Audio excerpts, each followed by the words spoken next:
Chapter 1, the dowry increased suddenly, but my heart still turned cold. 300,000? Auntie, didn't you say that 100,000 would be enough?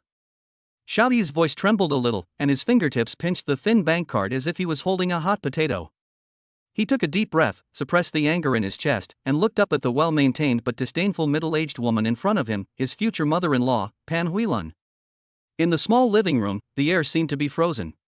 The afternoon sun slanted in through the gaps in the curtains, shining on Pan Huilan's delicate makeup, making the wrinkles at the corners of her eyes look even more cruel and ruthless. Xiaoyi clearly remembered that in order to save up the 100,000 yuan for the bride price, he delivered takeout during the day and worked part-time as a bartender at a bar at night. He was like a machine wound up and did not dare to relax for even a moment. He had almost exhausted all his energy for this day. He originally thought that as long as he took out this money, he would be able to smoothly enter into marriage with his girlfriend Chen Yajiao, whom he had been in love with for 3 years. That's a different time. Pan Huilan glanced at Xiaoyi with contempt, took the bank card he handed over, but did not even look at it. Instead, she threw it casually on the coffee table. Prices are rising so fast now, what can you do with 100,000 yuan? My daughter is a full-time employee of the bank. If she marries you, our family will suffer a loss. Xiaoyi's heart seemed to be severely pulled, and a chill ran from the soles of his feet to the top of his head.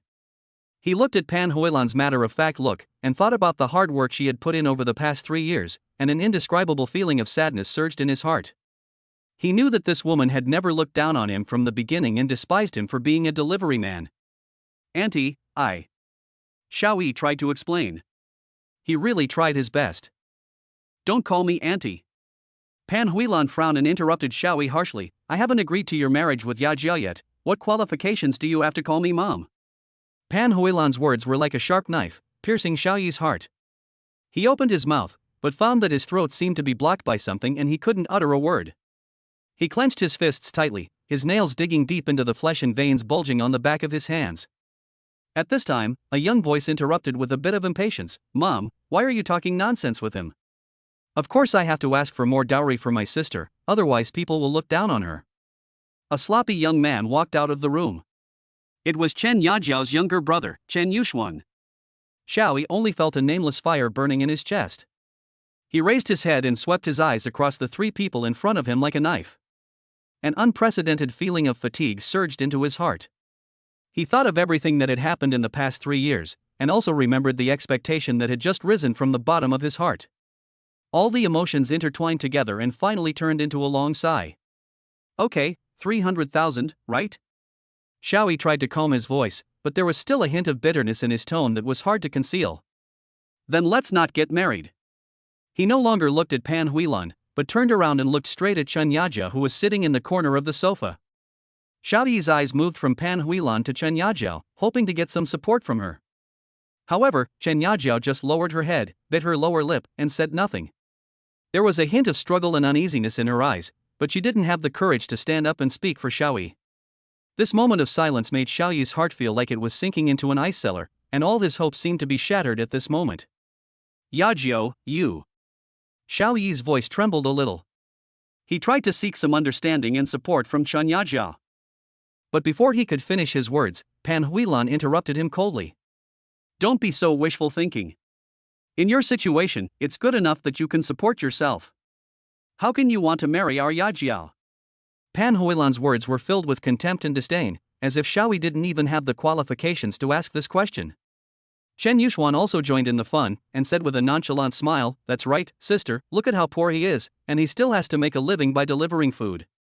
It's not too much to add a little money to the betrothal gift, right? Xiaoyi clenched his fists tightly, his nails dug deep into his flesh, and the blue veins on the back of his hands bulged. He felt that the rage in his heart was almost swallowing him up, but what filled him more was boundless fatigue and despair. He knew that no matter how hard he tried, he could not change the opinions of the people before him. Their indifference and contempt were like invisible shackles that firmly locked his heart. You guys? Xiaoyi's voice was low and powerful, and every word seemed to be squeezed out from between his teeth. I can't get together 300,000 yuan no matter what.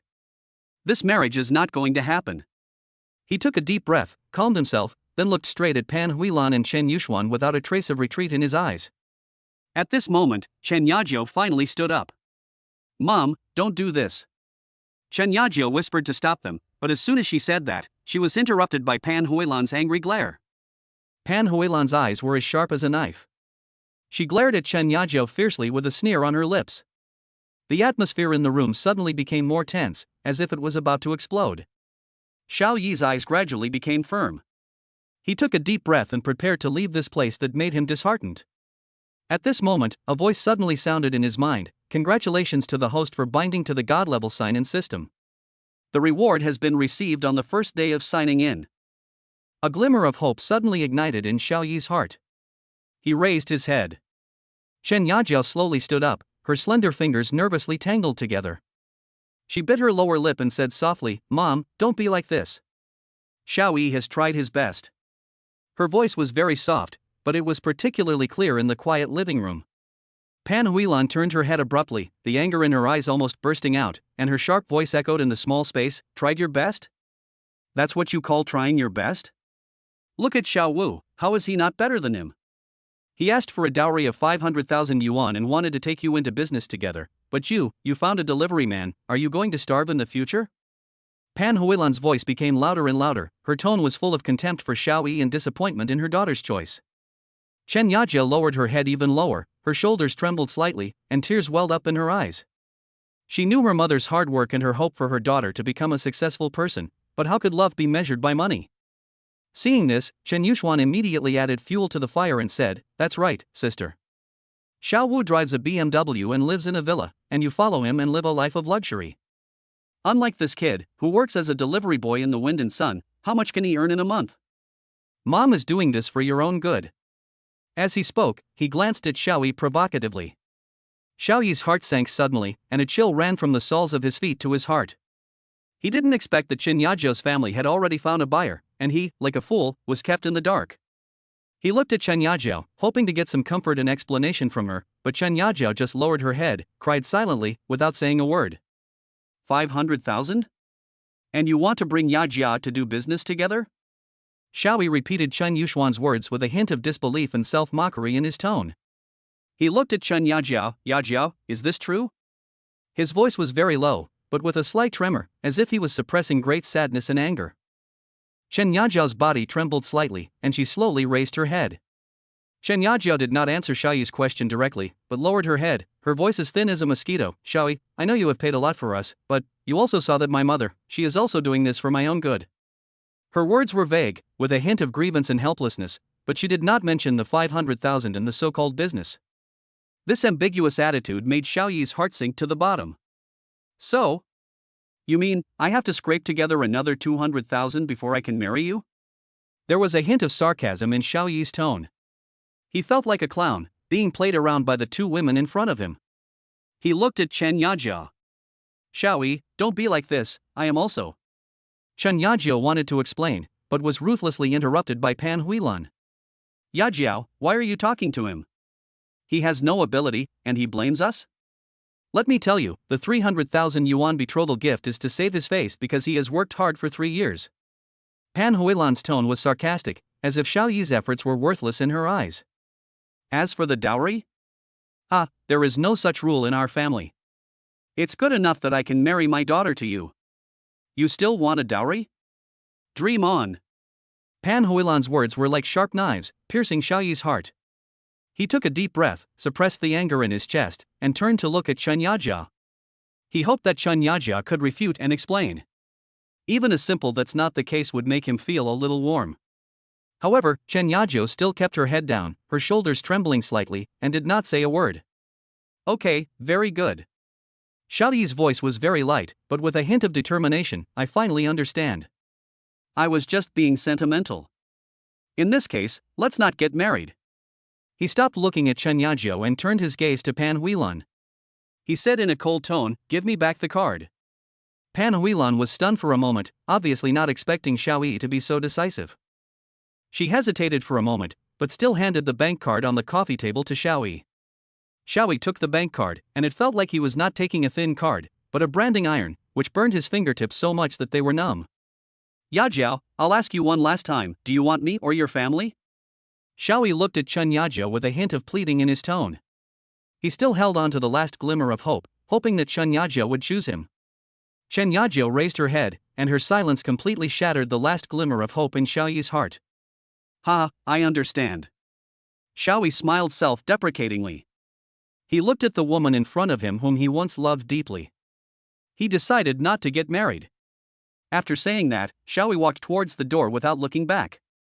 Every step he took was firm and powerful, as if he wanted to completely leave everything in the past behind. Xiaoyi! Don't go! Seeing Xiaoyi was about to leave, Chen Yajiu finally panicked. She rushed forward and tried to grab Xiaoyi's arm, but Xiaoyi dodged her cleverly. Don't touch me! Xiaoyi's voice was cold and ruthless. He looked at Chen Yajiu without a trace of nostalgia in his eyes. From today on, there is no connection between you and me. He turned around, opened the door resolutely, and stepped out of this suffocating room. Just as he was about to step out of the door, a clear voice suddenly rang in his mind. Congratulations to the host for binding to the God level sign-in system. The reward has been received on the first day of signing in. Chapter 2, The System's Gift of a Wife shocked everyone. Xiaoyi stepped out of the room, but the words God level sign-in system echoed in his mind. Sign in? What sign in? Award? What rewards? He stood at the door in a daze, his mind in a mess. Congratulations to the host for binding to the God level sign-in system. The reward has been credited to your account on the first day of signing in. The system's voice sounded again, this time clearer and more certain. Xiaoyi took a deep breath, suppressed the doubts in his heart, and tried to silently say in his mind, sign in. Sign in successfully. Congratulations to the host for winning the beautiful wife of the cold and beautiful CEO of Longqing Su Wanqing. Su Wanqing? The aloof and extraordinary Su Wanqing from Longqing, who is known as the queen of the business world. How is this possible? Xiaoyi felt like he was dreaming, it all seemed so unreal.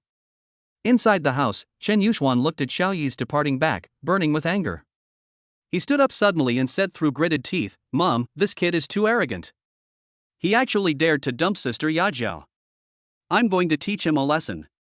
Pan Huilan also echoed with dissatisfaction, that's right, a delivery man really takes himself seriously? He doesn't even consider his status and dares to act wildly in our Chen family. Chen Yuxuan rolled up his sleeves and walked towards the door aggressively. Just then, the doorbell rang. The sudden ringing of the phone interrupted Chen Yuxuan's actions. He walked to the door with an impatient look on his face and suddenly opened the door. Standing outside the door was a woman with noble temperament and beautiful appearance. She was wearing a well-tailored black business suit, with her long, shiny black hair casually draped over her shoulders. Her delicate facial features were as perfect as if they were carefully carved, and she exuded a cold and elegant aura that kept strangers away. Chen Yuxuan was stunned, Pan Huilan was stunned, and even Chen Yajiao, who had just been dumped, was stunned.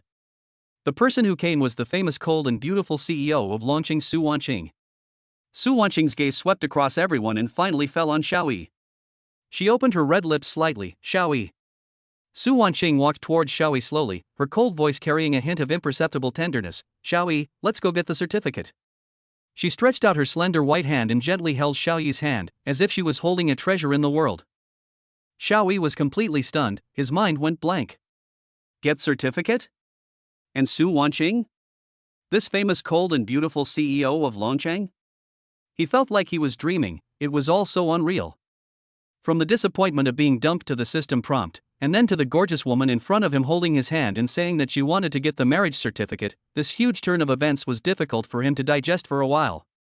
However, Su Wanqing's soft touch and the faint fragrance emanating from her body reminded him so realistically that all this was not an illusion. Get the certificate? Xiaoyi finally found his voice, his tone filled with incredible surprise. What? You don't want to? Su Wanqing tilted her head slightly, staring at Xiaoyi with a pair of clear and bright eyes, with a faint smile on the corner of her mouth, like ice and snow just melting, stunning the time. This sudden change made the three people in the room stand there in a daze as if they were struck by lightning. Pan Huilan was the first to react. She walked quickly to the door, blocking Su Wanqing and Xiaoyi, and said in a sarcastic voice, Boss Su, are you mistaken? He is just a delivery man, how can he be worthy of you? Su Wanqing's eyes turned cold and her tone was firm. I am not wrong, the person I am looking for is him, Xiaoyi. She emphasized her tone, as if she was declaring her sovereignty and leaving no room for doubt. Chen Yuxuan's family of three looked at each other, their eyes full of shock, jealousy, and disbelief. Shen Yajiao felt her face burning, as if she had been slapped hard in the face. She could never have imagined that the poor boy she had just dumped would be favored by the famous Mr. Su and Longchang. How is this possible? Su Wanqing ignored their shock, took Xiaoyi's hand and turned away. She walked lightly and gracefully, like a queen inspecting her territory, full of confidence and control. Wait a minute. Shen Yajiao finally came to her senses. She chased after him unwillingly. Mr. Su, what is going on? Why are you with him? Pan Huilan and Chen Yuxuan followed closely behind. The doubts and resentment in their hearts grew wildly like weeds. Su Wanqing didn't stop and pulled Xiaoyi straight towards the elevator. Xiaoyi, why are your hands so cold? Su Wanqing took Xiaoyi to the downstairs of the community, where a fiery red Ferrari was parked. It was dazzling, like a burning flame, attracting everyone's attention. The car body has smooth lines and reflects dazzling light in the sun, like a fine work of art. The low engine sound, like the roar of a wild beast, demonstrates its powerful power. People around stopped and watched, their eyes full of envy and curiosity. They whispered, guessing the identity of the car owner and who the man was with Su Wanqing. Is this your car? Xiaoyi looked at the cool sports car in front of him, his tone full of disbelief. He never thought that one day he would ride in such a luxury car. Su Wanqing did not answer, but just smiled slightly, opened the car door, and motioned Xiaoyi to get in. Xiaoyi sat in the car. The leather seat was soft and comfortable, wrapping around his tired body. The car is filled with a faint fragrance, fresh and pleasant. He took a deep breath and felt as if he was in a dream. Su Wanqing started the car, and the Ferrari let out a low roar and rushed out like an arrow, leaving a group of stunned passers-by behind. Shen Yajiao and her family stood there, looking at the Ferrari going away, with extremely ugly expressions on their faces. Mom, how could this kid know President Su? And he drives a Ferrari? Shen Yuxuan's eyes turned red with jealousy, and his tone was sour. It must be rented. He's just pretending. Pan Huilan also looked unconvinced, but she felt vaguely uneasy in her heart. Could it be that this kid was really lucky? The Ferrari was speeding on the wide road. Xiaoyi looked at the scenery rapidly receding outside the window and felt it was a little unreal. Mr. Su, who are you? He couldn't help but ask, with a hint of confusion and uneasiness in his tone. Su Wanqing looked ahead, concentrating on driving, and said calmly, Don't you remember? You once saved me. Saved her? Xiaoyi tried hard to recall, but had no impression. I don't remember. He shook his head, even more confused. Ding. System prompt, complete the plot. The host saved the heroine 3 years ago. The heroine has been looking for her benefactor. When they met today, she recognized him at first sight. The voice of the system sounded in Xiaoyi's mind, explaining everything. Xiaoyi suddenly understood that all of this was a plot written and directed by the system. He didn't know whether to laugh or cry. Isn't this too ridiculous? He sighed helplessly, feeling mixed emotions. This sudden happiness made him feel a little unreal, yet so exciting. He secretly glanced at Su Wanqing beside him, thinking to himself, this system is really. Su Wanqing suddenly turned her head to look at Xiaoyi, with a barely perceptible smile on her lips. Su Wanqing was concentrating on driving. The car was filled with a faint scent of perfume, mixed with the aroma emitted by the leather seats, making people feel safe and comfortable. She suddenly asked, Did you bring your household registration book? I brought it. Xiaoyi then remembered that he needed a household registration booklet for marriage registration, and hurriedly took out a slightly old booklet from his backpack. Su Wanqing raised the corner of her mouth slightly, stepped on the accelerator lightly, and the speed of the Ferrari increased a little. In less than half an hour, the two arrived at the Civil Affairs Bureau. Su Wanqing took Xiaoyi to go through the formalities with ease, taking photos, signing, and stamping, all in one go. The efficient and fast speed made Xiaoyi feel like he was in a dream. The red marriage certificate was held in Xiaoyi's hand, and it was so hot that his palms were sweating slightly. He looked at the photo of the two of them standing side by side, Su Wanqing smiling sweetly, while he himself had a dazed look on his face, with mixed feelings in his heart. As soon as I walked out of the Civil Affairs Bureau, a sharp voice cut through the air, Xiaoyi. Stop right there. Shen Yajiao's family of 3 blocked their way aggressively. Shen Yajiao cried so hard that her makeup was smudged. She pointed at Xiaoyi and complained, Xiaoyi, our 4-year relationship is over just like that? Are you doing me justice? Xiaoyi sneered, 4 years? What you call 4 years of love is constantly asking for things and constantly comparing with each other? Ask yourself, have you ever been sincere to me? Pan Huilan's sarcastic voice rang out, Boss Su, don't be fooled by him. This guy is just a food delivery man. He rents people and cars, and even his marriage certificate is fake. He just wants to cheat you out of your money. Chen Yuxuan also echoed, that's right. President Su, you are so beautiful and rich, what kind of man can't you find? Why should you be deceived by such a despicable guy like him? As he said that, he looked at Su Wanqing with lustful eyes, his eyes full of greed. Su Wanqing's face darkened, and a cold aura emanated from her body. She was about to speak when Chen Yuxuan reached out to touch her face, Boss Su, you. A cold light flashed in Xiao Yi's eyes, and he took a step forward. Chapter 3 The fierce wife slaps the evil boy in the face. Xiao Yi's anger surged in his chest. He saw Chen Yuxuan's dirty hands reaching out toward Su Wanqing, as if touching his most precious treasure. He was just about to strike out and use his fist to wake this ignorant guy up, but he saw a white figure in front of him who was one step faster. Bang! A loud and crisp slapping sound exploded in the air, and the fat on Chen Yuxuan's face trembled. He was hit and his head tilted to the side, and a trace of blood instantly seeped out of the corner of his mouth. The air seemed to freeze, everyone was stunned where they were, and time stopped at that moment. Su Wanqing slowly withdrew her hand, her fingertips still feeling numb from the blow. Her expression remained as cold as ice, as if the person who had just made the move was not her but a cold robot. She did not show any panic or guilt, as if the slap was justified or even a gift to the other party. Chen Yuxuan covered his face and stared at Su Wanqing in disbelief. He never dreamed that this seemingly weak woman could be so fierce. He only felt a burning pain on his left cheek, which made his head buzz and he was unable to speak for a while. Chen Yaju was also stunned by this sudden scene. She opened her mouth wide, and her tearful face was filled with astonishment and confusion. She even forgot to shed tears. The Su Wanqing she knew was noble and elegant, the kind of person who stood in the clouds, but now, she beat her brother without hesitation. This huge contrast made her unable to accept it for a while. Passers-by were also attracted by the commotion and stopped to watch. They whispered, pointed, and cast curious and gossipy looks at the family of three. Xiao Yi was also stunned. He didn't expect Su Wanqing to be so decisive. Her actions were like a sharp dagger, stabbing directly into the enemy's heart. A strange feeling surged in his heart, including shock, admiration, and a hint of inexplicable excitement. You. Chen Yuxuan finally came to his senses and pointed at Su Wanqing, his tone full of anger and unwillingness. He was about to curse, but was frightened by Su Wanqing's cold eyes and swallowed it back. Su Wanqing glanced at Chen Yuxuan who was covering his cheek, then glanced at Chen Yajia who was shocked and stunned, and finally her eyes fell on Pan Huilan who was stunned. She opened her red lips slightly, her tone calm, but with unquestionable majesty, I beat him, do you have any objections? Pan Huilan's face turned pale and blue. She looked at her son who was beaten, and then at the imposing Su Wanqing. She stiffened her neck and was about to say something, but was shocked by Su Wanqing's next words. She only heard Su Wanqing say coldly, I am the president of Yuexia Group, Su Wanqing. When Pan Huilan saw her son being beaten, her face suddenly changed, as if she had been struck by lightning, with sparks of anger flashing in her eyes. She quickly rushed to Chen Yuxuan, helped him up, and said in a sharp and harsh voice, You bitch, how dare you hit my son, do you still want to live? Chen Yuxuan's ears were buzzing from his mother's roar, and the anger in his heart was instantly ignited.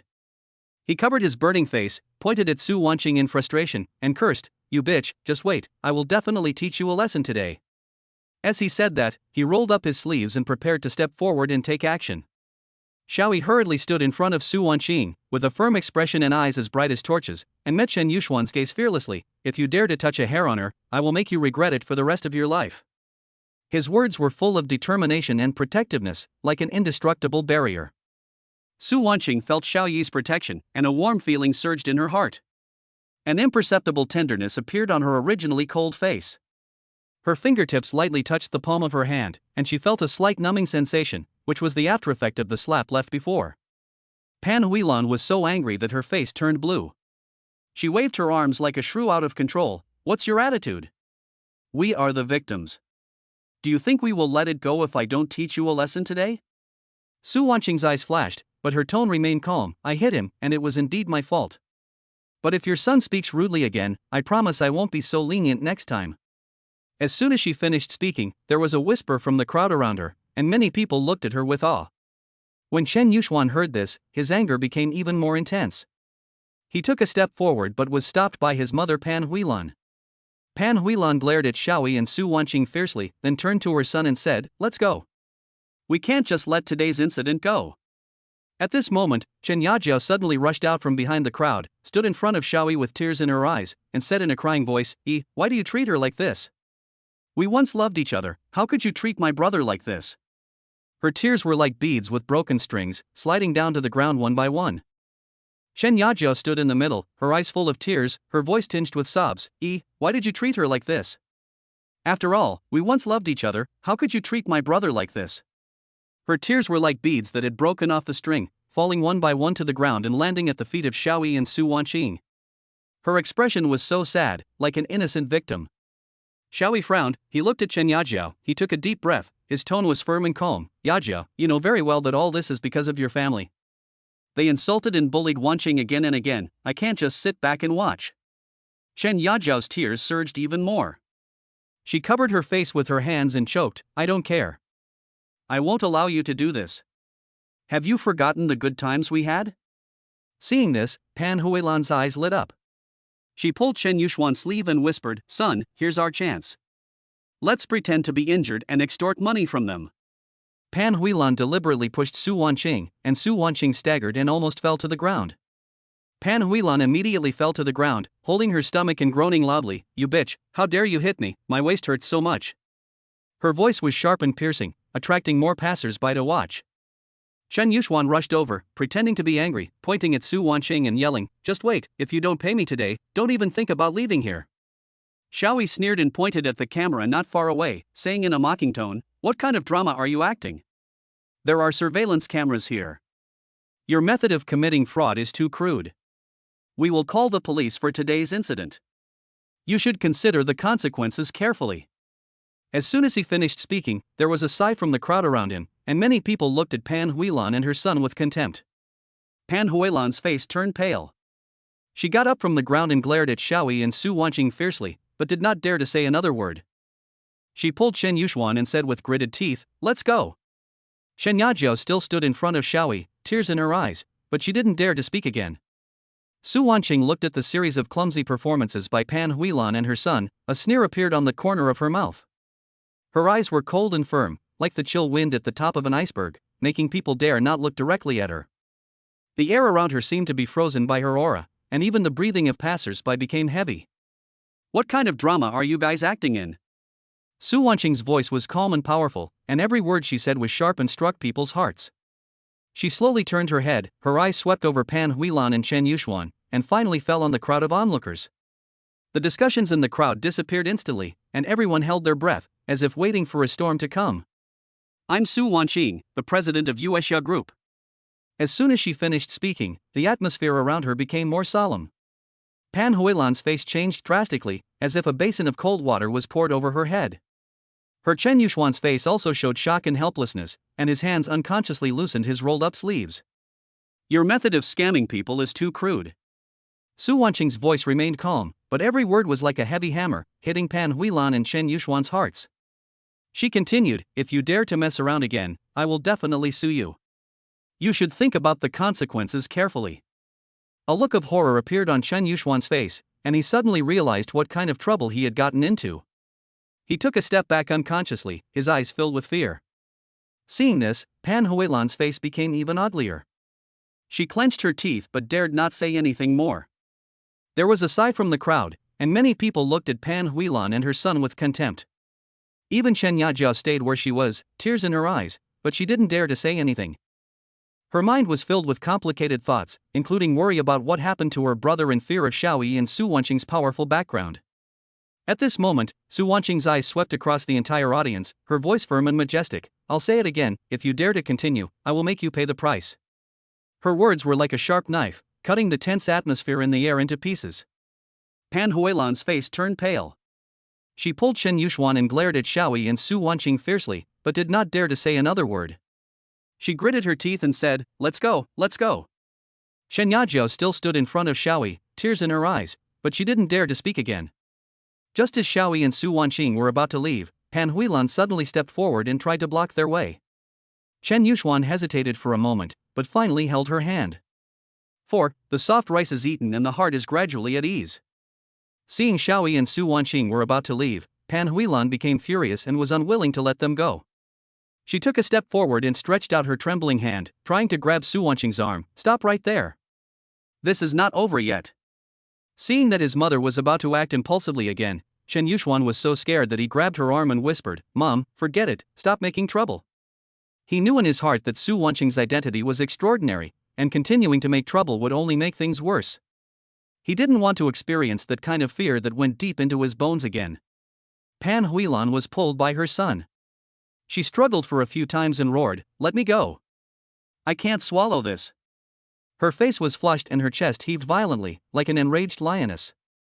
Chen Yuxuan held his mother tightly, not daring to let go. He lowered his voice and said, Mom, calm down. Do you know who she is?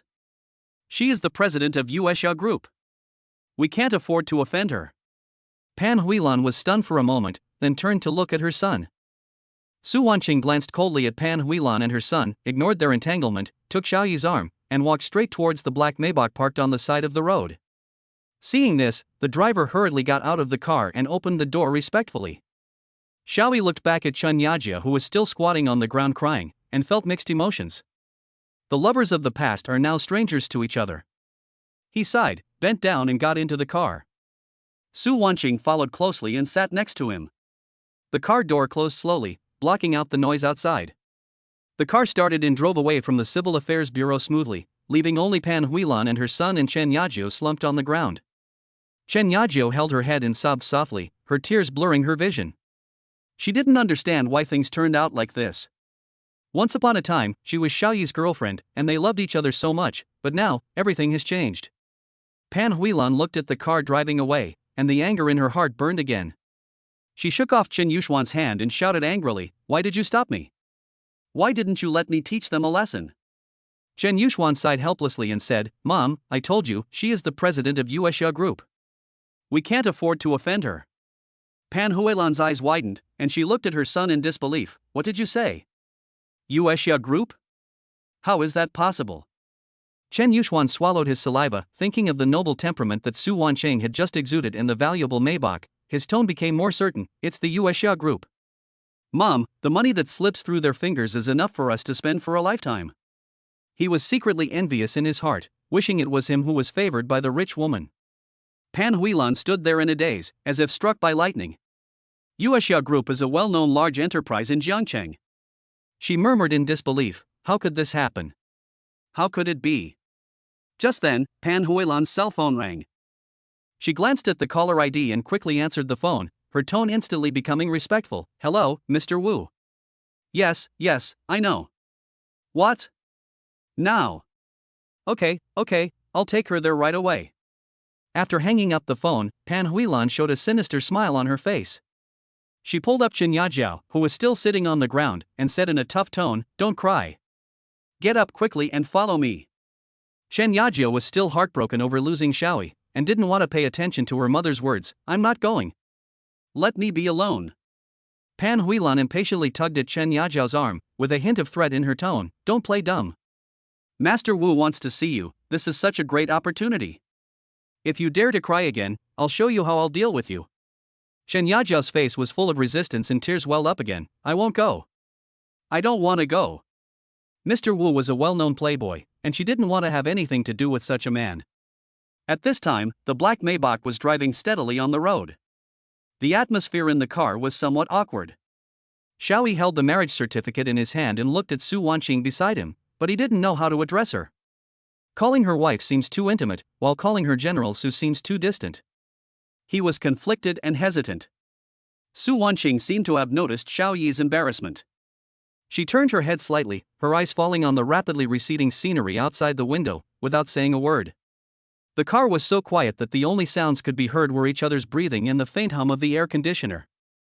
Xiaoyi took a deep breath and finally mustered up the courage to break the silence. That. Su Wanqing turned her head and looked at him calmly. What's wrong? Xiaoyi opened his mouth, but didn't know what to say. Call me Su Wanqing. Su Wanqing said lightly. Su Wanqing. Xiaoyi repeated the name stutteringly. It felt a little easier than calling her President Sue, but he still felt a little inexplicably awkward. The two fell silent again. After a long while, Xiaoyi spoke again, that. Where are we going now? Xiaoyi asked cautiously, but he didn't dare to look directly at Su Wanqing. Su Wanqing opened her red lips and said, Go to your new home. New home? Xiaoyi was stunned for a moment, then he realized that it should be the residence arranged for him by Su Wanqing. A complex emotion surged in his heart, including anticipation for future life and a hint of uneasiness about living under someone else's roof. The black Maybach drove smoothly through the bustling city center and finally stopped at the gate of an upscale residential area. The entrance of the community is shaded by green trees and has a beautiful environment. The security guards stand guard meticulously, demonstrating the dignity and privacy of this place. Su Wanqing took out a bunch of keys and an access card from her handbag and handed them to Xiaoyi. Here are the keys and access card, Building 12, Room 1201. Xiaoyi took the key and access card, and the metal texture in his hand made him feel a heavy pressure. He looked at Su Wanqing, hesitated for a moment, and asked, Then where are you going? Su Wanqing's face flashed a barely perceptible blush. She coughed lightly and said, I will go back to the company. Xiaoyi nodded and didn't ask any more questions. He pushed open the car door, got out, stood on the side of the road, and watched Su Wanqing drive away. The black Maybach slowly drove away and disappeared in the traffic. Only then did Xiaoyi realize that he didn't have Su Wanqing's contact information. He stood there, holding the keys and access card in his hands, looking confused. What was going on? He took a deep breath and told himself to just make the best of it. He turned and walked towards the gate of the community. The security guard took a look at the access card in his hand and respectfully opened the door for him. Xiaoyi walked into the residential complex and found Building 12 according to the house number. He swiped his card to enter the elevator and pressed the button for the 12th floor. The elevator slowly rose, and Xiaoyi's heart began to hang in the air. With a ding sound, the elevator door opened. Xiaoyi walked out of the elevator and came to the door of 1201. He took a deep breath and opened the door with the key. Click. Xiaoyi pushed open the door, and what came into view was a spacious and bright living room with a simple and modern decoration style, matched with an off-white sofa and a natural wood coffee table, which was warm and comfortable. There is an open view outside the floor-to-ceiling windows, allowing you to take in the entire scenery of the community. He walked into the room and scanned every corner, finding that all the furniture and electrical appliances were available, and even the kitchen utensils were brand new and shiny. He walked to the bedroom, pushed open the door, and a big soft bed came into view. There was an exquisite table lamp on the bedside table. Various styles of men's clothing were neatly hung in the closet, ranging from casual t-shirts to formal suits. Even underwear and socks were prepared. Xiaoyi reached out and touched the clothes in the closet. They felt soft and comfortable, and were obviously worth a lot of money. He opened the drawer of the bedside table again, and inside was a brand new set of toiletries. Xiaoyi walked into the bathroom. There was a set of men's skincare products on the sink. He turned on the faucet. The water flowed smoothly and the temperature was just right. He looked at himself in the mirror and felt that it was a little unreal. From a delivery man disliked by his ex-girlfriend to living in a high-end residential area, his life has undergone tremendous changes. He sighed, but couldn't help but raise the corners of his mouth. Soft rice. It seems to be quite fragrant. At this time, the atmosphere in the president's office of Yuexia Group was extremely tense. Su Wanqing, what's wrong with you? You got married without saying anything? And to a delivery man? Did you get kicked in the head by a donkey? Tang Xini asked angrily. She slammed a document on Su Wanqing's desk, and the document made a crisp sound. Su Wanqing sat behind her desk, her face still as calm as water. She raised her head, looked at her bestie, and said slowly, Xini, I will explain to you about my marriage, but it is not convenient for me to say too much now. Inconvenient to say? What else is inconvenient for you to say? Do you know how much impact your actions will have on the company? Those competitors will definitely seize this opportunity to make a big fuss. Tang Xini was so angry that her chest heaved violently. She couldn't understand what Su Wanqing did. Su Wanqing picked up the water cup on the table and took a sip of water, her tone still calm. I know my limits, I will handle the company's affairs. Deal with it? What are you going to use to deal with it? With your marriage? Or with your so-called love? Tang Xini sneered. She felt that Su Wanqing was simply unreasonable. Xini, calm down first. Su Wanqing put down the water cup and her tone softened a little. How can I stay calm? Look at what you are doing. You are just fooling around. Tang Xinyi pointed at Su Wanqing, her fingers trembling slightly. She felt that the Su Wanqing she knew should not be like this. She was always calm and rational, so how could she do such a ridiculous thing? Su Wanqing looked at Tang Xinyi. Tang Xinyi became even more angry when she saw Su Wanqing's appearance. She turned around and walked to the floor-to-ceiling window, with her back to Su Wanqing, her chest still heaving violently. In the office, there were only the heavy breathing of two people and the faint sound of traffic coming from outside the floor-to-ceiling window, which seemed extremely depressing. Suddenly, Tang Xinyi turned around and stared at Su Wanqing, her eyes full of inquiry. Do you have any difficulties? Do you have any reasons for marrying that delivery man? Su Wanqing raised her head, looked at Tang Xinyi, and said slowly, I. Chapter 5, Enemies Meet Again on a Narrow Road. The early morning sun shines through the heavy curtains, casting mottled shadows in the room. Xiaoyi slowly opened his eyes and felt the soft mattress beneath him, so comfortable that he couldn't help but let out a sigh of contentment. TSK, this rich person's bed is really different. It's such a pleasure to sleep on it. He stretched and felt that all the bones in his body were loosened a little. At this moment, a system notification sound came from my mind. Ding. The host has been detected to have awakened. Do you want to sign in today? Xiaoyi's sleepiness instantly disappeared.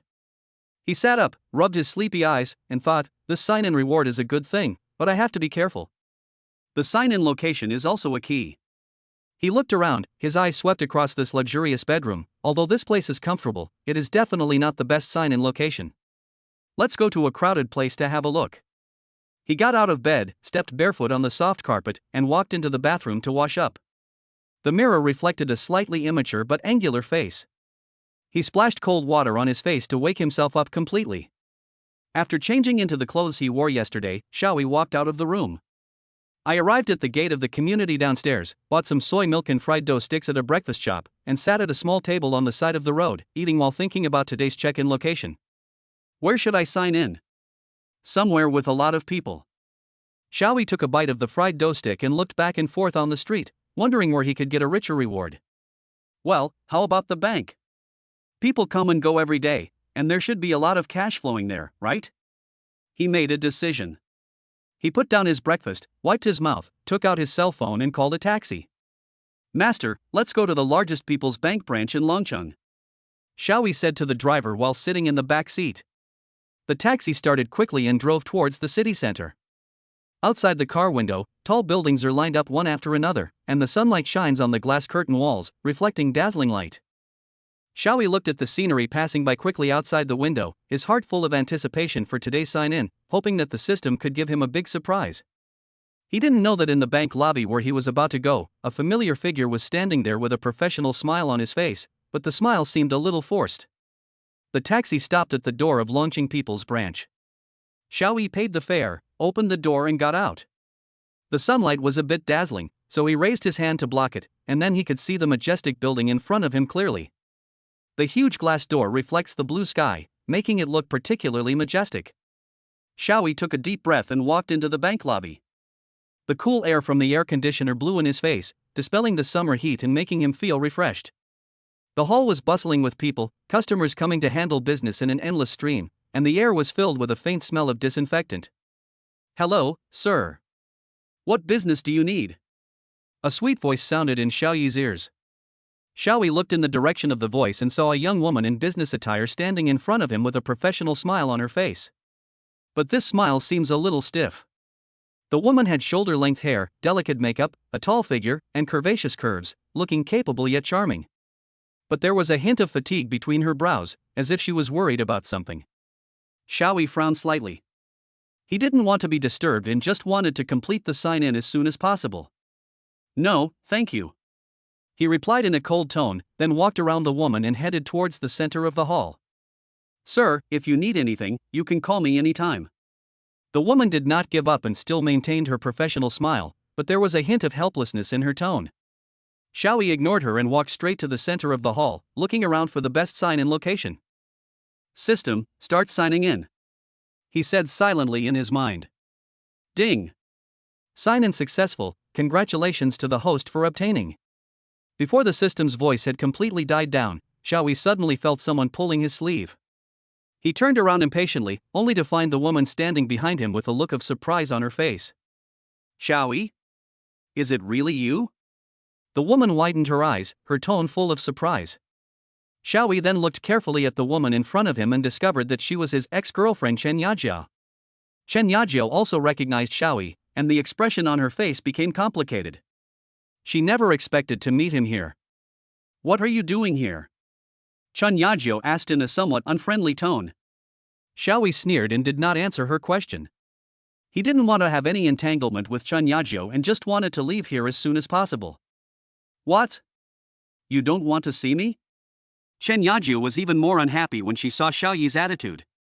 I'm telling you, I'm the lobby manager of this bank now, you'd better show me some respect. Xiaoyi ignored Chen Yajiao's shouting and turned away. Stop right there. Chen Yajiao stretched out her hand and grabbed Xiaoyi's arm. You. Just then, a middle-aged man in a suit came over and asked in a serious tone, what's going on? Manager Zhao, this person. Chen Yajiao was about to explain but was interrupted by Xiaoyi. Nothing, I just came to sign in. Xiaoyi said calmly, his eyes fixed on Chen Yajiao, with a playful smile on his face. Now that I've signed, can I leave? Ding. Sign in successful. Congratulations to the host for obtaining 500 million funds and the bank's exclusive Diamond VIP. The system's voice sounded in Xiaoyi's mind, instantly giving him an unexpected surprise. 500 million funds. This is simply a windfall. Xiaoyi secretly rejoiced in his heart, with the corners of his mouth slightly raised, but he remained calm on the surface. Chen Yajiao became even more annoyed when she saw Xiaoyi suddenly reveal a playful smile. What's so funny? Didn't I tell you to wait until I get off work? Why, are you reluctant to leave now? She asked arrogantly, trying to save some face. Can't bear to see me go? You're probably being sentimental. Xiaoyi sneered and replied, with a hint of contempt in his eyes, I'm a Diamond VIP of the bank now, and you can't even keep up with my back. The expression on Chen Yajiao's face instantly became distorted. She pointed at Xiaoyi, you, how dare you talk to me like that? Do you know that I'm the lobby manager here? You're looking for death. Her voice echoed in the hall, attracting the attention of many customers. Xiaoyi ignored her shouting and walked straight to the counter. Please help me with the relevant procedures for Diamond VIP. His tone was calm, as if the dispute just now did not exist at all. Chen Yajiao was furious. She shouted, look everyone, this is a scoundrel. He was so poor that he couldn't even afford the bride price, and now he comes here to act like a wild beast. As soon as she finished speaking, people around her cast strange looks at her, and some began to whisper. People like this should be kicked out. It's so rude. You don't even have the most basic respect. People like this shouldn't have stayed here a long time ago. Xiaoyi felt the hostility around him, but he did not back down. Instead, he sneered, it turns out that you not only despise the poor and love the rich, but also like to humiliate others in public. That's enough. Seeing that the situation was out of control, Chen Yajiao tried to explain, everyone listen to me, I am. But her voice was drowned out by the angry accusations around her, and the atmosphere in the hall became extremely tense.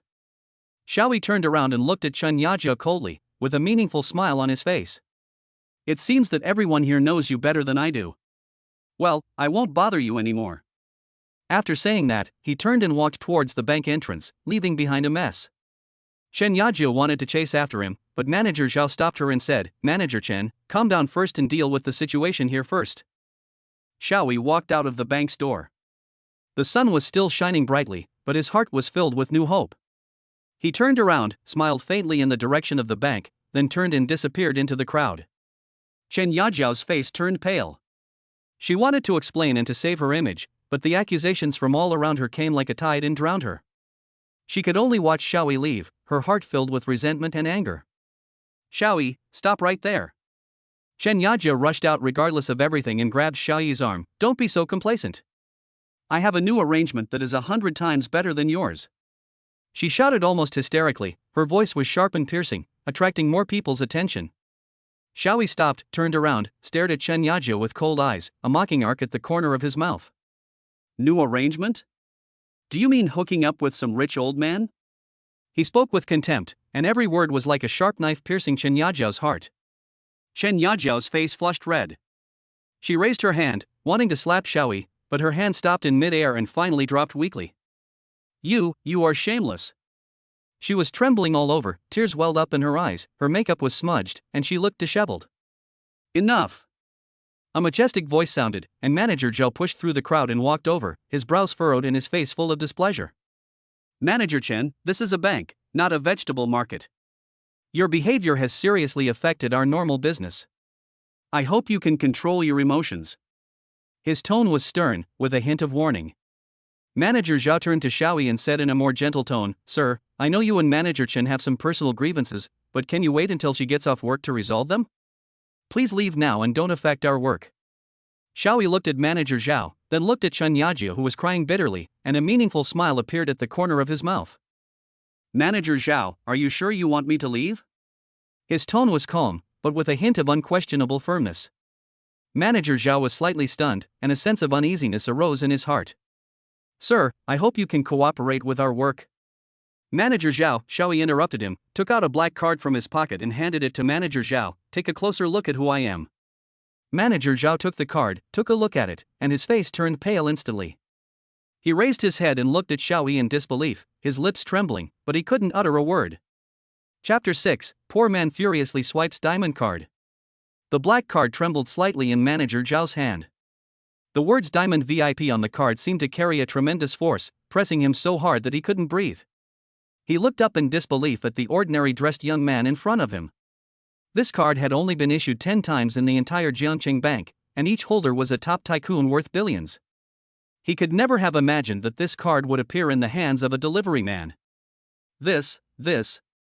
Manager Zhao stuttered and couldn't finish a sentence. Seeing Manager Zhao lose his composure like this, Chen Yajiao, who was standing by, also felt a little confused. She leaned over to take a look at the black card and curled her lips in disdain. TSK, Diamond VIP card? It must be fake. Xiaoyi, why are you pretending? How much money can you make delivering food? And what about a Diamond VIP card? Why don't you say that you are the richest man in the world? Her tone was sarcastic, as if she believed that Xiaoyi was bluffing. Xiaoyi sneered. Oh, you have money? If you had money, would you deliver food? If you had money, would my mom kick you out of the house? Stop pretending, Xiaoyi, don't I know what kind of person you are? Chen Yajia became more and more excited as she spoke, and her voice became louder and louder, attracting the attention of many people around. Chen Yajiao, I didn't have money before, that's because I didn't want to bother with a gold digger like you.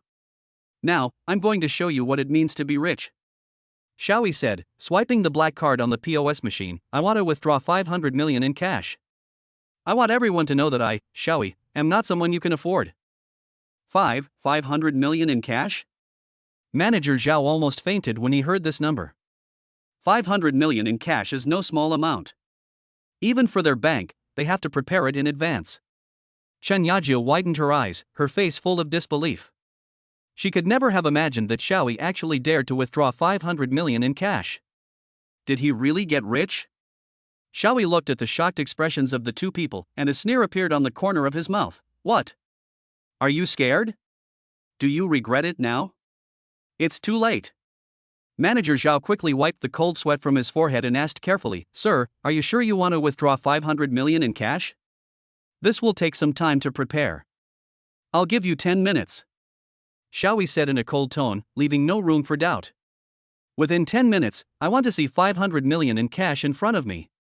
As Xiaoyi finished speaking, the eyes of the surrounding customers were focused here. Some are curious, some laugh, and some are skeptical. It seems like a fantasy that a delivery man actually asked for 500 million yuan in cash. But Manager Zhao's expression became more and more solemn. He secretly glanced at the black card in Xiaoyi's hand, and his heart began to waver. Chen Yajiao's face turned pale, and she quietly distanced herself from Manager Zhao, as if she had a premonition that something bad was about to happen. Just as everyone held their breath, waiting for the next development, Manager Zhao whispered to a female employee next to him, Quick, go to the vault and prepare cash immediately. Xiaoyi raised the corners of his mouth slightly, and glanced at the people present in an unfathomable manner, as if he was announcing something. He slowly sat back in his chair, waiting for the show that was about to begin. In the bank lobby, the noisy voices rose and fell like the chirping of cicadas on a summer afternoon. But when Xiaoyi walked straight to the counter with the black diamond VIP card in his hand, all the sounds seemed to be paused. He walked straight to the calling machine and swiped his black card to the sensing area. With a crisp ding sound, a VIP logo instantly popped up on the electronic screen. Then, a striking number 1 appeared on the screen, accompanied by a clear female voice prompting, VIP number 1, please go to window number 1 to handle business. A sneer appeared on Xiao Yi's lips. He walked towards window number 1. Every step seemed to be stepping on the faces of Chen Yaju and manager Zhao, making a dull sound. He handed the black card to Li Wang, a female clerk at the counter, and his cold voice was particularly clear in the slightly quiet bank hall. Withdraw, 500 million yuan, cash. 500 million yuan? The female employee Li Wang was so shocked by the number that she stuttered. She was stunned for a moment, then looked at the black card in Xiao Yi's hand, her eyes full of surprise and doubt. What? Is there a problem? Xiao Yi's voice was slightly raised, with a hint of impatience. His cold eyes swept across Li Wang, and then turned to Chen Yajiao, his eyes full of disdain. You won't take my money? I'll do it for you right away. King Li responded quickly, picked up Xiao Yi's black card, and started operating it with trembling hands. At this time, the bank lobby was in an uproar. The people who had just been pointing fingers at Xiao Yi were instantly stunned by this sudden dramatic scene. There was a burst of discussion in the crowd. Some people exclaimed in low voices, some whispered to each other, and some directly took out their mobile phones to start recording. Did I hear correctly? He wants to withdraw 500 million yuan in cash? How is this possible? Isn't he a delivery man? Who knows, maybe he is some rich second generation who came out to experience life. Look at that card, it's a real diamond VIP card. There aren't many of them in the whole of Jiangcheng, right? The discussions came like a tide, filling the entire hall, and all kinds of curious eyes were focused on Xiao Yi, as if they were watching a wonderful performance. Xiao Yi, who was at the center of the storm, seemed to be standing aside. He looked indifferently at Chen Yajiao, whose face was pale, and Director Zhao, whose forehead was sweating. Chen Yajiao, didn't you say that I have no money? Don't you look down on me? Now I'll let you see if I'm someone you can humiliate at will. He pointed at Chen Yajiao. His voice was not loud, but it was full of deterrence, like a sharp blade, stabbing Chen Yajiao's heart. He then pointed at manager Zhao and said coldly, and you look down on others. Do you think you are great just because you have a few stinky dollars? Today I will make you open your eyes and see that I, Xiao Yi, am not someone you can afford to offend. His cold words were like sharp knives, stabbing the self-esteem of Chen Yajiao and manager Zhao. Chen Yajiao's face turned red, and her originally delicate makeup looked a little distorted. Manager Zhao wiped the cold sweat from his forehead and looked at Xiao Yi. Li Wang's operation was still going on. The sound of keyboard tapping was particularly harsh in the hall. Every number input was like a heavy hammer hitting everyone's heart. Suddenly, Li Wang stopped the operation. She raised her head and looked at Xiao Yi, her voice trembling. Sir, there is indeed 500 million yuan in your card. As soon as she finished speaking, the entire bank hall fell silent and everyone held their breath. The corners of Xiao Yi's mouth rose slightly, but she quickly came to her senses, and a sneer of disdain appeared at the corners of her mouth. She shook her head and said contemptuously, Xiao Yi, do you think I'm stupid? This card must have been given to you by someone else. How could it really be yours? You are just trying to pretend and gain everyone's sympathy. Xiao Yi's.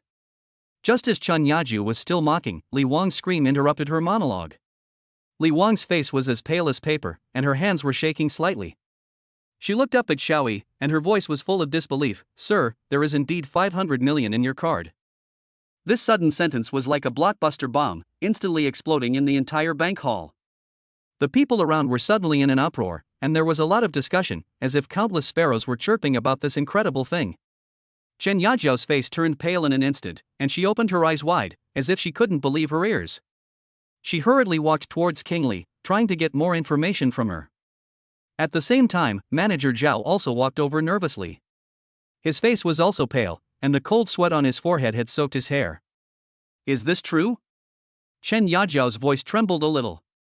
She stared at Li Wang closely, as if trying to find a hint of lies in her eyes. Li Wang nodded, his voice trembling a little. It's true, sir, there is indeed 500 million in your card. Chen Yajiao's head suddenly started buzzing and she felt dizzy, as if the whole world had lost its balance at this moment. She looked at Xiao Yi in disbelief, her eyes full of shock and unwillingness. Xiao Yi's mouth corners slightly raised. Chen Yajiao, do you think I really have 500 million? Xiao Yi's voice was calm and clear, and every word seemed to hit Chen Yajiao's heart heavily. His eyes swept over manager Zhao, cold and firm. Now, I want to withdraw 500 million in cash. I want everyone to know that I, Xiaoyi, am not someone you can humiliate at will. At this moment, the bank's door was pushed open suddenly, and the branch manager Zhang walked in hurriedly. His eyes quickly swept across the hall and finally stopped on Xiaoyi. His brows were furrowed and he walked hurriedly towards the counter, followed by several senior bank executives. The corners of Xiaoyi's mouth slightly raised. Chapter 7: Different Treatments Between the Rich and the Poor. A playful smile appeared on Xiaoyi's lips. He looked at President Zhang and his entourage leisurely, as if he was enjoying a good show that was about to be staged. President Zhang walked to the counter, took a deep breath, and put on a professional smile. Hello, Mr. Xiao. I am Zhang Chang, the president of our bank. How can I help you? The female employee named Wang, who had received Xiaoyi before, felt like she had grabbed a life-saving straw. She hurried to President Zhang and explained the whole story in a low voice. After listening to this, President Zhang frowned and his expression turned a little ugly. He turned to look at Xiaoyi, with a hint of apology in his tone. Mr. Xiao, I'm so sorry to trouble you. There may be some shortcomings in our bank's business procedures. I will make improvements immediately. Regarding your withdrawal needs, we will definitely cooperate with you fully. President Zhang, you're too polite. Xiaoyi said calmly, but his eyes were sharp. I just want to get my own money back. Is this a problem? President Zhang smiled awkwardly and quickly explained, of course not. It's just that the amount of 500 million in cash is quite large and we need some time to prepare. To express our apologies, please go to the VIP lounge to rest for a while. We will arrange it for you right away. Xiaoyi glanced at the female employee named Wang with a smile. It seems that the treatment of Diamond VIP customers is indeed different. The female employee named Wang blushed, lowered her head and did not dare to look at him. She was originally just an ordinary teller, but today she was arranged by her leader to be a shield, and she had been feeling uneasy for a long time. I'm not deliberately making things difficult for you. Xiaoyi's voice was a little playful. He swept his eyes across the crowd and finally stopped at President Zhang's face. I just want some people to understand that I, Xiaoyi, am not someone they can easily look down upon. 500 million in cash, I'll take it. Ms. Wang was at a loss as to what to do. She could only bring a cup of tea and handed it to Xiaoyi with both hands. Mr. Xiao, please have some tea. I came here today just to prove that it's not that I can't afford the bride price, but that I just don't want to pay it. Xiaoyi took the teacup, took a sip, but his eyes fell on Chen Yajia not far away. The latter's face was pale and his body was trembling slightly, as if he would faint at any time. Xiaoyi put down the teacup, a sneer appeared on the corner of his mouth. President Zhang, I'll give you an hour. After an hour, I want to see my 500 million in cash. Seeing that Xiaoyi did not seem to have the intention of leaving immediately, female employee Wang secretly groaned in her heart. She knew that the task assigned by her leader was to delay time and wait for professionals to come and negotiate, in an attempt to dissuade Xiaoyi from withdrawing the money. However, facing this seemingly calm but fierce-eyed young man, she felt an invisible pressure and felt that the task was becoming more and more arduous. Mr. Xiao, please have some tea first.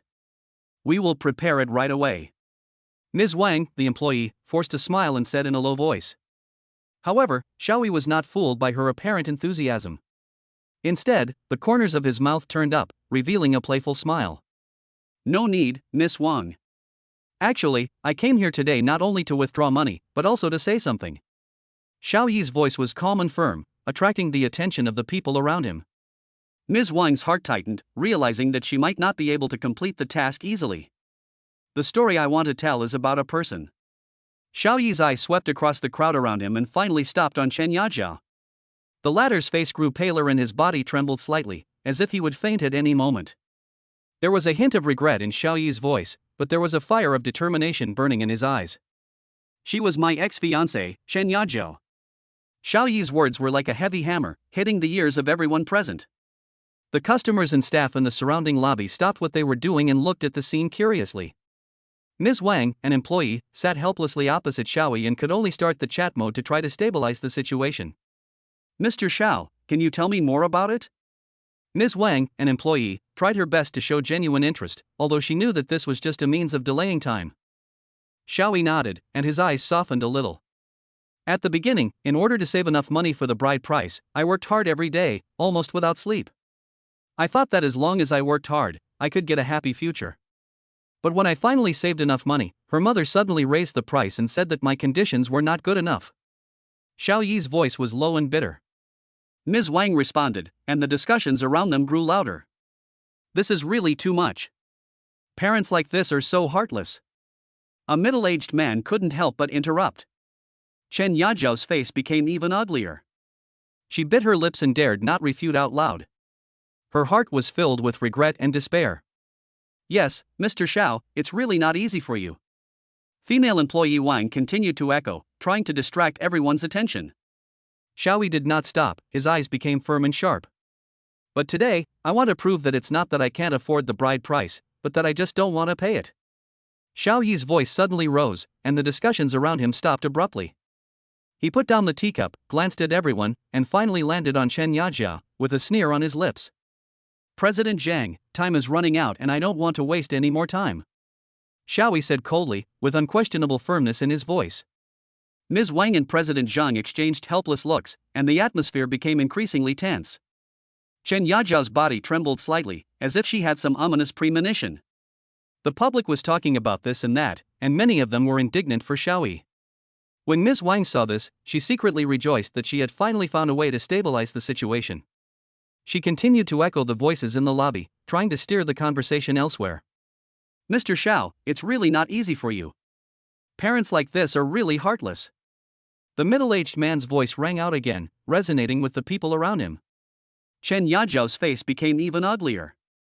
She bit her lower lip tightly, not daring to make a sound. Her heart was filled with regret and despair. She regretted following her mother's arrangements and giving up Xiaoyi. Now facing his powerful return, she felt unprecedented pressure and fear. Yes, Mr. Xiao, it's really not easy for you. Ms. Wang, an employee, also hurriedly agreed, trying to distract everyone's attention.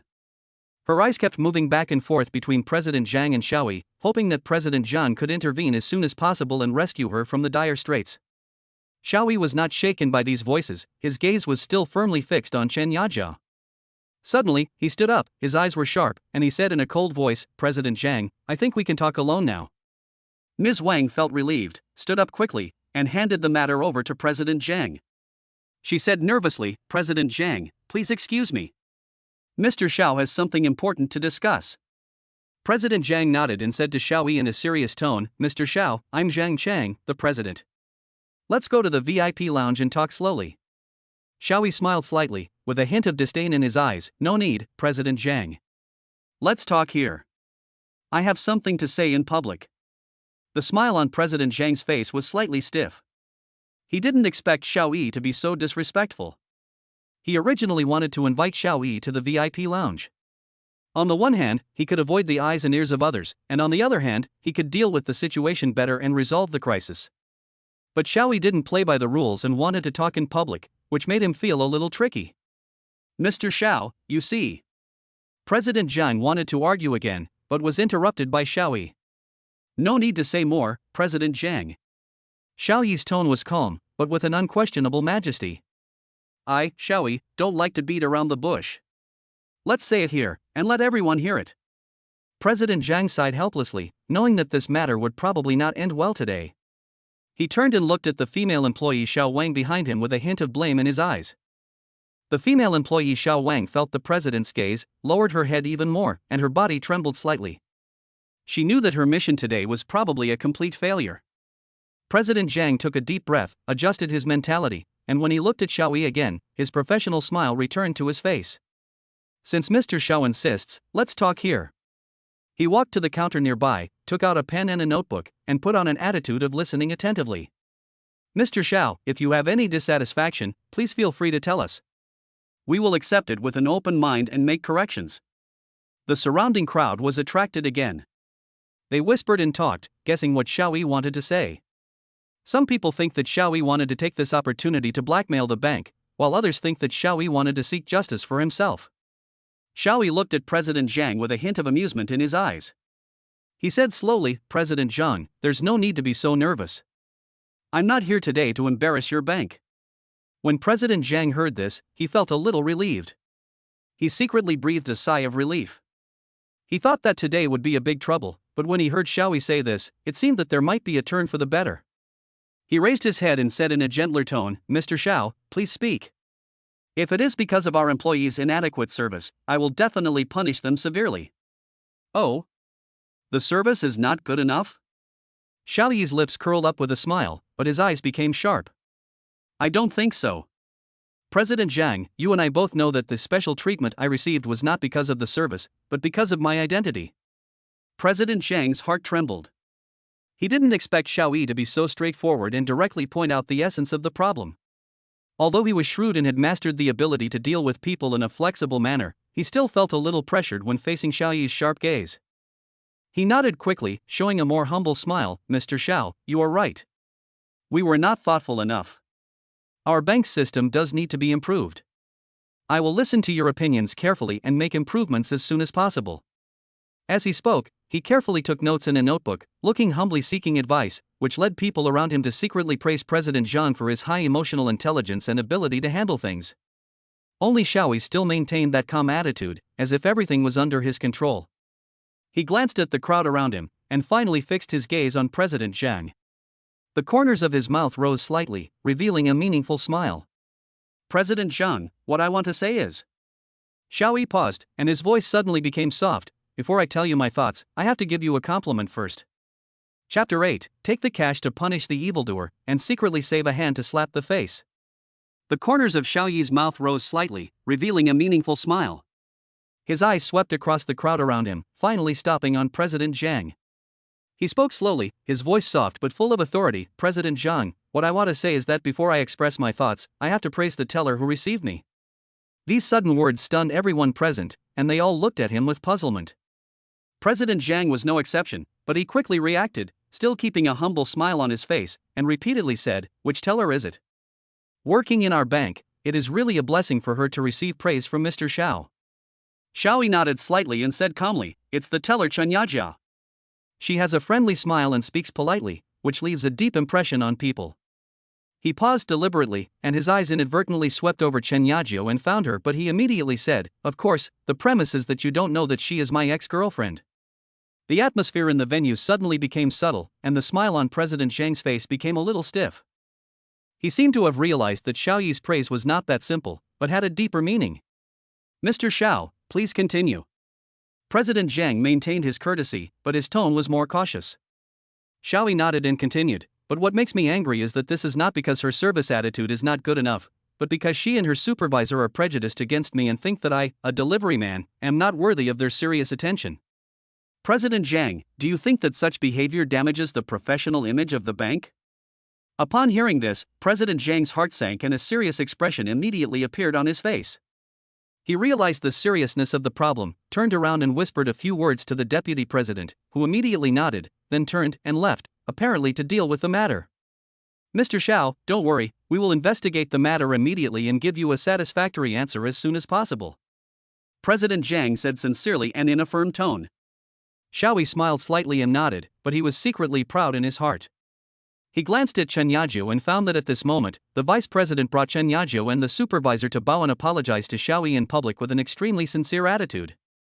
"Mr. Xiao, we are deeply ashamed and we express our most sincere apologies for your disrespectful behavior." The vice president spoke first, with deep apology in his voice. Chen Yajio and the supervisor also bowed. Although they were unwilling, they did not dare to resist at all. Xiao Yi stood there quietly, with the corners of his mouth slightly raised, feeling a little refreshed in his heart. "President Zhang, however, I feel that this apology is not enough. I hope you can give me a more specific answer." Xiao Yi's voice was still calm, but it revealed an unquestionable firmness. President Zhang nodded quickly, with an even more humble smile on his face. "Mr. Xiao, don't worry, we will definitely deal with it seriously and will not tolerate it. If you have any other requests, please feel free to ask." Xiao Yi smiled slightly, stretched out his hand to shake hands with President Zhang, and said calmly and firmly, "President Zhang, I am very satisfied with your attitude. But let's take our time on this matter. I am not in a hurry." As soon as he finished speaking, Xiao Yi's eyes swept over the crowd around him, then he slowly turned around and walked out the door. The air around me seemed to fluctuate, leaving behind a silence. Xiao Yi walked out of the bank door, looked back at the magnificent sign, and a playful smile appeared on the corner of his mouth.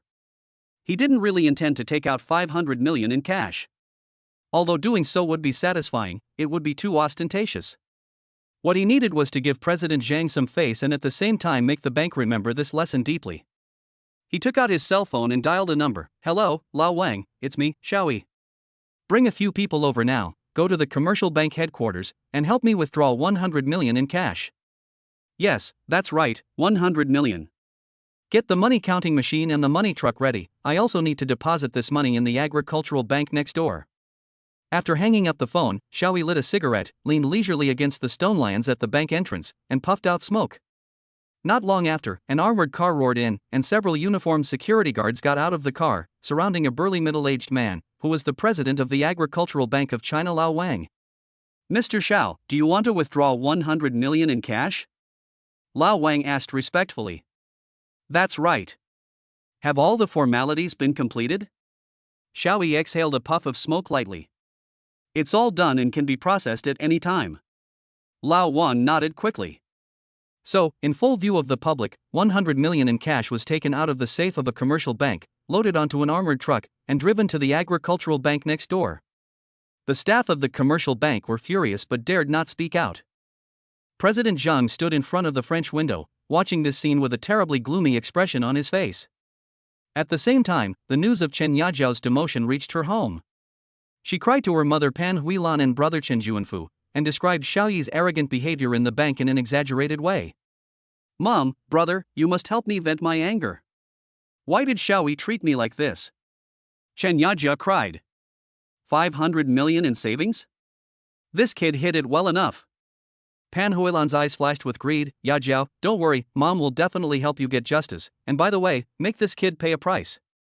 Chen Juanfu was also ready to fight, with a sinister look on his face. "Sister, don't worry, I will find a few brothers and teach this ignorant guy a lesson."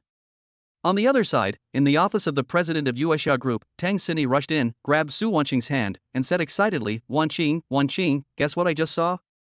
"You will never guess." Su Wanqing put down the documents in her hand and asked curiously, "What's wrong? What made you so excited?" Tang Xini took a deep breath and said mysteriously, "I just saw your girl at the commercial bank." Chapter 9, Wealthy but with many restrictions.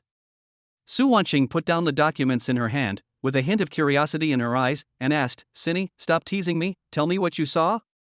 Seeing Su Wanqing so curious, Tang Xini became even more excited. She quickly pulled her chair to Su Wanqing's desk, moved closer, and said in a low voice, "I was at the commercial bank and saw your Xiaoyi." He was really showing off his prowess. Su Wanqing raised her eyebrows and said with a smile, "Oh? How did he display his power?" Tang Xini took a deep breath and began to describe the situation vividly. "You know President Zhang of the commercial bank, right? He is the one who always treats the poor with a cold eye and greets the rich with a smile. Today, Xiaoyi went directly to the bank and asked to withdraw 500 million in cash." Su Wanqing widened her eyes and asked in surprise, 500 million in cash? How can he have so much money? "Ha, that's nothing," Tang Xini continued with a smile on her face. "As soon as he entered the bank, he went straight to the president's office and asked for 500 million in cash." Everyone thought he was joking, including President Zhang, who was also very disdainful. In the end, Xiaoyi smiled slightly and took out a passbook. The number on the passbook shocked everyone. 500 million. Su Wanqing couldn't help but laugh. This kid really knows how to act cool. Tang Xini had no intention of stopping. She continued, "What's even more amazing is that Chen Yajiao and her mother Pan Huilan were also in the bank. When they saw the scene, their faces turned very ugly. Chen Yajiao also tried to humiliate Xiaoyi, but was slapped in the face by President Zhang on the spot. It was really satisfying." The smile on Su Wanqing's lips became more obvious. She nodded and said, "This kid is really capable. But, will he get into trouble by doing this?"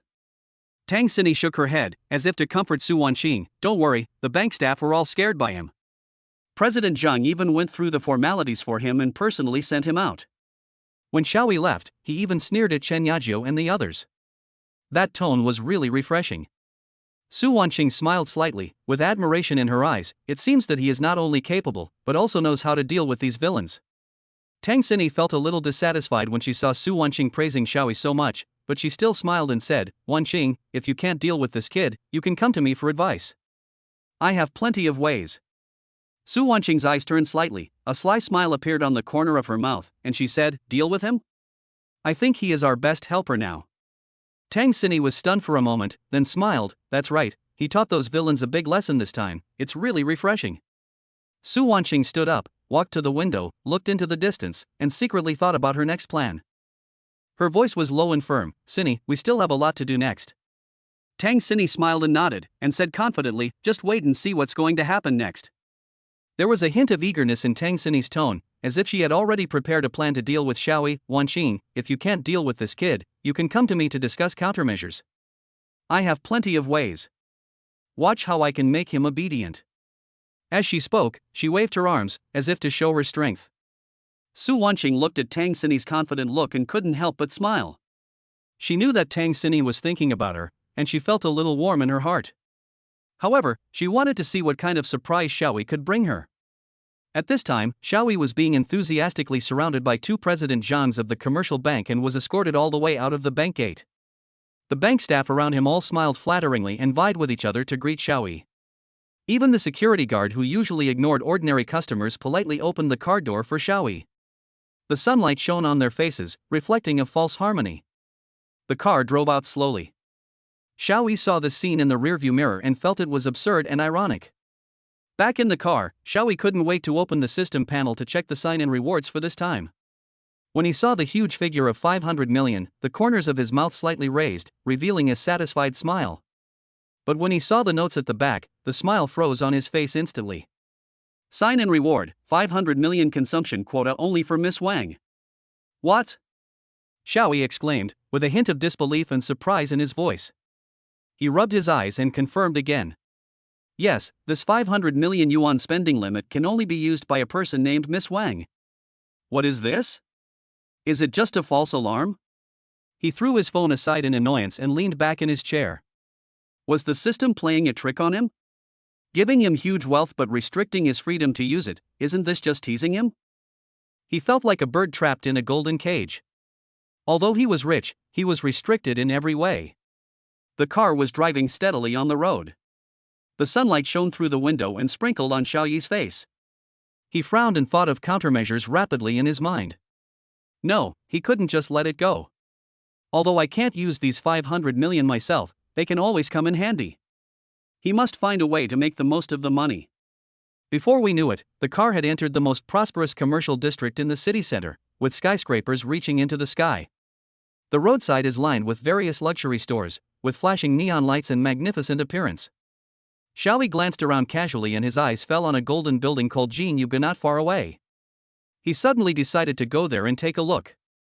The corners of his mouth rose slightly, revealing a meaningful smile. Go to Jinyu Pavilion. He ordered lightly, his voice low and firm. At this moment, Su Wanqing and Tang Xini's conversation was still going on. They had no idea what new adventure would happen to Xiaoyi.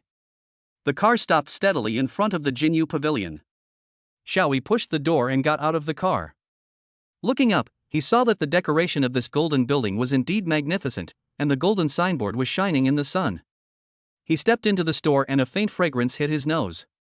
He heard soft background music and the whispers of customers talking to each other. The receptionist walked up to Xiaoyi in her high heels, with a professional smile on her face, but her voice seemed a little formulaic. Hello, sir, how can I help you? She looked Xiaoyi up and down with a hint of casual scrutiny in her eyes. Maybe because Xiaoyi was dressed simply, she did not show too much enthusiasm. Xiaoyi didn't care about it. He just nodded casually and walked towards the men's watch area in the store. There, watches of various brands are displayed in glass counters, shining with dazzling luster. Seeing this, a young female salesperson came up quickly with a smile on her face. Hello, sir, do you want to see some watches? We have recently received a batch of new models in our store, you can take a look at them. She introduced enthusiastically with a look of anticipation in her eyes. Xiaoyi casually glanced at the watches on the counter, and his eyes finally stopped on a simple watch. He pointed at the watch and said lightly, this one, take it out and let me see it. The saleswoman looked in the direction Xiaoyi pointed, and her eyes suddenly lit up. This was the latest limited edition in the store, and it was very expensive. The smile on her face became even brighter, and she said quickly, sir, you have a good eye. This watch is the most popular style in our store. Many celebrities like it. She carefully took the watch from the counter and gently placed it on the display stand in front of Xiaoyi, while introducing, this watch uses Xiaoyi didn't listen to her finish, but just stretched out his hand, wanting to pick up the watch and take a closer look at it. However, before he touched the watch, a hand suddenly reached out from the side and pressed the glass plate on the display stand, stopping his action. A sharp voice sounded in my ear, "Sir, please don't touch our goods casually, they are very precious." Xiaoyi looked up and saw a salesperson in uniform and heavy makeup staring at him with a hint of disdain and disgust in her eyes. Her face, which was smiling just now, was now cold as ice, as if she had become a different person. Xiaoyi's hand stopped in mid-air and he was slightly stunned. He had never encountered such a situation before.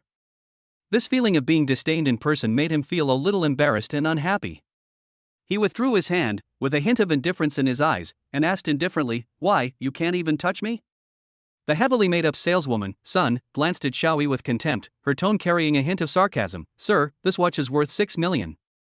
If you have no intention of buying it, it's better not to touch it casually." She looked Xiaoyi up and down.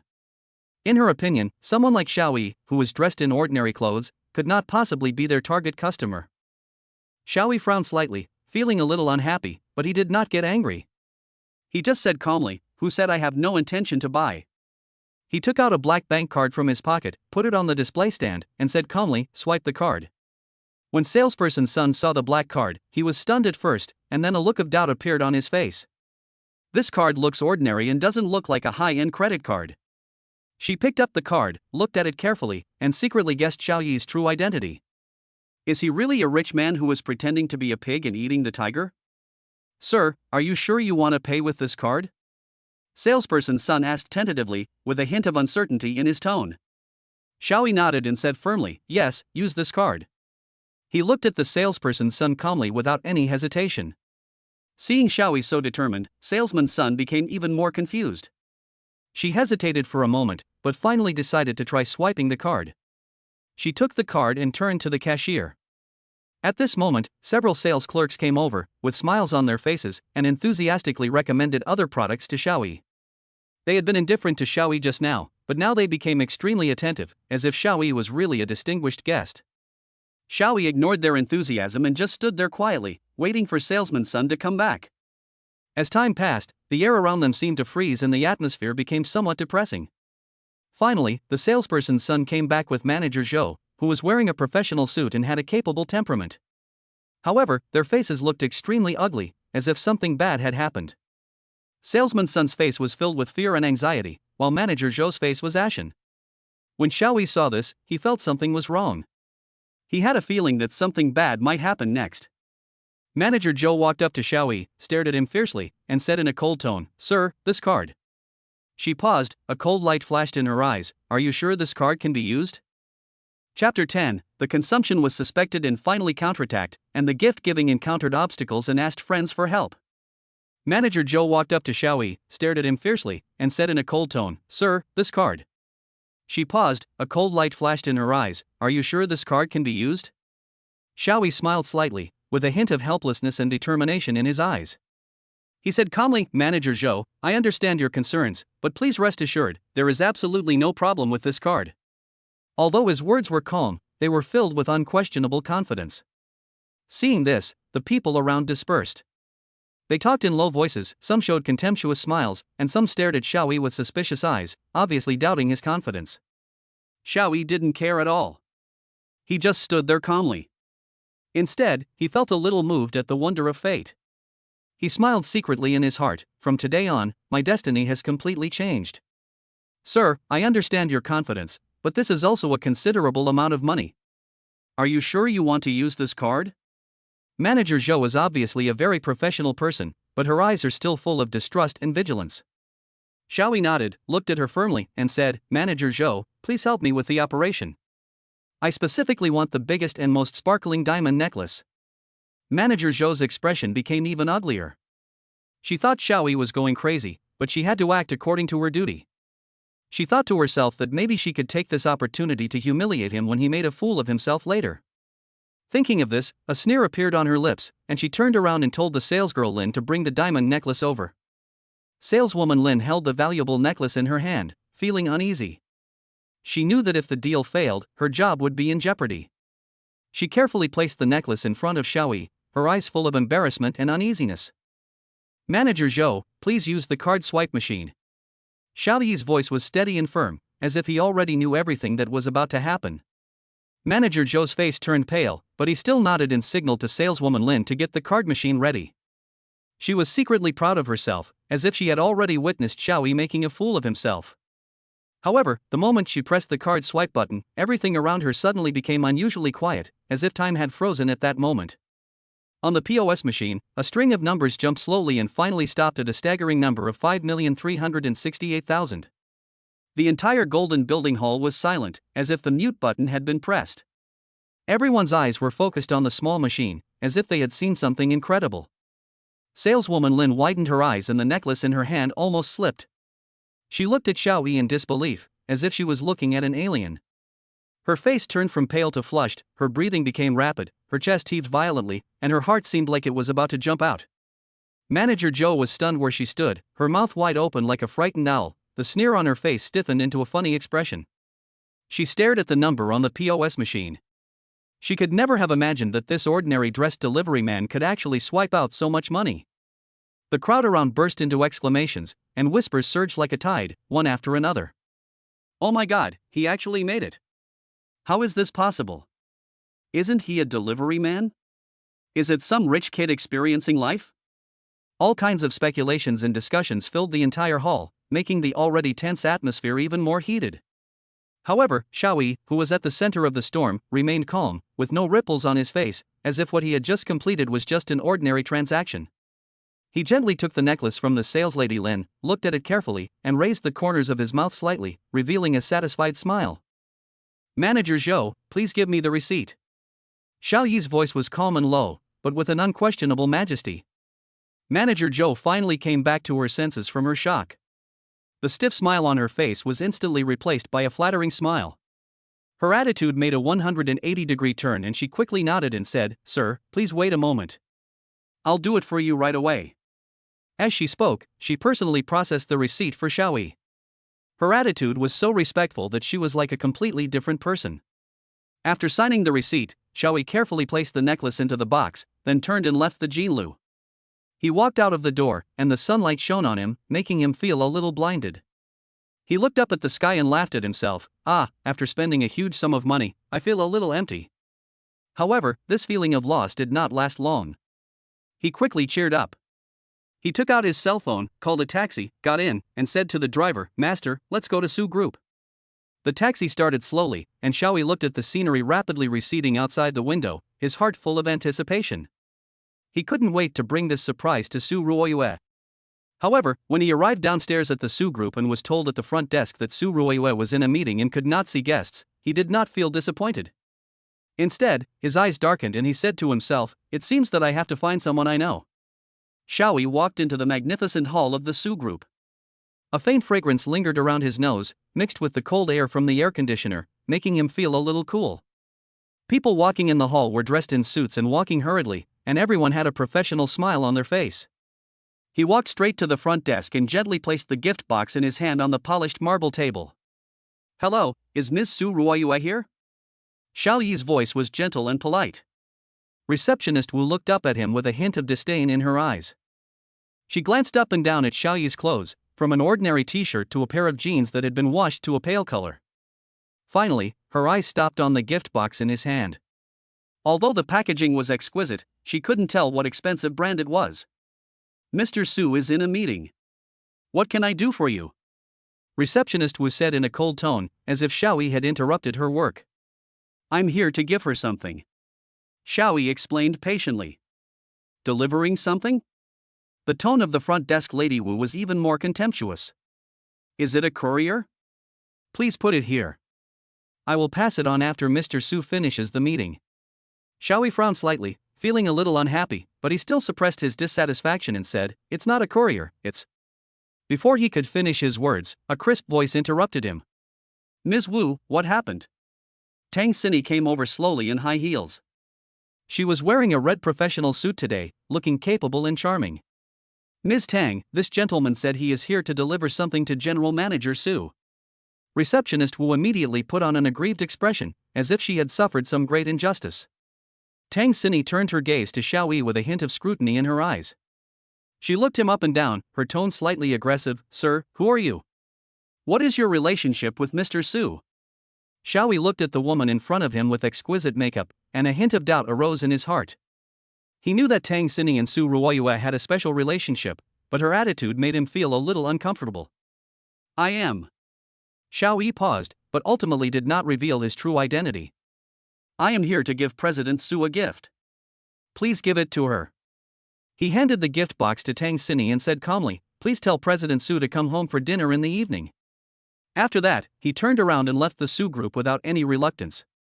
Tang Xini looked at Xiaoyi's departing back, her brows slightly furrowed, her heart full of doubts. She turned to look at the receptionist Wu, with a hint of inquiry in her eyes. What did he just say? Chapter 11 Diamonds brilliantly reflect true hearts. After Xiaoyi turned and left, the office of Tang Xini and receptionist Wu fell into silence.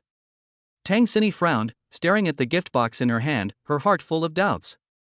She gently placed the gift box on the desk and ran her fingers lightly over the delicate packaging, as if she could sense a hint of something unusual from it. What did he just say? Tang Xini asked receptionist Wu again, with a hint of urgency and uncertainty in her tone. Ms. Wu, the front desk lady, was stunned for a moment. Her voice was filled with uncertainty, as if she was wondering if she had heard it wrong. Tang Xini frowned even more tightly. She and Su Wanqing had been good friends for many years and she knew Su Wanqing's personality and preferences very well. She knew very well that Su Wanqing had always been cold, arrogant and independent, and rarely let anyone get close to her life. Although Xiaoyi looks low-key and introverted, he can give gifts to Su Wanqing's company in a big way, which is puzzling in itself. Ms. Wu, are you sure he didn't say anything wrong? Tang Xini confirmed again, with a hint of severity in her tone. Receptionist Wu nodded and said she would wait for Mr. Su to come home for dinner. I was a bit bewildered at the time, wondering who he was and why he was so bold. Thinking about it now, it was really rude. There was a hint of regret in her eyes, as if she was blaming herself for her previous attitude. Tang Xini took a deep breath and decided to open the gift box to see what was inside. She carefully untied the ribbon on the gift box and gently opened the lid. Instantly, a bright light came into view, causing her to hold her breath involuntarily. In the box was an exquisite diamond necklace, each diamond emitting a dazzling light, as if stars had fallen into the earth. Tang Xini's heart skipped a beat. She had seen a necklace like this before at an auction. She was very tempted at the time, but ultimately she could not bear to buy it because the price was too high. Is this true?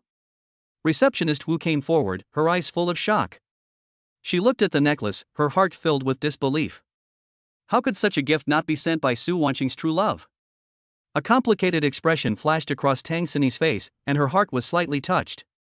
She looked down at the necklace in her hand and said thoughtfully, I'll give it to President Su when she comes back. Front desk lady Wu nodded, with a hint of apology in her eyes, and said softly, Ms. Tang, I will tell the security guard right now.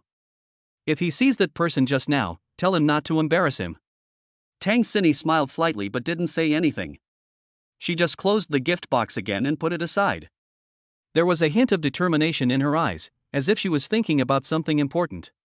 At this moment, the office door was gently pushed open, and a familiar voice came, Tang Xini, what happened? Chapter 11 Diamonds brilliantly reflect true hearts. At this moment, the office door was gently pushed open, and a familiar voice came, Tang Xini, what happened? Tang Xini raised her head, with a hint of admiration and determination in her eyes.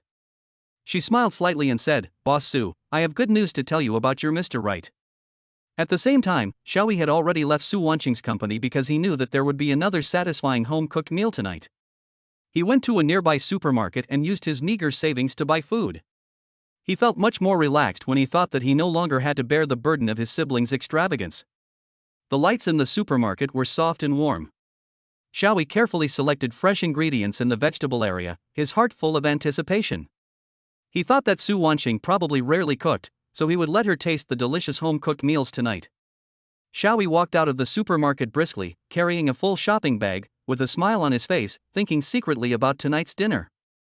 At this moment, his cell phone suddenly vibrated. Xiaoyi stopped, took out his cell phone, and Su Wanqing's name appeared on the screen. He took a deep breath and answered the phone, his heart beating faster. Hello, Xiaoyi, have you bought the vegetables? Su Wanqing's voice came through the phone, cold and beautiful with a hint of tenderness. Xiaoyi nodded. Even though the other party couldn't see it, he still responded seriously, I've bought it. I'm going to make your favorite home-cooked meal for dinner. Su Wanqing laughed softly, with a hint of surprise in her voice. Then I'm really looking forward to it, come back soon. Xiaoyi nodded, hung up the phone, and continued walking forward with a smile on his face, his steps even more brisk. Su Wanqing's satisfied smile appeared in his mind, and his heart was filled with happiness. Xiaoyi returned to the apartment carrying a heavy shopping bag. He turned the key and the door lock made a crisp click sound. He walked into the house and gently placed the shopping bag on the kitchen counter. The fresh vegetables and meat in the bag gave off a faint fragrance. He skillfully took out the ingredients from the bag, put the lush green vegetables into the fresh keeping layer, and placed the bright red meat pieces properly in the frozen area. The refrigerator door made a slight buzzing sound as it opened and closed, as if responding to his busy schedule. Then he turned around and took out pots and pans from the cupboard. The stainless steel pots reflected a cold luster under the light. The flames on the stove jumped, making a whooshing sound. The bottom of the pot slowly became hot and oil smoke began to spread. Xiaoyi held the spatula and skillfully stir-fried the dishes in the pot. The hot oil in the pot made a sizzling sound, and the aroma of the ingredients gradually emanated. He stir-fried the sliced meat until golden brown, then added the vegetables. The emerald greens gradually became soft and tender under the hot oil. After a short while, several home-cooked dishes were ready. The red and green dishes exuded an enticing aroma and looked particularly warm when placed on the table. Just then, the sound of a lock being unlocked was heard from outside the door, and then Su Wanqing's figure appeared at the door. She took off her high heels, put on soft slippers, and walked into the house lightly. When she saw Xiaoyi busy in the kitchen wearing an apron and holding a spatula, the corners of her mouth couldn't help but rise slightly, revealing a faint smile. When Xiaoyi heard the noise, he turned around and saw Su Wanqing smile. His heart was moved and he stammered, You are back. I just cooked. As he spoke, he wiped the sweat from his forehead nervously and the spatula in his hand almost slipped. The two sat down at the dining table. For a moment, the room was quiet, with only the occasional sound of car horns coming from outside the window. Su Wanqing looked at the delicious dishes on the table and felt a warm feeling in her heart, but on the surface she still maintained her cool temperament. She stood up and walked to the wine cabinet, opened the door, and saw various kinds of wine inside. She turned to look at Xiaoyi and asked calmly, What would you like to drink? Xiaoyi scratched his head and answered embarrassedly, I don't drink often, it's up to you. As soon as he finished speaking, a hint of awkwardness filled the air. Su Wanqing looked at him thoughtfully, with the corners of her mouth slightly raised, and then she took out a bottle of red wine from the depths of the wine cabinet. She walked towards Xiaoyi with the bottle of wine in her hand and said, In that case, let's try this. Su Wanqing opened the red wine gracefully, and the mellow aroma of the wine spread instantly. She poured a glass for Xiaoyi herself. The deep red liquid swayed gracefully in the transparent glass, setting off her delicate profile, making her look even more cool and charming. Xiaoyi picked up the wine glass somewhat stiffly and took a sip. The mellow taste of the red wine spread on the tip of his tongue, with a hint of sweetness and a hint of bitterness, just like his mood at the moment, complex and full of expectations. Try this, scrambled eggs with tomatoes and red wine, it has a unique flavor. Su Wanqing picked up the chopsticks, picked up a golden egg and put it into her bowl with an elegant and natural movement. Xiaoyi also took a piece. It tasted sweet and sour, and paired with red wine, it was surprisingly harmonious. After a few glasses of red wine, the atmosphere gradually became warmer. Su Wanqing was no longer as cold as she was in the company. Instead, she became more gentle and relaxed. Why didn't you come to me directly when you came to the company this afternoon? Su Wanqing put down her wineglass, with a hint of inquiry in her eyes and a hint of imperceptible tenderness in her tone. Xiaoyi was stunned for a moment, put down the chopsticks in his hand, and explained nervously, I'm afraid of being misunderstood. After all, we haven't made it public yet. And I don't know if you are willing to make the marriage public now. I'm afraid it will cause trouble to you. His tone was sincere. Su Wanqing was silent for a moment when she heard this, and then she smiled gently, as if an iceberg had melted, and in an instant she became extremely charming. Now, I am willing. She raised her head and looked directly into Xiaoyi's eyes, from now on, I will never leave. When Xiaoyi heard this, his throat tightened and his heartbeat suddenly accelerated. He took a deep breath, trying to calm his inner excitement, and said in a hoarse voice, Well, okay. His hands were clenched tightly together, his fingertips were slightly white, full of anticipation, but also a little uneasy. He looked at Su Wanqing. The corners of Su Wanqing's mouth rose slightly, revealing an imperceptible smile. She raised her glass, opened her red lips slightly, and said in a clear and pleasant voice, "Then, cheers for us." Xiaoyi also raised his glass and clinked it with hers. The crisp sound of the collision was particularly clear in the quiet room. He looked at Su Wanqing, who was smiling happily across from him, and felt mixed emotions in his heart: nervousness, anticipation, and a sense of impending happiness. Su Wanqing was about to speak, but suddenly stopped. Chapter 12, Returning to the Old House with Confused Thoughts. Xiaoyi looked at Su Wanqing. Her smile was as beautiful as a flower, melting the tension in his heart like the warm winter sun. His heart warmed up, gratitude welled up in his heart, and his tone became gentle. "Wanqing, thank you." Su Wanqing tilted her head slightly, her eyes flashing with cunningness. She no longer looked like a cold and beautiful CEO, but more like a girl next door. "Thank me for what?" "Thank me for agreeing to marry you?" Xiaoyi scratched his head and said a little embarrassedly, "Thank you for trusting me. I will cook for you every day in the future, okay?" Su Wanqing smiled even more happily, with the corners of her mouth curved into a beautiful arc. "Okay, it's a deal." The two chatted for a while, and as the night deepened, they said good night to each other. Xiaoyi lay on the bed, looking at the ceiling, with a faint sense of regret in his heart. Just now, he seemed to be able to take a step further, but finally stopped. However, he soon felt relieved. The most important thing now was to improve his own strength and give her a better life. Thinking of this, he clenched his fists and his heart was filled with strength. In the room, a warm atmosphere with a hint of regret permeated the air. The next morning, after Su Wanqing went to work at the company, Xiaoyi changed into clean clothes and felt an inexplicable sense of nostalgia in his heart. He decided to go back to the apartment he used to share with Hou and pack up his things. After taking a taxi to the familiar building, Xiaoyi took out the key and opened the door. From inside the door, a familiar, old smell wafted towards him, and he vaguely heard some noise coming from Hou's room. He raised his foot with a wicked smile and kicked Hou's door hard, making a loud bang. "Fuck, which bastard kicked my door?" Hou's voice came from inside, with a hint of irritability as if he had just woken up.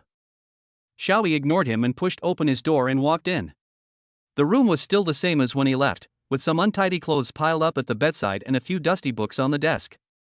Seeing all this, his thoughts couldn't help but go back to the past.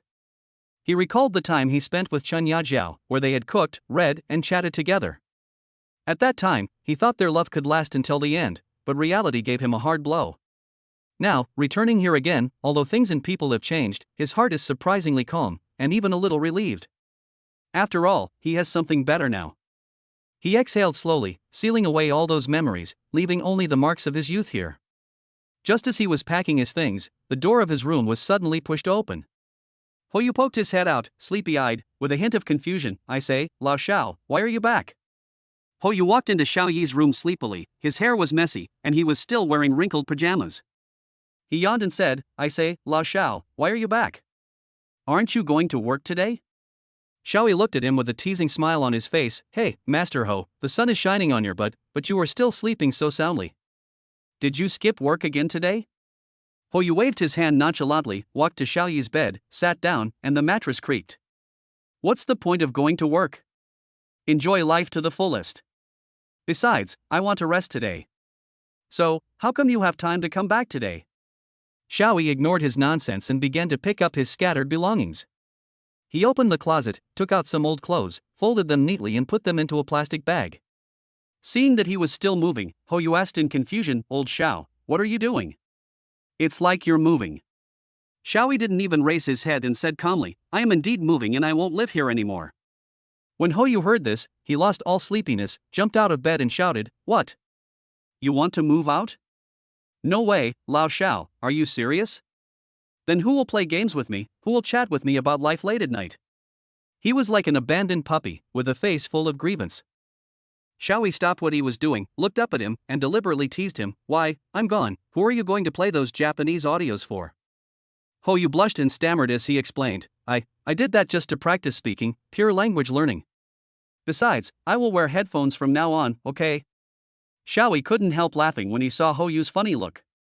He patted his shoulder, didn't say anything, and continued to pack his things. Hou wanted to ask something more, but when he saw the meaningful smile on Xiaoyi's lips, he felt uneasy. He always felt that there seemed to be something different when Xiaoyi came back this time. He watched Xiaoyi continue to organize his things, muttering to himself, "Old Xiao, what's wrong with you? Chapter 13, Old Friends Meet Again. Xiaoyi stuffed the last piece of clothing into the suitcase, zipped it up, and stood up. Hou had an unwilling look on his face. He sat on the edge of the bed like a child, staring at Xiaoyi closely, as if he was afraid that he would really disappear. Lao Xiao, you said you wanted to move out, is it because? Hou asked tentatively, but did not finish his words, as if he was afraid of touching on some sensitive topic. Xiaoyi sighed softly, sat down next to Hou, and patted his shoulder. Yes, Yajiu and I broke up. I found a new place to live and I won't live here anymore. Hou was stunned for a moment, then jumped up excitedly. Ah, that's great. Lao Xiao, you finally got rid of that snob. We have to celebrate. Let's go to Night Owl and have a couple of drinks. Xiaoyi smiled slightly, did not refuse, and stood up. Okay, since you are so interested, I will go with you. The two went out and walked in the night. In the dim light, neon lights flicker with colorful lights, and the breeze blows, bringing a hint of coolness. As Hou walked, he asked curiously, Old Xiao, what happened between you and Yajiao? Why did you break up so suddenly? Xiaoyi smiled faintly, put his hands in his pockets, and said calmly, it's very simple. We have always been a little incompatible. After the price was raised when I proposed last time, she and her mother thought I was too poor and rejected me directly. I didn't want to force it, so we broke up peacefully. Later, I met someone. Hou widened his eyes and asked in surprise, who did you meet? Could it be a beautiful woman? Old Xiao, you are really amazing. He looked excited, as if he had already seen Xiaoyi's bright future. Xiaoyi smiled slightly. Hou became even more curious, but before he could ask any more questions, he suddenly heard a noise behind him. The two turned around and saw Pan Huilan and her son Chen Yuxuan walking towards them with obvious dissatisfaction and anger on their faces. Hou's face instantly turned livid, he clenched his fists, and cursed in a low voice, what a narrow road for enemies, why are these mother and son here again? Xiaoyi's eyes were calm and firm, and he said calmly, don't worry, let's see what they want to do. As soon as she finished speaking, Pan Huilan had already walked in front of them, pointed at Xiaoyi, and said in a sharp voice, Xiaoyi, you bastard, how dare you come out? You made our Yaijia still alone, how are you going to compensate her? Xiaoyi looked at her coldly, raised a faint smile at the corner of his mouth, and said calmly, compensation? Do you think too highly of me? Pan Huilan's face became even uglier. Just as she was about to continue to rage, Chen Yuxuan got in front of her and pushed Xiaoyi hard. Tell me clearly, what do you want? Hou suddenly took a step forward, blocking in front of Xiaoyi, and glared at Chen Yuxuan, you kid, are you looking for death? At this moment, Xiaoyi put his hand gently on Hou's shoulder and shook his head slightly, signaling him to calm down. His eyes were cold and firm, but the smile on his lips became more obvious, as if he had expected all this. Hou was furious after hearing this, and cursed angrily, Xiaoyi, you are so awesome. Such a scumbag mother and son actually dared to come to you, so shameless.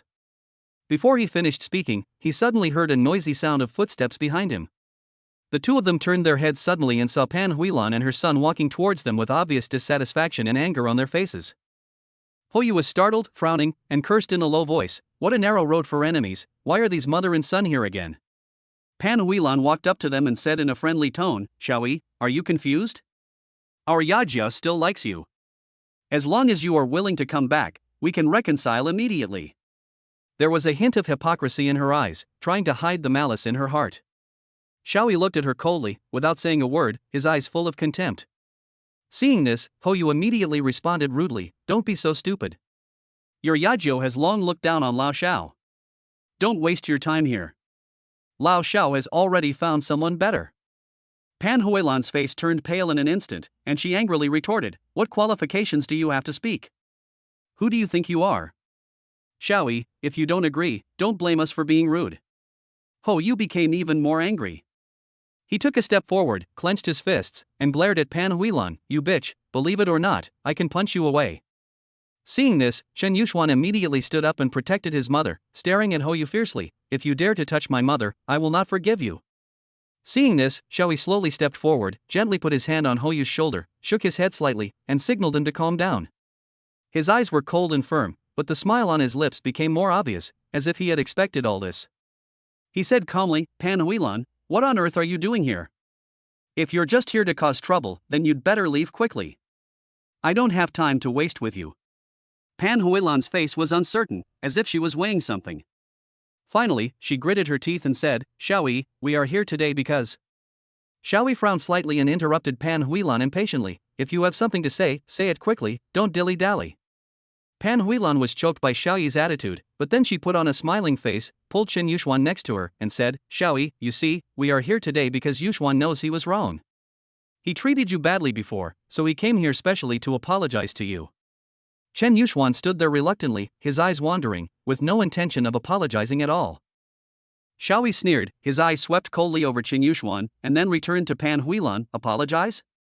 I don't think it's necessary. You go away, I don't want to see you again. Seeing Xiaoyi being so cold, Pan Huilan immediately put away her smile and her tone became sharp. Xiaoyi, what do you mean by this? Do you really want to break up with our Yajiao? We have been together for so long, don't you have any feelings for me at all? She began to play the emotional card, trying to soften Xiaoyi's heart. When Xiaoyi heard this, the last bit of patience in his heart disappeared completely. He looked at Pan Huilan coldly, with a hint of sarcasm in his tone. Favor? Why didn't you think about favor when you raised the price of the bride price? You despise the poor and love the rich, why are you pretending to be a good person now? Pan Huilan's face changed and she argued, isn't that a test for you? Who made you so useless that you can't even come up with a decent gift? Her tone was arrogant, as if everything she did was natural. Xiaoyi looked at Pan Huilan's shameless appearance and felt disgusted. He took a deep breath and decided not to bother with them anymore. He turned to Hou and said, let's go. There's nothing to talk about with this kind of people. Hou was already furious. When he heard Xiaoyi's words, he immediately nodded, and the two turned around and were about to leave. At this moment, Chen Yuxuan suddenly took a step sideways and stood in front of Xiaoyi. Pan Huilan also reached out her hand, grabbed Xiaoyi's arm, and screamed, stop. Want to leave? Not that easy. Chen Yuxuan stiffened his neck and stared at Xiaoyi provocatively. Want to leave? Pay us the breakup fee first. Pan Huilan also tightly grasped Xiaoyi's arm and echoed in a shrill voice, that's right. You have hurt our Yajiao so badly, and you want to leave without paying compensation? No way. Her fingers painted with bright red nail polish almost pinched into Xiaoyi's flesh, and her sharp nails made him feel a stinging pain. Hou couldn't help laughing when he saw this face. Breakup fee? Why don't you just go and grab it? Who was it that despised the poor and loved the rich and kicked Lao Xiao out? You still have the nerve to ask for a breakup fee now. It's really hilarious. When Chen Yuxuan heard this, he immediately became furious. He suddenly let go of Xiaoyi, grabbed Hou by the collar, and said through gritted teeth, what did you say? Are you looking for a fight? Hou was no pushover either. He sneered, grabbed Chen Yuxuan's wrist with his backhand and twisted it hard. There was a crisp click sound, and Chen Yuxuan let out a scream, covering his twisted wrist and stepping back repeatedly. Seeing this, Pan Huilan screamed, ah! My son! You dare to hit my son, I will call the police to arrest you. While shouting, she rushed forward and tried to push Hou away. Seeing this, Xiaoyi's eyes turned cold. He grabbed Pan Huilan's wrist, shook it hard, and pushed her aside. He looked at Pan Huilan coldly and said in a cold tone, I warn you, don't bother me again, otherwise don't blame me for being rude. Pan Huilan was frightened by Xiaoyi's eyes, but she still refused to give in. You wait. I won't let you go. As she spoke, she helped up Chen Yuxuan, who was groaning in pain, glared at Xiaoyi fiercely, and turned away. Xiaoyi looked at the two men's embarrassed backs and a sneer appeared at the corner of his mouth. He turned around and said to Hou, let's go. Hou nodded, and the two walked into the bustling night market side by side. The aroma of sizzling meat from the barbecue stalls filled the air, mixed with the flavors of various spices, stimulating their taste buds. There were bursts of loud music coming from the distance, mixed with people's laughter, making the scene very lively. The two found an empty seat and sat down, ordering a few bottles of beer and some skewers. Hou raised his glass and said to Xiaoyi, Old Xiao, cheers to you. Now that you've gotten rid of that mother and son, your life will be much better in the future. Xiaoyi smiled, raised his glass, and clinked it with Hou's, cheers. The two were about to drink happily when suddenly a familiar voice sounded behind them, Xiaoyi? Is it really you? Chapter 14, Trouble arises in Xiangshanzhai, Xiaoyi wants to help the beauty. Xiaoyi put down his wine glass and frowned slightly. This sound. Is it Chen Yajiao? He looked back and saw that it was indeed Chen Yajiao, her mother Pan Huilan, and Chen Yuxuan, whom he had taught a lesson to. The three of them had malicious smiles on their faces, especially Chen Yajiao, whose eyes were full of resentment. Xiaoyi sighed inwardly. It seemed that he would not have any peace and quiet tonight. He stood up and said to Hoyu, "It seems that the party tonight has to end early."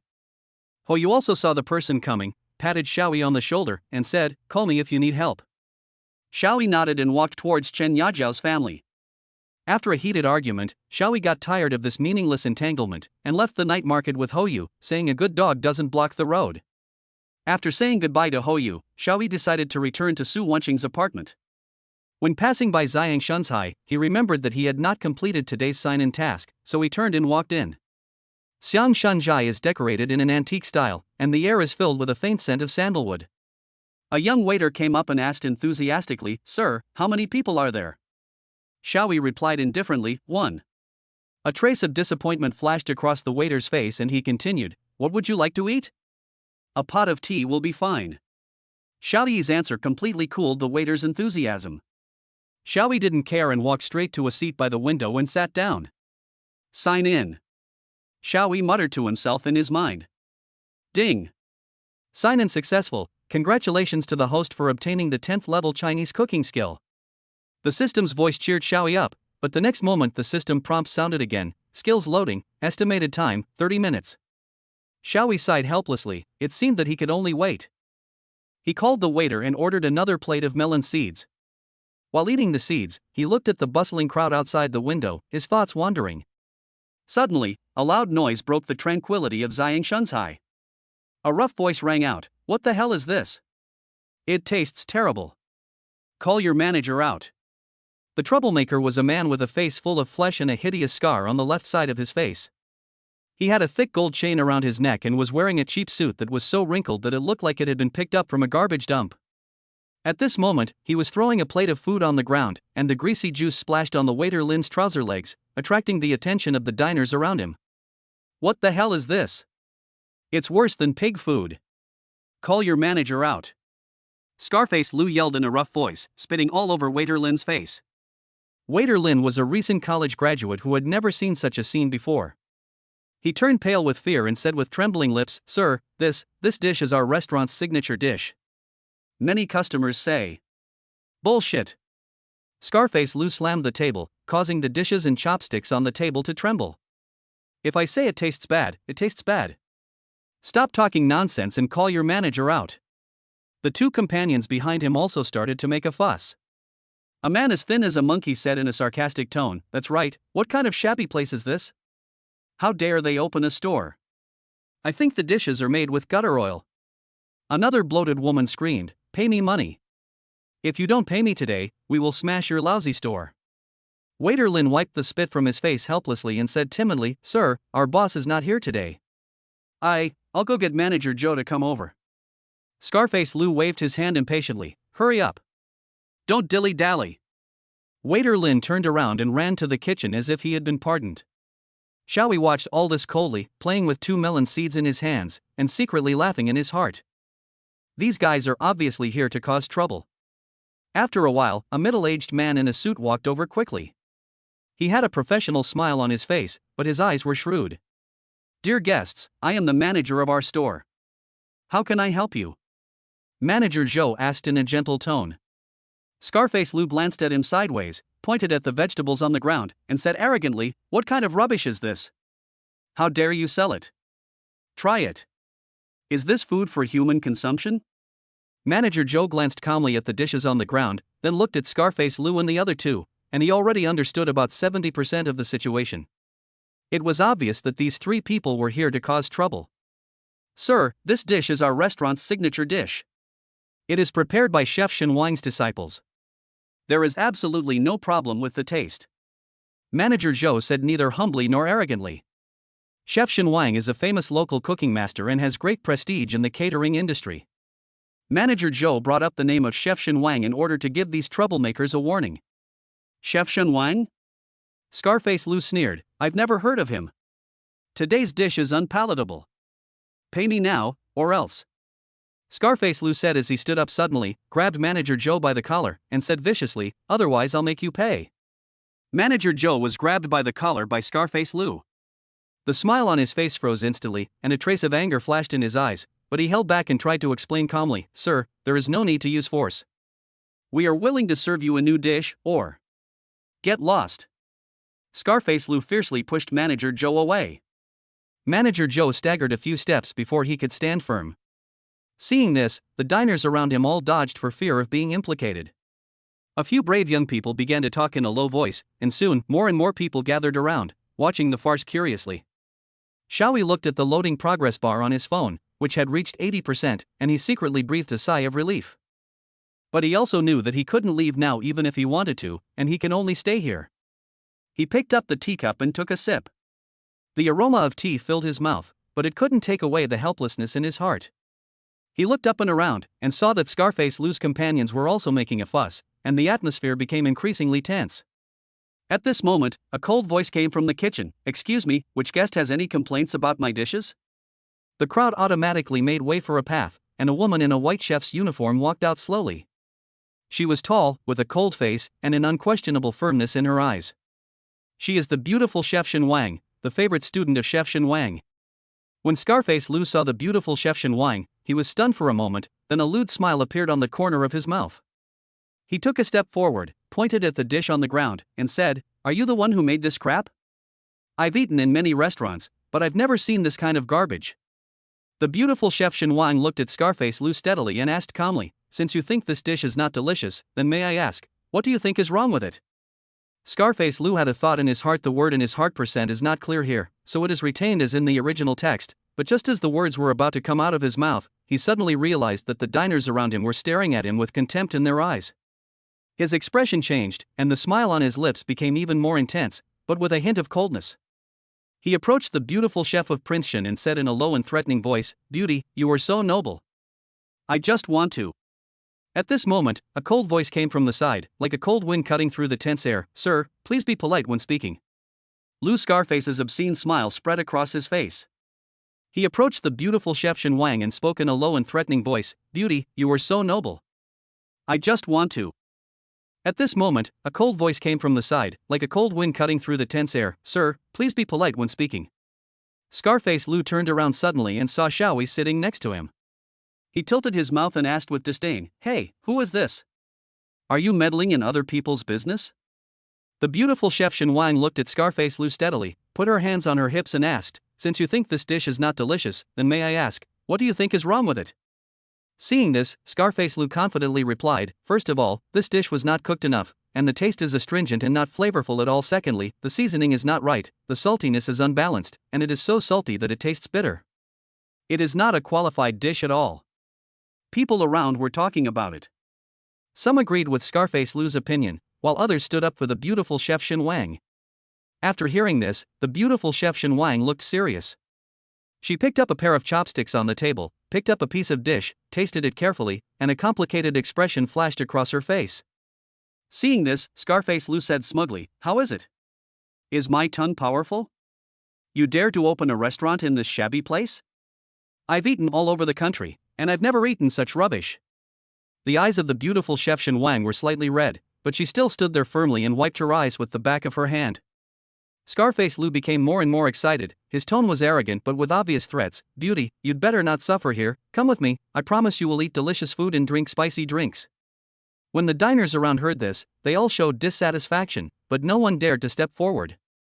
The atmosphere became increasingly unfavorable for the beautiful Chef Shen Wang, and Scarface Lou's companions also laughed and made endless noises. At this moment, Xiaoyi slowly stood up and looked at Lou Scarface firmly. "Since you are so good at tasting, then try my cooking skills." Lou Scarface was stunned, a trace of confusion appeared on his face. The crowd around him also quieted down and looked at Xiaoyi curiously. Xiaoyi's words instantly made the atmosphere in Xiang Shunsai extremely tense. Chapter 15, Cooking Skills. The scarred man looked Xiaoyi up and down and sneered, "You? With your pretty face, you can cook? Don't make me laugh." His mouth was full of alcohol, and his eyes glanced at the beautiful Wang frivolously. "Beauty, I think you should just follow me. This guy is just an embroidered pillow, good-looking but useless." Xiaoyi's eyes turned cold, and his tone was steady. "Sir, please be respectful. This lady did not invite you, and your behavior has constituted sexual harassment." He paused, looking directly at the scarred man. "As for my cooking skills, since you are so interested, why not give it a try?" The scarred man felt a little uncomfortable under Xiaoyi's gaze, but still pretended to be calm. "Just try it. If the dishes you cook are worse than Xiang Xuanjai's, I will smash this restaurant today. He slammed the table arrogantly, attracting the attention of the diners around him. At this time, Miss Wang stood up and said in a firm tone, "Sir, I am the head chef of Xiang Xuanjai. If his dishes are not to your taste, I am willing to bear all the consequences." She glanced at Xiao Yi with a hint of encouragement in her eyes. The scarred man was even more upset when he saw Miss Wang defending Xiao Yi, but he couldn't say anything else, so he snorted coldly, "Okay, then let this kid show off his skills. If the food he makes is not tasty, I won't be polite." Xiao Yi nodded calmly, turned and walked towards the kitchen, leaving behind a tall and straight back. Miss Wang followed closely behind, while the scarred man Zhang sat where he was, looking at their backs with a sneer, as if he had foreseen Xiao Yi's failure. At the kitchen door, Miss Wang whispered to Xiao Yi, "Be careful." Xiao Yi walked into the kitchen, looked around, and the corners of his mouth rose slightly. The kitchen is clean and tidy, equipped with all the cooking utensils, and even the range hood is as clean as new. He walked to the operating table, his eyes fell on the progress bar of the sign-in system, and his confidence suddenly increased. The system prompts that he is signed in for 30 days and has obtained the Chef God-possessed buff, which allows Xiao Yi's cooking skills to reach a higher level. "It seems like today is an opportunity for me to perform," Xiao Yi muttered to himself. Although his voice was light, it revealed a sense of confidence. He picked up the cabbage on the chopping board, washed it quickly several times, and then skillfully cut it into thin strips. The knife skills are so exquisite that it seems as if every cut is on rhythmic music. The cabbage shreds are even and delicate, like thin threads. Miss Wang stood aside and watched Xiao Yi's technique with her eyes widened. She has been a chef for more than 10 years and considers herself to be an excellent knife worker, but the young man in front of her actually challenged her self-confidence. "This knife skills, what did you do before?" Miss Wang couldn't help but ask, with a tremor in her voice. Xiao Yi smiled slightly, his eyes still focused on the work at hand, and did not answer. He continued to chop the cabbage, and washed and processed the remaining ingredients one by one. His movements were smooth and flowing, like a carefully choreographed dance. "Next, the real test," Xiao Yi whispered to himself, his tone revealing unquestionable firmness. He picked up the spatula, preheated the pan, poured in a proper amount of oil, and waited for the oil to reach the right temperature. The aroma from the kitchen gradually spread, attracting the attention of diners outside the door. They all looked in and talked about it. Animated tension, "Are you ready? I don't want to let you down." Xiao Yi raised the corner of his mouth and turned to look at Miss Wang, with a hint of deep meaning in his eyes. Miss Wang nodded, her heart filled with anticipation and awe. In the kitchen, hot oil jumped at the bottom of the pot, making a sizzling sound, as if playing a prelude to the upcoming culinary feast. Xiao Yi shook his wrist slightly, and the spatula drew an elegant arc in the pot, stir-frying the minced garlic and dried chilies to bring out a rich aroma. Next, he poured the chopped cabbage into the pot and stir-fried it quickly. His movements were smooth and rhythmic. The cabbage shreds quickly softened under the high temperature, making a crisp sound. Miss Wang watched intently from the side. She had never seen such a pleasing cooking process. Every movement of Xiao Yi was full of power and beauty, as if he was not cooking but performing an art performance. The kitchen is filled with an enticing aroma, which is the most original flavor released by the ingredients under high temperature, tempting everyone's taste buds. Outside the door, the diners watching could no longer contain their curiosity and stood on tiptoe, looking around. They whispered to each other and discussed what was going on in the kitchen. The air was filled with anticipation and excitement. Xiao Yi smiled slightly. He skillfully added the seasonings into the pot and stir-fried them evenly. The color of the cabbage became more attractive and a unique fragrance filled the air. He put the prepared side dishes into the pot one by one, stir-fried them for a few times, and then added an appropriate amount of water starch to thicken the soup, making it thick and tightly wrapping each leaf. The whole process was smooth and seamless, as if every step had been practiced countless times. The dishes in the pot gradually take shape and emit an attractive luster. The shredded cabbage is emerald green, paired with red dried chilies. It has bright color, fragrant aroma, and is mouth-watering. The aroma from the kitchen had already drifted out, causing exclamations from the people outside the door. Some people couldn't help swallowing, while others opened their eyes wide, unable to believe their eyes. The scarred man sitting in the lobby looked at the ignorant looks of the crowd and sneered, his heart full of disdain. "Isn't it just cooking a dish? What's the big deal? I don't believe he can do anything fancy." He crossed his arms, squinting at the direction of the kitchen, a sarcastic smile on the corner of his mouth, as if he had already won. Xiaoyi put the fried dishes into a plate and brought it to the lobby with gentle and steady movements. The dishes were steaming hot and filled with fragrance. He placed the dish in front of the scarred man with a faint smile on his face. "Sir, please enjoy your meal." His tone was calm and confident, as if what he was doing was just a trivial matter. The scarred man looked at the delicious dish in front of him. His expression changed slightly, but he still said stubbornly, "Humph, so fancy, let me see if I want to eat it." After that, he picked up the chopsticks, picked up a piece of vegetable leaf, and put it into his mouth with a rough and casual movement. "This smell." The scarred man stopped moving suddenly. "How does it taste?" Xiaoyi did not continue to ask, but spoke softly. His voice was not loud, but it carried a hint of elusive meaning. The scarred man stopped moving abruptly, and every flavor of the dish spread in his mouth. The delicious shredded cabbage, spicy dried chili peppers, and just the right seasoning made him feel like he was in a food paradise. He swallowed and asked unwillingly, "This taste, how is this made?" Xiaoyi smiled, with a hint of gentleness in his eyes. "Sir, if you are satisfied, it will be my greatest honor. As for the specific cooking method, perhaps I will have the opportunity to share it later." The scarred man was completely conquered. His face turned red and he scratched his head in embarrassment. "I'm sorry, kid.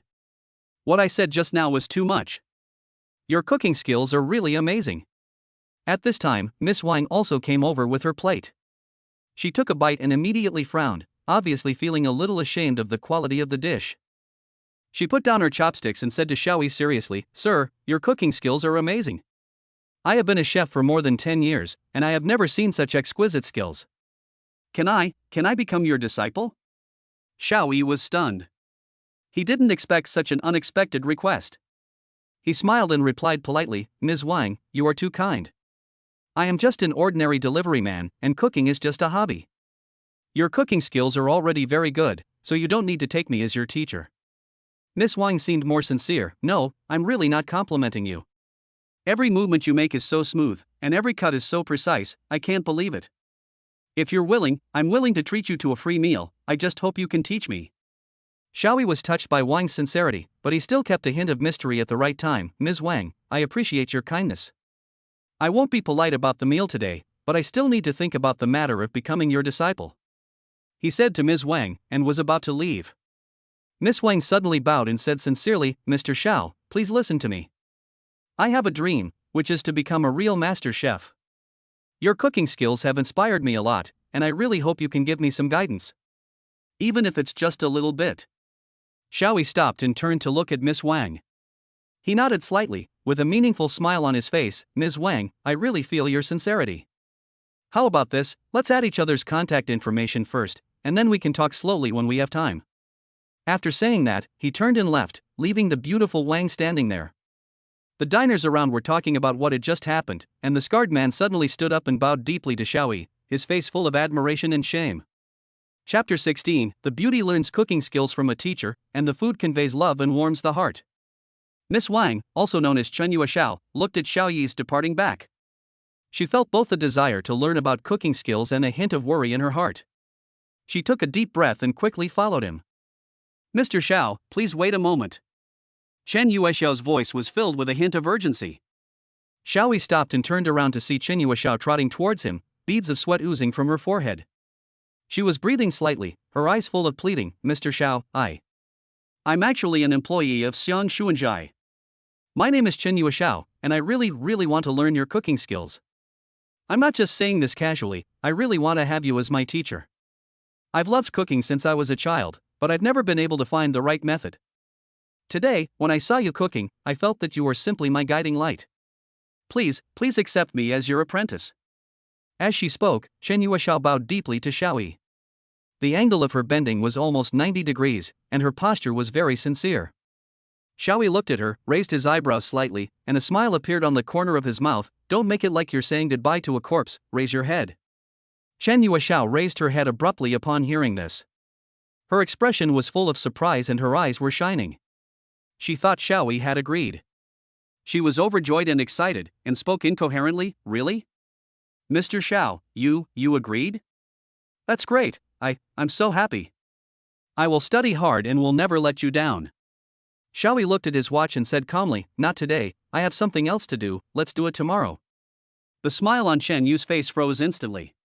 Her heart seemed to have fallen from heaven to hell. A sense of loss surged in her heart. She thought Xiaoyi was going to refuse again. She secretly blamed herself in her heart whether she had done something wrong and whether she had made Xiaoyi unhappy again. Tomorrow morning at 10 o'clock. Xiaoyi spoke again, with an unquestionable certainty in his voice. Shenyu was stunned for a moment, then her eyes widened in surprise. She thought she had heard wrongly. After confirming that Xiaoyi was not joking, a bright smile immediately bloomed on her face, as if the haze had dissipated and the sun was shining on her face again. Really? Mr. Xiao, are you saying that I can start learning cooking from you at 10 o'clock tomorrow morning? Xiaoyi nodded, didn't say anything more, turned around and prepared to leave. Mr. Xiao, you haven't told me your name yet? Chen Yuexiao asked hurriedly. My name is Xiaoyi. Xiaoyi said this without even turning his head, and left in big strides. Chen Yu looked at Xiaoyi's back with a smile, feeling as excited as if there was a lively little rabbit in her heart. She clenched her fists and secretly vowed to be on time tomorrow and never let Xiaoyi down. After Xiaoyi left Ziyang Shunzhai, he was in a particularly good mood. When he thought of Su Wanqing, the corners of his mouth unconsciously rose slightly. He must give her a surprise today. He decided to cook it himself and make a Buddha jumps over the wall that was amazing enough. He went straight to the nearest large supermarket, pushed his shopping cart, and began to move between the shelves filled with goods. Dried abalone, shark fin, fish maw, sea cucumber. These precious ingredients that are rarely seen in daily life were all collected by him. When he selects ingredients, his eyes are focused, like an artist carefully selecting, striving to make every detail perfect. The shopping cart was gradually filled with various ingredients, exuding an enticing aroma. After shopping, Xiaoyi returned to the apartment carrying a bag full of food. He couldn't wait to place the ingredients on the kitchen counter, then turned on the system and began to carefully study the preparation method of Buddha jumps over the wall. The system explains in detail the key points of each step of the production, including the heat, seasoning, etc., all with accuracy to the millimeter. Xiaoyi listened carefully and followed the steps, his movements smooth and without any hesitation. In the kitchen, the clatter of pots and pans, the sizzling of ingredients tumbling in hot oil, and the clatter of knives on cutting boards interweave into a beautiful symphony. The aroma of various ingredients gradually spread, forming a complex and tempting taste. Xiaoyi carefully cleaned each ingredient, cut them into even pieces, and then placed them in layers into the ceramic pot according to the system's instructions. He looked at the pot of high-level northeastern stew in front of him and couldn't help but reveal a helpless smile. However, he still carefully put the clay pot on low heat to simmer, and then patiently waited for the delicious food to be born. As time passed, a rich aroma filled the kitchen, which was the taste of the perfect blend of various ingredients after being stewed for a long time. Xiaoyi would open the lid from time to check the soup to ensure that every step was perfect. Finally, after several hours of patient waiting, Buddha jumps over the wall was completed. Xiaoyi looked at the jar of golden and fragrant delicacy in front of him, and a satisfied smile appeared on his face. He carefully brought the clay pot to the dining table and began to prepare dinner. At this moment, the sound of a key opening the door was heard, followed by a cold voice, "I'm back." At 10 o'clock in the evening, Su Wanqing pushed open the door of the apartment and walked in exhausted. A busy day left her physically and mentally exhausted. She dragged her heavy steps into the living room and collapsed on the sofa. She closed her eyes and tried to give herself a short rest, but the physical and mental exhaustion made her fall asleep almost instantly. Xiaoyi was busy preparing dinner, and the aroma from the kitchen gradually spread to the living room. When he heard the sound of the key opening the door, he immediately put down his work and walked quickly to the living room. Seeing Su Wanqing lying on the sofa, sleeping soundly, he walked over quietly, afraid of disturbing her. He took a soft blanket and carefully covered her with it. At this moment, Su Wanqing suddenly moved, her eyes suddenly opened, with a hint of panic in her eyes. She saw Xiaoyi standing in front of her, with the blanket in his hand still in his hand, and couldn't help but be a little surprised. Why are you here?" Xiaoyi was startled by the sudden awakening and instinctively took a step back, his heart beating faster. "Why did you wake up suddenly?" "I just covered you with a blanket. Are you dreaming?" Su Wanqing smiled softly, trying to relax herself, and she said, "Thank you, Xiaoyi." Xiaoyi nodded, looked into Su Wanqing's eyes, and found a hint of fatigue in her eyes. He remembered the Buddha jumps over the wall that had been prepared in the kitchen, and decided to relieve her fatigue with delicious food. "By the way, I made a Buddha jumps over the wall today. Can you smell the fragrance? You are tired too, come and try it." Su Wanqing smelled the fragrance in the air and her stomach started to growl. She nodded and followed Xiaoyi into the kitchen. On the dining table, a pot of golden and fragrant Buddha jumps over the wall has been served, with a few exquisite side dishes placed next to it. Su Wanqing looked at the sumptuous dinner and a warm feeling surged in her heart. Did you do this? Su Wanqing's voice was filled with surprise and emotion. Xiaoyi smiled and nodded. Yes, I prepared it especially for you because I thought you must be busy today. Come, try it and see if it suits your taste. Su Wanqing picked up the chopsticks, gently picked up a piece of abalone and put it into her mouth. The delicate taste and rich aroma made her eyes flash with surprise. It's so delicious. This is the most delicious Buddha jumps over the wall I have ever eaten. Xiaoyi looked at Su Wanqing's satisfied expression and felt extremely relieved.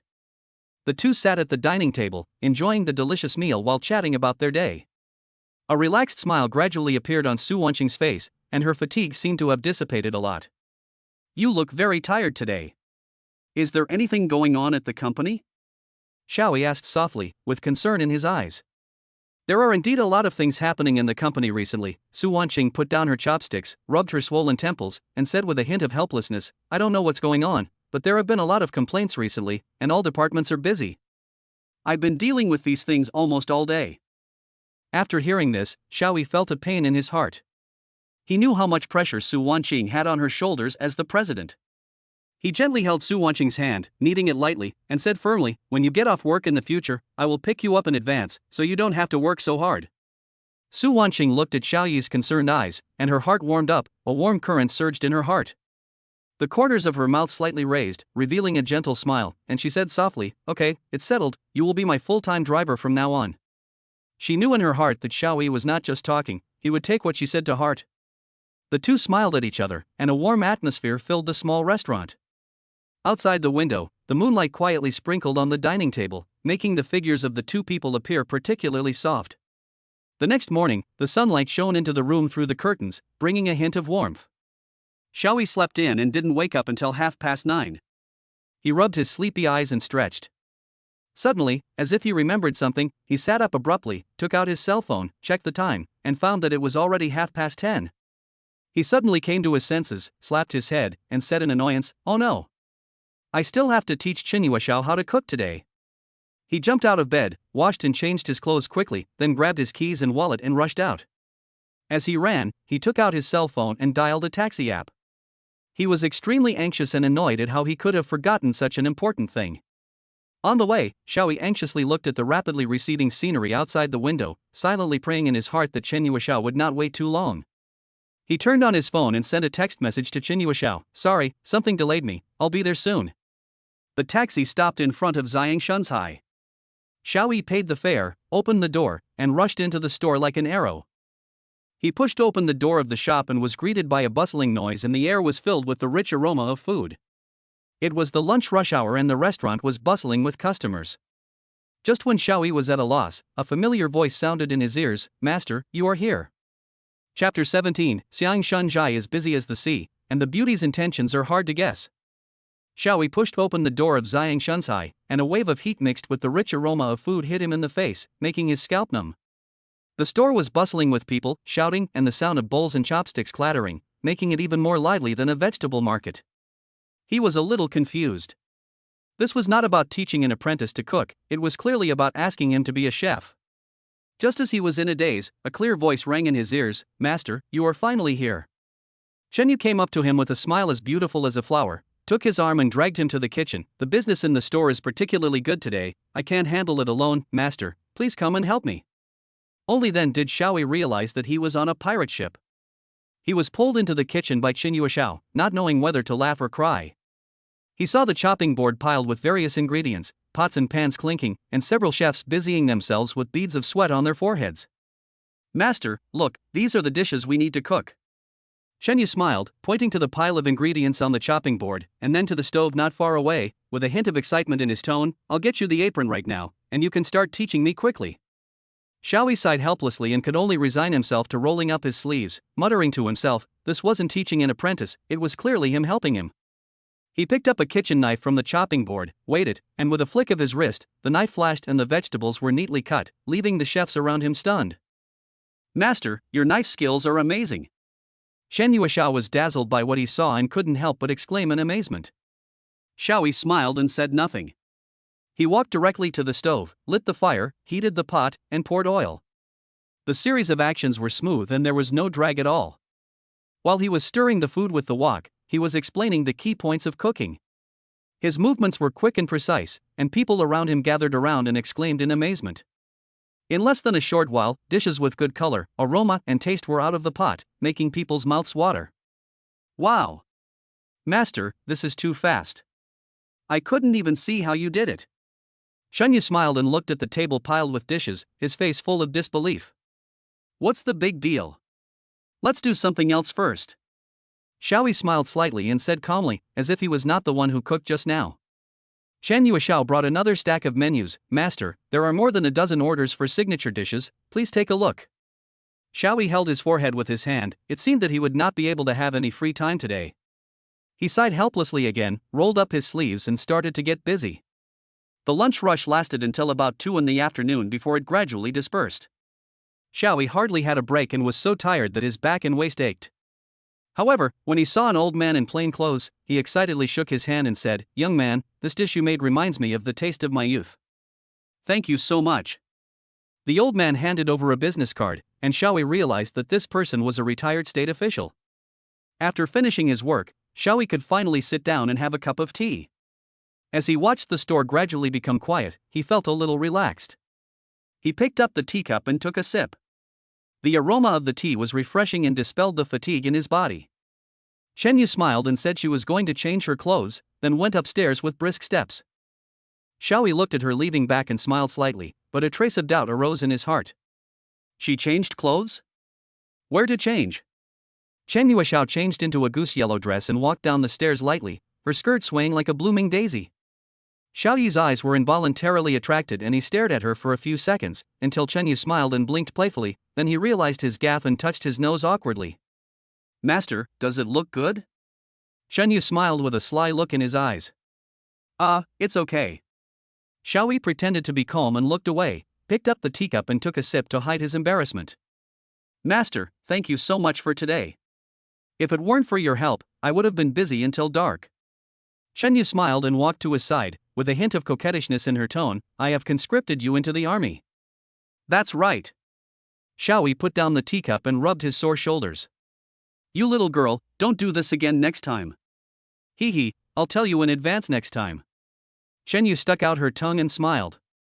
Suddenly, she took Xiaoyi's arm and said with a hint of pleading, "Master, can you do me another small favor?" Xiaoyi frowned slightly. "What help?" Shenyu smiled and moved closer to him, whispering, "I have a suitor who keeps pestering me." "Master, can you help me pretend to be my boyfriend and scare him off?" Xiaoyi was stunned for a moment, then nodded helplessly, "Okay, just this once." The two walked out of Xiang Shunzhai and basked in the afternoon sun. Shen Yuexiao suddenly let go of Xiaoyi's arm, kept a distance from him, and said with a hint of apology on her face, "Master, I'm really sorry for what happened just now." "I can't help it." Xiaoyi raised an eyebrow. "Why? You don't need me to pretend to be your boyfriend now?" "No, Master," Shenyu explained with a smile, "I'm just afraid that others will misunderstand and affect your life." Xiaoyi looked at her slightly nervous expression, and felt a little unhappy. His tone became a little colder. "Why, do you think I embarrassed you?" Shen Yuexiao waved his hands quickly. "No, Master, that's not what I meant." The atmosphere was a little awkward for a moment. Shen Yuexiao bit her lip and asked carefully, "Master, to thank you for your help today, I would like to give you a gift, is that okay?" "No need." Xiaoyi refused without thinking. He didn't want to have too much involvement with Shen Yuexiao. "Hey, Master, please let me show my appreciation." Shenyu smiled and pulled his sleeve, with a hint of naughtiness in his tone. "Okay?" Xiaoyi couldn't persuade her, so he had to agree reluctantly. Shen Yuexiao immediately cheered and pulled him towards the commercial street. Xiaoyi looked at her excitement and shook his head helplessly, but a barely perceptible curve appeared at the corner of his mouth. The two came to the commercial street and passed by a magnificent gold shop. The manager at the door greeted them enthusiastically.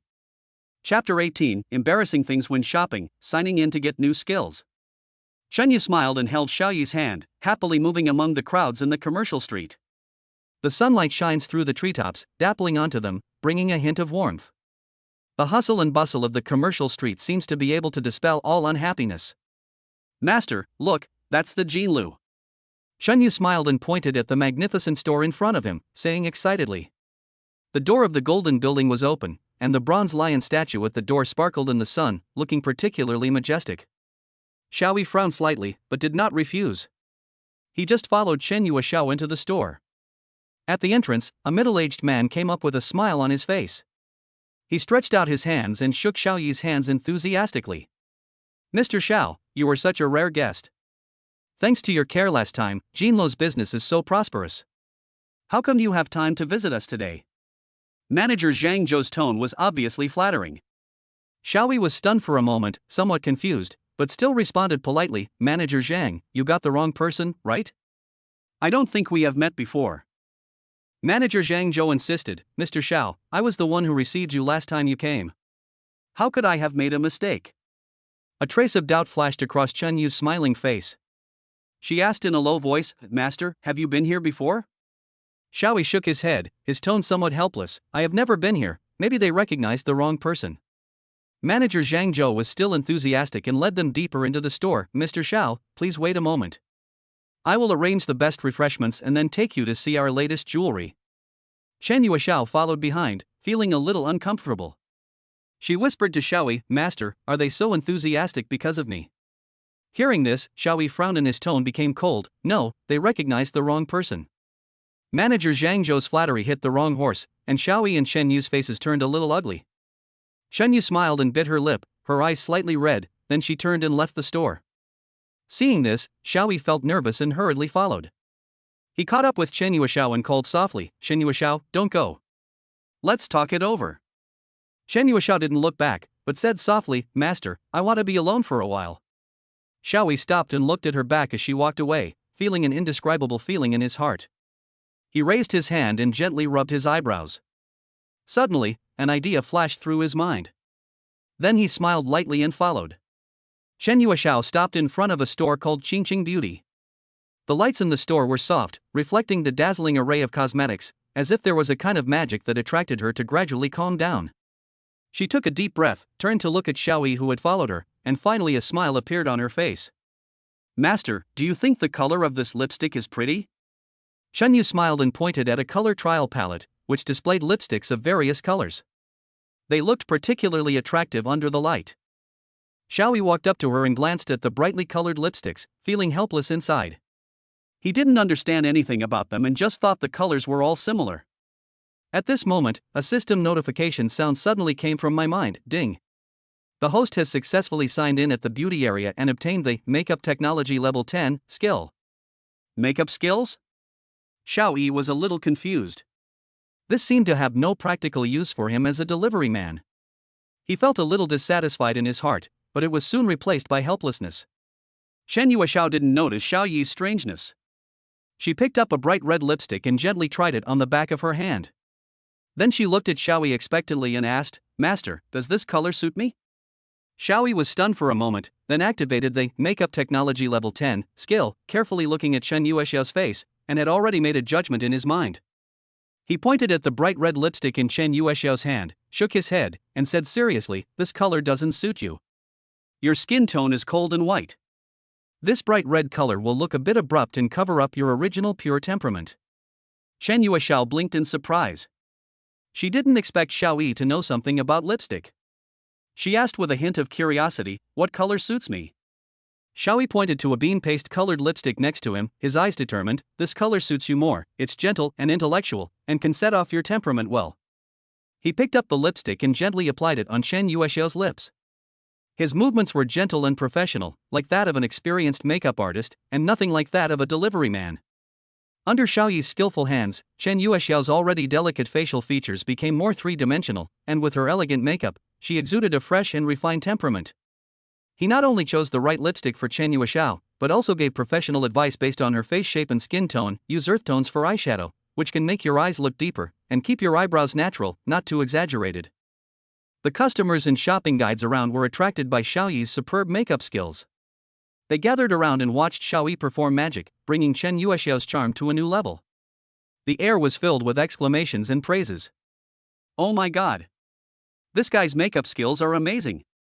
This makeup is absolutely amazing, it suits this beauty so well. He is such a treasure boy, he even knows how to put on makeup. Shenyu smiled as she looked at herself in the mirror. She had never thought that she could be so beautiful. Okay, you are beautiful. Xiaoyi put down the makeup brush in his hand, the corners of his mouth slightly raised, with a hint of satisfaction in his tone. Shen Yuxiao was about to say something when she was interrupted by an excited female voice. Little brother, please help me with my makeup. I'll give you money. Xiaoyi looked at the warm atmosphere around him, a meaningful smile appeared on his lips. He looked at Shen Yu and said, let's go. Chapter 19, First Encounter with a Riot. Xiaoyi watched the surprise in Chen Yuexiao's eyes gradually being replaced by disappointment, and he couldn't help feeling helpless. He raised his hand to scratch his head and looked at his watch. It was indeed getting late. I have to pick up my wife from get off work. Chen Yuexiao heard this and the corners of her mouth that were originally upturned slowly straightened. She said softly, with a barely perceptible hint of depression in her voice. She understood that Xiaoyi had his own life, but the romantic thoughts that had just arisen in her mind were ultimately dashed. Xiaoyi noticed Chen Yuexiao's mood change, but he had no better solution. He could only smile apologetically and turn around to leave the mall. Chen Yu smiled as he watched Xiaoyi's back disappear in the crowd, then he slowly withdrew his gaze and walked out of the mall alone in a depressed mood. Xiaoyi took a taxi to the downstairs of Yuexia Group, only to find that the company's front desk was surrounded by a group of gorgeously dressed women. The noisy quarrels broke the originally quiet atmosphere. You must give us an explanation. There are problems with the products we use. A woman with wavy hair and heavy makeup stood with her hands on her hips, and her sharp voice almost pierced the eardrums. Yes. Our faces are allergic and we must see your president. Another woman in a leopard print dress also shouted. Miss Wu at the front desk was surrounded by a group of people. She looked pale and beads of sweat oozed from her forehead. She tried her best to explain, ladies and gentlemen, Mr. Su is out for a meeting today and is not in the company. Please come back tomorrow. What? Not here? Are you deliberately avoiding us? A woman in a purple suit said in an even more hostile tone, if you don't give us an explanation today, we won't leave. More and more people gathered around, and the noisy discussions, the women's angry shouts, and Miss Wu's aggrieved explanations mixed together like a tangled mess. The air was filled with a strong smell of gunpowder, as if it was about to explode at any second. At this moment, someone in the crowd suddenly exclaimed, look, isn't that Vice President Shen? Shen Xian's appearance was like a ray of light shining into this chaotic scene. The face of Miss Wu, the front desk lady, instantly changed from pale to full of hope. She seemed to have grasped the last straw and hurriedly shouted, Vice President Shen, you are finally here. These members have been making a fuss just now, saying that they had facial allergies after using the company's products. Shen Xian walked out of the elevator gracefully, and her aura instantly stunned everyone present. She was wearing a black business suit, with her long hair draped over her shoulders, and every step she took seemed calm and unhurried. She smiled slightly, walked forward, and said in a gentle and powerful voice, hello everyone, I am Shen Xian, the vice president of Yuexia Group. Do you have any questions? Wang Yainen's attitude softened when she saw this. She sneered, but then she calmed down and said politely, Vice President Shen, my name is Wang Yainen, and I'm a gold member of Yuexia Group. A group of us sisters recently used your company's new facial mask, and as a result, everyone's face became allergic. Look, my face is now red and swollen, what can I do? As she spoke, she took off her mask, revealing a face that was terribly red and swollen. When the people around saw this, they exclaimed in surprise, talked one after another, and some even pointed and talked. Shen Xian frowned slightly, but remained calm. She walked forward, gently held up Wang Yainen's face, and looked at her carefully. I'm so sorry, Ms. Wang, this is indeed our mistake. Shen Xian's voice was gentle and sincere. To express our apology, I decided to provide you with free deep care services to completely solve your skin problems. What do you think? After Shen Xian's patient explanation, Wang Yainen was gradually attracted by her professionalism and temperament. The anger on her face gradually dissipated, and she even nodded shyly, Vice President Shen, you are so kind. Xiaoyi, who was watching this scene, couldn't help laughing, secretly laughing at Shen Xian's wit and sophistication. He couldn't help but admire her ability to remain calm at such a moment and even convince people. However, at this moment, a middle-aged housewife squeezed out from the crowd, her eyes were sharp, and there was a hint of dissatisfaction in her voice. Vice President Shen, this is related to our health, you can't just fool around like this. As soon as Shen Xian finished speaking, a middle-aged housewife suddenly squeezed out from the crowd, her eyes were sharp, and there was a hint of dissatisfaction in her voice. Vice President Shin, this is related to our health, you can't just fool around like this. Her words were like a fire, instantly igniting the anger at the scene, and the people around her echoed, and noisy discussion sounded again. Wang Yanin was moved by Shin Xian's generous proposal and was about to accept it, when suddenly she remembered the blind date she had just had. What was supposed to be a perfect blind date was turned into a mess by this sudden farce. A surge of resentment suddenly welled up in her heart, and the redness and swelling on her face seemed to become more obvious. She took a deep breath and her tone became tough. Vice President Shin, it's not just my face, but also the blind date opportunities one missed because of this, you must compensate me. Shin Xian frowned slightly, but remained calm. Her voice was still gentle and powerful. Ms. Wang, I completely understand your feelings, but from a professional point of view, although skin allergies are a problem, we can solve it through professional means. As for other losses, we are also willing to make corresponding compensation. Just as Shin Xian was trying to calm the storm, the front desk lady Wu blurted out in a hurry, Ms. Wang Yanin, you also know that the quality of our products has always been very high. This is indeed an accident. You shouldn't. Before she finished her words, Wang Yanin was already furious. Her anger was instantly ignited. She opened her mouth and said in a sharp voice that almost pierced her eardrums, shut up. You, a receptionist who can only do odd jobs, dare to teach me a lesson? Wang Yanin's words made receptionist Wu burst into tears, her eyes turned red and she almost cried. Her voice was tearful, I didn't mean that, I just... However, no one listened to her anymore, and the atmosphere became even more tense. At this moment, a voice suddenly sounded from the crowd, breaking the depressing atmosphere. Xiaoyi stood up, his voice calm and confident, Ms. Wang Yanin, if I can make your face completely restored, are you willing to stop pursuing the matter? His eyes were firm, as if to say that he had 100% confidence. Wang Yanin's eyes fell on Xiaoyi suspiciously. She spoke slowly with a hint of vigilance in her tone, can you do it? Xiaoyi smiled slightly, his eyes showing determination. He looked at the front desk lady Wu and whispered, Ms. Wu, prepare some natural makeup. We need to process it for Ms. Wang Yanin on the spot. Wang Yanin's eyes glanced back and forth between Xiaoyi and receptionist Wu, her heart filled with suspicion and expectation. Her true nature gradually emerged, but at this point, she could no longer hide her curiosity. Her heart beat faster and her eyes were fixed on Xiaoyi, as if waiting for his next move. Wang Yanin's eyes fell on Xiaoyi suspiciously. She spoke slowly with a hint of vigilance in her tone, can you do it? Receptionist Wu quickly did as she was told, her heart filled with gratitude and hope. Although she was hurt by Wang Yanin's cold words just now, she now saw a turning point and the light in her eyes rekindled. She quickly took out several bottles of cosmetics labeled with natural ingredients from the counter, her movements skillful and quick. Seeing that Miss Wu at the front desk had prepared the necessary items, Xiaoyi turned to Wang Yanin and said gently, Ms. Wang Yanin, please sit down. I will take care of everything for you. Although Wang Yanin was still skeptical in her heart, seeing Xiaoyi's confidence and the expectations of everyone present, she obediently sat in her seat at the front desk. Her heart beat faster and her eyes were fixed on Xiaoyi, as if waiting for his next move. Xiaoyi stood in front of Wang Yanin and began to look at her face carefully. He touched her skin gently with his fingers, feeling its warmth and texture. The people around held their breath and stared at the scene silently. The tense atmosphere in the air seemed to freeze. Xiaoyi's eyes were focused and determined, as if they could penetrate all obstacles and find the root of the problem. Don't worry, Ms. Wang Yanin, your face will be back to normal in just a few minutes.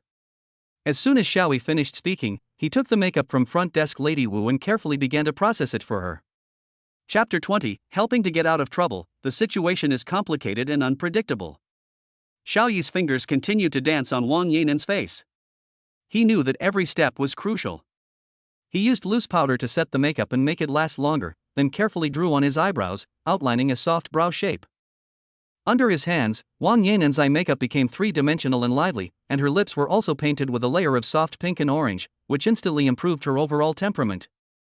The whole process took only a dozen minutes, but the effect was so significant that everyone present couldn't help but exclaim in admiration.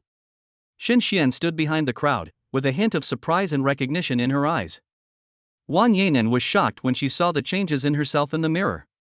She stood up excitedly, hardly able to believe her eyes. Is this me? Wang Yanin's voice was filled with disbelief. Xiaoyi smiled and nodded, yes, Ms. Wang Yanin, you look radiant now. Colleagues around her gathered around and excitedly praised Wang Yanin's beauty. Her face was filled with pride and gratitude.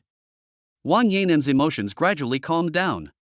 She turned to Xiao Yi with a hint of excitement in her eyes. Mr. Xiao, your makeup skills are amazing. I'm sure you will achieve great success in the makeup industry.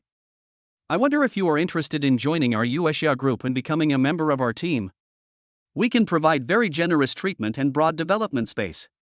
When the colleagues around heard this, they were even more envious. Xiao Yi smiled slightly after hearing this and shook his head. Thank you, Ms. Wang Yainen, for your kindness, but I didn't join Yuexia group for this job. I came here today to help you solve the crisis at hand. Now that the problem has been solved, it's time for me to leave. Wang Yainen felt a little regretful, but also understood Xiao Yi's position. She nodded. In that case, I can only thank you for your help. If there is any opportunity for cooperation in the future, please don't refuse it. Xiao Yi nodded and smiled. I will remember your words. Now, if there is nothing else, I will leave first. At this moment, Shen Xian walked out of the crowd. She smiled and waved to Xiao Yi. Mr. Xiao, please wait a moment. I have something to say to you. Xiao Yi's eyes narrowed, and he secretly guessed Shen Xian's intentions, but he still responded politely. Okay, Vice President Shen, I'll be there right away.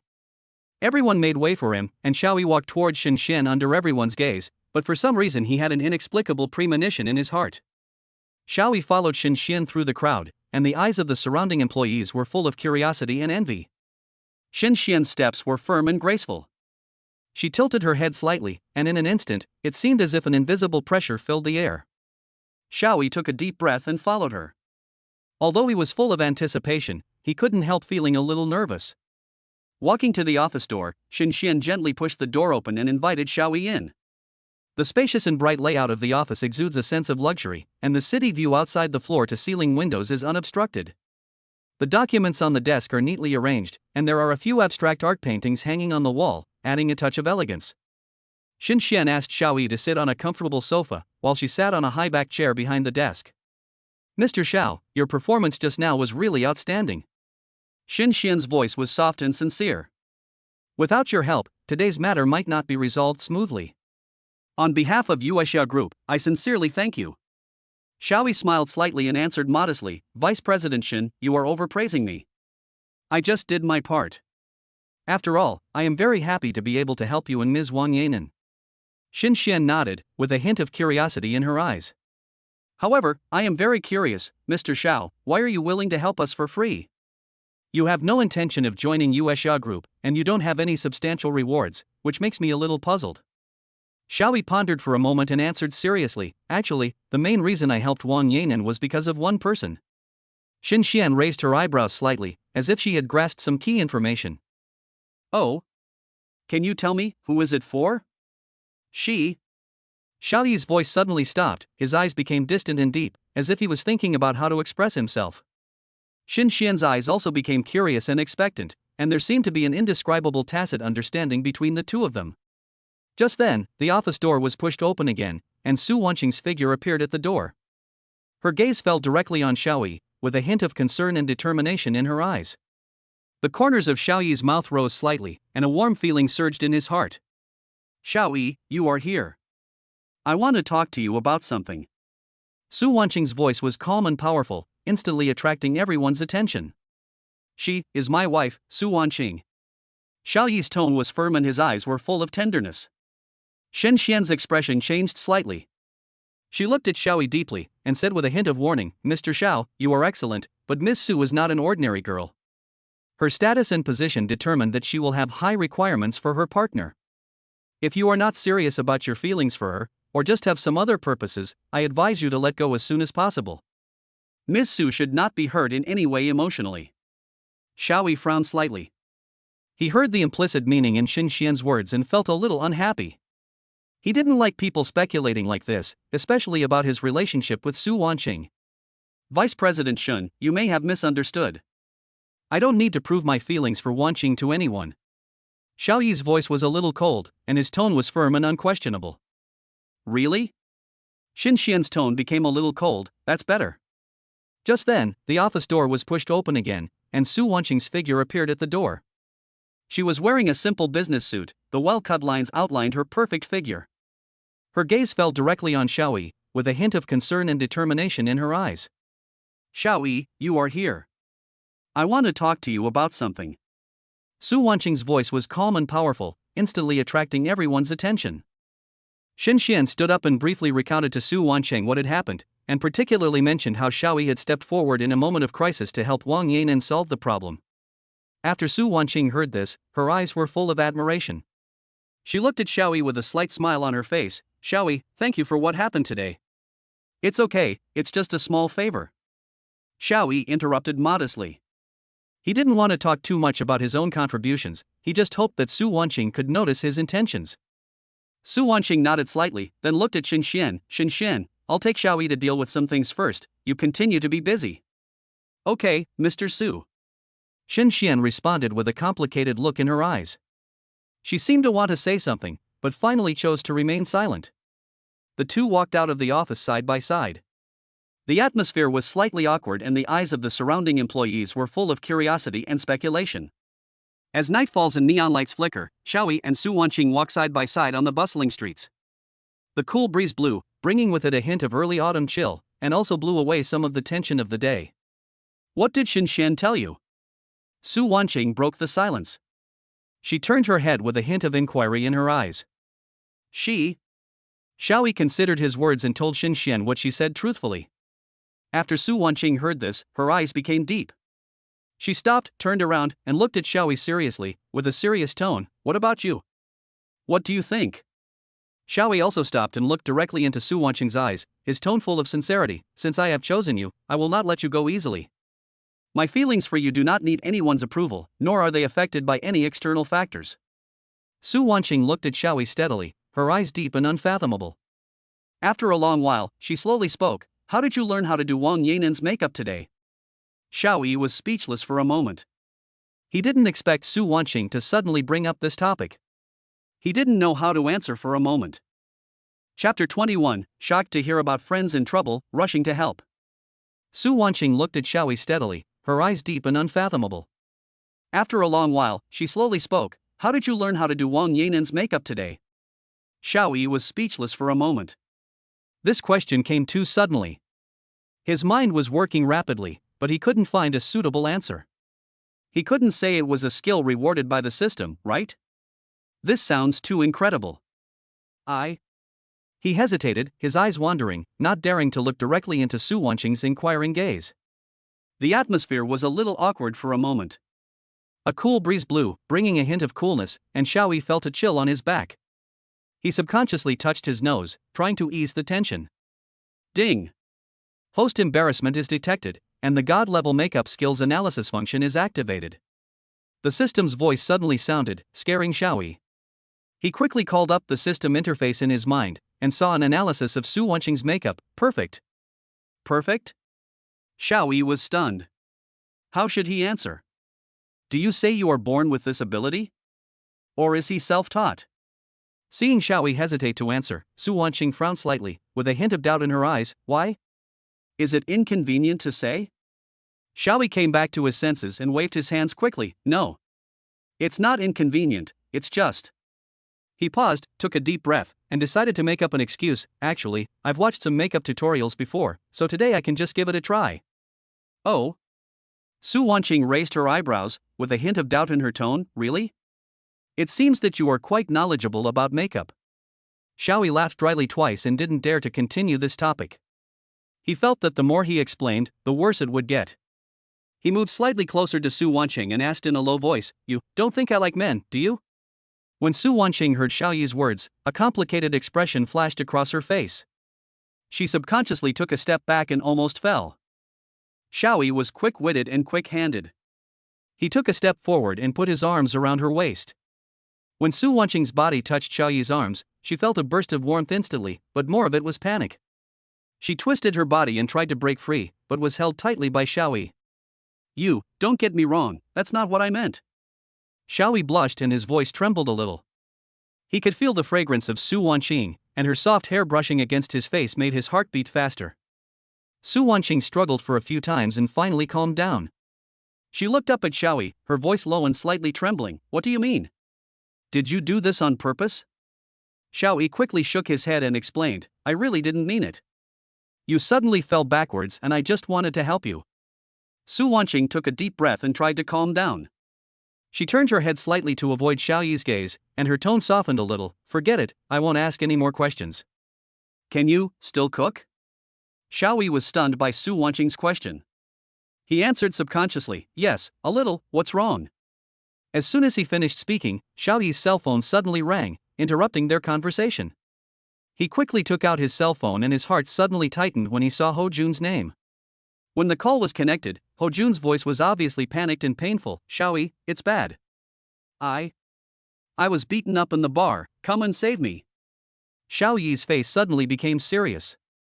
He glanced at Su Wanqing and asked anxiously, where are you? Tell me the address and I'll be there right away. He quickly wrote down the address and hung up the phone. Su Wanqing saw Xiao Yi's expression become nervous, and she asked worriedly, what's wrong? The two of them stood up quickly. Just after taking a few steps, Xiao Yi suddenly stopped, turned around and said to Su Wanqing, thank you, Su Wanqing. Su Wanqing glanced at him softly and replied softly, let's go, time waits for no one. Before she finished her words, she had already walked quickly towards the parking lot, with Xiao Yi following closely behind her. Xiao Yi's footsteps were a little hurried. When he turned around, a breeze blew, blowing the loose hair on Su Wanqing's forehead. His slightly apologetic look seemed particularly sincere under the dim streetlights. Su Wanqing didn't say much, but there was a hint of worry in her cold eyes. She nodded slightly, turned and walked towards the parking lot not far away with brisk steps. The silver sports car cut through the night sky like a sharp arrow, and the roar of the engine was like Xiao Yi's anxious heartbeat at the moment.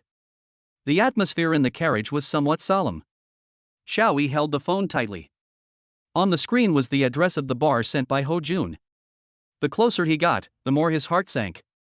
Through the car window, the neon lights of the city flashed by quickly, turning into blurred light and shadows in his eyes, and the only sound in his ears was the whistling wind and the low roar of the car engine. Su Wanqing glanced at Xiao Yi in the rearview mirror from time to time, her brows furrowed. She could feel Xiao Yi's anxiety at the moment, which was a concern and worry that came from the bottom of his heart. Outside the bar, the sound of loud music could be heard faintly, mixed with the pungent smell of alcohol. Xiao Yi almost jumped out of the car, without even bothering to say hello to Su Wanqing, and rushed straight to the bar. Su Wanqing followed closely behind, her high heels stepping on the ground, making a crisp sound, breaking the tranquility of the night. In the bar hall, the lights were dim, and colorful light balls were spinning, casting mottled shadows on the ground. The air was filled with a strong smell of cigarettes and alcohol, and the deafening music stimulated the eardrums. Xiao Yi walked through the crowded crowd and immediately saw Ho Jun, who was curled up in a corner with his head in his hands. Ho Jun! Xiao Yi shouted and rushed over. When Ho Jun heard Xiao Yi's voice, he suddenly raised his head. The moment he saw Xiao Yi, tears could no longer be stopped from flowing out. He hugged Xiao Yi like a wronged child, crying out of breath, Xiao Yi, I was beaten, they want me to pay compensation. Xiao Yi hurriedly supported Ho Jun, and looking at the bruises on his face, anger instantly surged in his heart. He turned around and saw several security guards in black uniforms looking at them coldly. One of the tall security guards walked over with a disdainful smile on his face. What's going on? How can you cry here? The security guard said impatiently, with a bit of contempt in his eyes. Xiao Yi calmed himself down and helped Ho Jun to the side. He looked at the security guard and asked coldly, what happened to my friend? Who hit him? Why do you want him to pay? He was drunk and broke things in the bar, so of course he has to pay for it. The security guard sneered, showing no intention of backing down. What? I didn't break anything, it was them. Ho Jun heard the security guard's words and quickly retorted, but was frightened by the security guard's cold eyes and was speechless. They are talking nonsense. Xiao Yi roared. He knew from Ho Jun's intermittent words that Ho Jun had been cheated, which made him very angry. At this moment, the lights in the bar suddenly dimmed, the music stopped abruptly, and a deep voice sounded in the bar, everyone, there are some special circumstances today, please do not leave yet. Everyone was stunned and stopped what they were doing, focusing their eyes on the entrance of the bar. Xiao Yi helped Ho Jun up and said in a firm tone, let's go. He turned around and was about to leave, but was blocked by several burly bodyguards. A man in a suit with a slicked back hair and powdered face came over with a bill in his hand. It was Zhao, the bartender. He said to Xiao Yi with a fake smile, sir, your friend caused trouble in our bar and broke a lot of things. The compensation has not been paid yet, and you want to leave? Bartender Zhao pointed to the mess of broken glass and overturned wine rack in the corner of the bar, with a hint of sarcasm in his tone, look, this is all your friend's masterpiece. Red wine, whiskey, all top quality wines. The loss is not small. The strong smell of alcohol mixed with the pungent smell of broken glass made Xiaoyi frown. Xiaoyi suppressed his anger and asked in a deep voice, how much? Bartender Zhao handed the bill to Xiaoyi and said casually, not much, only 50,000 yuan. 50,000. Xiaoyi took a breath of cold air. For him, this number is almost all his savings. He glanced at Hojun, only to see that he was looking away, with a guilty look on his face. Hojun, what is going on? Xiaoyi asked in a low voice, with a hint of helplessness and blame in his tone. Hojun stammered, I don't know what happened. I just remember drinking with a girl, and then I don't know anything else. Xiaoyi took a deep breath. He knew that now was not the time to pursue responsibility. He took out his bank card from his pocket and handed it to Zhao the bartender, swiped the card. Bartender Zhao took the bank card and a smug smile appeared on his face. After swiping the card, he handed the card and the bill back to Xiaoyi and said sarcastically, Sir, please keep an eye on your friends in the future and don't cause trouble in our bar again. Xiaoyi took the card and bill, turned around and left without saying a word. Hojun followed behind him with a playful smile on his face, not realizing the seriousness of the matter at all. After walking out of the bar, Xiaoyi could no longer hold back his anger. He grabbed Hojun by the collar and yelled, Hojun, what the hell are you doing? 50,000 yuan. Do you know what this means to me? Hojun was startled by Xiaoyi's roar. He shrank his shoulders and whispered, I'm sorry, Xiaoyi, I didn't mean it. Xiaoyi took a deep breath and tried to calm himself down. He knew that getting angry now would not solve the problem. He let go of Hojun's collar and asked helplessly, tell me, what happened? Who did you drink with? Why did it become like this? Hojun then hesitantly told the story of what had happened. It turned out that he met a girl named Zhang Xiaohua in the bar today. The two hit it off immediately, had a great conversation, and drank a few more glasses. Zhang Xiaohua. Xiaoyi repeated the name in a low voice, feeling a little uneasy in his heart. Hojun continued, later, I seemed to see her being very intimate with a man. Before he finished speaking, he suddenly stopped and looked at the door of the bar with a dull look. Chapter 22, shocked to see Lu Yun, he is upset and his intention to help him becomes clear. At the door of the bar, Zhang Xiaohua was arm in arm with a man who was dressed in a suit and had a slicked back hair and powdered face, and they were very intimate. The man was none other than Wang Xiaoqing, the son of a famous real estate developer in City A. Hojun's pupils suddenly shrank, and a surge of anger in his chest rushed straight to his forehead. Zhang Xiaohua. You bitch. Hojun roared and rushed out. Hojun. Xiaoyi thought to himself that something was wrong and hurriedly chased after him. Hojun grabbed Zhang Xiaohua's arm and yelled, explain it to me. What the hell is going on? Zhang Xiaohua was shocked by Hojun's sudden action, and then shook his hand away with disgust, saying, Hojun, what are you crazy about? We have broken up, and it's none of your business who I'm with now. Break up? When the hell did you break up with me? Hojun was so angry that he raised his hand and wanted to slap Zhang Xiaohua. Wang Xiaoqing was quick to grab Hojun's wrist and said with a contemptuous smile, boy, you want to hit my girlfriend, don't you see what you are? When Wang Xiaoqing's friends saw this, they immediately surrounded Hojun, pinned him to the ground and beat him up. Hojun struggled hard, but he was outnumbered and soon his face was bruised and blood oozed from the corners of his mouth. Stop! Xiaoyi rushed to the scene and pushed away several people who were beating Hojun. He helped Hojun up and asked with concern, how are you? Hojun covered his aching abdomen and said weakly, Xiaoyi, I'm fine. Xiaoyi turned around and looked at Wang Xiaoqing and the others angrily, and said coldly, who are you? Why are you hitting people? Wang Xiaoqing straightened his collar and said disdainfully, who are you? I advise you not to meddle in other people's business. Xiaoyi ignored Wang Xiaoqing's provocation, helped Hojun to sit aside, and asked in a low voice, what happened? Hojun told Xiaoyi everything that had happened, his tone full of regret and sadness. Xiaoyi patted his shoulder and comforted him, brother, don't be sad. This kind of woman is not worth your sadness. Hojun wiped his tears and asked with a sob, Xiaoyi, the Su Wanqing you mentioned last time, is she really your girlfriend? Xiaoyi nodded and smiled, of course it's true, why, you don't believe it? Hojun looked incredulous, damn. Is this true? When did you climb up the social ladder? Xiaoyi smiled and was about to speak when he heard a voice behind him, sir, your bill. Bartender Zhao stood beside Xiaoyi with the bill in his hand and a stiff smile, breaking the slightly solemn atmosphere. Hello, sir. The total amount is 1,280 yuan. Would you like to pay by card or cash? Xiaoyi frowned slightly. He clearly remembered that there were still several thousand yuan in the card, enough to pay for the purchase. He took the bill and took out his bank card and handed it to the bartender. The bartender swiped the card skillfully, but the POS machine made a harsh beep sound, and the 4 big words insufficient balance were clearly displayed on the screen. Xiaoyi's heart sank, and an ominous premonition came to his mind.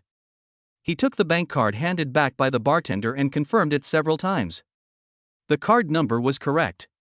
It was his card. Did I remember it wrong? No, it's impossible. He just checked the balance last night and there was at least more than 3,000. How could it suddenly become less than 1,000 to pay? He quickly recalled his recent spending records. Apart from daily meals, there were no other expenses. So where did the money go? A terrible thought suddenly flooded into his mind, and his fists suddenly clenched, with veins bulging on the back of his hands. Could it be Chen Yajiao's family? Before, they had made all kinds of difficulties for him regarding the bride price and even threatened him, saying that they would leave him with nothing. It must be them. They took advantage of him not paying attention and secretly transferred the money from his card. What a bunch of despicable and shameless villains. Thinking of this, Xiaoyi felt a surge of anger rising from the soles of his feet to the top of his head. However, after the anger, what follows is a deep sense of powerlessness and helplessness. He is penniless now, how can he pay the bill? Ho Jun, who was standing by, saw Xiaoyi's embarrassed look and realized that something was wrong. He looked at Xiaoyi cautiously, with a hint of pleading in his eyes. He knew that Xiaoyi was in a difficult situation, but he himself was penniless and could not help at all. The two looked at each other awkwardly, the air seemed to be frozen, the atmosphere was depressing and embarrassing. At this moment, a white jade-like hand reached out and handed over a black bank card. Su Wanqing's voice was cold and indifferent, use mine. When bartender Zhao took the black card, his expression was shocked and his pupils suddenly contracted. He has been working as a bartender for several years and has seen many generous customers, but this is the first time he has seen someone who can take out such a top-level black card. He inserted the card into the POS machine carefully, fearing that he would damage the priceless treasure. With a crisp beep sound, the transaction was successful. Bartender Zhao handed the card back to Su Wanqing with both hands, with a respectful attitude. Miss, your card. Su Wanqing took the card, glanced at the bill calmly, then looked at Xiaoyi, her tone still calm. Let's go, I'm hungry. She did not blame at all, as if what had just happened was just a trivial matter. She turned around, leaving everyone with a tall and cool back. Xiaoyi looked at her back and felt a warm feeling in his heart. This didn't seem to be the first time he was rescued by Su Wanqing. Thinking of this, he pursed his lips and looked at Su Wanqing with complicated eyes. But Ho Jun opened his mouth in surprise and looked at Su Wanqing's back in disbelief. This woman can actually take out a black card? Doesn't that mean? Su Wanqing walked to Xiaoyi, naturally took his arm, and opened her red lips. Her voice was not loud, but it was loud enough for everyone present to hear clearly, husband, let's go. Su Wanqing's movements were natural and smooth, as if the two of them had rehearsed it countless times. She held Xiaoyi's arm in an intimate manner, with a barely perceptible doting tone. The word husband exploded in Ho Jun's ears like thunder, making his head buzz. His eyes widened, his mouth opened so wide that a fist could almost fit in it, and he looked at the scene in disbelief, as if he had seen some incredible sight. Wanqing, this is my college classmate. Ho Jun. Xiaoyi came to his senses and hurriedly introduced him to Su Wanqing with a hint of pride in his tone. Ho Jun suddenly woke up from his dream and quickly put away his shocked expression, replaced it with a flattering smile. He nodded and bowed to Su Wanqing, with an attitude as respectful as if he was facing a queen. Hello, sister-in-law.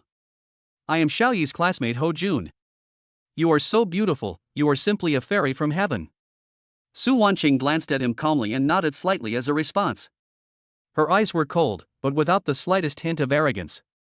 Instead, they gave people a feeling of elegance and nobility. Hello. She opened her red lips slightly, her voice was as clear and cold as jade, but it made Ho Jun feel flattered, and his heart was immediately filled with joy. Sister-in-law, your car is so cool, isn't it? Is it a Ferrari? Ho Jun noticed the red sports car parked on the side of the road, and his eyes lit up instantly, as if he had seen some rare treasure. He rubbed his hands, eager to try, and wished he could rush up and touch it. Su Wanqing glanced at him, then turned to look at Xiaoyi, her tone still calm. Xiaoyi, since Ho Jun likes it, let him drive it for 2 days. We have to go out for dinner now anyway. This is so embarrassing, sister-in-law, it's too expensive. Ho Jun waved his hands quickly. Although he said polite words, his face was smiling like a blooming chrysanthemum. He was already very happy in his heart, thinking that his sister-in-law was so generous that she bought a Ferrari right away. She was indeed a president-level figure. Xiaoyi also looked at Su Wanqing with some surprise, and a hint of doubt flashed through his mind. She seemed a little different today. Su Wanqing ignored their thoughts and walked straight to the Ferrari, took out the car keys from her bag and threw them to Xiaoyi. Here are the keys. Where do you want to eat? Let's go to the barbecue street, it's lively over there. Xiaoyi took the key and handed it to Ho Jun, saying with a smile, let's go, old Ho, you can also benefit from it today. Ho Jun took the key with trembling hands. He glanced at Xiaoyi beside him, then glanced at the tall and cold figure in the distance, feeling a mixture of emotions in his heart. The three of them walked side by side, and the street lights stretched their shadows very lone. At this time, a ragged drunkard staggered over. He reeked of alcohol, muttered inaudible words, and stared blankly at Su Wanqing with cloudy eyes. Beautiful lady, have a drink with me. The corners of Su Wanqing's mouth curled up in an imperceptible arc, and a cunning light flashed in her eyes. Take this car as a thank you gift for helping me keep an eye on Xiaoyi.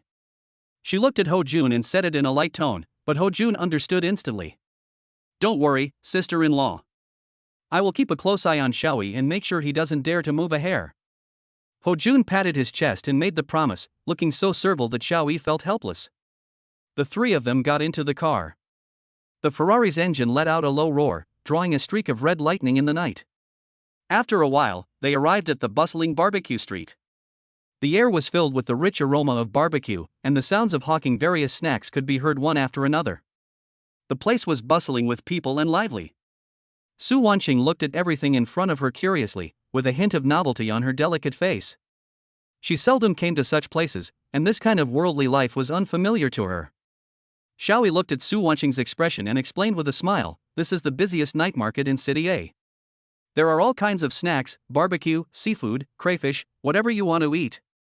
Su Wanqing listened attentively and asked some questions from time to time. Xiaoyi patiently answered them one by one, his eyes so gentle that they seemed to drip water.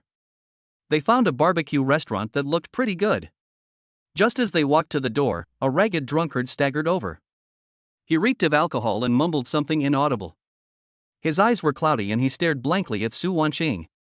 Beauty, have a drink with me. Drunkard Lu stretched out his dirty hand and was about to grab Su Wanqing's arm. Ho Jun was quick to act. He protected Su Wanqing behind him and shouted, get out of here. You old rascal. He pushed Lu Jiogui away, and Lu Jiogui staggered and almost fell to the ground. The air froze instantly, and the atmosphere at the entrance of the barbecue restaurant became tense. Lu Jiogui staggered after being pushed, and he sobered up immediately. He stared at Ho Jun fiercely, cursing, you dare to push me? Are you looking for death?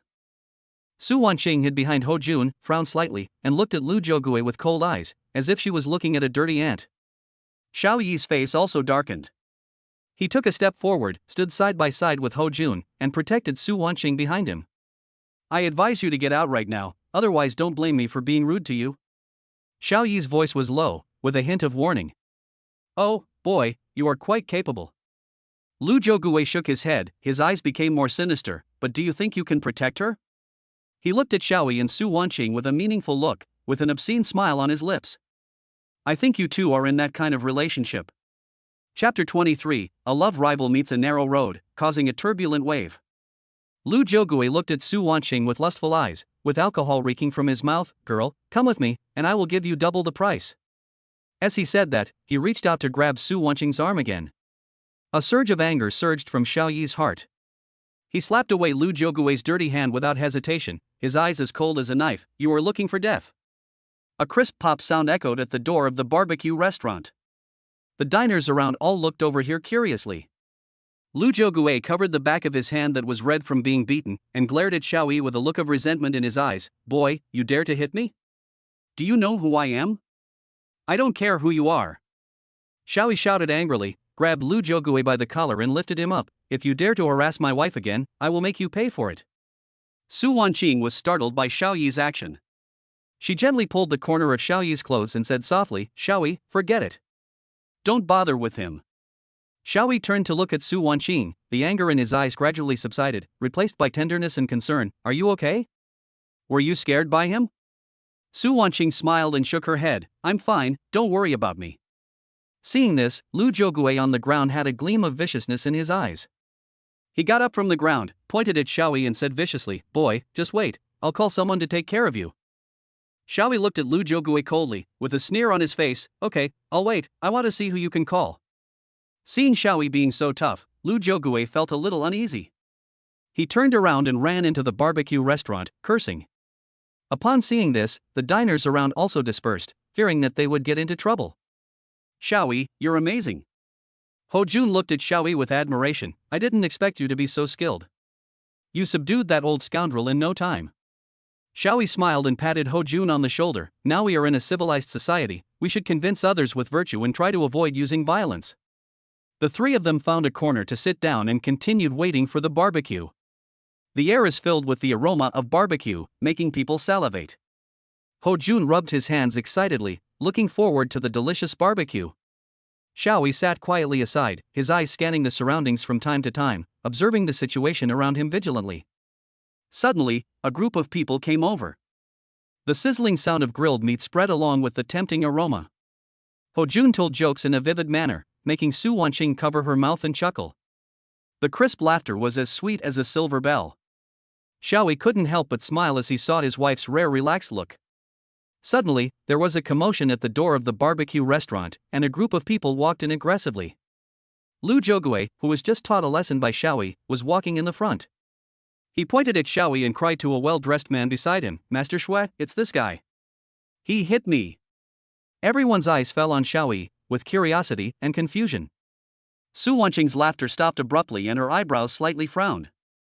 Ho Jun also put away his playful expression and looked at the person who came vigilantly. The man called Mr. Xue has sharp eyebrows and bright eyes, and is of imposing manner. He is Su Wanqing's childhood sweetheart Yuan. When Su Wanqing saw Yuan, her face turned pale instantly. She subconsciously clenched her fists but said nothing. There was a subtle awkwardness in the air. Yuan didn't seem to notice Su Wanqing's strangeness. He turned to look at Xiaoyi and Ho Jun, and said with a hint of pride, "I am Wanqing's childhood sweetheart, Yuan. Who are you?" Xiaoyi stood up, looked directly at Yuan without fear, and said firmly, "I am Su Wanqing's husband, Xiaoyi." "Husband?" Yuan seemed to have heard something incredible, and his tone was full of doubt. "Why would Wanqing marry someone like you? You don't need to judge who I am." Xiaoyi's eyes were cold, with a hint of warning in his tone. "You just need to know that Wanqing is my wife now." The air was filled with the smell of gunpowder and the atmosphere was tense, as if a fuse could ignite an explosion. Yuan's face was gloomy and his eyes were flashing with anger. He stared at Su Wanqing, his tone questioning. "Wanqing, is what he said true? You actually married such a person?" Yuan's tone was filled with disbelief and questioning, his eyes fixed on Su Wanqing, as if he wanted to find the answer from her face. In his opinion, Su Wanqing's silence was undoubtedly a consent. The disappointment and anger on his face became more obvious, and the look he gave Xiaoyi became more fierce.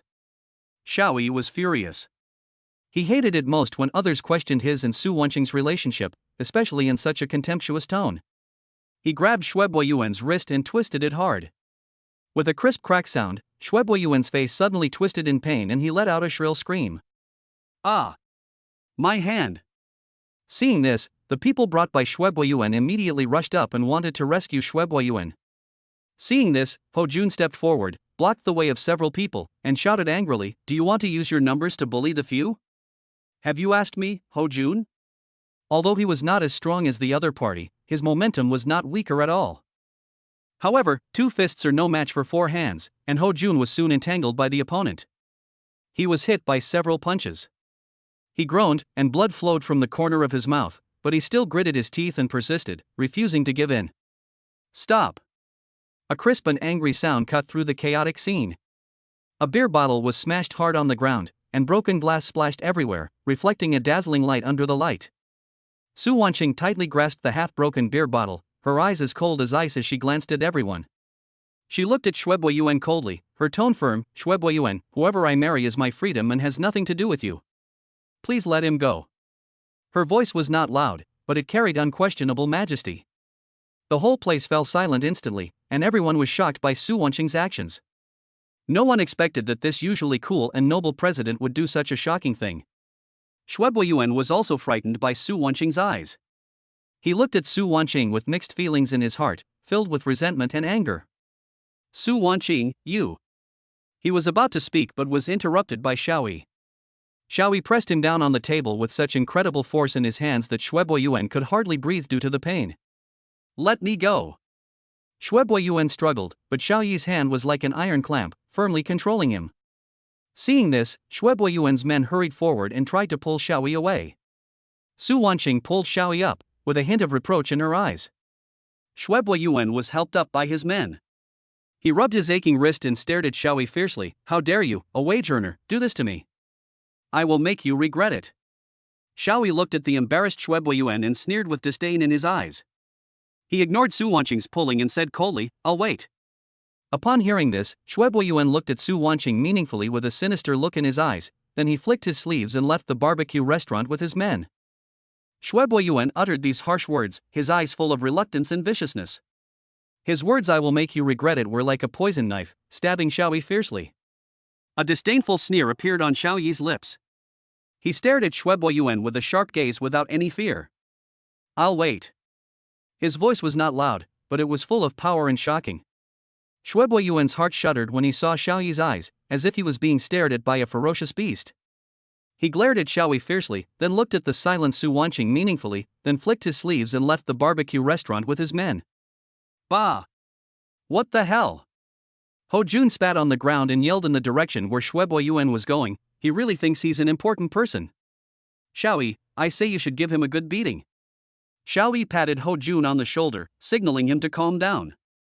He turned to look at Su Wanqing and found that her face was a little pale, with a hint of barely perceptible melancholy in her eyes. He knew that what happened tonight made her a little unhappy. Let's go. Xiaoyi said softly, his tone gentle, as if the angry King Kong just now was not him. Su Wanqing nodded and followed Xiaoyi silently. Seeing this, Ho Jun quickly shut his mouth and followed them obediently.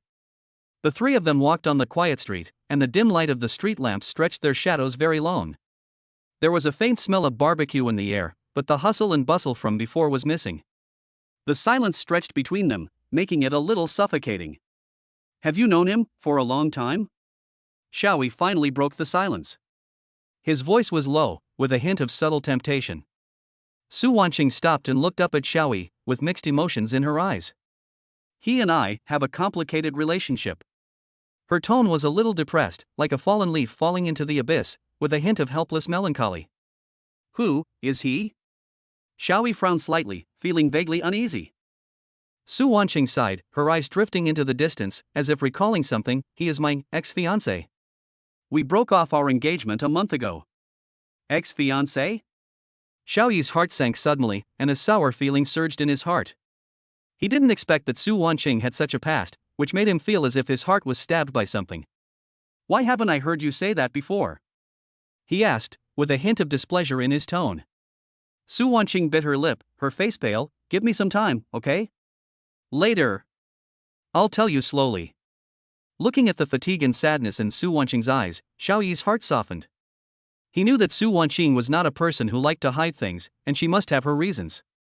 Okay, I'll wait for you. Although he agreed verbally, the depression in his heart could not be shaken off. After returning home, they both went back to their own rooms. The room was so quiet that only the sound of breathing could be heard. Xiaoyi was lying on the bed, his mind constantly flashing back to what happened today. He couldn't understand why such an outstanding woman like Su Wanqing would cancel her engagement. At the same time, he thought of the more than 1 million yuan that was inexplicably transferred from his bank card. Thinking of this, Xiaoyi frowned. He felt that this matter was not simple and he must get to the bottom of it. Just as he was thinking, his cell phone rang suddenly, and the three words Chen Yuexiao appeared on the screen. Xiaoyi hesitated for a moment, but finally answered the call. On the other end of the phone, Chen Yuexiao's voice was tearful and incoherent, as if she had encountered some emergency situation. Xiaoyi, please, save Xiang Xuanzhai, please. Her voice stopped abruptly, leaving only intermittent sobs. Chapter 24, Kitchen Fight Xiang Shunjai. Xiaoyi, please, save Xiang Xuanjai, please. Chen Yuexiao's intermittent crying voice came from the other end of the phone. Xiaoyi felt upset when he heard it. He had just experienced what happened to Su Wanqing and was in no mood to meddle in other people's affairs. What does Xiang Xuanjai's affairs have to do with me? I'm not a chef. Xiaoyi said with some impatience. Xiaoyi, I know you're a good cook. The dish you cooked last time was highly praised by Mr. Chen. Now only you can save Xiang Shunjai. Chen Yu's voice was a little tearful, and her pleading tone was even stronger. If you don't come, Xiang Shunjai will be finished, and I'll be out of a job. From now on, I can only go to your house for free meals. Free meal? Xiaoyi's scalp tingled. Thinking of the scene of Chen Yuexiao staying in his house, he couldn't help but shiver. Okay, I'll go, don't cry. Xiaoyi agreed helplessly. After hanging up the phone, he sighed, rubbed his temples, and prayed in his heart that nothing else would happen. After a quick wash and a change of clean clothes, Xiaoyi drove to Xiang Shunzhai. He had just parked the car and had no time to catch his breath when a figure suddenly pounced on him and grabbed his arm. Xiaoyi! You're finally here! Chen Yu smiled anxiously, her eyes red and swollen, as if she had been crying for a long time. Xiaoyi was startled by her sudden action, and subconsciously broke free, and asked vigilantly, "What's wrong? Speak slowly, what happened?" Chen Yu smiled and pulled Xiaoyi's clothes, and hurriedly walked into Xiang Shunzhai, saying anxiously, "There is no time to explain, just follow me in and you will know." Chen Yuexiao pulled Xiaoyi and walked quickly through the corridor of Xiang Shunzhai. The hurried footsteps echoed in the silent corridor. As she walked, she explained incoherently, "It's all my fault. There was a rich second-generation man named Yain who wanted to buy Xiang Shunjai. Mr. Chen refused, so he held a grudge against him. Today, he brought people to mess things up, and even invited a chef who was said to have prepared state banquets to challenge us. He said he wanted to compete with us in cooking skills, and if we lose, we have to hand over Xiang Shunjai to us." Chen Yu's voice trembled slightly because of anger. She grasped Xiaoyi's sleeve tightly, and her knuckles turned white. Xiang Shunjai is the hard work of several generations of our Chen family. How could it fall into the hands of such people? Old Chen was so angry that his blood pressure rose. He is now resting inside. The chef of our restaurant is no match for that state banquet chef. Xiaoyi, only you can save us now. Xiaoyi listened to Chen Yuexiao's anxious narration, but there was no panic on his face. He just nodded lightly. "State banquet chef? Interesting. Take me to see it." When the two men walked to the door of the hall, a tense and oppressive atmosphere hit them. The originally bustling hall was now silent, with a faint smell of gunpowder in the air. The diners gathered on both sides, whispering, their eyes focused on the two tables in the middle of the hall. Xiaoyi's eyes swept across the hall and finally fell on two people sitting at one of the tables. An old man with gray hair and vigorous spirit sat upright with a serious expression. The other was a well-dressed, arrogant young man. It was Yain. Beside the two of them, there was a dazzling array of ingredients, and the knives were shining coldly under the light. "It looks like there's going to be something interesting to watch." Xiaoyi's mouth curled up slightly. Chen Yuexiao took a deep breath, pulled Xiaoyi to the old man, and said with courage, "Mr. Chen, he is Xiaoyi, the descendant of the kitchen god Xiao family." Hearing this, the old man's cloudy eyes flashed with a gleam of light. He looked Xiaoyi up and down and nodded slowly. "Young man, are you the descendant of the Xiao family? You are indeed a handsome man." Xiaoyi nodded slightly, and said respectfully, "Hello, Mr. Chen. I am Xiaoyi, and I have heard of your great name for a long time." At this time, Yuan's eyes also fell on Xiaoyi. He smiled contemptuously and said in a mocking tone, "Hey, isn't this Xiaoyi, the delivery man? Why, you can't make enough money delivering food, so you changed your career and came to Xiang Shunjai to be a cook?" Yuan's words were like a sharp knife piercing Xiaoyi's eardrums. He clenched his fists, and a surge of anger surged in his heart. He suppressed his anger and said in a cold voice, "Yuan, whether I am a cook or not is not your decision. Today, I will let you see what real cooking skills are." Yuan snorted disdainfully, his tone arrogant. "Just you? A delivery man, you think you are worthy of competing with me? Don't you even look at your status and my status? Identity? In my eyes, you are nothing but a clown." Xiaoyi fought back without showing any weakness, his eyes as sharp as a knife. "Today, I will let you know that there are some people you cannot afford to offend. The tension between the two men grew stronger and stronger. The air around them seemed to freeze. The diners who were watching held their breath, nervously watching the conflict that was about to break out. Suddenly, a figure squeezed out from the crowd. It was the uncle who was drunk and acting crazy in the bar yesterday. He pointed at Xiaoyi and shouted, "Mr. Chen, you don't really want this kid to fight for Xiang Shunjai, do you? He is a liar and a lunatic." The old man frowned, slammed the table, and shouted angrily, "Shut up! You have no right to speak here." The uncle was frightened by the old man's sudden roar and retreated back into the crowd in anger. At this moment, a middle-aged man wearing a white chef's uniform and with an elegant temperament came out from the kitchen. He walked to Shui Boyuan and bowed slightly. "Mr. Shui, everything is ready." Shui Boyuan turned to look at Xiaoyi, with a cold smile on his face. "Xiaoyi, are you ready to accept your failure?" Shui Boyuan suppressed the contempt on his face, stared at Chen Zhenlao with eyes like a venomous snake, with a sinister smile on the corner of his mouth. "Mr. Chen, are you sure you want to use this delivery man to go against me? You have to think carefully. This is not a joke." There was a threat in his tone, as well as a hint of disdain for Xiaoyi. Chen Yueshao heard this and hurried to Chen Zhenlao's side, saying anxiously but firmly, "Mr. Chen." Old Chen Zhong frowned. He looked at Xiaoyi, who looked confident, then at Chen Yueshao, who looked anxious and felt hesitant. He knew that Shui Boyuan had bad intentions, and the power behind him made him even more fearful. However, looking at Chen Yu's trusting eyes, he finally gritted his teeth, made up his mind, and said in an old but firm voice, "Okay, I believe Xiaoyi." Seeing that Chen Zhong was determined to do so, Shui Boyuan's face flashed with displeasure, and he turned to signal Yu Zhengfang beside him. Yu Zhengfang nodded slightly, took a step forward, bowed to Chen Zhenlao and said, "Mr. Chen, I've long heard of your name. I'm Yu Zhengfang, and I know a little about cooking. It's an honor for me to be able to learn from a senior like you today." His tone was humble, but there was a hint of pride between his brows. Seeing the other party being so polite, Chen Zhenlao quickly returned the greeting and said, "Master Yu, you are too polite. You are a state banquet chef. It is really an honor for me to come to my small shop." Shui Boyuan interrupted their pleasantries impatiently. "All right, stop flattering each other here, and get started. I don't have that much time to waste."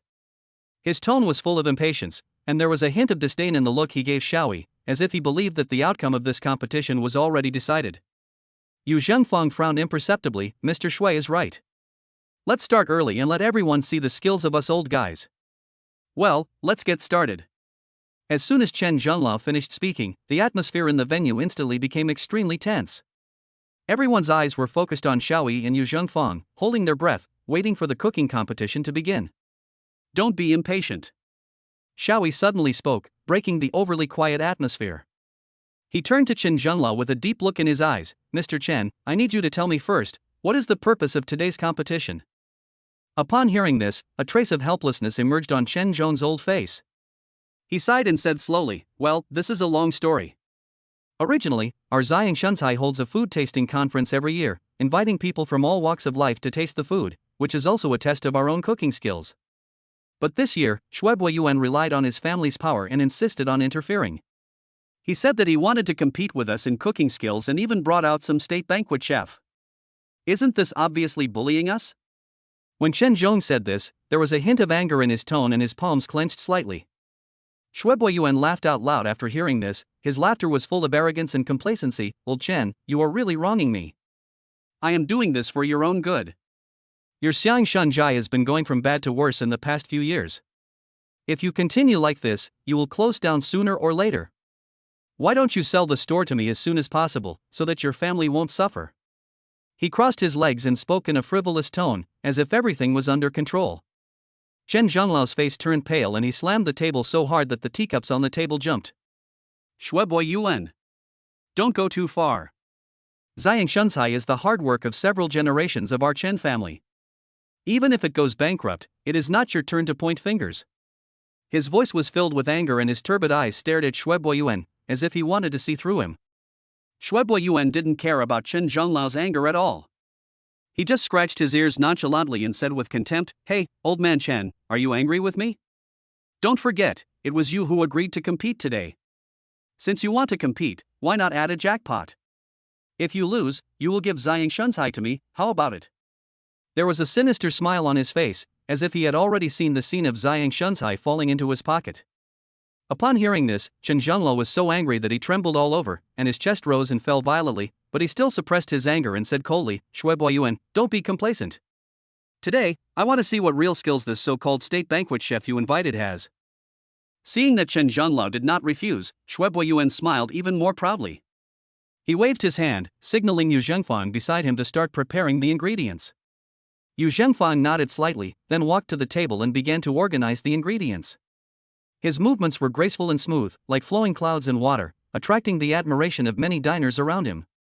He seemed to be preparing the food carefully, but his eyes kept glancing at Chen Yu, who was standing next to Xiaoyi, and smiled. Chen Yuexiao didn't notice Yu Zhengfang's gaze at all. Her mind was completely on Xiaoyi at the moment. She pulled Xiaoyi's sleeve and asked anxiously, Xiaoyi, what dish are you going to cook? You have made all the signature dishes of our restaurant. Why don't you make the one you made last time? Mr. Chen really likes it. Her tone was full of anticipation, like a child waiting for candy. Xiaoyi looked at her anxious expression and did not answer immediately. He just glanced at Yu Zhengfang, who was preparing the ingredients, and then looked at the dazzling array of ingredients placed in front of him. He ignored Chen Yuexiao's urging, but silently observed Yu Zhengfang's every move, as if he was brewing something. Chapter 25, Different Tactics in the Food Competition. Xiaoyi looked at Yu Zhengfang's smooth movements, a barely perceptible smile appearing at the corner of his mouth. He ignored Chen Yuexiao's anxious urging, and instead slowly grabbed a handful of melon seeds, eating them while asking, Disciple, are you fast? Chen Yu smiled and was stunned for a moment, not understanding why Xiaoyi asked this at this critical moment. She stamped her feet anxiously, Master, is this the time to talk about this? What dish are you going to cook? Xiaoyi was leisurely eating melon seeds, and leaned close to Chen Yuexiao's ear and whispered a few words. Chen Yuexiao looked suspicious when she heard this, but finally gritted her teeth, turned around and ran out of Xiang Shunzai. Xiaoyi looked at Chen Yu smiling back as she left, then grabbed a handful of melon seeds and continued to eat them leisurely. The diners around were completely confused and had no idea what this young man was up to. On Yu Zhengfang's side, the bustling scene attracted everyone's attention. He has superb knife skills and his movements are skillful, as if he is performing a gorgeous show. As the last step was completed, a lifelike squirrel fish appeared in front of everyone. The fish body was golden and crispy, the fish tail was raised high, and the fish gills were still fluttering slightly, as if a live fish leaped into the plate. Wow! The crowd burst into exclamations. Chen Zhong walked to the table excitedly, pointed at the squirrel fish and explained to everyone, the squirrel fish is cooked in the royal court. It is characterized by good color, aroma, and taste, crispy on the outside and tender on the inside, and sweet and sour taste.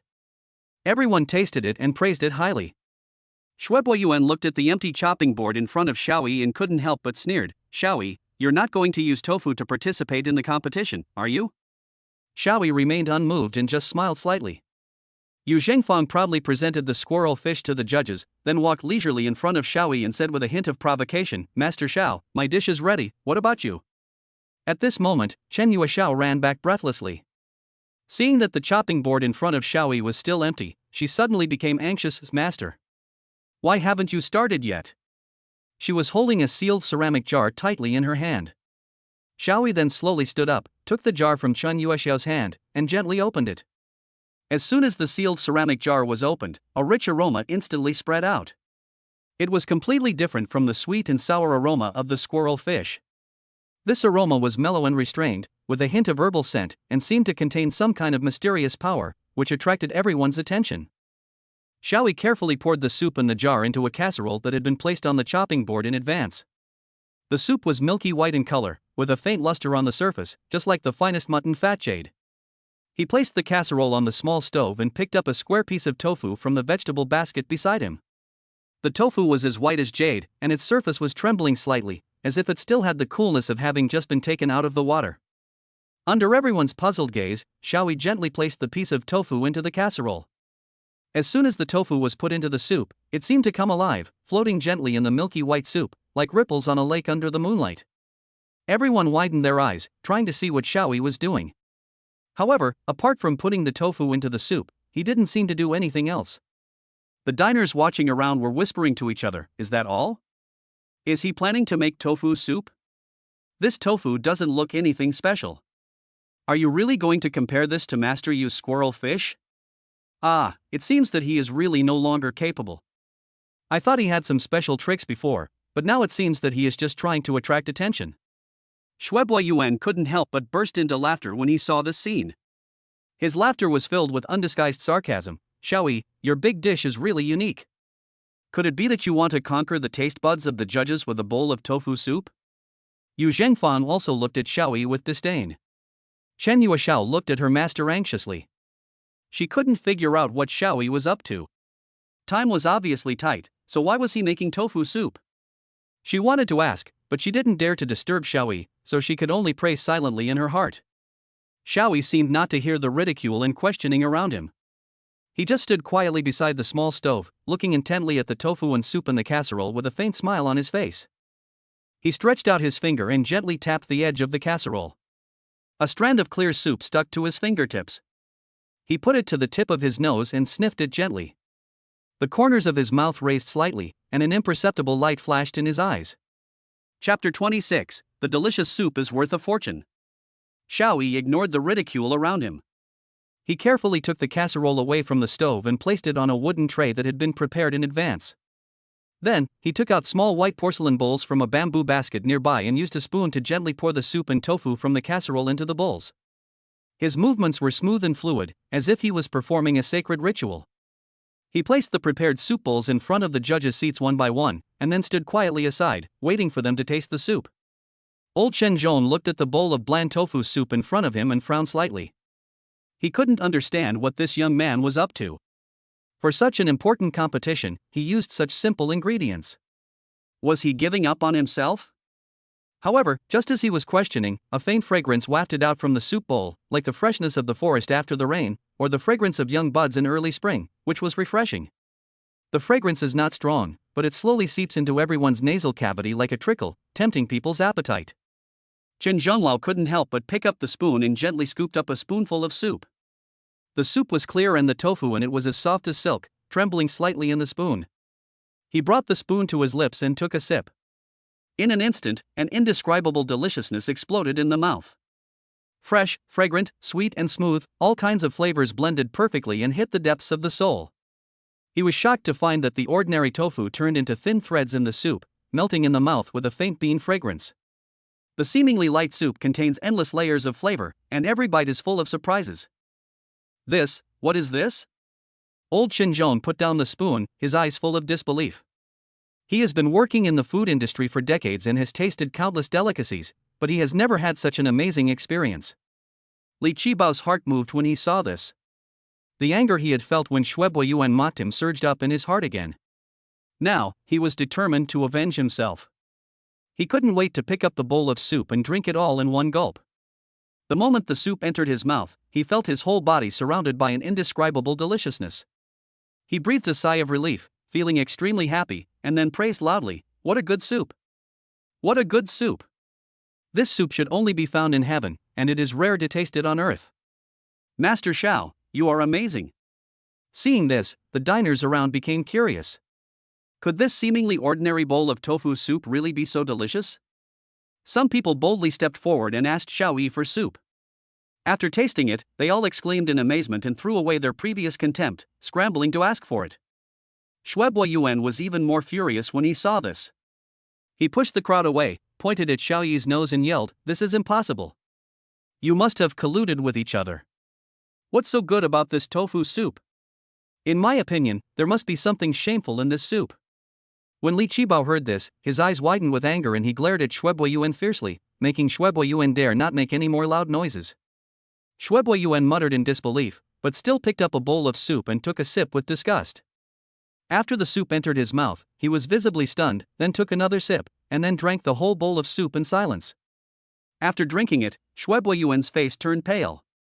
He pointed at Xiaoyi and shouted at the top of his lungs, "This is definitely not made by him. There must be something wrong with this soup. Otherwise, how could it be so delicious? This must be cheating." Chen Yuexiao couldn't bear it any longer. She stood up and glared at Shuebai Yuan, "I saw my master make this soup with my own eyes. How could he cheat? Shuebai Yuan, stop slandering me." At this moment, a cold female voice sounded, "Yes, this soup was indeed made by Xiaoyi." Everyone looked in the direction of the voice and saw Su Wanqing walking towards them. She stood beside Xiaoyi with a firm gaze. Her appearance undoubtedly added more suspense to this farce. Yain was choked by Su Wanqing's appearance and was speechless. His face turned red and the finger pointing at Xiaoyi trembled slightly. He is not an ignorant person. He knows what kind of person Su Wanqing is. She is someone he needs to look up to. He knew that it was impossible to cause trouble for Xiaoyi today. He glared at Xiaoyi fiercely, then turned around and yelled to the people around him, "Let's go!" Yain left in disgrace, filled with anger and resentment. As he left, he fiercely kicked over the wooden stool at his feet, making a loud noise, as if he wanted to vent all the anger in his heart. At this moment, Chen Zhonglao put aside his previous doubts. He walked up to Xiaoyi with a smile on his face, patted him on the shoulder, and his eyes were full of admiration. "Young man, your cooking skills are amazing. I have lived for most of my life, but this is the first time I have tasted such delicious tofu soup. You really opened my eyes." Xiaoyi smiled modestly and said, "Mr. Chen, you are too kind. I only know a little bit about it." Chen Zhong laughed and waved his hands. "You are too modest. You are not just superficial, you are really good at cooking. I think you are not only a good cook, but also a hard-working person. It's rare." He turned to look at his granddaughter Chen Yuexiao beside him and smiled even more kindly. "Yuexiao, look, Master Xiao is so outstanding. You should learn more from him in the future." Chen Yuexiao has become extraordinarily quiet since Su Wanqing appeared. She nodded obediently without saying anything, but just glanced at Xiaoyi secretly, her eyes full of curiosity. Chen Zhong was even happier when he saw this. He smiled and said to Xiaoyi, "Young man, what do you think of my granddaughter? She is smart and sensible. You too." Before Chen Zhonglao could finish his words, he was interrupted by a cold voice. "Grandpa, it's getting late. Let's go home first," Su Wanqing said lightly. She didn't look at Xiaoyi, her eyes were always on Chen Zhonglao. Chen Zhong was stunned for a moment, then he reacted. He laughed and said, yes, it's getting late, we should go back. Master Xiao, it's really thanks to you today, I will thank you another day."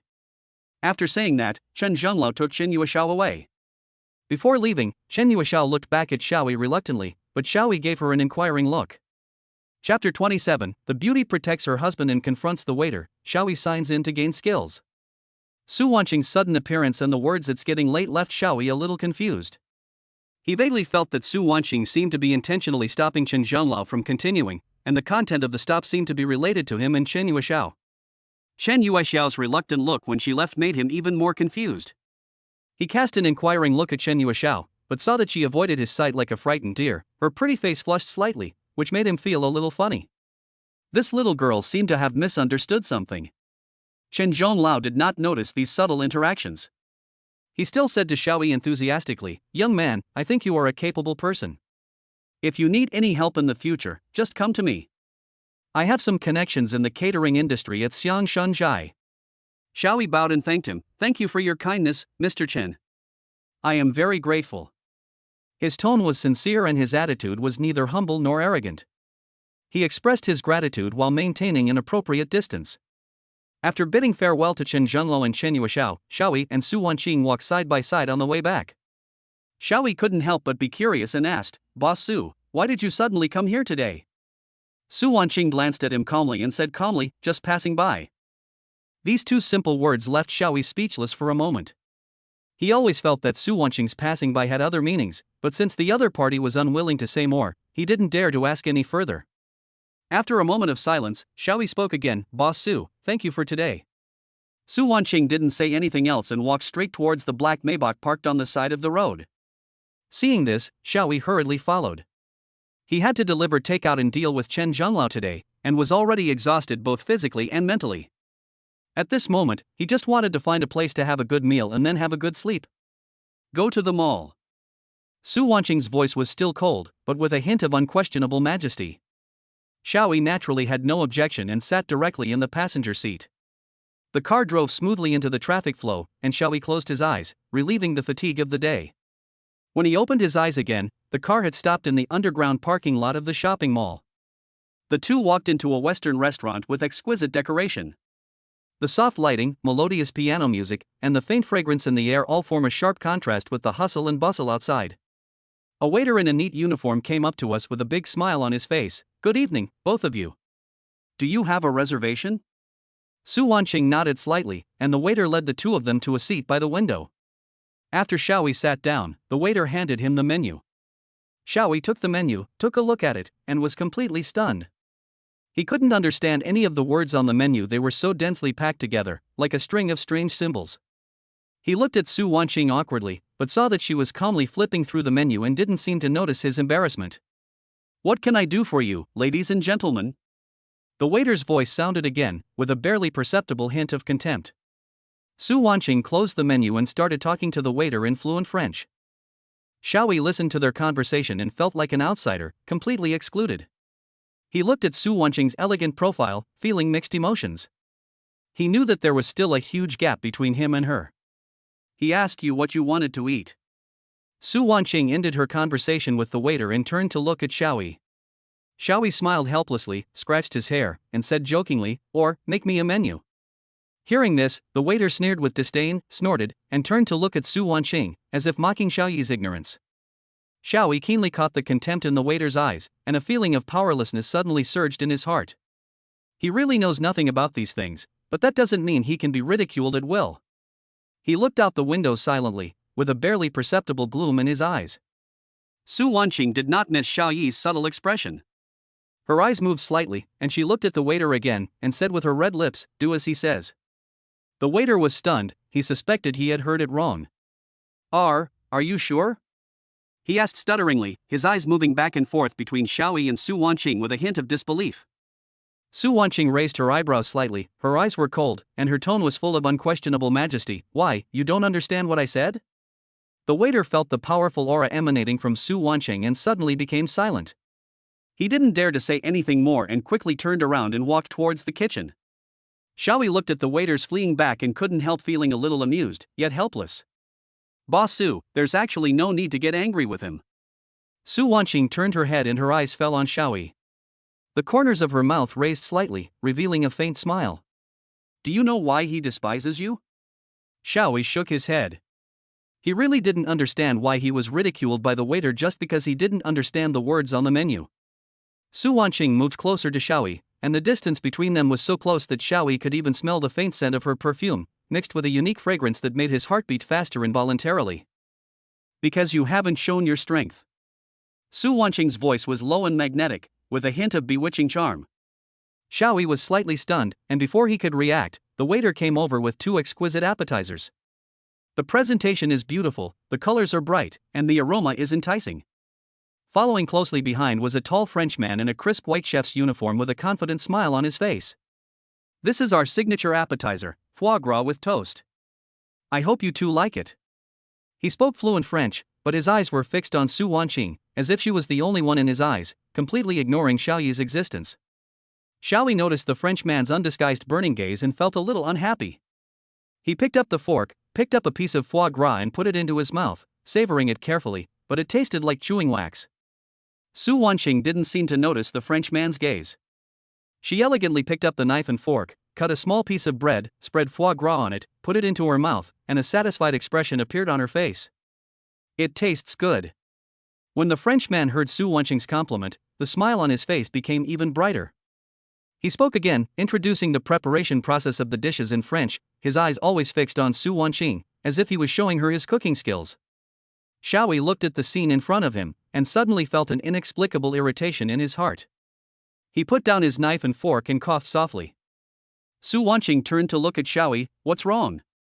Xiaoyi shook his head. "Nothing." He paused, as if he suddenly remembered something. "By the way." Xiaoyi was about to say something when he suddenly felt a familiar mechanical prompt sound in his mind. Ding! The system detects that the host is in a special scene. "Do you want to sign in?" Xiaoyi's heart moved and he said sign in secretly. Ding! Sign in successful. Congratulations to the host for obtaining the skill, proficiency in 10 languages with level 10 love words. A warm current instantly surged into Xiaoyi's mind, and countless unfamiliar intonations and grammatical rules came like a tide and were quickly absorbed by him. He was surprised to find that he had instantly mastered 10 languages, including French, and was able to use them fluently. What surprised him even more was that he also mastered the skill of level 10 of sweet talk, which was truly a pleasant surprise. At this time, the French chef was still introducing the essence of the dishes in fluent French, and every word was accompanied by an inexplicable sense of pride, as if he was showing off his skills. His burning gaze was always fixed on Su Wanqing, and there was undisguised admiration in his eyes. This foie gras is sourced from a small town in southern France. The climate there is humid, and the growth environment for geese is excellent. The meat is delicate and melts in your mouth. The French chef was immersed in his own explanation and completely ignored Xiaoyi's existence. The corners of Xiaoyi's mouth rose slightly. He could clearly understand every word that Chef Fa said, and could even feel the narcissism and contempt in his tone. He sneered in his heart and thought, "That's it?" Su Wanqing elegantly rolled up a small piece of pasta with a fork and slowly put it into her mouth. She didn't say anything, but just looked at Xiaoyi quietly, as if waiting for his reaction. Her eyes were calm and deep like a quiet lake, making them hard to fathom. When Xiaoyi looked at Su Wanqing, a subtle emotion suddenly surged in his heart. He put down his fork, looked directly at the French chef, and said in fluent French, "Chef, your skills are indeed good, but the combination of ingredients seems not perfect enough, lacking a bit of soul." The smile on Chef Fa's face froze instantly. He was stunned for a moment before he realized that Xiaoyi could actually understand what he said and refute him in such fluent French. The confidence in his eyes was instantly replaced by shock, and was replaced by a hint of doubt and unwillingness. "Sir, who are you?" Chef Fa asked hesitantly, with a hint of uncertainty in his tone. Xiaoyi smiled slightly, his tone calm and confident. "I am just an ordinary eater, a person who likes to pursue perfect taste." Su Wanqing looked at Xiaoyi, the corners of her mouth slightly raised, revealing an imperceptible smile. She put down her knife and fork, gently wiped the corners of her mouth with her napkin, and then signaled to the waiter not far away. "The main course is ready." Su Wanqing's voice was calm and cold, breaking the subtle atmosphere in the restaurant. The waiter responded quickly and turned to walk towards the kitchen, leaving Chef Fa standing there in a daze. Xiaoyi looked at Su Wanqing quietly, waiting for what would happen next, but he felt a little excited in his heart. It seems that the story between them has just begun. Chapter 28, Restaurant Troubles, Sweet Talk Intoxicates the Beauty. In the French restaurant, the crystal chandelier emits a soft light, reflecting the exquisite tableware and tempting food on the dining table. The arrival of Xiaoyi and Su Wanqing undoubtedly added a touch of brightness to this peaceful atmosphere. Each carefully prepared dish is presented on the table like a piece of art. The air is filled with rich aroma, making people's appetites wet. The waiter Lin was shuttling between the tables, his busy figure looking a little tired. He carefully changed the guests' plates and filled their drinks, always with a professional smile on his face. However, his gaze would drift towards Xiaoyi and Su Wanqing from time to time. Not far away, a young couple who looked like a couple were talking in low voices. The girl was wearing heavy makeup and designer clothes, while the boy was dressed in a suit and had a sparkling watch on his wrist. While they were eating the food on their plates, they glanced at Xiaoyi and Su Wanqing out of the corner of their eyes. "TSK, why are you pretending? It's just a meal, but you make it seem like you're in a movie." The girl curled her lips, with a hint of disdain in her tone. "That's right. That man doesn't look that good. He must be some nouveau riche. He doesn't even look at his own character. He dares to bring such a beautiful woman to a place like this." The boy echoed. Their conversation was quiet, but it was particularly clear in the quiet restaurant. Su Wanqing frowned slightly, put down the knife and fork in her hand, and glanced at the couple with a cold look. "You two, do you have any questions?" Su Wanqing's voice was not loud, but it carried a hint of unquestionable majesty. The girl was startled by Su Wanqing's eyes. She opened her mouth and wanted to refute, but was speechless for a moment. "No. No problem," the boy said awkwardly. "Since there is no problem, please enjoy your meal quietly. Don't disturb other guests," Su Wanqing said lightly, with a hint of warning in her tone. The girl was furious when she heard this. She stood up suddenly, pointed at Su Wanqing's nose and cursed, "Who do you think you are? How dare you talk to me like that? Do you know who I am?" "I..." The boy quickly grabbed the girl and whispered, Okay, stop talking and let's go." "Leave? Why should you leave? I haven't scolded you enough." The girl shook off the boy's hand and continued to yell at Su Wanqing. Su Wanqing sneered, picked up the napkin, gently wiped the corners of her mouth, and then said lightly, "Since you want people to know who you are so much, I don't mind letting everyone know you." The girl's face turned pale instantly. She realized that her behavior just now was a bit extreme, but the words had been spoken and it was too late to take them back. Looking at this scene, Xiaoyi's thoughts seemed to go back to the past. He remembered that his ex-girlfriend and her family who abandoned him because of the bride price issue were also like this. An inexplicable emotion surged in his heart and he clenched his fists. Su Wanqing noticed Xiaoyi's emotional fluctuations. She turned her head, looked at Xiaoyi with soft eyes, and gently held his hand.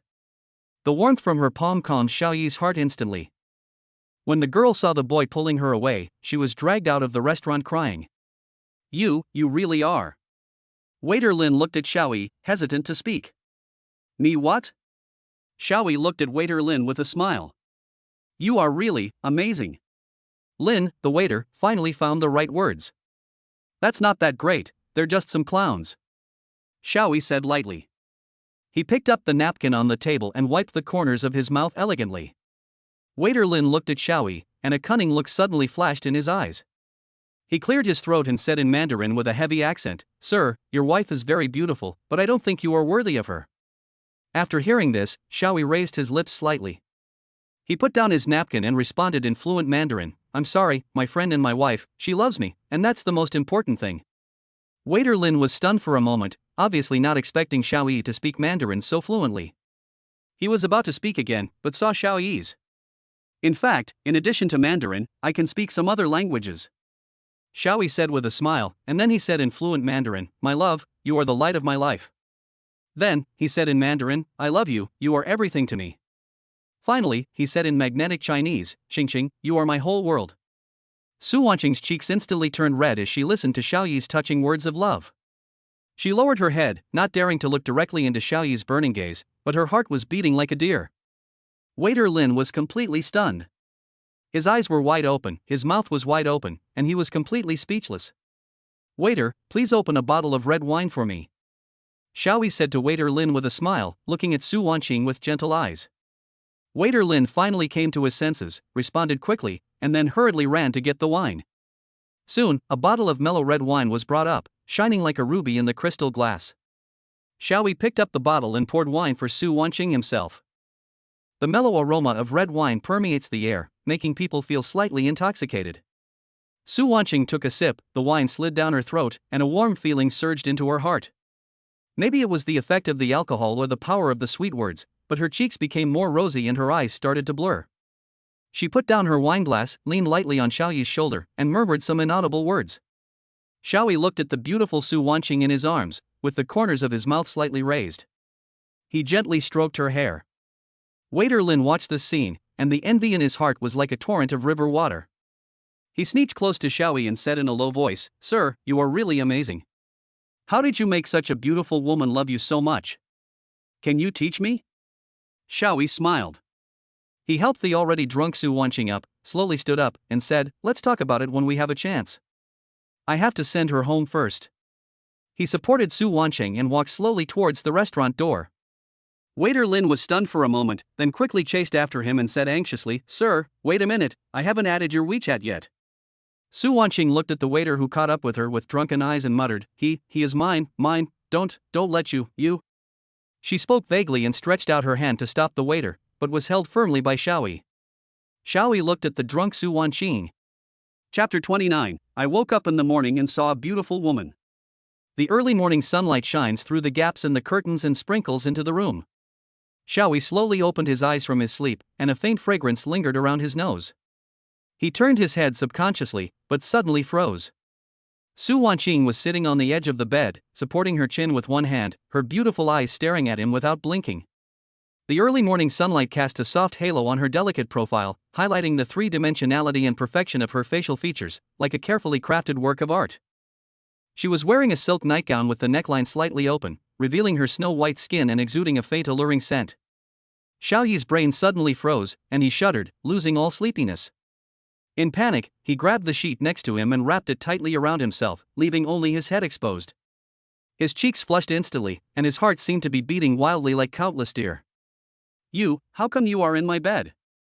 Xiaoyi's voice was trembling a little, with a hint of panic. Su Wanqing looked at him like a frightened little rabbit, and a barely perceptible smile appeared on the corner of her mouth. She looked calm and said lazily, Why can't I be here?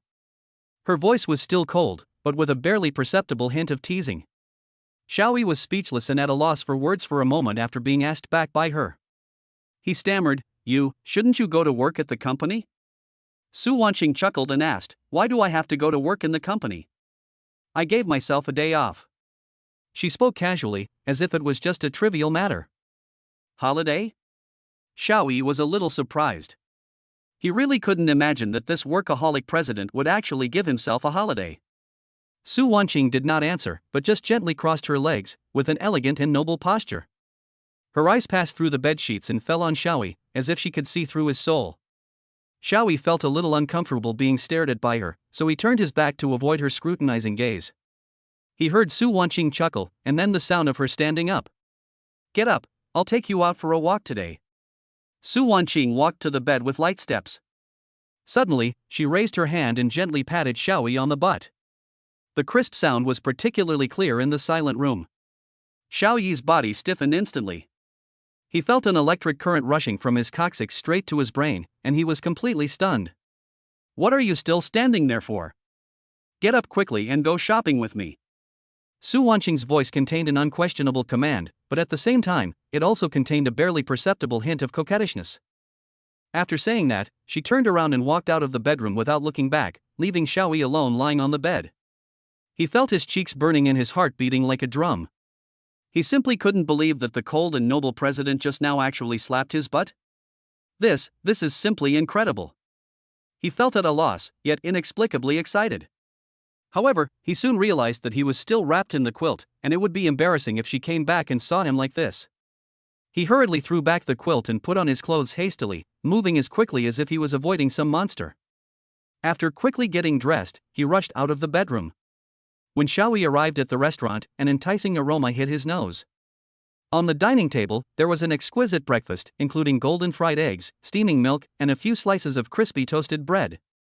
These are completely different from the casual breakfast Lin had before, and just looking at them makes people's appetite increase.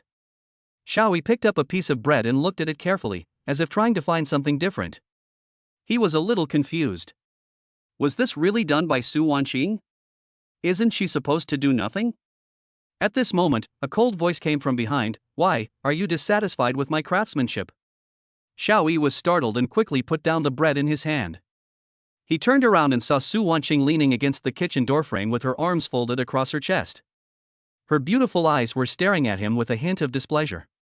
He was about to explain, but he saw Su Wanqing's mouth corners slightly raised, as if she was going to hit him. Seeing this, Xiaoyi quickly raised his hands in surrender, and said with a smile, No, it's perfect. I was just wondering if there are any special ingredients added to this breakfast, such as a secret love sauce. He deliberately sniffed the air exaggeratedly, as if looking for some mysterious ingredient. Su Wanqing's face darkened, then she couldn't help laughing, and the smile on her lips became more obvious. She stretched out her hand as if to hit Xiaoyi, but deliberately slowed down her movements, as if she was enjoying the teasing of the moment. If you keep talking nonsense, believe it or not, I will make you eat instant noodles for a month? There was a hint of intimidation in her words, but her eyes were curved into crescents. Xiaoyi quickly begged for mercy, clasped his hands together, and said innocently, Wife Wanqing, please forgive me, I will never dare to do it again.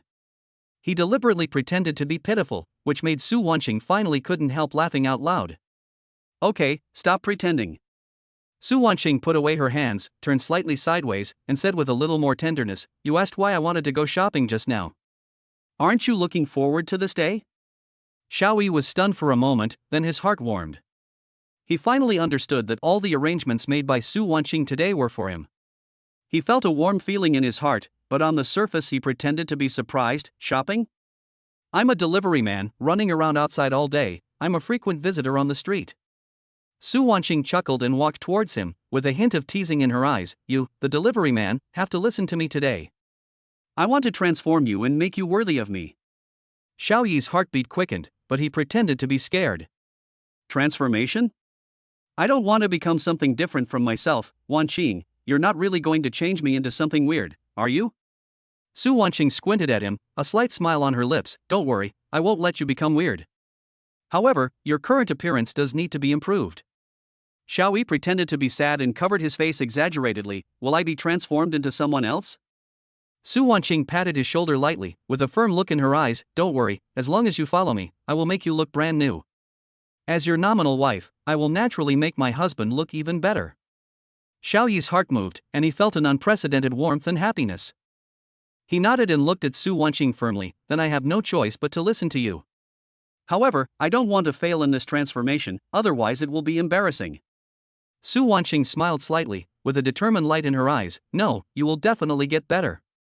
The two smiled at each other, and Su Wanqing said softly, let's go, let's start today's transformation journey. She turned and walked towards the door, leaving Xiao Yi standing there alone, his heart full of anticipation and excitement. Su Wanqing's words were like a thunder, exploding in Xiao Yi's ears. He stood there in a daze, his mind going blank. He didn't expect that Su Wanqing would be so direct in saying that she wanted to change her appearance, and even used the words worthy of me. What? Did I say something wrong?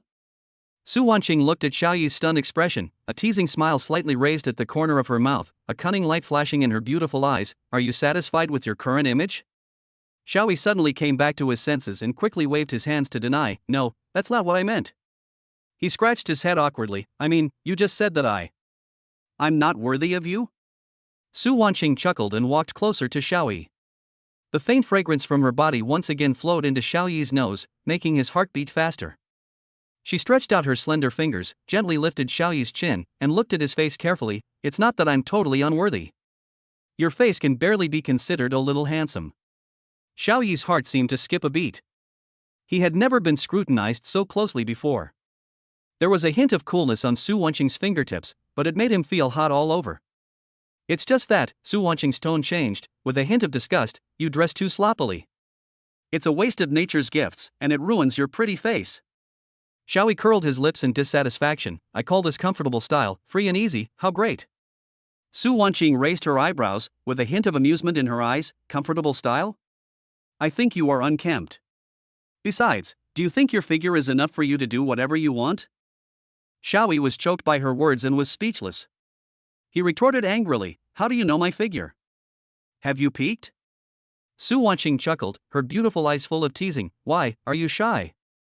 I'm your wife, look at your figure, do I need your consent? There was a hint of teasing in her words, which made Xiao Yi's cheeks turn red instantly. He stammered, who is your wife? We are just in name. Su Wanqing ignored his explanation, just chuckled, turned and walked towards the door. Okay, stop talking nonsense. Let me transform you today and let you know what real fashion is.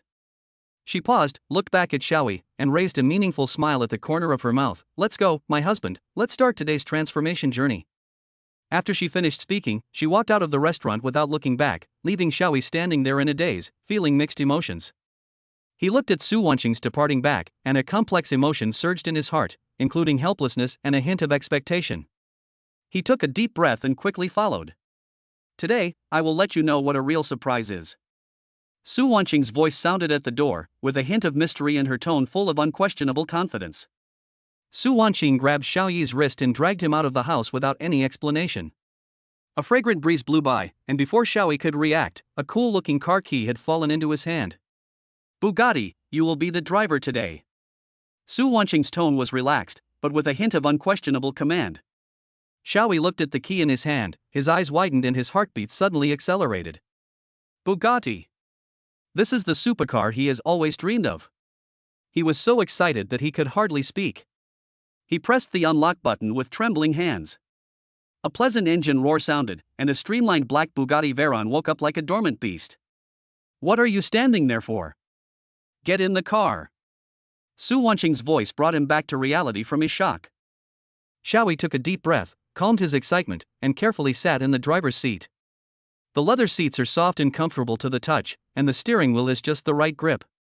He started the engine, stepped on the accelerator, and the Bugatti rushed out like an arrow. Along the way, the roar of the engine was like a majestic symphony, stimulating Xiao Yi's adrenaline. He felt as if he was on a racing track, enjoying the collision of speed and passion. After arriving at the underground parking lot of the shopping mall, Xiao Yi was itching to try his hand at driving. With a beautiful drift, he parked the Bugatti steadily in the parking space. The other people in the parking lot originally looked at the luxury car with disdain, thinking that Xiao Yi was just a designated driver. Some people even started talking and guessing which wealthy person the owner of the car was. However, when they saw Su Wanqing gracefully walk down from the passenger seat and affectionately hold Xiao Yi's arm, everyone's expressions froze instantly.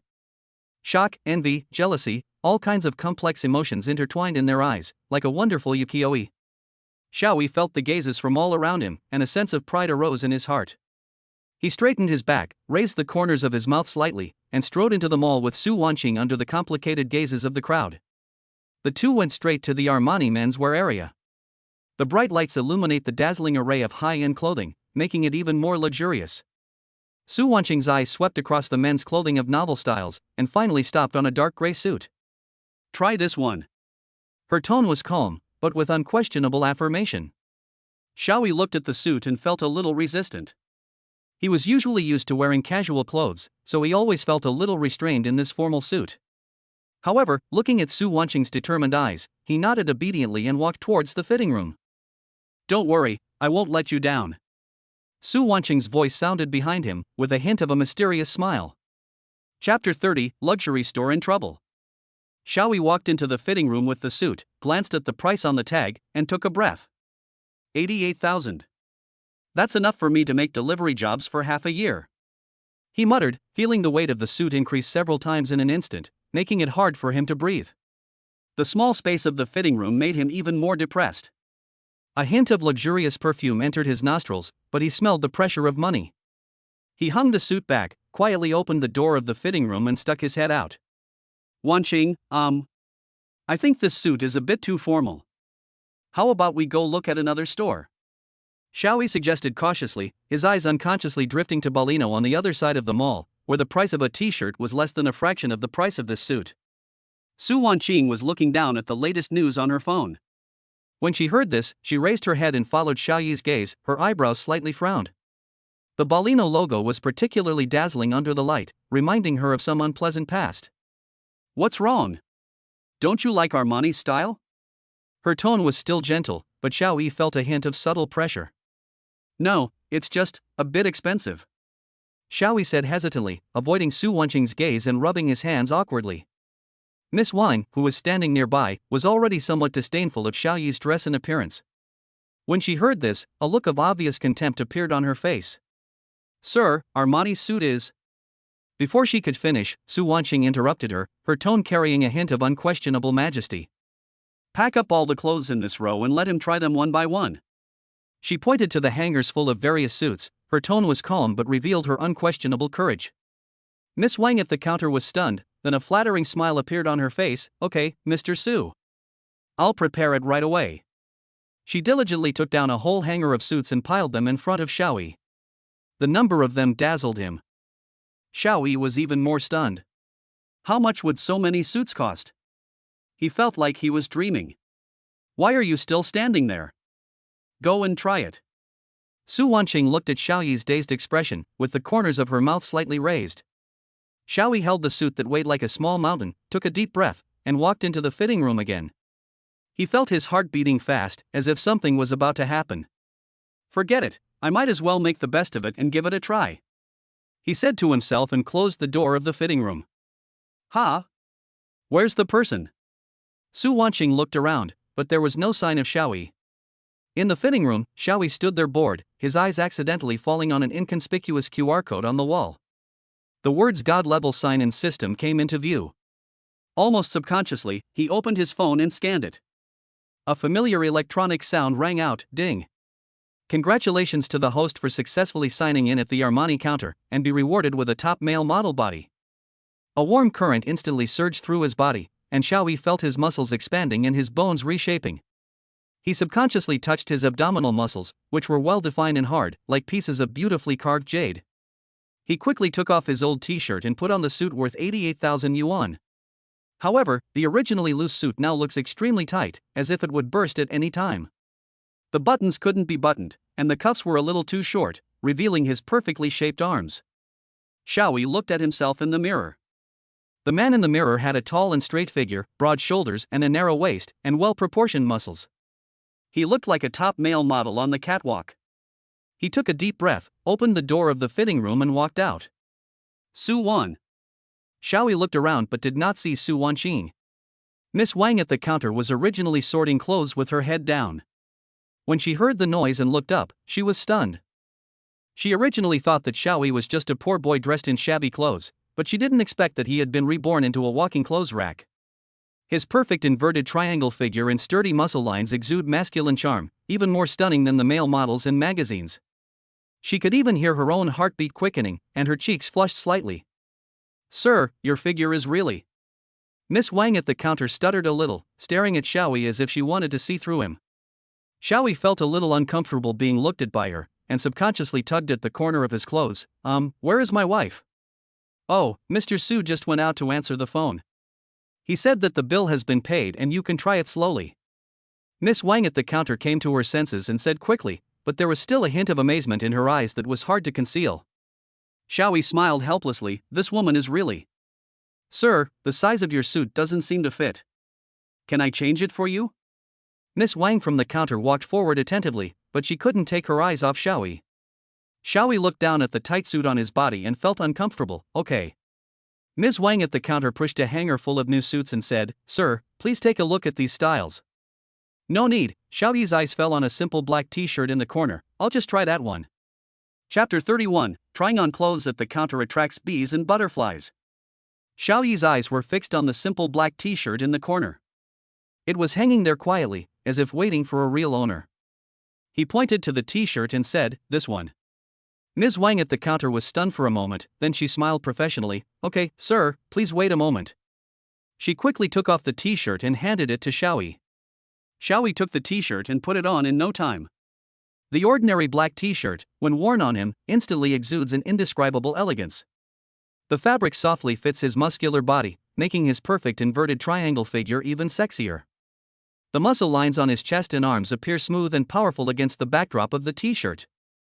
He turned around, feeling the comfort of the t-shirt, and his originally casual attitude turned serious. "Wow!"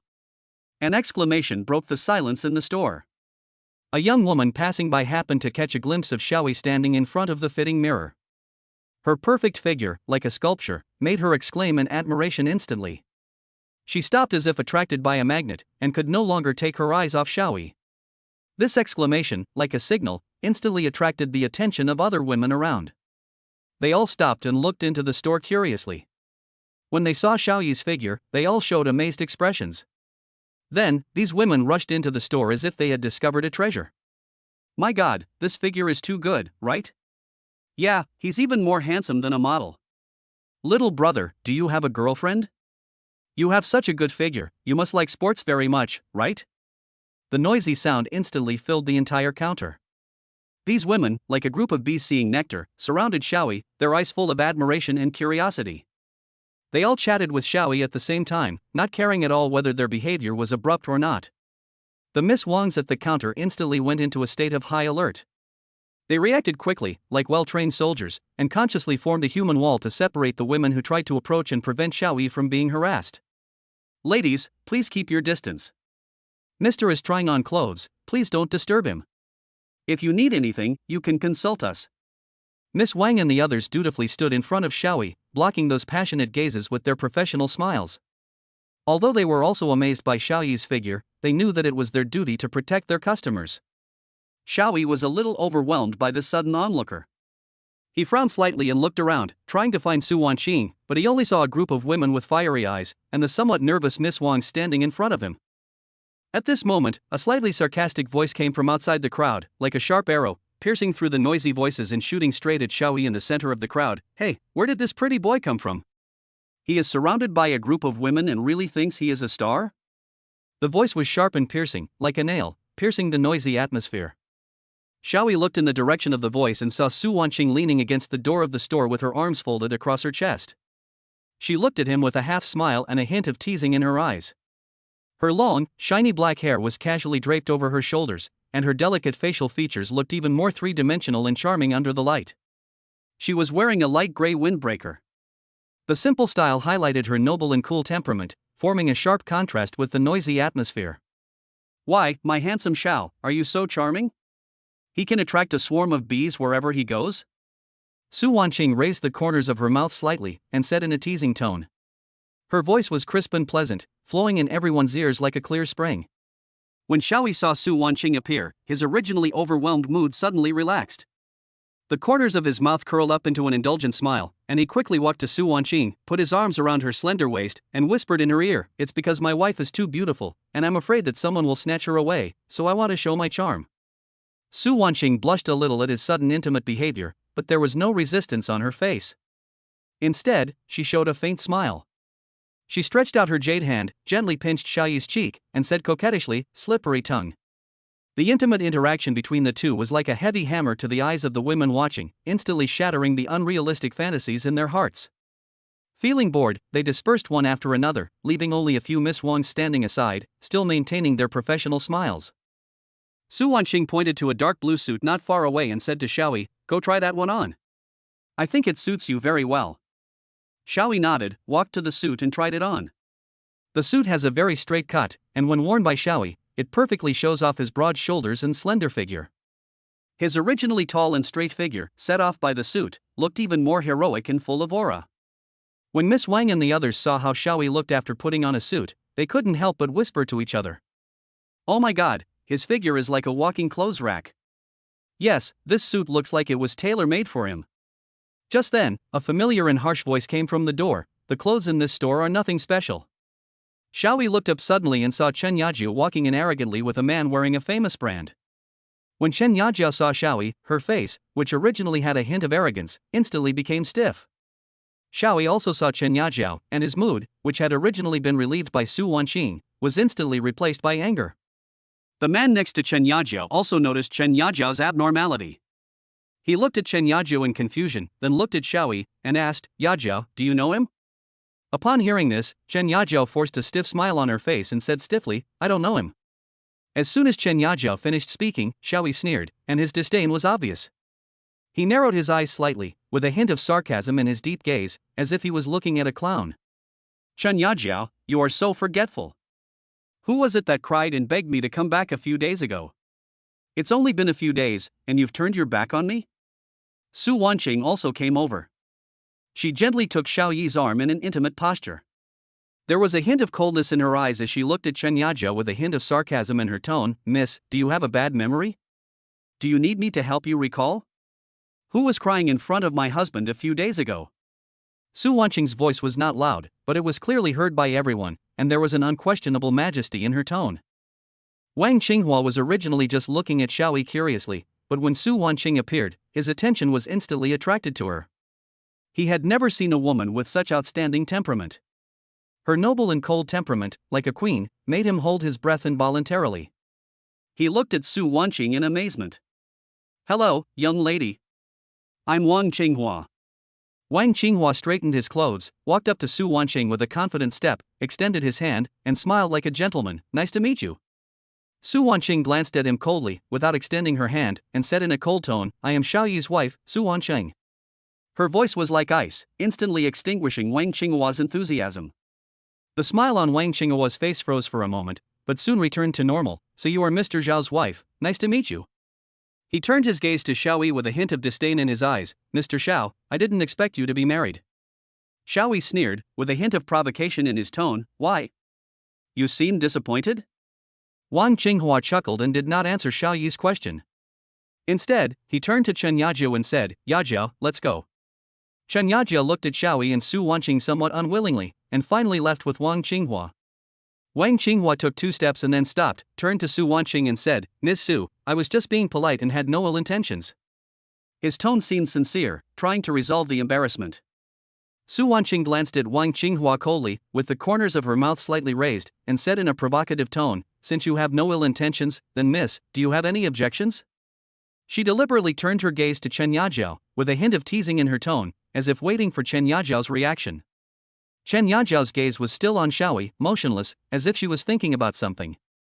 Her expression was complicated, as if she was weighing something, but in the end she just shook her head slightly without saying a word. Seeing this, Wang Qinghua revealed a meaningful smile. He put his arm around Chen Yajiao's shoulders and said in a generous manner, "Yajia, you are such a generous woman. It's a great fate that I met you two today. Why don't we find a place to have a good chat and enjoy this wonderful time?" His words were full of hints, and his eyes kept wandering between Su Wanqing and Chen Yajiao. He was obviously planning to take advantage of them, with a shameless and greedy look. Su Wanqing frowned slightly when she heard this. Xiao Yi could no longer hold back and stepped forward to stand in front of Su Wancheng. He said in a firm tone, "Wang Qinghua, your words stop here." Wang Qinghua's smile froze on his face instantly. He looked at Xiao Yi unwillingly, still holding Chen Yajiao's hand, and sneered, "Mr. Xiao, you seem to be a little narrow-minded." As soon as he finished speaking, he pulled Chen Yajiao and prepared to leave. Xiao Yi's eyes suddenly became sharp. He stared at Wang Qinghua closely, and his tone was firm and unquestionable. "Wang Qinghua, you'd better not leave." Chapter 32, Disputes arise and it is hard to settle. Wang Qinghua's smile froze on his face instantly. He looked at Xiao Yi unwillingly, still holding Chen Yajiao's hand, and sneered, "Mr. Xiao, you seem to be a little narrow-minded." As soon as he finished speaking, he pulled Chen Yajiao and prepared to leave. Xiao Yi's eyes suddenly became sharp. He stared at Wang Qinghua closely, and his tone was firm and unquestionable. "Wang Qinghua, you'd better not leave." The air around them seemed to freeze at this moment, and everyone could feel the strong sense of oppression emanating from Xiao Yi. Although Wang Qinghua thought highly of himself, he couldn't help feeling guilty when facing Xiao Yi's gaze. He let go of Chen Yajiao's hand and said calmly, "Mr. Xiao, what do you mean? Do you want to fight?" Xiao Yi smiled coldly, walked towards the fitting room unhurriedly, his tone full of unquestionable firmness. "Let's go to the fitting room and solve it privately." Wang Qinghua the K, laws? In the original text may be a spelling error and cannot be accurately translated, so the original text is retained here. Was stunned for a moment. He obviously did not expect Xiao Yi to be so bold. He thought he had a certain status in society, and with Chen Yajiao by his side, he felt he had all the advantages. However, Xiao Yi's attitude made him feel a little uneasy. But he still refused to give in, with a scornful smile on his lips, and said slowly, "Mr. Xiao, are you provoking me? Do you think you deserve it?" Xiao Yi ignored his verbal provocation and continued firmly, "Wang Qinghua, if you are a man, come with me." Wang Qinghua's expression became uncertain. He glanced at Chen Yajiao beside him, as if he was weighing something.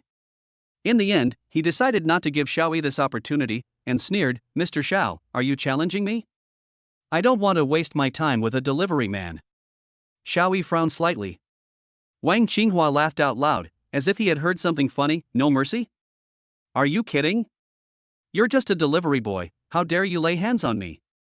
Xiao Yi's eyes became colder and colder. He quickly moved behind Wang Qinghua, grabbed Wang Qinghua's wrist with one hand, and twisted his little finger with the other hand.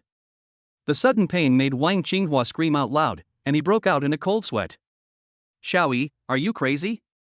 Wang Qinghua shouted in horror and anger, but Xiao Yi's eyes remained firm. "Wang Qinghua, you'd better give me a reasonable explanation, otherwise don't blame me for using legal means to resolve it," Xiao Yi said coldly, his tone full of threats. Wang Qinghua's face turned ashen, and he almost knelt down in pain, but he still tried to keep up his dignity, muttering, "Xiao Yi, you are seeking personal revenge, I will make you." Before he finished speaking, he suddenly lost his balance and bent over in pain. Su Wanqing stood aside, watching this scene coldly. Xiao Yi stared at Wang Qinghua closely, with an unquestionable firmness in his tone. "Wang Qinghua, you'd better remember what I said today, otherwise you will bear the consequences yourself." Wang Qinghua's expression became even uglier. He glared at Xiao Yi fiercely but did not dare to say anything. Xiao Yi's threat obviously worked. Wang Qinghua endured the pain and slowly stood up. At this moment, Chen Yajiao suddenly spoke, with a hint of uneasiness in her voice. "Wang Qinghua, are you okay?" Wang Qinghua's gaze moved back and forth between Chen Yajiao and Xiao Yi, and finally fell on Chen Yajiao. His expression became complicated, and the anger in his eyes seemed to be looking for a new target to vent on.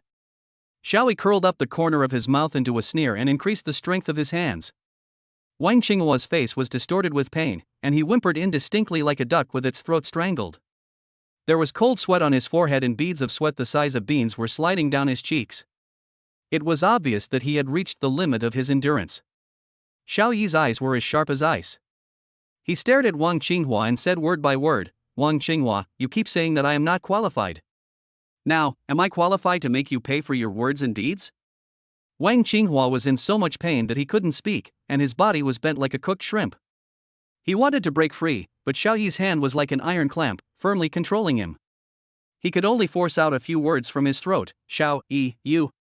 Chen Yajiao stood aside, watching Wang Qinghua's painful appearance, feeling mixed emotions. On the one hand, she was surprised at Xiao Yi's strength, but on the other hand, she felt a little uneasy about Wang Qinghua's experience. She originally thought that Wang Qinghua could bring her a better life, but now it seems that it was just wishful thinking. At this moment, she was disappointed with Wang Qinghua's incompetence and afraid of Xiao Yi's indifference. Seeing that Wang Qinghua was still stubborn, Xiao Yi exerted force on his hands again, and Wang Qinghua let out a scream. Finally, Wang Qinghua's pride was shattered. He gasped, his eyes full of fear, and said intermittently, I apologize. I was wrong, I shouldn't have said that. Xiao Yi then let go of his hand, and Wang Qinghua instantly collapsed to the ground, covering his almost broken fingers, his face pale and gasping for breath. He struggled to stand up, his eyes avoiding, not daring to look directly at Xiao Yi. He straightened his clothes, with traces of pain still remaining on his face. With a somewhat unwilling tone, he said to Su Wanqing, who was standing beside him, Boss Su, I'm sorry, I was rude just now, please forgive me. Su Wanqing gave him a cold look. Seeing this, Xiao Yi sneered at Wang Qinghua on the ground and followed him. Chen Yajiao stood there, watching Xiao Yi and Su Wanqing leaving, her heart filled with loss. She had originally hoped that Xiao Yi would say a few words for her because she was once his girlfriend, but Xiao Yi didn't even look at her. Wang Qinghua saw Chen Yajiao standing there in a daze and immediately became furious. He directed all his anger at Chen Yajiao, pushed her away, and roared, You jinx, it's all your fault. You made me lose face. Chen Yajiao was caught off guard and was pushed to the ground by Wang Qinghua, hitting her knee heavily. She was in so much pain that tears welled up in her eyes and she cried in grievance. Finally, she covered her face and ran out of the store. Xiao Yi walked to the door and looked back. Wang Qinghua was yelling at Chen Yajiao's back, but Su Wanqing didn't seem to care and got into the car directly. Xiao Yi retracted his gaze, opened the car door and got in. When he closed the door, he only heard Su Wanqing say, You seem to care about her? When Xiao Yi and Su Wanqing walked out of the store, they heard whispers behind them. Several salesgirls were pointing and talking at their backs, their tone filled with gossipy excitement. Hey, did you see that? The delivery man just now actually dared to attack young Master Wang. A girl in a pink uniform whispered, her eyes flashing with excitement. That's right. I've never seen anything like this before. But who is that woman next to him? She looks so elegant. Another girl echoed. I heard that she's his wife. TSK, a delivery man is so lucky to have such a beautiful wife. Although their voices were small, they were clearly heard by Xiao Yi. He frowned slightly, ignored it, and walked straight to the Bugatti parked on the side of the road. Su Wanqing still sat in the passenger seat, with no expression on her face, as if she was indifferent to everything around her. The ladies at the sales counter were even more surprised when they saw this scene. They were all speculating about the relationship between Xiao Yi and Su Wanqing. Xiao Yi started the car and drove away from the mall smoothly. Inside the car, the atmosphere was somewhat solemn. You seem to care about her a lot? Su Wanqing suddenly spoke with a hint of inquiry in her tone. Xiao Yi was startled and almost stepped on the wrong accelerator. He turned to look at Su Wanqing. What are you talking about? Chen Yajiao. Su Wanqing said calmly, looking straight ahead, You hit Wang Qinghua because he scolded her. Is it because you still like her? Xiao Yi's heart sank suddenly, and an indescribable emotion surged in his heart. He took a deep breath and tried to keep himself calm. I just can't stand his arrogant attitude. It has nothing to do with her. Su Wanqing didn't say anything, but just glanced at him lightly. Xiao Yi's hands holding the steering wheel tightened involuntarily. He could feel Su Wanqing's gaze piercing his body like needles, making him feel inexplicably irritated. He parked the car on the side of the road, turned to look at Su Wanqing, and said with a hint of helplessness, What do you want to say? Su Wanqing did not answer, but reached out to unbuckle her seatbelt and pretended to get out of the car. Since you still have feelings for her, why do you want to marry me? Xiao Yi grabbed her wrist, with a hint of anxiety in his tone, You. Chapter 33, The man who wanted to kiss the beauty was disturbed, and he met his old enemy when he went to help his friend. Xiao Yi's palms were covered with thin calluses, and he gently stroked Su Wanqing's cheek. The smooth and delicate touch made his heart flutter. He forced himself to look directly into Su Wanqing's clear eyes, word by word, as if he wanted to carve the words in his heart into the depths of her soul. In my dictionary, Xiao Yi, there is no such word as regret. You, Su Wanqing, since you have become my wife, Xiao Yi, don't even think about escaping in this life. As soon as the words came out, Xiao Yi's face turned hot. Why does this line sound so much like those melodramatic scenes of overbearing CEOs? He obviously wanted to explain, wanted to tell Su Wanqing that he no longer had any feelings for Chen Yajiao, but when the words came to his lips, they changed their meaning. I felt crazy inside, this damn desire to win. Su Wanqing was confused by Xiaoyi's sudden boss declaration, and her cheeks instantly turned red, like a ripe apple, tempting to pick. Her cold eyes were now covered with a layer of mist, making them look particularly charming. She opened her mouth slightly, as if she wanted to say something, but she hesitated. Xiaoyi looked at the beautiful face in front of him, and his Adam's apple rolled involuntarily. He leaned down slowly, and their breathing gradually intertwined. The air seemed to freeze, and an ambiguous atmosphere filled the small compartment. Just as his lips were about to touch Su Wanqing's soft lips, a sudden knocking sound broke the heart-pounding atmosphere. Boom, boom, boom. The sudden knock on the car window was like a thunderclap, exploding between the two of them. Xiaoyi and Su Wanqing jumped back as if they had been electrocuted, and an awkward atmosphere instantly filled the car. The person knocking on the window was Uncle Zhao, the security guard in the parking lot. He stared at the two people in the car with suspicion, and there was a gleam of inquiry in his cloudy eyes. "Young man, what are you doing here in the middle of the night?" Uncle Zhao knocked on the car window with a hint of vigilance in his tone. Xiaoyi quickly rolled down the window and forced an awkward smile on his face. "Uncle Zhao, we are chatting." Uncle Zhao narrowed his eyes and looked Xiaoyi and Su Wanqing up and down, his eyes full of suspicion. "Chatting? So engaged in the chat? The girl's face is so red, you kid are not bullying her, right?" The atmosphere in the car suddenly became tense. Xiaoyi felt a chill on his back. This old Zhao's eyes were too sharp. He quickly explained, "Uncle Zhao, you misunderstood, we are husband and wife." Su Wanqing also blushed and added, "We are a legal couple." Uncle Zhao was stunned for a moment, then smiled awkwardly. "Oh, so you are a couple. That's okay. Sorry for disturbing you." After saying that, he turned around and was about to leave.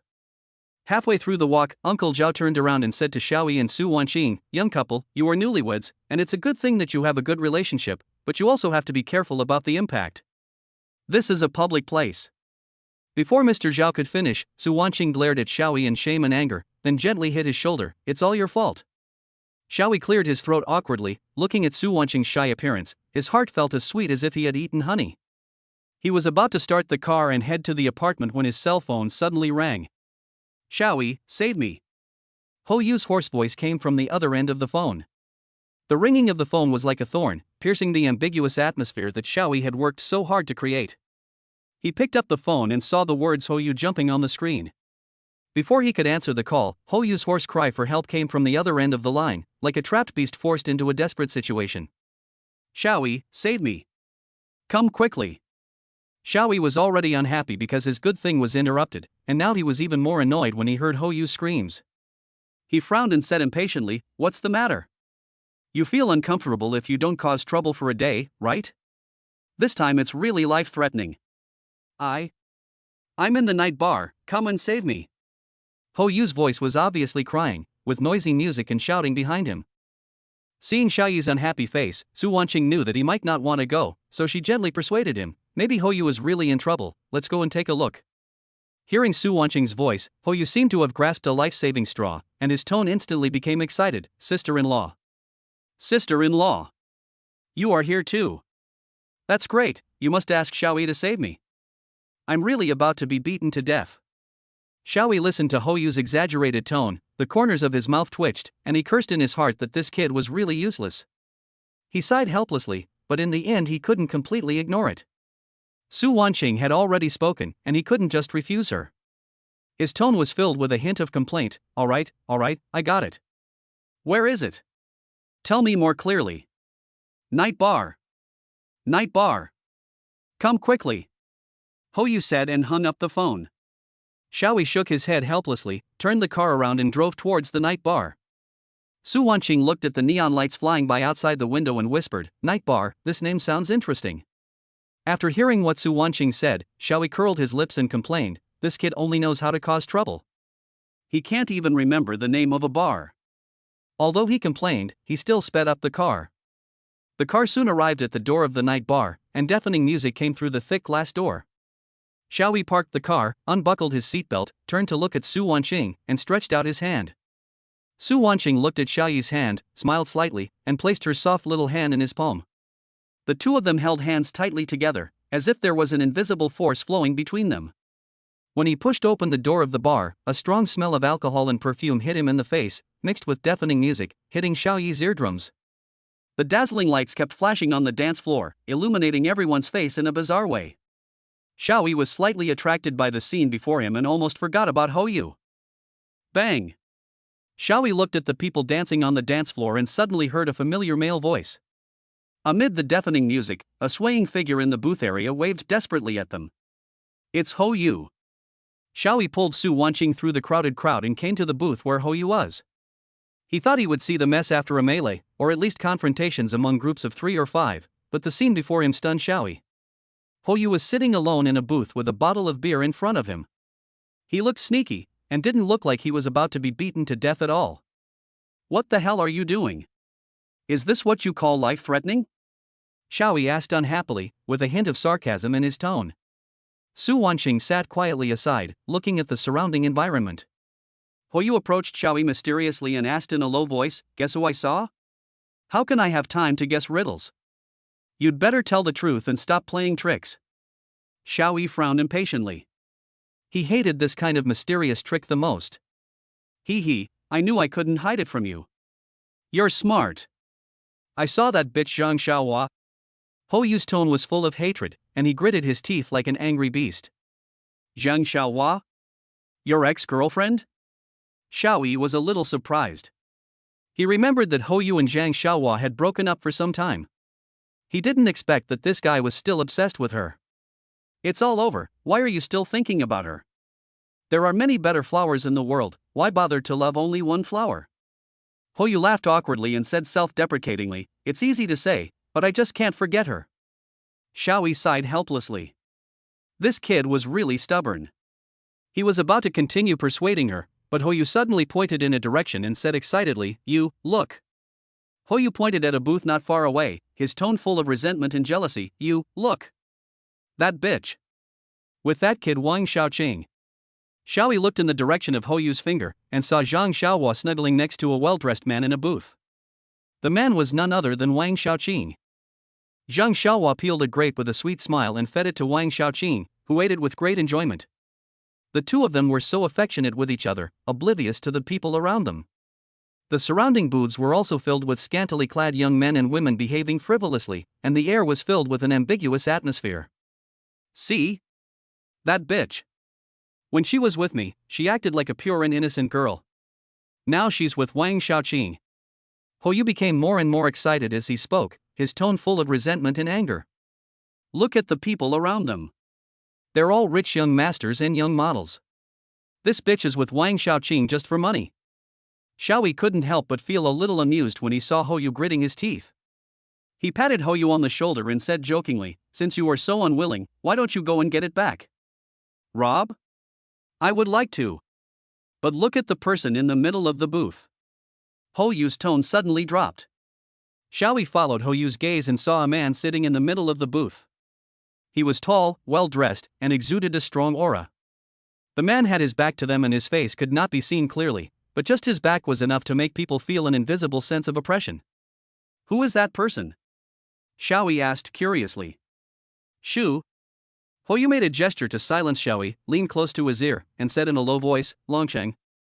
Chapter 34. Hou Yuqiu and Xiao Yi want to persuade Su. You know Su Xianming, the #1 family in Longcheng? His son. Su Yuqian. Hou Yu lowered his voice as if he was afraid of being heard by the other party. The Su family is omnipotent in Longcheng, and they are involved in both the black and white worlds. How the hell can I snatch it? My life is not even enough for them to play with. Hou Yu said, and took a big gulp of wine. The spicy liquid slid down his throat, but it couldn't extinguish the anger in his heart. He thought of Zhang Xiaohua snuggling up to Su Yuqian with a sweet smile on her face, and his heart felt like it was being stabbed by a knife. Brother, I know you know Miss Su. Miss Su, can you help me say something? Just say that there is still room for redemption between Xiaohua and me. Hou Yu's voice was filled with a hint of pleading. Wang Ziyuan has a good relationship with Su Yuqian. Regarding Xiaohua's matter, Su Yuqian has to speak up. Brother, please help me. Hou Yu grabbed Xiao Yi's arm tightly, as if he was grabbing the last straw. Su Yuqian he. Xiao Yi was about to explain the relationship between the Su family and the Lin group, but was interrupted by Hou Yu. I know the Su family is not easy to mess with, but brother, you are so eloquent and have never lost a debate. You will definitely be able to convince him. At this time, Su Wanqing walked over, with a hint of worry between her delicate eyebrows. Xiaoyi, Su Yuqian is not easy to deal with, you. It's okay, Wanqing, I know what I'm doing. Xiaoyi gave her a reassuring look and patted Hou Yu's shoulder. Don't worry, brother, I'll try. He took a deep breath, turned and walked towards Su Yuqian. The loud music and the noisy voices gradually faded in his ears. He only felt his heartbeat speeding up, 1 step, 2 steps, 3 steps. Getting closer. Mr. Su, I want to talk to you alone. A delicate voice suddenly interrupted. Hey, isn't this Hou Yu's roommate? Chapter 34 Hou Yuqiu and Xiaoyi want to persuade Su. A delicate voice suddenly interrupted. Hey, isn't this Hou Yu's roommate? There was a hint of provocation in Zhang Xiaohua's voice, and her eyes were full of disdain, as if she was mocking Xiaoyi's appearance. Xiaoyi turned his head to look at her, only to see that she was wearing a red dress that showed off her curves, looking particularly dazzling. Su Yuqian's gaze also turned to Xiaoyi as she spoke, with a hint of curiosity on his face. Mr. Su, I'm here to help Hou Yu make peace. Xiaoyi said calmly, without any begging in his tone. Although his clothes were not luxurious, they were clean and neat, giving him a different temperament. Oh? It's you. Su Yuqian came forward and smiled slightly, but with a hint of coldness. Hou Yu, that kid, mentioned you to me. But I'm not that easy to talk to. I usually don't pay attention to people whose net worth is less than 100 million yuan. Xiaoyi frowned slightly, but he did not back down. He knew that this mission was not easy, but he couldn't let Hou Yu's hopes down. Mr. Su, if it's just to help a friend, I can. Xiaoyi was about to continue speaking when Su Yuqian interrupted him. Okay, let's have a competition. Su Yuqian's. The corners of Xiaoyi's mouth rose slightly and he nodded. Just then, a graceful little model came up and whispered something to Su Yuqian. After Su Yuqian heard this, his eyes became more playful. Then let Xiaohua have a drink first, how about that? Su Yuqian turned to Zhang Xiaohua and said with a smile. Zhang Xiaohua's face changed, and she immediately said to Wang Ziyuan coquettishly, Ziyuan, I don't feel well today, I don't want to drink. Wang Ziyuan frowned slightly and was about to speak, but Su Yuqian took the lead and raised his eyebrows at Xiaoyi. What do you think, do you dare to accept the challenge? Xiaoyi's. The atmosphere on the field suddenly became tense and everyone's eyes were focused on them. Hey, isn't this Hou Yu's roommate? Zhang Xiaohua's voice was shrill, like a thorn piercing Xiaoyi's eardrum. Her delicately drawn eyeliner was now openly rolling her eyes, with a hint of sarcasm at the corners of her mouth, as if she was looking at a clown. She pressed close to Su Yuqian, her body wrapped in the red dress like a slippery snake, showing off her new trophy all the time.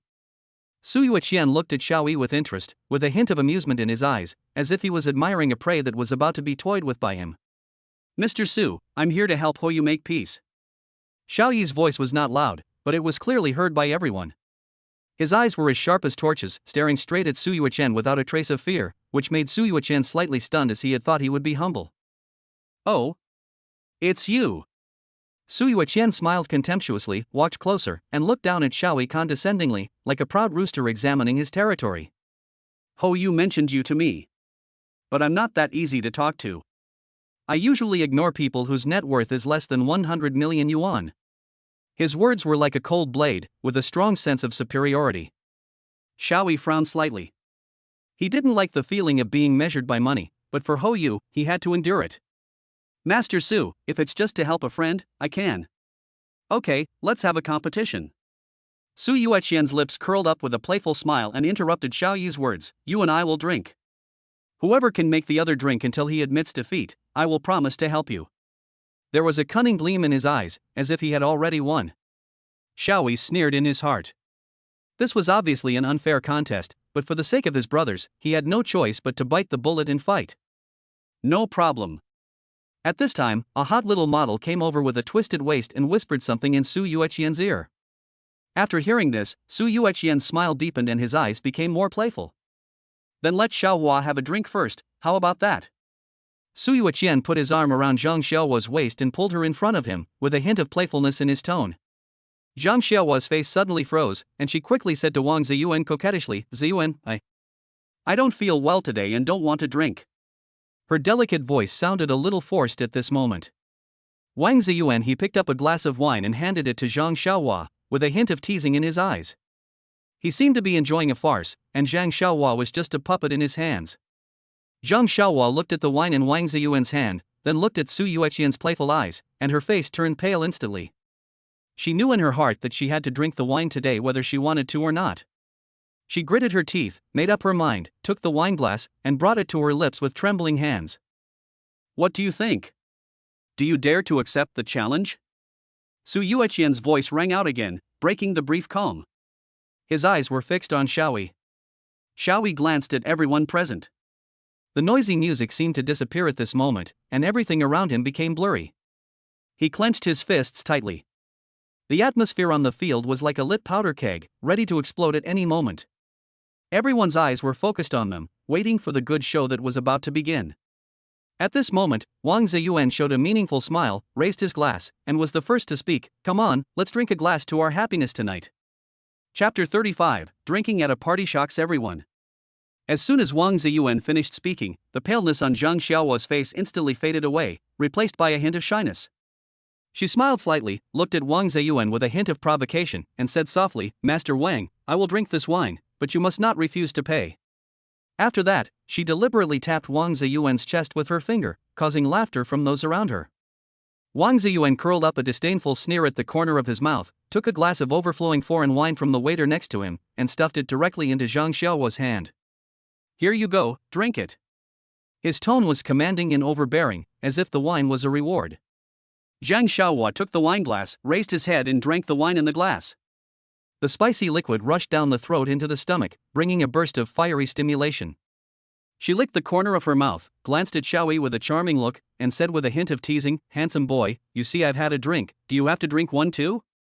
Xiaoyi was slightly stunned, then a confident smile appeared on the corner of his mouth. He picked up a glass of wine on the table and drank it down, imitating Zhang Xiaohua's example. The wine tasted extremely spicy, like a ball of fire burning in the throat, but for Xiaoyi, who was immune to alcohol, this stimulation was far from enough. The people around began to be attracted by the movement here, and gathered around, watching curiously this drinking party that had suddenly started.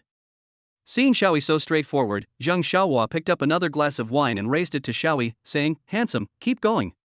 Xiaoyi was not to be outdone. He picked up a glass of wine, clinked glasses with Zhang Xiaohua, and they both drank it all in one gulp again. "You drink a cup, I drink a cup, the two of us seem to be competing with each other and neither of us will give in." More and more people gathered around, and the originally noisy bar became even more lively because of this sudden drinking party.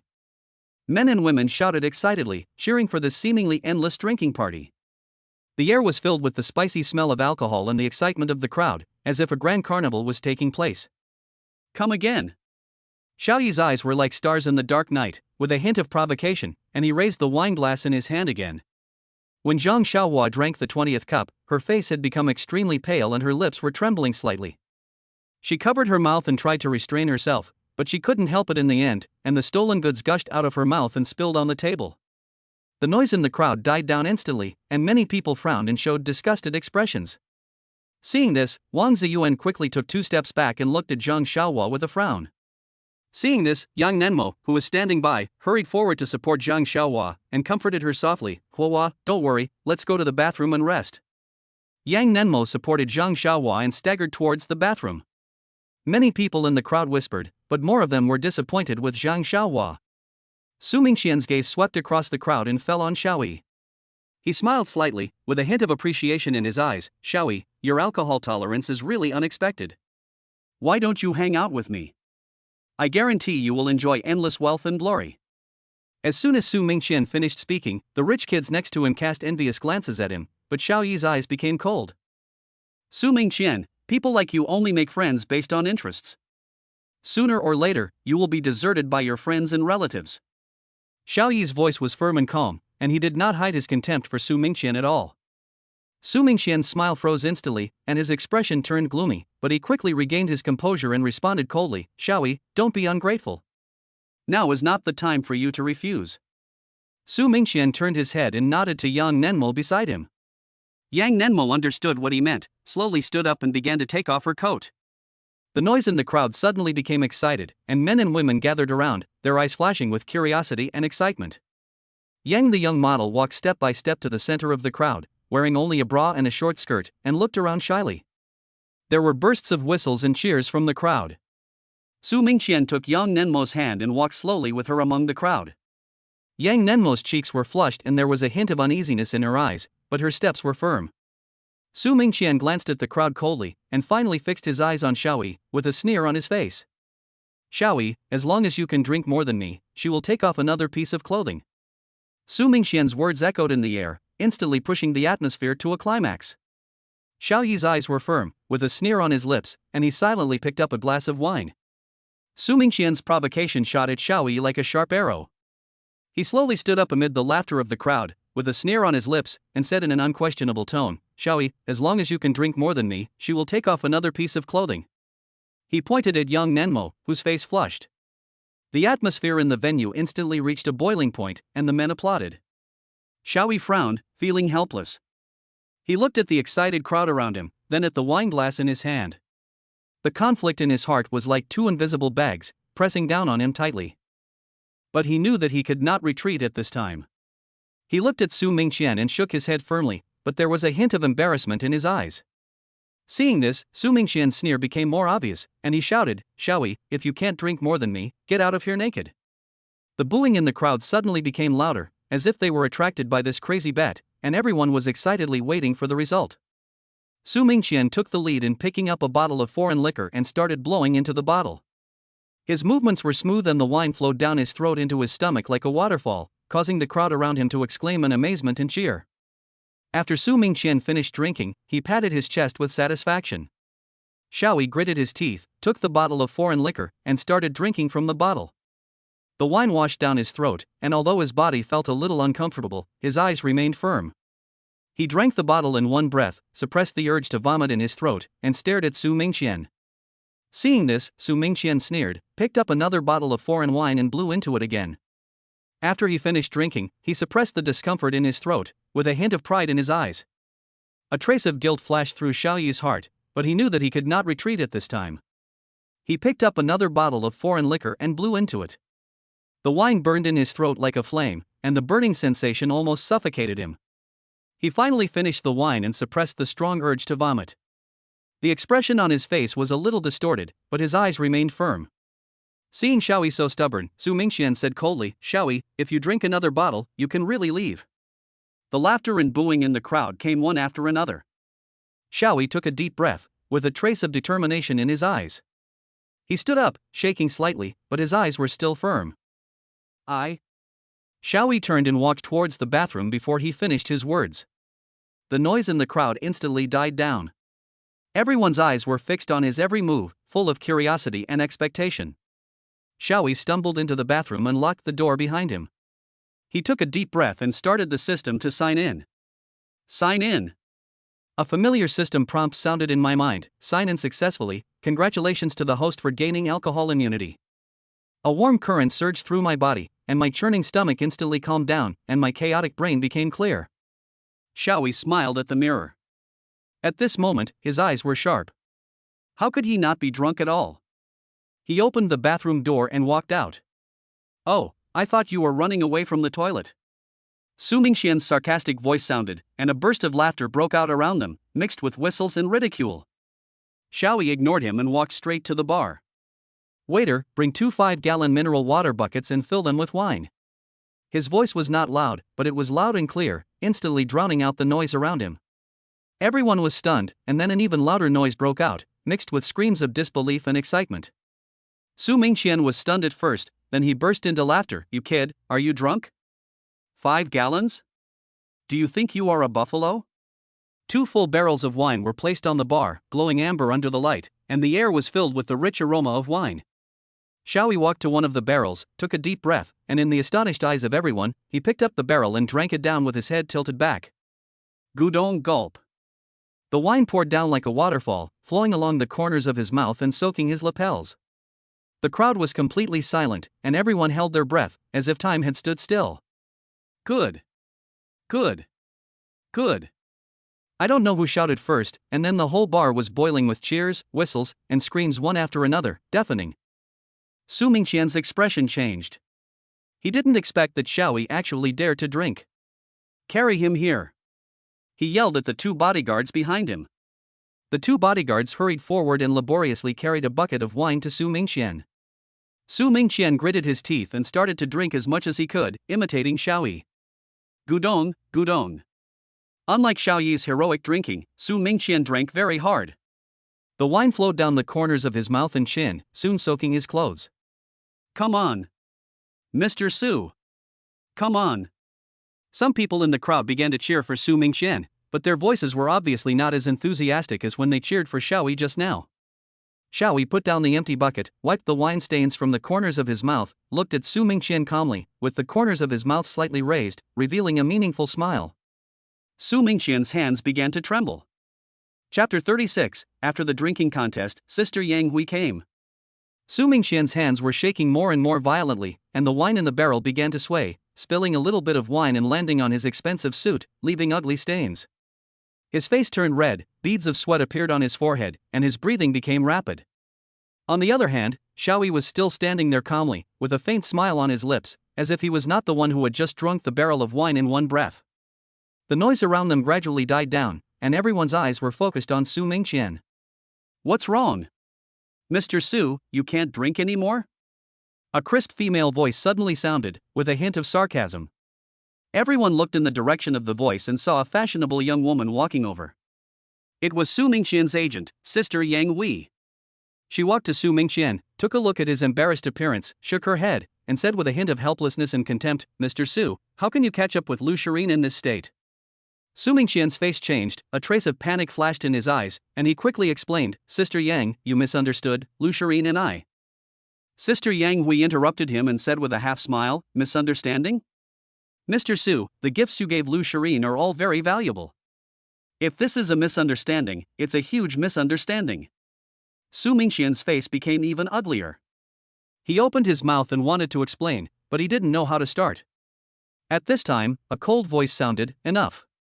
Everyone looked in the direction of the voice again and saw a woman in a black suit walking over. It was Su Mingqian's sister Su Wanqing. She walked to Su Mingqian, gave him a cold look, then turned to look at Xiaoyi, her tone softened, "Xiaoyi, don't bother with him." "Sister." Su Mingqian was about to speak, but was stopped by Su Wanqing's eyes. She turned to look at Sister Yang Hui and said calmly, "Sister Yang, this is my brother. He doesn't know the rules and is causing you trouble." Sister Yang Hui glanced at Su Wanqing, then at Xiaoyi, a hint of doubt flashed in her eyes, and then she smiled and said, "Boss Su, when did you get a younger brother? How come I didn't know?" Su Wanqing smiled slightly, with a hint of imperceptible boasting in her tone, "Sister Yang, this is my husband." "Husband?" Sister Yang Hui was stunned for a moment, then seemed to understand something and looked at Xiaoyi meaningfully, "So it's my brother-in-law, I'm so sorry." She paused, then turned to Su Wanqing and said, "Boss Su, long time no see, what have you been busy with recently?" Su Wanqing smiled faintly, still the same as always, busy with company matters. Sister Yang Hui nodded and her eyes fell on Xiaoyi again. "Brother-in-law, are you interested in entering the entertainment industry?" "Sister Yang." Su Mingqian was about to speak, but was stopped by a sharp look from Sister Yang Hui. Su Mingqian's face turned pale when he heard this. He waved his hands and explained, "Sister Yang, you really misunderstood. There is really nothing between Shirin and me. I gave her a gift just out of concern between friends." Sister Yang Hui sneered, her eyes swept over Su Mingqian like a cold blade, and her tone carried a hint of warning, "Mr. Su, Lu Shirin is not someone you can covet. I advise you to give up this idea as soon as possible, so as not to get yourself into trouble." After she finished speaking, she glanced at Su Mingqian coldly, turned around and ignored him. Su Mingqian was choked by Sister Yang Hui's words and was speechless. His face turned pale and blue. He could only smile and nod, but he didn't dare to say anything more. At this time, Xiaoyi put down the empty wine barrel in his hand, making a muffled bang sound, which attracted everyone's attention again. He moved his wrist, as if it was not him who had just drunk the barrel of wine, and there was still a faint smile on his face. Su Mingqian saw this. Xiaoyi smiled faintly and did not answer his question. Instead, he looked at Su Mingqian and said with a tone of admonition, "Young Master Su, I see that you don't look very well. You'd better not drink anymore. It's harmful to your health." Su Mingqian was stunned, a trace of embarrassment flashed across his face. He had never been cared for like this since he was a child. He looked at Xiaoyi with mixed feelings in his heart, admiration for Xiaoyi but also a hint of inexplicable jealousy. He gritted his teeth and suddenly said, "No, I can still drink. I must drink more than you today." He pushed away Su Wanqing, who wanted to stop him, and looked at the waiter with a firm look. The waiter looked at Su Wanqing awkwardly, then at Su Mingqian, not knowing what to do for a moment. Seeing this, Su Wanqing frowned slightly. She walked to Su Mingqian and said with a tone of unquestionable majesty, "Mingqian, stop fooling around and come back with me." Su Mingqian was a little drunk at this moment. His eyes were dazed and he stood swaying, mumbling incoherently, "No. I won't go back. I want to drink more. I want to beat him." He pointed at Xiaoyi. Xiaoyi shook his head helplessly. He walked up to Su Mingqian and said calmly, "Young Master Su, you've drunk too much. Don't drink anymore. It's not good for your health." Su Mingqian pushed Xiaoyi away. Seeing this, Su Wanqing's face darkened. She snatched the wineglass from Su Mingqian's hand and said in a cold tone, "Mingqian, that's enough. Stop embarrassing yourself." Su Mingqian was startled by Su Wanqing's sudden action. He stared at Su Wanqing blankly. Su Wanqing felt a little reluctant when she saw Su Mingqian's appearance, but she still said firmly, "Mingqian, you've drunk too much. I'll take you home." As she spoke, she supported Su Mingqian and prepared to leave. Su Mingqian shook off Su Wanqing's hand. Su Wanqing looked at Su Mingqian like this, feeling angry and helpless. She took a deep breath, suppressed her anger, and said in a cold tone, "Mingqian, if you don't listen, I will tell my parents." When Su Mingqian heard the words mom and dad, his body trembled noticeably. Sister Yang Hui watched this scene. Xiaoyi smiled faintly and said nothing. Seeing this, Sister Yang Hui stopped asking questions and looked at Xiaoyi meaningfully. She said, "Brother-in-law, I have something else to do, so I'll leave first. We'll talk next time." After she said that, she turned and left. Xiaoyi looked at Sister Yang Hui's departing back. He turned his head and looked in the direction where Su Wanqing and Su Mingqian left, with a faint smile on his lips. "Brother-in-law?"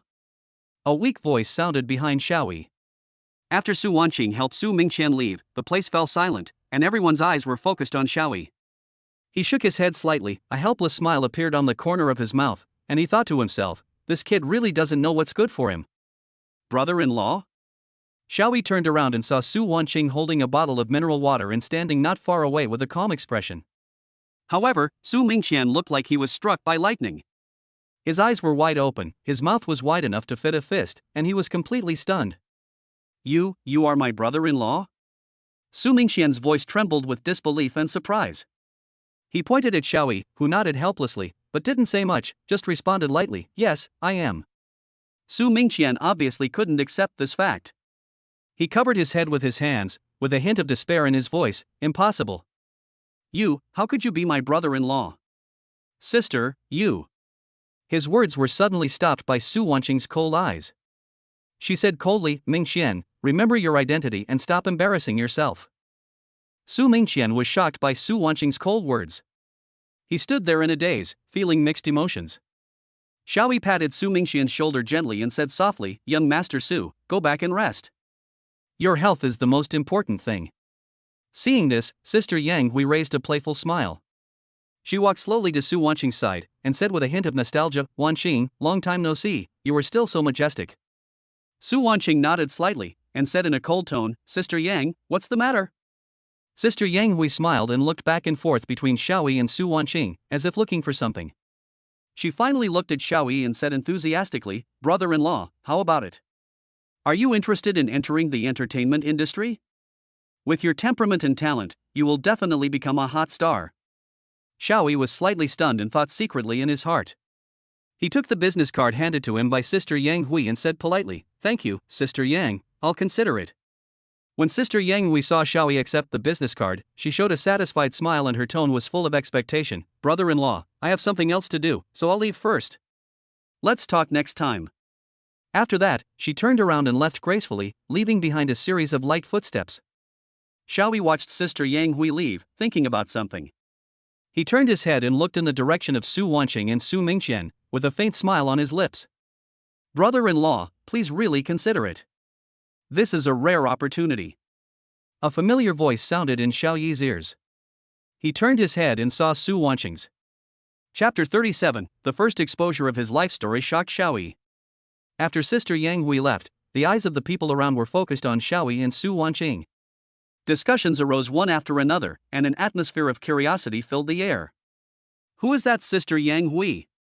She looks so familiar. I heard that she used to be a big star, and now she is a senior executive of a large group, and she has a wide network of contacts. Why does President Su have such a good relationship with her?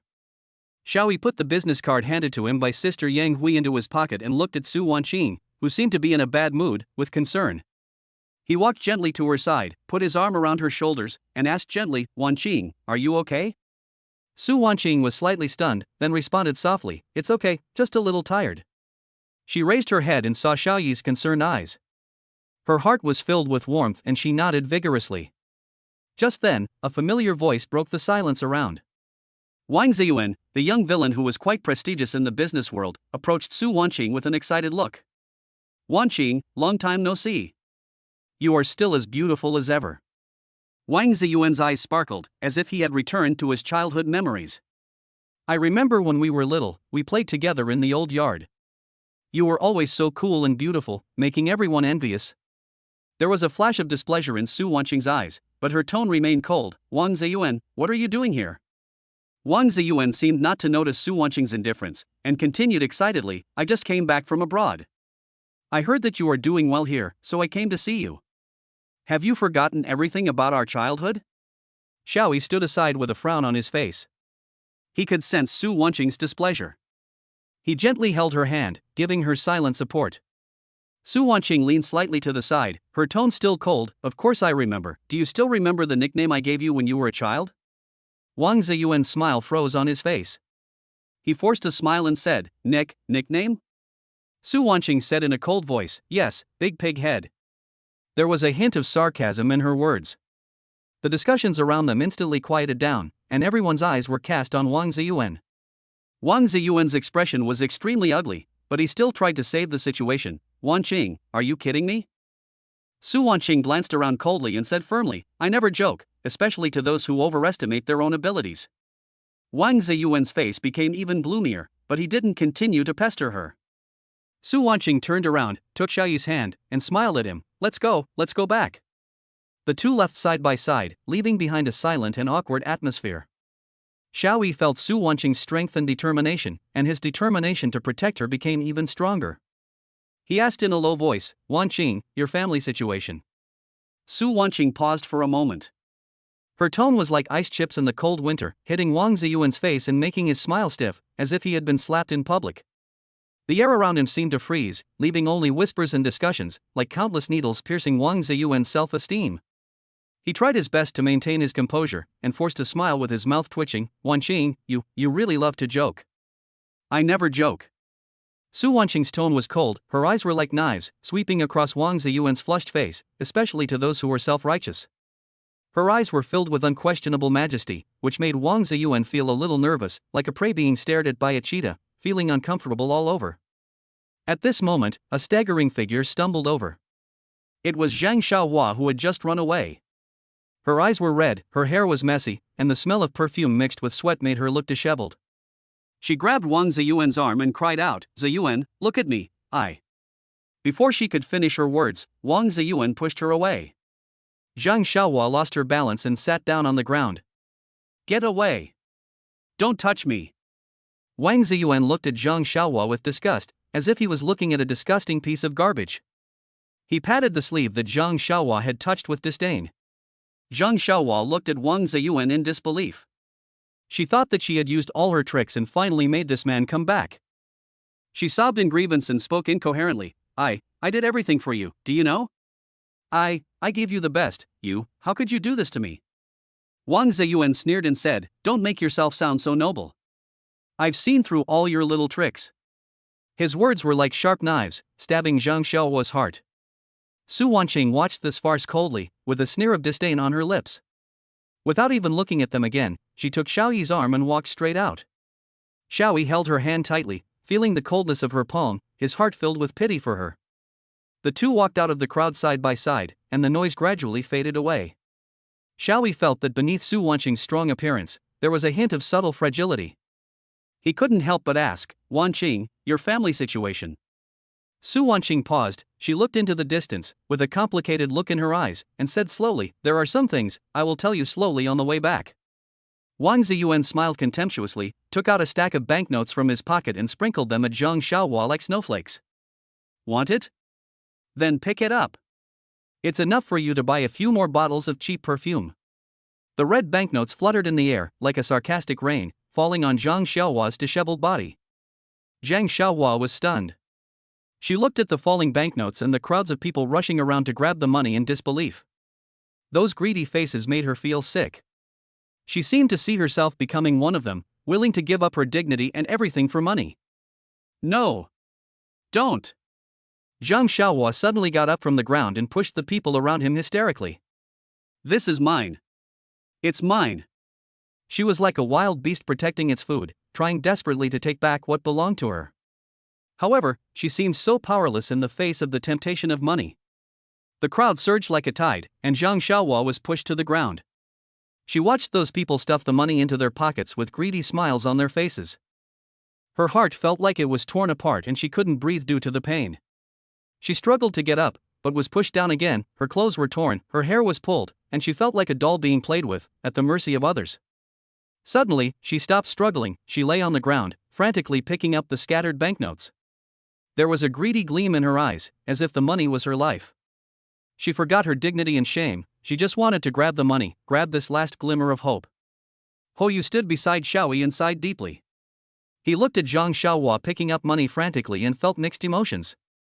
He once loved her so much and gave everything for her, but in the end, she became like this. Hou patted Xiaoyi on the shoulder and said in a low voice, "Brother, thank you for letting me see her true face. I want to be alone for a while." His voice was a little choked, and he turned around and wanted to leave. Xiaoyi looked at Houyu's lonely back and felt a little reluctant. He reached out and patted Houyu on the shoulder. "Brother. Brother."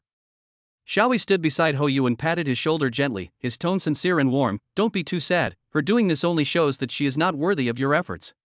You still have a long future, and you will meet someone better. Houyu, I want to be alone for a while." Xiaoyi nodded in understanding, without saying much, but just patted Houyu's shoulder vigorously, giving him silent support. Houyu turned around and left the scene with heavy steps. Xiaoyi turned around and saw Su Wanqing waiting not far away. Her face looked a little tired, but her eyes were still determined. He walked over, gently took her hand, and said softly, "Wanqing, let's go." Seeing this, Wang Ziyuan hurriedly chased after her with a reluctant expression on his face. "Wanqing, are you really leaving? We can still talk more, after all, we have known each other for many years." Su Wanqing frowned slightly, with an annoyed look on her face. "Wang Ziyuan, I think I have made it very clear. I am a little tired today, and I don't want to be disturbed by other things. You should go back and think about yourself." Xiaoyi protected Su Wanqing, his eyes were filled with a strong desire to protect her, as if to say, "I will never forgive anyone who dares to touch her again." Wang Ziyuan's face turned ugly, but he didn't dare to continue to pester her. He just swallowed his saliva and forced a smile. "Okay, Wanqing, take care of yourself. I hope you live a happy life." Su Wanqing did not answer again, but gently took Xiaoyi's hand, and the two of them left the noisy crowd side by side. The night breeze was cool, blowing on them, bringing a hint of freshness. Su Wanqing leaned on Xiaoyi's shoulder, closed her eyes slightly, and felt unprecedented peace in her heart. "Xiaoyi, there are some things I will tell you slowly on the way back." Su Wanqing's voice was soft and firm, as if she was telling a mystery that was about to be revealed. Chapter 38, The Love Awakens to Trouble. Back in the car, Su Wanqing sighed softly, with a hint of sadness between her brows. Xiaoyi held her hand, stroking her soft skin with his fingertips, and asked softly, "What's wrong? Are you still thinking about what happened just now?" Su Wanqing nodded, her eyes slightly red. "Wang Ziyuan, he wasn't like this before." She paused, her voice choked up. "My father got into trouble back then, and the company was facing a crisis. Many people avoided him, but he..." Xiaoyi listened quietly without interrupting. He could feel Su Wanqing's inner pain and helplessness, and he felt an urge to protect her. "He helped me a lot, I thought." Su Wanqing's voice became lower and lower, and finally almost inaudible. Xiaoyi gently held her in his arms, feeling her body trembling. "I know, I understand." His voice was low and gentle. "Let the past be the past. From now on, I will protect you and will never let you suffer any injustice again." Su Wanqing leaned on his shoulder, tears silently falling.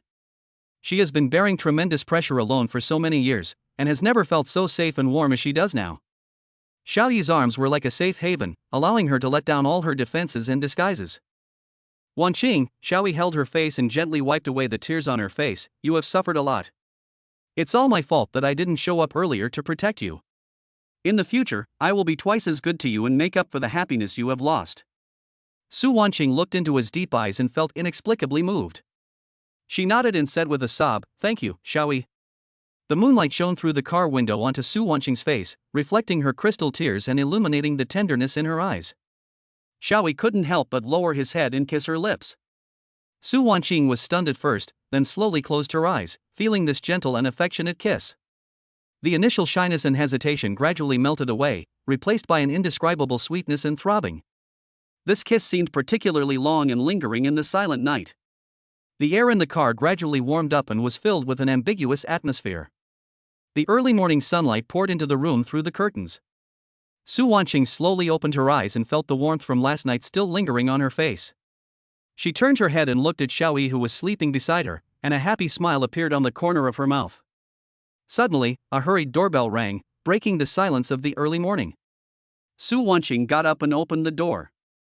A middle-aged man in a suit and tie was standing outside the door. He had a gloomy face and sharp eyes. Dad? Su Wanqing exclaimed in surprise. Su Jiqian looked at his daughter, then looked inside the house, and said in a cold tone, Wanqing, you disappoint me. Su Wanqing's cheeks still had a trace of blush. She gently pushed Xiaoyi away, and said with a bit of shyness, Let's just do this for now. Xiaoyi looked at her slightly flustered eyes and understood her concerns. He smiled gently, held her hand and said, I understand. I'll wait for you. When you are ready, we can take another step forward. His voice was low and magnetic, with a hint of imperceptible desire. Su Wanqing's heartbeat quickened slightly. She lowered her head and hummed softly, the blush on her face becoming more obvious. The atmosphere in the car was somewhat ambiguous and innocent. In the early morning, Xiaoyi looked at himself in the mirror helplessly with dark circles under his eyes. The tenderness of last night made him a little sleepless, but more importantly, he was looking forward to the future. After he simply washed up and walked out of the bedroom, Su Wanqing had already prepared breakfast. Did you not sleep well last night? Su Wanqing asked with concern, looking at the shadow under Xiaoyi's eyes. Xiaoyi touched his face and smiled bitterly, maybe I'm too excited. The two smiled at each other and were about to start enjoying breakfast when a hurried doorbell rang suddenly, breaking the tranquility of the early morning. Su Wanqing frowned and looked towards the door in confusion. She put down the cutlery in her hands, stood up and opened the door. Outside the door, Su Jiqian was wearing a neat suit, his face was gloomy and his eyes were sharp, like a dormant beast. He glanced at Su Wanqing coldly, then turned his gaze towards the house. When he saw Xiaoyi sitting at the dining table, his eyes became even colder. Wanqing, is this what you call work? Su Jiqian's voice was full of sarcasm and disdain, and every word pierced Su Wanqing like an ice cone. Su Wanqing's face turned pale in an instant. She took a deep breath and tried hard to suppress the anger in her heart. Dad, what are you doing here? Su Jiqian sneered, pushed Su Wanqing away and walked into the house. He looked Xiaoyi up and down with a hint of contempt on his lips. Are you the gigolo? My daughter has worked so hard for so many years to build up her family business, and it looks like you are going to destroy it. Xiaoyi frowned slightly. He could feel the hostility and disrespect in Su Jiqian's tone. He was about to speak, but Su Wanqing took the lead and stood in front of him. Dad! Please be careful with your words. Xiaoyi is not the pretty boy you call him. Su Wanqing's voice rose several decibels, with a hint of anger in her tone. Su Jiqian looked at the daughter who was defending Xiaoyi and sneered even more.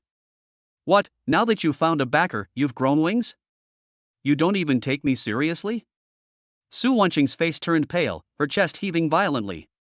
She gritted her teeth and glared at her father. I'm not a child anymore. I have my own judgment. I don't need you to tell me what to do. Su Jiqian narrowed his eyes, a dangerous light flashed in his eyes, and he approached Su Wanqing step by step. Okay, very good. You really are increasingly not taking me, your father, seriously. Today I want to see how long you are going to fool around with this man. Chapter 39. Family members are still heartbroken.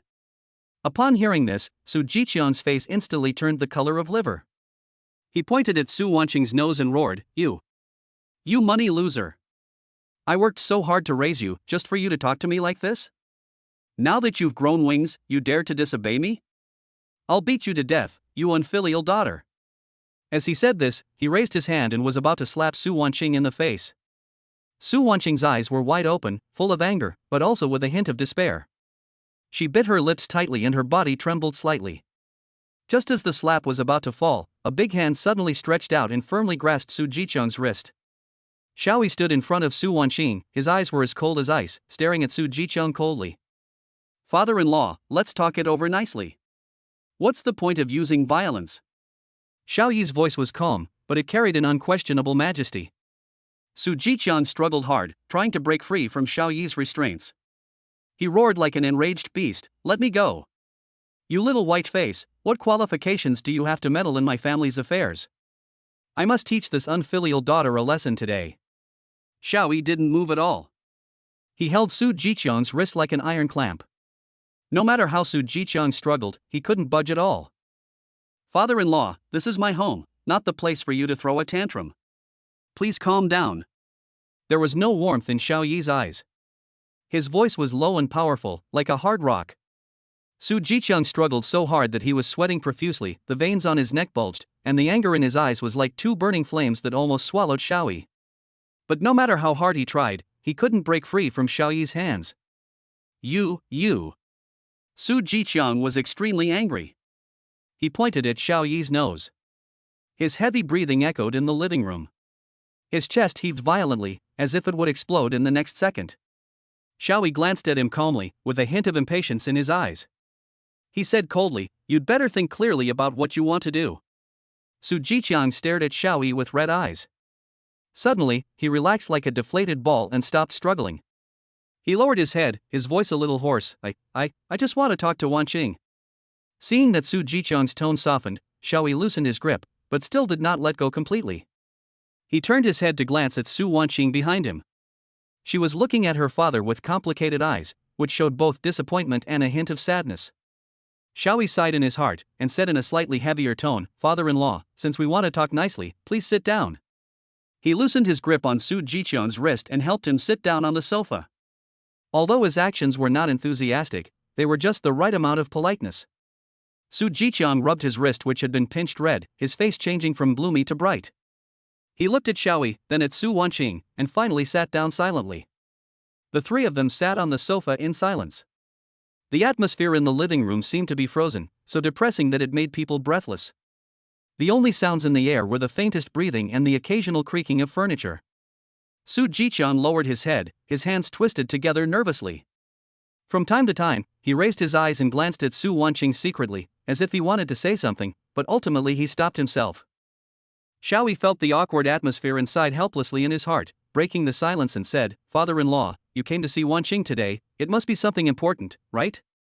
Just say whatever you want to say, there's no need to hide it.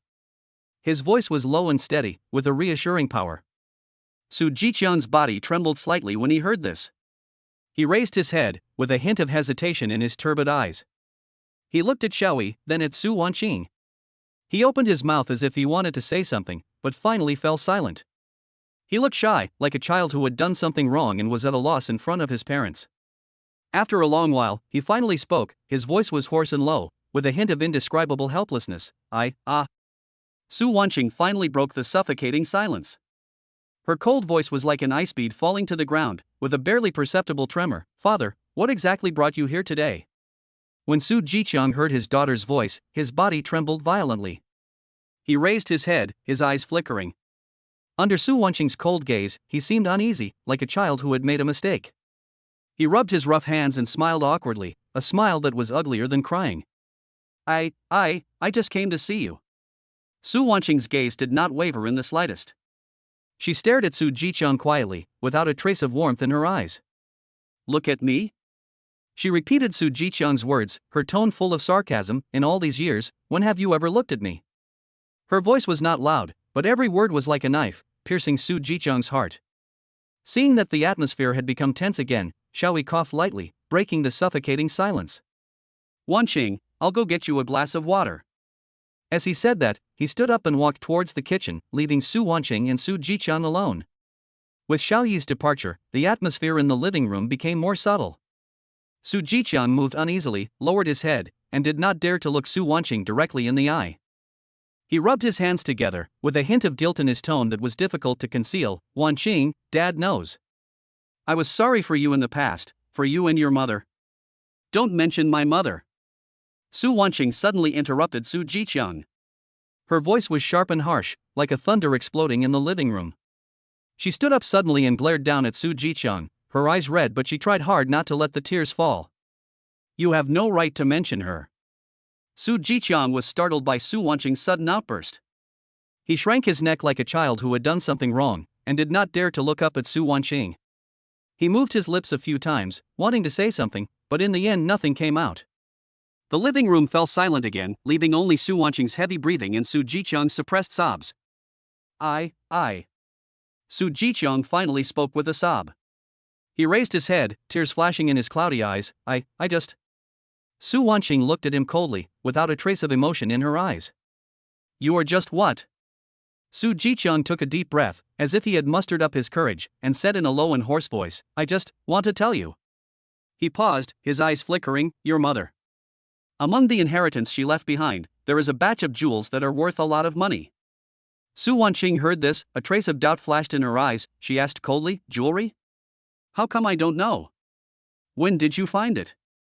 Su Jiqiang avoided Su Wanqing's sight guiltily, rubbing his hands, his voice trembling. I just found out about this recently. I was thinking of telling you when the time is right." Su Wanqing had an ominous premonition in her heart. She frowned and said in an even colder tone, "Did you do something behind my back again? Tell me, where is the jewelry now?" Su Jiqiang was overwhelmed by Su Wanqing's questioning. He lowered his head, not daring to look directly into Su Wanqing's eyes. His voice became low and weak. "Wanqing, listen to me. I just want to keep it for you first." "Safekeeping?" Su Wanqing's voice was almost filled with anger. She stood up and glared at Su Jiqiang condescendingly, with her hands on her hips. "When did you become qualified to keep my things for me? What happened to the jewels? You must give me an explanation." Su Jiqiang was frightened by Su Wanqing's tough attitude. He shrank his neck and stammered, This. "Don't test me, Su Jiqiang." Su Wanqing's voice was as cold as an ice blade. "Her?" Su Jiqiang's face turned livid. He gritted his teeth and finally mustered up the courage to stand up. His voice was filled with anger. "You unfilial daughter, do you know how excessive your behavior today is?" Su Wanqing's eyes were as sharp as a torch, and she refused to give in. "Too much? You owe me more than just a few apologies can solve the problem. If you don't give me a reasonable explanation about the jewelry, there will be nothing to talk about between us." Su Jiqiang's face was as dark as iron. He suddenly raised his hand, pointed at Su Wanqing, and shouted angrily, You ungrateful girl." Just as he was about to continue venting his anger, Su Wanqing interrupted him with a firm and cold tone. "If you don't explain, I will let Xiao Yi send you out today." Su Jiqiang clenched his fists, his nails digging deeply into his palms. He glared at Su Wanqing angrily and let out a low roar in his throat, but in the end he could only swallow the words. He gritted his teeth, his voice low and hoarse. Okay, I'll tell you, that batch of jewels." At this moment, Xiao Yi came out of the kitchen with 2 glasses of water. When he heard Su Jiqiang's words, his eyes flashed. The glass in his hand shook slightly, and water splashed on the edge of the glass.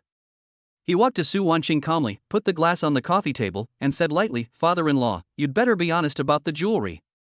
Su Jiqiang's eyes swept back and forth between Xiao Yi and Su Wanqing, with a trace of despair and anger on his face. He took a deep breath and finally spoke, "That batch of jewelry." As he spoke, his eyes suddenly became complicated, as if he was weighing something. Su Jiqiang took a deep breath, as if he had used up all his strength, and said in a low and hoarse voice, "That batch of jewels was sold by your useless brother, Chen Yuxuan. He sold it." As soon as these words were spoken, it was like a bolt from the blue, exploding in the living room in an instant. Su Wanqing's already pale face looked even more bloodless at this moment. She suddenly widened her eyes and stared at Su Jiqiang, as if she wanted to see through him. "What did you say? Say it again." Her voice trembled slightly and her fingertips turned slightly white. Su Jiqiang was frightened by Su Wanqing's eyes and took a step back. He lowered his head, not daring to look directly into Su Wanqing's eyes, and his voice became smaller and smaller. What I said is true. That batch of jewelry was sold by Qing Yuxuan and exchanged for money. Why does he want to sell it? Where does he get the power to sell it? Su Wanqing's voice suddenly rose, with a hint of sharpness. Her chest heaved violently, as if it would explode at any second. Su Jiqiang stammered. He said it was for home use. Use? Su Wanqing sneered. Su Jiqiang was speechless after being questioned by Su Wanqing. He stammered for a long time but couldn't utter a complete sentence. Seeing that Su Jiqiang refused to tell the truth, Su Wanqing became even angrier. She approached Su Jiqiang and shouted, I want you to get the money back. Not a penny less. When Su Jiqiang heard that Su Wanqing wanted to get the money back, his face darkened instantly. He looked up suddenly and said, Get it back? How? I've sold all my things and spent all the money. Where can I get it back for you? That is my mother's relic. What qualifications do you have to use it? You must get it back for me. Su Wanqing's tone was firm and she would not tolerate any arguments. You unfilial daughter, I raised you to this age, and you actually quarreled with me over some money? I have already spent that money. Su Jiqiang also roared, without any guilt at all. Spend it all? Good, very good. Su Jiqiang, I really misjudged you. Neither you nor they are any good. Su Wanqing was so angry that she was shaking all over. She glared at Su Jiqiang. Seeing that Su Wanqing was so persistent, Su Jiqiang also became angry. He suddenly raised his hand and slapped Su Wanqing hard on the face. You unfilial daughter, I must teach you a lesson today. Pa! The crisp sound of a slap echoed in the living room. Su Wanqing's cheek instantly became red and swollen. Her body shook violently, and a trace of blood flowed from the corner of her mouth. She covered her cheek and looked at Su Jiqiang in disbelief. Just when Su Wanqing felt chilled, a tall figure blocked her way. Xiaoyi had a cold face, his eyes swept over Su Jiqiang like ice, and his tone was cold and majestic. Father-in-law, you passed. Who do you think you are? How dare you meddle in my business? Su Jiqiang glared at Xiaoyi angrily, pointing at him and scolding him loudly. Xiaoyi ignored Su Jiqiang's roar. He turned to look at Su Wanqing, looking at the red mark on her cheek distressfully, his eyes full of worry. He said gently, Wanqing, are you okay? Su Wanqing shook her head stubbornly, but a hint of grievance and fragility flashed in her eyes. She took a deep breath, holding back the tears in her eyes, and looked at Su Jiqiang coldly, her tone extremely cold. Xiaoyi, send the guest away. Okay. Xiaoyi helped Su Wanqing stand steadily, then turned around, looked at Su Jiqiang with a knife-like gaze, and said word by word, Father-in-law, please leave here. Su Jiqiang was frightened by Xiaoyi's momentum and involuntarily took a few steps back. He pointed at Su Wanqing and Xiaoyi and said viciously, You will regret it. After that, he angrily left the living room and slammed the door heavily. The living room was a mess. Su Wanqing stood there blankly. She covered her cheeks and let the tears slide down her face and drip onto the floor. Her heart felt cold. Xiaoyi held Su Wanqing in his arms distressfully, and he comforted her softly, Don't be afraid, I'm here. Su Wanqing raised her head and looked at Xiaoyi, her. Chapter 40, Looking for Jewels in the Black Market. Su Wanqing stood there in a daze, tears streaming down her face uncontrollably. Xiaoyi patted her back gently, as if to dispel the gloom around her. After a long while, Su Wanqing gradually regained her composure. She took a deep breath, raised her head, and a determined look shone in her eyes. I need to go out for a while. I have an appointment with lawyer Lu Zhang. I need to consult him about some things. Su Wanqing's voice was soft, but her tone revealed an unquestionable firmness. Hearing this, Xiaoyi nodded and asked with concern, Wanqing, are you sure you are okay? It's very chaotic outside now, how about I go with you? Su Wanqing shook her head gently and comforted him, Thank you, I'm fine. The lawyer has some professional legal issues that need to be resolved. Just wait for me at home. If there is anything, I will contact you in time. Although Xiaoyi was a little worried, he still respected her decision. He kissed her forehead gently and said softly, Okay, be careful on the road, I'll wait for you to come back. Su Wanqing nodded, turned and left the living room. Although her steps were firm, there was still a hint of uneasiness in her eyes. Xiaoyi looked at her back, his heart full of worry. After seeing Su Wanqing off, Xiaoyi returned to the living room, but he couldn't calm down for a long time. He thought of Su Jiqian's vicious words and felt a surge of resentment in his heart. He sat on the sofa, his mind racing. Suddenly, he had an idea and remembered Sister Yang Hui's business card. He took out a business card from the drawer and dialed Sister Yang Hui's number. "Hello, is this Sister Yang? I'm Xiaoyi." Xiaoyi's voice sounded a little anxious. "Oh, Xiaoyi, what's the matter?" Sister Yang Hui's voice still sounded calm and rational. "Sister Yang, I want to ask, has Su Yueqian resold any jewelry recently?" Xiaoyi asked straight to the point. There was silence on the other end of the phone for a moment, and Sister Yang Hui seemed to be weighing the pros and cons. Finally, she said, "Xiaoyi, what you said is very sensitive, I need to confirm it. However, I can tell you that I did hear that Su Yueqian was reselling jewelry on the black market recently. I have a friend named Yain, she knows a lot about the black market, you can contact her, she will help you." Xiaoyi was delighted and said quickly, "Thank you, Sister Yang, I owe you a favor." "You're welcome. Let's find out the truth first. However, the black market is very dangerous, so you must be careful." There was a hint of concern in Sister Yang Hui's tone. "I will, thank you." Xiaoyi hung up the phone, feeling very excited. He knew that this might be the key to uncovering the truth. He picked up his phone and quickly dialed Yang Yain's number. A clear voice came from the other end of the phone. "Hello, I'm Yang Yain, you are Xiaoyi?" "Yes, Sister Yang asked me to contact you. I want to know about Su Yueqian's reselling of jewelry. Can you help me?" Xiaoyi just finished speaking when he heard Yang Yain softly respond, "Of course, come to me, I will arrange everything." Xiaoyi nodded, his heart full of gratitude. He hung up the phone and looked out the window at the gradually darkening sky, feeling a sense of inexplicable anticipation and nervousness in his heart. He knew that a more complicated contest was about to unfold. Xiaoyi hung up the phone with Yang Yain, and a current of excitement ran through his body. The news that Su Yueqian was reselling jewelry was confirmed, which undoubtedly provided a key clue for him to clear his name. Sister Yang Hui's enthusiastic help made him feel very warm and also made him look forward to his trip to the black market. "Xiaoyi, what's going on?"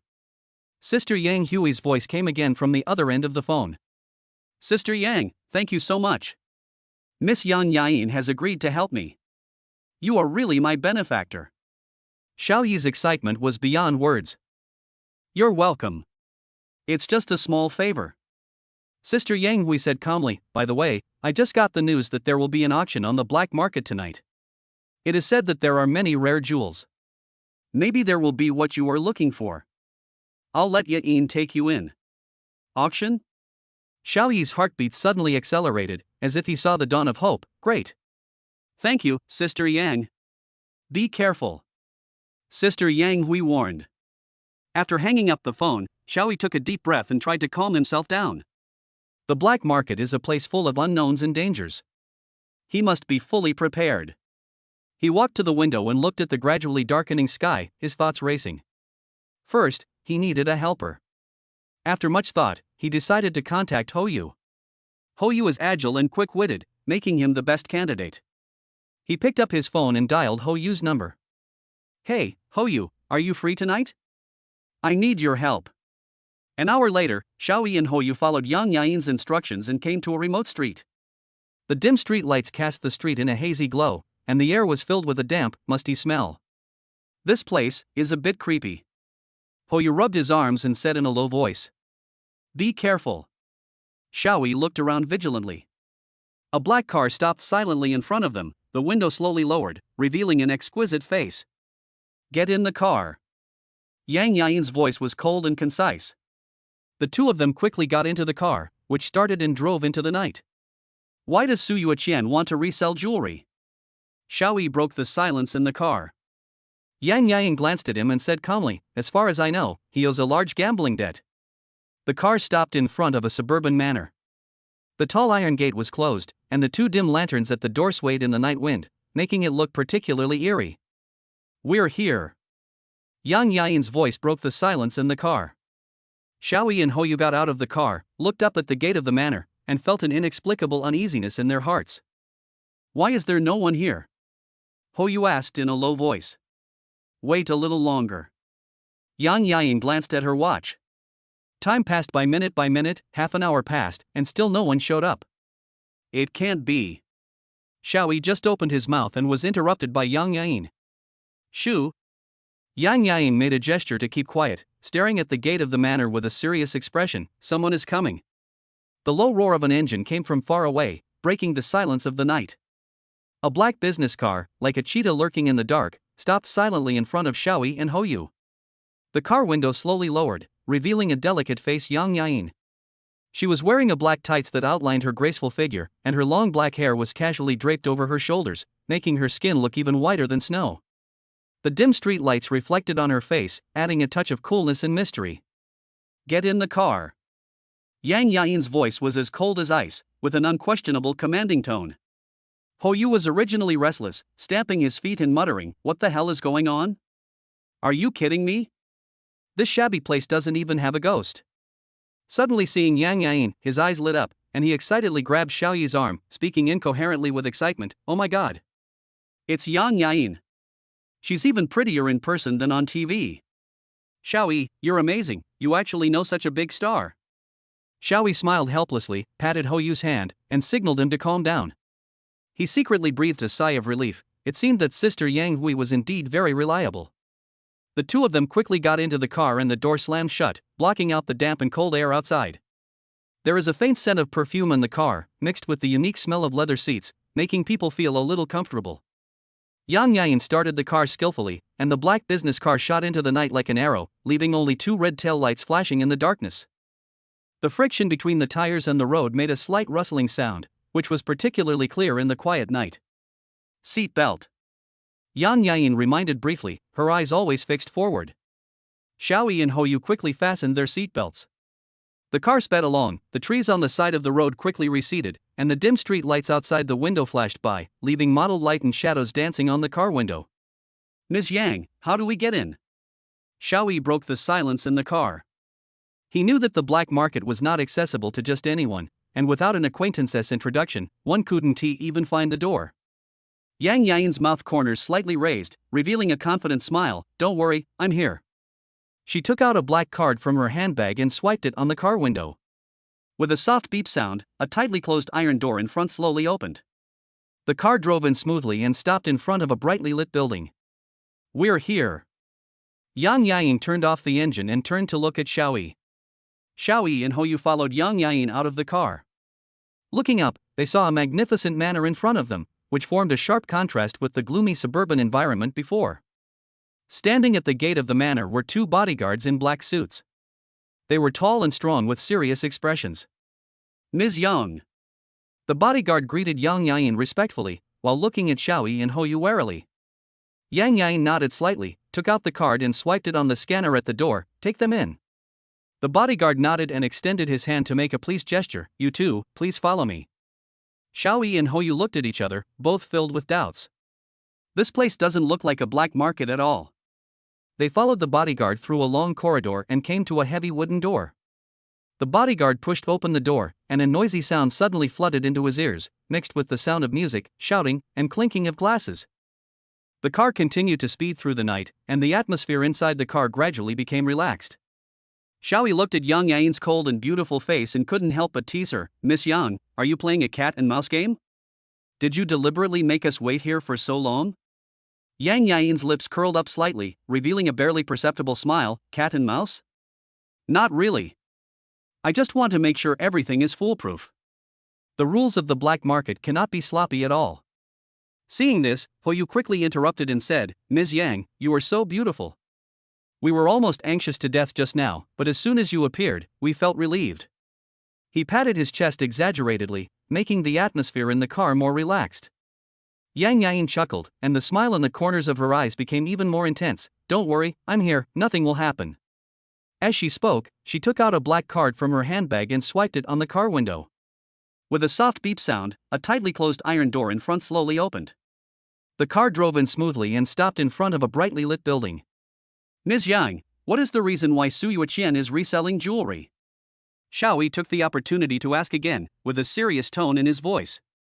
Yang Yain's eyes flickered slightly, and she said softly, "As far as I know, he owed a large gambling debt, and he had no choice but to sell the jewelry at a low price. But what he did was obviously on the verge of breaking the law. Once discovered, the consequences would be disastrous." Xiaoyi nodded, and his determination to find out the truth became even stronger. He looked at Yang Yain gratefully. Thank you, Miss Yang. This time it is really thanks to you. You're welcome. This is my duty. Yang Yain's voice was still cold, but also had a hint of warmth. However, the waters at the auction are very deep. You must be careful. The car stopped in front of the manor and the tall iron gates slowly closed, isolating the cold and damp outside. Inside the manor, the lights were bright, and the sounds of music and noise could be heard faintly from a distance. Xiaoyi and Hou Yu followed Yang Yain out of the car. As soon as they took a step, they saw two bodyguards in black suits approaching them. Their expressions were serious and respectful. Ms. Yang. Yang Yain nodded slightly, took out the card and swiped it lightly on the scanner at the door. Take them in. The bodyguard nodded and extended his hand to make a please gesture. You too, please follow me. Xiaoyi and Hou Yu looked at each other, their hearts full of doubts. This place doesn't look like a black market at all, but the uneasiness in my heart has not dissipated. They followed the bodyguard through a long corridor. As soon as they turned the corner, a burst of noisy sounds suddenly came into their ears. The sounds of music, shouting, and clinking of glasses were intertwined, as if they were in another world. Suddenly, Hou Yu whispered, Look, the guide saluted Yang Yain. This place is really not simple. Chapter 41, Entering the Luxury Auction House, Pink Diamonds Are Coming. Xiaoyi and Hou Jun followed Yang Yain through the long corridor. The lights on both sides of the corridor were soft and dim, as if guiding them. As soon as I turned the corner, a burst of noisy sounds suddenly came into my ears. The sounds of music, shouting, and clinking of glasses were intertwined together, as if I was in another world. This formed a sharp contrast with the peaceful manner they had just seen, and Xiaoyi couldn't help but feel a little uneasy. Look, the guide saluted Yang Yain. This place is really not simple. Hou Yu whispered with a bit of surprise and admiration in his tone. Xiaoyi followed Hou Yu's gaze and saw a man in a black suit bowing deeply to Yang Yain with obvious awe in his expression. Yang Yain smiled slightly. Her smile was charming, like the most brilliant flower in spring. She whispered, Tony, are there any special arrangements for the auction tonight? Tony replied respectfully, Ms. Yang, as you know, tonight's auction is highly confidential, and many precious items are waiting for their final unveiling. You can go to the box to rest first, and I will notify you when the auction starts. Yang Yain nodded, the corners of her mouth slightly raised. That kind of smile made people feel a little dazed. Thank you for your help, Tony. Let's go to the box and rest for a while. Hou Yu couldn't help but flatter her. Miss Yang, you are so honorable here. Even the staff here are so respectful to you. Yang Yain tilted her head slightly, with a narcissistic look in her eyes. I deserve this. After all, in this circle, ability and status are directly proportional. Tony made a pleased gesture and led the three people towards the box. Xiaoyi and Hou Jun looked at each other, their hearts full of curiosity and anticipation, but also a little nervous. Tony led the way in front, and the three followed behind, gradually disappearing at the end of the corridor. The door of the box slowly opened, revealing a bright light and luxurious decorations that were dazzling. Tony smiled and said, Please come in, three distinguished guests. I hope you will have a pleasant evening here. Yang Yain walked into the door gracefully, followed closely by Xiaoyi and Hou Jun. The door closed softly behind them, shutting out the noise outside. Hou Yu looked at Yang Yain with admiration and was about to express his respect again, but he saw Yang Yain slowly turn around with a sly smile in her eyes. Xiaoyi, tonight's auction is not simple. I wonder if you are ready. Yang Yain's voice sounded in her ears, as if carrying some unspeakable hint. Yang Yain sat down gracefully in the box, tapping the table lightly with her fingers, a cunning gleam in her eyes. She smiled slightly and said, Xiaoyi, Hou Jun, look, this is the mask for you. This is the rule of tonight's auction. Everyone needs to wear a mask to enter. Xiaoyi took the mask, gently stroked the delicate material with his fingers, and felt the exquisite patterns on it. He couldn't help but feel a little uneasy, and asked in a low voice, Yang Yain, you just said, are there any special arrangements for this auction? Yang Yain smiled slightly, with a hint of mystery in her eyes. Don't worry, everything will be revealed naturally at the auction. By the way, Xiaoyi, are you sure you have enough money to bid? The items this time are all top-notch. Xiaoyi's heart tightened and some cold sweat broke out on his forehead. He responded in a low voice, I am a little nervous indeed. After all, the prices of these items are very high. I am afraid. Hou Jun smiled and said, Xiaoyi, don't worry too much. With Yang Yain and I here, everything will go smoothly. Besides, your identity is different now. Don't forget that you have the help of the God-level sign-in system. Yain nodded. Xiaoyi took a deep breath, trying to calm himself down, and secretly reminded himself to stay calm. He put on a mask that covered most of his face, leaving only a pair of calm eyes. Yain and Hojun also put on masks one after another, and the entire box seemed to be shrouded in a mysterious veil. At this moment, the door of the box slowly opened again, and Tony walked in and said respectfully, "3 guests, the auction is about to begin, please follow me to the auction site." Xiaoyi, Yain, and Hojun looked at each other, and the 3 of them stood up at the same time, followed Tony through the box, and walked towards the unknown and luxurious auction site. Tony led the 3 of them through a long corridor covered with red velvet carpet. Priceless works of art were hung on the walls on both sides. The soft lighting shrouded everything in a hazy and mysterious atmosphere. Xiaoyi couldn't help but hold his breath. He had never seen such a luxurious scene. It felt like he was in the aristocratic world in a movie. Pushing open the heavy wooden door, the view in front of you suddenly opens up. The auction hall was magnificent, and the crystal chandeliers emitted a dazzling light, illuminating the elegantly dressed guests below. Everyone wears a variety of masks to hide their true identities, adding a touch of mystery. The air was filled with the faint scent of perfume and champagne, and soft music surrounded the entire hall. Everything seemed so elegant and noble. Xiaoyi noticed that on the auction table in the center of the hall, a beautiful woman in a black evening dress was standing elegantly.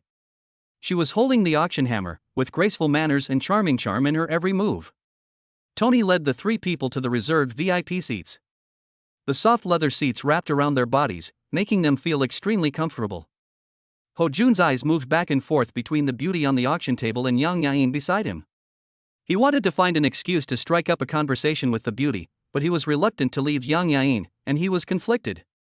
In the end, he chose to stay with Yain. After all, top stars like Yain are not something you can meet every day.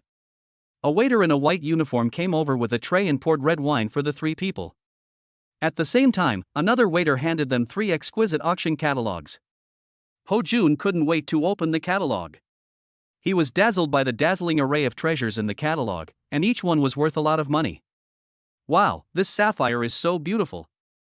And this famous painting is actually from Picasso's hand. Hojun exclaimed. Xiaoyi took the catalog and gently brushed his fingers across the smooth paper, a faint scent of ink wafting into his nose. He opened the catalog and quickly scanned every page, looking for the pink diamond related to Su Wanqing.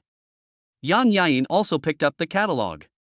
She flipped through it gracefully, with a barely perceptible hint of anticipation in her eyes. Found it. Yain suddenly whispered, pointing to the last page of the catalog, on which was printed a diamond shining with pink light, with a detailed introduction next to it. Xiaoyi's eyes also fell on the pink diamond, and his heart beat violently. Heart of eternity, it really is it, he muttered to himself. Xiaoyi, do you really want to buy this diamond? Yain turned her head and looked at him, with a hint of inquiry in her eyes. Xiaoyi's eyes were fixed on the pink diamond. The catalog had the following words in gorgeous fonts: Heart of Eternity, a rare pink diamond, weighing 18 carats, with brilliant color, perfect cut, rarely seen in the world. The picture of the diamond seemed to emit a soft glow, which deeply attracted Xiaoyi's attention. His fingers trembled slightly as he stroked the cold paper, as if he could feel the temperature of diamonds. He looked down slowly, and when he saw the string of numbers, his throat rolled uncontrollably and an invisible pressure surged into his heart. Starting price, 30 million. This is not 3,000 yuan, but 30 million. Xiaoyi felt his heart tighten. He took a deep breath and barely controlled himself from screaming. 30 million is an astronomical figure for a former delivery man like him. Even though his wealth is no longer comparable to what it used to be, seeing this figure still makes him feel suffocated. The feeling of heartache surges into his heart like a tide, as if his flesh was being cut. What's wrong? Are you scared? Yain noticed Xiaoyi's strangeness, and the corners of her mouth curled up slightly with a teasing smile. She put down the catalog in her hand, leaned forward slightly, approached Xiaoyi, and asked softly, "Is this pink diamond important to you?" Xiaoyi suddenly came back to his senses. He raised his head with a hint of doubt and uncertainty in his eyes, and his voice was a little low. "Is this pink diamond one of the jewels that Su Yueqian sold?" Yain was slightly stunned, as if she didn't expect Xiaoyi to suddenly mention Su Yueqian's name. She thought about it carefully and nodded. "Yes, this pink diamond is indeed one of the jewels sold by Su Yueqian." "Why? You have a special liking for this pink diamond?" As far as I know, you and Su Yuqian have no intersection. Xiao Yi did not answer. His brows were furrowed. He thought to himself, could it be that this pink diamond really belongs to Su Wanqing? If that was the case, he would take the picture no matter what. Yain looked at Xiao Yi's expression and became even more confused. She keenly felt that Xiao Yi's obsession with this pink diamond seemed to be more than just a simple liking for it. She asked curiously, Xiao Yi, are you hiding something from me? Why do you care so much about this pink diamond? Xiao Yi raised his head, his eyes were deep and his tone was firm. There are some things that I can't tell you now. He paused, looked at Yain again, and said, in short, I must get this pink diamond. Yain smiled slightly. She did not ask any more questions. She just looked at Xiao Yi quietly, with a hint of inquiry and an inexplicable expectation in her eyes. Just then, a crisp knocking sound was heard in the center of the hall. Clang! The auctioneer's elegant voice rang out, Dear guests, thank you all for coming. Tonight's auction officially begins. First of all, we are going to auction a blue and white porcelain vase from the Ming Dynasty. The starting price is?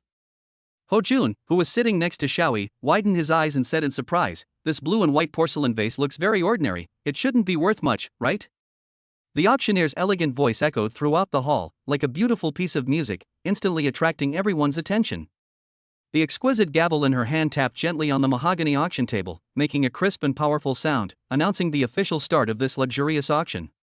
A slim etiquette lady wearing a cheongsam walked up to the auction platform, holding an exquisite brocade box in her hands. Her movements were gentle and solemn, as if she was holding a rare treasure. She gently opened the brocade box, and a porcelain vase with a simple shape and exquisite blue and white patterns came into view. Under the light, the porcelain vase emits a faint green glow, appearing warm and restrained. Dear guests, this blue and white porcelain vase is from the Ming Dynasty and is well preserved. It is a rare art treasure. The starting price is 800,000. The auctioneer's voice was clear and pleasant.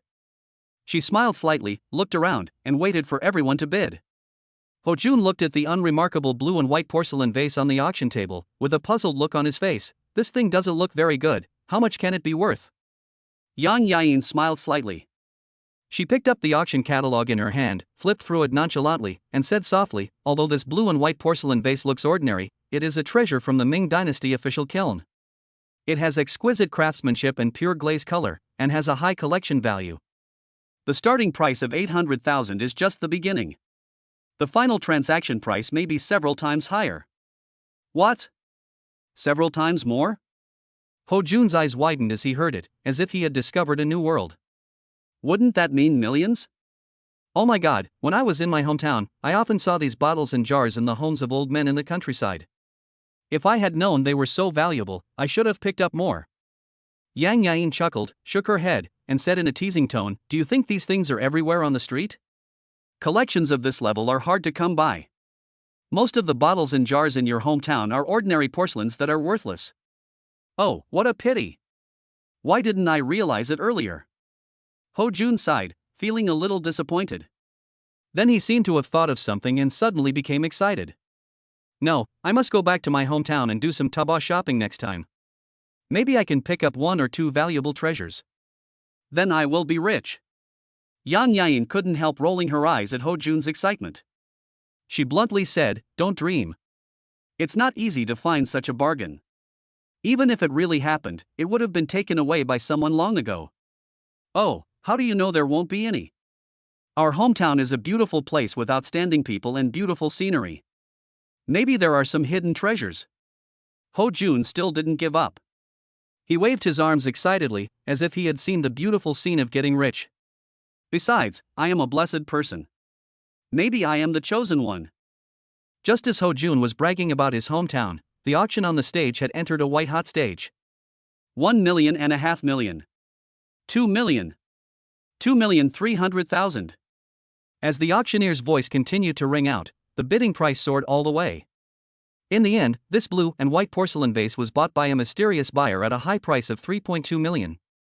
Ho Jun looked at the bidding board that was held high up and couldn't help but take a breath of cold air. Oh my god, a broken bottle was sold for more than 3 million? This money is too easy to make. He turned to look at Xiao Yi and said excitedly, Xiao Yi, look, that sign is so fun, I want to play it too. Can we also raise the sign later? He pointed at the number plates in the hands of the bidders. Xiaoyi looked at Ho Jun's excited expression and smiled slightly. He whispered, "There will be a chance. If you want, I will let you raise the sign." He paused and added, "But you have to be mentally prepared. Every item here is very expensive." "Really? That's great." Ho Jun jumped up excitedly after hearing Xiaoyi's words. He felt as if he had become a gambler who participated in this big bet, and his heart was full of anticipation. Next, a number of famous paintings, jewelry and antiques were displayed on the auction table. Each item was of great value, attracting bids from the distinguished guests on the scene. Ho Jun looked at those treasures that were sold at high prices, feeling both envious and excited, and he wished he could join this money game immediately. Next, we are going to showcase a special item. It has a unique brilliance and I believe it will astound everyone present. The auctioneer's lips curled up slightly with a hint of mystery in her eyes. She slowly stepped back a few steps, leaving the center of the stage to the protagonist who was about to appear.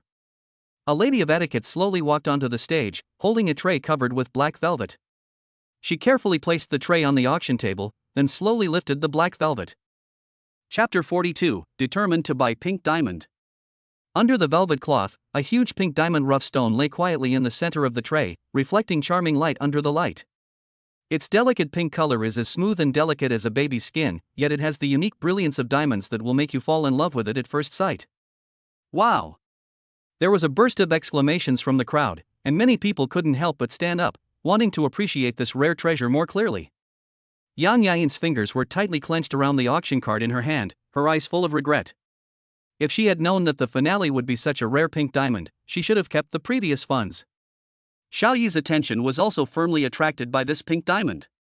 He thought of Su Wanqing's fair neck. What a beautiful picture it would be if this pink diamond could be made into a necklace and worn around her neck.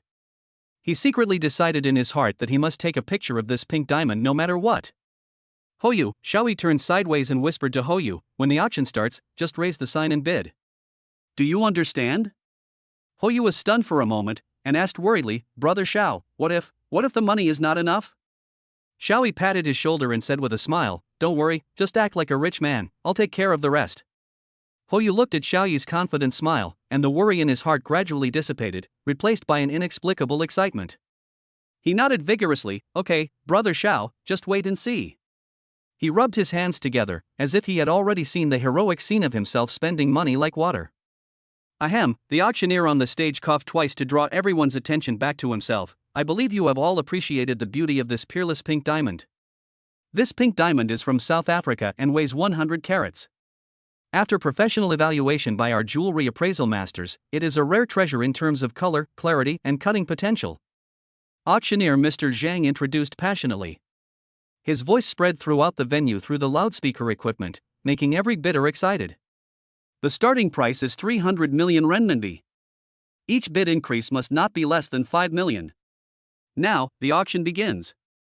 As soon as Mr. Zhang finished speaking, the sound of people raising signs began to emanate from the venue. 305 million. A middle-aged man in a suit and tie was the first to bid. 310 million.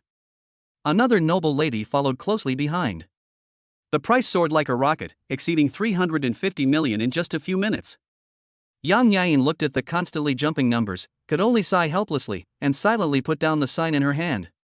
She knew that this pink diamond was no longer something she could covet. Xiaoyi's eyes were always fixed on the pink diamond. He glanced at Hoyu beside him. Hoyu received the signal and immediately raised the number plate in his hand and shouted loudly, 360 million. Hoyu's voice trembled slightly. After all, he was not really a rich man, he was just trying to act. As the auction progressed, the number of people bidding in the venue gradually decreased. When the price exceeded 380 million, only a few people were left in the venue. One of them was Ms. Zhao, who was sitting in the front row, with a plump figure and covered in jewels. 385 million. Ms. Zhao's voice was sharp and piercing, as if carrying a momentum of determination to win. The assistant beside her hurriedly handed her a glass of water so that she could moisten her throat. 390 million. Hoyu raised the sign again without showing any weakness. His voice was louder than before, but beads of sweat had already begun to seep out of his forehead. He felt that all eyes were focused on him, and the pressure was pressing down on him like a mountain. The price breaks through the 400 million mark. There was silence in the venue, and everyone held their breath, waiting for the next bidder to appear. 400 million. Ms. Zhao shouted out the number without hesitation, her tone full of confidence and unquestionableness. Hou Yu's hand holding the number plate trembled slightly. He turned his head and looked at Xiaoyi with slightly anxious eyes. His lips moved as if he wanted to say something. However, Xiaoyi did not look at him, his eyes were still fixed on the pink diamond, as if nothing in the world could interfere with his sight. His eyes were filled with desire, mixed with a hint of complex emotions that others could not understand. 400 million. Ms. Zhao's voice cut through the silence in the venue like a sharp blade, and then there was a sound of people gasping for air all around. Her eyes were determined, as if she had already considered the pink diamond as hers. Hou Yu's hand holding the number plate trembled slightly. He turned his head and looked at Xiaoyi with slightly anxious eyes. His lips moved as if he wanted to say something.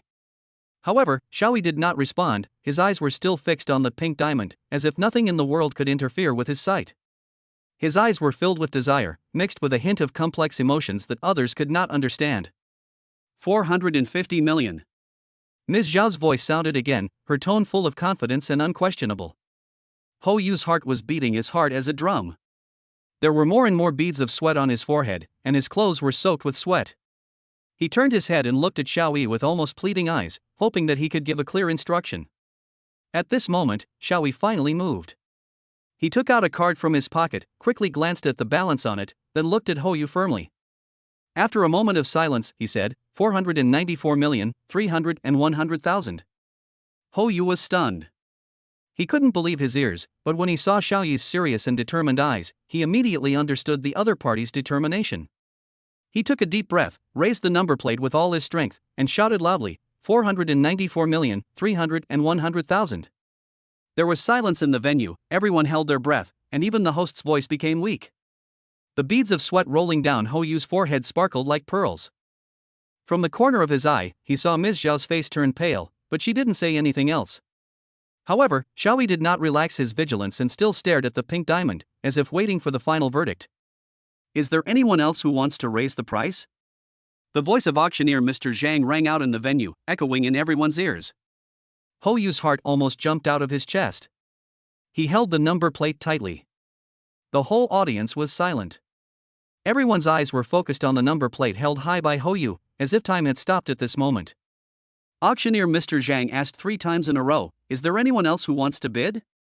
After confirming that no one answered, he excitedly raised the hammer in his hand and slammed it heavily on the auction table. With a crisp and loud bang, the battle for the pink diamond was over. Congratulations to this gentleman for successfully bidding for this peerless pink diamond at a price of 494,310,000. Hou Yu was stunned for a moment, then burst into a scream like a pig being slaughtered. He suddenly jumped up from his seat, dancing with joy, as if he had won a lottery worth tens of millions. His voice was so incredibly loud that many people around him looked at him sideways, and some even showed expressions of disgust. But how could Hou Yu care about these things at this moment? He just felt his blood boiling and every pore opened up as if celebrating this incredible victory. At this moment, a man in a suit with neatly combed hair walked quickly to Xiaoyi and Hou Yu, bowed slightly, and said respectfully, "Gentlemen, I am Tony, the manager of the auction house. Please follow me to the VIP room to go through the pickup procedures." Tony's appearance finally brought Hou Yu back to his senses from his excitement. He then realized that the person who had just shouted out the sky-high price was none other than himself. And it seems that Xiaoyi will have to bear this huge amount of money. Thinking of this, Hou Yu's face turned pale instantly. He carefully glanced at Xiaoyi beside him, only to see that the latter had a calm expression, as if everything was within his expectations. The VIP room was decorated extremely luxuriously, with valuable oil paintings hanging on the walls, thick carpets on the floor, and even a faint fragrance in the air. Mr. Zhang sat on the leather sofa, looked at Xiaoyi and Hou Yu with a smile, and asked gently, "Excuse me, sir, how do you plan to pay this amount?" Hou Yu's heart rose to his throat again. He secretly glanced at Xiaoyi and thought that this was the end. He would probably have to sell himself to pay off his debts. However, Xiaoyi remained calm. He calmly took out a black bank card from his pocket, handed it to Mr. Zhang, and said calmly, "Swipe the card." Mr. Zhang took the card and his smile became even brighter. He handed the card to the receptionist beside him, who took it carefully and turned to the POS machine beside him. Hou Yu held his breath nervously. He clenched his fists tightly and felt his palms sweating. "Hello, sir. The card has been swiped." The receptionist handed the card and a receipt back to Xiaoyi with both hands. At the same time, she also brought back a small tray wrapped in black velvet.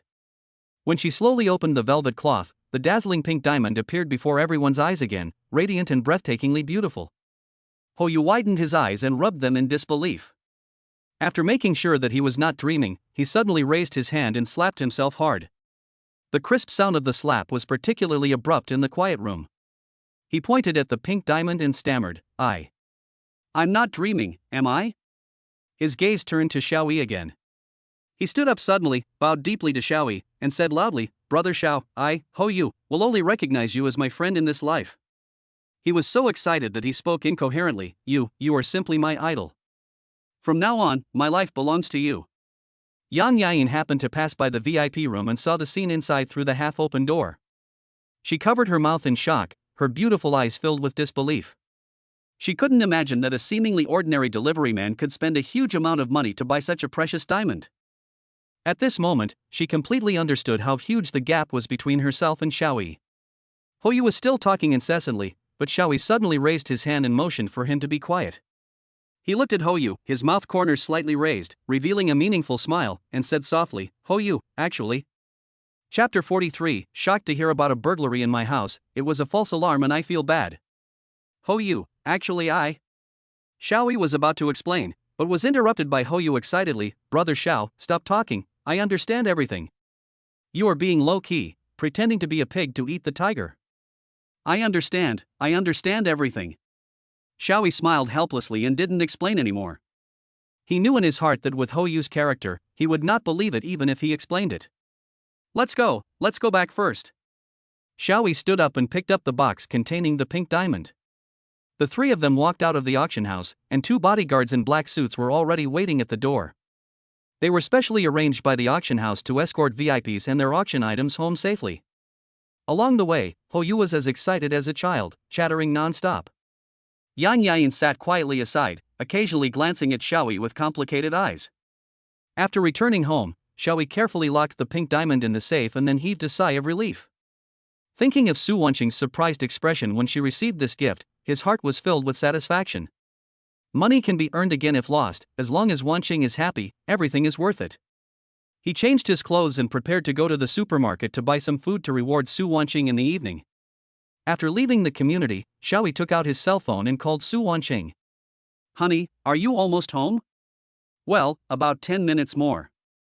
Su Wanqing's voice was gentle and sweet. "Okay, I'll go to the supermarket to buy some groceries, and we can eat when you come back." "Hubby, you're so nice." There was a hint of coquettishness in Su Wanqing's voice. After hanging up the phone, Xiaoyi quickened his pace and walked towards the supermarket. However, when he returned to the downstairs of the apartment building carrying 2 full bags of food, he found something was wrong. There was noisy talking in the corridor, and it seemed that something had happened. A bad premonition came to his mind, and Xiaoyi quickened his pace. He climbed the stairs 2 at a time, and when he reached his own floor the noise became clearer. He felt a little worried, and his steps became more hurried. Xiaoyi carried 2 large bags of food and walked quickly to his door. "I saw a circle of people gathered in front of my house. 2 men in security uniforms were particularly conspicuous. One of them was fat. He was the community security guard Li Hu." "What are you doing? Why are you gathering here?" Xiaoyi frowned and pushed through the crowd to get in. "You can't go in." Li Hu's fat body blocked the door, blocking Xiaoyi's way. "This is a crime scene, outsiders are not allowed to enter." "Crime scene?" Xiaoyi was stunned for a moment, and the bad premonition in his heart became stronger. "How did my house become a crime scene? I am the resident, why do you stop me?" "Stop pretending. Everyone knows that you, Xiaoyi, are a delivery boy. I don't know what luck you have today. You are dressed like a decent person, but you dare to pretend to be the owner. I tell you, I have called the police. Wait for the police to arrest you."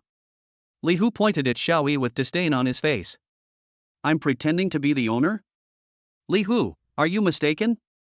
Xiaoyi was completely furious, a fire burning in his chest. "Open your dog eyes and see clearly, I am the resident here." "Bah! You're such a poor fellow, and you're still a resident? Bah! Li Hu spit fiercely, pointing at the food in Xiao Yi's hand. You're carrying things here to pretend. Do you think you can get away with it? I'm telling you, no way. Xiao Yi could no longer suppress his anger and grabbed Li Hu's arm, trying to pull him away. I'll say it again, I'm a resident here. If you don't get out of the way, don't blame me for being rude to you. Okay, you dare to touch me? Just try and see if you dare. Li Hu challenged arrogantly, his fat cheeks full of pride. Who do you think you are? Let me tell you, I'm the security guard here. Li Hu. Stop it. An old voice came from behind the crowd. Everyone looked in the direction of the voice and saw an old security guard with gray hair, leaning on a cane, walking towards them tremblingly. It was Uncle Zhao, the old security guard in the community. Uncle Zhao, why are you here? When Li Hu saw Uncle Zhao, his arrogance subsided a little. You are getting more and more confused as you get older. Uncle Zhao walked up to Xiao Yi, looked at him carefully, then turned to Li Hu and said, he is the resident of this house. Mr. Xiao, did you make a mistake? He is a resident? Li Hu was stunned, a hint of embarrassment on his face. Uncle Zhao, what's going on? What happened to my family? Xiao Yi suppressed his anger and asked anxiously. It's like this, Mr. Xiao, Uncle Zhao sighed. Just now when Zhang Hu was on patrol, he saw your door was ajar and thought a thief had entered. He went in to check, but there was no one inside. Your girlfriend, Miss Su, just arrived, and she was worried, so she called the police. Zhang Hu? Xiao Yi frowned, a hint of doubt rising in his heart. How could it be Zhang Hu? Is he sure he saw the suspicious person enter? At this moment, Su Wanqing also walked out of the crowd. Her face was a little pale, and there was a hint of worry in her eyes. Hubby, you're back. Wanqing, it's okay, I'm back. Xiao Yi gently held Su Wanqing's hand, trying to comfort her. What's going on? Su Wanqing shook her head. I don't know either. When I came, they said there was a thief in your house and asked me to wait outside first. I'll go in and take a look. Xiao Yi said as he was about to push open the door. No. Zhang Hu walked out of the crowd, crossed his arms, and looked at Xiao Yi with disdain. This is a crime scene. Do you want to destroy it? Destroy the scene? I think you are the most suspicious one. Xiao Yi looked at Zhang Hu coldly, his eyes full of suspicion. He felt that something was wrong. What do you mean? I'm just trying to help you catch the thief. Zhang Hu was suddenly annoyed and retorted. You know what I mean. Xiao Yi stared at Zhang Hu with a sharp gaze, his tone as cold as ice in the cold winter. The door lock of my house is intact. You said a thief got in. Where is the evidence? Zhang Hu felt a little guilty when he saw Xiao Yi's sharp eyes. His eyes flickered, but his tone was still tough. I saw a dark shadow rush into your house with my own eyes. Would I lie to you? The tense atmosphere between the two made the air around them seem to freeze. At this moment, a siren sounded from far away, breaking the deadlock. A police car stopped downstairs of the apartment building, and a middle-aged policeman in uniform walked up. He was tall, with a square face, and looked intimidating without even getting angry. Who called the police? Comrade Police, I was the one who called the police. Su Wanqing hurried forward and briefly recounted what had happened. After hearing this, Police Officer Zhao frowned slightly and turned to look at Xiao Yi. Are you the resident of this house? Yes, police officer, this is my property certificate.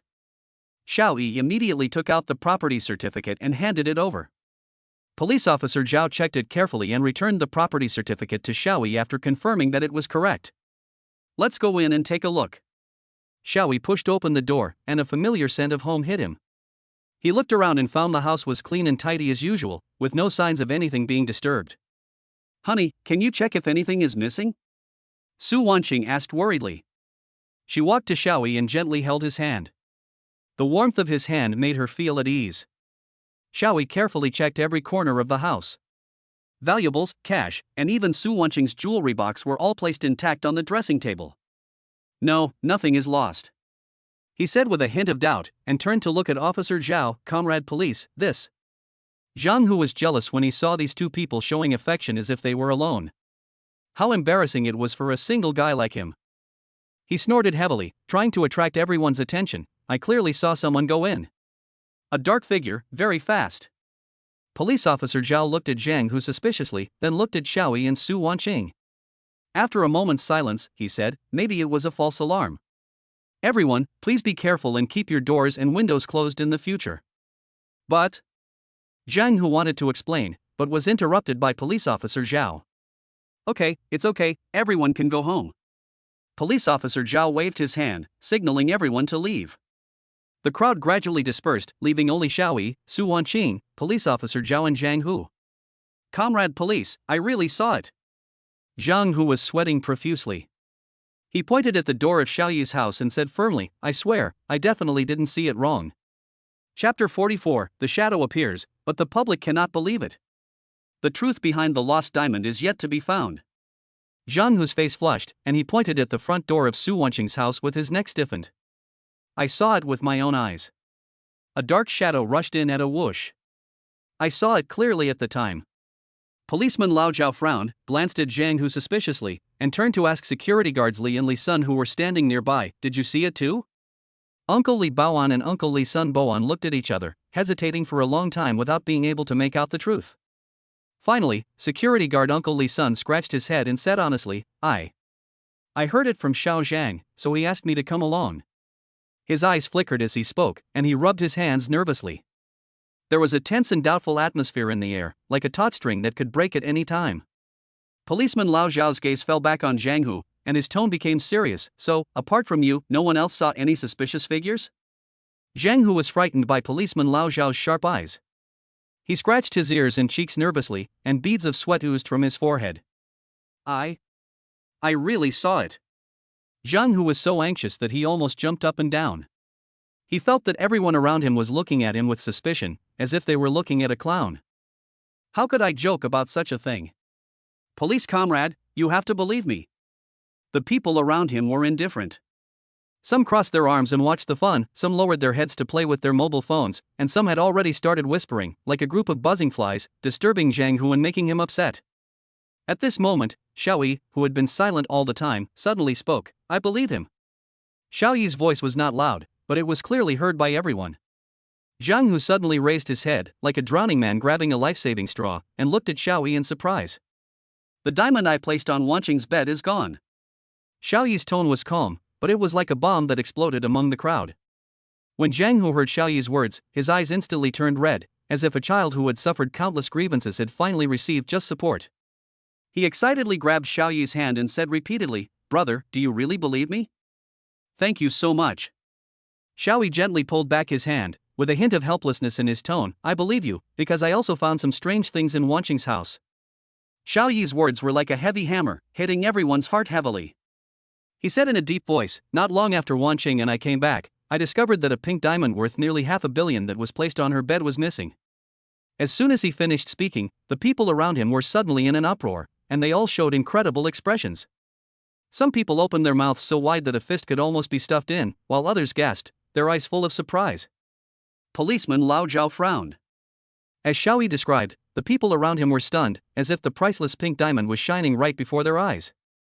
Policeman Lao Zhao nodded thoughtfully, then looked at Zhang Hu. Can you describe the black shadow you just mentioned in more detail? For example, what it was like, its body shape, its movements, etc. Zhang Hu swallowed nervously and recalled, it was a man wearing black clothes, not tall, and very agile, like a thief. I was startled at the time, so I didn't dare to get close, and immediately ran to notify the security guard. Policeman Lao Zhao pondered for a moment, turned to his assistant and said, pull up the surveillance video at the scene and record the testimonies of these people. The assistant responded and quickly took out a notebook to start recording. Seeing this, security guards Li and Li Sun were embarrassed and apologized quickly, sorry, we didn't see anything. Maybe Xiao Zhan was just overthinking. After that, the two of them hurriedly left the scene. Seeing this, Xiaoyi frowned slightly, but didn't say much. He turned around and led everyone into Su Wanqing's bedroom. The room was decorated luxuriously and elegantly, with a faint scent of perfume wafting in the air. Su Wanqing stood beside the bed, her expression calm, but there was a hint of worry in her eyes. She took out an exquisite photo album from the drawer of the bedside table, slowly opened it, and a photo came into everyone's sight. In the photo, a girl was holding a pink diamond exactly the same as the one Xiaoyi described, with a smug smile on her face. Su Wanqing looked at the photo coldly, with a hint of chill in her voice. This photo was taken at a charity dinner of my company. It seems that what we need to find now is not only the black shadow, but also the whereabouts of this girl. Su Wanqing slowly closed the photo album, with an indescribable sadness in her heart. She gently stroked the cover of the album, tears gradually gathering in her eyes. The pink diamond is not only a symbol of her career success, but also a relic of her mother, carrying her endless longing and remembrance for her mother. This pink diamond was left to me by my mother. Su Wanqing's voice was low and trembling, with a barely perceptible sob. She raised her head and looked at Xiaoyi, with a complicated light flashing in her eyes. For me, it is not just a gem worth hundreds of millions, but also the hope of my mother. Upon hearing this, police officer Lao Zhao frowned even more tightly. He took the album, looked at it carefully, then turned to his assistant and said, "Take this photo. We will speed up the investigation when we return and find the whereabouts of this pink diamond as soon as possible." His words were firm and professional, as if he was assuring everyone that things would have a happy ending. Xiaoyi and Su Wanqing watched police officer Lao Zhao and his assistant leave, and a glimmer of hope surged in their hearts.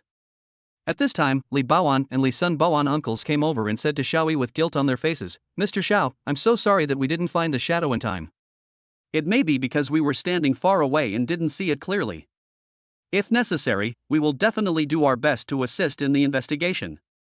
Zhang Hu also patted his chest and said with a sense of justice, "Brother Xiao, don't worry, I will definitely help you find the thief. Even if I have to sacrifice my life, I will get the pink diamond back." Although his words were a bit exaggerated, his attitude was extremely sincere. Xiaoyi smiled and nodded, saying politely, "Thank you, I feel reassured with your support.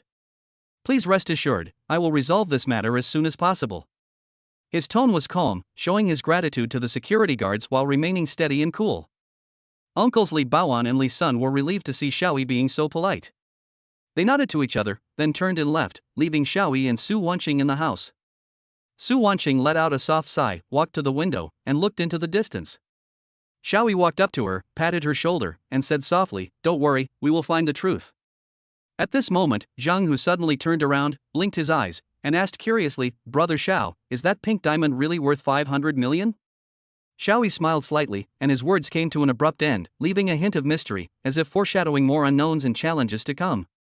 Zhang Hu blinked his eyes and asked curiously, "Brother Xiao, is that pink diamond really worth 500 million? Xiaoyi smiled slightly. Hearing this, Zhang Hu was stunned and opened his mouth so wide that he could almost fit a fist. He swallowed and stammered, "Then, how much is it worth? Billions?" Xiaoyi patted Zhang Hu on the shoulder and shook his head slightly, "You go out, leave things here to us." Zhang Hu was choked by Xiaoyi's speechless attitude and was speechless. He turned and left the bedroom, but his heart was full of fantasies about this mysterious pink diamond. Xiaoyi closed the door and returned to the apartment. Su Wanqing stood by the window, still looking into the distance with a hint of worry in her eyes. Xiaoyi walked forward, hugged her gently, and said softly, "Don't worry, we will find the truth." Su Wanqing gently leaned in Xiaoyi's arms, her voice trembling, How do you know this pink diamond is left to me by my mother? Also, how do you have so much money to afford such a precious gem?" Xiaoyi stroked her hair and said gently, "Wanqing, do you remember that day downstairs in the company, I suddenly appeared to help you out? At that time, I felt that there was something unusual about you. As for money, I have my own way." Su Wanqing raised her head, her eyes moist, and she choked up a little. "I thought you were just an ordinary delivery man, but I didn't expect you to." Xiaoyi kissed her forehead and said gently, "Wanqing, some things are not as simple as they seem. Your mother is an amazing woman.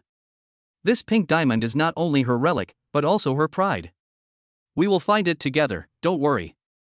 Su Wanqing nodded gently, he held her hand tightly and said firmly, "Don't worry, I will." Before he finished speaking, a trace of worry flashed in Su Wanqing's eyes, but it was immediately soothed by Xiaoyi's gentle words. Chapter 45, Suspected Theft.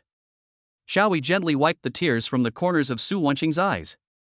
Her eyelashes were wet, like a wounded deer. "Don't be afraid, Wanqing, I will find the pink diamond back." His voice was gentle and firm, as if it had a magical power that could soothe her inner anxiety. Su Wanqing tightly grasped the corner of Xiaoyi's clothes, her voice choking with sobs, "But, that pink diamond is really important to me. What if I can't find it back? I always feel that this matter is very strange. How could it be lost for no reason?" Xiaoyi sighed helplessly. He knew Su Wanqing's feelings for this pink diamond.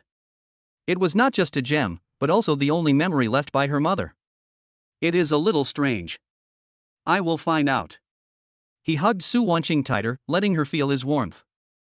With Xiaoyi's comfort, Su Wanqing gradually calmed down and her eyelids began to become heavy.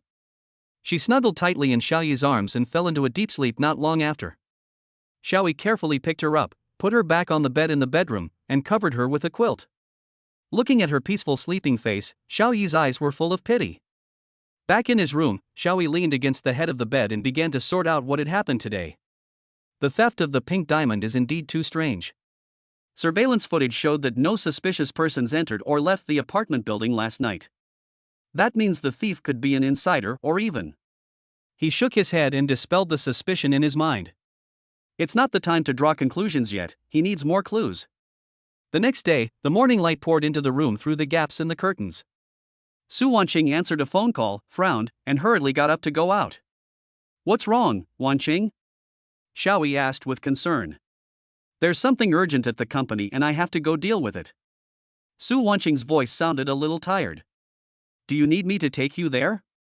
Xiaoyi asked. No need, I can go by myself. Su Wanqing changed her clothes and hurried out. Xiaoyi was not idle while watching Su Wanqing leave. He went out immediately and went straight to the security room that was on duty last night. He wanted to find Zhang Hu to find out the details of what happened last night. After all, he was one of the witnesses last night. Zhang Hu, I want to ask you more details about what happened last night. Xiaoyi went straight to the point. Zhang Hu was stunned for a moment, then came forward warmly. Mr. Xiao, you are here, please take a seat. He pointed to a chair beside him and continued, whatever you want to ask, I will answer your questions. Xiaoyi nodded, his eyes sharp. I want to know if you found anything unusual when you were patrolling last night? Even some subtle movements, don't miss them. Zhang Hu scratched his head and recalled, last night? Let me think. He tried hard to recall and spoke slowly with a hint of hesitation in his voice. Zhang Hu frowned, trying hard to recall every detail of last night. I patrol about once an hour. The corridor is quiet and there's nothing unusual. Oh, right. He suddenly slapped his thigh, I remember now. When I was patrolling on the third floor, I seemed to hear a very slight click sound. At the time, I thought it was a mouse or something, so I didn't pay much attention to it. He patted his head in annoyance. If I had known this would happen, I should have checked it carefully. He talked incessantly about last night's patrol route, describing every detail in great detail, from the gate to the corridor to the rooftop, and talked for a full hour. Xiaoyi listened patiently, asking some questions from time to time, trying to find some clues. After finishing his speech, Zhang Hu sighed deeply and slumped down in his chair weakly. Oh, it would be nice if I had some superpower so I could tell who the thief is at a glance. Superpower? Xiaoyi repeated these three words in a low voice, and suddenly an inexplicable expectation surged in his heart. How great it would be if superpowers really existed. He subconsciously said sign in and immediately heard a familiar system prompt in his mind, ding. Sign in successfully. Congratulations to the host for obtaining the ability of mind reading. Xiaoyi was delighted and quickly checked the reward instructions. Mind peek, you can peek into other people's inner desires and materialize them. He chewed over this text again and again, his heart filled with surprise and curiosity. A desire to spy on other people's innermost thoughts? Wouldn't this allow us to know whether Zhang Hu is hiding something? He looked up at Zhang Hu, do you really want to catch the thief? Zhang Hu was stunned for a moment when he heard Xiaoyi's question, then he nodded vigorously, saying firmly, of course I hope so. I thought there was nothing unusual last night, but now that you said that, I really hate myself for not checking carefully at that time.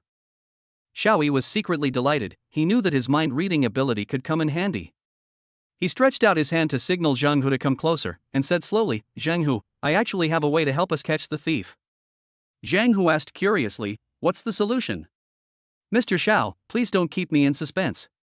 Xiaoyi smiled slightly, lowered his head and seemed to be thinking for a moment, then said softly, traditional Chinese medicine has a technique of feeling the pulse by touching the bones, which can understand a person's health status through palpation.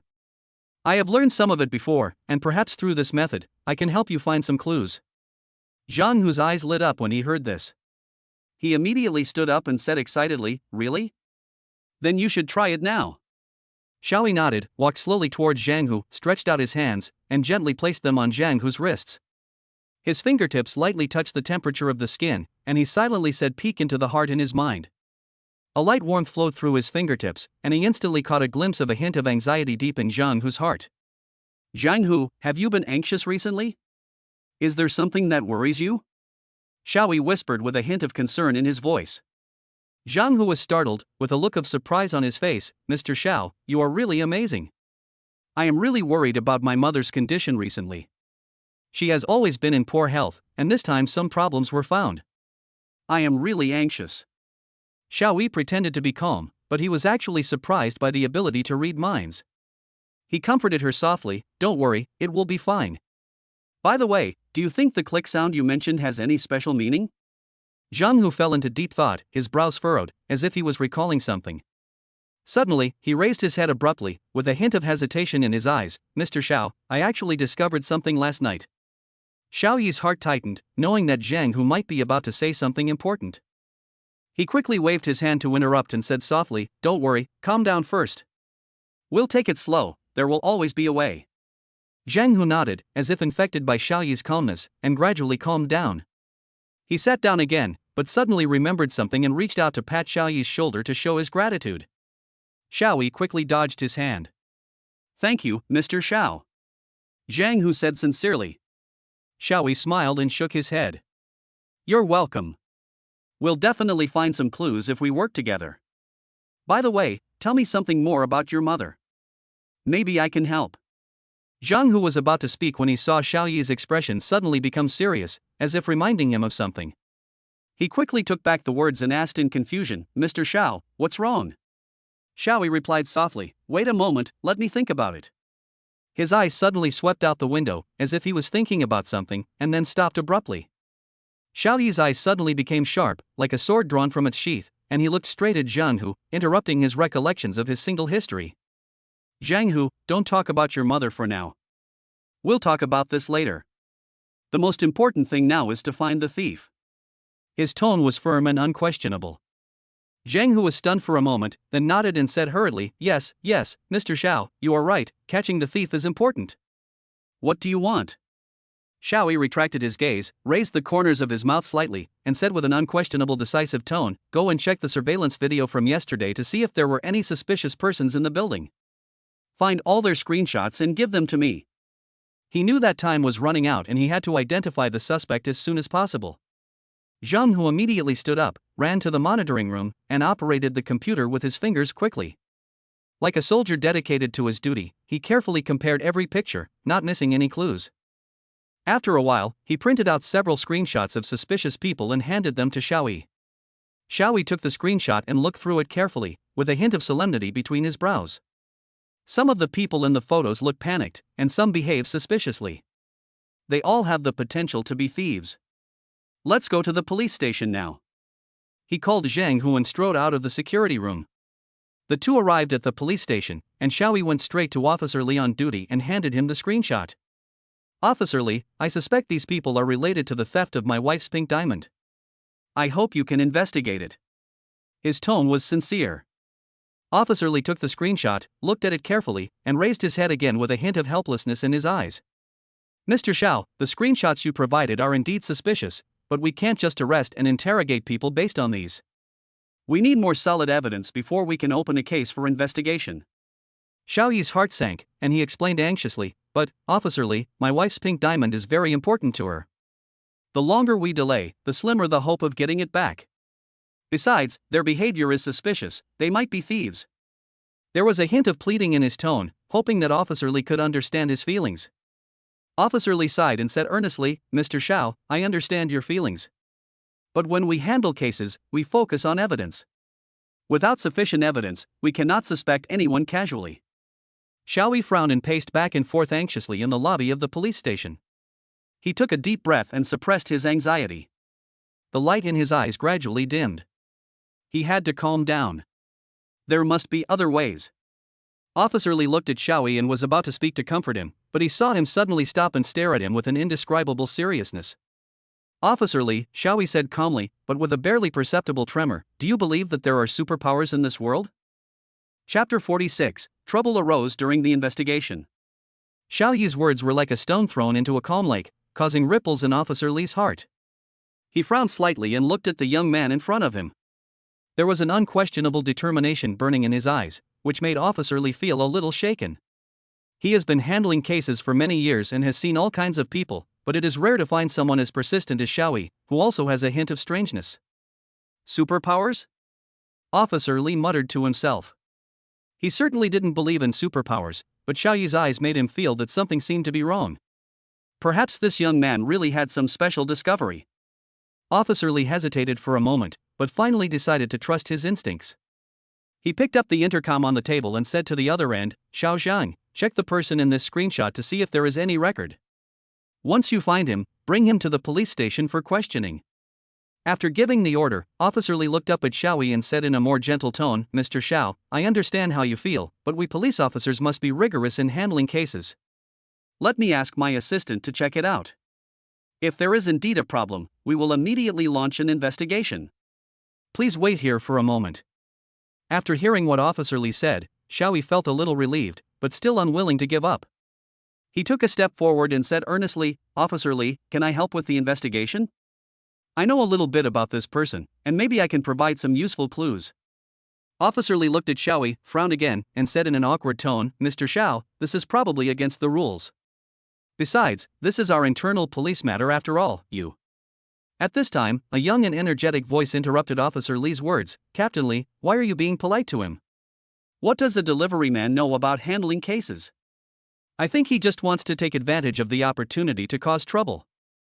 Xiaoyi turned his head and saw a young policeman in uniform, who looked to be in his early 20s, looking at him with disdain, with obvious contempt and impatience in his tone. This person was Yin Zhang, who had just spoken rudely to Xiaoyi. Xiaoyi narrowed his eyes slightly. "The clues I have may be helpful to your investigation." "Humph, clues? What clues can you have? You are just a delivery boy, what do you know about investigating a case? I think you are just deliberately making trouble and want to be in the limelight." Yin Zhang sneered, his tone became more sharp. "Don't think that you can fool us police officers by just taking out a few screenshots. I think you are just trying to fish in troubled waters." As soon as Yin Zhang finished speaking, the atmosphere in the entire office suddenly became tense, and the air seemed to be filled with gunpowder. Xiaoyi could clearly feel Yin Zhang's hostility towards him, as well as the doubts and distrust of him from other police colleagues. He took a deep breath and slowly looked at Officer Li, who had remained silent. Officer Li looked up at Xiaoyi and Yin Zhang with a frown, then looked at Feng Xiaoxiao's basic information displayed on the computer screen, then stood up. His eyes were serious, and he slowly said, "Well, Xiaoyan, take Xiaoyi with you to Feng Xiaoxiao's residence to find out the situation." "Captain Li. I..." Yin Zhang looked reluctant and was about to retort, but was stopped by a sharp look from Officer Li. He had no choice but to swallow the words that were on the tip of his tongue, his chest heaving violently like an angry bull. "Follow orders," Officer Li said in an unquestionable tone. Yin Zhang gritted his teeth, glared at Xiaoyi fiercely, snorted coldly, turned around and left. "Let's go." He threw down these two words without even turning his head, his tone full of disgust, as if he felt sick to say one more word to Xiaoyi. Xiaoyi glanced at him indifferently, said nothing, and followed calmly. He didn't care about Yin Zhang's attitude. He just wanted to find Su Wenqing's pink diamond as soon as possible. Along the way, Yin Zhang had a gloomy face, said nothing, and drove very fast, as if he wanted to deliberately give Xiaoyi a warning. Sudden braking and sharp turns, Xiaoyi's body swayed with the violent shaking of the car, but he remained calm, as if all this had nothing to do with him. He just silently watched the scenery rapidly receding outside the window, thinking about his next move in his mind. Finally, the car stopped at the gate of an old residential area. Yin Zhang opened the car door roughly, slammed it shut, and then strode towards the community, completely ignoring Xiaoyi behind him. Xiaoyi followed slowly. There was a faint musty smell in the air, mixed with the smell of various foods, which made him frown uncomfortably. Following the address on the computer, they arrived at an old residential building. Yin Zhang walked to an iron door on the third floor and knocked hard several times, but no one responded. "Knock, knock, knock." He knocked harder and shouted impatiently, "Is anyone there? Police." Still no response. Yin Zhang was about to kick the door when it suddenly creaked open. A woman in a pink silk nightgown appeared at the door, with the neckline slightly open, revealing her fair skin. Her wavy hair casually falls on her shoulders, making her look lazy and charming. The woman looked at the two men at the door with sleepy eyes, as if she was not fully awake yet. Yin Zhang was stunned, his eyes wandering uncomfortably, and a barely noticeable blush appeared on his cheeks. There was a faint scent of perfume in the air, mixed with the unique fragrance of a woman, which made him feel a little hot. "Who are you?" The woman rubbed her eyes, her voice a little hoarse and with a hint of doubt. We are the police. Yan Zhang tried to keep himself calm, took out his police ID and waved it in front of the woman. We are here to investigate a case and need your cooperation. Are you Feng Xiaoxiao? Feng Xiaoxiao raised her eyebrows, a hint of displeasure flashed in her eyes. She leaned lazily against the doorframe, her tone full of obvious dissatisfaction. Police? What are you doing here so early in the morning? I haven't even woken up yet. Yan Zhang was stumped by Feng Xiaoxiao's question, and the embarrassment on his face was obvious. He cleared his throat and tried to explain. Miss Feng Xiaoxiao, we suspect that you may be involved in a jewelry theft case and need your cooperation in our investigation. Feng Xiaoxiao's eyes flashed with anger, and her voice became louder. What jewelry theft case? How could I possibly know? You guys came to disturb me so early in the morning for no reason. That's really too much. The atmosphere suddenly became tense, and the smell of perfume in the air seemed to become stronger, making Yan Zhang feel a little suffocated. At this moment, Xiaoyi took a step forward, his tone calm and sincere. Miss Feng, I'm sorry to bother you so early. We really need your help, and I hope you can cooperate with us. This will benefit everyone. Feng Xiaoxiao's dissatisfied expression eased a little after hearing Xiaoyi's words. She looked at Xiaoyi for a few times. Xiaoyi and Yan Zhang followed Feng Xiaoxiao into the house. The decoration in the room is old and a little messy, but there is a fresh fragrance in the air, which makes people feel a little comfortable. Feng Xiaoxiao walked straight to the living room, sat down on the sofa, and asked lazily, just tell me what you want to say. My time is precious. Yan Zhang put away the embarrassment on his face and said seriously, Miss Feng Xiaoxiao, we suspect that you were involved in a jewelry theft the night before last. Please tell us about your situation and whereabouts at the time. Feng Xiaoxiao frowned, a hint of stubbornness flashed in his eyes. The night before yesterday? I went home and went straight to bed. Do you have any evidence? Yan Zhang's tone became stern. We know that you have some connections with the owner. I hope you can answer the questions truthfully, otherwise you will bear the consequences. Feng Xiaoxiao sneered, and his attitude suddenly became tough. You threaten me? I tell you, I know nothing. If you don't have evidence, don't talk nonsense here. Yan Zhang was angered by Feng Xiaoxiao's attitude. He slammed the table, stood up and shouted, I'm warning you, Feng Xiaoxiao, you'd better tell the truth, otherwise. Feng Xiaoxiao also stood up with an indifferent expression on his face. Do whatever you want, I won't admit anything anyway. Yan Zhang's face turned pale and he glared at Feng Xiaoxiao with gritted teeth. The atmosphere was so tense that it seemed like water could be squeezed out of it. Xiaoyi observed quietly from the side, secretly planning his next move in his mind. Just then, he suddenly stood up and walked towards the kitchen. Xiaoyi walked calmly to the kitchen and turned on the old faucet. Clear water slowly poured out, making a gurgling sound. He took out 2 clean glasses, quickly filled them with water, then returned to the living room, handed 1 glass of water to Yan Zhang and the other to Feng Xiaoxiao. Xiao Yan, drink some water and calm down first. Xiao Yi's voice was calm and steady, as if there was an invisible force that eased the tense atmosphere in the room. Yan Zhang took the cup of water and sat down helplessly, his eyes still full of obvious hostility. When Feng Xiaoxiao took the cup of water, her fingers touched the back of Xiao Yi's hand intentionally or unintentionally, and there was a teasing light in her eyes. Xiaoyi was slightly stunned, but did not show much reaction. He just smiled indifferently and withdrew his hand. Miss Feng, you misunderstood. We just hope to find the truth as soon as possible. Xiaoyi's tone remained calm, but Feng Xiaoxiao's smile became more meaningful. When Yan Zhang saw this scene, he could no longer suppress his anger. He stood up suddenly and glared at Xiaoyi angrily. What the hell are you doing? We are here to investigate the case, not to flirt. Xiaoyi ignored Yan Zhang's roar, but closed his eyes, and fragments of Feng Xiaoxiao's memories emerged in his mind. He saw Feng Xiaoxiao arguing with a short, fat, middle-aged man in front of the apartment building. The man threatened her, and her. You can know a person's face but not his heart. Xiaoyi sighed silently in his heart. He opened his eyes and there was a hint of understanding in his eyes. He said softly, Miss Feng, I understand that you have something to hide. But if you really want to know the truth, you'd better cooperate with us. When Yan Zhang saw the interaction between Xiaoyi and Feng Xiaoxiao, his eyes became even gloomier, as if he might explode at any time. His fists were clenched tightly, his breathing was rapid, and his heart was filled with dissatisfaction and anger. Feng Xiaoxiao's expression became complicated at this moment. She took the water handed to her by Xiaoyi, took a sip gently, and an indescribable emotion surged in her heart. She looked up at Xiaoyi, with a hint of hesitation and expectation in her eyes. Feng Xiaoxiao started to speak, but was interrupted by the sound of hurried footsteps coming from outside the door. The door was pushed open with a bang, and a short, fat, middle-aged man rushed in panting, his face ashen, with obvious anger and threats in his eyes. What are you doing here? The middle-aged man's voice was filled with anger, and the atmosphere in the room instantly became tense. The arrival of the middle-aged man made the atmosphere in the room even more tense. Feng Xiaoxiao's face turned pale, and she subconsciously took a step back and leaned on the sofa. Xiaoyi quickly stood in front of Feng Xiaoxiao, and protected her with his body, with a firm and protective look in his eyes.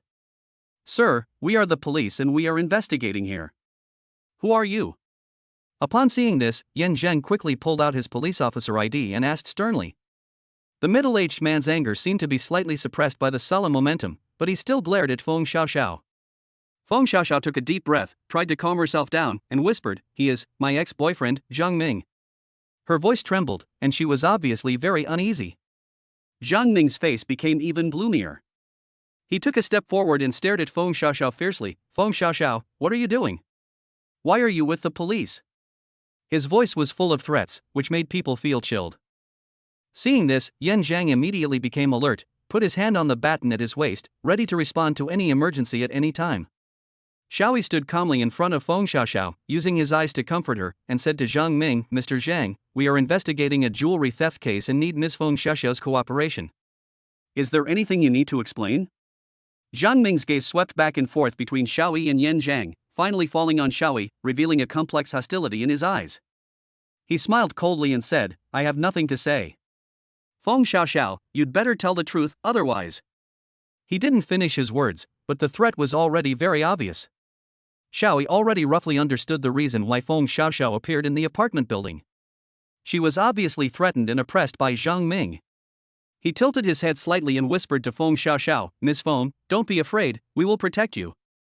If you have any difficulties, you can tell us now and we will do our best to help you." His tone was calm and firm, which made Feng Xiaoxiao feel a little warm. Feng Xiaoxiao's. "Xiaoyi, stop being sentimental here. We are here to investigate the case, not to listen to your love words." Yan Zhang's tone was full of anger, and he seemed to be increasingly dissatisfied with Xiaoyi. Xiaoyi ignored Yan Zhang's roar, but turned to look at Feng Xiaoxiao and said gently, "Miss Feng, I am married. If you are willing, I can help you solve this matter. However, you must trust us and tell us the truth." His words made Feng Xiaoxiao's eyes dim for a moment, but she soon smiled again, obviously understanding Xiaoyi's intention. "Okay, I'll tell you everything I know." Feng Xiaoxiao's voice was weak but full of determination. When Yan Zhang saw this scene, he could no longer control his anger. He stood up suddenly and glared at Xiaoyi angrily. "What do you mean? We are investigating a case, not here to talk about love." Xiaoyi did not respond directly, but instead saluted Yan Zhang with a standard military salute with a hint of joking. "Officer Yan, I understand your duties. But sometimes, a little more patience and understanding may help us find the truth." There was a hint of light-hearted ridicule in his words, which eased the tense atmosphere a little. When Feng Xiaoxiao saw the scene, he couldn't help but chuckle, but Yan Zhang's face became even more gloomy. He clenched his fists, glared at Xiaoyi with gritted teeth, and the dissatisfaction and anger in his heart almost overflowed. Xiaoyi ignored his gaze and continued talking to Feng Xiaoxiao, discussing the details of the case.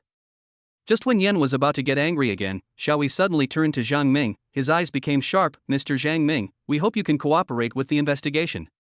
If you have anything to explain, please say it now." His tone was firm and powerful, and Zhang Ming's face suddenly became extremely ugly. Zhang Ming glared at Feng Xiaoxiao fiercely, as if to warn her, then turned and rushed out of the room, slamming the door. Feng Xiaoxiao's body trembled slightly, obviously under great psychological pressure.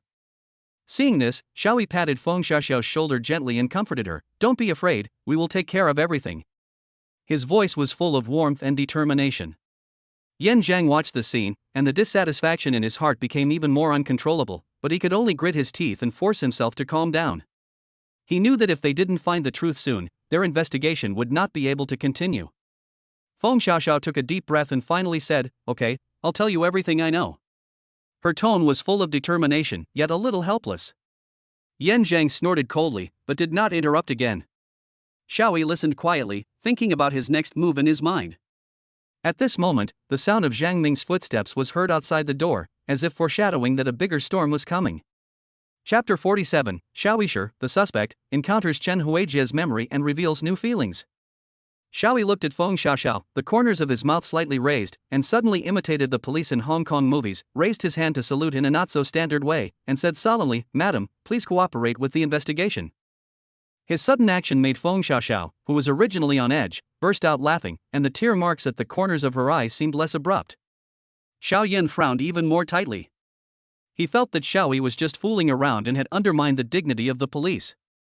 He was about to open his mouth to scold, but Xiaoyi had already restrained his smile, looked at Feng Xiaoxiao seriously, and his tone became gentle. "Miss Feng, we want to know your whereabouts last night. Can you tell us where you went?" Feng Xiaoxiao's resistance was obviously relieved. She sighed softly, her eyes evasive, and whispered, I went to break up with my boyfriend last night." After hearing this, Yain immediately became alert. He felt that Feng Xiaoxiao was obviously lying. He immediately took out his phone and said in a cold voice, "Since you are going to break up, call your boyfriend to confront him. Don't try any tricks." Feng Xiaoxiao's face suddenly turned a little ugly. She bit her lip and looked very reluctant. In the end, under Xiaoyan's intimidating gaze, she dialed a number and handed the phone to Xiaoyan. "Hello?" A man's voice came from the other end of the phone, with a hint of impatience. Xiaoyan glanced at Feng Xiaoxiao, confirmed that she had not cheated, turned on the hands-free mode, and said coldly, "Hello, I am a policeman. I want to confirm with you Feng Xiaoxiao's whereabouts last night." Before Xiaoyan could finish, Feng Xiaoxiao suddenly snatched the phone and shouted into it, "Zhao Aipeng, don't lie, you were clearly waiting for me downstairs of the apartment building yesterday." There was silence for a few seconds on the other end of the phone, and then a man's sharp roar was heard, "You bitch, how dare you betray me?" On the other end of the phone, Zhao Aipeng's roar came through the speakerphone, so sharp that it seemed to pierce the eardrums. "You stinky bitch, how dare you betray me?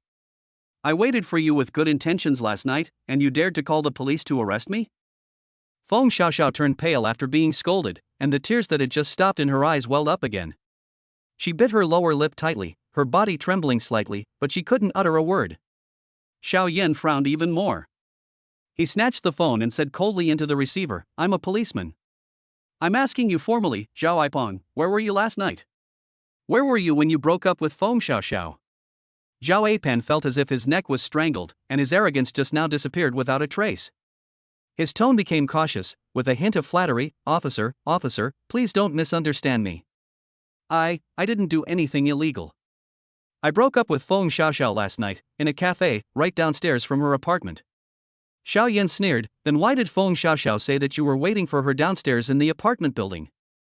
Zhao Aipeng hesitated for a long time and finally admitted that he was indeed waiting for Feng Xiaoxiao downstairs of her apartment last night, but he just wanted to save the relationship and had no other intentions. After listening to Zhao Aipeng's explanation, Xiaoyan asked a few more details. After checking them one by one, he nodded with satisfaction and softened his tone. "It seems that you are still quite cooperative. If you cooperate with the investigation like this, we will naturally trust you." Feng Xiaoxiao rolled her eyes when she heard this, and was obviously very dissatisfied with Xiaoyan's praise. She turned her head away, not looking at Xiaoyan or Zhao Aipeng, her face full of helplessness and reluctance. Xiaoyi saw this and raised the corners of his mouth slightly, thinking that these two people were really a perfect match. He knew that Feng Xiaoxiao was not a thief, so he didn't say anything more. After confirming that Feng Xiaoxiao had nothing to do with the theft, Xiaoyan looked at the watch on his wrist and said to Xiaoyi, "It's getting late. Let's go to the internet company to find the second suspect." Xiaoyi nodded, and the two of them walked out of Feng Xiaoxiao's apartment one after the other. When I arrived at the internet company, the towering glass curtain walls reflected dazzling light under the sun. Xiaoyan straightened his police uniform and strode towards the front desk. He placed his police ID card on the smooth marble table at the front desk with a slap sound and asked in a deep voice, "Hello, we are police officers from the Municipal Bureau. May I ask if your company employee Chen has come to work today?" The receptionist was startled by Xiaoyan's behavior. She quickly picked up the police officer's ID, carefully identified it, and then respectfully handed it back to Xiaoyan, saying, "Hello, officer. Please wait a moment. I will help you check it." She quickly operated on the computer, then looked up with a hint of doubt in her eyes. "Mr. Chen asked for leave today. It seems that he said that there was something going on at home." Xiaoyan frowned again.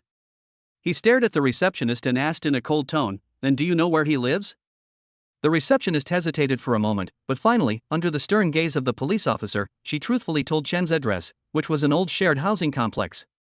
The two walked out of the internet company, and Yain said hurriedly, "Let's go to that address now." Yi was about to respond when he glanced across the street and saw a familiar figure walking out of a convenience store. It was Su Wanqing's nanny, Sister Chen. Some fragmented images suddenly flashed through Yi's mind. Those images were like sand blown away by the wind, blurry, but faintly revealing a hint of unusual meaning. He stopped and his pupils contracted slightly. "Yain, wait a minute," Yi suddenly said, staring straight in the direction of Sister Chen. Yain frowned when he saw Yi suddenly stop. He followed Yi's gaze and saw Sister Chen walking out of the convenience store across the street with a bag of milk and a few newspapers in her hands. Yi frowned slightly. "Yain, wait a minute," Yi said again, with a hint of uncertainty in his tone. Yain looked back at Yi impatiently, but still stopped and asked, "What's wrong? We don't have time to waste here." Yi did not answer immediately, but just stared in the direction of Sister Chen, as if recalling something. After a moment, he retracted his gaze and said decisively, "Let's go to that address first and talk about it later." Yain nodded, and the two of them walked towards the old shared housing complex, one in front and one behind. The environment in the community is a bit messy, with all kinds of debris piled up in the narrow alleys, and the air is filled with a damp and moldy smell. The sunlight was blocked by the tall buildings, and only a few rays of light occasionally shone on the dim path. The two asked along the way and finally found the residence of the second suspect, Chen. It was a narrow and simple rental house with a tattered curtain on the door and some cracks on the window glass. Yain knocked on the door, but there was no response. He frowned and knocked hard a few times before the door creaked open. The room was in a mess, with the quilts on the bed piled up in a mess and some empty beverage bottles and cigarette butts scattered on the floor. The second suspect, Chen, was sitting on the bed with his phone in his hand. When he saw the two men coming in, "Are you Chen?" "We are the police." Yain showed his police officer ID and spoke in a stern tone. Chen became visibly nervous and subconsciously took 2 steps back, his eyes darting around. Yi keenly sensed his uneasiness, and quickly approached him, forcing him into a corner. "Don't move, we have some questions to ask you." Yi's voice was low and firm. Chen seemed to be panicked and suddenly rushed to the window, trying to escape through the window. Seeing this, Yain immediately rushed forward and reached out to pull his legs, but was kicked hard by Chen and fell to the ground. Yain's legs went limp and his body fell heavily to the ground, gasping in pain. Yi was quick-witted and quick-handed. He rushed forward and pounced on Chen. The two struggled on the floor for a few times. Chen tried to get rid of Yi with his elbow, but Yi used the female self-defense skills to cleverly control him. Chen struggled for a few times and finally lay on the ground powerlessly, gasping for breath. Yain gritted his teeth, stood up, pulled out handcuffs from his waist, and quickly put them on Chen. He dusted himself off and said coldly, "I didn't expect you to be so uncooperative." Yi looked at the subdued Chen, frowned, and said firmly, "Yain, I have reason to believe that this person may not be the real murderer we have been looking for." Yain raised his head with a hint of doubt in his eyes, but did not refute immediately. He glanced coldly at Chen, who was handcuffed, was silent for a moment, and suddenly said angrily, "I don't care if he is the real murderer or not. Anyway, he is suspected of escaping and assaulting police officers and must be taken away." Yi squatted down and gently touched the arm of the second suspect Chen with his fingertips. An electric current-like touch instantly spread throughout his body, and fragments of Chen's memory flashed through Yi's mind like movie clips: a dim room, a disheveled woman, hurried footsteps, and a terrified face. "That's not Feng Xiao, but the wife of the internet company boss." Yi stood up suddenly, his tone firm. "He was not in Feng Xiao's apartment last night. He went to..." Yi paused, but finally did not tell the truth. "The place he went to has nothing to do with the case. He is not the person we are looking for." Yain waved his hands impatiently, rubbing his aching knee. "Stop talking nonsense. Assaulting a police officer and resisting arrest, and catching the person red-handed. What else do you have to say?" He grabbed Chen and pushed him out the door. "Yain, listen to me." Yi tried to explain again, but Yain didn't listen at all and was only concerned with escorting Chen downstairs. Yi sighed helplessly. He knew Yain was eager to close the case, but acting rashly like this would only result in wrongly arresting good people. Watching the police car speeding away, Yi clenched the other piece of paper with the address on it in his hand. It was an old residential building located in the old city area. A name was written crookedly on the note, Wang Chang. He must find the real thief as soon as possible to clear Chen's name. The narrow alleys of the old town were filled with a damp and musty smell, with garbage cans emitting a foul stench and flies buzzing around. Xiaoyi took a deep breath and walked quickly towards the old residential building. The mottled walls silently told the traces of time. He found room 302 according to the address and knocked on the door. The sound of knock knock knock on the door echoed in the quiet corridor. After a moment, a familiar female voice came from the door. Who is it? When Xiaoyi heard the familiar voice, he became even more confused. He gripped the door handle tightly and turned it gently, and the door creaked open. Standing at the door was Su Wanqing's nanny, Sister Chenhui. Sister Chenhui obviously didn't expect it to be Xiaoyi. She was holding a half-peeled apple in her hand and staring at him blankly, with the paring knife suspended in mid-air. Xiaoyi was also stunned, and for a moment, both of them felt a little awkward. The dim room was filled with a faint scent of apples, mixed with the smell of old furniture. There were a few faded celebrity posters on the wall and some sundries piled in the corner, making the place look a bit messy. Sister Chenhui, why are you here? Xiaoyi broke the silence first, with a hint of surprise in his tone. Sister Chenhui came back to her senses and quickly put the paring knife aside, forcing a smile on her face. Oh, Mr. Xiao, I live here. As she spoke, she stepped aside and motioned Xiaoyi to enter the house. Xiaoyi hesitated for a moment, but still walked in. The room is not big, with only a single bed, an old wardrobe, and a simple table. The sun shone through the dirty windows, casting mottled shadows on the floor. I actually came to see a friend. Xiaoyi explained, looking around with a somewhat unnatural look. Oh, I see. Sister Chenhui nodded, not seeming to doubt his words. Does your friend live in this building too? Well, yes. I live in this building. Xiaoyi responded vaguely, his eyes falling on the apple that Sister Chenhui had not yet peeled. This apple. Sister Chenhui quickly picked up the apple and said with a smile, I'm peeling an apple, would you like some, Mr. Xiao? No, thank you. Xiaoyi waved his hand quickly, but his eyes always stayed on Sister Chenhui, feeling confused. He always felt that there was something strange about Sister Chenhui's appearance, but he couldn't tell what was wrong.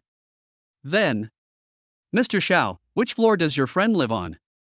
Sister Chenhui asked again, with a hint of concern in her tone. Xiaoyi was just about to make up a room number when he suddenly felt a sharp pain in his mind and some blurry images flashed through his mind again. He subconsciously reached out and held Sister Chenhui's hand, and a current-like touch instantly spread throughout his body. Sister Chenhui was stunned and looked at Xiaoyi in confusion.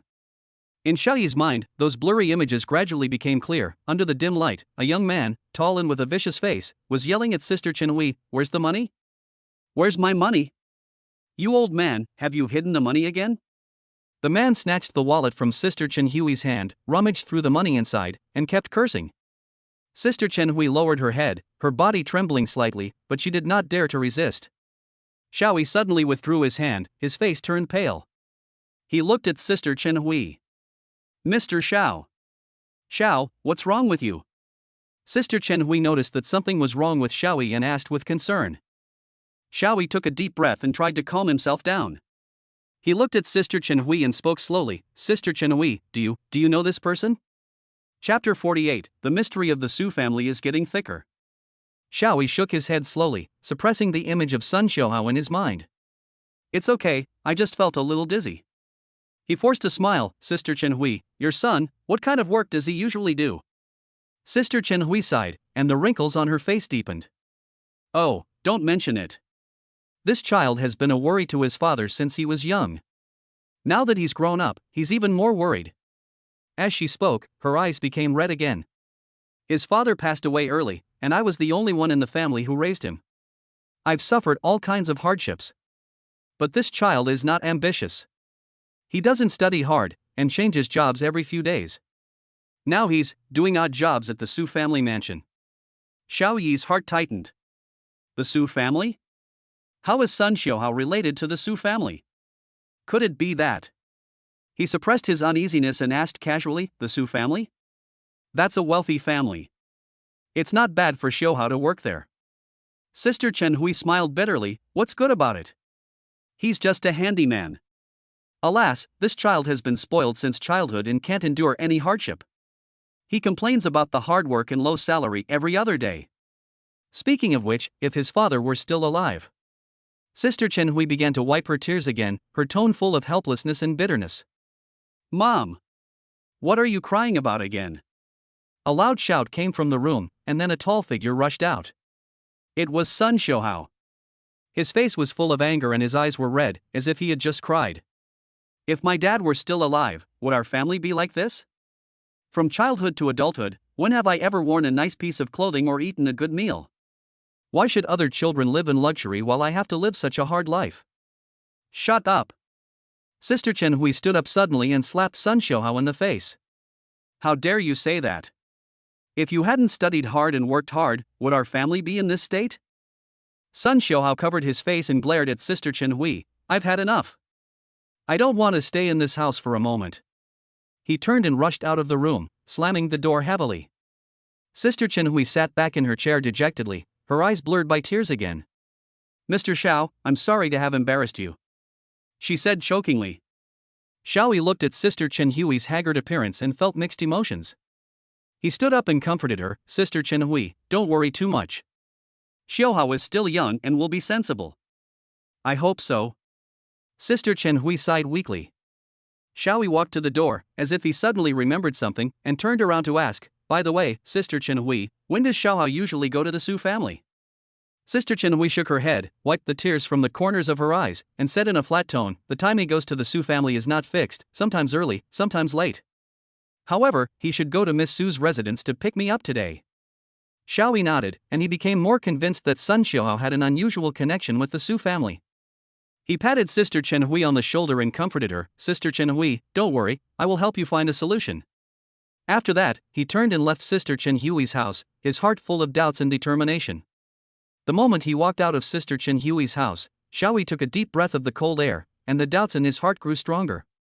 He tightened his coat and looked firmly at the Su family mansion not far away.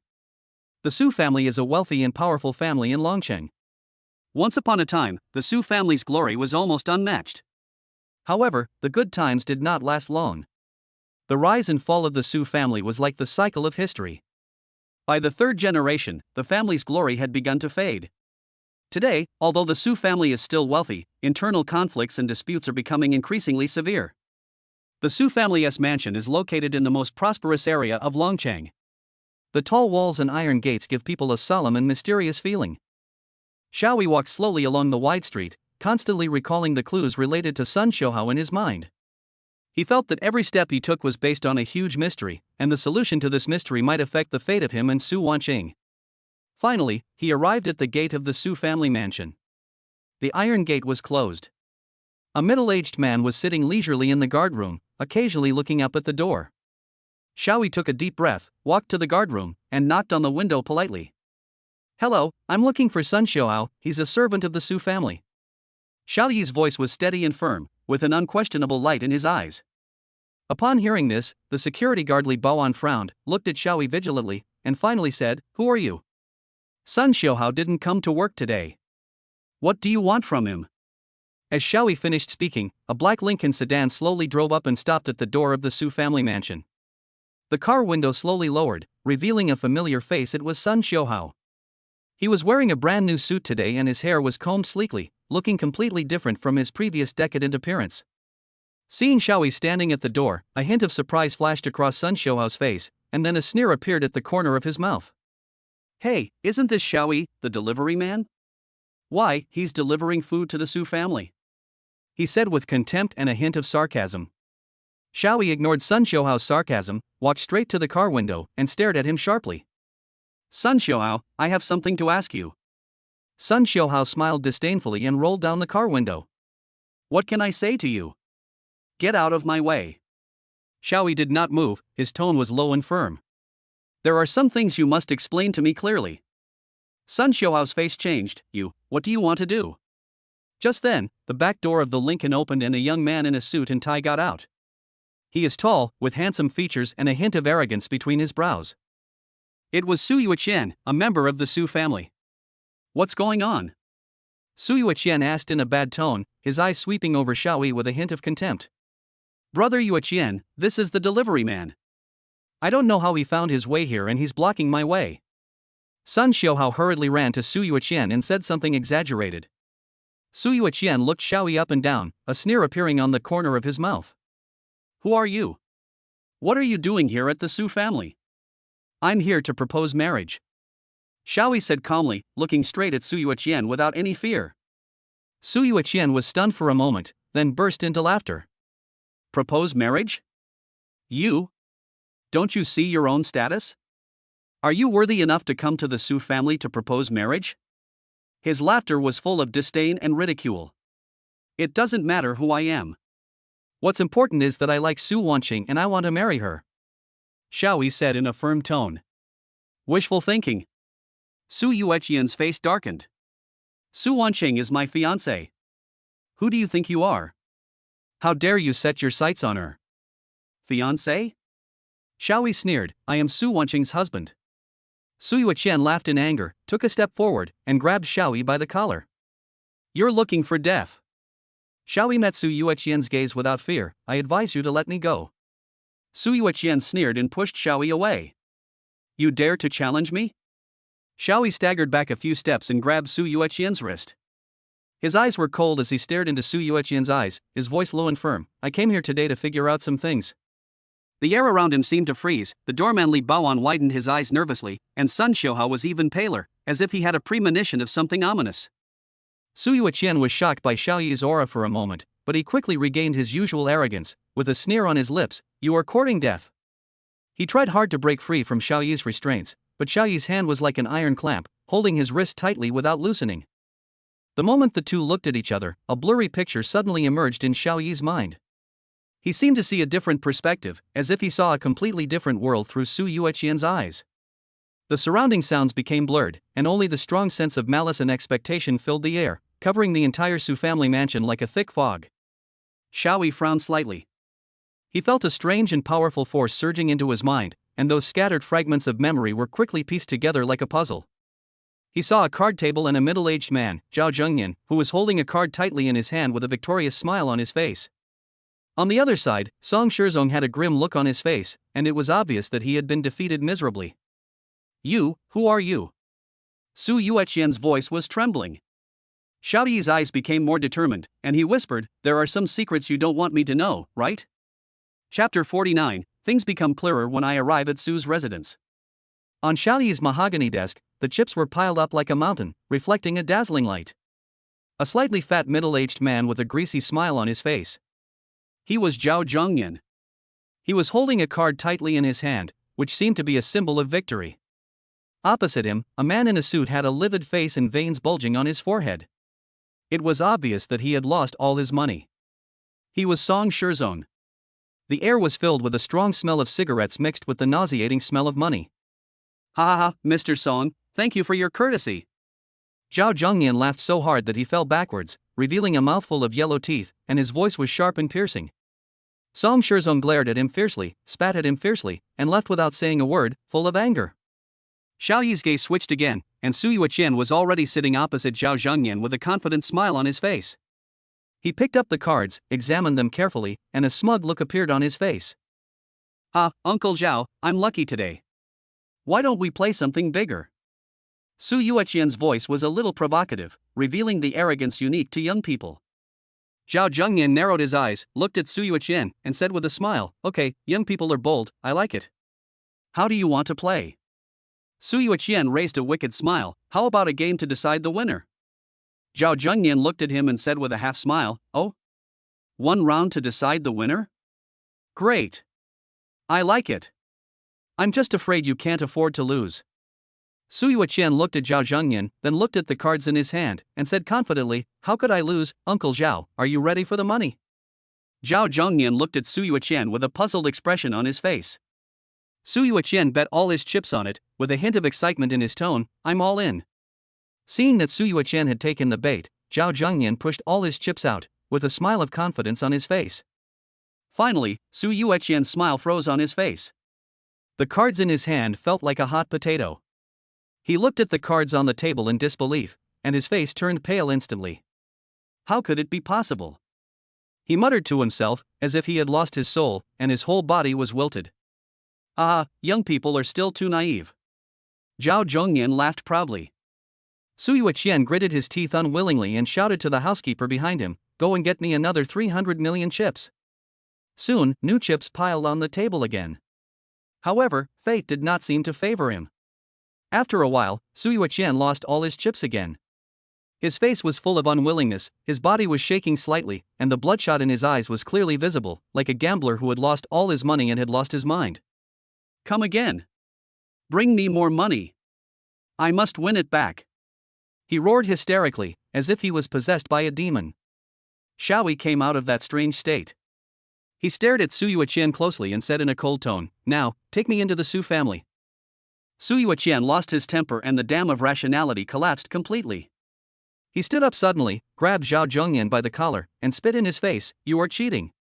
You must be cheating. I don't accept it." The smile on Zhao Zhongyan's face disappeared instantly, replaced by a look of horror. His fat body trembled slightly, and his breathing became rapid as he felt the huge force coming from his collar. "Master Su, calm down. You have to accept the defeat if you lose the bet." He struggled to squeeze out a few words, his fat face full of panic. Seeing this, the bodyguard at the side quickly stepped forward and pulled Su Yuqian away. Zhao Zhongyan hurriedly tidied up his messy clothes, his thick lips trembling, and warned in a timid tone, "Master Su, you have to provide evidence when you speak. Although I am not a big shot, I am not a soft persimmon that can be bullied by others." Xiaoyi, who witnessed all this, sneered in his heart. He finally understood why Su Yuqian wanted to sell the jewelry. Gambling is a bottomless pit. He walked to Su Yuqian, twisted his arm, and said in a cold tone, "Now, take me into the Su family." Su Yuqian felt pain and grimaced, but did not dare to resist. At this moment, he was like a deflated ball, completely losing his former arrogance. He understood that if he did not cooperate, this man would never let him go easily. Okay. I'll take you there." Su Yuqian uttered a few words with difficulty. An extended Lincoln was parked at the entrance of the casino. The car body was as black as ink, reflecting a cold light in the sun. Su Yuqian opened the car door and Xiaoyi bent down and sat in. The interior of the car is spacious, the leather seats are soft and comfortable, and the air is filled with a faint scent of sandalwood. Xiaoyi looked around curiously, his eyes sweeping over the car refrigerator, high-end audio system, and finally landing on the small bar in front of him. Various famous wines are placed on it, and the crystal-clear wine glasses sparkle under the light. "Let's go," Xiaoyi said lightly. Su Yuqian started the car, and the Lincoln drove smoothly towards the Su family villa. The extended Lincoln slid smoothly into the Su family manor like an elegant black beast, and finally stopped in front of a magnificent villa. The architectural style is elegant and grand, and the details are luxurious, which highlights the owner's noble status. Su Yuqian took Xiaoyi through the spacious courtyard and entered the villa's reception room. The reception room is magnificently decorated, with famous oil paintings hanging on the walls and crystal chandeliers emitting soft light, illuminating the entire space. The soft wool carpet feels delicate and comfortable when you step on it. Su Yuqian carefully asked Xiaoyi to sit on the sofa in the living room, but Xiaoyi half lying on the sofa casually, with one hand on the back of the sofa and the other hand gently stroking the soft leather seat, with a comfortable curve at the corner of his mouth. He felt the silky touch of the fine leather, as if he was enjoying a personal massage. Su Yuqian saw it and became furious, but he did not dare to vent his anger. "Tell me, what do you want to do?" Su Yuqian broke the silence in the living room with a hint of impatience in his tone. He couldn't wait to find out the man's purpose. Xiaoyi raised his eyebrows slightly, glanced at Su Yuqian indifferently, and then turned his gaze to Shi Sun Xiuhao who was standing beside him. "You can ask him." Su Yuqian was stunned and turned to look at Shi Sun Xiuhao with questioning eyes. Shi Sun Xiuhao felt the young master's gaze, his heart skipped a beat, and a bad premonition arose. He subconsciously lowered his head and avoided Su Yuqian's sight. "Shi Sun Xiuhao, I want to ask you." Xiaoyi's voice was not loud, but it carried an unquestionable majesty. He half closed his eyes, like a cheetah ready to pounce, locking onto his prey. Beads of sweat appeared on Shi Sun Xiuhao's forehead. He pretended to be calm, raised his head and looked at Xiaoyi, and said in a trembling voice, "Sir, do you have any questions?" "I will tell you everything I know. Where were you around 9:40 last night?" Xiaoyi's tone was still calm, but with a suffocating sense of oppression. Shi Sun Xiuhao almost didn't think about it and blurted out, "Of course I sleep at home. I go to bed at 9:30 every night." Xiaoyi raised the corners of his mouth slightly, revealing a meaningful smile, with a sharp light flashing in his eyes, and said meaningfully, "Really?" The sweat on Sun Shouhao's forehead became more dense, his voice trembled, and he was obviously frightened by Xiaoyi's questioning. Xiaoyi's eyes were like sharp eagle eyes, fixed on Sun Shouhao, as if he could penetrate the other's soul. "Really?" Xiaoyi's voice was a little cold, and then he suddenly stood up. His body seemed to have entered another dimension in an instant, and the scenes in his memories played in his mind like a movie. Sun Shouhao was furious and was irritated by Xiaoyi's persistence. He rushed to the sofa, clenched his fists, and his eyes were full of anger. "You bastard, stop talking nonsense!" he roared and punched Xiaoyi in the face. However, just as Sun Shouhao's fist was about to touch Xiaoyi and Sun Shouhao ran through the narrow alley in a panic, turned into the back door of the Su family villa, and carefully handed the diamond to a young and mysterious woman named Xiao.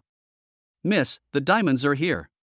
Sun Shouhao's voice was so low that it was almost inaudible, with a hint of uneasiness in his tone. Mrs. Zhao took the diamond. Sun Shouhao's heart tightened, and he took Xiaoyi through the corridor of the villa.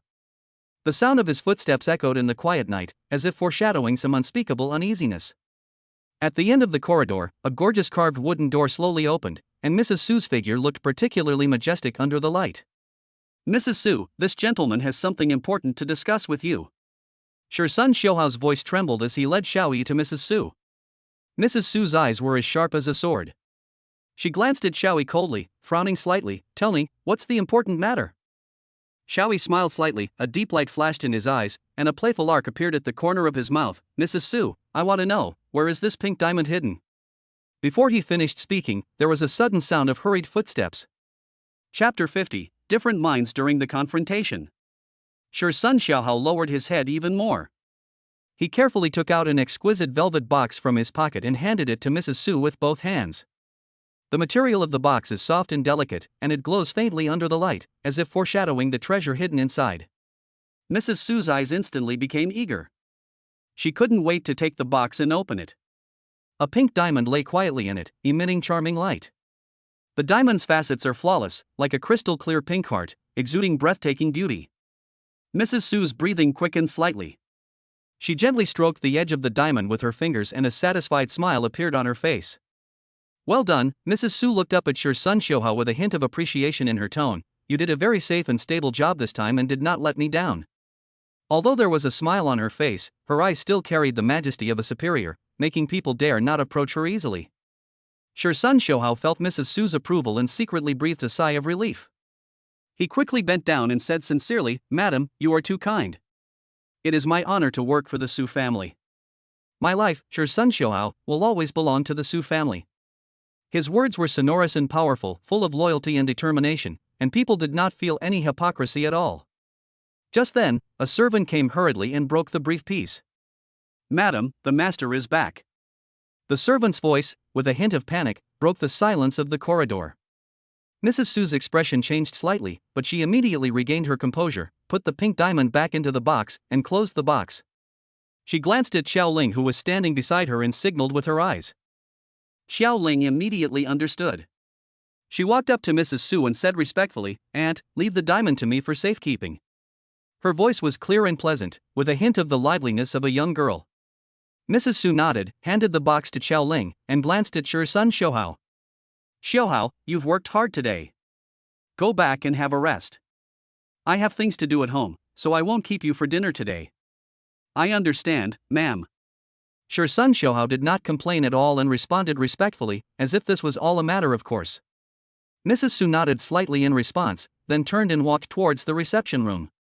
Xiao Ling held the pink diamond, glanced at Sun Shouhao meaningfully, smiled gently, and said, "Let's go, I'll take you to put it away." Sun Shouhao followed Xiao Ling and walked towards Mrs. Su's bedroom. His eyes were so deep that it was impossible to see his true thoughts. Xiao Ling took Sun Shouhao through the long corridor and came to Mrs. Su's bedroom. The room was filled with a faint scent of perfume, mixed with the woody aroma of expensive furniture. Sun Shouhao couldn't help but look around. This magnificent scene made him feel a little uncomfortable, but he couldn't help wanting to explore more. Xiao Ling walked to an ornately decorated cabinet in the corner, touched the secret compartment a few times, and the door of the safe opened silently. After a slight sound of metal friction, the scene inside the safe made sure Sun Xiaohao gasp. A dazzling array of jewelry sparkled brightly under the soft light, like the bright stars in the night sky. Put the pink diamond in. Xiao Ling's voice interrupted Sun Xiaohao's fascination, with a barely perceptible hint of showing off in her tone. Sun Xiaohao finally came to his senses and quickly handed the velvet box in his hand to Xiao Ling. Xiao Ling took the box, opened it, carefully placed the pink diamond in an empty space in the safe, then closed the door and locked it again.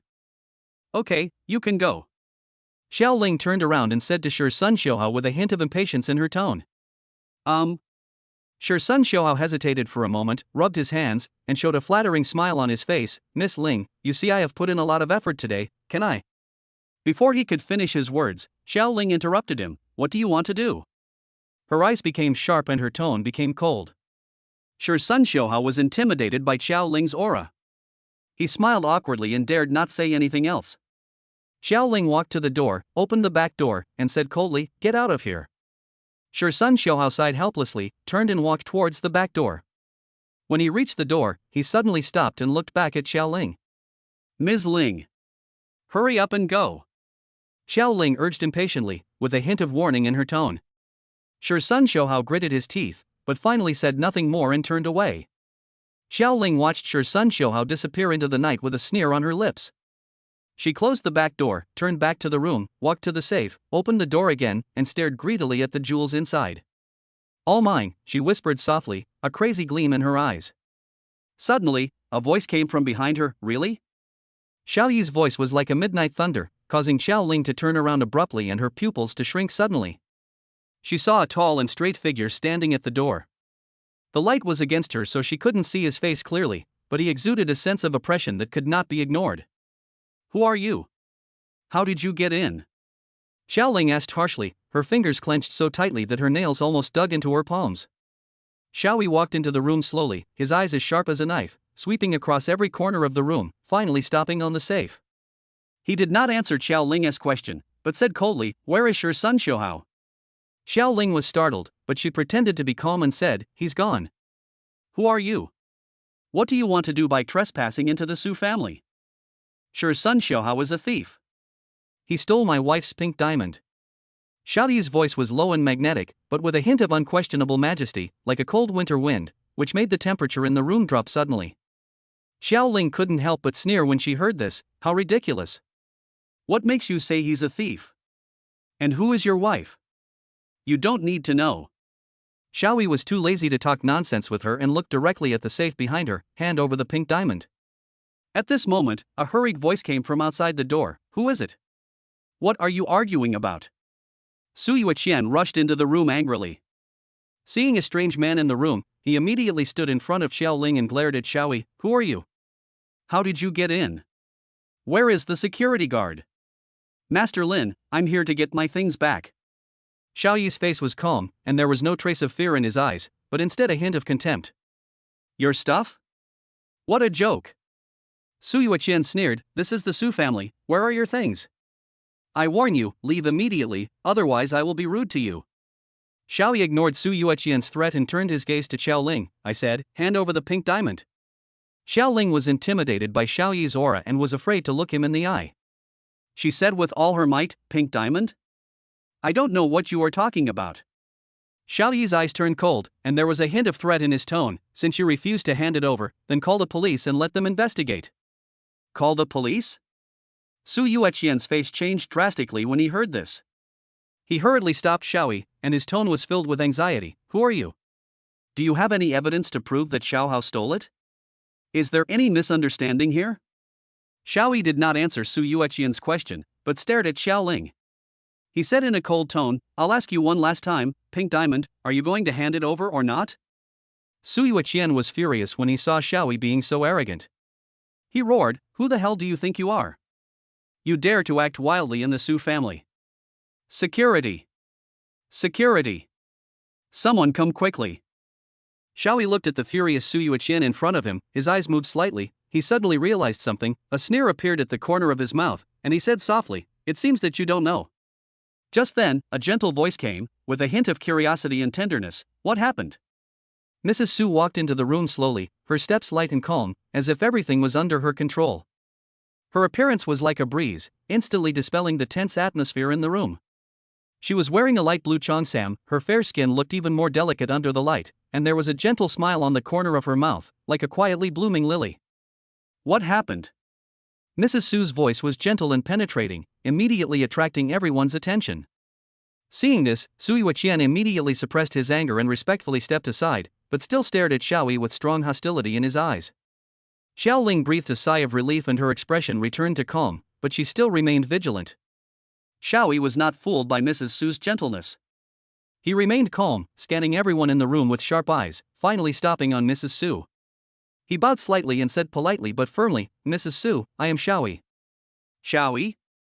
Mrs. Su's tone was a little surprised, but she quickly regained her composure, smiled and motioned Xiaoyi to sit down. "What are you doing here at the Su family?" Seeing Mrs. Su being so polite, Sui Qian was dissatisfied in his heart, but he did not dare to say much. He took the lead and said, "Mom, he came here to make trouble, saying that your son Xiaohao stole his things." Mrs. Su frowned slightly, her eyes moving back and forth between Xiaoyi and Xiao Ling, obviously weighing something in her mind. She turned to Xiaoyi, with a hint of curiosity in her eyes, and her tone was still gentle. "Mr. Xiao, can you tell me about this in detail?" Xiaoyi did not answer directly, but quietly observed Mrs. Su's reaction. His eyes were as sharp as an eagle, as if he could see through people's hearts. He said softly, "Mrs. Su." Mrs. Su smiled slightly, signaled the servant to serve tea, and then she sat down gracefully, picked up a cup of hot tea, and sipped it slowly. Her movements were graceful and calm, as if everything in front of her was just a trivial matter. Seeing this, Xiaoyi also sat down gently, his eyes never leaving Mrs. Su's face. He didn't say anything more, but just silently observed every change in her expression and sensed her inner fluctuations. Seeing this, Sui Qian became more and more impatient, but he didn't dare to interrupt and could only worry secretly. Xiao Ling stood aside, looking at Xiaoyi with complicated eyes, as if thinking about something. Mrs. Su put down the teacup, looked at Xiaoyi with a smile, and her eyes were full of deep meaning. "Mr. Xiao, can you tell me more about your son Xiaohao?" Xiaoyi's eyes froze slightly, he stood up, and responded with a firm look, "Of course the truth will be revealed to the world." A barely perceptible surprise flashed across Mrs. Su's face. She nodded slightly, with a hint of thought in her eyes.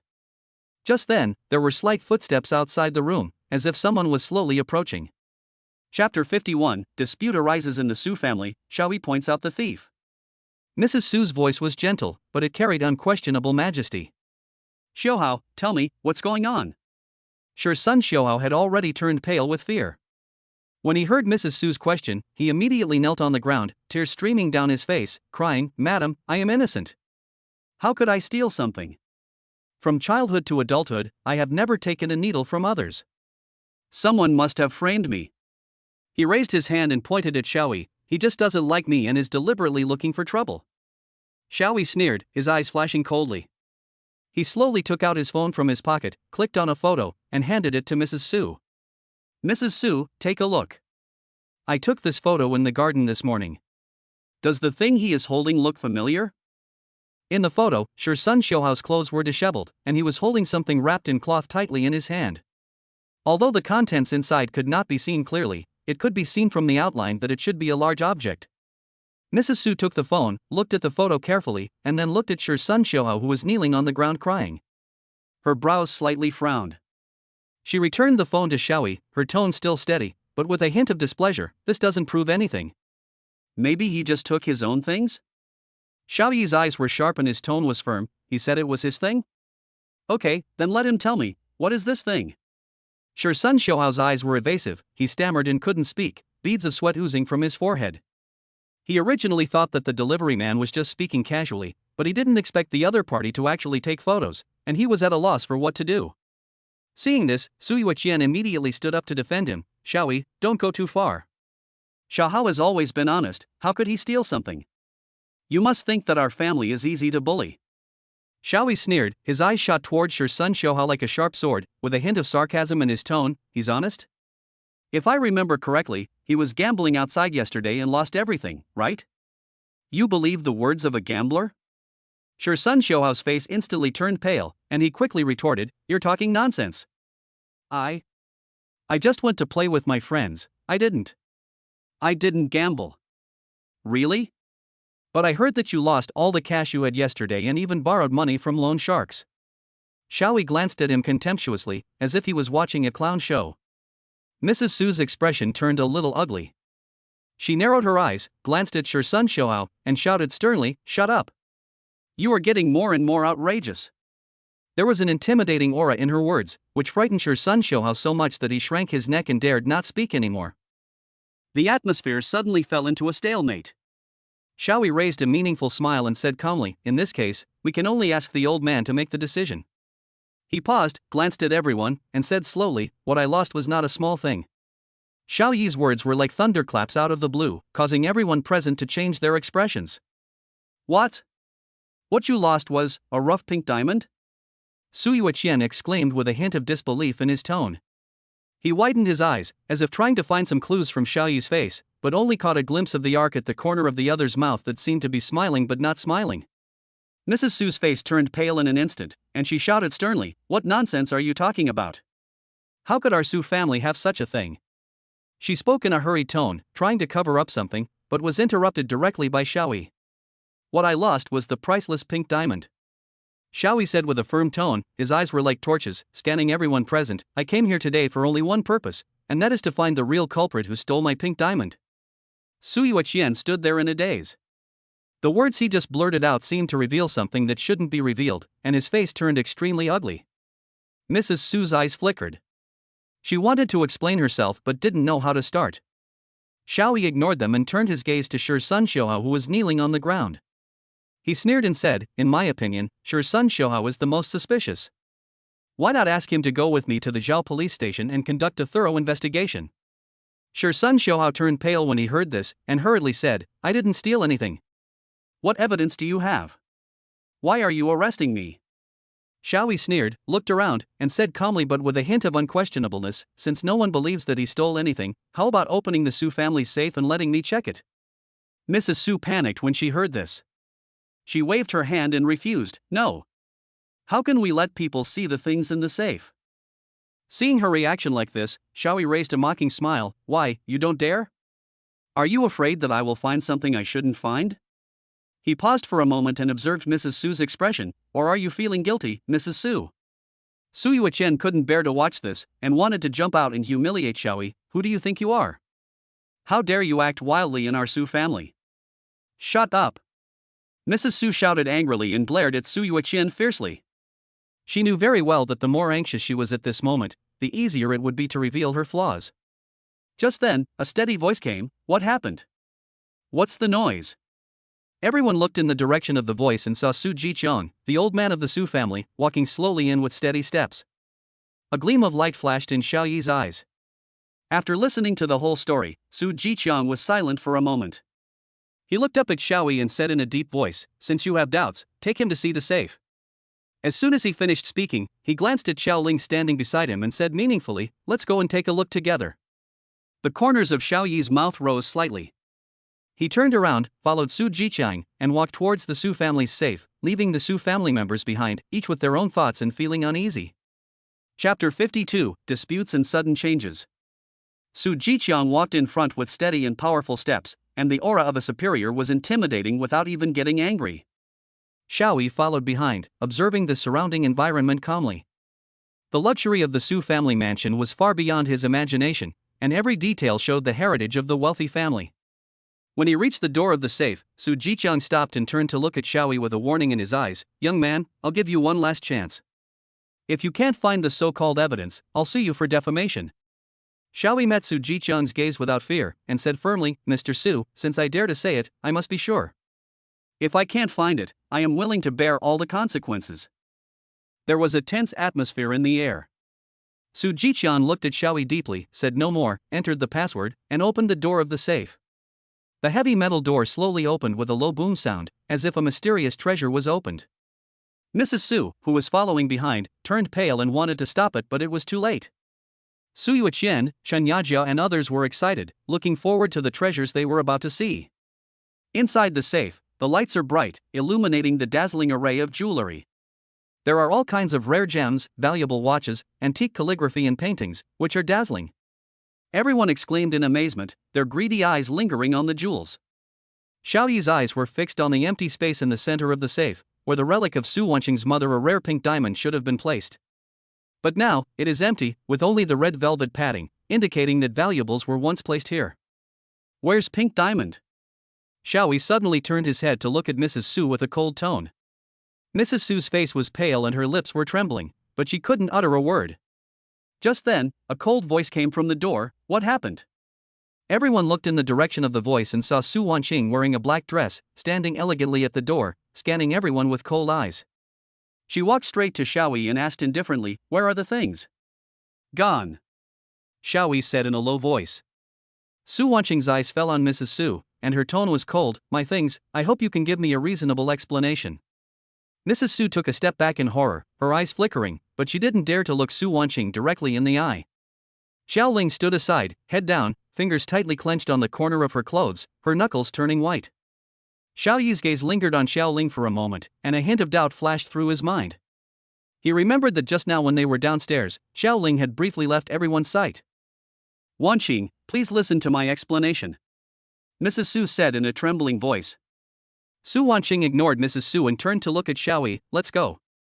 Xiaoyi looked at Xiaoling deeply, then followed Su Wanqing out of the safe. "Wait!" Xiaoling suddenly called out to them. Xiaoling's voice sounded particularly harsh in the silent vault. She raised her head slightly, with a hint of panic and pleading in her eyes, and her lips trembling slightly, as if she was looking for the right words. A hint of confirmation flashed through Xiaoyi's mind, but on the surface he remained calm, just staring at Xiaoling coldly, making her even more nervous. "Mr. Su, what is going on?" Su Jiqiang's face was gloomy, and his eyes swept back and forth between Xiaoling and Xiaoyi, finally stopping at Xiaoyi. His tone was stern and threatening. "Xiaoyi, if you slander our family without any evidence, I will never let you off easily." Su Jiqiang's words were like a heavy hammer, hitting Xiaoyi's chest. He felt as if the air around him had frozen, and all eyes were focused on him, as if he would be torn to pieces by everyone in the next moment. Xiaoyi's eyes never left Xiaoling. Her fingers clenched tightly due to nervousness, and her slightly trembling lips made him more certain of his judgment. "How could the daughter of the Lin family fall in love with a delivery man like you?" Mrs. Su's voice was sharp and harsh, with a strong sense of gloating. "You really don't know what you are talking about." Mrs. Su's words were like a sharp knife, piercing Xiaoyi's heart. He felt a sting but didn't flinch. The people around also echoed and added insult to injury, their words full of ridicule and sarcasm. "That's right. A delivery man dares to come to our house and cause trouble. He really overestimates his own abilities." Chen Yuxuan sneered. "Xiaoling, don't be afraid. Just tell us whatever you have to say. We will all testify for you." Sure Sun Shouhao took a step forward, trying to give Xiaoling some courage, but there was a noticeable sense of superiority in his tone. Xiaoling's body trembled. She lowered her head and clutched the corner of her clothes even tighter, with a hint of despair in her eyes. A feeling of powerlessness surged in Xiaoyi's heart. He felt as if he was in a desperate situation, but his eyes remained firm. "Xiaoyi, do you have anything else to say?" Su Jiqiang's voice sounded again, with unquestionable majesty. Xiaoyi took a deep breath, still looking at Xiaoling firmly, and slowly said, "I believe there is only one truth, and the truth will always come out." As soon as the voice fell, Su Wanqing suddenly rushed in from outside the door, grabbed Xiaoyi's hand, and said firmly and confidently, "Husband, let's go." Everyone was stunned. The air seemed to freeze at this moment. All eyes were focused on Su Wanqing. Everyone's face was filled with surprise and confusion. Su Wanqing suddenly rushed in from outside the door, grabbed Xiaoyi's hand, and said in a firm and confident tone, "Husband, let's go." Everyone was stunned, the air seemed to freeze at this moment, all eyes were focused on Su Wanqing, and everyone's face was filled with surprise and confusion. Upon seeing this, Mrs. Su immediately put on a fake smile and walked forward. "Wanqing, you're finally back. We've been looking for you everywhere." However, Su Wanqing ignored her. She just glanced at her coldly and continued to pull Xiaoyi out. "Stop." Su Jiqiang's low voice sounded like thunder, with unquestionable majesty. He stared at Su Wanqing coldly. "What do you mean?" Su Wanqing stopped and turned around. "I just want to get back what belongs to me. Why is it so difficult?" Teacher Su's smile froze on her face. She looked at Su Jiqiang uneasily. Su Jiqiang frowned and said in a harsher voice, "These things are your mother's relics. You can't just take them away like this. Do you know what this means?" Su Wanqing did not flinch, staring at Su Jiqiang with a sharp gaze. "Of course I know. These jewels were left to me by my mother, and I have the right to take them. Now, I want to take these things away, and I hope you won't stop me. Su Jiqian's expression became even gloomier. He slammed the table next to him, causing the items on the table to shake and make a crisp sound. You are challenging the authority of the family. Do you know what you are doing? These things of Su Wanqing mean a lot to me, I must get them back. Mrs. Su saw this and hurried forward, saying in a trembling voice, Wanqing, calm down. This is not worth getting into trouble with your family. Su Wanqing ignored her and just glanced at her coldly, then turned to look at Xiaoyi. Hubby, let's go. You dare. Su Jiqiang shouted loudly, and his voice shook the whole room.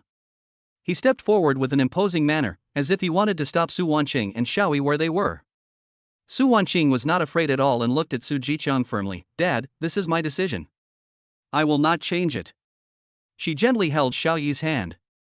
Su Jiqiang's face turned pale and the anger in his eyes almost burst out. He picked up a document on the table and waved his hand threateningly. Do you think you have evidence? If you want to take these things away, you must have a reasonable reason. Su Wanqing's eyes were firm and confident, the corners of her mouth slightly raised, and she took out a document from her pocket. I have always had the evidence. She slowly unfolded the document, and the words on it appeared particularly clear under the light. Everyone held their breath, waiting for the next turning point. The document that Su Wanqing unfolded turned out to be the will left by her mother. It was written in black and white, clearly stating the ownership of all the jewels. All of them belonged to Su Wanqing. Under the light, the handwriting on the will seemed to carry a mother's tenderness, silently accusing the injustice of the past few years. Su Jiqiang's originally angry face suddenly became stiff. He took the document in disbelief, his fingers trembling slightly. Wen Meiying's face was like a deflated balloon, and she instantly lost all her arrogance. She opened her mouth as if she wanted to say something, but found that all her excuses seemed pale and powerless. The look in her eyes when she looked at Su Wanqing was full of unwillingness and loss. It was like a poison knife, scraping at Su Wanqing. The surrounding noise gradually faded away, leaving only the sound of everyone's shocked breathing. Wen Meiying lost her power and glared angrily at Xiaoling, who was hiding behind the crowd. She walked quickly to Xiaoling and raised her hand to slap her.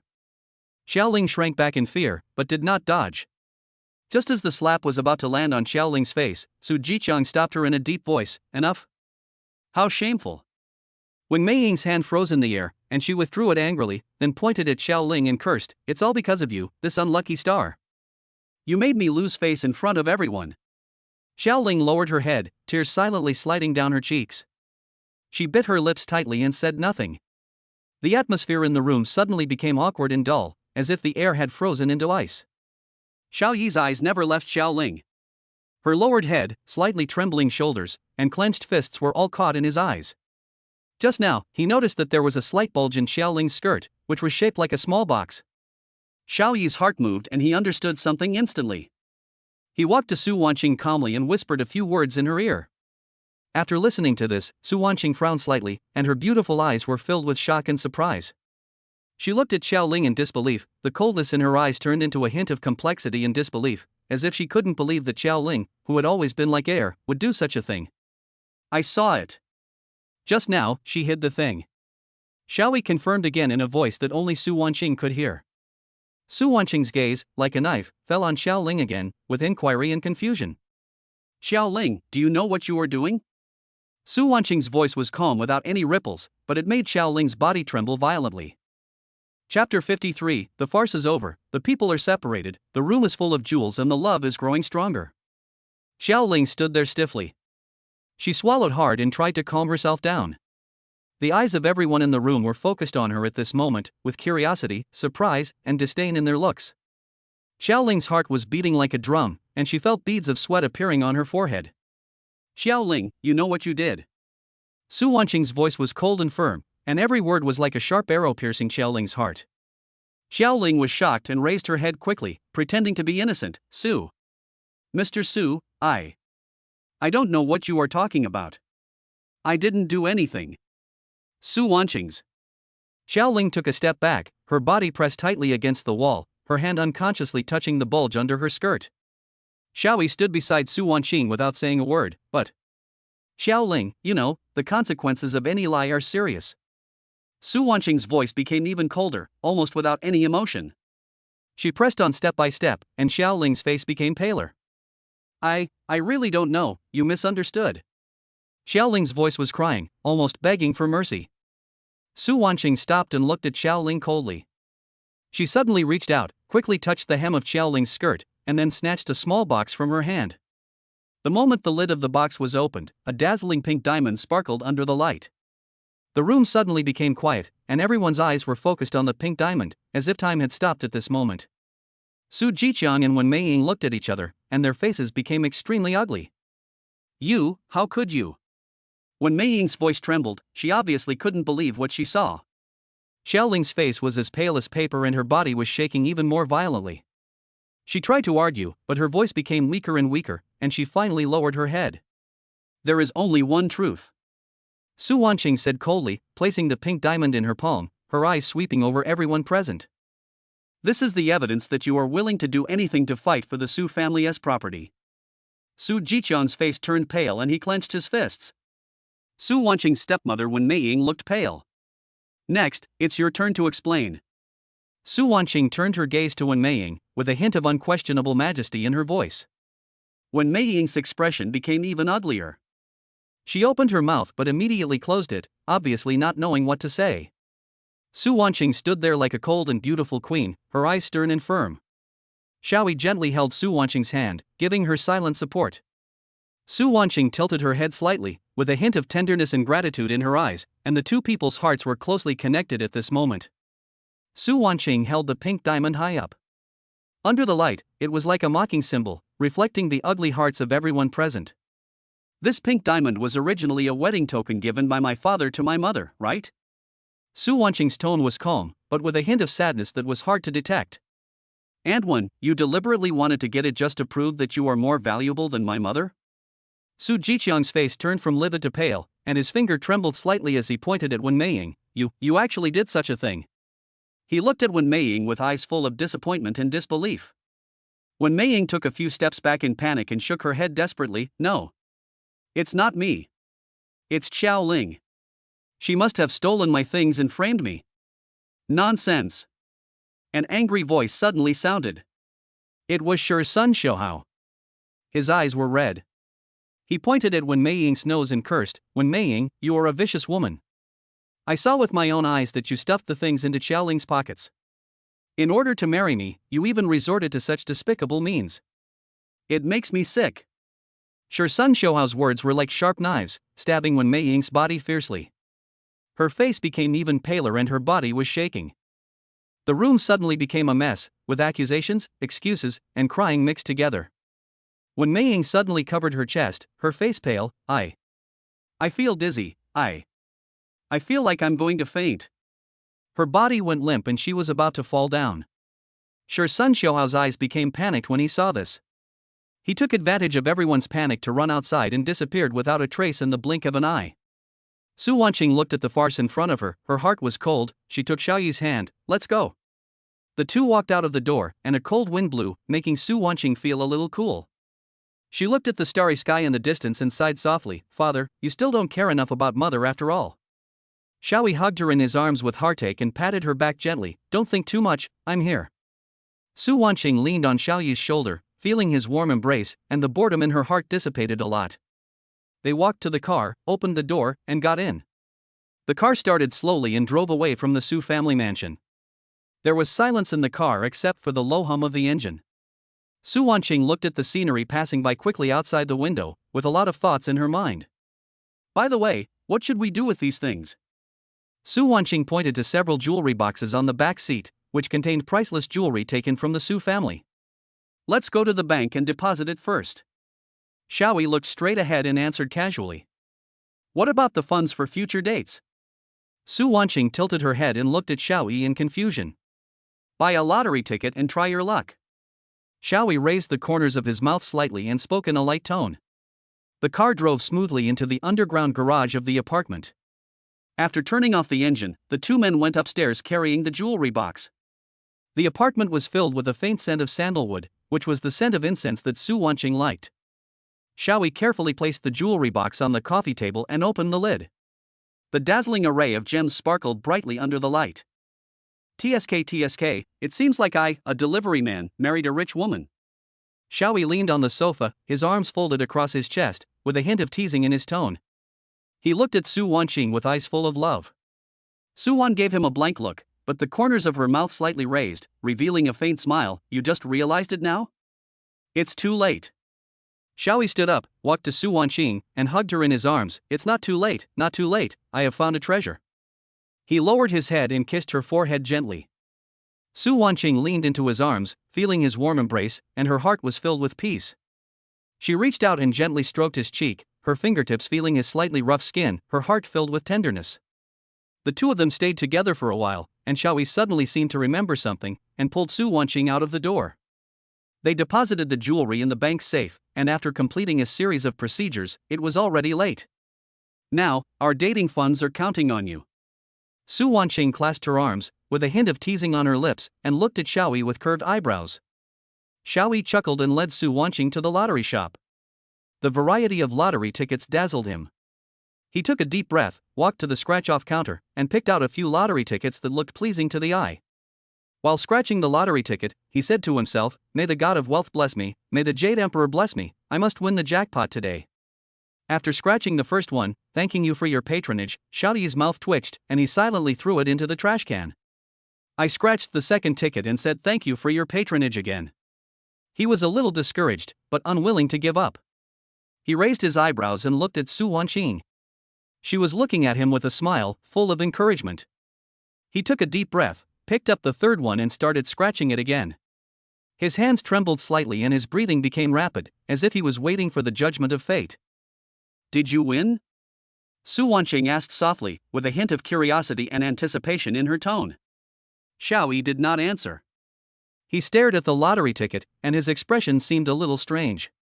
Chapter 54, The Koi Carp Brings Good Fortune to the Beauty. Xiaoyi's hands trembled slightly, and he finally scratched a corner of the last lottery ticket. His heart beat faster and he could almost hear the sound of his blood rushing through his veins. Su Wanqing's gaze remained focused, with an encouraging smile on her face. "I will definitely win this time." Xiaoyi prayed silently in his heart, took a deep breath, and slowly scratched the last lottery ticket. However, a few minutes later, he still only saw the familiar words "thank you for your patronage." A trace of disappointment appeared on Xiaoyi's face, and the lottery ticket in his hand was crushed into a ball with a slight tremor. It looks like the god of wealth is on vacation today." Su Wanqing chuckled, her eyes flickering with a playful gleam, and her seemingly relaxed tone revealed a hint of concern. Xiaoyi shook his head helplessly, threw the invalid lottery ticket into the trash can, turned to look at Su Wanqing, with a hint of embarrassment in his eyes. "It seems that my luck is really not good. Don't be discouraged, maybe it will be better next time." Su Wanqing walked forward, patted Xiaoyi's shoulder gently, and a gentle smile appeared on the corner of her mouth. Xiaoyi smiled helplessly, and was about to say something, but suddenly he felt the system prompt sound in his mind. "Congratulations, you have signed in successfully and obtained the koi physique for 1 day, but it is only valid for Miss Wang." Xiaoyi was stunned for a moment, then something came to his mind and he handed the last lottery ticket to Su Wanqing. "Try it, maybe you will have good luck."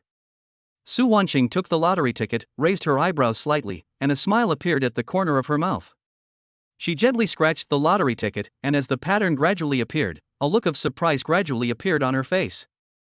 Xiaoyi held his breath nervously, his heart beating faster, and he could almost hear the sound of sweat from his palms dripping onto the ground. "I got it!"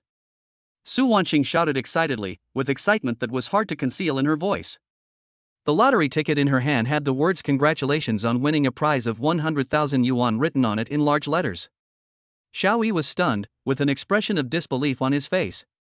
He thought about it and said in confusion, "I thought it was my koi physique, why did you win the prize?" Su Wanqing couldn't help but laugh, with a hint of amusement in her eyes. "It seems that your koi physique is really special. Maybe it's my own Wang Mini halo that has played a role." Xiaoyi stared at Su Wanqing blankly. Although he was confused, he also felt a sense of inexplicable relief. Just as he was about to continue asking, Su Wanqing suddenly raised her eyebrows and smiled. "Try again?" Xiaoyi blinked, somewhat puzzled. "Of course, there may be even bigger surprises waiting for us," Su Wanqing said, holding Xiaoyi's hand and striding towards the door. Xiaoyi nodded slightly. Although he had some doubts in his heart, he still followed Su Wanqing out, with a hint of anticipation in his heart. As they walked out of the lottery shop, their cell phones suddenly rang. Xiaoyi picked up the phone and heard Yang Hui's anxious voice. Xiaoyi, something happened to Yain, please come over soon. Xiaoyi looked at the small line of words in the system prompt, only valid for Miss Wang. The corners of his mouth twitched and he was speechless. It turned out that his so-called koi physique was actually aimed at Su Wanqing. He turned to look at Su Wanqing, only to see that she was excitedly showing him the 100,000 yuan lottery ticket in her hand, with uncontrollable joy on her face. It seems that you are really my lucky star. Xiaoyi smiled slightly. Although he felt a little helpless in his heart, he was also happy for her. Su Wanqing seemed not to notice Xiaoyi's subtle expression. Her eyes were shining with anticipation. Let's go, let's try again. Maybe we can win a bigger prize. Xiaoyi nodded. Although he knew in his heart that this so-called koi physique was actually brought about by himself, he still followed Su Wanqing into another lottery shop. The lights in the store were a little dim, and there were already quite a few people gathered in front of the counter. They looked at Su Wanqing curiously, as if they had already foreseen what would happen next. Su Wanqing seemed to feel everyone's gazes, but she did not back down.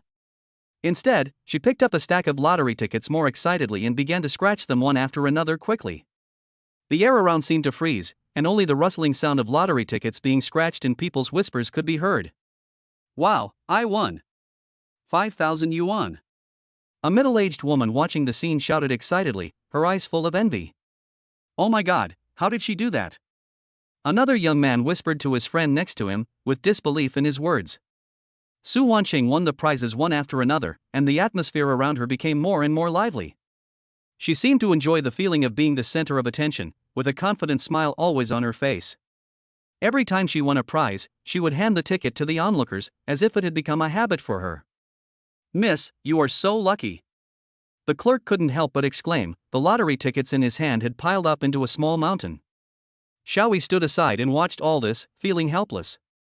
He took the lottery ticket handed to him by Su Wanqing and prayed silently in his heart, it's my turn this time. However, when he scratched the lottery ticket, he still saw the familiar words thank you for your patronage. Xiaoyi sighed and handed the lottery ticket back to Su Wanqing. After Su Wanqing saw this, a smug smile appeared on the corner of her mouth. She gently patted his shoulder and said jokingly, it seems that your koi physique can only make me win the prize. Xiaoyi shook his head helplessly and was about to say something when his cell phone suddenly rang. He picked up the phone and heard Sister Yang Hui's anxious voice. Xiaoyi, something happened to Yain, please come over quickly. Xiaoyi's heart tightened, and he immediately agreed, okay, I'll be there right away. He turned to look at Su Wanqing, with a hint of apology in his eyes. Boss Su, something happened to Yain, I have to go over first. Su Wanqing nodded, still with a gentle smile on her face. Go ahead, remember to contact me anytime if you have anything. Xiaoyi nodded, turned around and left quickly, but a trace of doubt arose in his heart. This day seemed really unusual. In the next half day, would something unexpected happen to Su Wanqing? After Xiaoyi left, Su Wanqing continued to shine in the lottery shop. The surrounding spectators were already packed with people, staring at the lottery ticket in Su Wanqing's hand intently. Every time a lottery ticket was scratched, there would be exclamations from all around. Su Wanqing seemed to be infected by this atmosphere, with a satisfied smile on her lips. Every time she won a prize, it was like a crowning for her. Su Wanqing walked out of the lottery shop. The sunlight from the street shone through the shade of the trees onto her shoulders, making her feel warm and comfortable. She walked briskly to an ice cream shop not far away. As soon as she entered the door, the clerk greeted her warmly. Welcome, beautiful lady, what would you like to eat today? Su Wanqing smiled slightly and chose her favorite matcha flavor. I'm in a good mood today, so give me more. She said softly, with a hint of coquettishness in her voice. The waiter agreed with a smile, and deftly scooped a few more spoonfuls of ice cream into the bowl, and also added a small strawberry to garnish it. Su Wanqing walked out of the ice cream shop with satisfaction, the ice cream in her hand glowing temptingly in the sunlight. She took a light sip, and the aroma of matcha spread in her mouth, making her squint her eyes. She sat down on a bench on the street, enjoying this rare leisure time. At this time, Xiaoyi's cell phone rang again. He hesitated for a moment, but finally answered the call. Sister Yang Hui's voice was still urgent and firm. Xiaoyi, something really happened to Yain. She is very emotionally unstable now. You have to come and help her quickly. Xiaoyi's heart sank. He could feel the anxiety in Sister Yang Hui's words. He looked at Su Wanqing not far away. She was immersed in her own happiness with a happy smile on her face. Xiaoyi took a deep breath and decided to put aside his doubts for the time being and deal with the matter at hand first. Okay, I'll be there as soon as possible. After hanging up the phone, Xiaoyi walked to Su Wanqing and said softly, Boss Su, something happened to Sister Yang Hui. Yain needs my help. I have to go over there. Su Wanqing smiled slightly, with a gleam of understanding in her eyes. Go ahead, and contact me if you have anything. We'll meet at home in the evening. There was tenderness and concern in her words, which made Xiaoyi feel warm in his heart. Xiaoyi nodded. Although he felt a little reluctant, he still said firmly, Okay, see you tonight. He turned and left, feeling a little uneasy in his heart, not knowing what would happen next. Su Wanqing watched him leave, a smile on her lips and a determined light in her eyes. She knew that no matter what happened, she would be by Xiaoyi's side to support him. Xiaoyi walked quickly towards the high-rise office building where Sister Yang Hui was, muttering to himself, I hope everything goes well. Xiaoyi rushed to the bottom of the high-rise office building that Sister Yang Hui mentioned, looked up, and the sunlight reflected dazzlingly on the glass curtain wall. He took out his cell phone and was about to make a call when he saw Sister Yang Hui hurriedly walking out of the revolving door. She was wearing a smart business suit today and high heels, and her steps seemed a little hurried. Xiaoyi, I'm really sorry to trouble you. I called you here in such a hurry. There was a hint of apology in Sister Yang Hui's tone, and beads of sweat oozed from her forehead. It's okay, Sister Yang, what happened to Yain? Xiaoyi asked with concern. Sister Yang Hui sighed, pulled Xiaoyi aside, and said in a low voice, Alas, it's still about the endorsement. We had already negotiated it, but the brand suddenly changed its mind this morning and said they wanted to replace her. Yain is having an emotional breakdown now, and no one can persuade her. I really have no choice but to. Xiaoyi understood Sister Yang Hui's difficulties and patted her on the shoulder. I understand, Sister Yang, you don't have to explain. Sister Yang Hui glanced at Xiaoyi gratefully, and then returned to her vigorous and resolute demeanor. Come on, I'll take you upstairs. The two walked into the elevator, and as the elevator rose, Xiaoyi's heart gradually became more hanging. He recalled his previous meetings with Yang Yain. That girl who always had a bright smile on her face was now having an emotional breakdown because of her endorsement, which made him feel distressed. The elevator door opened, and Sister Yang Hui brought Xiaoyi to the door of a dressing room and knocked gently. Yain, it's me. I brought Xiaoyi here. A low sobbing sound came from inside the door, and then the door opened a crack. Yang Yain's eyes were red and swollen, and her face was full of tear marks. Seeing Xiaoyi, she silently opened the door and let him in. Xiaoyi walked into the dressing room and saw Yang Yain lying on the dressing table with her shoulders shaking constantly. The dressing room was filled with a faint scent of perfume mixed with a strong sense of sadness. He walked to Yang Yain and patted her shoulder gently, but for a moment he didn't know what to say. Yain. Yang Yain did not respond, but just buried her head even lower. Xiaoyi hesitated for a moment, then reached out and gently touched her hair, like comforting a wounded animal. You. Yang Yain raised her head suddenly and stared at Xiaoyi with tearful eyes. What are you doing? Chapter 55, Makeup in front of the mirror for a new look. Xiaoyi's fingers froze in mid-air, feeling somewhat embarrassed by Yang Yain's harsh rebuke. He took his hand back, scratched his head, and explained, I just saw that you were sad, and wanted to comfort you, there is no other meaning. Yang Yain wiped her face fiercely, wiping away the tears from the corners of her eyes. Comfort? Who do you think you are? What do you know? Her tone was heavily nasal, sounding aggrieved and sharp. Xiaoyi was speechless for a moment. He was indeed not good at comforting people, especially a girl like Yang Yain who had an emotional breakdown. He just felt that it was really heartbreaking for such a glamorous star to get herself into such an embarrassing situation because of endorsement issues. I'm a waste.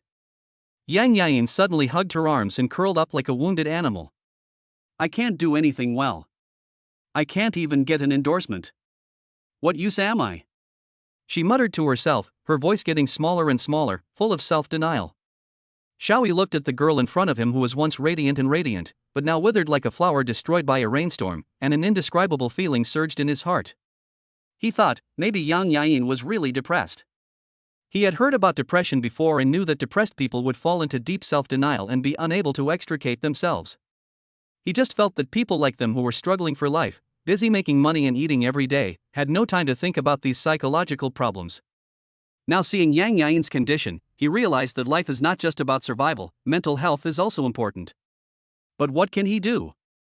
He is also a clay Buddha crossing the river, how can he save others? Don't say that.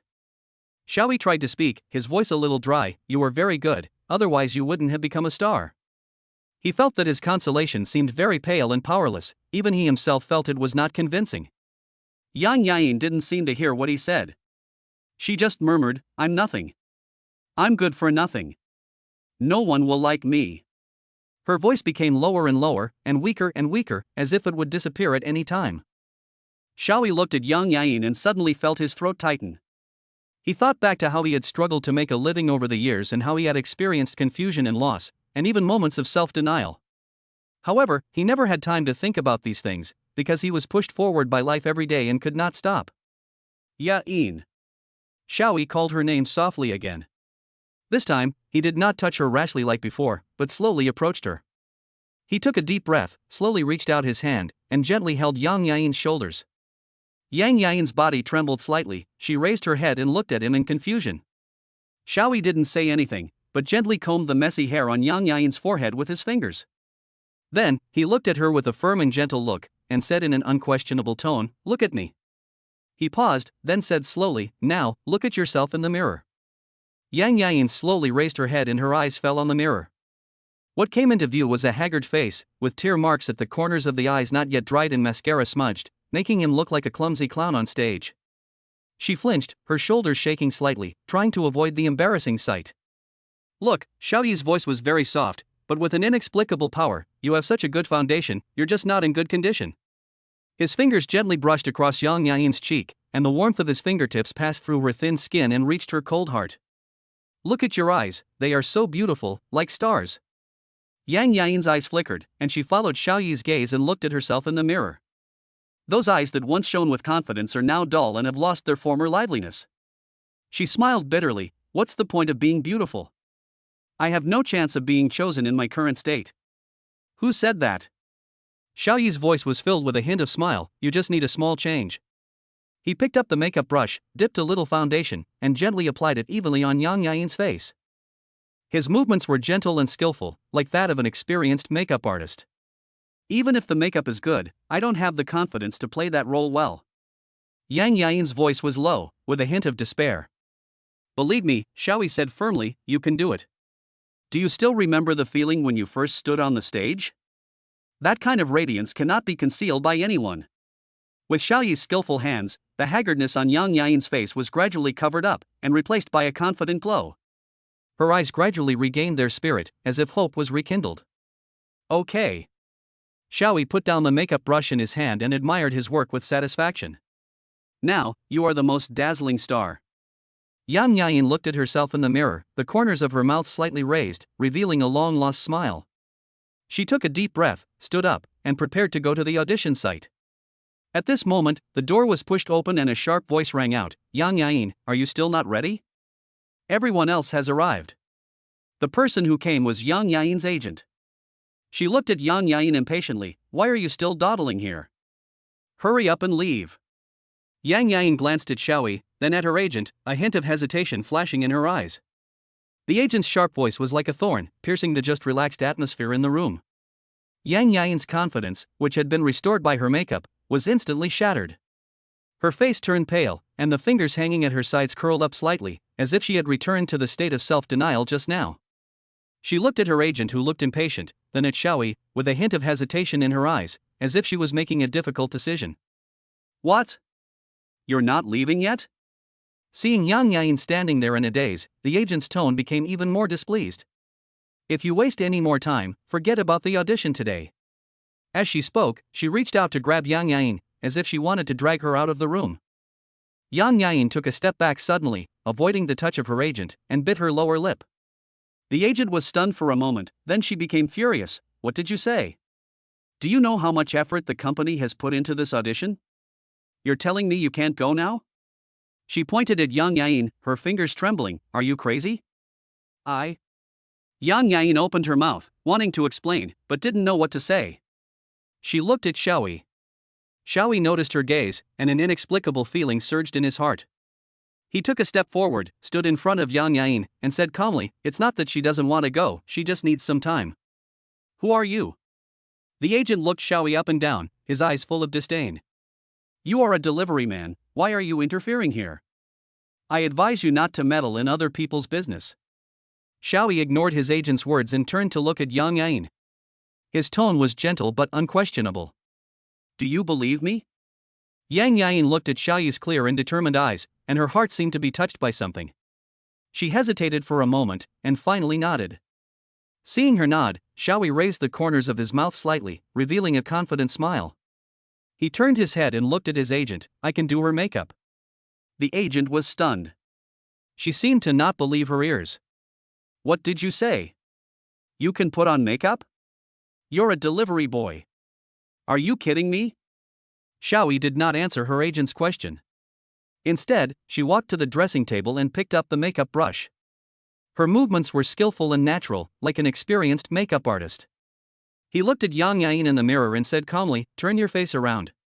Yang Yain was a little hesitant, but finally turned her face to the mirror obediently.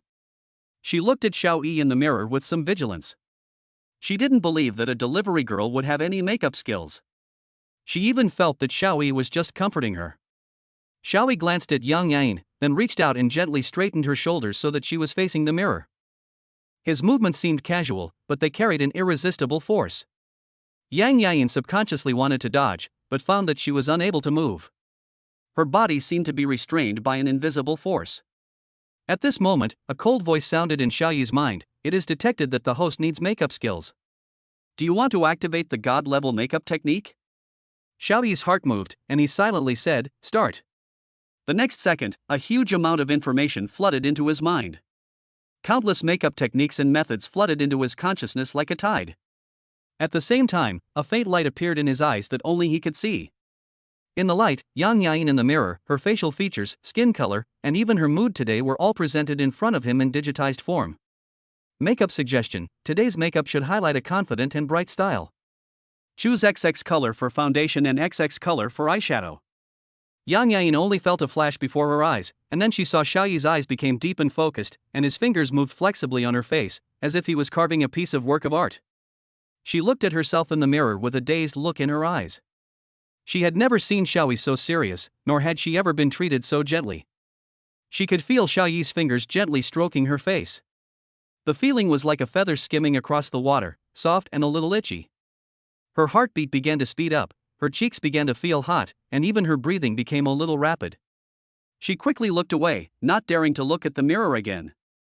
In the mirror, Xiaoyi was concentrating on applying eyeshadow for her. His movements were gentle and delicate, and his focused expression made Yang Yain feel as if what he was holding in his hand was not a makeup brush, but a priceless treasure. Don't move. Xiaoyi's voice was a little low, but full of tenderness. His deep eyes, like two shining stars, firmly attracted Yang Yain's gaze. Yang Yain's heart skipped a beat. She felt her cheeks burning. She hastily looked away, not daring to look at the mirror again. She felt that breathing had become a little difficult. She whispered, You hurry up." Xiaoyi chuckled and said nothing, but just quickened his movements. He picked up a lip brush, dipped a little lipstick on it, and slowly approached Yang Yain. Xiaoyi's fingertips gently outlined a perfect arc on Yang Yain's lips. His movements were meticulous, as if he was completing a work of art. Yang Yain's heartbeat accelerated involuntarily, and a shy blush appeared on her cheeks. She felt Xiaoyi's breath almost close to her ear, and that low and gentle voice echoed in her ears, gradually calming her originally nervous mood. "Okay." Xiaoyi's voice was like the spring sun, warm and comfortable. He slowly stepped back, his eyes full of anticipation. "Now, you can look at yourself in the mirror." Yang Yain took a deep breath, slowly turned her head, and her eyes fell on herself in the mirror. She could hardly believe that the person in front of her was herself. The girl in the mirror is like an exquisite doll, with three-dimensional and distinct facial features, a bit more confidence and spirit between her eyebrows, skin as delicate as porcelain, and bright and plump lips. The whole makeup not only highlights her beauty, but also retains her unique temperament, which is eye-catching. Is this me?" Yang Yain's voice trembled slightly, with a gleam of disbelief in her eyes. She stretched out her fingers and gently touched her cheek, as if to confirm whether this was real. Xiaoyi smiled slightly. Yang Yain's mood suddenly improved a lot, and a gleam of confidence rekindled in her eyes. She stood up, smiled at the mirror, her lips curled up, and she seemed to be completely refreshed. "Thank you, Xiaoyi." Yang Yain's voice was full of gratitude. "I feel much better now." Xiaoyi nodded, his tone calm and firm, believe in yourself, you can do it. Now, I will take you to the audition site. Yain nodded and followed Xiaoyi out of the room happily. The two walked out the door and heard the agent's anxious footsteps in the corridor. Xiaoyi gently held Yain's hand, as if giving her silent encouragement. Yain felt the warmth and smiled slightly. She took a deep breath, took a step forward, and walked confidently towards the audition site. Xiaoyi followed behind her, with a determined gleam in his eyes, as if he was protecting her. Just as she was about to arrive at the audition site, Yain suddenly stopped and looked back at Xiaoyi. Xiaoyi smiled slightly, nodded gently, and didn't say much. Yain took a deep breath, took a firm step, and walked towards the stage that would soon belong to her. When Yain stepped into the bustling audition waiting area, there was a tense atmosphere in the air. The room was filled with tension, a symphony of whispers and the sound of flipping scripts. The glamorous people, all vying for the same coveted role, sized each other up with undisguised competition. Among them, a familiar face sneered. That was Lu Xin, an up-and-coming star known for her ruthless ambition and her uncanny ability to snatch roles from under the noses of her competitors. She glanced down at Yain, the smirk on her lips full of contempt.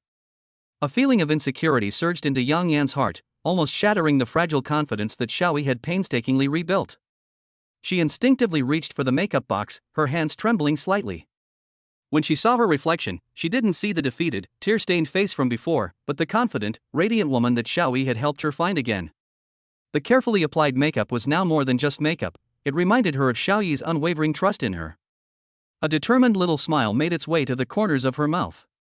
Lu Xin's trick 1T succeed this time. The fear and self-doubt that had plagued her before had been replaced by a quiet strength and a newfound belief in her own abilities. Taking a deep breath, Yain straightened her posture, her eyes shining with renewed determination. She walked past Lu Xin and nodded politely but firmly. This is her moment. This is her stage. And she was ready.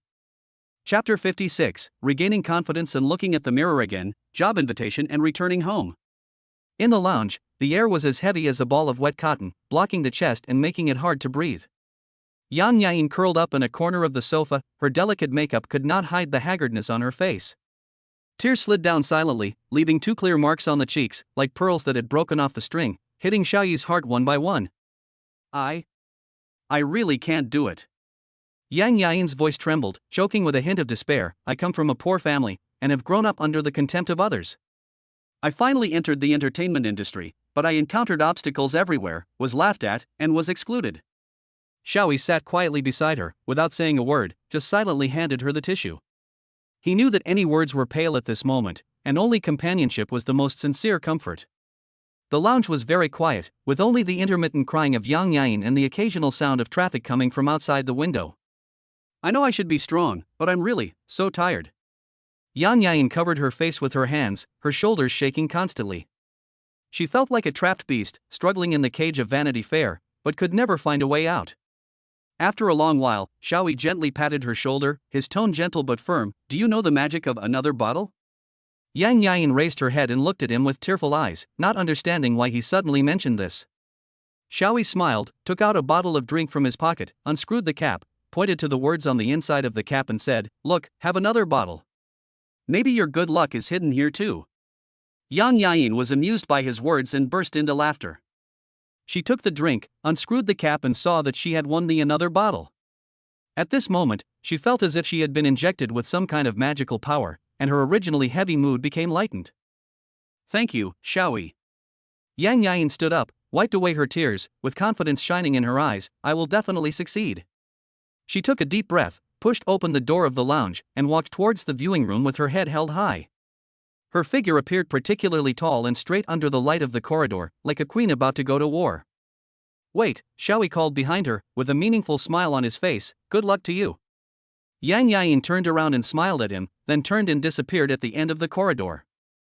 The door of the viewing room slowly opened, and Yain's face was filled with a bright smile, like a plum blossom blooming in winter, delicate and full of vitality. She walked quickly to Xiaoyi and excitedly grabbed his arm. I did it. Xiaoyi, I did it. Xiaoyi looked at her and saw that she was as excited as a child, and the corners of his mouth couldn't help but rise. I knew you could do it. He raised his hand and gently rubbed Yain's hair, his tone gentle and doting. Thank you, Xiaoyi, thank you so much. Yain's eyes were slightly red. If it weren't for Xiaoyi's encouragement, she might really give up this opportunity. It's just a piece of cake. Xiaoyi smiled modestly. By the way, what are your plans next? I plan to set up my own studio. Yain's eyes sparkled with confidence. Would you like to help me? I really need you. Xiaoyi was slightly stunned. He didn't expect Yain to invite him to join her studio. This is undoubtedly a huge opportunity for him. He was a little shaken in his heart, but when he thought of Su Wanqing, he became hesitant again. As if she noticed Xiaoyi's hesitation, Yain said sympathetically, "It's okay, you can take your time to think about it, don't rush to answer me." "Okay, I'll seriously consider it." Xiaoyi nodded gratefully. After saying goodbye to Yain, Xiaoyi drove home. When he opened the door, the aroma of food hit him in the face, making him feel warm. In the kitchen, Su Wanqing's figure looked particularly gentle under the light. "Are you back?" Su Wanqing heard the door open, turned around, and had a faint smile on her face. Xiaoyi walked behind Su Wanqing and gently put his arms around her waist. "It smells so good. What delicious food did you make?" "Your favorite sweet and sour spare ribs." Su Wanqing gently pressed her cheek against the back of Xiaoyi's hand, feeling the warmth of his palm. "Thank you for your hard work." Xiaoyi lowered his head and kissed Su Wanqing's forehead. After dinner, Xiaoyi told Su Wanqing what happened today. Yain invited you to join her studio? After hearing this, Su Wanqing did not show any surprise. Instead, she said calmly, "Promise her." Xiaoyi looked at Su Wanqing in surprise. "You don't mind?" Su Wanqing turned her head and looked at Xiaoyi with deep eyes. "Why should I mind?" She paused and said meaningfully, "You should go to a broader world to develop." Chapter 57, Returning to the Old Job Without Fear. Xiaoyi looked at Su Wanqing's calm yet encouraging eyes, and a hint of doubt arose in his heart. He originally thought that with Su Wanqing's personality, she would mind other women getting close to her, especially a dazzling female star like Yain. But not only does she not mind, she also encourages herself to develop in a broader world? What is she thinking? Does she really trust herself so much? "You don't mind her, she treats me." Xiaoyi was a little incoherent. He wanted to ask Su Wanqing if she minded Yain's kindness, but he felt that this question made him seem too petty. Su Wanqing smiled slightly. She stretched out her slender fingers and gently stroked Xiaoyi's cheek. "I said you don't need to explain anything to me." She paused, her tone gentle but firm. "You should do what you want to do instead of being bound by me." Xiaoyi felt warm in his heart. He held Su Wanqing's hand tightly, feeling the warmth of her palm. He suddenly remembered his job before marriage and asked nervously, "Wanqing, do you know what I did before?" Su Wanqing raised the corners of her mouth slightly, revealing a faint smile. "Of course I know, you are a delivery man." Xiaoyi was stunned. He didn't expect Su Wanqing to know that. He still remembered that when they first met, he was still wearing that old takeout uniform. "Then why did you marry me?" Su Wanqing's eyes softened. She recalled that rainy night when she fainted on the roadside, and it was this man who showed up in time and sent her to the hospital. At that time, she didn't even know his name, but she remembered his fearless spirit. "Because you saved me, and because I believe that you are someone worthy of entrusting my life to." Su Wanqing's voice was soft, but with unquestionable certainty. A warm feeling surged in Xiaoyi's heart. He didn't expect that he married this cold and beautiful CEO just because he saved her. He couldn't help but hold Su Wanqing in his arms and whispered in her ear, "Thank you, Wanqing." After a moment of silence, Xiaoyi raised his head and looked at Su Wanqing seriously. "Wanqing, if I want to go back to delivering food, would you agree?" Su Wanqing did not show any surprise. She just looked at Xiaoyi calmly. Her voice was cold, but with a hint of tenderness. "As long as it is what you like, I will support you." Xiaoyi was touched. He held Su Wanqing's hand tightly and said, "Thank you, Wanqing." He took a deep breath and said firmly, "Okay, I'll go back tomorrow to see you."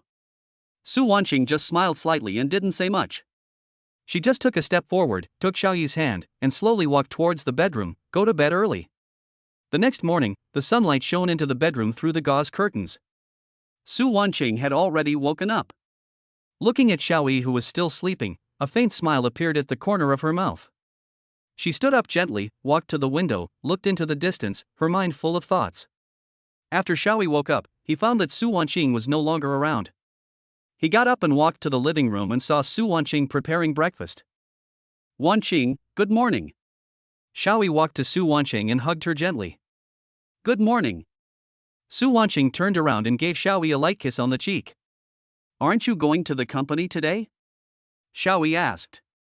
No, I'll accompany you today, Su Wanqing said with a smile. Xiaoyi felt warm in his heart. He knew that Su Wanqing stayed at home with him just for him. Wanqing, thank you. Silly boy, why are you saying thank you to me? Su Wanqing gave Xiaoyi a reproachful look. By the way, Wanqing, I told you yesterday that I wanted to go back to deliver food, but actually. Xiaoyi hesitated for a moment, but decided to tell Su Wanqing the truth. What actually? Su Wanqing looked at Xiaoyi curiously. Actually, I want to study my system by delivering food, Xiaoyi said courageously. System? Su Wanqing was even more confused. Well, I'm bound to a system that allows me to get rewards by completing tasks, and delivering takeout is one of the tasks, Xiaoyi explained. Su Wanqing was stunned for a moment, then smiled and said, I see, I thought you really wanted to go back to deliver food. Of course not, I just want to complete the system task, Xiaoyi quickly explained. I believe you. Su Wanqing looked at Xiaoyi firmly. No matter what you do, I will support you. Xiaoyi was deeply moved. He hugged Su Wanqing tightly, feeling her warmth. By the way, Wanqing, what wish did you make last night? Xiaoyi suddenly remembered what happened last night and asked curiously. Su Wanqing smiled mysteriously. This is a secret. Tell me, Xiaoyi said coquettishly. I won't tell you, Su Wanqing said with a smile. Xiaoyi smiled helplessly. He knew that Su Wanqing would not tell him easily. At this time, Xiaoyi's cell phone rang.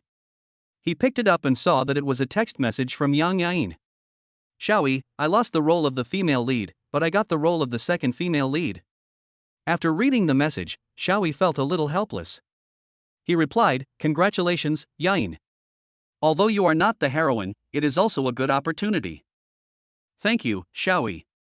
Putting down his phone, Xiaoyi sighed. It seemed that the competition in the entertainment industry was indeed fierce. What's wrong?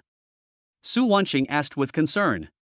It's nothing, it's just that Yain lost the choice for the female lead, Xiaoyi said. It's okay, Su Wanqing comforted. Yeah.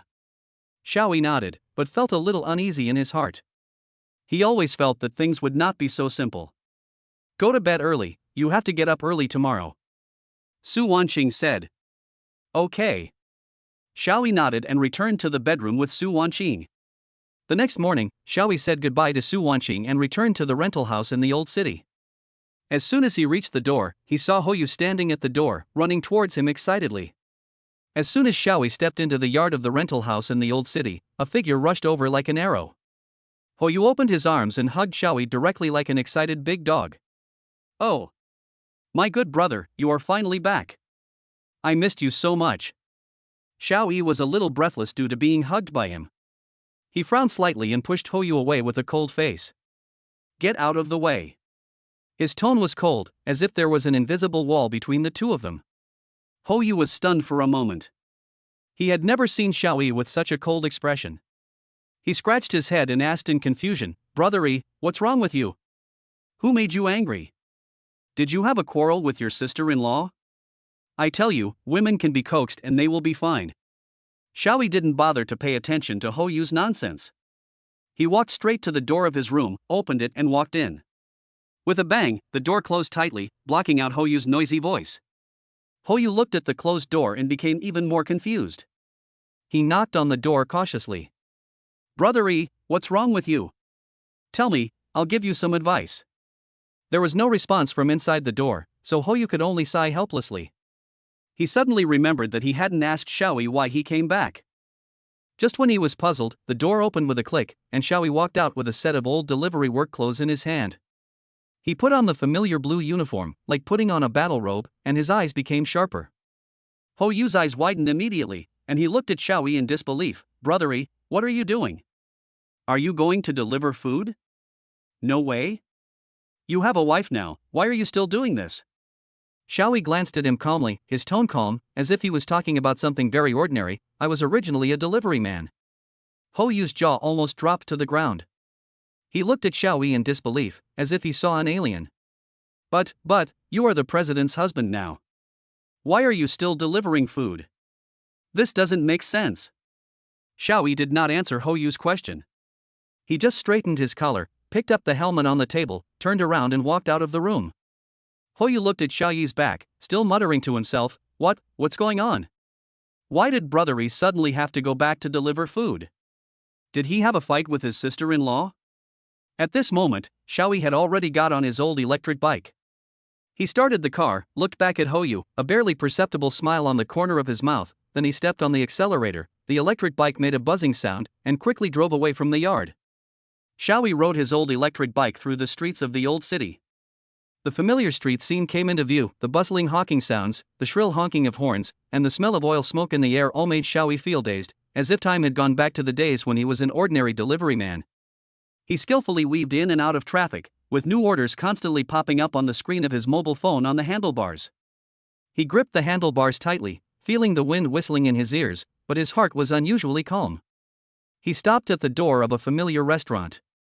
When he was picking up his food, a man in a brand new delivery uniform, with a sturdy build and a very loud voice caught his attention. The man was yelling into his phone, "I'm telling you, I must deliver 50 orders today. Let those old guys see who is the king of the takeaway station." His voice was so loud that everyone around him couldn't help but look sideways. Xiaoyi glanced at the work ID card on his chest, which had the words Zhang Dasang printed on it. "New here?" Xiaoyi asked casually. He just felt it was a bit noisy and didn't mean anything else. Zhang Dasang turned around and looked Xiaoyi up and down. Seeing Xiaoyi's old delivery uniform and the old electric bike, he smiled disdainfully. "Hey, old man, where are you from? You're still wearing these tattered clothes. Go home and retire." Xiaoyi frowned. He didn't want to argue with such a person. He just wanted to complete the order at hand as soon as possible, but the other party's words were really harsh. He took a deep breath, suppressed his displeasure, took the food, turned and left. After delivering the order, Xiaoyi looked at the time on his mobile phone. It was already 1 o'clock in the afternoon. He rubbed his sore wrist, found a shady place to sit down, and planned to take a rest. He closed his eyes and recalled Su Wanqing's gentle smile in his mind, and the annoyance in his heart dissipated a lot. Just as he was about to fall asleep, a violent vibration came from the soles of his feet. He suddenly opened his eyes and saw a provocative face. The owner of that face was Zhang Dasang, who was kicking Xiaoyi's electric bike with his feet. Xiaoyi stood up suddenly, with a flash of anger in his eyes. "What are you doing?" Zhang Dasang saw Xiaoyi wake up and smiled grimly. "Why, old man, you're sleeping so soundly. I just wanted to see if your broken car is about to fall apart like you." Xiaoyi clenched his fists tightly, his nails digging deeply into his palms. He suppressed his anger, stared at Zhang Dasang coldly, and said word by word, "I don't want to cause trouble, you'd better stop it." Zhang Dasang didn't seem to intend to let Xiaoyi go. He raised his hand, pointed at Xiaoyi's nose, and said arrogantly, "Hey, you dare to threaten me? Let me tell you, in this place, no one dares to say no to me when I, Zhang Dasang, say something." He laughed wantonly, and his laughter was as unpleasant as a broken gong. Xiaoyi's heart seemed to be on fire, anger boiling in his chest, and he wanted to rush forward and smash this hateful face to pieces. But he took a deep breath and forced himself to calm down. He knew that now was not the time to act impulsively and he had more important things to do. He turned around silently and ignored Zhang Dashang's provocation. He was afraid that if he looked at him again, he would lose control of himself. When Zhang Dasang saw that Xiaoyi ignored him, he felt that his authority was challenged and an even more displeased expression appeared on his face. He took a big step and kicked Xiaoyi. Xiaoyi was caught off guard and lost his balance and fell to the ground. He suddenly opened his eyes and saw Zhang Dashang's distorted face. He was stunned. Chapter 58, The Takeaway Dispute begins. Xiaoyi's body fell heavily on the cold ground, and he felt a dull pain in his back, as if countless needles were pricking him at the same time. He felt a surge of anger rising to his head, and the anger almost swallowed him. He raised his head suddenly, his eyes as sharp as a knife, staring at Zhang Dasang. "You're looking for death," Xiaoyi growled, his voice full of suppressed anger. He suddenly got up from the ground, clenched his fists so tightly that his joints crackled. When Zhang Dasang saw Xiaoyi standing up, he was not afraid at all. Instead, he laughed even more arrogantly. He pointed at Xiaoyi's nose and spit out saliva. "Why, you want to hit me? Come on, I'm waiting." Many deliverymen gathered around to watch the fun. They were whispering to each other and making some booing noises from time to time. Xiaoyi took a deep breath and forced himself to calm down. He knew that now was not the time to act impulsively and he had more important things to do. I don't have time to waste with people like you, Xiaoyi said coldly, and he turned around and was about to leave. What? Are you scared? Zhang Dasong insisted. He quickly stepped forward and grabbed Xiaoyi's arm. Aren't you a very capable boy? Why are you like a turtle now? Xiaoyi turned his head and looked at Zhang Dasong with cold eyes. He said word by word, I'll say it again, I don't have time to make trouble with you. I think you're scared. Zhang Dasong said even more arrogantly. He deliberately raised his voice to attract the attention of the people around him. I see that you're so slow even when delivering food. How dare you say you're a delivery man? Xiaoyi clenched his fists even tighter, his nails almost piercing the flesh of his palms. He suppressed his anger and tried to stay calm. What does it have to do with you if I deliver the food quickly or not? Of course it matters. Zhang Daseng sneered, we are all delivery men, so who is faster and who is slower is related to our reputation. I, Sun Yanxiao, am the fastest delivery man in Longcheng, and you dare to act so arrogant in front of me? The fastest in Dragon City? Xiaoyi looked like he had heard a joke, with a hint of sarcasm on his lips. Who do you think you are? Why do you say you are the fastest in Dragon City? Not convinced? Then let's have a competition.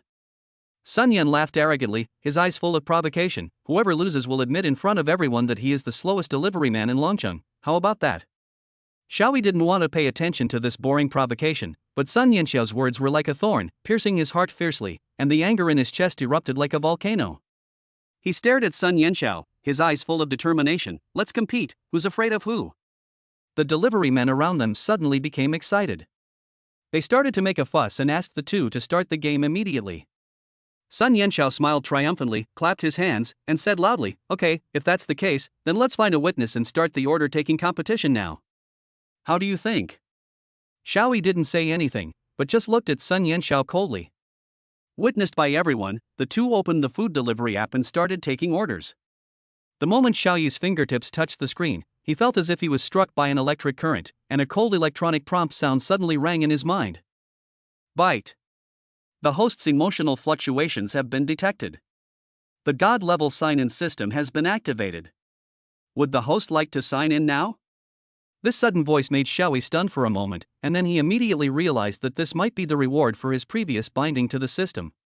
He silently said in his heart, sign in. Bite. Sign in successfully, congratulations to the host for obtaining the skill Super Racing. The complete space map of Dragon City has been loaded. A warm current instantly flowed into Xiaoyi's limbs and bones, and he felt as if his body had been reshaped, light and full of strength. At the same time, every street and every corner of Dragon City appeared clearly in his mind, as if he was there himself. The corners of his mouth curled up slightly, and a confident smile bloomed on his face. After the race started, Xiaoyi started the electric car and rushed out at the speed of an arrow. He accurately avoids congested roads and flexibly moves through traffic, and with his super racing skills, he is incredibly fast, yet rock steady, safe and efficient. The takeout orders increased rapidly like snowflakes. After delivering one order, he immediately received a new order. The whole process was smooth and unobstructed. Sun Yanxiao was complacent at first, but soon the smile on his face froze. He found that his delivery speed was far slower than Xiaoyi's. After he delivered one order, he saw that Xiaoyi had already delivered several orders, which made him feel anxious. When he came to a business to pick up his food, he happened to meet Xiaoyi, who had just delivered a takeaway. Hey, isn't this Xiaoyi? How come you've only delivered so much? Sun Yanxiao said sarcastically, deliberately raising the takeout order in his hand. I've already delivered more than 30 orders, how about you? Xiaoyi just glanced at him calmly and said nothing. He opened his phone, glanced at the orders, and found that he had delivered 70 or 80 orders. This huge gap made Sun Yanxiao feel uneasy in an instant. His eyes flickered, and he hurriedly said goodbye to the merchant, ran to the side and made a phone call. Hey, you guys come over and help me quickly, bring your stuff, and wait for me at the takeaway point on XX Street, quick. Xiaoyi sensed the abnormal panic in Sun Yanxiao's tone and sneered in his heart. He no longer needed to prove himself. He slowed down and began to enjoy the process of delivering the takeaway. When he rode his bike into a narrow street, he found that the road ahead was blocked by two electric bikes, and a young man with dyed yellow hair was following behind and approaching him.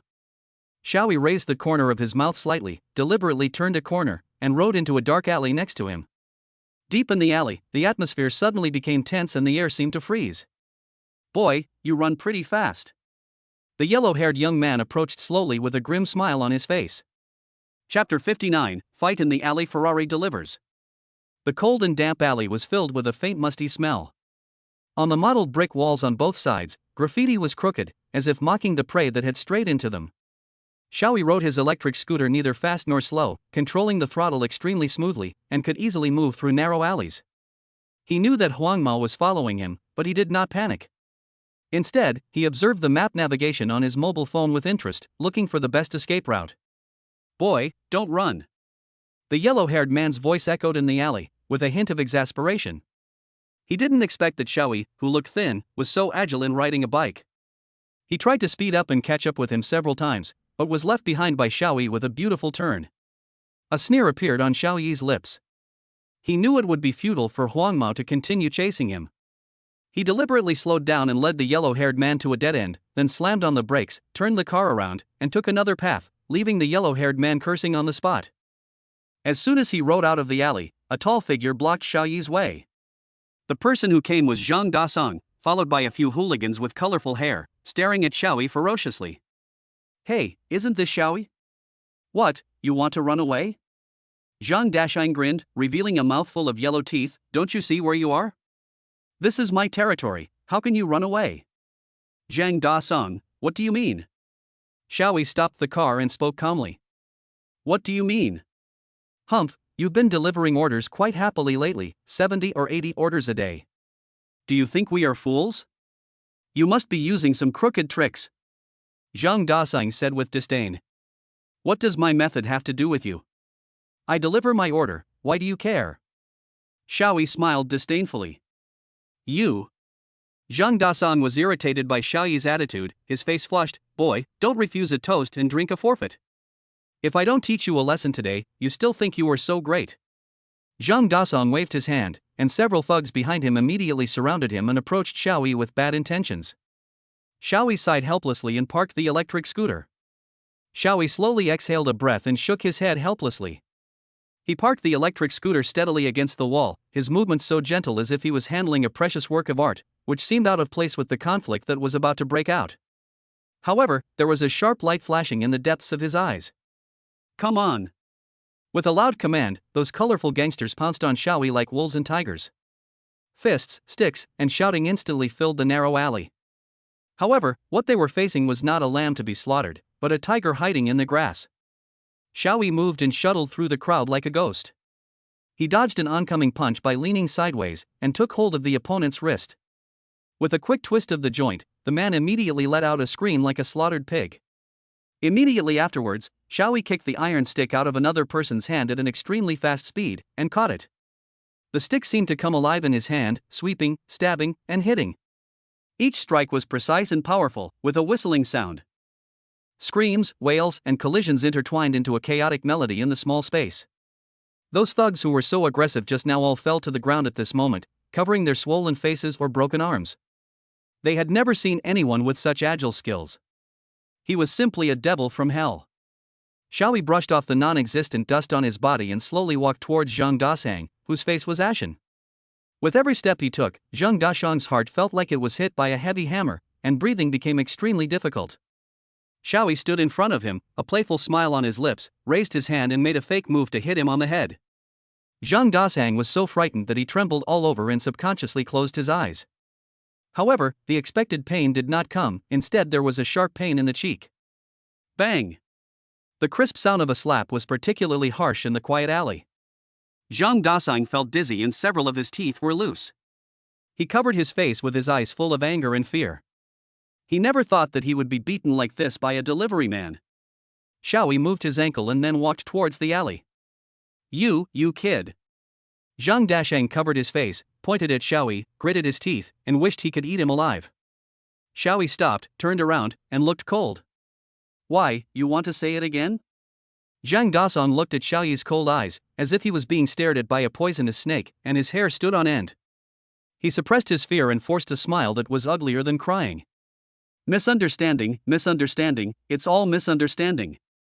I just wanted to play a joke on you, brother. Are you kidding? Xiaoyi's tone was calm, but with unquestionable majesty. You brought so many people to surround me, and this is what you call a joke? He approached Zhang Dasang step by step, and every step seemed to step on Zhang Dashang's heart. Zhang Dasang stepped back repeatedly, his body hitting the cold wall, and he could no longer retreat.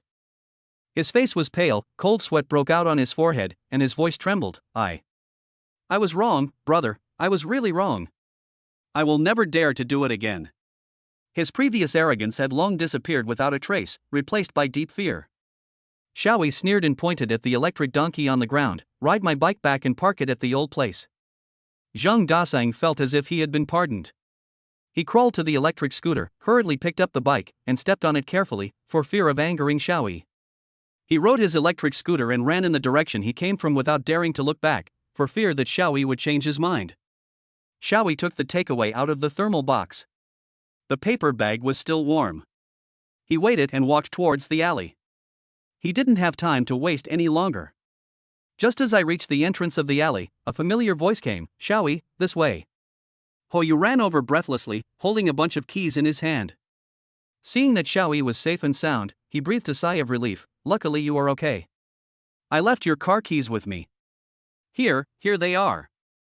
Xiaoyi took the key, and the cold touch of the metal made him frown slightly. He raised his head and glanced towards the main street. It was no small matter if the takeaway was overdue.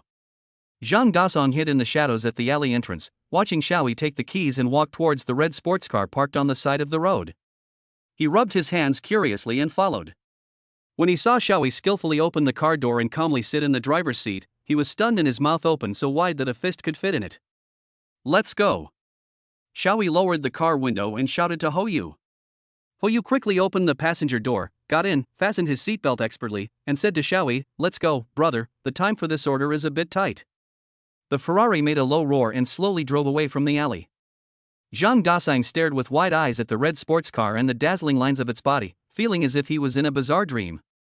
He rubbed his eyes, trying to confirm that this was not an illusion, but the sports car had disappeared into the traffic like an arrow. I didn't see it wrong. He muttered to himself, his eyes full of confusion and puzzlement. The Ferrari sports car's deep engine roar is like a dormant beast suddenly awakening, with a metallic roar that shakes the surrounding air.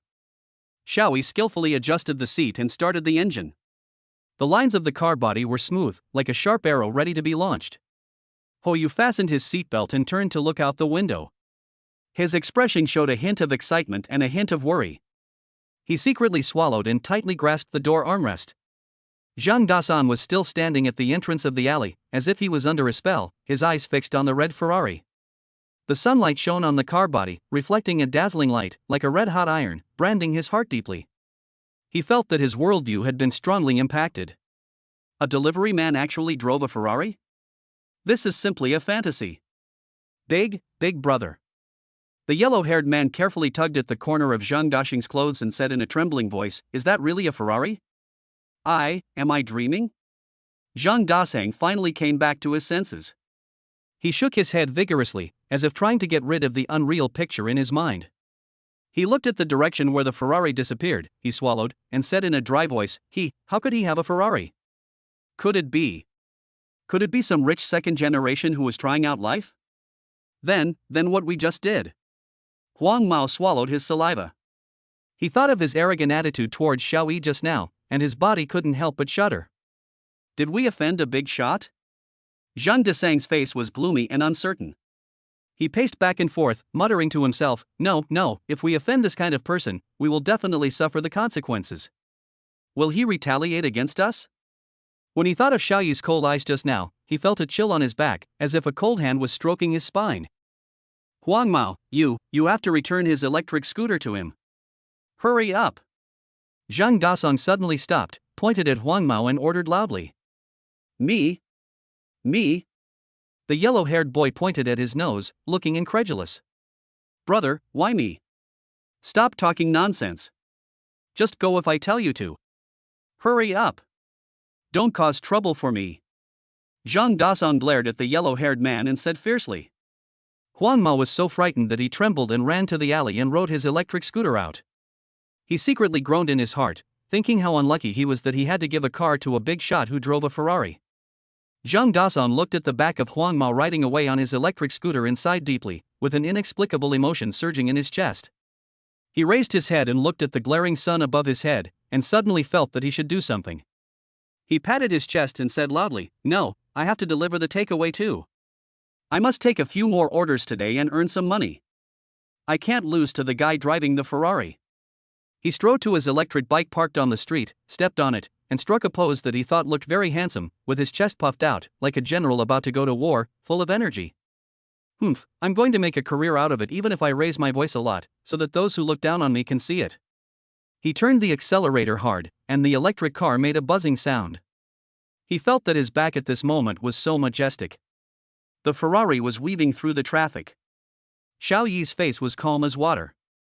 He held the steering wheel steadily with both hands and looked straight ahead. He gently stepped on the accelerator and the car speed increased instantly. Hoyu let out a short exclamation and his face turned a little pale.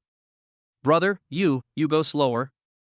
Chapter 60, The Flying Car Takeaway Incident. The business world is in turbulence. The Ferrari's engine let out a low roar, like a beast ready to go, weaving flexibly in and out of traffic. Xiao Yi held the steering wheel steadily with both hands, his eyes focused and calm, as if this was not a sports car worth tens of millions, but an ordinary means of transportation. He stepped lightly on the accelerator, and the car speed increased instantly, causing Hoyu in the passenger seat to exclaim in surprise, his face turning pale. "Brother, you slow down." He gripped the edge of the seat tightly, his heart almost jumping into his throat. "It's okay, hold on tight." Xiao Yi's lips curled up slightly, revealing a barely perceptible smile. His skills were as steady and reliable as he was. Soon, the Ferrari stopped steadily in front of a store called Wang Hardware Store. Xiao Yi unbuckled his seatbelt, picked up the takeaway from the back seat, pushed open the car door and got out.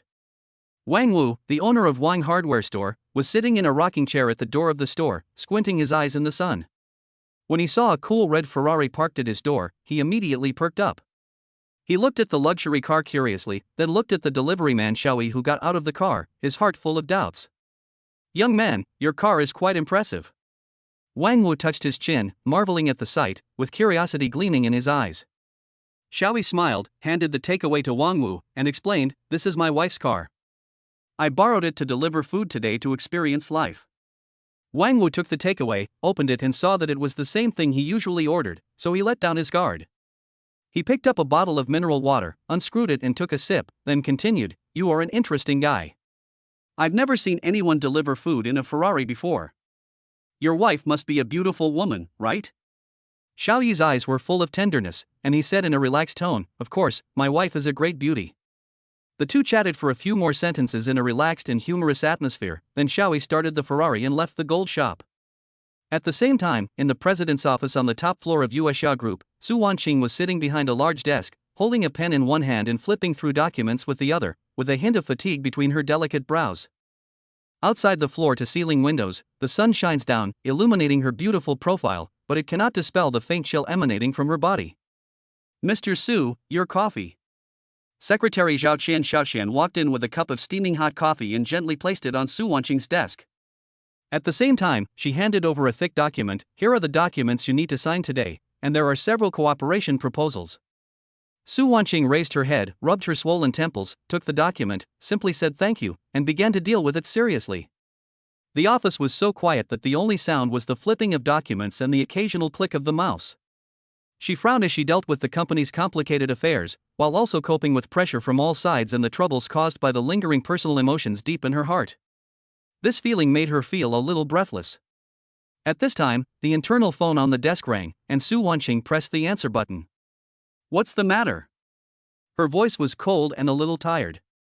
Xian Xiaoqian's voice came from the other end of the phone, with a hint of doubt. "Boss Su, Boss Shui just called and said he wants to make an appointment to meet with you." Su Wanqing paused holding the pen. She put down the pen in her hand, stood up and walked to the floor-to-ceiling window, overlooking the bustling city. Her eyes were deep and complex, and she seemed to be thinking about something important. "What are the recent complaints about the company?" She suddenly turned around and looked at Qian Xiaoqian who was standing beside her and asked in a calm tone. "Since the last takeaway allergy incident, the number of complaints has dropped to 0. Qian Xiaoqian answered respectfully, with a hint of relief in his tone, "Mr. Xiao really helped a lot. Now the female colleagues in the company have a good impression of him." Su Wanqing's slender fingers tapped lightly on the table, making a crisp sound, again and again, as if tapping on Qian Xiaoqian's heart.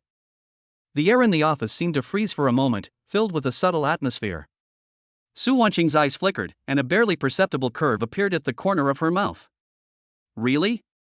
Her tone was calm, without any emotion fluctuations. Qian Xiaoqian observed everyone's expressions and added cautiously, everyone is discussing that Mr. Xiao is not only handsome, but also very skilled, and can stand up at critical moments. He is simply a model of a perfect man. She secretly glanced at Su Wanqing and found that there was no special expression on her face, so she felt relieved. What has Xin Xian been busy with recently? Su Wanqing suddenly changed the subject, her tone still calm, as if it was just a casual question. Vice President Shen has been busy with the company's listing recently and has been meeting with shareholders frequently. I heard that he has also contacted several investment institutions recently. Qian Xiaoqian quickly adjusted his thoughts and answered seriously. Su Wanqing frowned slightly, a hint of doubt rising in her heart. She has always been personally responsible for the company's listing. Although Xin Xian is the vice president, she does not participate too much. Recently, she has been in frequent contact with shareholders and has also contacted investment institutions privately, which makes her feel something is wrong. I understand. You can go out first. Su Wanqing waved her hand, signaling Qian Xiaoqian to leave. Qian Xiaoqian closed the door gently, and the office became quiet again. Su Wanqing walked to the floor-to-ceiling window and looked at the bustling city outside with deep and complex eyes. The afterglow of the setting sun fell on her, outlining her graceful figure, but it could not dispel the slight uneasiness in her heart. She picked up her cell phone and dialed a number. Please help me check who Xin Xian has been in contact with recently, and what are the backgrounds of the investment institutions she has contacted. Her voice was low and calm, as if she was arranging something insignificant. A respectful voice came from the other end of the phone. Okay, Mr. Su. Su Wanqing hung up the phone and her eyes fell on a photo on the desk. In the photo, she was snuggling closely with a man who was handsome and had a happy smile on his face. That was her ex-boyfriend, Yuan. At this moment, the cell phone rang suddenly, breaking the silence in the office. Su Wanqing glanced at the caller ID and saw it was Yuan. She hesitated for a moment, and finally pressed the answer button. Hello? Wanqing, long time no see. I want to meet you. Yuan's voice came from the other end of the phone, with a hint of excitement that was difficult to conceal. Su Wanqing wanted to refuse, but Yuan said in an urgent tone that there were important matters that had to be discussed in person, about the company and about their relationship. Su Wanqing's heart tightened, and an ominous premonition came to her mind. She hesitated for a moment, but finally agreed to meet, and the location was set at Ziyang Shunsai, a tea house with a quiet environment. After hanging up the phone, Su Wanqing felt even more confused. Yuan's sudden appearance made her already tense nerves even more tense. She rubbed her temples, trying to keep herself calm. The private room of Ziyang Shunsai was filled with a faint scent of tea. Su Wanqing sat upright in the chair, stroking the teacup gently with her slender fingers, but her eyes were a little vague. Yuan sat opposite her, staring at her intently with a hint of complicated emotions in his eyes. Wanqing, let's start over. Yuan's voice was low and hoarse, with a hint of pleading. Su Wanqing raised her head, her eyes calm and indifferent. Yuan, we are over. No, not yet. Yuan stood up excitedly and walked to Su Wanqing. I know you still love me, there is still a chance between us. Su Wanqing looked at him coldly. You are wrong, I don't love you, and there will never be another chance between us. Yuan suddenly became agitated. He reached out and grabbed Su Wanqing's wrist. Wanqing, why are you so cruel? How am I inferior to that delivery boy? Su Wanqing shook his hand off, picked up the teacup on the table, and splashed the tea on Yuan's face. Yuan, wake up. The tea flowed down Yuan's cheeks. He was stunned. He wiped the tea off his face, and stood up suddenly in anger, raising his hand to hit Su Wanqing. Stop. A clear voice suddenly rang out, and then a strong hand grabbed Yuan's wrist.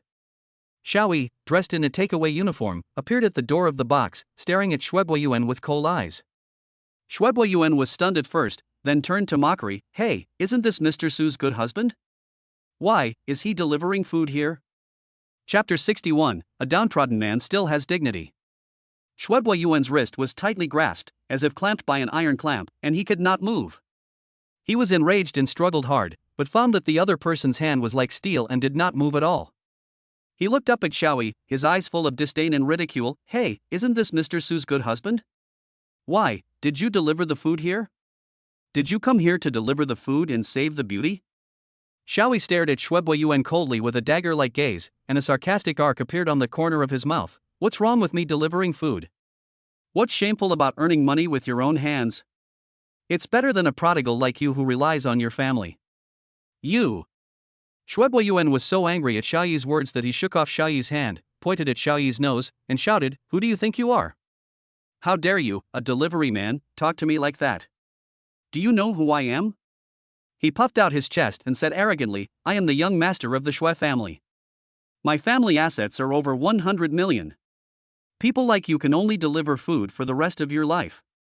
Xiaoyi curled his lips in disdain and sneered, So what if you are the young master of the Shui family? Did your family's money fall from the sky? Isn't it all thanks to your parents' hard work? What's there to brag about? Although I'm a delivery man, I earn every penny with my own sweat. I'm proud of myself and I live an open life. Yuan's face turned pale. He felt that his dignity was trampled under the feet of Xiaoyi. He was tired of being despised by a delivery man. He rolled his eyes, smiled sinisterly, and said, Okay, Xiaoyi, since you are so capable, how about we have a competition?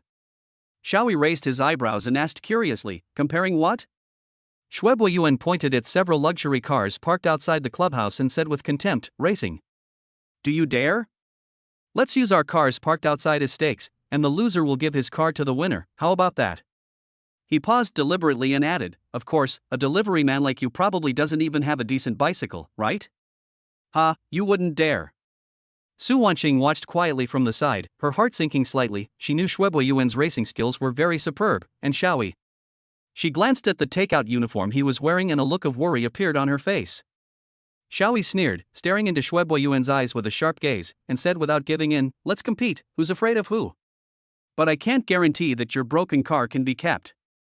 Yuan raised his head and laughed, as if he had heard a big joke. He pointed at his car arrogantly and said, My car? Ha, you may have never seen a good car. When you see my car, you probably can't even touch the hood. You should worry about yourself first, so that you don't lose control of the car keys. Su Wanqing looked at Xiaoyi and said softly, Xiaoyi, why don't we just forget it? There's no need to bother with him. Xiaoyi turned his head and gave Su Wanqing a reassuring smile, Wanqing, don't worry, I won't lose. Su Wanqing pursed her lips, and finally said nothing more, just nodded silently. She took out a key from her bag and handed it to Xiaoyi, This is my car key, go with my car. Yuan saw Su Wanqing handing the car keys to Xiaoyi, then looked at the sports car with smooth lines and shiny metallic luster at the door, and his arrogant smile froze on his face. He said sarcastically, Su Wanqing, you don't really think he will win? You dare to take out a broken sports car and embarrass yourself. I really don't know what you are thinking, ha ha ha. After saying that, he strode out of the box. Xiaoyi tightly grasped the car keys in his hand, a surge of blood rushing to his heart.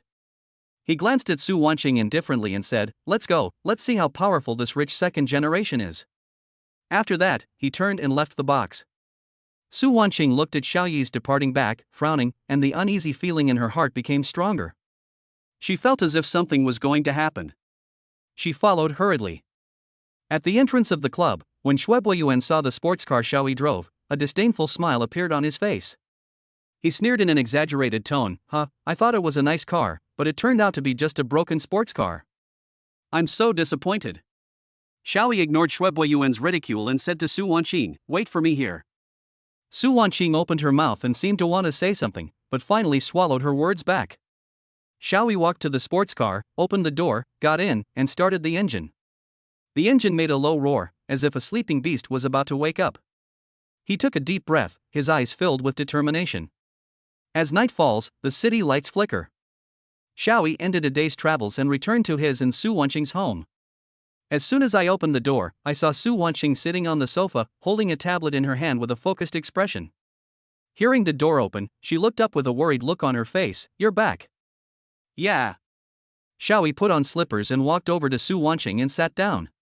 He noticed that she was frowning, so he asked, What's wrong? Are you still worried about the race? Su Wanqing nodded, put down the tablet, and turned to face Xiaoyi. I know Yuan. He's a very good driver and very insidious. I think this race. Before Su Wanqing finished speaking, Xiaoyi interrupted and said, "Don't worry, I have to go." His tone was firm and unquestionable. "This matter concerns dignity, I can't back down." Su Wanqing looked at Xiaoyi's determined eyes. Although she was worried, she still chose to support him. "I'll let you drive my car. I asked the technical team to modify it," she said, picking up a uniquely shaped key from the coffee table. "No, Xiaoyi was about to refuse, but Su Wanqing interrupted him. She stood up, walked to the floor-to-ceiling window, and gently opened the curtains. "Here, look over there." Xiaoyi followed her gaze and saw a pink Bugatti Veyron, which was particularly eye-catching in the night. He looked at Su Wanqing in surprise. You changed my sports car to pink?" Su Wanqing turned around with a playful smile in her eyes. "How is it? Do you like it?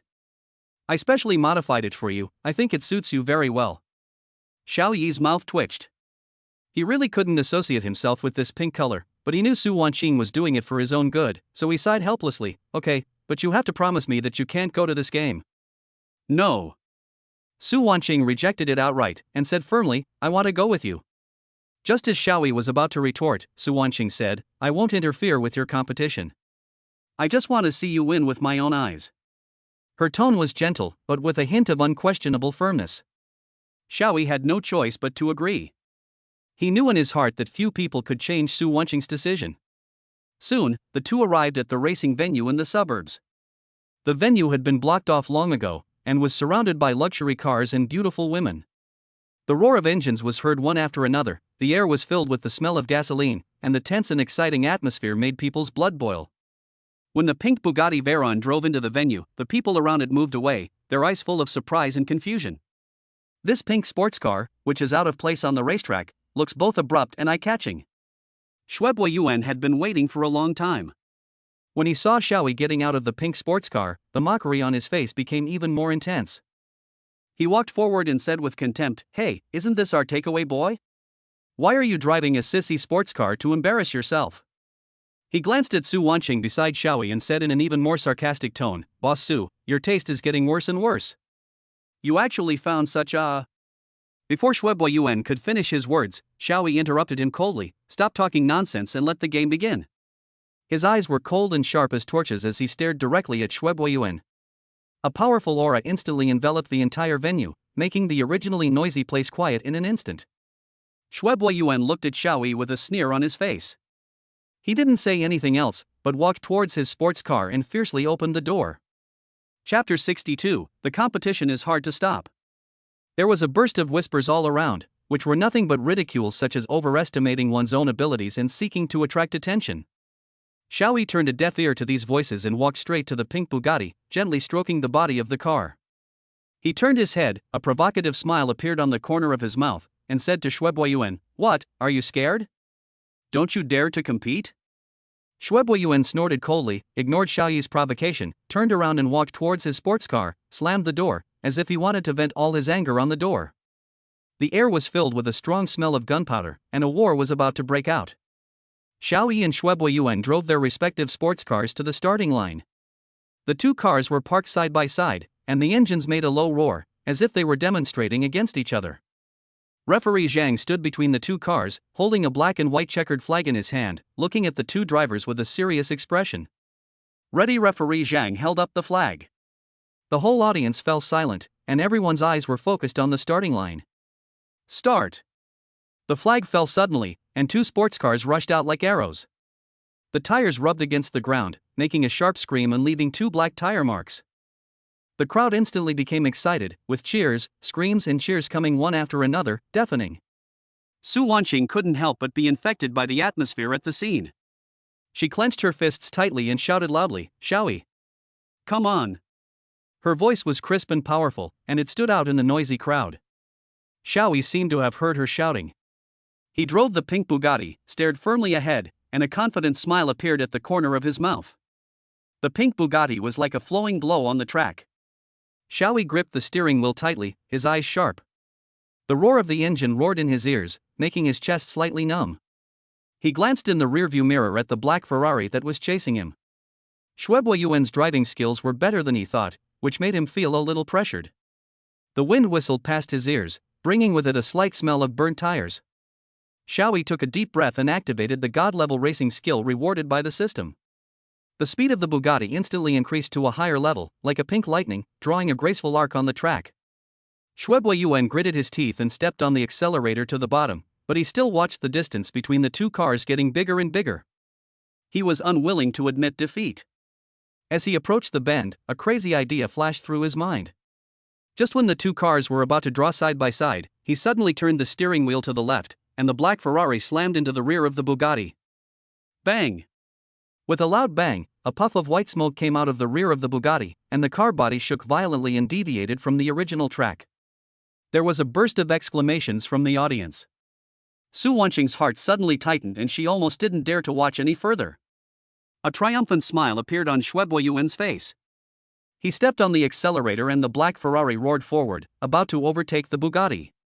However, Xiaoyi did not panic.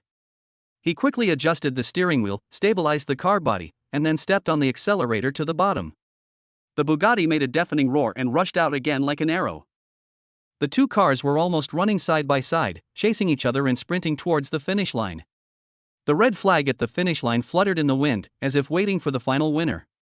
Yuan's eyes were bloodshot, he roared and stepped on the accelerator to the limit. Xiaoyi had a blank expression on his face, but his eyes were gleaming with determination. It's almost time to cross the finish line. Who will be the champion? Referee Zhang shouted excitedly, holding the black and white checkered flag high in his hand. The pink Bugatti crossed the finish line first. Referee Zhang waved the black and white checkered flag in his hand, announcing the end of the game. The crowd was boiling in an instant, with cheers, whistles and applause intertwined into a deafening sound. People don't care about the thrills and collisions in the process, they only care about the final winner. The flashlights flashed wildly, freezing Xiaoyi and his pink Bugatti at the moment of victory. Xiaoyi slowly stopped the car, unbuckled his seatbelt, and pushed open the car door. The crowd surged in like a tide, surrounding him, with cheers and praises ringing in his ears. Some people patted his shoulders excitedly, some asked him for his autograph excitedly, and some held up their mobile phones and rushed to take photos with him. He seemed to be in a sea of joy, feeling the joy of victory and the admiration of the crowd. In sharp contrast to the lively scene here, Yuan and his rich second-generation friends watched it all with cold eyes. Their faces were filled with resentment and jealousy, as if the loss of this game was a great humiliation for them. Yuan clenched his fists tightly, his nails digging deep into his flesh. He felt an unknown fire burning in his chest, almost swallowing him up. In the crowd, Su Wanqing ran towards Xiaoyi excitedly. Her delicate makeup was a little messy because of excitement, and her eyes and eyebrows were filled with uncontrollable joy. She threw herself into Xiaoyi's arms regardless of everything and hugged him tightly, as if she wanted to pour all her thoughts and worries into this hug. Xiaoyi also hugged her tightly, feeling her soft body and warm breath, and a warm feeling surged in his heart. You won. You really won. Su Wanqing's voice was a little choked. She raised her head and looked at Xiaoyi affectionately, with crystal tears flashing in her eyes. Xiaoyi stroked her hair gently and whispered in her ear, I said, I will definitely win. The two hugged each other tightly, as if everything around them had disappeared, leaving only each other's heartbeat and breathing. This warm and sweet scene stung the eyes of Yuan, who was not far away. He turned around abruptly, strode towards his black Ferrari, slammed the door, started the engine, stepped on the accelerator to the bottom, and the black Ferrari sped away like a black lightning. Xiaoyi looked at the black Ferrari going away, a meaningful smile appeared on his lips, and he said to Su Wanqing, wait for me. Then, he turned and walked towards the crowd. Xiaoyi pushed through the crowd and walked straight towards Yuan's Ferrari. Yuan was about to get in the car but was stopped by Xiaoyi. Car keys. Xiaoyi's tone was calm, but with unquestionable majesty.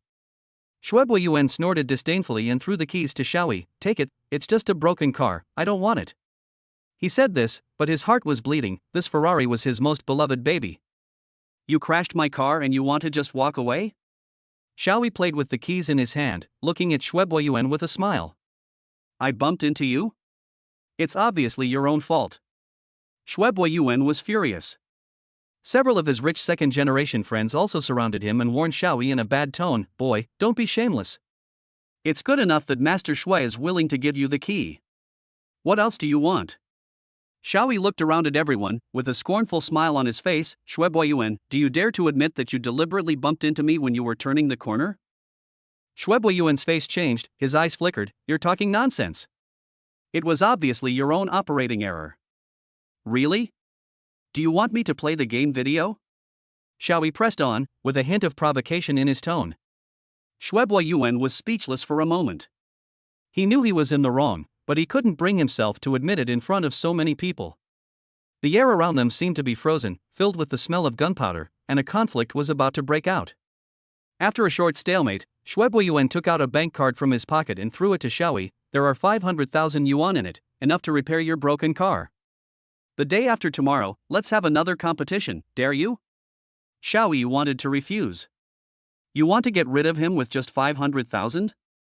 However, after hearing what Yuan said next, he changed his mind. Let's make a bigger bet this time. Whoever loses will kneel down and call me daddy. Xiaoyi took the bank card with a playful smile on his face. Okay, I promise you. Yuan snorted coldly and left with his friends, leaving Xiaoyi and Su Wanqing standing there. Watching the luxury cars go away, Su Wanqing gently took Xiaoyi's arm and said, "Let's go back too." Xiaoyi nodded, and the two left the racetrack side by side. It was late at night and Xiaoyi was lying in bed, but he couldn't fall asleep. He got up and went downstairs to get a bottle of beer from the kitchen. As soon as I walked to the kitchen door, I saw Su Wanqing, also in pajamas, standing in front of the refrigerator. "Why aren't you sleeping yet?" Xiaoyi walked to her side and asked softly. Su Wanqing took out 2 bottles of beer and handed one to Xiaoyi. "I can't sleep, I want to drink something." The two walked into the living room, sat on the sofa, and chatted casually while drinking beer. "Your driving skills today are really great. Why didn't I realize you could race before?" Su Wanqing asked curiously. Xiaoyi took a sip of beer and smiled mysteriously. "Actually, I used to be a professional racing driver, but later retired for some reasons." "Really?" Su Wanqing opened her eyes wide, looking surprised. Xiaoyi nodded. "Absolutely true." Su Wanqing wanted to ask something else, but Xiaoyi suddenly stood up and said, "It's getting late, let's go to bed early." He walked up to Su Wanqing and stretched out his hand. Chapter 63, I send you off in the morning. "It's getting late, let's go to bed early." Xiaoyi walked up to Su Wanqing, stretched out his hand, and gently held her in his arms. Su Wanqing snuggled into his arms, feeling his warmth and breath. The early morning sunlight shone into the room through the curtains, waking up the two sleeping people. After Xiaoyi woke up, he saw Su Wanqing still sleeping soundly, so he got up gently, washed up, and started preparing breakfast. After making breakfast, Xiaoyi gently woke up Su Wanqing. After the two of them enjoyed a warm breakfast together, Xiaoyi drove Su Wanqing to work. Arriving downstairs at the company, Su Wanqing unbuckled her seatbelt, turned to look at Xiaoyi, and smiled brightly. "Thank you for sending me here, husband." As she spoke, she took the initiative to move forward and gently kissed Xiaoyi on the lips. The soft touch and sweet breath made Xiaoyi's heart palpitate. He watched Su Wanqing walk into the company building. Her tall figure disappeared behind the revolving door. He started the car and prepared to start a day of delivery work. Xiaoyi rode an electric bike through the streets and alleys of the city. At noon, he came to a high-end office building to deliver food. As soon as he parked the car, he heard a familiar voice calling his name. Yuan? Xiaoyi turned around and saw a woman in professional attire and delicate makeup walking towards him quickly. The woman had long, smooth hair draped over her shoulders, delicate features, and an elegant temperament. She was Su Wanqing's vice president, Xian. Xiaoyi was stunned for a moment before realizing that Xian mistook him for Su Wanqing's ex-boyfriend Yuan. He smiled awkwardly. "Mr. Xin, you got the wrong person. I'm not Yuan." Xian was also stunned. She stopped and looked at Xiaoyi carefully. Xiaoyi, wearing delivery clothes and a helmet, does not look much like Yuan, who was dressed in a suit and driving a luxury car. Realizing that she recognized the wrong person, Xian's face flashed a hint of embarrassment. "I'm sorry, I recognized the wrong person." "It's okay." Xiaoyi also felt a little embarrassed, and the atmosphere was a little awkward for a moment. Xian hurriedly said sorry and turned away, walking into the building. Xiaoyi looked at her back and felt something was wrong. He shook his head, delivered the meal to the designated floor, and left the office building. After Xiaoyi left, Xian returned to the office, picked up her phone and dialed a number. "Yuan, did you come to the company just now? I think I saw you." On the other end of the phone, Yuan's voice was a little impatient. "Xian, what's wrong with you? Didn't I tell you that I'm very busy recently? Don't call me if you have nothing to do." Xinxian tightened her grip on the phone, her tone pleading. Yuan, I just want to ask you, did you come to the company today? I seem to have seen you just now. She could feel the alienation in Yuan's tone, but she was unwilling to give up. Even if there was only a slight possibility, she wanted to grasp it. Me? I've been in meetings all day, how can I have time to go to the company? Yuan's tone was obviously perfunctory. Did you see it wrong? Okay, I have something else to do here, I'll hang up first. Don't. Xinxian wanted to say something else, but there was only a busy tone on the phone. She looked at the screen of her mobile phone, her eyes dimmed, as if all her strength had been drained away. Her originally delicate makeup could not hide her inner loss. She slowly leaned back in her chair, feeling the cold temperature in the office, her heart filled with confusion. She liked Yuan and even came to this company for him. She also knew that Yuan didn't like her, but she always felt that as long as she worked hard, she would be able to impress him one day. Now it seems that everything was just her wishful thinking. Suddenly, the phone rang again. It was Yuan. Xinxian's heartbeat suddenly accelerated, and a look of surprise instantly appeared on her face. She hurriedly answered the phone. Yuan? Xinxian, I may have spoken a little harshly just now, please don't mind. Yuan's voice sounded a little low. Actually, I did go near the company today, but I didn't go in, because I lent my car to someone else. Lend it to someone else? Xinxian asked puzzledly. Well, a food delivery man. Yuan paused slightly. I met him at the gate of the community this morning. He was riding a broken electric bike. I felt sorry for him, so I lent him my bike for a delivery. I didn't expect that you would misunderstand me. Xinxian felt a sense of loss in her heart, but it was soon replaced by an inexplicable excitement, and her tone became cheerful. So that's how it is. I felt something was wrong at the time. His temperament is so different from yours. She thought of the delivery man riding an electric bike in the morning, and a vague outline emerged in her mind. He was indeed very different from Yuan. Yeah, that kid probably won't be able to afford a car like mine in his lifetime. Yuan's tone was filled with a hint of disdain and a subtle sense of superiority. But it's quite interesting that he can make you admit your mistake. Yuan chatted for a few words on the phone, and then took the initiative to offer to treat Xinxian to a meal after he was done with his busy schedule. This instantly made Xinxian feel better. She felt as if she had returned to her previous hopeful state. She even began to think about what clothes to wear and what kind of makeup to put on. After hanging up the phone, Xinxian raised a faint smile. She picked up the landline on the table and dialed the internal line of her assistant Zhang Xiaoyan. Xiaoyan, come in for a moment. After Xinxian hung up the phone, there was a sneer on her lips and a cunning light in her eyes. She called her assistant Zhang Xiaoyan. Xiaoyan, please order 300 cups of milk tea for me and have them delivered to the company. Zhang Xiaoyan was stunned for a moment. 300 cups? Mr. Shin, there are only more than 100 people in our company. Ordering so many.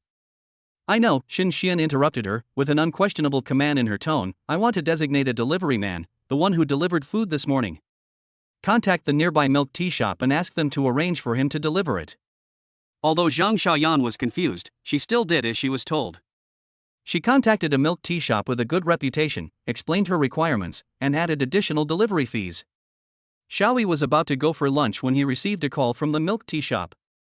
When he heard the order for 300 cups, he was stunned for a moment, then realized that this might be a large order from some company, so he gladly accepted it.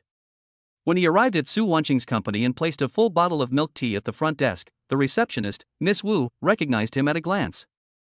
Mr. Xiao, it's you again. Are you sending so much milk tea this time? Miss Wu's tone was enthusiastic, but compared with the past, there seemed to be a subtle sense of distance. Yes, it was ordered by the company. Xiaoyi replied calmly. Miss Wu couldn't hide her curiosity as she looked at Xiaoyi with inquiry in her eyes, but she said nothing more. At this time, Zhang Xiaoyan walked out of the elevator in high heels. Seeing the mountains of milk tea, an imperceptible sense of pride appeared on her face. She walked up to Xiaoyi and said in a harsh tone, "Are you the delivery guy? Deliver these milk teas to every employee, not one less." Xiaoyi frowned. 300 cups of milk tea were delivered to each employee. This was clearly a deliberate attempt to make things difficult for them. He looked at Zhang Xiaoyan, his tone calm but with a hint of coldness. I am only responsible for delivering the goods, just deliver them to the front desk. As for distribution, that is your company's internal business. Zhang Xiaoyan crossed her arms over her chest and raised her chin proudly. No, I want you to deliver it to everyone. Otherwise, I will file a complaint against you and make sure you don't get a penny. The air was filled with gunpowder. Xiaoyi and Zhang Xiaoyan were confronting each other, and neither of them was willing to give in. Suddenly, a crisp voice broke the deadlock. Assistant Zhang, what's going on? Chapter 64, Harsh Words Hurt People in June. Zhang Xiaoyan heard the voice, turned around, and saw Xin Xian coming towards her. A look of gratitude immediately appeared on her face. She quickly explained, Boss Xin, this delivery man refused to deliver milk tea to every employee and was rude. Xin Xian's eyes swept between Xiaoyi and Zhang Xiaoyan, and a meaningful smile appeared at the corner of her mouth. She slowly said, Mr. Xiao, the company has a rule that every takeaway must be delivered to the employees in person to ensure the safety of the food. For the sake of the company's image, please cooperate. Xiaoyi knew in his heart that this was an obvious challenge. But he did not show the slightest discouragement. Instead, he smiled and said, Boss Xin, I understand the company's rules, but I do have difficulties. There are too many milk teas. If I deliver them all by myself, I'm afraid it will delay other orders. At this moment, Wang Xiaomei came over. She looked at Xiaoyi worriedly and whispered, Brother Xiao, don't worry. I'll help you. Hearing this, Zhang Xiaoyan immediately sneered and said sarcastically, Wang Xiaomei, are you meddling in other people's business? It's not your turn to interfere in the company's affairs. Wang Xiaomei was stunned by the rebuke, but still insisted, I just want to help, I can't just watch him get bullied. Xiaoyi waved his hand and said gently, Xiaomei, it's okay, I can handle it myself. You go and do your thing. Wang Xiaomei nodded, but still looked at Xiaoyi worriedly. Xiaoyi comforted her with a smile, then turned around, picked up a box of milk tea, and walked straight towards the elevator. He delivered the milk tea floor by floor, and at each floor an employee would enthusiastically accept the milk tea and thank him for his hard work. Zhang Xiaoyan gnashed her teeth in anger when she saw this. She said to Xin Xian unwillingly, Boss Xin, he is clearly trying to win popularity. Xin Xian narrowed her eyes and said coldly, Don't worry, I will take care of it. Lunchtime is almost here, let's go to the restaurant and take a look. At lunchtime, Xiaoyi finally finished delivering all the milk tea and came to the staff cafeteria. As soon as he walked in, several girls surrounded him and thanked him. Xiaoyi responded with a smile, and the atmosphere seemed to become much more relaxed. At this moment, Zhang Xiaoyan suddenly came from behind, with a look of complacency and viciousness in her eyes. She shouted loudly, Xiaoyi, you actually took advantage of the chaos to touch a girl, how shameless. Upon hearing the sound, the surrounding employees looked at Xiaoyi in an uproar. Before Xiaoyi had time to explain, Zhang Xiaoyan grabbed his arm and shouted, You rascal, come and help us. For a moment, the atmosphere in the restaurant became very chaotic. Everyone's eyes were filled with doubt and anger, and they all blamed Xiaoyi. Xiaoyi had no way to defend himself and could only try his best to remain calm, hoping to clarify the facts. At this moment, Zhang Xiaoyan seemed to get Xin Xian's signal and performed even harder, holding Xiaoyi tightly.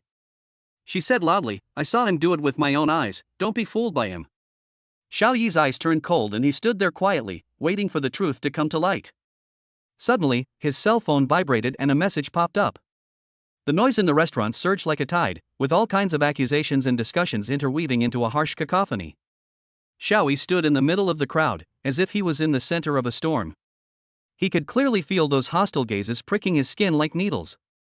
His clenched fists trembled slightly, and the anger in his heart continued to accumulate, but was forcibly suppressed by reason. At this moment, the screen of his mobile phone suddenly lit up, and a short video message came into view. The video clearly records everything that happened in the restaurant, including the entire process of Zhang Xiaoyan framing him. The person who sent this message was actually a group of employees within the company. A hint of coldness flashed across Xiaoyi's brows. He knew very well that this might be his only chance to turn the tables. However, before he could take any action, the crisp sound of high heels hitting the ground came from far away. Everyone looked sideways and saw Su Wanqing, wearing a well-tailored black business suit. She appeared at the door of the restaurant like a cold light in the dark night, looking cool and imposing. Her appearance seemed to have pressed the pause button on the chaotic scene, and the noisy noise came to an abrupt end. When Zhang Xiaoyan saw Su Wanqing appear, she felt like she had grabbed a life-saving straw. She immediately let go of Xiaoyi's hand, threw herself towards Su Wanqing, and cried out in tears, Mr. Su, you have to do it for me. This delivery man took advantage of the chaos to touch me, he was a hooligan. Whoa! Her exaggerated performance, as if she was a weak person who had suffered all kinds of grievances, attracted sympathetic glances from the employees around her. Su Wanqing's gaze swept across everyone present like ice, finally landing on Xiaoyi. There was no suspicion or disgust in her eyes, but rather a hint of complicated emotions. She opened her red lips slightly, and her cold voice echoed in the restaurant. "Xiaoyi, my husband, tell me, what happened?" "What?" The crowd's exclamations of surprise came one after another, like a pot of boiling water. They couldn't believe their ears. The delivery man who was framed as a gangster by Zhang Xiaoyan turned out to be their cold and beautiful CEO's husband? Zhang Xiaoyan stood there in a daze. The tears on her face had not yet dried, but her face had already become stiff and pale. She looked at Su Wanqing in disbelief, as if she had heard a fairy tale. The person she tried so hard to discredit turned out to be the president's husband. How is this possible? Su Wanqing ignored everyone's shocked looks. She walked to Xiaoyi and gently held his hand. The cold touch made Xiaoyi's heart slightly warm. She turned to look at Zhang Xiaoyan. Zhang Xiaoyan's heartbeat suddenly quickened. She stammered, avoided eye contact, and did not dare to look Su Wanqing in the face. She began to stumble over what had just happened, but her words were full of loopholes and it was obvious that she was feeling guilty. Su Wanqing listened to Zhang Xiaoyan's story quietly, with a cold arc on the corner of her mouth. She raised her head, her eyes as sharp as a hawk's, and looked around at every employee present. She said in a resounding voice, "I will investigate this matter thoroughly. I will never wrongly accuse a good person, nor will I let any bad person go."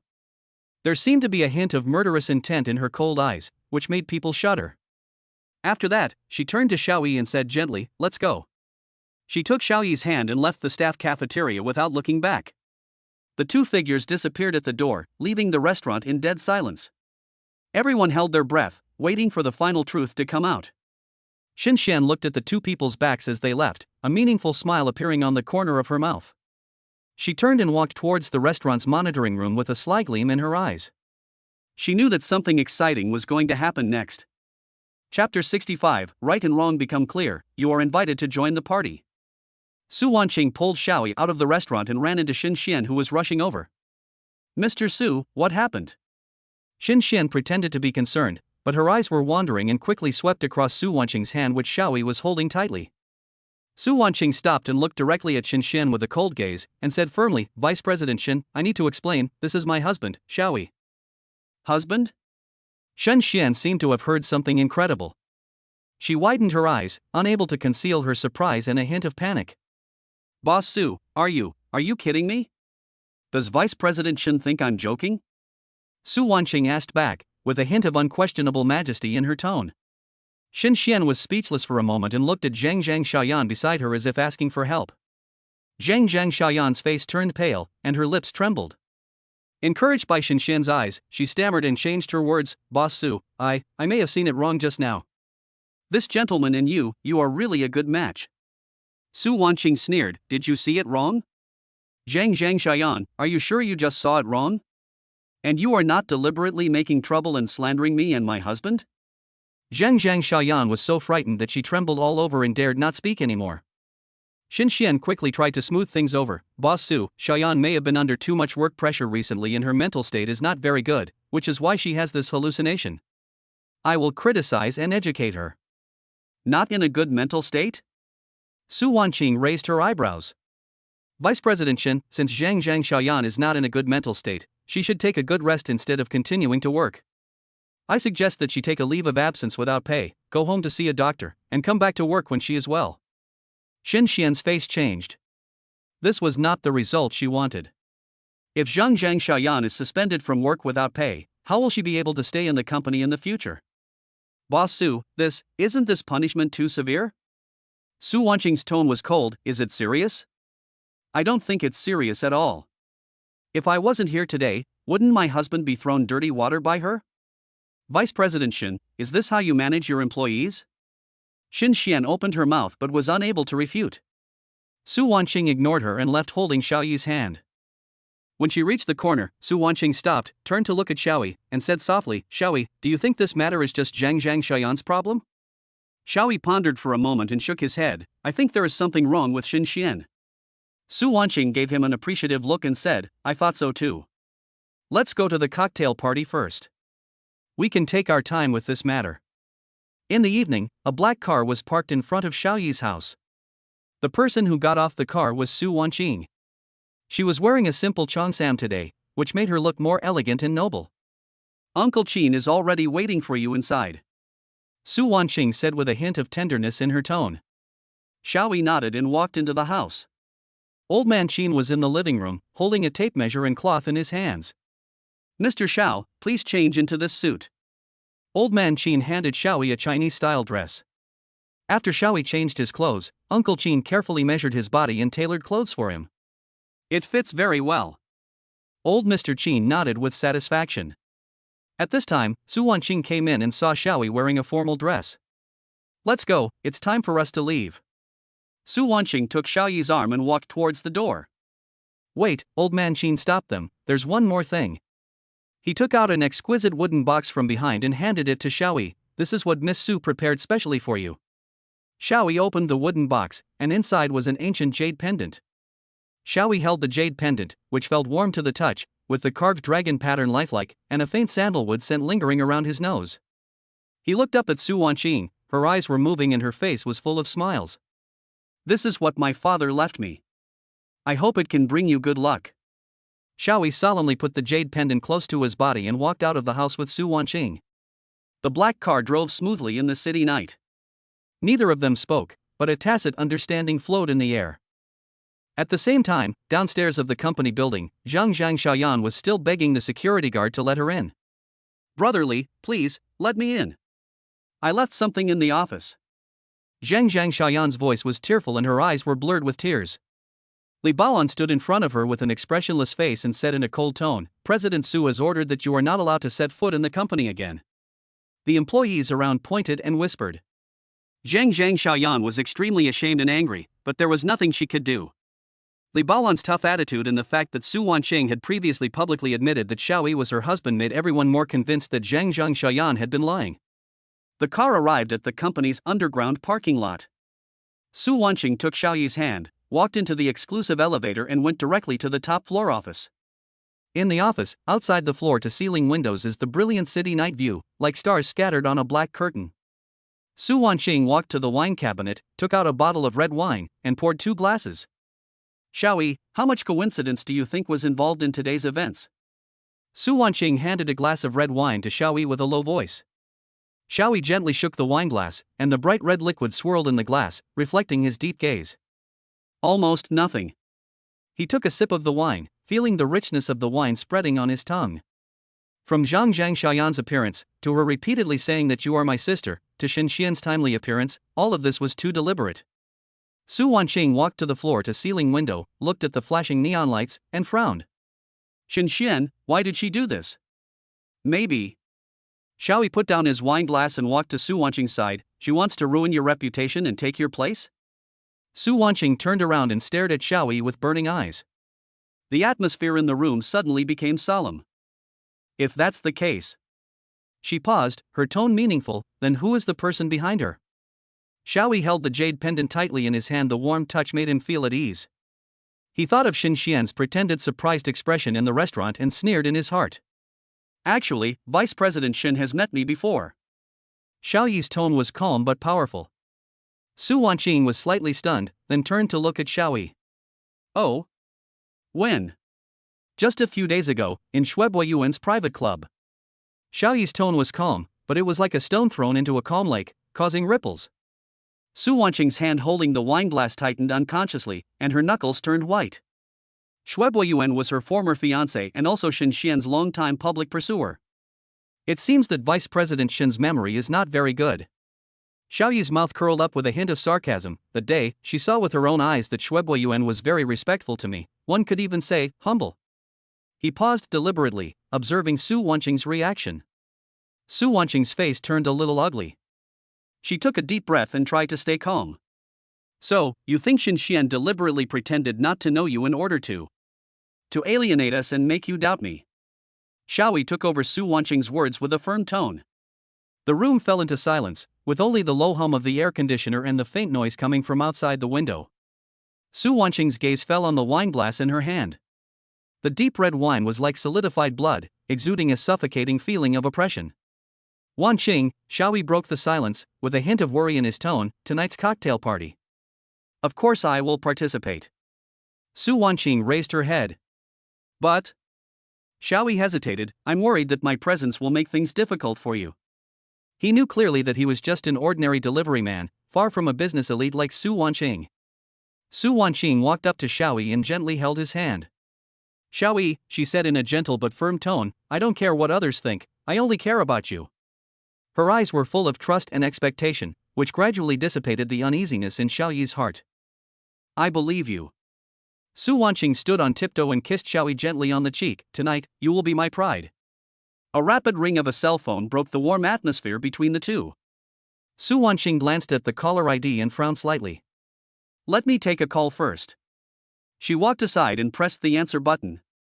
Xiaoyi looked at her back, feeling a little uneasy, as if something was about to happen. In the evening, the afterglow of the setting sun shines on the old residential buildings, giving the mottled walls a layer of warm color. As soon as Xiaoyi opened the door, he saw an old man in tang suit standing in the living room. It was Mr. Qin whom he had met in Su Wanqing's office last time. Next to the old man was an open suitcase, filled with various fabrics and tools neatly arranged inside. Mr. Xiao, you're back. Old man Qin put down the measuring tape in his hand and showed a kind smile on his face. Miss Su asked me to tailor a dress for you. Before Xiaoyi could react, Su Wanqing walked in with light steps. Today she changed into a well-tailored moon-white cheongsam that outlined her graceful figure. The cheongsam was embroidered with delicate dark patterns, and as she walked, it seemed as if there was flowing light. She walked gracefully in front of Xiaoyi with a shy smile on her face, which made Xiaoyi a little dazed. How is it? Does it look good? Su Wanqing's voice was soft, like a spring breeze blowing past the ears. Xiaoyi came back to his senses, his eyes full of amazement. He nodded, speechless for a moment. He just felt that Su Wanqing in front of him was incredibly beautiful, completely different from her previous cold and elegant image. At this moment, she was like a delicate flower in bud, bright and charming. Hurry up and change into this dress. Su Wanqing pointed to a dark blue Chinese-style dress in Uncle Qin's hand, breaking Xiaoyi's stunned state. Xiaoyi took the clothes and went into the bedroom to change. The fabric is soft and smooth and feels great to the touch. When he walked out of the bedroom again, Uncle Qin had already prepared a tape measure and a notebook. Mr. Xiao, please stand up straight. Old man Qin carefully measured Xiaoyi's size and said softly, Miss Su has very high requirements for you. I put a lot of thought into this suit.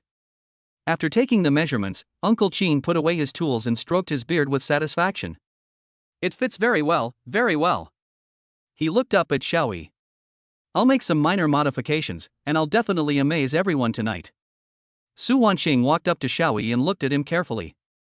She stretched out her jade hand and gently stroked the lapels of his dress. Her fingertips inadvertently brushed across Xiaoyi's chest, causing his heartbeat to speed up. This dress is so beautiful, it suits you very well. Su Wanqing said in a low voice, with a hint of surprise and a barely perceptible shyness in her tone. She seemed to be amazed by Xiaoyi in front of her. Xiaoyi looked at Su Wanqing, somewhat bewildered. He didn't know why she was praising him so much since he was only wearing a set of clothes. He opened his mouth and was about to ask something, but Su Wanqing suddenly screamed. Ah! Su Wanqing covered her mouth, with even greater surprise in her eyes. You look so. She hesitated, with a mysterious smile on her face, and turned to look at Mr. Qin, as if asking for his opinion. Old man Qin also looked at Xiaoyi with admiration and nodded slightly, as if to say, that's true. Xiaoyi felt a little frightened by the stares of the two men. He touched his face and wondered if there was anything special about the clothes he was wearing.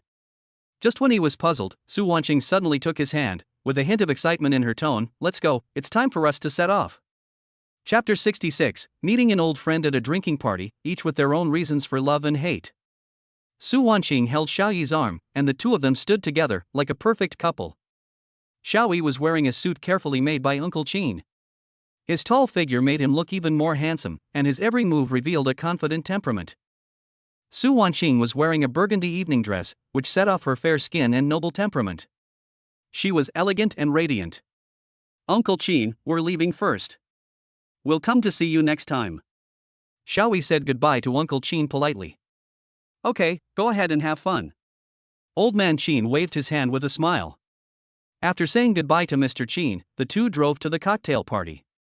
Along the way, Su Wanqing was in a particularly good mood. She turned her head to look at Xiao Yi from time to time, with happiness shining in her eyes. Xiao Yi felt Su Wanqing's gaze, and the corners of his mouth couldn't help but rise slightly, and a warm feeling surged in his heart. The cocktail party was brightly lit, with clinking glasses, elegantly dressed people and a lively atmosphere. As the president of the company, Su Wanqing is busy welcoming members and shareholders, while Xiao Yi stays by her side, diligently playing the role of flower protector. A French perfume brand founder greeted Su Wanqing in French. Su Wanqing was about to ask her assistant to translate, but Xiao Yi responded fluently in authentic French, which surprised the other party and made him admire her. Next, several guests from different countries came to communicate with Su Wanqing, and Xiao Yi responded with ease, showing amazing language talent.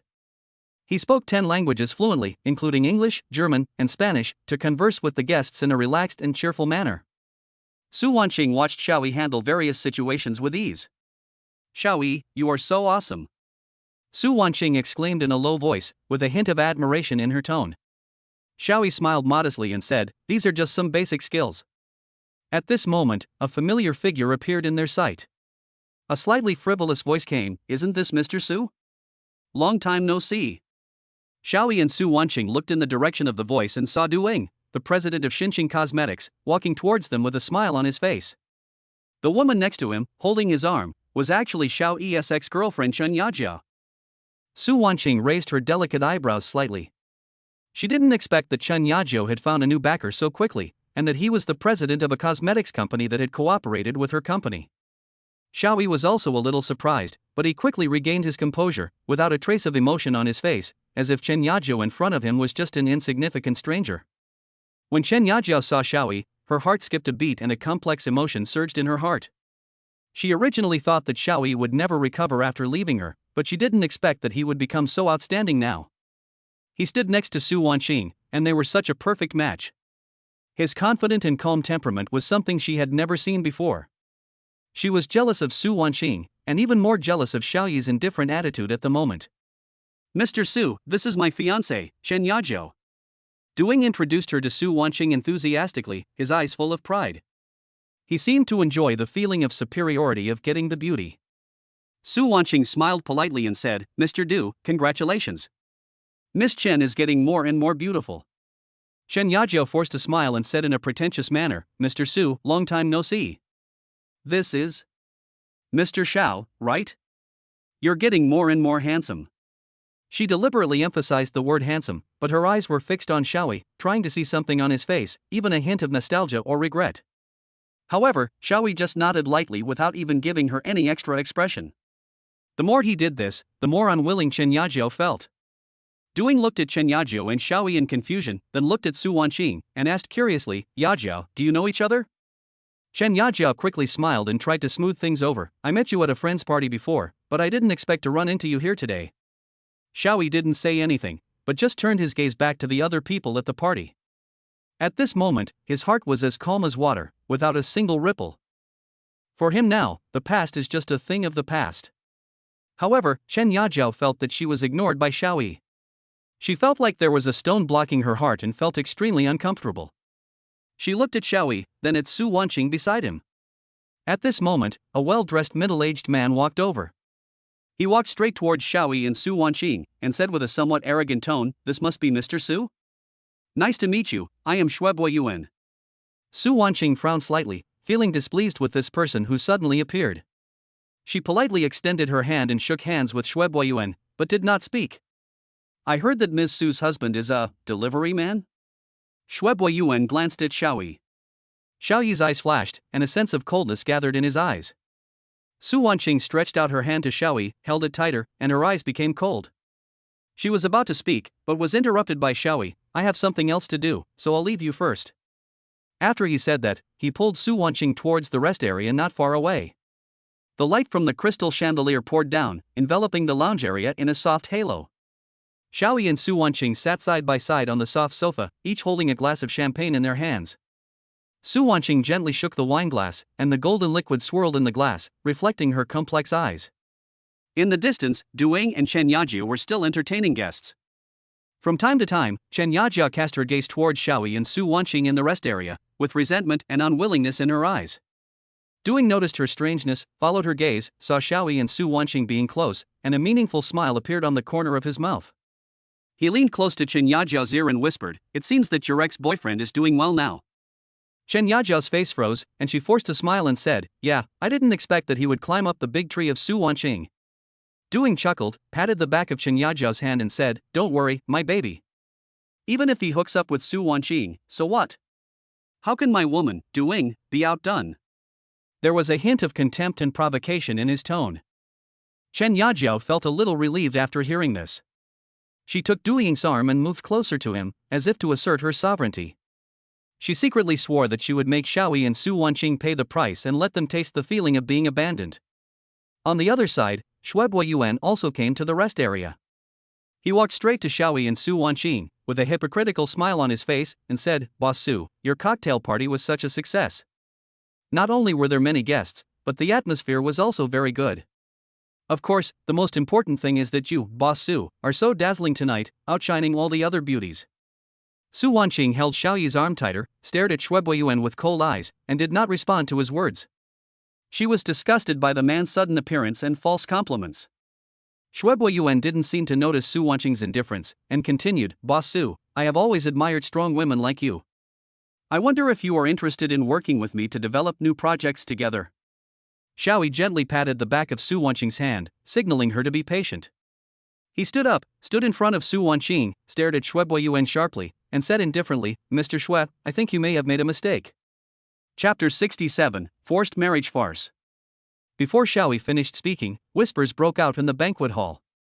Those who were originally curious about the relationship between Xiaoyi and Su Wanqing now had a hint of inquiry and contempt in their eyes. What went wrong? Shuebuo Yuan pretended to be confused, but there was an imperceptible sneer on the corner of his mouth. He appreciated this situation, and he would never let go of the opportunity to embarrass Su Wanqing. A mocking arc appeared on Xiaoyi's lips. He didn't care about the opinions of these people, he just didn't want Su Wanqing to bear false accusations. "Mr. Xue, you are wrong. I am not a cooperative partner. I am just a delivery man." Wow. This sentence was like a huge rock thrown into a calm lake, instantly causing an uproar. The originally whispered discussions suddenly became louder and filled the entire banquet hall. People were whispering to each other. "Delivery guy? Really? Oh my god, President Su is actually with a food delivery guy? This is simply incredible. No wonder he was dressed so ordinary. I thought he was Mr. Su's driver. Boss Su has such bad taste that he hired a food delivery guy." These discussions were like sharp needles piercing Su Wanqing's eardrums. She frowned and was about to open her mouth to refute, but was stopped by Xiaoyi's eyes. He gave her a reassuring smile, indicating that she should leave everything to him. Just then, a sharp female voice broke the noise in the banquet hall. "Oh, my dear daughter, you really made me look for you." Everyone looked in the direction of the voice and saw a gorgeously dressed woman with a young man, walking towards them aggressively. It was Su Wanqing's stepmother Wen Meiying and her good-for-nothing little son Su Yuqian. Wen Meiying's heavily made-up face was filled with a fake smile. She walked quickly to Su Wanqing, with a barely perceptible sarcasm in her tone. "My dear daughter, why didn't you tell your family and held such a big cocktail party? Look, I'm here now, aren't I? Oh, this cocktail party is so grand, you are worthy of being our Su family's good daughter." Su Wanqing's eyes were cold, and she responded calmly, "Stepmother, you came at the right time. I just wanted to let you see whether this cocktail party I hosted brought shame to the Su family." Wen Meiying. After she finished speaking in a seemingly affectionate manner, she turned to look at Xiaoyi, and immediately a disgusted expression appeared on her face. "Who is this gentleman?" "I said, I'm a delivery man," Xiaoyi said calmly, without any panic. Wen Meiying covered her mouth exaggeratedly, her eyes full of contempt. "A delivery man? My god, why did he look so unfamiliar? It turns out that he is a delivery man. My dear daughter, you really disappoint me. Our Su family is a well-known figure in Longcheng after all. How could you find a delivery man as your boyfriend? If this gets out, our Su family will lose all their reputation." As soon as Wen Meiying finished speaking, whispers rang out again in the banquet hall. This time, people. Xiaoyi's face suddenly turned gloomy, he clenched his fists, and a fire of anger burned in his chest. Just when Su Wanqing was about to open her mouth to refute, Xiaoyi gently patted the back of her hand, signaling her not to be impulsive. He took a deep breath, looked at Wen Meiying calmly, and slowly said, "Auntie, I." Just as Xiaoyi was about to speak, Su Wanqing suddenly stood in front of him, her eyes as cold as ice, staring directly at Wen Meiying. "Stepmother, it's not your turn to point fingers at my affairs." Xiaoyi gently held Su Wanqing's arm and gave her a soothing look, then turned to Wen Meiying, his tone calm but with a hint of sharpness. "Auntie, I understand your concerns as an elder, but when it comes to relationships, only the person who drinks the water knows whether it is hot or cold. Wanqing and I are truly in love, you don't have to be so aggressive." He paused, his eyes swept over Su Yuqian, his tone even colder. "Besides, although I'm just a delivery man, at least I can support myself, unlike some people who are idle and only rely on their parents." When Mei Ying's face changed, and the fake smile on her face could no longer be maintained, turning ashen. She glared at Su Yuqian fiercely, then stood there awkwardly, speechless for a moment. "Who are you calling a parasite?" Su Yuqian rushed forward and pushed Xiao Yi in the chest, his eyes wide open. "You are a delivery man, what qualifications do you have to criticize me?" He stiffened his neck, his face flushed. "I am a parasite, so what? My mother is rich, I am happy with it." When Mei Ying was so angry that she was shaking all over. She glared at Su Yuqian with disappointment. This good-for-nothing son actually admitted in front of so many people that he was idle. She felt her face burning, as if she had been slapped hard in the face. Xiaoyi steadied himself. "You." Su Yuqian was so angry that he was speechless and raised his fist to hit Xiaoyi. Su Wanqing was quick to act and grabbed Su Yuqian's arm, saying coldly, "Enough. This is a public place, what do you want to do?" "Wanqing, you." When Mei Ying was about to speak but was interrupted by Su Wanqing. "I haven't asked you yet, who invited you?" Su Wanqing's eyes were cold, and her tone was questioning. "I didn't invite you to this cocktail party." Su Wanqing's questioning was like an icy blade, piercing Wen Meiying and her son. The fake smile on Wen Meiying's face froze completely. She stammered and couldn't make any sense for a long time. Su Yuqian even lowered his head, not daring to look directly into Su Wanqing's eyes. The atmosphere in the banquet hall became subtle. Those who were originally whispering now closed their mouths, held their breath, and waited for what would happen next. Just when Wen Meiying and her son were so embarrassed that they were about to squeeze out of the three-bedroom apartment, a crisp voice broke the deadlock. "I invited you." Everyone looked in the direction of the voice and saw an elegant woman in a champagne-colored dress walking towards them. It was Su Wanqing's friend and business partner, Xin Xian. She had a faint smile on her face, but her eyes had a barely perceptible depth. Su Wanqing frowned slightly, looked at Xin Xian with a sharp gaze, and asked with a hint of confusion, "Xin Xian, what's going on?" Xin Xian walked to Su Wanqing and gently took her arm. Her gesture was intimate, but her tone was very official. "Wanqing, I know you may have some doubts, but I do this for our common interests. The cooperation between Su Group and Yuexia Group is of great importance. Your marriage is not only your personal matter, but also related to the future development of the two groups." She paused, her eyes swept over the people present, and her tone became more sincere. "I invited Madam Wan and Mr. Su to come here because I want everyone to get to know you better and let everyone understand that your choice is well thought out." As soon as she finished speaking, whispers rang out again in the banquet hall. Everyone's eyes were filled with mixed expressions, some with doubt, some with approval. Xin Xian's words obviously touched some people present. They felt that Xin Xian considered things carefully and took the overall situation into consideration, and she was indeed a strong woman in the business world. After listening to Xin Xian's explanation, Su Wanqing's face remained cold. She looked at Xin Xian deeply, and her tone was calm but with a hint of oppression. "So, do you think my marriage needs to be approved by others?" The smile on Xin Xian's face became a little stiff. She was about to explain but was interrupted by a sudden voice. "Mr. Su, I think what Miss Xin said makes sense. Marriage is a serious matter and should indeed be considered carefully." A male voice with a hint of playfulness was heard. Everyone looked in the direction of the voice and saw that it was Shui Yuan, a wealthy young man from Longcheng. There was a hint of an ambiguous smile on his lips, and a hint of smugness in his eyes. After all, no one wants to see the president of Yuexia Group marry a. He paused deliberately, and said with contempt, "A delivery man." Before Su Wanqing could respond, Wen Meiying, as if she had grabbed a life-saving straw, immediately replied, "Mr. Shui is right, she is destroying the reputation of our Su family." Wen Meiying's tone was sarcastic, and her eyes were filled with undisguised contempt. She looked at Xiaoyi, and the disgust on her face seemed to be overflowing. Su Wanqing's eyes turned cold instantly. She turned her head sharply and looked at Wen Meiying, with a hint of anger in her tone. "It's not your turn to point fingers at my business." Seeing Su Wanqing angry, Wen Meiying became even more proud, and her sarcastic words burst out like a machine gun. What? Did I say something wrong? Look at the man you found. He has no looks and no family background. What future can a delivery man have? If you marry him, how will you live in the future? How can our Sue family afford to lose this man? She even covered her mouth with a handkerchief when she was excited, as if Xiaoyi was some dirty thing. Su Wanqing laughed in anger. She took a step forward, stared at Wen Meiying, and said word by word, "I'll say it again, it's not your turn to interfere in my affairs. It's my freedom to choose what kind of partner I want. It has nothing to do with you or the Su family. If you dare to talk nonsense again, don't blame me for being rude." She exuded a cold aura, like a volcano about to erupt, and people dared not approach her. The banquet hall was completely silent. Everyone was intimidated by Su Wanqing's aura and dared not make a sound. Wen Meiying was also frightened by Su Wanqing's momentum. She subconsciously took a step back and dared not speak anymore. At this moment, Xue Boyuan suddenly stood up. He looked at Su Wanqing affectionately, with a hint of helplessness and affection in his tone. "Wanqing, I know you are still angry with me, but so many years have passed, and I still can't forget you.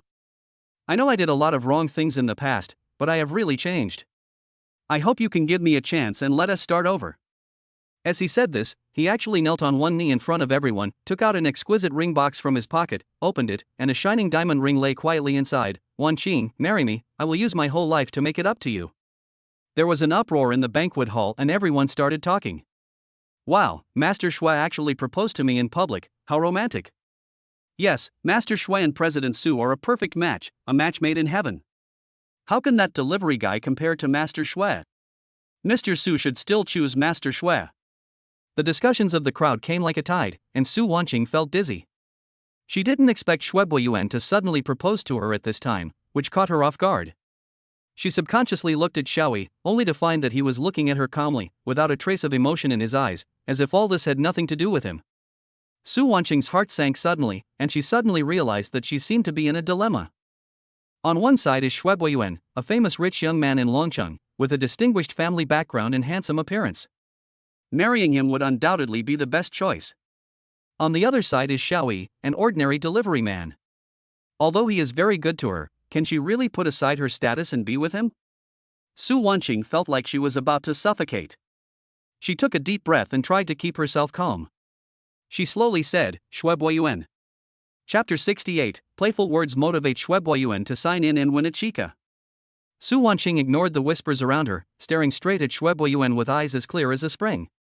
She opened her red lips slightly, and her voice was not loud, but it was clearly heard by everyone. "Mr. Xue, you just said you like me, right? So, if I have more than one boyfriend, can you accept it? Even if he is right next to me?" Xue Boyuan was stunned by Su Wanqing's sudden question, and then a flattering smile appeared on his face. "Wanqing, are you kidding? You and that delivery man are from completely different worlds. Don't worry, as long as you are willing, I, Xue Boyuan, will never care about those trivial things. I will obey you and take good care of you." His eyes were full of desire and possessiveness for Su Wanqing. Su Wanqing raised her lips in an imperceptible arc, and she asked calmly, "What if I already have a child? Can you treat my child as your own flesh and blood and treat him sincerely?" As soon as these words were spoken, the entire banquet hall fell silent, as if time had stood still. Everyone stared with wide eyes, looking at Su Wanqing in disbelief, then at Xue Boyuan, trying to read something from his face. The air was filled with curiosity, excitement and a hint of gossip. Xue Boyuan's handsome face froze instantly as if he was struck by lightning. He looked at Su Wanqing in disbelief, as if he was confirming whether he had heard it wrongly. He never dreamed that Su Wanqing would say such a thing. Just as Xue Boyuan was stunned, Su Wanqing suddenly leaned towards Xiaoyi beside her, with a natural and intimate gesture. Xue Boyuan looked at the scene in front of him, and a surge of anger rushed to his head. He felt that he had been humiliated like never before. Anger surged into his heart like a tide. His face was twisted with anger, and his fists were clenched tightly together, with veins bulging. He stared at Xiaoyi intently. At this moment, a clear but majestic voice sounded at the entrance of the banquet hall. "TSK, TSK, it's really lively, what kind of drama is going on?" Xue Boyuan could no longer suppress his inner anger, and pointed at Su Wanqing and cursed, "Su Wanqing, you shameless woman. Who do you think you are? What kind of person do you think you are? You?" He even insulted Su Wanqing's deceased mother. A cold light flashed in Xiao Yi's eyes. What he could not tolerate most was others insulting Su Wanqing and her family. He took a sudden step forward, grabbed Shuebuo Yuan by the collar, lifted him up, and said in an icy tone, "Apologize. Apologize to Su Wanqing and her mother." Shuebuo Yuan was startled by Xiao Yi's sudden action, but he reacted quickly and snorted disdainfully, "Apologize? Who do you think you are? Are you worthy of my apology? A stinky loser who delivers takeout dares to lay hands on me? Before he could finish his words, Xiao Yi's grip tightened a little more, making it almost impossible for him to breathe. Ding! The host is detected to be in a state of extreme anger, triggering the God-level sign-in system. Sign in! Xiao Yi muttered to himself. Ding! Sign-in successful. Congratulations to the host for obtaining a Supreme Favor card. Supreme Favor card, you can designate one person to unconditionally agree to a reasonable request from the host. Usage restrictions, it can only be used once within a year, and the other party must be someone the host knows. The system's voice sounded in Xiao Yi's mind. Xiao Yi was delighted, God was really helping me. His eyes swept across the banquet hall and finally stopped on a graceful and elegant woman, the richest woman in Longcheng, Wang Jingjing. He had delivered takeout to Wang Jingjing several times. Wang Jingjing was a generous person and gave generous tips, which left a good impression on him. Use the Supreme Favor card, target, Wang Jingjing. Xiao Yi muttered to himself. Ding! The Supreme Favor card has been activated. Almost at the same time, a bodyguard beside Wang Jingjing walked up to her and whispered something in her ear. Wang Jingjing nodded slightly, then walked straight toward Xiao Yi. With a meaningful smile on her face, she looked back and forth between Xiao Yi and Shuebuo Yuan, and finally stopped at Xiao Yi. She slowly said, "Xiao Yi, long time no see." Xiao Yi's eyes were as sharp as a knife. He looked directly at Shuebuo Yuan and said word by word, "I'll say it again, I apologize." Shuebuo Yuan was shocked by Xiao Yi's eyes, but soon regained his arrogance. He smiled contemptuously, stretched out his hand and patted Xiao Yi's cheek, saying frivolously, "Boy, who do you think you are? How dare you ask me to apologize? Why don't you take a piss and look at yourself?" Xiao Yi's eyes were cold and chilling. He grabbed Shuebuo Yuan's wrist and twisted it hard. Shuebuo Yuan grimaced in pain and begged for mercy. But Xiao Yi remained unmoved, and said firmly, "Apologize." The crowd around began to talk. Someone recognized Wang Jingjing and exclaimed, "Isn't that Wang Jingjing, the richest woman in Longcheng? Why is she here? I heard that Wang Jingjing and Su Wanqing's mother are old acquaintances." Wang Jingjing provided great help to Su Wanqing's mother in the early days of her business. Another person added. When Shuebuo Yuan heard these discussions, his face turned ugly, and feelings of jealousy and uneasiness mixed together in his heart. He didn't expect that Su Wanqing was also related to Wang Jingjing. Wang Jingjing walked up to Xiao Yi with a faint smile on her face, and said to Shuebuo Yuan, "Mr. Xue, I have heard of your name for a long time. The Xue family is one of the most powerful families in Longcheng, and your father is a genius in the business world." Shuebuo Yuan was immediately proud when he heard Wang Jingjing's praise, and he nodded and flattered her, "Mr. Wang, you are too kind. My father has always taught us to be modest and cautious. I don't deserve it." Wang Jingjing interrupted Shuebuo Yuan and her tone became serious. "Mr. Xue, your father is indeed a business genius, but you..." She paused and glanced at Shuebuo Yuan sharply. "Excuse me, you are not cut out for business. Young man, you should be careful with your words and actions, and don't be arrogant just because of your family background." Shuebuo Yuan turned pale with fright at Wang Jingjing's words. He didn't expect that Wang Jingjing would criticize him in public, and said it so bluntly. He lowered his head in fear and dared not speak again. Wang Jingjing turned her gaze to Xiao Yi with a hint of admiration in her eyes. "Young man, you are very good." Then, she looked at Shuebuo Yuan again, her tone cold. "Mr. Xue, do you know where you went wrong?" She paused, her eyes sharp. "You." Wang Jingjing's sharp eyes seemed to be able to see through people's hearts. She looked directly at Shuebuo Yuan and said word by word, "Your biggest mistake is that you don't know how to respect others. Respect is not because of the other person's status, but out of the most basic courtesy and upbringing. Your father is a business genius and he must be well aware of this, but unfortunately you have not learned his essence." Wang Jingjing's voice was not loud, but it was loud and resounding in the banquet hall, so that everyone present could hear it clearly. Shuebuo Yuan's face was pale and sweat was pouring down. He felt like a stripped clown, exposed in front of everyone, feeling ashamed. His lips trembled, and he wanted to argue, but found that he was powerless to refute. Wang Jingjing sighed slightly, and her tone softened a little. Young man, it is a great virtue to admit your mistakes and correct them. Now, apologize to Mr. Xiao and Miss Su. After she finished speaking, she stood quietly aside, waiting for Yuan's response. The entire banquet hall was silent. Everyone held their breath, their eyes focused on Yuan, waiting for his final decision. The air was filled with tension and anticipation, like a taut string that could break at any time. Yuan took a deep breath. He knew he had no way out. To offend Wang Jingjing would be equivalent to offending the entire launching business community, and even his father would not be able to protect him. He raised his head with difficulty and looked at Xiaoyi and Su Wanqing. His throat was dry and his voice was hoarse. I was wrong, I apologize to you. He bowed deeply, and the cold sweat on his back soaked his shirt.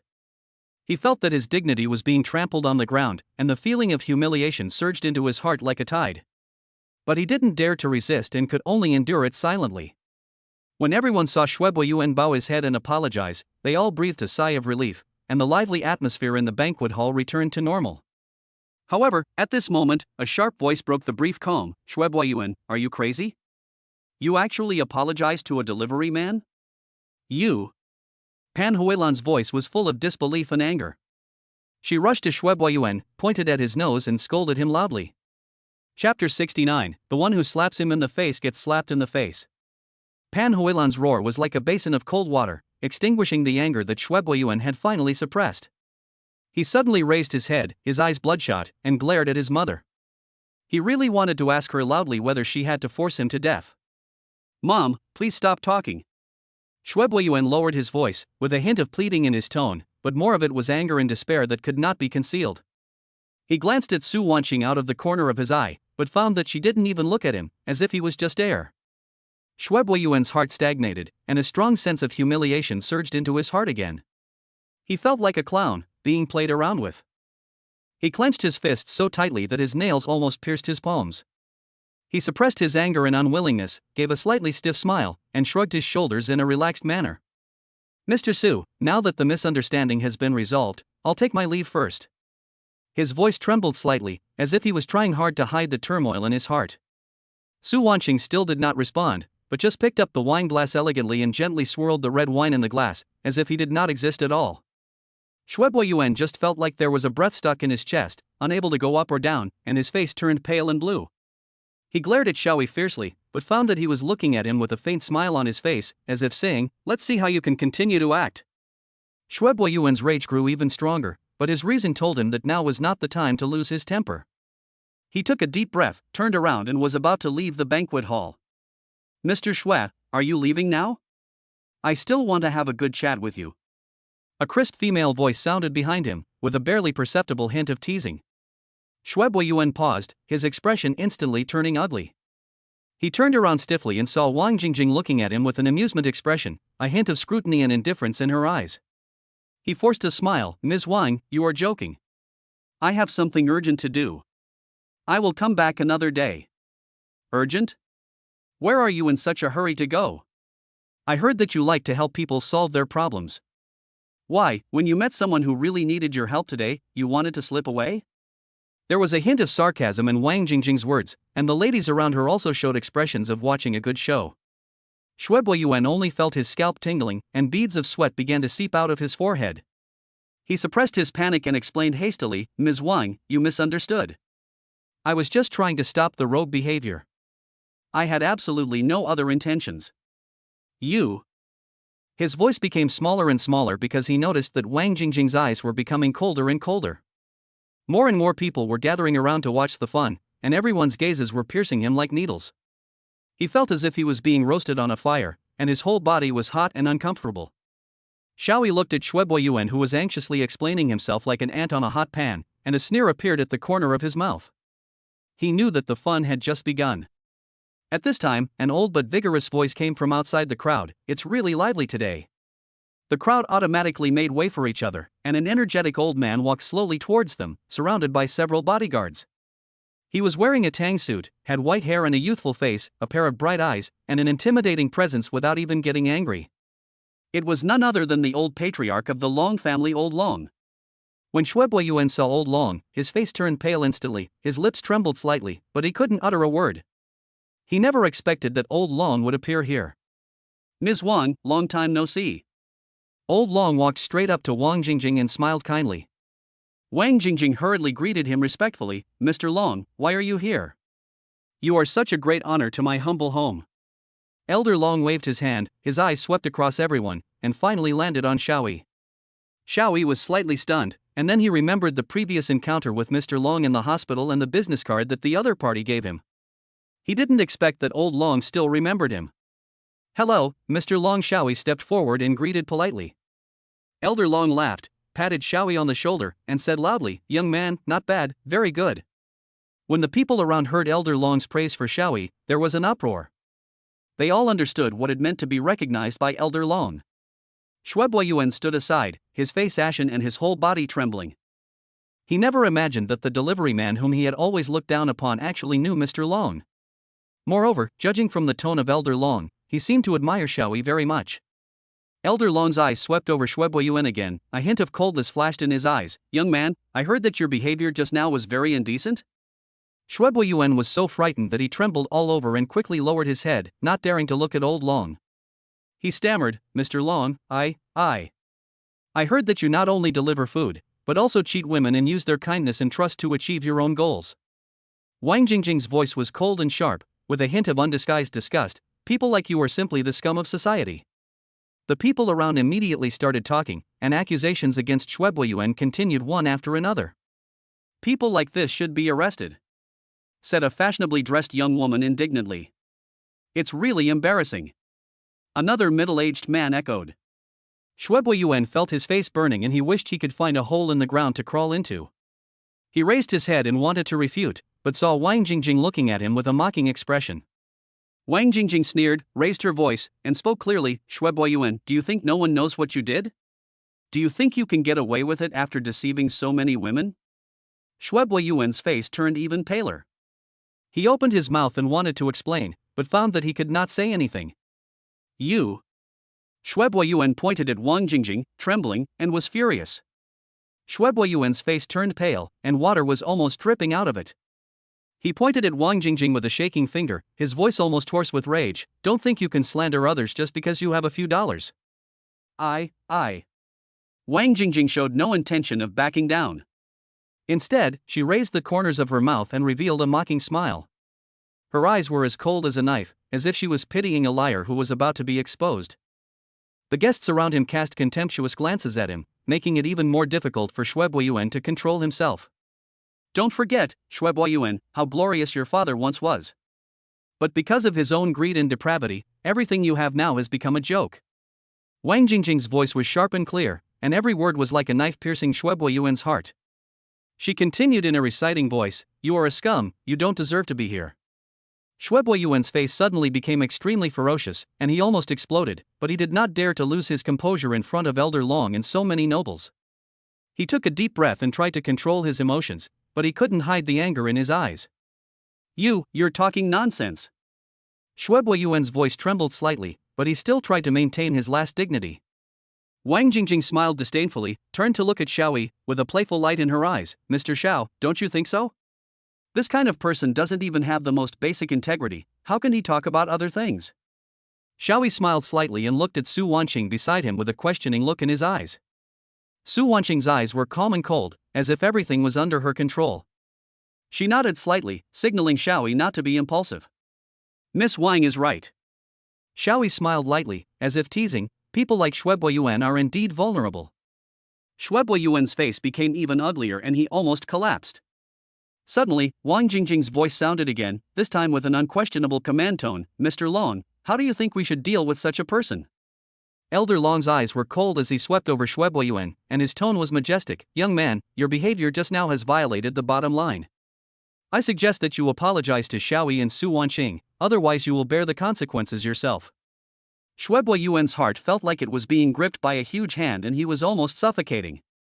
He clenched his teeth, a trace of unwillingness flashed in his eyes, but in the end he had to lower his head, his voice so low that it was almost inaudible. I'm sorry. Xiaoyi smiled slightly and pretended to be magnanimous. Forget it, no one is perfect. As long as you sincerely repent, I can forgive you. Shuebuo Yuan's face was filled with humiliation, but he didn't dare to resist at all. He could only nod his head like crazy, his attitude as low as the dust. Almost all of his dignity was completely shattered at this moment, and the guests around him cast contemptuous glances at him. Su Wanqing's eyes were stern, but without the slightest sympathy. She gently picked up the wineglass and took a sip of red wine gracefully, as if all this was just a small episode in her life. Shuebui Yuan, remember today. I hope you won't make the same mistake again in the future. Old Long's voice was cold, as if he was sentencing his future. Shuebui Yuan lowered his head and almost cried, but finally gritted his teeth and held it back. He turned around slowly, but at this moment, his hands suddenly clenched into fists, and a hint of ruthlessness flashed in his eyes, as if there was a bigger plan brewing in his mind. He walked towards the exit of the banquet hall step by step, and each step seemed extremely heavy. The people around were talking about it. Wang Jingjing smiled with satisfaction, turned to Xiaoyi and Su Wanqing and said, "You are really proud of yourself today." Su Wanqing smiled slightly, with a meaningful light in her eyes. She whispered, "Today's events are far from over." Chapter 70, Love, Hate and Resentment arose at the turmoil party. Shuebui Yuan walked towards the exit of the banquet hall with heavy steps, but stopped just before stepping out of the threshold. He took a deep breath, trying to calm the humiliation and anger in his heart. Tonight's plan must not fail. He must get close to Xin Xian. Only through her can he get in touch with Su Wanqing. He turned around, looked around the banquet hall, and finally found his target in the corner. Xin Xian was sipping champagne alone, and her every move revealed a noble and elegant temperament. Shuebui Yuan straightened his collar, forced himself to be more alert, and walked towards her. However, just as he was about to approach Xin Xian, a figure suddenly stood in front of him. The strong smell of perfume hit him in the face, and a slender arm wrapped around his arm affectionately. "Why Yuan, why are you here alone? I've been waiting for you for a long time." Lu Shiqian's tender voice rang in Shuebui Yuan's ears. Her fingers painted with bright red nail polish gently stroked his arm. Shuebui Yuan felt disgusted, but he didn't dare show it on his face. He could only force a smile. "Shiqian, why are you here too?" "Of course I'm here to attend the cocktail party," Lu Shiqian said, moving closer to Shuebui Yuan, "but more importantly, I want to see you." Shuebui Yuan smiled perfunctorily, but his eyes were always drifting in the direction of Xin Xian. Lu Shiqian didn't seem to notice his abnormality and continued to talk to him enthusiastically. The two of them were flirting as if no one was around, but accidentally bumped into Yang Yain, who was passing by with a glass of wine. The bright red wine instantly splashed onto Yang Yain's white dress, leaving shocking stains. "Ah!" Yang Yain exclaimed, and her face turned pale in an instant. Seeing this, Lu Shiqian not only did not apologize, but angrily scolded, "Don't you have eyes when you walk? This dress of mine is custom made." Yang Yain was so scared that she trembled and quickly apologized. I'm sorry, I didn't mean it." She lowered her head, her voice was as soft as a mosquito, and she almost didn't dare to look at Lu Shiqian's angry face. Lu Shiqian was relentless, her sarcastic voice echoing in the banquet hall, "Just say sorry and that's it? Do you know how much this dress costs? Can you afford it?" Tears welled up in Yang Yain's eyes. She bit her lips tightly and dared not speak anymore. The guests around cast curious glances and whispers were heard everywhere. Just then, a cold voice came from the crowd. "What happened?" Su Wanqing walked over gracefully, her eyes swept across the crowd, finally falling on Lu Shiqian. Lu Shiqian's arrogance suddenly subsided a little, but she still glared at Yang Yain, unwilling to be outdone. Su Wanqing frowned slightly. Shuebui Yuan frowned when he saw this. He didn't want to delay his plan because of Lu Shiqian, this shrew. He grabbed Lu Shiqian's arm, his tone was a little impatient. "Okay, Shiqian, stop it. It's just a piece of clothing, right? I'll compensate her no matter how much it costs." As he said that, he turned to look at Yang Yain, his face full of smiles. "Miss, I'm so sorry, I apologize to you on behalf of Shiqian. How much is this dress? I'll compensate you 10 times. Yang Yain raised her head in panic and saw Shuebui Yuan's aggressive eyes. She felt even more uneasy. She waved her hands quickly. "No. No need, I really didn't mean it. I am also responsible. You don't have to compensate me." She just wanted to end this farce as soon as possible. Seeing that Yang Yain was so understanding, Shuebui Yuan smiled even more. "How can I do this? This is my responsibility. How about this, to express my apology, I will treat you to a meal, just as an apology. What do you think?" His enthusiastic tone made Lu Shiqian beside him furious, and her face became terribly gloomy. Shuebui Yuan, what do you mean? Lu Shiqian screamed, pointed at Yang Yain's nose, and roared, I haven't asked her to compensate for my clothes yet, and you are so eager to show your affection? This woman is doing it on purpose. I think she just wants to seduce you. Yang Yain was so frightened by Lu Shiqian's scream that she stepped back, her face turned pale and she could no longer control her tears. Seeing her like this, Lu Shiqian became even more arrogant and domineering, step by step approaching Yang Yain, saying viciously, this matter is not over today, you want to leave without taking off this dress? I see that what you are wearing is also cheap, just use it as a rag for me. As Shuebui Yuan listened to Lu Shiqian's increasingly outrageous remarks, the smile on his face gradually disappeared, replaced by deep disgust and impatience.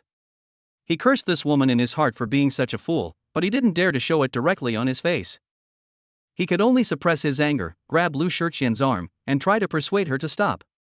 At this moment, Su Wanqing walked to Yang Yain's side, gently helped her up, and at the same time glanced at Lu Shiqian with a barely perceptible coldness on her face. Her cold eyes fell on Lu Shiqian, and her tone was polite and distant. Miss Lu, long time no see, I didn't expect to meet you here. Lu Shiqian didn't expect Su Wanqing to suddenly appear. She was a little surprised, but soon she put on a flattering smile and quickly responded, Boss Su, what a coincidence. I didn't expect to see you here. Su Wanqing nodded slightly, then looked at Yang Yain and asked gently, are you okay? Do you need me to help you change your clothes? The appearance of Su Wanqing instantly quieted the people around, and they all looked over here. Ms. Lu, my company is looking for a spokesperson recently and we are considering a candidate. Su Wanqing's voice was still cold, but it shocked Lu Shiqian's heart. She raised her head suddenly. Chapter 71, Flattery but no endorsement. Su Wanqing's gaze fell on Lu Shiqian's face with an elusive smile. Ms. Lu has been very popular recently, and our company has been paying attention to you. Lu Shiqian's heart was pounding and her cheeks flushed with excitement.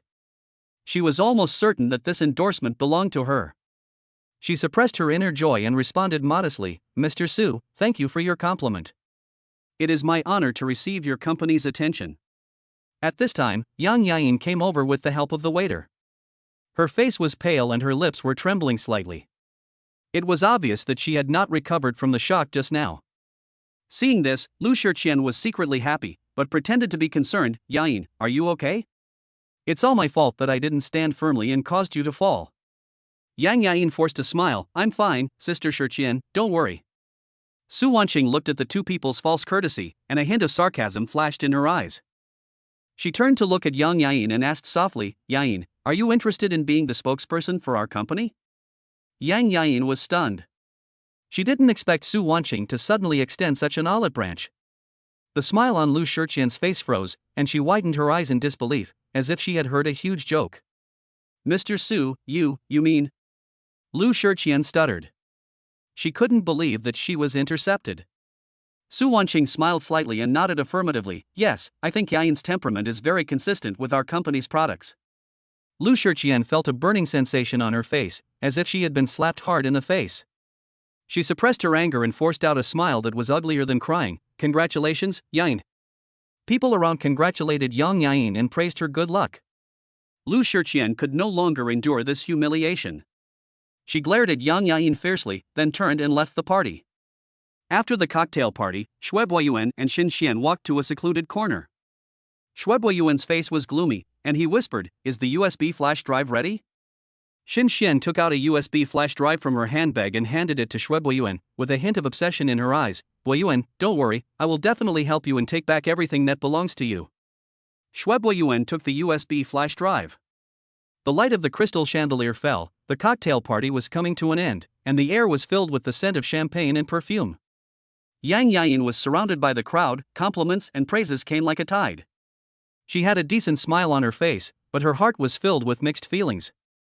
After Lu Shiqian left, the atmosphere of the cocktail party became more lively, as if to celebrate her defeat and to welcome a new favorite. Yang Yain could feel the eyes falling on her, filled with envy, jealousy, and inquiry. She gently clenched the champagne glass in her hand, her fingertips were cold. The noise gradually died down and the guests dispersed one after another. Su Wanqing walked through the crowd and came in front of Yang Yain with a meaningful smile on her lips. Yain, come with me. Her tone was gentle, but with unquestionable majesty. Yang Yain nodded slightly, handed the champagne glass in her hand to the waiter, and followed Su Wanqing to a secluded lounge.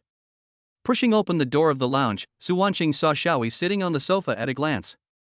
He was looking down at his cell phone, seemingly indifferent to everything around him. Hearing the door open, he looked up and saw Su Wanqing and Yang Yain, with a hint of confusion on his face.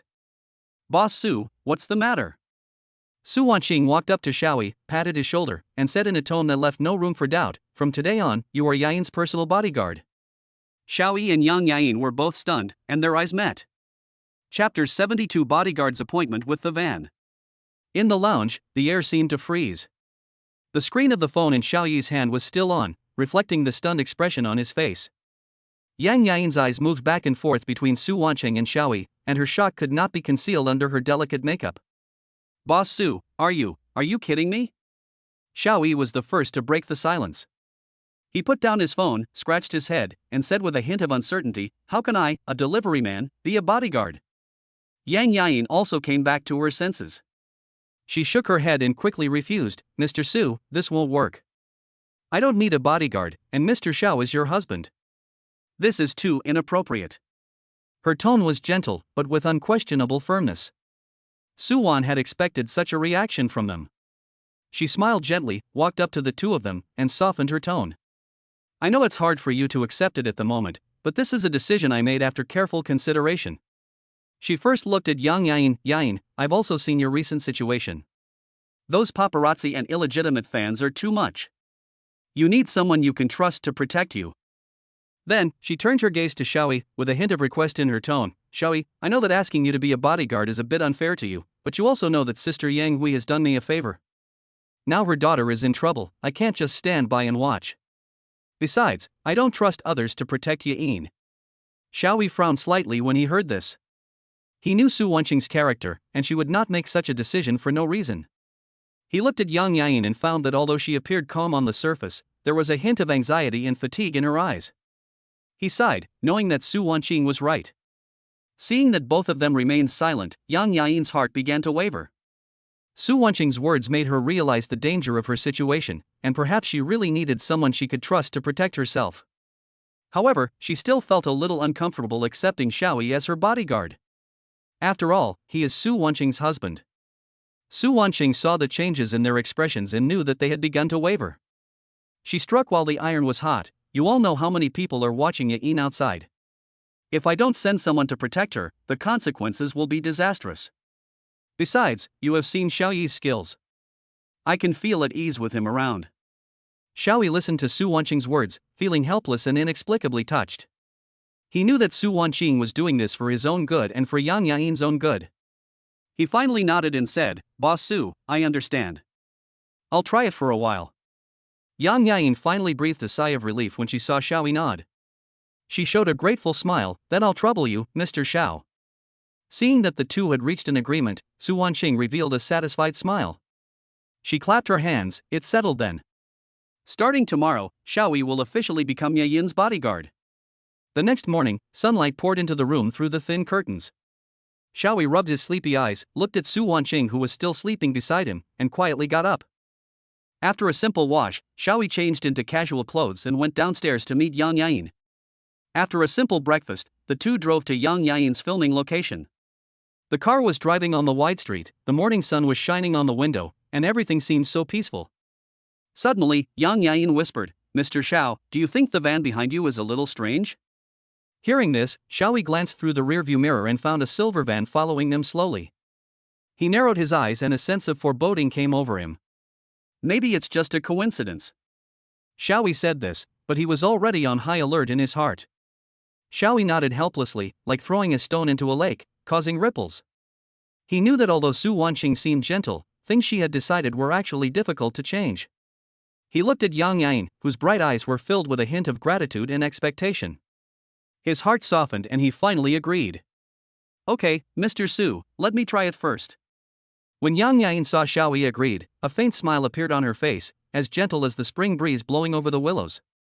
"Then I'll trouble you, Mr. Xiao." Her heart moved slightly. Xiaoyi agreed so readily that she felt an indescribable emotion in her heart. Seeing that the two had reached an agreement, Su Wanqing smiled even brighter. "Then this matter is settled. It's getting late. I'll take Xiaoyi back. You have a good rest." The three of them walked out of the lounge together, and the sunlight outside shone on their bodies, making them feel warm. Su Wanqing naturally took Xiaoyi's arm, and the two of them talked and laughed, and their intimate gestures were seen by Yain. She sighed in her heart, and a hint of envy quietly rose up. She also longs for such a love of mutual support. Watching Xiaoyi and Su Wanqing leave, the smile on Yain's face gradually disappeared, replaced by a trace of loneliness. She turned around, picked up her car keys, and drove back to her apartment. As night falls, the city's neon lights begin to flicker like countless falling stars. Yain drove her white Porsche through the traffic. She didn't know that a silver van was following her slowly. Inside the car, a man in a black jacket was holding a burning cigarette in his mouth. In the smoke, his eyes were fixed on the rear of Yain's car. He glanced at the rearview mirror from time to time, with a sinister smile on his lips, like a hunter eyeing his prey. The wind blew away the smoke, and his face looked even more distorted in the dim light. Inside the car, only his low voice with a hint of sneer could be heard. "Huh, big star, you're really a stunner." His eyes were fixed on the white Porsche in front of him, as if he wanted to see through Yain in the car. Suddenly, his cell phone rang. He frowned and took out his phone to answer it. He quickly pressed the answer button and said in a flattering tone, "Hello, Sister Lu, what do you want me to do for you?" His obscene expression instantly changed into a flattering look. After hanging up the phone, his face twisted again, like a devil crawling out of hell. He spat fiercely, "Bah! Stinky woman, you really think you're someone important?" He threw the cigarette butt out of the car window and crushed it hard, then started the van again and continued to follow Yain's car slowly. The silver van was filled with a choking smell of cigarettes, mixed with the pungent scent of cheap cologne. Zhao Chang took a deep puff of the cigarette, the smoke swirled around his rough face, obscuring the greed flashing in his eyes. The phone rang suddenly, breaking the silence in the car. Zhao Chang impatiently took out his cell phone and saw the three words Lu Shiqian on the caller ID. The expression on his face instantly became flattering, like a pug seeing its owner. "Hey, Sister Lu, what do you want me to do for you?" His voice was greasy and flattering. A woman's sharp voice came from the other end of the phone. "Zhao Chang, how is it going? Did you take the photos I want?"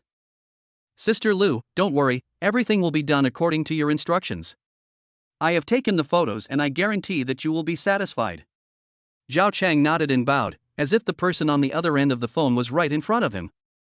"Very good. Remember, if this thing fails, you know the consequences." Lu Shiqian's voice was cold and threatening. Yes, Sister Lu, please rest assured that I can do the job for you." Zhao Chang responded repeatedly, with beads of sweat oozing out of his forehead. After hanging up the phone, the flattery on Zhao Chang's face disappeared instantly, replaced by a look of resentment.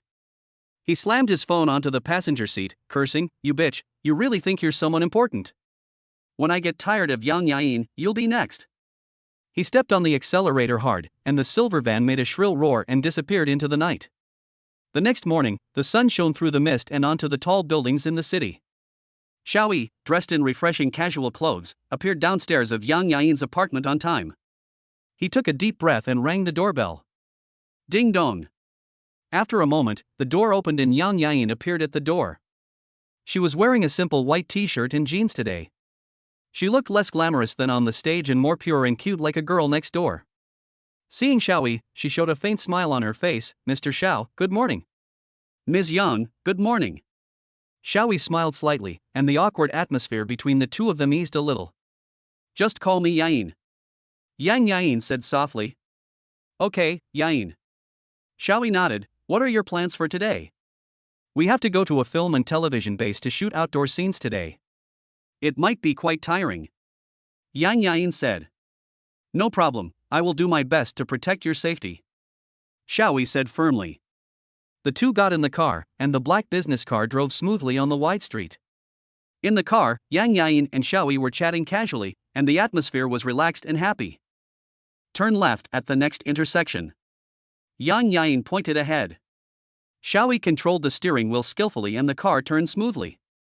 Suddenly, Xiaoyi saw a familiar silver van in the rearview mirror.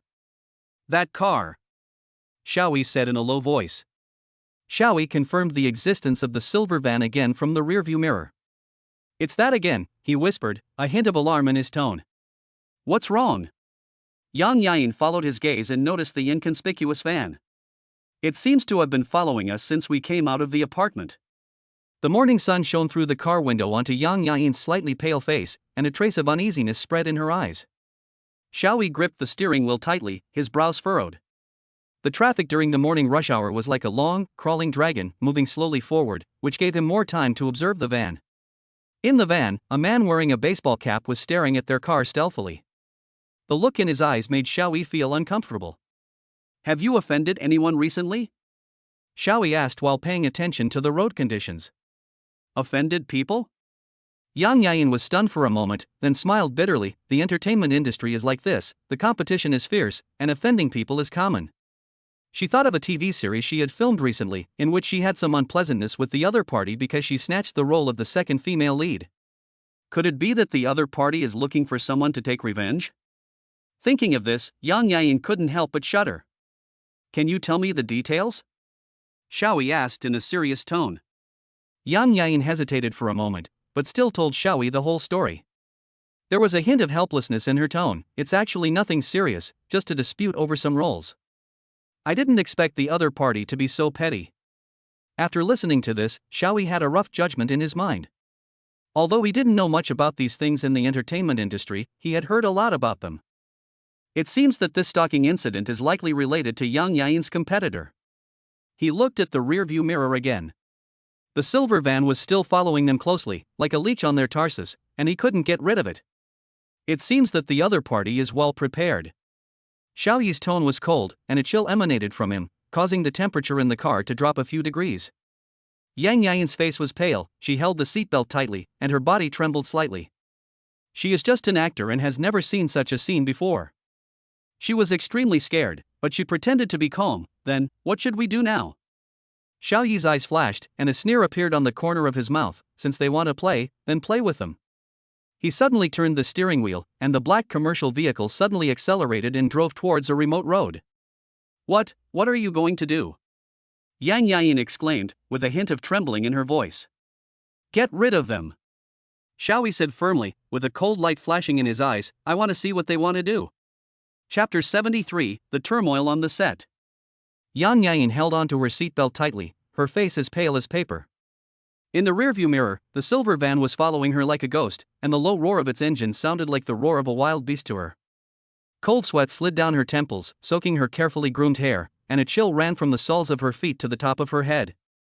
She was extremely scared, but she tried to maintain her composure and asked with a trembling voice, "Xiaoyi, what do they want to do?" Xiaoyi controlled the steering wheel with one hand and patted her shoulder with the other hand. His tone was steady and powerful. "Don't be afraid, I'm here. I won't let them hurt you." He glanced at the rearview mirror again. A sneer appeared on the corner of his mouth. "However, since they want to play, then play with them." As soon as the words fell, the black business car rushed out like an arrow from a bow. The friction between the tires and the ground made a shrill scream, which seemed particularly abrupt on the quiet street. Xiaoyi turned the steering wheel sharply, and the car did a beautiful drift and turned into a narrow alley. A few minutes later, after getting rid of the annoying van, Xiaoyi parked the car on the side of the road. Yain then let out a long sigh and leaned weakly on the chair, her face still a little pale. At this time, Assistant Zhang Xiaoxiao called and asked about Yain's situation. "Sister Yain, where are you? The director is ready and is waiting for you to start filming." Xiaoxiao's voice was filled with a hint of anxiety. Yain rubbed her temples, trying to keep herself awake, and said with a hint of helplessness, "I'll be there soon. I had a small accident on the way and was delayed for a while." "Oh, you have to be careful, things are not peaceful recently." "By the way, Sister Yain, let me tell you, Lu Shiqian is here today, you." Xiaoxiao hesitated to speak. Yain sighed. "I know that she is going to shoot that important scene today. I heard that she even invited a famous acting teacher to guide her." "That's right. And I heard." Xiaoxiao lowered her voice, with a hint of resentment in her tone. "She even specifically asked the director to move your scene forward, saying that she was afraid that you would affect her state." Yain smiled bitterly. After hanging up the phone, Yain turned to look at Xiaoyi and forced a smile. "Let's go to the set."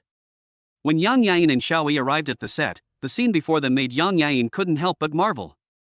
Rows of lighting equipment were neatly arranged, and dozens of staff members were busy shuttling back and forth, each busy with their own tasks. The huge camera stands quietly on the track, like a cold behemoth, ready to capture every detail at any time. The air was filled with a tense yet orderly atmosphere, and everyone was making intensive preparations.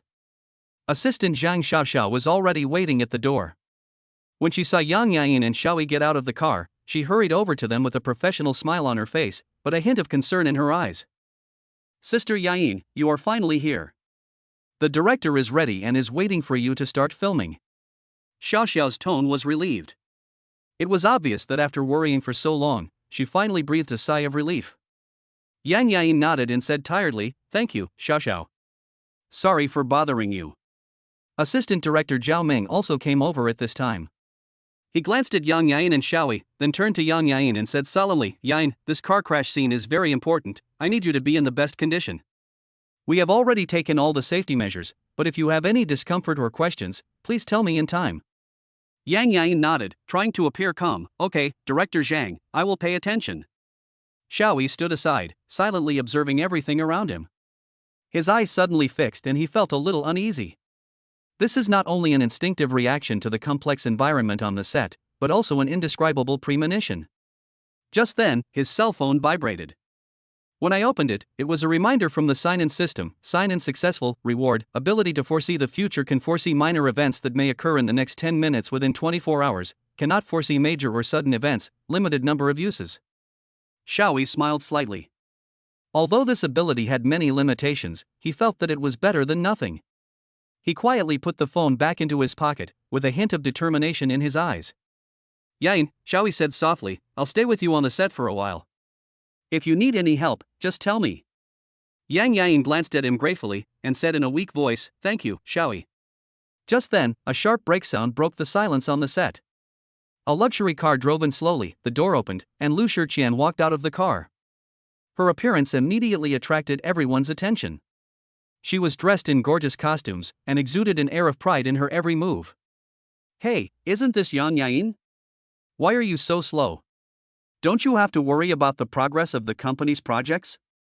Lu Shiqian's voice was crisp but full of sarcasm. Yang Yain's expression changed slightly, but she still tried to stay calm. When she was about to respond, Xiaoyi gently stood in front of her. "Miss Shiqian, Yain encountered some accidents today, but she has arrived. I hope everyone can concentrate and shoot smoothly." Xiaoyi's tone was calm and firm, but it revealed a majesty that could not be ignored. Lu Shiqian sneered and shook her head. "Oh, one thing after another. However, the highlight of today is mine, and the director has agreed to shoot my part in advance. You won't have any objections, right?" Xiaoyi smiled and just hoped that everyone could do their respective duties and not affect others' normal work. Lu Shiqian's expression changed slightly, but before she could speak again, Director Zhang came over and interrupted their conversation. "Okay, everyone is ready, let's get started." Just then, Xiaoyi's phone vibrated again. He took a quick look and frowned slightly. At this moment, Lu Shiqian's eyes fell on the Yuexia Group logo next to her, and a sneer appeared at the corner of her mouth. Lu Shiqian walked towards them slowly, her high heels tapping on the ground, making a crisp and harsh sound, as if announcing her arrival. Her carefully painted phoenix eyes swept over Yang Yain and the Yuexia Group logo behind her with a hint of disdain, and a mocking arc appeared at the corner of her mouth. "Oh, isn't this our busy woman Yang Yain? How come you finally remembered that you are an actor today? I thought Yuexia was so busy with her project that she had forgotten where the set was, the big boss." Lu Shiqian's voice was not loud, but it was loud enough for everyone around to hear clearly, with a sharp sting. Yang Yain took a deep breath and tried hard to suppress the unhappiness in her heart. She knew that Lu Shiqian was deliberately looking for trouble and wanted to embarrass her in front of everyone. She smiled faintly and calmly met Lu Shiqian's provocative gaze. "Ms. Lu, what you said is meaningless. No matter how busy Yuexia's project is, I know what is important and what is not. Unlike some people, who always think about how to steal other people's limelight, for fear that others will forget who they are." Yang Yain's counterattack was sharp and clever, without a single dirty word, but it made Lu Shiqian's face turn pale in an instant.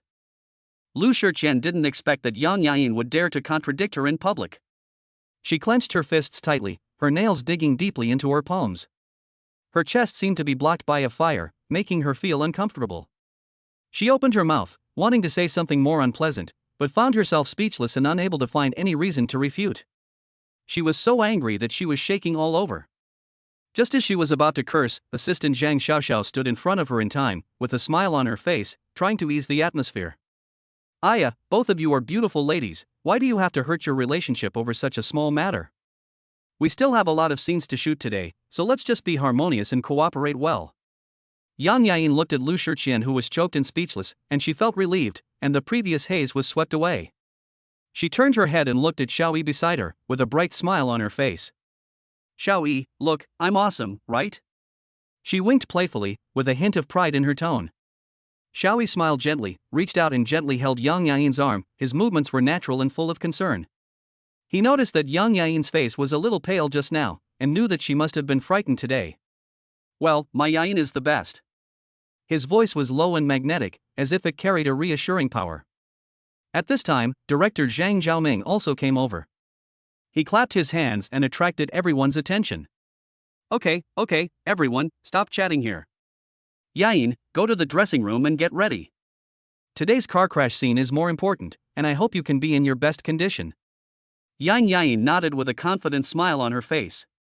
She took Xiao Yi's hand, winked at him, and said, "Come on, Xiao Yi, accompany me to the dressing room." After that, she walked towards the dressing room without looking back, leaving Lu Shiqian alone there, her face ashen and her chest heaving violently. Her eyes were fixed on Yang Yain's back. At this time, Yang Yain had already walked into the dressing room side by side with Xiao Yi. The smile on her face was still bright, as if the unpleasantness just now had never happened. The dressing room was filled with the faint scent of powder, and various cosmetics were neatly arranged. The light shone softly on the mirror, reflecting Yang Yain's slightly tired face. She sat in the makeup chair, quietly waiting for the makeup artist to arrive. Time passed by, but the makeup artist still didn't show up. Upon seeing this, assistant Zhang Xiaoxiao volunteered to go and urge them, but a few minutes later, she came back with a helpless look on her face. Sister Yain, the makeup artists are all with Lu Shiqian. They said that her role today is more important and requires a more delicate makeup. Xiaoxiao's voice became smaller and smaller, with a hint of apology. Yang Yain frowned slightly, feeling a little unhappy in her heart.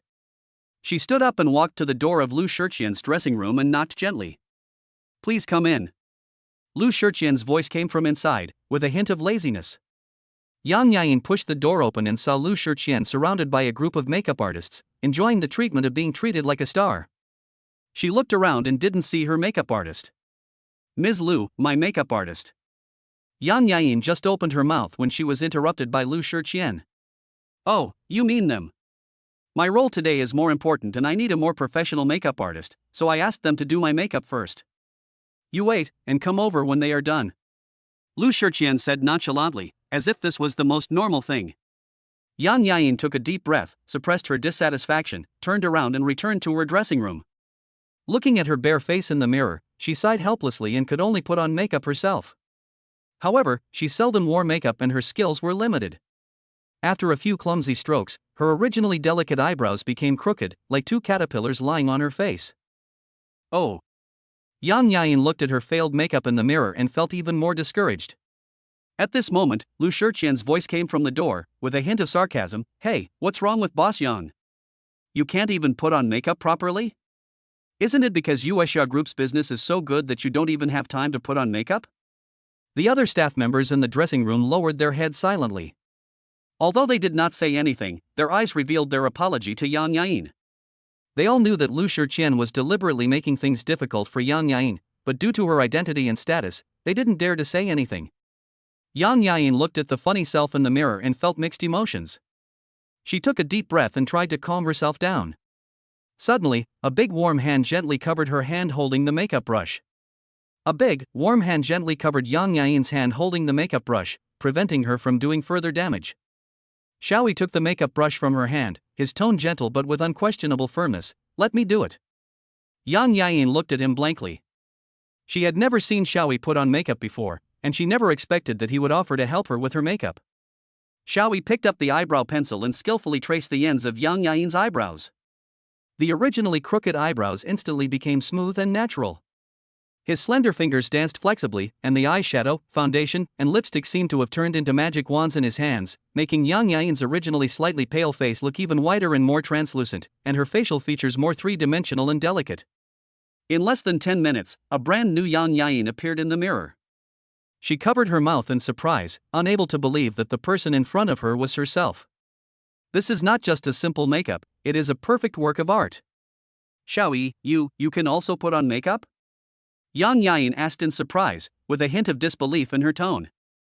Xiaoyi smiled slightly, with a hint of mystery in his tone. I know a little bit. Just then, the door of the dressing room was pushed open, and Lu Shiqian walked in with a group of people. She had a smug smile on her face, and it was obvious that she was here to laugh at Yain. Hey, Boss Yang, you haven't finished your makeup yet? Could it be? Lu Shiqian was stunned by the scene in front of her before she could finish her words. Yain has already put on her makeup, and her makeup is so exquisite and impeccable that she looks even more stunning than herself. What surprised her even more was that Xiaoyi, who was standing behind Yain, was holding a makeup brush in his hand and had a faint smile on his face, like a professional makeup artist. This. Lu Shiqian pointed at Xiaoyi, speechless for a moment, her face turning from red to white, and then from white to blue. It was a very exciting scene.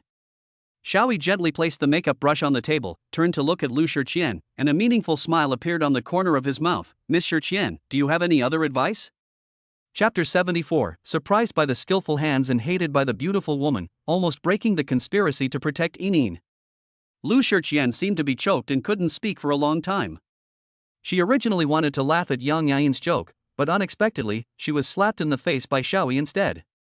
Several makeup artists gathered around and marveled at the effect. Xiaoyi, your makeup skills are amazing. Better than those of us veterans. That's right, it's simply a work of God. Miss Yang's makeup is like a fairy descending to earth. The makeup artists praised one after another, which made Lu Shiqian look even uglier. Even the usually serious assistant director Zhang couldn't help but be stunned when he saw Yain in her makeup. Lu Shiqian forced a smile, walked to Xiaoyi, and said in a charming tone, Xiaoyi, I didn't expect you to have this ability, you are really a hidden talent. If you have the chance in the future, can you help me with my makeup? Xiaoyi glanced at her indifferently, his tone as calm as water. I only know a little bit, I can't compare with professional makeup artists. Lu Shiqian hit a soft nail, her face was a little embarrassed, and she said to Yain in a sarcastic tone, Boss Yang, you have to be careful. Some people look honest, but they are actually full of bad water. Xiaoyi ignored her at all and turned around to pack up the makeup tools. Lu Shiqian made herself look awkward.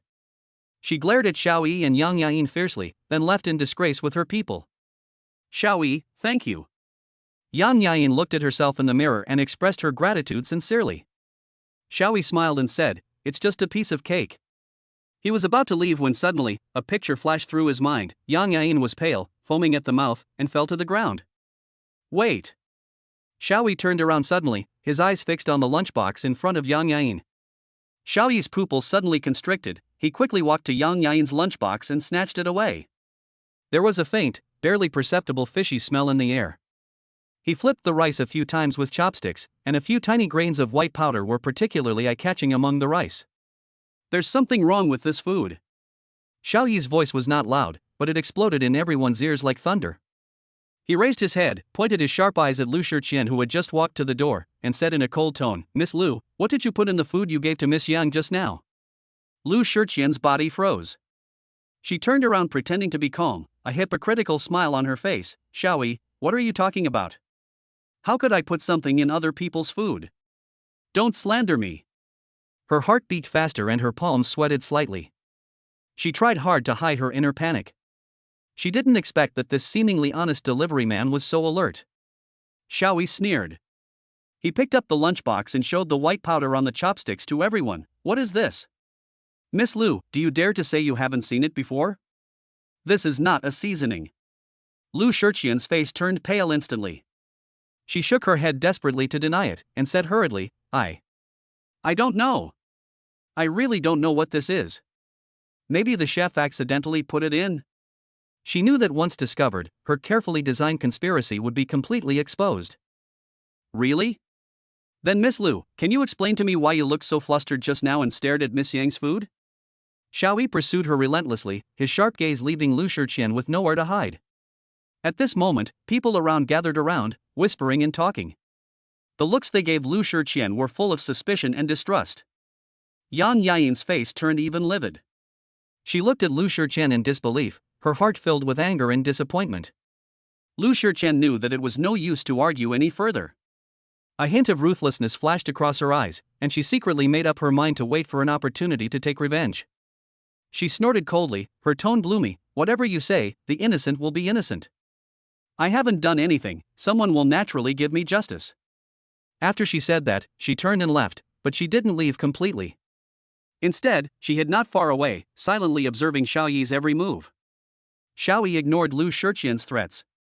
He carefully observed the white powder remaining in the lunchbox. He could feel that these powders were not ordinary condiments, but highly toxic drugs. He raised his head and scanned his surroundings. Then, he did something that surprised everyone. He put the food dipped in white powder into his mouth and chewed it carefully. A hint of understanding flashed across his brows. Just as everyone was shocked, Xiao Yi suddenly put down his chopsticks and said calmly to everyone, "This poison." He paused, a mysterious smile appeared on the corner of his mouth, and said, "I think I know how to cure it." Xiao Yi's actions left everyone present, including Yang Yain, stunned.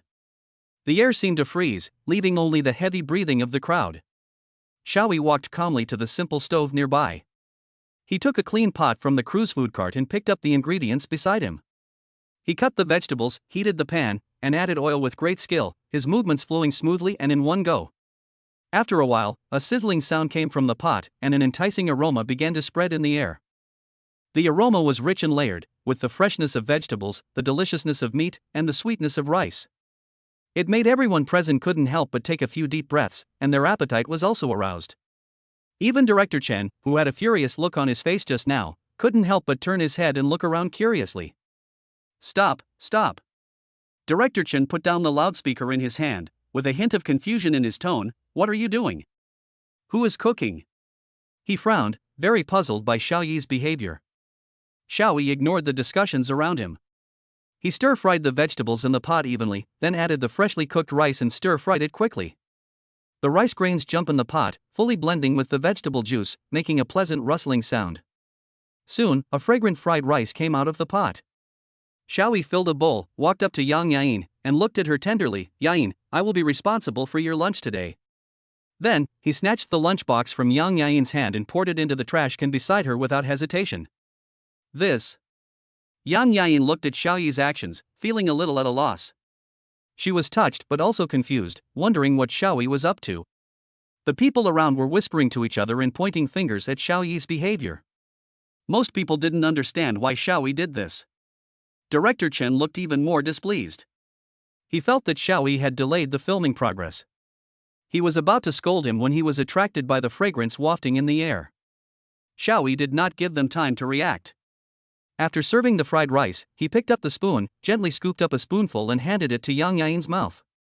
"Come, try it." His tone was gentle but firm, as if he was comforting a frightened child. Yang Yain hesitated a little, but still opened her mouth and swallowed the spoonful of fried rice.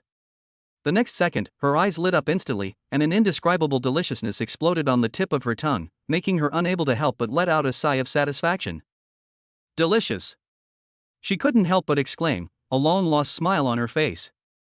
Seeing Yang Yain's expression, the people around couldn't help swallowing and gathered around, wanting to try the fried rice made by Xiao Yi. Xiao Yi did not refuse. He distributed the fried rice in the pot to everyone. In a short while, the big pot of fried rice was snatched up by everyone, and everyone had an expression of wanting more. Director Chen licked his lips and looked at the empty pot with a lingering look. "Young man, your cooking skills are pretty good. Can you make another one?" Xiao Yi smiled slightly, raised the pot in his hand, and made a crisp sound of impact, with a meaningful smile on his face. "No problem, the good show has just begun." Chapter 75, Danger on the Set. After everyone had their fill, they all praised Xiao Yi's cooking skills, and the atmosphere on the set became relaxed. Lu Shiqian looked at Xiao Yi, who was surrounded by everyone, and the confident smile on his face, and her heart was burning with anger. She originally wanted to use the lunch opportunity to embarrass Yang Yain, but unexpectedly, Xiao Yi stole the limelight instead. What's even more infuriating is that she actually thought the fried rice tasted good, which was simply an insult to her taste. She clenched her fists, her nails digging deep into her flesh, and the gloom in her eyes grew thicker. Assistant Zhang, who was standing aside, looked at Lu Shiqian cautiously and whispered, "Sister Shiqian, this Xiao Yi seems a little difficult to deal with. Should we make a long-term plan?" Lu Shiqian sneered and glanced at Assistant Zhang with disdain. "He's just a delivery man, what's there to worry about? What kind of trouble can he make? Don't forget what the most important thing is today." After that, she glanced at Yang Yain not far away with a vicious look, and a sneer appeared at the corner of her mouth, as if she had already seen Yang Yain's unlucky look. The afternoon sun shines through the leaves, casting mottled shadows on the ground, and the crew starts working again. When Yain put on her stage costume, she glowed with a different radiance. She walked up to Xiaoyi and raised her eyebrows proudly. "How is it? My performance today is not bad, right?" Xiaoyi looked at her bright eyes and couldn't help but smile. "Of course, you are a natural actor. In the scene just now, I felt that you brought the heroine to life." Yain was even happier after receiving Xiaoyi's praise, her mouth almost stretched to her ears. "Of course, I'm serious." Xiaoyi restrained his smile and said in a serious tone, "But, will you still cooperate with Lu Shiqian next?" Yain shrugged and said casually, "No, I've finished filming her scenes with her. The only scene left is the car crash." Hearing this, Xiaoyi frowned slightly and his eyes became deep. He stared straight at Yain, his eyes seemed to see through her. "Car crash scene? Are you sure there are no other arrangements?"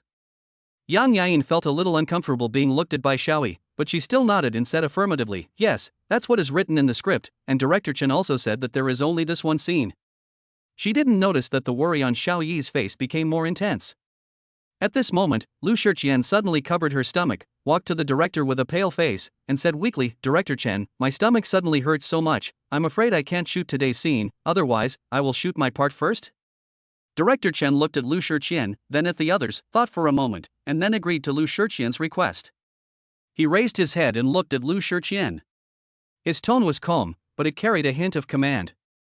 "In that case, Shiqian, get ready. We'll shoot your scene first." Lu Shiqian held her stomach and her steps were unsteady, but she couldn't hide the pride that flashed across her eyes. Director Chen asked a few questions with concern and then agreed to shoot Lu Shiqian's scenes first. Xiaoyi looked at Lu Shiqian's slightly exaggerated performance, and his doubts deepened. He walked up to Yain and whispered, "Don't walk around. I always feel something is wrong." Yain didn't understand, but nodded obediently. Xiaoyi left the filming location under the pretext of going to the bathroom. He carefully observed his surroundings, trying to find the source of the uneasiness. He carefully observed the crew's props, vehicles, and even the staff's actions, but found nothing. Lu Shiqian's filming seemed to be deliberately delayed, with constant NGs. The sun gradually set and the sky gradually darkened. Night falls, bringing with it a hint of coolness. Finally, it was Yain's turn to fall from the car. A black sedan was parked on the hillside, with its front facing down the mountain, ready to rush down at any time. According to the script, the car will stop before rushing down the hill, but in order to achieve a realistic effect, the actors need to perform some performances inside the car. "All departments, get ready. Start filming." Director Chen gave the order, and the stuntman drove the car down the hillside. The wheels made a harsh sound when rubbing against the ground, raising a cloud of dust. The car stopped just a few meters away from the foot of the mountain, and the stuntman climbed out of the car, looking terrified. "Stop. Very good." Director Chen nodded with satisfaction. "Yain, get ready and start your scene."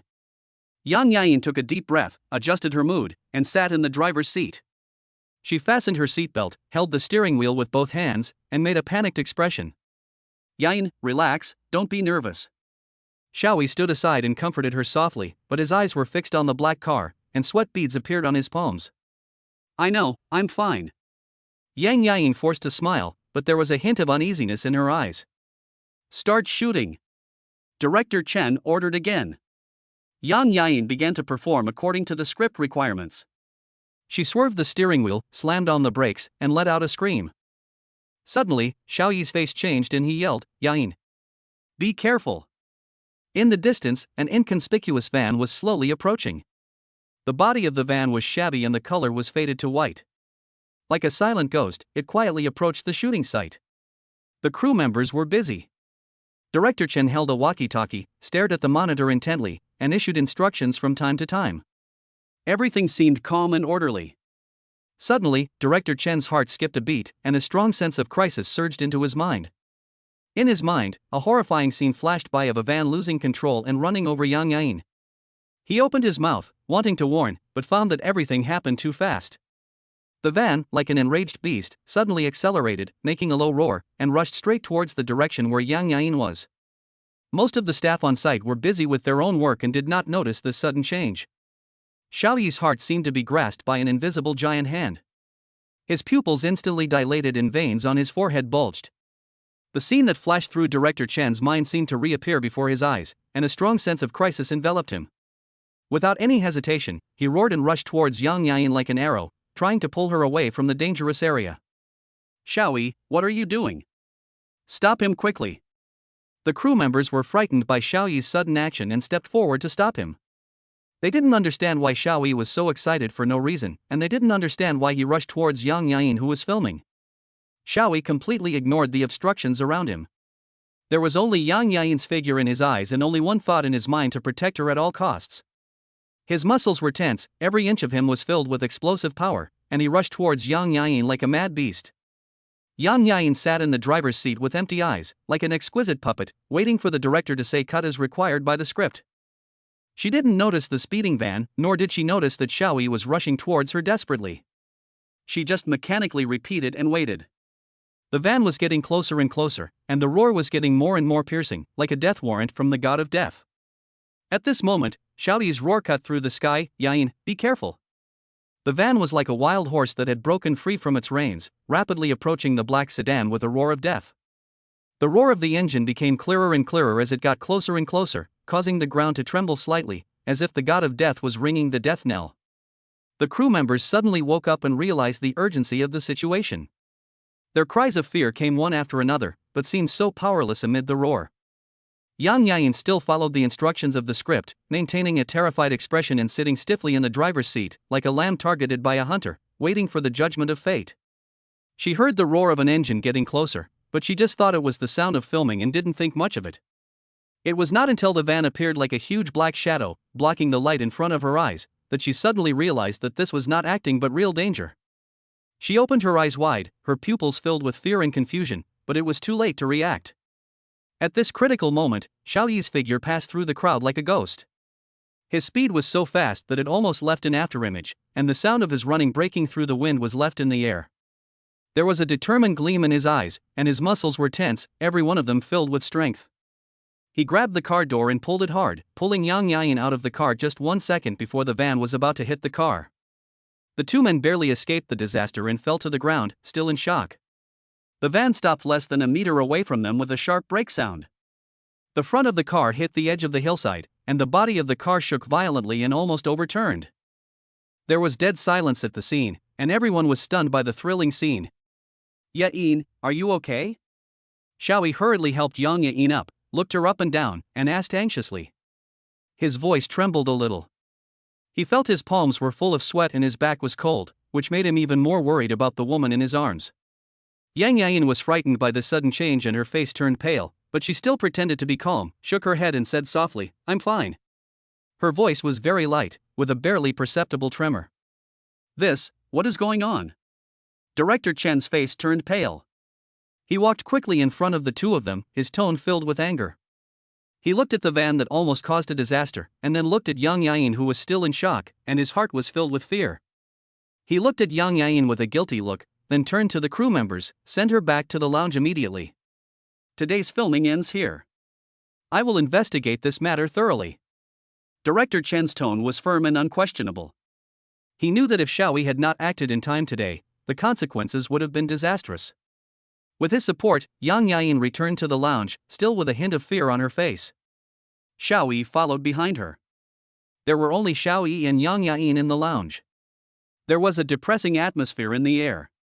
Yang Yain sat on the chair, clutching the corners of her clothes tightly with both hands, her eyes somewhat empty, as if she was still recalling the thrilling scene just now. She suppressed her uneasiness, turned her head to look at Xiaoyi, forced a smile, and said in a brisk tone, I'm really fine, you don't have to worry. Xiaoyi looked at her pretending to be relaxed and became even more worried. He knew that she must be suppressing her inner anxiety.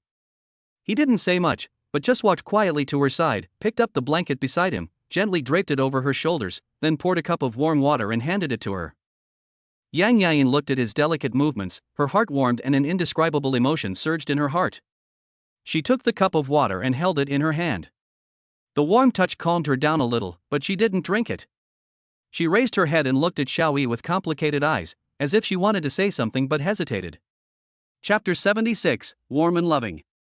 Yang Yain stroked the wall of the cup with her slender fingers, and the warmth passed through the thin porcelain to her cold fingertips.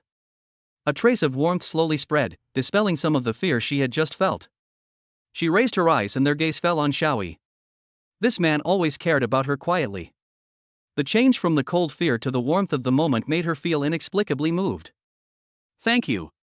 Yain's voice was very soft, but with a barely perceptible tremor. Xiaoyi sat down on the sofa next to her, with a hint of worry in his deep eyes. Don't take what happened just now to heart, I will find out.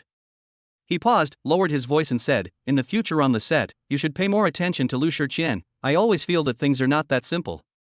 Lu Shiqian? Yain was slightly stunned. When she realized this, she couldn't help but feel a chill on her back.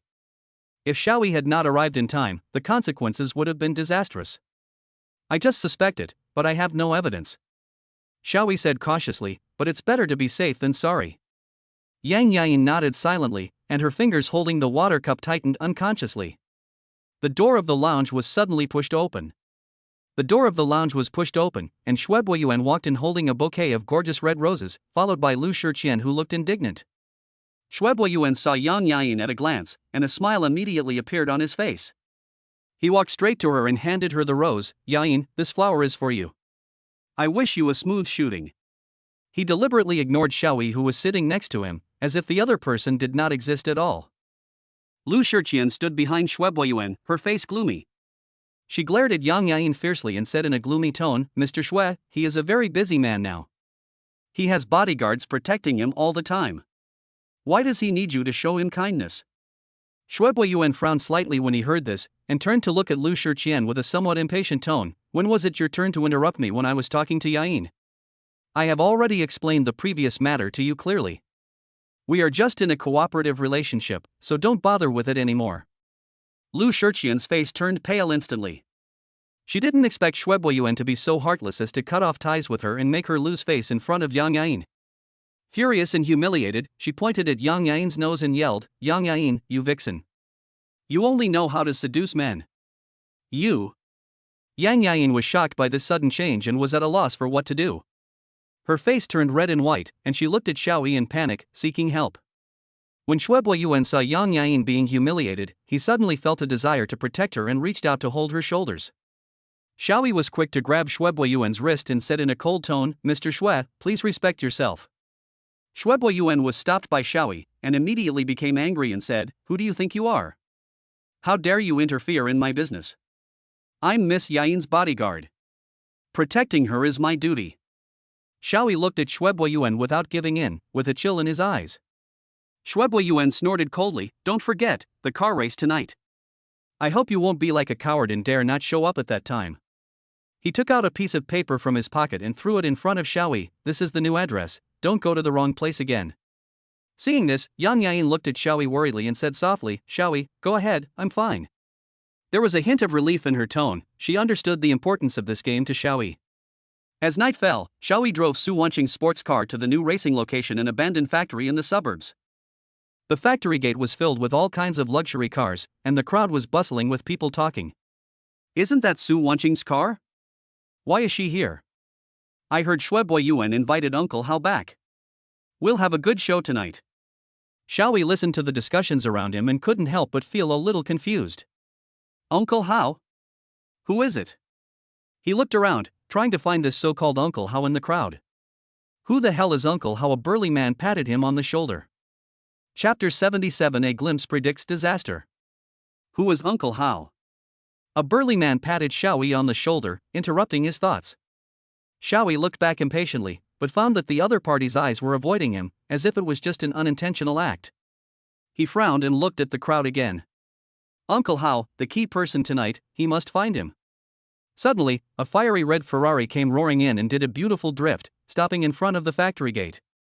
The car door opened, and a pair of slender legs wrapped in black leather pants stretched out first, followed by a woman with a hot body wearing a tight leather jacket who appeared in front of everyone. Her wavy hair was casually scattered, and her sunglasses covered most of her face, but they could not hide the temptation of her red lips and her cool temperament. Xiaoyi was involuntarily attracted to her, and his eyes stayed on her for a moment. Beauty, are you here alone? Do you want a brother to play with you? A gangster with dyed yellow hair and wearing a floral shirt came up with a playful smile and reached out to touch the arm of the woman in leather jacket. The leather-clad woman glanced at him with disdain, and a sneer appeared on the corner of her mouth. You? Are you worthy? People like you are not even qualified to be my dog chain. The words of the woman in leather jacket were like a sharp knife, instantly cutting through Zhang Xiuhuan's self-esteem. The smile on his face froze, then was replaced by anger, and his eyes became fierce. You bitch, you're so shameless. He roared, clenched his fists, and was about to grab the woman in leather jacket, with a brutal and ruthless force in his movements. Many people in the crowd watching the excitement began to whisper, and some guys who called themselves heroes were already rubbing their hands, ready to perform well in front of the beauties. In their opinion, a weak woman is definitely no match for the gangsters, so this is a good opportunity for them to step forward and win the beauty. However, the woman in leather jacket was not panicked at all. The sneer on her lips became even more intense, as if everything was under her control. Just when Zhang the gangster's hand was about to touch her, she moved. She moved as fast as lightning, dodging the attack from Zhang the gangster by leaning sideways, and at the same time, with her right hand, she accurately grabbed Zhang the gangster's wrist. Crack! The crisp sound of bones dislocating seemed particularly harsh in the silent night sky. Immediately afterwards, Zhang the gangster screamed like a pig being slaughtered. His originally ferocious face was now distorted by the severe pain, and cold sweat instantly soaked his forehead. The crowd of onlookers fell silent in an instant. The heroes who had been eager to make a move just now were now like being poured with a bucket of cold water. The expressions on their faces were as wonderful as they could be, as if they had seen something incredible. They never expected that this seemingly weak woman in leather clothes could have such thundering means. Xiaoyi was also stunned by this scene. He didn't expect that the woman in leather jacket was so skilled. At the same time, an inexplicable feeling of uneasiness surged into his heart. He had a feeling that this woman was no ordinary person and that what was going to happen tonight might not be that simple. He looked at the woman in leather jacket again, his eyes fell on her fiery red Ferrari, then moved to her, and a feeling of uneasiness surged in his heart again. He felt that this woman seemed dangerous. He was about to warn her, but he saw the leather jacket lady had already let go of Zhang Xiuhu. The woman in leather jacket raised her head and scanned the entire room through her sunglasses, as if she was looking for something. The moment her gaze swept across Xiaoyi, Xiaoyi seemed to see a flash of cold murderous intent in the depths of her eyes. Suddenly, Xiaoyi's gaze fixed on a black modified car not far behind the woman in leather jacket. The color of the car seemed a little strange, not like normal paint. His heart skipped a beat, and a strong sense of crisis instantly enveloped his whole body. It seemed that the car had an accident with the woman in leather jacket in some future timeline. Be careful. Xiaoyi was about to remind him. The woman in leather jacket suddenly turned around and walked towards him with a hint of curiosity and scrutiny in her eyes. The woman in leather jacket walked up to Xiaoyi, took off her sunglasses, revealing a pair of eyes full of wild charm. What's the matter? Her voice was low and hoarse, with a hint of lazy sexiness. Only then did Xiaoyi see her full appearance. With delicate facial features, wheat-colored skin and a hot body, she is simply a beauty. He was slightly startled by her beauty, but the feeling of uneasiness in his heart became stronger. If you have nothing to do, just get out of the way and don't block my way. Seeing that Xiaoyi didn't say anything, the woman in leather jacket waved her hand impatiently. Xiaoyi came back to his senses, took a deep breath, and tried to keep himself calm. Wait a minute, I have something to tell you. The woman in leather jacket raised her eyebrows, seeming a little surprised by Xiaoyi's words. Oh? What do you want to say? Xiaoyi opened his mouth, but didn't know what to say. He couldn't just tell her that he saw her getting into a car accident in the future, right? Then she would definitely think she was crazy. If you have nothing to do, get out of here now. Stop playing tricks here. The woman in leather jacket lost her patience. She raised her foot in black high-heeled leather boots and fiercely kicked Zhang the hooligans who were still lying on the ground wailing. If you don't get out of here, I'll break your legs. The gangster Zhang was so scared that he pissed his pants and fled the scene. The crowd watching the excitement around also dispersed, fearing that they would get into trouble. Xiaoyi looked at the woman in leather jacket, hesitated for a moment, but still did not leave. He always felt that if he just left like this, something bad would happen. The leather-clad woman turned and walked towards her Ferrari. Just as she was about to get in, a picture suddenly flashed through Xiaoyi's mind. A black modified car crashed into the leather-clad woman's Ferrari at an extremely fast speed, and then the Ferrari lost control and crashed into a large truck on the side of the road. No! Xiaoyi couldn't help but shout out. The leather-clad woman stopped and looked back at him in confusion. What do you want to do? Xiao Yi's face was pale and beads of sweat appeared on his forehead. He pointed at the black modified car behind the woman in leather jacket and said in a trembling voice, "That car, that car." The woman in leather jacket looked in the direction of Xiao Yi's finger and saw a black modified car slowly approaching and stopped not far away. The car windows were closed and I couldn't see the people inside. What happened to that car? The woman in leather jacket frowned. Xiao Yi took a deep breath and forced himself to calm down. That car is very dangerous. As soon as Xiao Yi finished speaking, the thrilling scene in his mind receded like a tide, and everything in front of him returned to normal. The scene just now seemed like just an illusion. He rubbed his swollen temples, his heart full of confusion and uneasiness. Seeing Xiao Yi in a trance, the woman in leather jacket pointed at an ordinary black modified car, her eyes full of disdain. "I think you are a lovelorn maniac. You can't walk when you see me, right?" She snorted coldly, turned around, and walked towards her Ferrari again, ready to get in. Xiao Yi looked at her back, and a strong sense of responsibility surged in his heart. No, he couldn't just watch her go into danger. He walked quickly forward and blocked the way of the woman in leather jacket. "Miss, I'm not kidding. I really feel that you will be in danger today." Xiao Yi's tone was sincere. The woman in leather jacket frowned, took off her sunglasses again, and stared at Xiao Yi with her beautiful eyes. "What do you want? I'm warning you, don't bother me anymore." There was a hint of impatience and a hint of defensiveness in her tone. "I have no ill intentions, I just feel that you shouldn't participate in the competition today, really." Xiao Yi tried his best to make his tone sound more sincere. "I don't know why, but I just feel that if you participate in the competition today, you will die." The woman in leather jacket was stunned at first, then she sneered, as if she had heard some huge joke. "Have you read too many novels? Will you die if you participate in the competition? I think you are really a lunatic." She put on her sunglasses again, walked around Xiao Yi and was about to get in the car. Xiao Yi's heart seemed to be stabbed hard by something. He knew how ridiculous what he said was, but he really saw that scene, and he didn't want to see a living life perish. He gritted his teeth and spoke again. "I'm really not kidding, believe me, I really shouldn't participate in the competition today." The woman in leather jacket completely lost her patience. She pushed Xiao Yi away, opened the car door, and got in. "I think you are a psychopath. If you dare to pester me again, don't blame me for being rude." The Ferrari's engine made a deafening roar. The woman in leather jacket stepped on the accelerator hard. The car rushed out like a red cheetah and disappeared into the night in a blink of an eye. Xiao Yi stood there, looking at the direction where the Ferrari disappeared, feeling full of powerlessness. He knew that he had tried his best, but the other party didn't believe him at all. He sighed helplessly and his eyes fell on the black modified car again. The car was still parked there with its windows closed, like a wild beast lurking in the darkness, exuding a dangerous aura. Xiao Yi's heartbeat involuntarily quickened. He felt that this car was the real source of danger. The woman in leather jacket was driving while recalling what the man had just said. She didn't understand why the man said those strange words. Did he really see something? She was confused but didn't want to believe it. She opened the car window and felt the night breeze. Suddenly, she caught a glimpse of a black modified car not far away, and the body of the car reflected a strange light under the streetlight. She suddenly remembered what the man said. "That car is very dangerous." The woman in leather jacket stepped on the brakes and slowly stopped. She looked back at the black modified car and suddenly had a bad feeling in her heart. At this moment, she saw the black modified car suddenly start and slowly drive towards her. Chapter 78, Car Race Begins. Xiao Yi meets a strong enemy. The night wind carried a faint smell of gasoline, but Xiao Yi's heartbeat was stronger than the roar of the engine.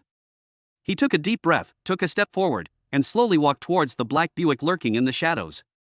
The car's body lines are smooth and powerful, like a cheetah ready to pounce on its prey at any time. He walked to the car and knocked on the window, making a crisp dong-dong sound.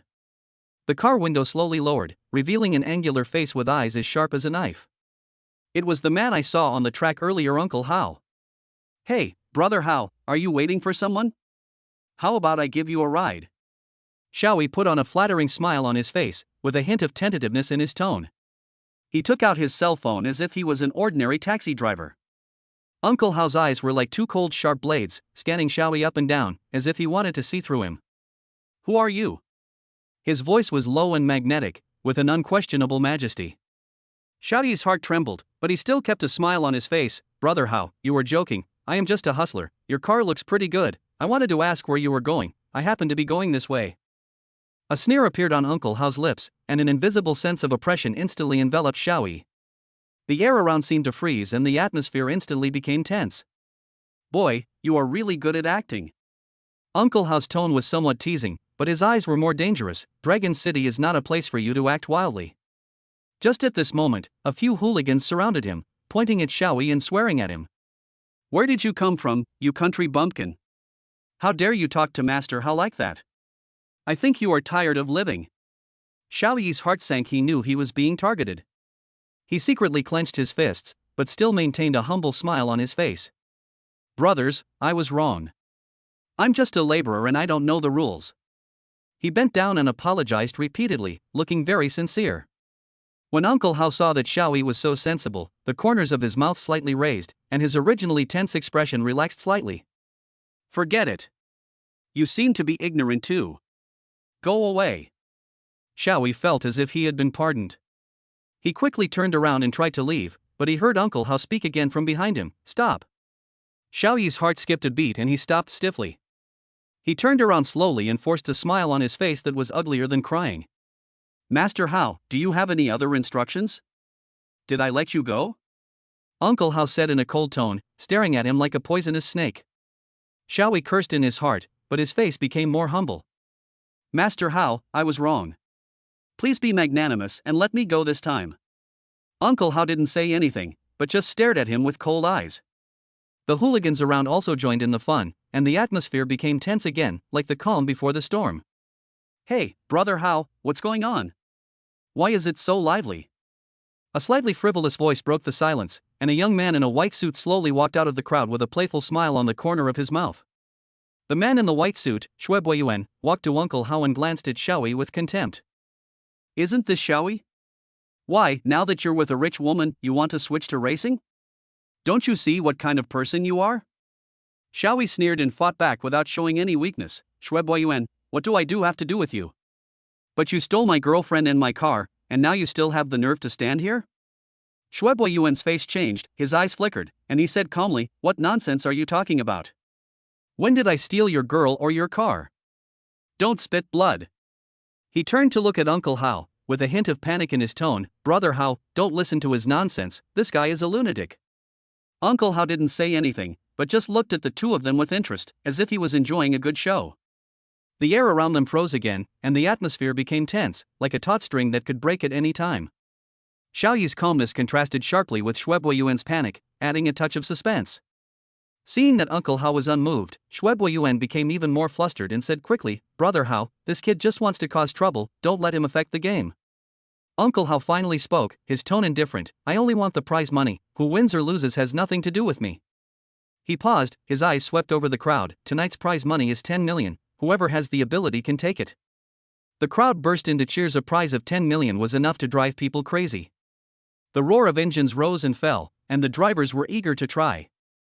Yain's eyes rolled, and he suddenly shouted loudly, I'll add another 40 million. Tonight's bonus is 50 million. The crowd was instantly boiling with excitement. The huge prize of 50 million was enough to make this game a big gamble. Cheers, whistles, and the roar of engines intertwined together, pushing the atmosphere to a climax. Uncle Hao looked at Yain, with a barely perceptible smile on his face. It seems that Master Shui is very confident about this game. Yain smiled calmly, of course, I have confidence in Brother Hao. Uncle Hao patted Yain on the shoulder and said meaningfully, I hope so. He turned his head and his eyes fell on Xiaoyi again. Boy, you are very courageous to come here to challenge me. Xiaoyi raised the corners of his mouth slightly, revealing a confident smile. Uncle Hao, thank you for the compliment. I just came here to try my luck. Uncle Hao sneered, luck? Luck can't help you in this arena. He paused, his eyes became sharp. I suddenly realized that I hate your face. Uncle Hao's eyes were as sharp as an eagle's, and his tone was cold. Boy, I suddenly realized that I hate your face. This is also one of the reasons why I participated in the competition. He paused, as if sentencing Xiaoyi's fate. Tonight, I want to let you know what despair is. Yain was secretly delighted when he saw this. He walked up to Xiaoyi with a haughty attitude and said contemptuously, Xiaoyi, if you know what's best for you, withdraw from the competition now. Otherwise, I will make you regret coming into this world. Xiaoyi faced the threats from the two without any fear, and a confident arc appeared on the corner of his mouth. Really? I'd like to see what you can do to make me regret it. After that, he turned and walked towards his black Buick, his back as straight as a pine tree, exuding fearless domineering. Sitting in the car, Xiaoyi took a deep breath and started the engine. The roar resounded through the night sky, and the Bugatti Veyron let out a low roar like an awakened beast. With the command, the competition officially begins. Activate the racing skills. Xiaoyi muttered to himself. In an instant, a powerful force surged into the car body, and the Bugatti Veyron rushed out like an arrow, quickly overtaking one car after another. The wind whistled in his ears and the scenery rapidly receded. Xiaoyi followed the instructions of the system and moved around the track with ease, as if he had become one with the car. A red Ferrari appeared in front. It was Miss Xiao whom I met earlier. She saw Xiaoyi's car chasing her closely. A provocative smile appeared on the corner of her mouth, and she stepped on the accelerator to try to stop him. However, Xiaoyi just smiled slightly, easily passed her car, and left it far behind. Soon, Xiaoyi caught up with Yuan and Uncle Hao's car. Yuan tried the same old trick again and tried to hit Xiaoyi's car, but the system predicted and resolved it in advance. Yuan's car lost control and hit the guardrail, but he did not give up. He restarted the car and continued to chase, with a crazy light flashing in his eyes, as if he had some conspiracy. Just then, a large truck appeared on the road ahead and was driving slowly in Uncle Hao's driveway. Uncle Hao seemed unaware of the danger and continued driving at high speed. Xiaoyi's heart tightened, and an ominous premonition surged into his heart. Uncle Hao, be careful! Xiaoyi shouted loudly, and at the same time stepped on the accelerator, preparing to speed up and catch up to remind him. However, just as he was about to climb the hill, the truck suddenly accelerated and crashed straight into Uncle Hao's car. Chapter 79, A Truck Attacked on a Dangerous Road, a Life and Death Situation. The giant truck roared like a steel behemoth, with its front almost occupying the entire track. Uncle Hao seemed stunned by this sudden change and did not react at all. At the critical moment, Xiaoyi slammed the steering wheel, and the tires rubbed against the ground violently, making a shrill scream. The racing car narrowly passed by the truck body, and a blast of hot air blew in his face. Xiaoyi could even smell the pungent smell of burnt tire rubber. My heart was beating wildly in my chest, my adrenaline was surging, and the feeling of fear was instantly replaced by calmness. Before Xiaoyi could recover from his shock, the truck changed lanes again and forced him towards the guardrail at the edge of the track. The shadow of death loomed over him, and the cold breath of metal seemed to be close to his skin. At this moment, a red lightning whizzed from behind Miss Xiao, driving the Ferrari, came like a Valkyrie, and with a beautiful drift, she stood between the truck and Xiaoyi. Follow me closely. Miss Xiao shouted through the car communicator, with a barely perceptible tremor in her voice. Xiaoyi followed closely behind the Ferrari. The two sports cars were chased by the truck like two fish swimming in the huge waves. The scenery on both sides of the track quickly receded and turned into blurred light and shadows. The only sounds in my ears were the roar of the engine and the friction of the tires against the ground. After an unknown amount of time, the road ahead suddenly became clear and they drove into a flat, straight section of road. Miss Zhao seized the opportunity, the Ferrari engine roared, and it instantly accelerated and overtook the truck in front. Quick! Hit the back of his car. Miss Xiao's voice came again. Xiaoyi understood what she meant. Only by stopping Uncle Hao's car could a greater tragedy be avoided. He took a deep breath, stepped on the accelerator, and the car shot out like an arrow, hitting the rear of Uncle Hao's car hard. Uncle Hao's car shook violently and the steering wheel almost slipped out of his hands. He came back to his senses from the shock, cursed angrily, and turned his target to Xiaoyi. Miss Zhao took this opportunity and turned the Ferrari into a red stream of light, disappearing into the distance. Boy, you're looking for death. Uncle Hao's gnashing voice came from the communicator. The hot wind blew in with the smell of burning rubber, and Xiaoyi's ears were filled with the roar of the engine. He stared ahead, only to find that the countdown numbers on the system panel were jumping rapidly. Damn it, the system is shutting down. Xiaoyi's heart sank suddenly, as if he had fallen into an ice cave. This means that he will lose the ability boost provided by the system, and he will have to rely on himself for the rest of his life. Before he could think about it, a black sports car appeared in front of him like a ghost, blocking his way. It was Uncle Hao. Not only that, in front of the track, the terrifying giant truck appeared again, like a steel monster from hell, with its bloody mouth opened. The breath of death once again tightly enveloped Xiaoyi. A feeling of despair spread in Xiaoyi's heart. He gripped the steering wheel tightly, and his knuckles turned white from the force. Just when he thought he was going to die here, a red shadow cut through the sky and appeared in his sight again. Miss Zhao was like a flying firebird, clinging to the truck and using her superb driving skills to tear open a narrow gap between the truck and the edge of the track. Hurry up! Miss Zhao's voice came from the communicator, with a hint of anxiety. Xiao Yi did not dare to delay and stepped on the accelerator. The racing car shot out like an arrow and almost passed by the body of the truck. He could feel the huge vibration caused by the friction between the car body and the truck, as well as the heat wave blowing in his face, as if he was in purgatory. Boy, you can't escape. Uncle Hao chased after him again like a leech. His angry roar echoed in the communicator, causing pain in Xiao Yi's eardrums.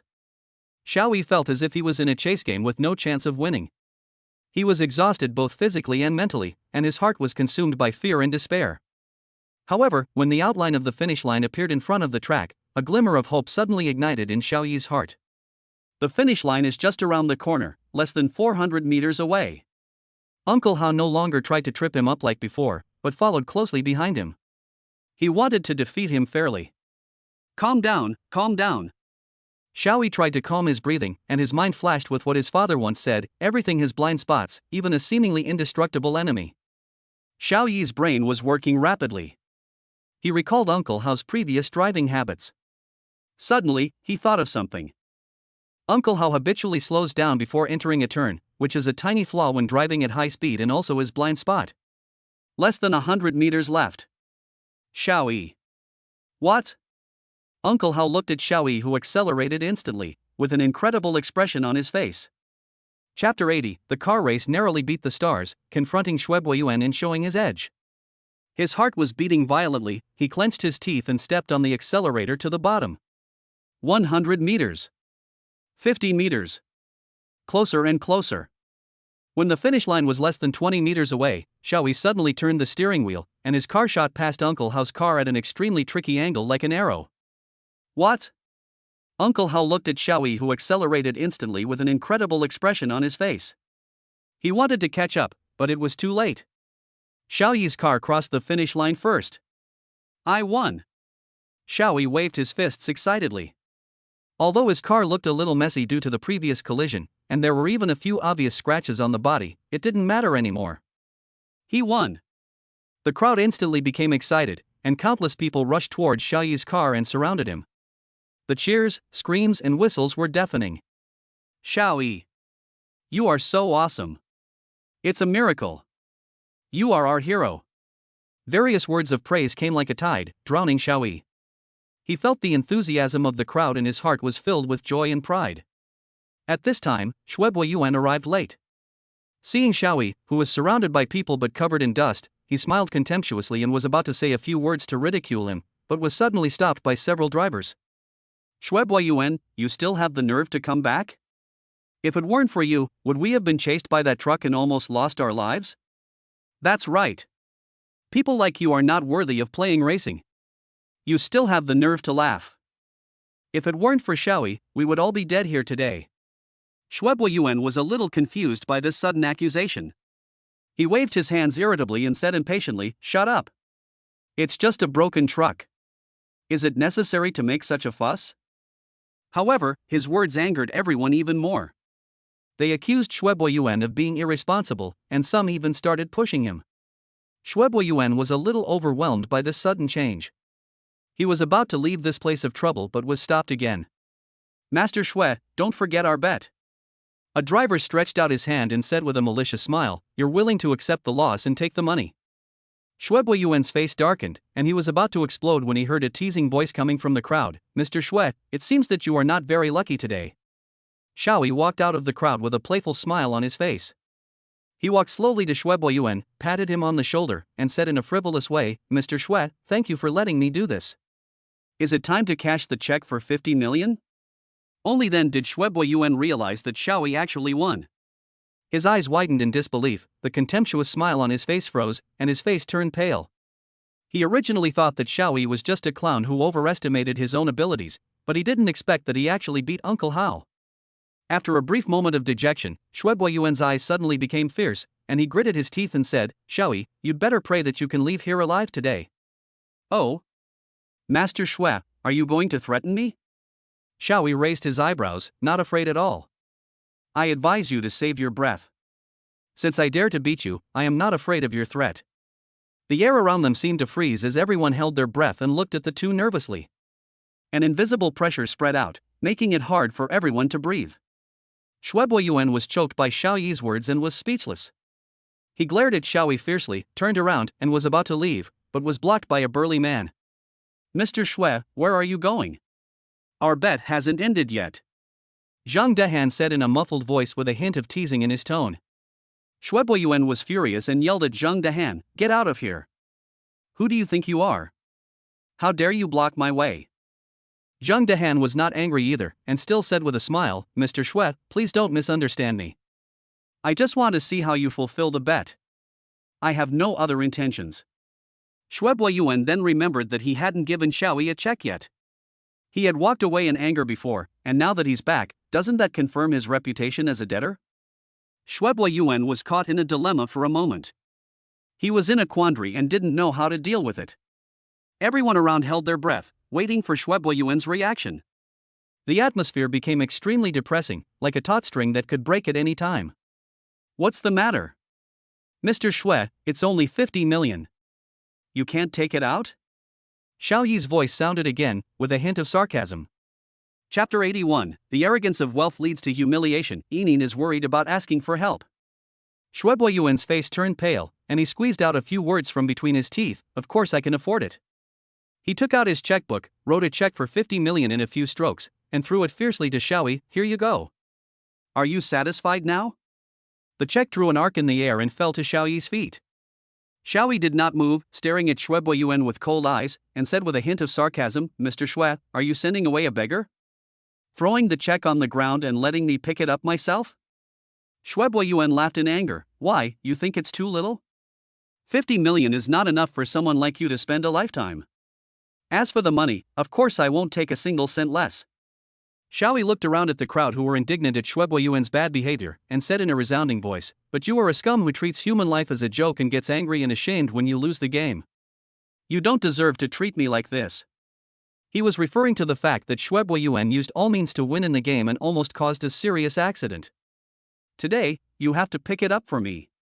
Shuebo Yuan's face flushed red, and the contemptuous looks from the people around him pierced him like needles.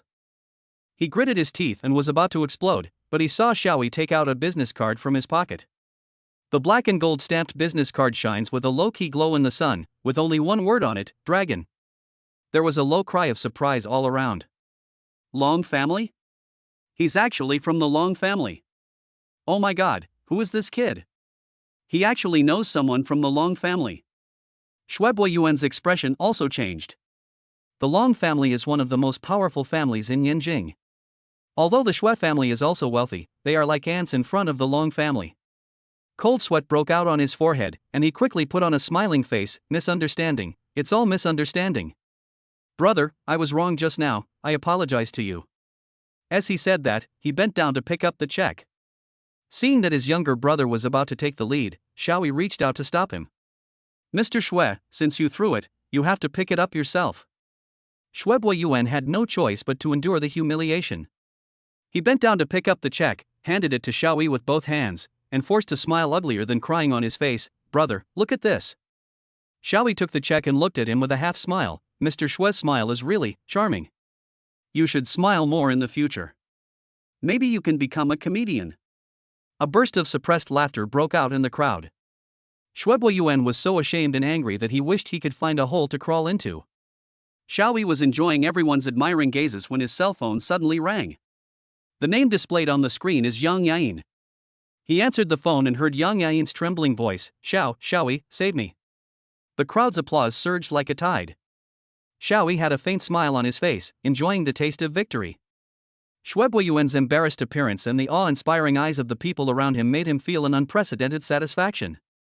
Once upon a time, he was that humble delivery man, bullied by others.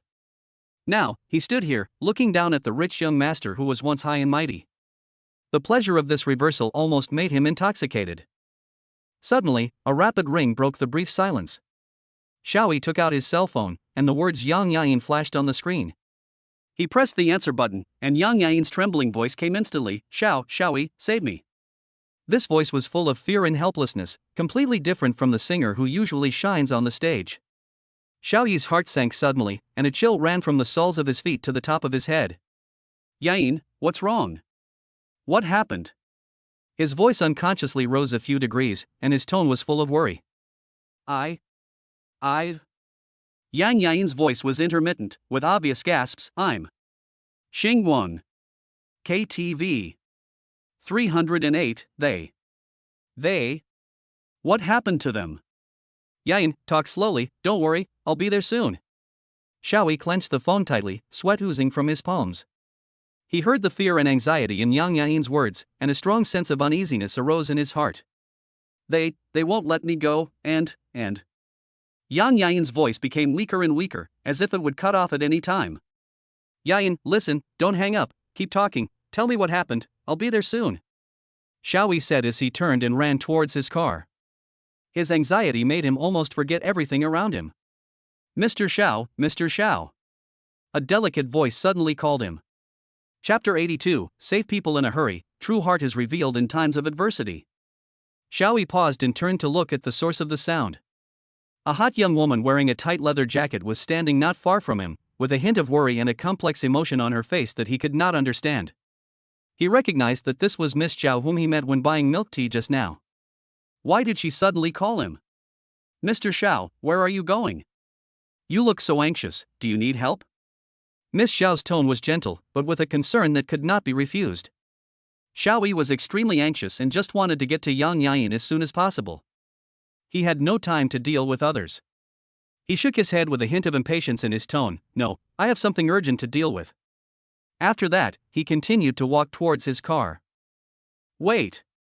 Miss Zhao called him again and walked forward quickly. I see that little electric scooter of yours, even if it's smoking, it can't go far, right?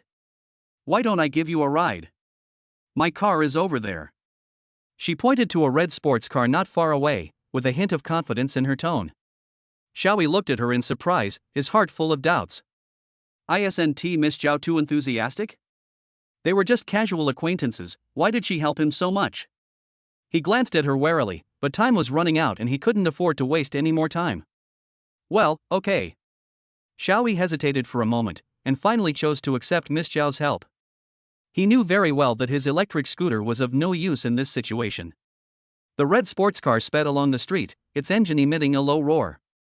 Xiao Yi sat in the passenger seat, his face tense and his hands clenched into fists. He kept looking at the conversation with Yain on his mobile phone screen, feeling extremely anxious. Starlight KTV, box 308, hurry up. He gave the address in a hurried tone and couldn't help but urge. Miss Zhao stared ahead firmly, her hands operating the steering wheel skillfully without slowing down the car at all. Although she didn't say anything, Xiao Yi could feel that she was trying her best to cooperate with him, which made him feel slightly relieved. The atmosphere in the car was tense, as if time was passing faster. The sports car was speeding through the crowded streets like an arrow, and every red light made Xiao Yi's heart skip a beat. He kept looking out the window, anxiously waiting for his destination to appear. Squeak accompanied by a sharp brake sound, the sports car stopped downstairs of Starlight KTV. Xiao Yi unbuckled his seatbelt without even waiting for the car to stop, opened the door and jumped out. His eyes quickly scanned the surroundings, and at this moment, a suspicious van parked not far away caught his attention. The windows of the van were covered with a dark film, and it was impossible to see the people inside. Mr. Xiao. Miss Zhao's voice came from behind. Xiao Yi ignored her. His eyes were fixed on the suspicious van, and an ominous premonition arose in his heart. Without any hesitation, he turned and rushed towards the door of the KTV. Xiao Yi rushed into the KTV, went straight to the elevator, and anxiously pressed the up button. Every second of waiting seemed as long as a century. He kept pressing the button, but the elevator didn't move. On the phone, Yain's voice was intermittent, mixed with a man's shouting and a woman's crying, which made Xiao Yi's heart contract suddenly. He gritted his teeth, not caring about anything else, turned around and rushed towards the stairwell. 308, 7th floor. He ran up the stairs while shouting to Yain on the other end of the phone, "Hold on, I'll be there soon." Miss Zhao in leather jacket followed closely behind, her high heels making crisp sounds on the marble steps. She was agile and soon surpassed Xiao Yi. The 7th floor, right? You go first, I'll be there soon. She said decisively, without any hesitation. Xiao Yi was anxious, but he had to admit that his physical strength was far inferior to that of this seemingly weak woman. Since the system upgrade, his physical fitness has improved, but it is still far from enough. A deep sense of loss surged in his heart, but he did not give up. He still gritted his teeth and climbed up step by step. Sweat slid down his forehead and soaked his clothes, but he didn't bother to wipe it off. The only thing in his eyes was the stairs leading to the 7th floor. The sound of hurried footsteps echoed in the stairwell, and the air was filled with a tense and depressing atmosphere. Xiao Yi's breathing became more and more rapid, and his lungs seemed to be about to explode, but he still did not stop. He knew that Yain was waiting for his rescue and he had to get to her as soon as possible. We reached the 7th floor. Miss Zhao in leather jacket was already standing at the end of the corridor, pointing to room 308 and saying, "It's right there." Xiao Yi didn't have time to thank him and rushed straight to room 308. He took a deep breath, raised his right hand, and knocked on the door. Bang, bang, bang. The rapid knocks on the door echoed in the silent corridor, like death-threatening drumbeats. Yain. It's me. Open the door. There was a noisy sound from inside the door, and then a man yelled rudely, "Who is it? Get out." Xiao Yi's face darkened, and without any hesitation, he raised his foot and kicked the door hard. Bang! With a loud noise, the door was kicked open, revealing the scene inside. Xiao Yi kicked the door open, wood chips flew everywhere, revealing a mess in the room. Under the dim light, Yain was restrained by two drunken men. There was fear on her face and tears were clearly visible at the corners of her eyes. One of the men was pulling her hair roughly, while the other was filming her with his mobile phone and swearing at her. Yain's clothes were torn into a mess, revealing her fair skin, which was shocking to see. "What are you doing?" Xiao Yi roared, his voice echoing in the room like thunder. His eyes were red, his chest heaved violently, and the anger in his heart almost swallowed him. He clenched his fist so tightly that his knuckles cracked. "Hey, where did you come from, you wild brat, who dares to meddle in my business?" A man with a face full of flesh looked at Xiao Yi with disdain, holding a bottle of wine in his hand. He pushed Yain and threatened, "Boy, get out of here if you know what's best for you, or I'll take care of you too. Call the police. Call the police quickly." When Yain saw Xiao Yi, she felt like she had grabbed a life-saving straw. She struggled and shouted for help, her voice trembling in despair. The red mark on her neck was particularly conspicuous. "Ha ha ha ha, shout. No one will come to save you even if you scream your throat out." Another man laughed wildly, his smile full of malice. Xiao Yi was about to rush in, but was stopped by Miss Zhao in leather jacket. "Don't be impulsive, they have weapons in their hands." At this moment, a man suddenly took out a dagger from his arms. The blade flashed coldly under the dim light, making Xiao Yi's heart sink suddenly. "Want to be a hero and save the beauty? You have to have that ability." The man smiled grimly and rushed towards Xiao Yi, waving a dagger. Miss Zhao in leather jacket didn't hesitate at all. She pushed Xiao Yi away, quickly dodged, grabbed the door handle, and locked the door. Then she kicked the door hard. Although the door lock was broken, it bought Xiao Yi some time. Bang! The tables, chairs, and benches in the room were overturned with a loud crash, and Yain screamed in fright. Xiao Yi took a deep breath, knowing that now was not the time to hesitate.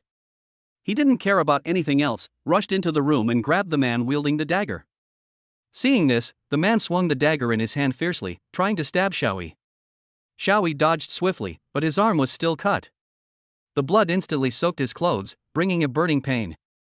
But he did not back down, instead it only fueled the rage within him.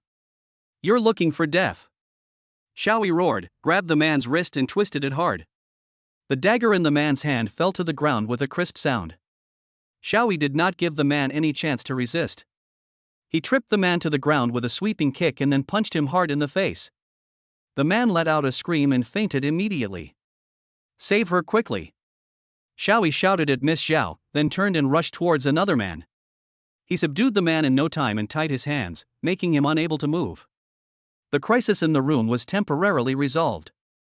Miss Zhao in leather jacket quickly helped Yain, who had fallen to the ground, up and checked her injuries.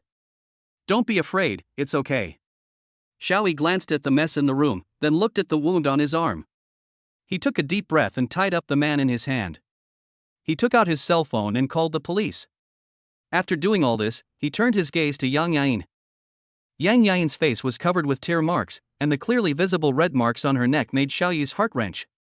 He walked forward, gently lifted up young Yain's hands, and carefully examined her body. He found that except for her neck, there were no injuries. His frown relaxed slightly. "I'm glad you're okay," Xiaoyi said softly. He breathed a sigh of relief and sat down weakly on the sofa, with a hint of fatigue in his eyes. "Don't talk yet, I'll handle it." A deep male voice sounded at the door. Chapter 83. The truth behind the scenes gradually emerges. Xiaoyi let out a long sigh, the fatigue in his body surged over him like a tide. He leaned back on the sofa, a look of relief in his eyes for having survived the disaster. At this time, a figure walked in, and Long Yun took Yang Yain to sit on the sofa opposite. Yang Yain clutched the corner of her clothes tightly, staring with horror at the sloppy man tied to the ground. He kept making unclear curses, mixed with a disgusting smell of sweat. He twisted his body like a trapped animal, trying to break free. Xiaoyi touched the burning wound on his arm, raised his eyes to look at Long Yun, and said sincerely, "Thank you so much today." Yang Yain also raised her head, with a tremor in her voice, "Thank you, sir, thank you very much." Long Yun waved his hand without much expression on his face, "You're welcome, I'm just returning a favor. My name is Long Yun." His voice was low and magnetic, making people feel at ease. Xiaoyi was slightly stunned. He always felt that the surname Long was somewhat familiar, so he blurted out and asked, "What is your relationship with the Long family?" Long Yun shook his head, "No." Seeing that he didn't seem to want to talk more, Xiaoyi tactfully didn't ask any more questions, and the atmosphere eased a little. "How do you feel?" Xiaoyi looked at Yang Yain with concern and asked in a gentle tone. Yang Yain's body trembled. She was still frightened and her body trembling became more obvious. Yang Yain's voice choked, her eyes turned red, and her body began to tremble slightly. Yang Yain recounted her experience after hiding in the bathroom in a halting manner, her trembling voice full of despair. She choked up and said that the banging sounds outside the door made her eardrums hurt. Every bang was like a hammer hitting her heart, as if death was approaching step by step. She covered her mouth tightly, fearing that any sound would attract the demon. The cold tiles pressed against her shivering back, and fear engulfed her like a tide. After saying this, she could no longer hold back and began to sob softly, tears rolling down her cheeks like beads from a broken string. Long Yun patted Yang Yain's back gently, comforting her silently, with a barely perceptible hint of pity in his deep eyes. Xiaoyi clenched his fists tightly, and his joints made a creaking sound.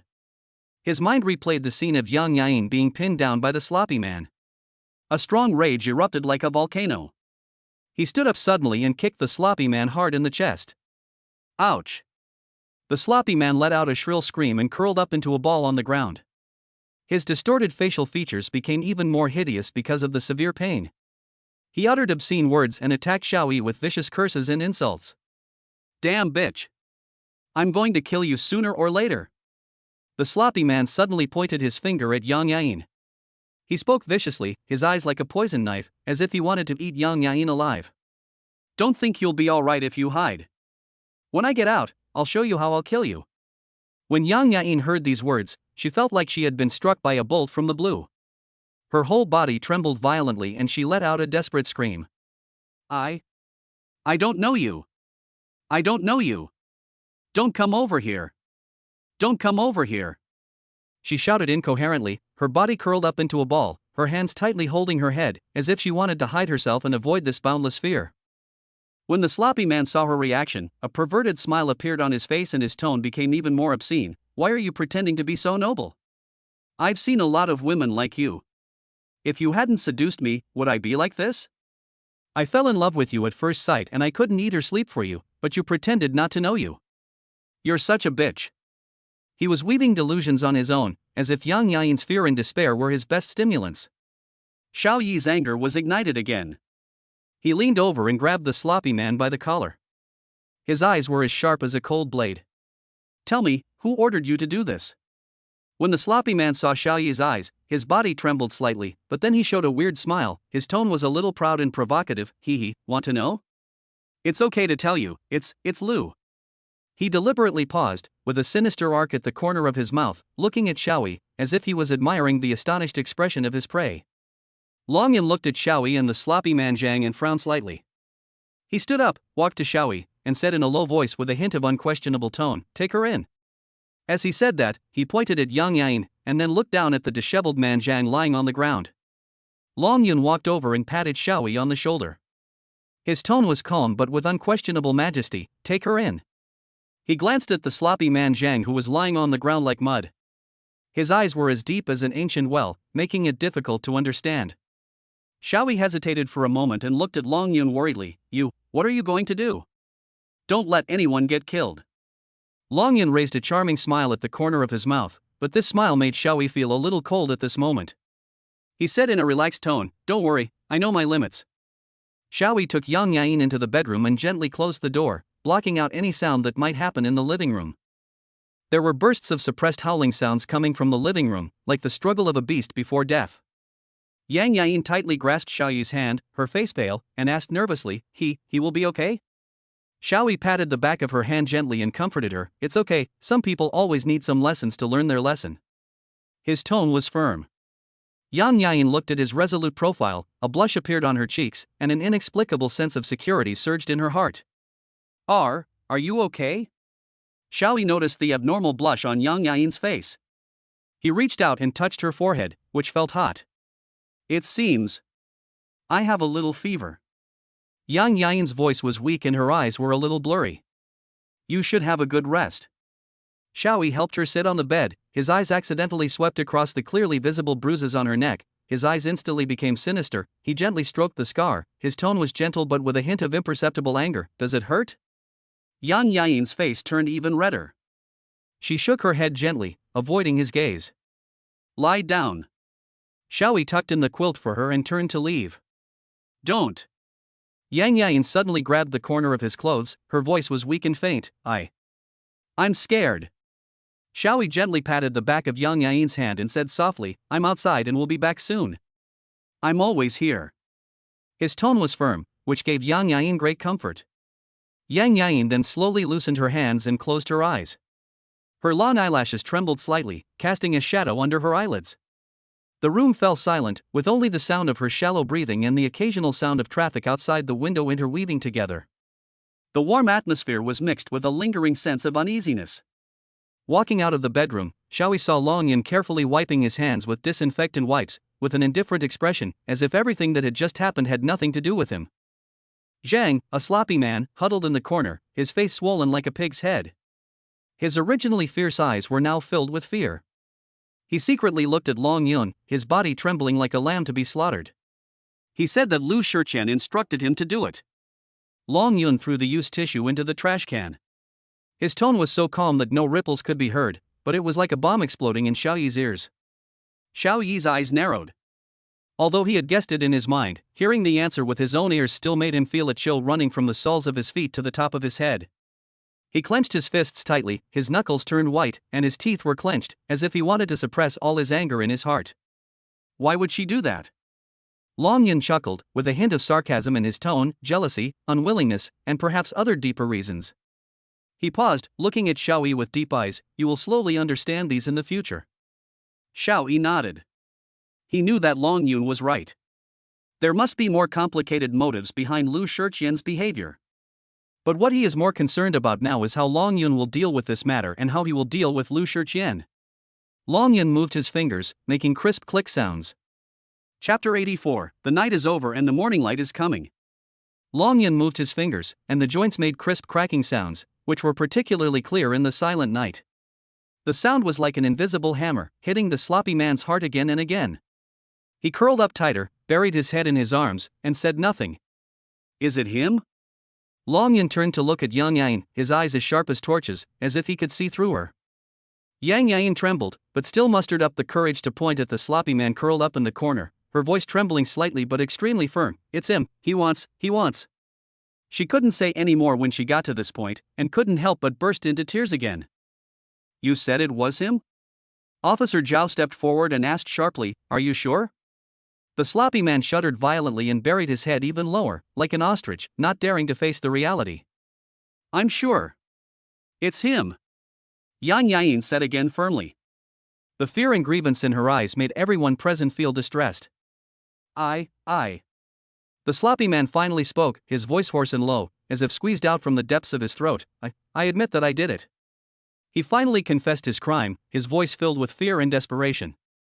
Since you've admitted it, come back to the police station with us to record your statement.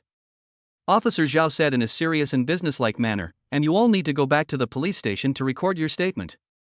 He pointed at Xiaoyi, Yang Yain and Long Yun who were present, his tone filled with unquestionable majesty. Xiaoyi knew that the next procedure was inevitable, so he took the lead and said, I will cooperate. Yang Yain and Long Yun also nodded, expressing their willingness to cooperate with the police. When the statement was taken, it was almost dawn. Yang Yain looked pale and her forehead was hot, obviously she had a fever. Let me take you home. Xiaoyi looked at her haggard appearance and said with some concern. No, Yang Yain refused weakly. She didn't want to trouble Xiaoyi, and she didn't think there was anything wrong with being alone. Don't be so stubborn. If you're like this now, who will take care of you when you go home? Xiaoyi interrupted her directly, with a tone of firmness that would not tolerate rejection. I'll take you to my house. My house is close to here, and my girlfriend can take care of you. This. Yang Yain hesitated. She didn't want to cause trouble for Xiaoyi. It's okay, I told her about your situation here. Xiaoyi said directly, then he took out his mobile phone and sent a message to Su Wanqing. She agreed, let's go. Seeing this, Yang Yain no longer refused. As soon as they walked out of the police station, a black car stopped on the side of the road. The car door opened, and Su Wanqing, wearing thin pajamas, stood in the morning light, her figure looking a little thin. She looked at Xiaoyi, her brows slightly furrowed, with a hint of concern and worry in her eyes. Get in the car. Su Wanqing didn't say much, just urged in a calm tone. The morning light dispelled the gloom of the night, and a taxi stopped downstairs of the apartment building. Xiaoyi helped Yang Yain get out of the car. Her face was still pale and her steps were a little unsteady. Su Wanqing had been waiting downstairs for a long time. Her thin pajamas fluttered slightly in the morning breeze, making her look particularly thin. Why did you come down wearing so little? Xiaoyi frowned, his tone was reproachful and a little distressed. He took off his coat and put it on Su Wanqing. It's very cold outside. You're not in good health. Be careful not to catch a cold. Su Wanqing took the coat and looked at Xiaoyi. Her tone was calm but with a hint of concern. Are you okay? I saw your message saying you were injured. When she saw the scratch on Xiaoyi's arm, her face changed. She hurriedly grabbed Xiaoyi's arm and checked it carefully. What happened? Is the injury serious? It's okay, they are just minor injuries. Xiaoyi comforted her, feeling the warmth from Su Wanqing's fingertips and feeling warm in his heart. The three of them walked into the apartment together. Su Wanqing quickly arranged for Yang Yain to rest in the guest room and thoughtfully poured her a glass of warm water.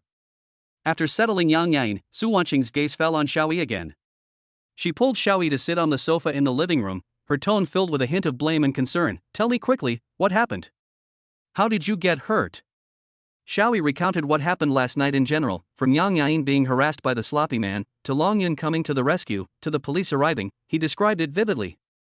Su Wanqing was horrified when she heard this, especially when she heard that Xiaoyi's arm was scratched while saving someone. She gasped, exclaimed several times, and grabbed Xiaoyi's arm to examine it carefully. Who is that Long Yun? He is so skilled. Who is the uncle how you mentioned? How come he is with you? Su Wanqing's curiosity was completely aroused, and she blurted out a series of questions. Xiaoyi was about to explain when his cell phone suddenly rang. It was Lin Xingzi calling. Su Wanqing motioned for him to answer the phone.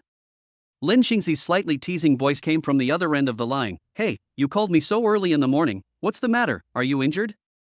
Do you need me to see you? Come here quickly, my friend is injured, and I'm also injured. Xiaoyi said helplessly. Okay, I'll be there right away. After hanging up the phone, Su Wanqing looked at Xiaoyi helplessly and tapped his forehead lightly with her fingertips. You really make me worry. You always cause trouble. After a while, the doorbell rang and Lin Xingzi walked in with a medicine box. Seeing the wound on Xiaoyi's arm, she raised her eyebrows and a meaningful smile appeared on the corner of her mouth. It seems that last night was very exciting. She skillfully treated Xiaoyi's wound, her eyes wandering between Xiaoyi and Su Wanqing, as if exploring some secret. Finally, she glanced towards the guest room again, seeming to want to say something but stopping herself. Xiaoyi looked at Lin Xingzi with a teasing smile, and felt a vague sense of uneasiness in his heart, as if something was quietly changing, and yet it seemed that nothing had changed. Xiaoyi looked at Su Wanqing's concerned eyes, and his heart felt warm as spring. He held her hand gently, feeling the warmth and softness of her palm. Su Wanqing's eyes were as gentle as water, full of care and love for Xiaoyi. Are you okay? I was so scared when I saw your wound. There was a slight tremor in Su Wanqing's voice, and tears were flashing in her eyes, but more of it was worry about Xiaoyi. Xiaoyi smiled and gently wiped away the tears in her eyes with his other hand. Don't worry, they are just minor injuries. It's nothing serious. But you came downstairs to pick me up so late. It's so cold outside and you're wearing so little. Be careful not to catch a cold. Su Wanqing was moved by Xiaoyi's gentleness, her cheeks flushed slightly, she lowered her head and said softly, I'm just worried about you. Do you know how worried I am when you are injured? Xiaoyi's heart was touched by Su Wanqing's words. He held her hand tightly and whispered, I know everything. In fact, I already feel very happy to have you by my side. The reward given to me by the system is only a part of it. What really makes me happy is your care and love for me. Su Wanqing raised her head, with a hint of shyness in her eyes, but more of determination. Xiaoyi, I love you too. No matter who you are, I will always be by your side.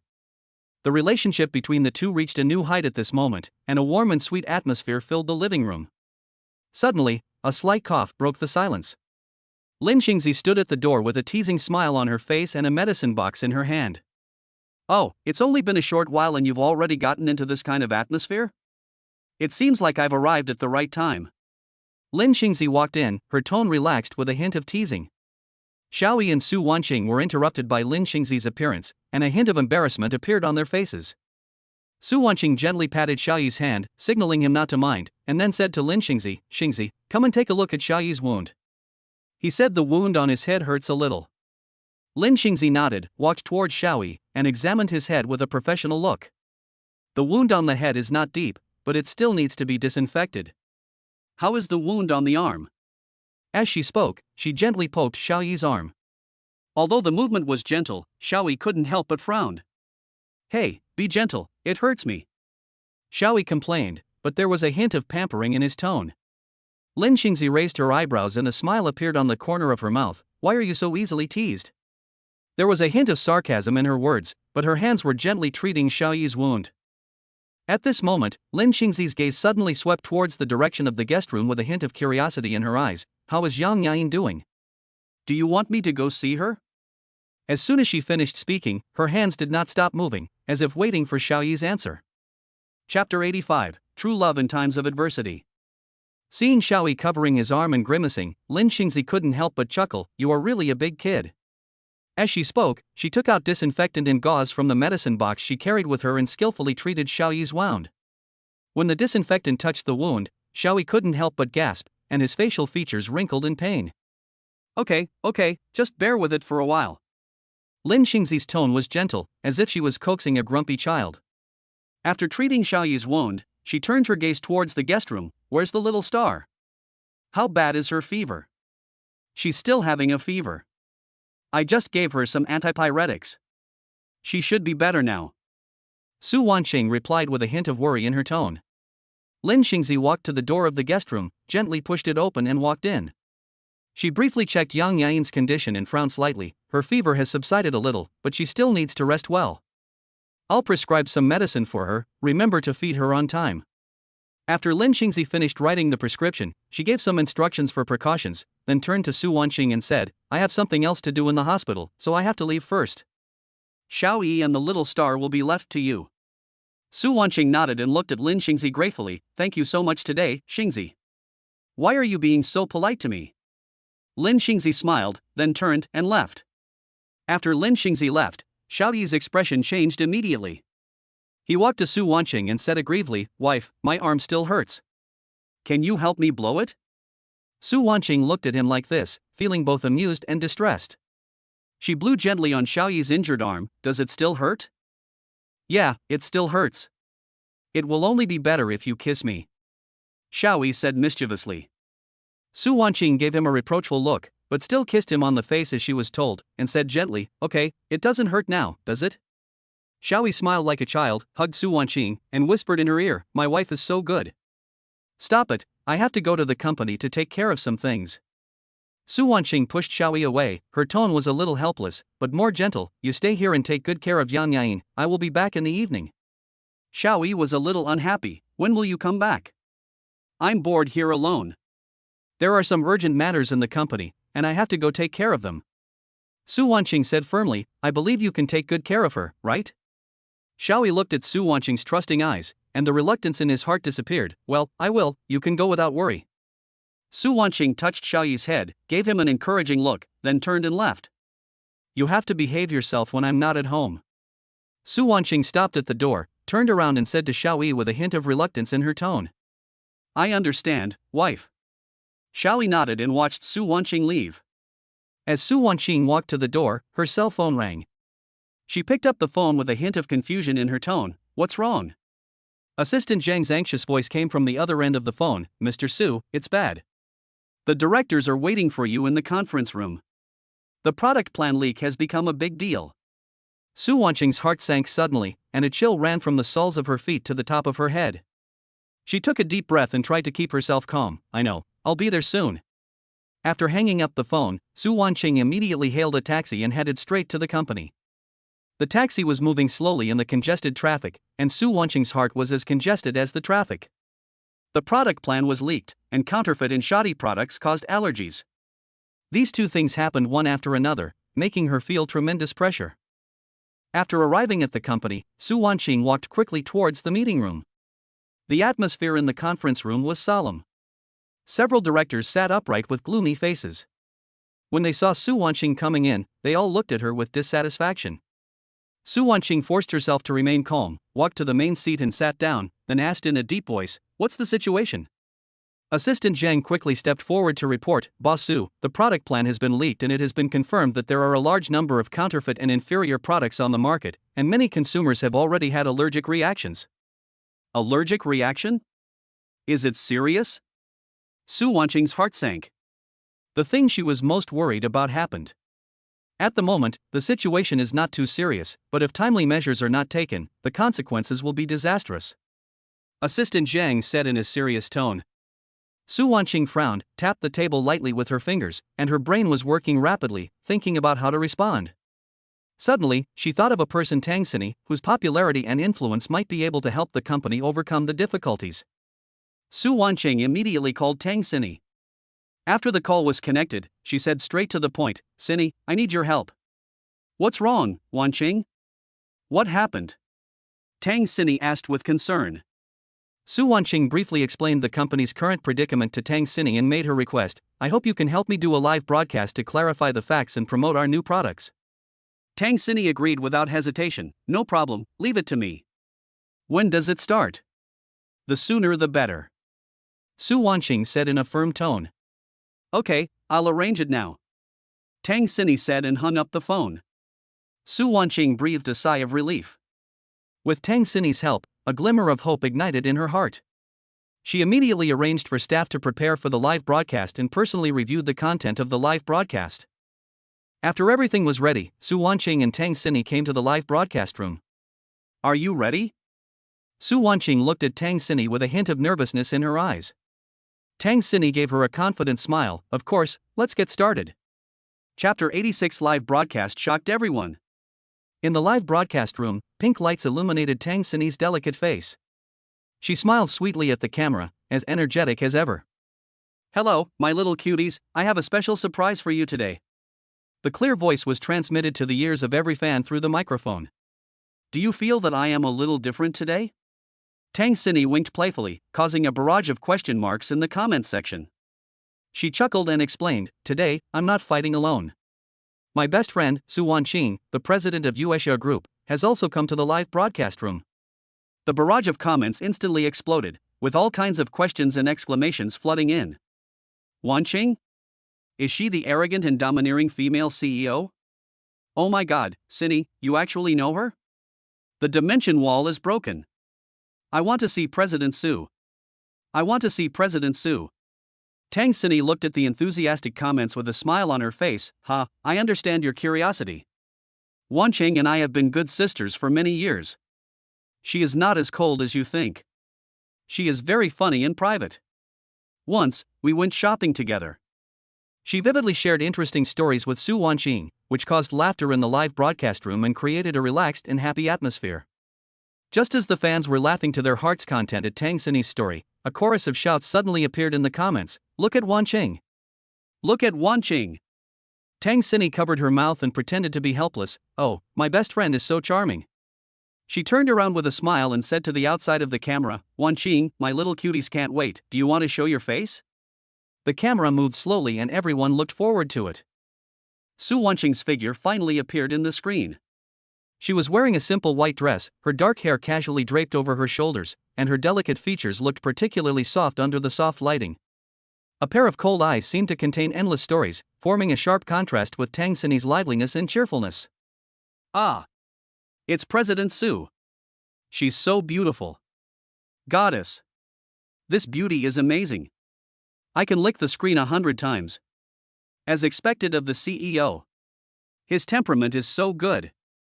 The barrage was instantly flooded with praise and exclamations. Fans were frantically swiping the screen, various flowers, sports cars and rocket special effects kept flashing, and the entire live broadcast room seemed to be in a sea of madness. Although Su Wanqing was not used to being watched by so many people, she still tried to maintain a polite smile. She nodded slightly and said in a cool but magnetic voice, Hello, everyone.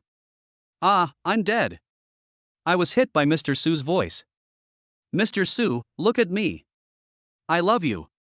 Suddenly, a conspicuous barrage flashed across the screen, from an account named Master Shui. Miss Su, you are so beautiful. I wonder if you have a boyfriend. I want to date you. Su Wanqing looked at the message on the screen, her eyes narrowed slightly, and a barely perceptible sneer appeared at the corner of her mouth. Just as she was about to say something, a clear voice sounded first. Oh, Master Shui, you are wrong. Tang Xinyi rolled her eyes at the camera and deliberately stretched out her voice, teasing, Our President Su has already been taken. You little fanboys are going to be sad. Su Wanqing was slightly stunned. She didn't expect Tang Xinyi to be so direct. She wanted to respond personally, but since her best friend had already spoken, she just smiled in cooperation, as a tacit agreement. The barrage of comments was boiling again, with wails and cries of surprise rising one after another. At this time, a tycoon with the ID stood out. It doesn't matter, the goddess can get divorced even if she is married. As long as you like me, no matter how much money you spend, it doesn't matter.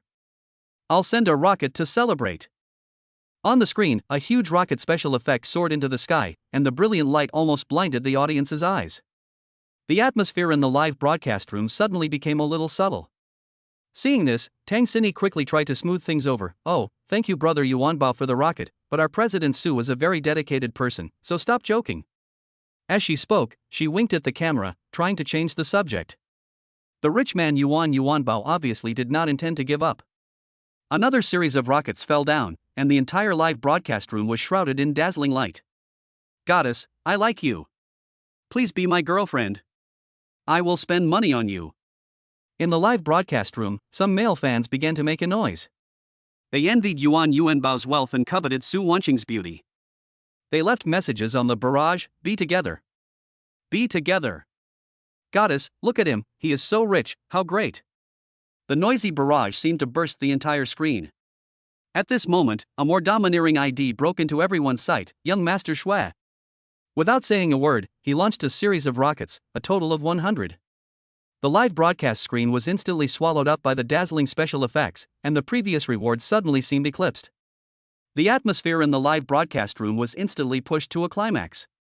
Fuck, what's going on? Young Master Shui is here too? Master Shui, is he the son of the Shui group? Isn't he here for President Su too? As everyone was discussing the matter, a comment suddenly popped up from an ID named Linta. This woman is quite interesting. This comment was like a bombshell, instantly detonating the entire live broadcast room. Who is Lin? Why did he say that President Su is interesting? Does he know President Su? All kinds of speculations and questions filled the screen, and curiosity grew wildly like a vine. Su Wanqing frowned slightly, and a complex light flashed in her eyes. She stared at the familiar ID on the screen without saying a word. Tang Xinyi was also stunned. She looked at Su Wanqing, then at the screen, with a puzzled look on her face. Wanqing, do you know him? Su Wanqing's cold voice sounded, with a hint of displeasure. Mr. Shui, I think you may have misunderstood. I don't know you. She spoke in a firm tone and ruthlessly rejected Shui Boyuan's goodwill. There was an uproar in the live broadcast room. Everyone didn't expect Su Wanqing to be so direct, and they all speculated how young Master Shui would respond. Shui Yuan didn't seem to care about Su Wanqing's indifference. He chuckled, with a hint of provocation in his tone. Boss Su was really a forgetful person. We had a very pleasant chat at the last cocktail party. By the way, Boss Su, there seems to be some problems with your company's products recently. Many consumers have complained that the quality is not up to standard. I wonder if Boss Su has any explanation for this? Su Wanqing's face darkened. She knew that Shui Yuan was deliberately looking for trouble. She took a deep breath, tried to stay calm, and explained, Mr. Shui, we have already investigated the product problem you mentioned. Someone maliciously counterfeited our company's packaging and passed off inferior products as genuine ones to deceive consumers. We have reported the case to the relevant authorities and I believe there will be a result soon. Shui Yuan sneered and said noncommittally, Really? I hope what President Su said is true. However, there are many fakes in the market now, and it is difficult for consumers to distinguish the real from the fake. President Su should strengthen supervision to avoid damaging the company's reputation. His tone seemed concerned, but in fact it was full of sarcasm, and his words hinted that there were problems with Yain Group's products. The audience in the live broadcast room did not know the truth and were misled by Shui Yuan's words and began to question the credibility of Yain Group. Yes, there are so many fakes nowadays that it's hard to tell the real from the fake. I also bought fake goods a few days ago. It pissed me off. Boss Su, your company really needs to strengthen supervision. There were more and more voices of doubt and criticism in the barrage, and Su Wanqing's expression became more and more ugly. She didn't expect that Shui Yuan would publicly discredit Yain Group in the live broadcast room, which made her feel very angry and wronged. At this moment, a group of new users suddenly poured into the live broadcast room. Their IDs were very similar and they were obviously Smurfs. As soon as these small accounts came in, they began to flood the screen with messages frantically, and the content was all attacks and insults against Yain Group. Yain Group is a shady company. Su Wanqing, get out of the live broadcast room. Boycott Yain Group's products. The appearance of these small accounts made the already chaotic live broadcast room even worse. Tang Xini also noticed something was wrong, and she quickly contacted the staff of the live broadcast platform to try to control the situation. Su Wanqing looked at the dense insults on the screen and had a bad feeling in her heart. She vaguely felt that there seemed to be a huge conspiracy hidden behind all this, and she was the target of this conspiracy. Xini, Su Wanqing whispered, I feel like someone is deliberately targeting me. Tang Xini nodded solemnly, staring at the screen, and said word by word, I think so too. Wanqing, don't be afraid, I will help you. Chapter 87, Defamation and Slander in the Live Broadcast Room, Crisis Resolved and Love Brought. The comments in the live broadcast room were like a wild horse running out of control, surging wildly, and the glaring abuse almost swallowed up the screen. Su Wanqing's face was as cold as ice. She pursed her red lips tightly, and a hint of coldness flashed in her eyes. Tang Xini watched all this at a loss, typing anxiously on the keyboard, trying to contact the platform, but those small accounts were like ghosts, lingering around. Stop your farce. Su Wanqing's voice was cold and firm, like a sharp sword that instantly cut through the noisy air. I'll give you 1 minute to immediately stop slandering and publicly apologize. Otherwise, I will record every IP address of yours and hold you accountable for your legal responsibilities. As soon as she finished speaking, the live broadcast room suddenly became quiet, and the small accounts that were frantically swiping the screen on the barrage also slowed down significantly. Su Wanqing's eyes were as sharp as torches, staring at the flashing IDs on the screen, as if she wanted to see through their true identities. She quickly opened the screen recording software, and a red recording icon appeared in the upper right corner of the screen, like a dormant beast waiting for its prey to appear.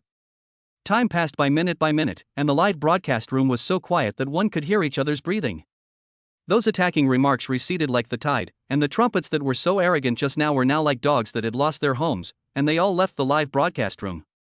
Su Wanqing's tense body relaxed slightly, but her eyes were still sharp. She knew that this was only a temporary calm and the real storm was still to come. Dear audience, Su Wanqing spoke again, her voice returning to its usual calm and gentle tone, but with a hint of unnoticeable firmness in it. Everyone has seen what happened just now. Someone maliciously slandered my company, stole our latest product plan, and tried to tarnish the image of Yain Group with despicable means. I promise everyone here that I will definitely get to the bottom of this, find out the culprit behind this, and give justice to all those who have been harmed. She paused and looked across the screen, as if making eye contact with every viewer. We at Yain Group have always been committed to providing consumers with the best products and services. We will not bow to any malicious forces. Please trust us, trust Uesha Group. In the live broadcast room, the originally chaotic comments gradually became orderly, and the voices of support and encouragement gradually prevailed. Su Wanqing knew that she had successfully stabilized the situation, but the uneasiness in her heart did not dissipate. She vaguely felt that all this was far from as simple as it seemed on the surface, and she had to be fully prepared to deal with it. Tang Xinyi breathed a sigh of relief. The tension just now had made her back wet. She glanced at Su Wanqing, seeming to want to say something but stopping herself. Su Wanqing looked at the screen, her mind full of thoughts. She seemed to be waiting for something, and also seemed to be thinking about her next move. President, Tang Xinyi said softly, "Next we will." Su Wanqing did not respond. She picked up her cell phone, dialed a number, and said lightly, "Help me check this IP address."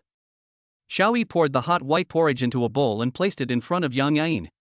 The girl's face was pale and her eye sockets were sunken, but she looked much better. The two of them ate in silence.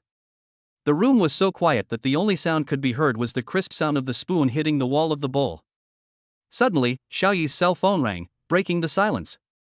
It was Hou calling.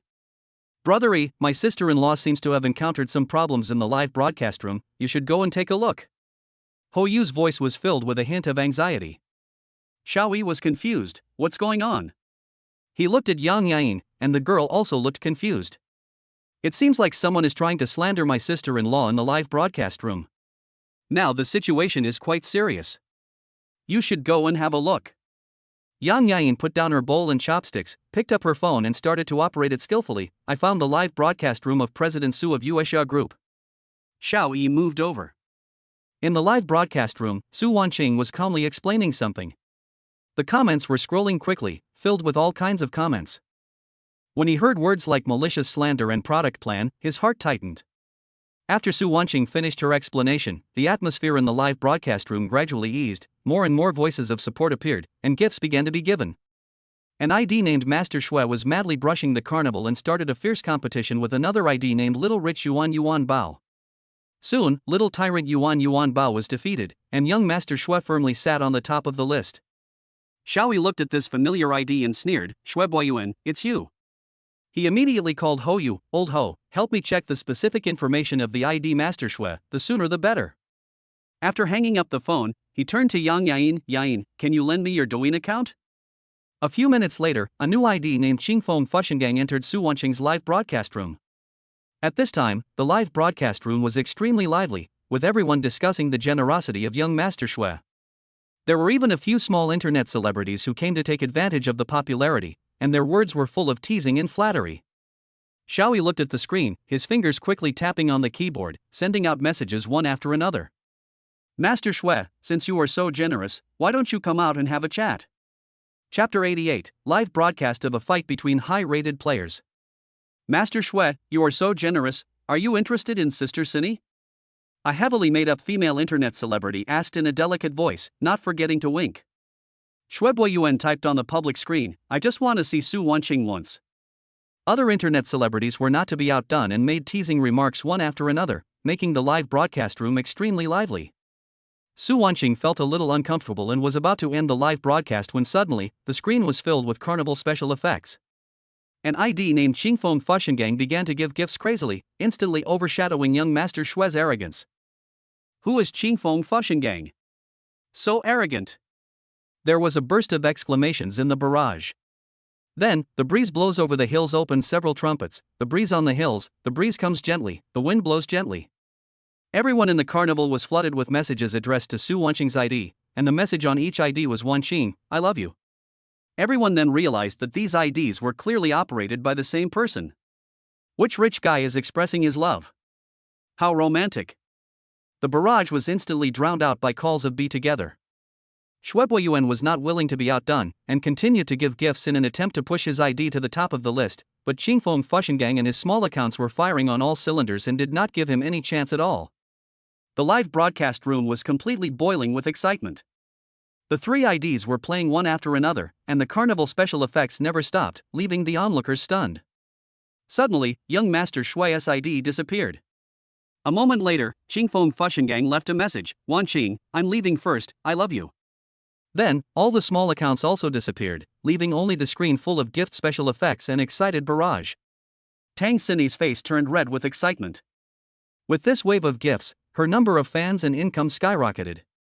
Sister Wanqing, thank you. Thank you so much. She held Su Wanqing's hand tightly, her words incoherent with excitement. It's okay, I didn't expect this to happen. Su Wanqing smiled, however, this breeze blowing on the hills.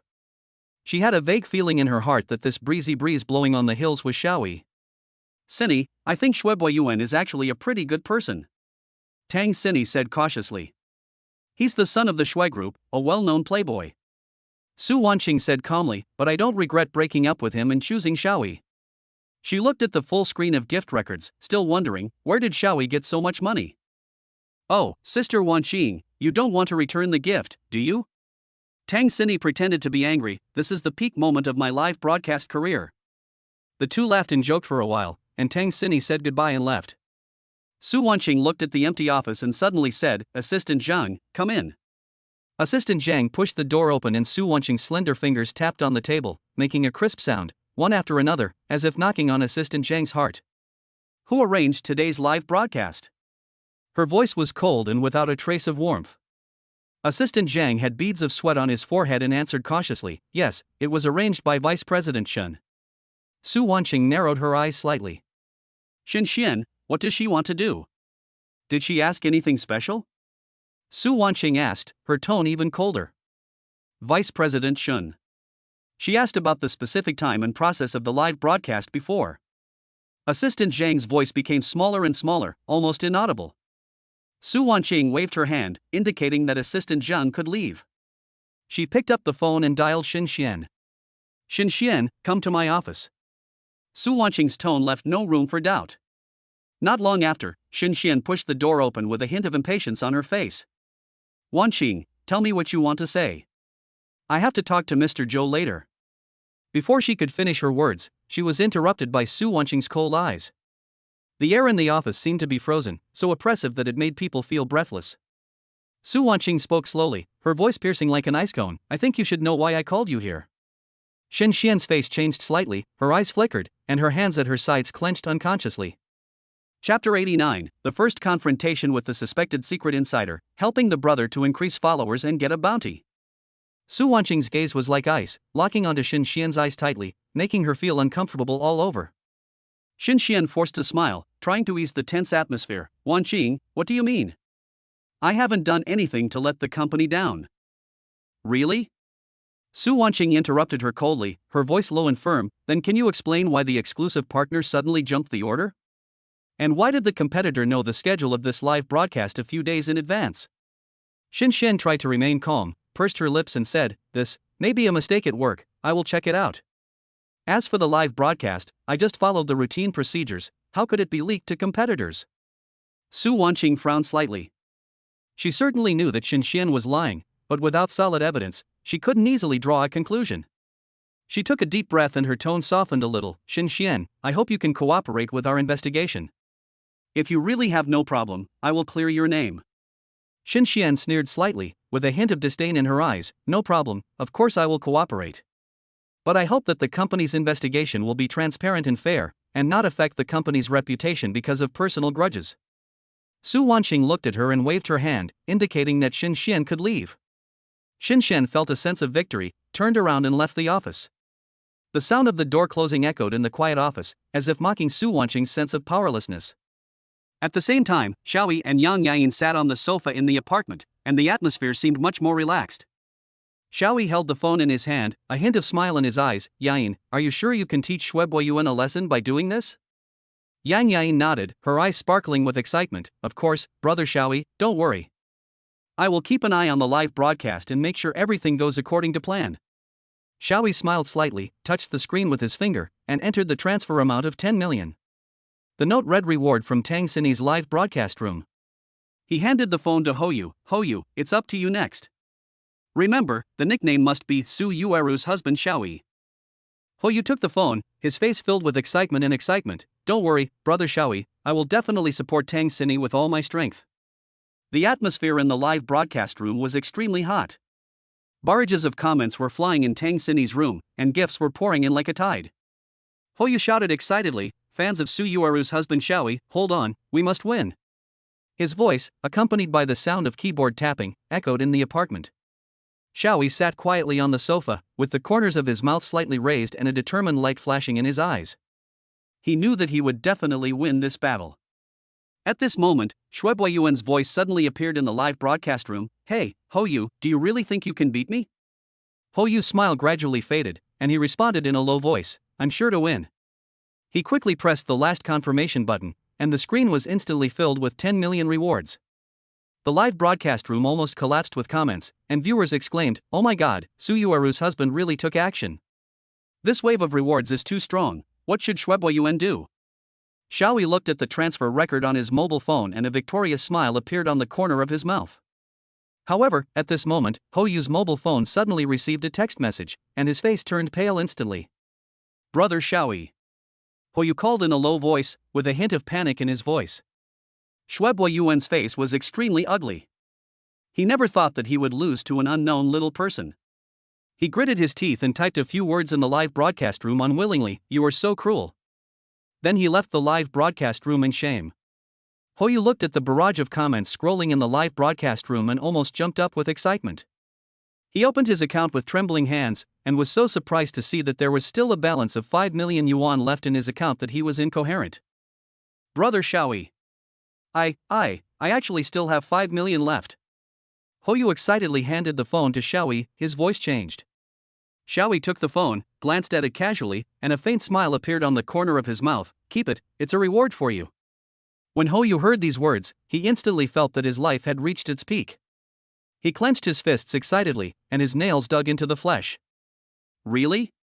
Brother Xiaoyi, I love you so much." At this moment, he felt as if he was standing at the pinnacle of his life, and the title of millionaire made him feel elated. At this moment, Hoyu's cell phone vibrated as private messages came in one after another. When he opened them, he found that almost all of them were from women he didn't know. The words were full of ambiguity and teasing, and many of them even attached their own photos. They all had fair skin, beautiful looks, and hot bodies. Hoyu looked at this information and felt very proud. The charm of the millionaire was indeed extraordinary. He pretended to be reserved in replying to those enthusiastic private messages, like an experienced playboy, his words full of jokes and ridicule, showing his attitude of having seen countless women. However, just as he was enjoying this sudden good fortune, the appearance of a text message made his smile freeze instantly. It was a text message from an unfamiliar number with only a few short words on it. "Hoyu, I'm Zhang Xiaohua, let us meet." When Hoyu saw the 3 words Zhang Xiaohua, his breathing suddenly became rapid. He felt as if his heart was tightly grasped by an invisible hand, and even his blood stopped flowing. This name was both familiar and unfamiliar to him. It was a thorn in the deepest part of his heart. The slightest touch would cause him unbearable pain. Hoyu couldn't help but think of Zhang Xiaohua's innocent face and the sweet times they had spent together. He held the phone tightly, his fingertips trembling slightly. He knew that Zhang Xiaohua approached him for a purpose, but his body replied to the text message uncontrollably. "Okay, see you there." After replying to the message, Hoyu's heart beat even faster. He felt as if he was in a huge whirlpool and was about to be swallowed up. He looked at Xiaoyi blankly, but found that Xiaoyi was looking at him calmly with deep eyes, as if he had seen through everything. Hoyu suddenly felt a chill in his heart. He lowered his head in panic, not daring to look into Xiaoyi's eyes again. Beads of sweat oozed from his forehead. Chapter 90. The old love is hard to rekindle, the new love is gradually heating up. After Hoyu replied to the text message, his heart was beating like a drum.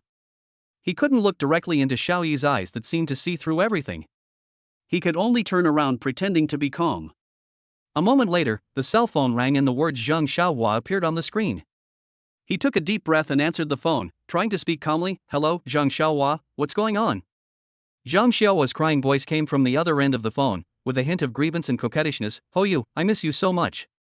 I was wrong. I really know I was wrong. Since I left you, I realized that you were the best to me." Hoyu sneered, secretly sneering at Zhang Xiaohua's show of weakness. "When she resolutely left me and joined the so-called rich second generation, I didn't see her showing any reluctance. Now that you've been dumped, you realize how good you are. It's so ridiculous. Tell me, what do you want to do?" Hoyu's tone was full of impatience. Zhang Xiaohua didn't seem to notice Hoyu's indifference and continued to cry, Hoyu, let's get back together. I really can't leave you. That man is not sincere to me at all. He is just playing around. Hoyu felt nauseous. He suppressed his inner disgust and responded coldly, Impossible, go away, it's over between us. Zhang Xiaohua didn't seem to expect Hoyu to be so decisive. She said in panic, Hoyu, don't do this to me. Have you forgotten how happy we were? Do you really have no feelings for me at all? Hoyu's hand holding the phone trembled slightly. He closed his eyes, and the sweet memories of the past came to his mind, but they were shattered in an instant by Zhang Xiaohua's decisiveness when she betrayed him. He opened his eyes again, and his tone became even colder. I am not your puppet who can come and go at your will. We can't go back to the past. Seeing Hoyu so indifferent, Zhang Xiaohua didn't care about her face and directly sent a few exposed photos with a sentence, Hoyu, have you forgotten? You once owned everything I had. Hoyu looked at the photos on the phone, his heart trembled, and his body began to become out of control. After all, that was the woman he once loved deeply, and the memory of her body was difficult to erase in an instant. But he soon came to his senses and realized that this behavior was a violation of his dignity. He squeezed the phone so hard that his knuckles turned white. You make me sick. Hoyu yelled and hung up the phone. He felt upset, and a certain desire in his body was forcibly suppressed, which made it even stronger, making him feel powerless.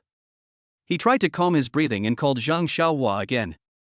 Zhang Xiaohua, please stop bothering me.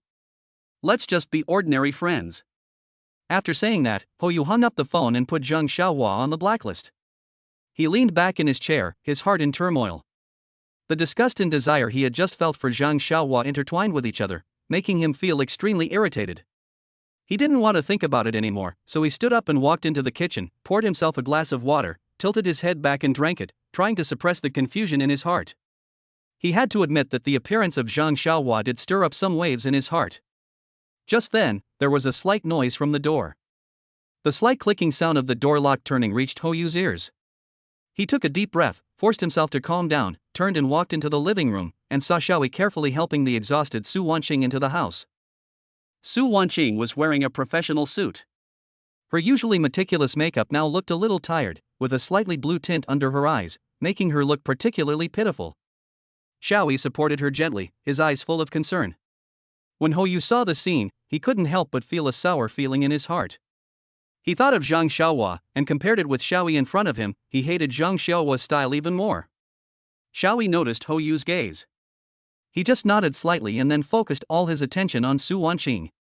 He bent down and gently picked up Su Wanqing horizontally. His movements were extremely careful, as if he was holding a fragile treasure in his arms. Su Wanqing let out a soft exclamation, then leaned her head on Xiaoyi's shoulder, with a faint smile on her lips.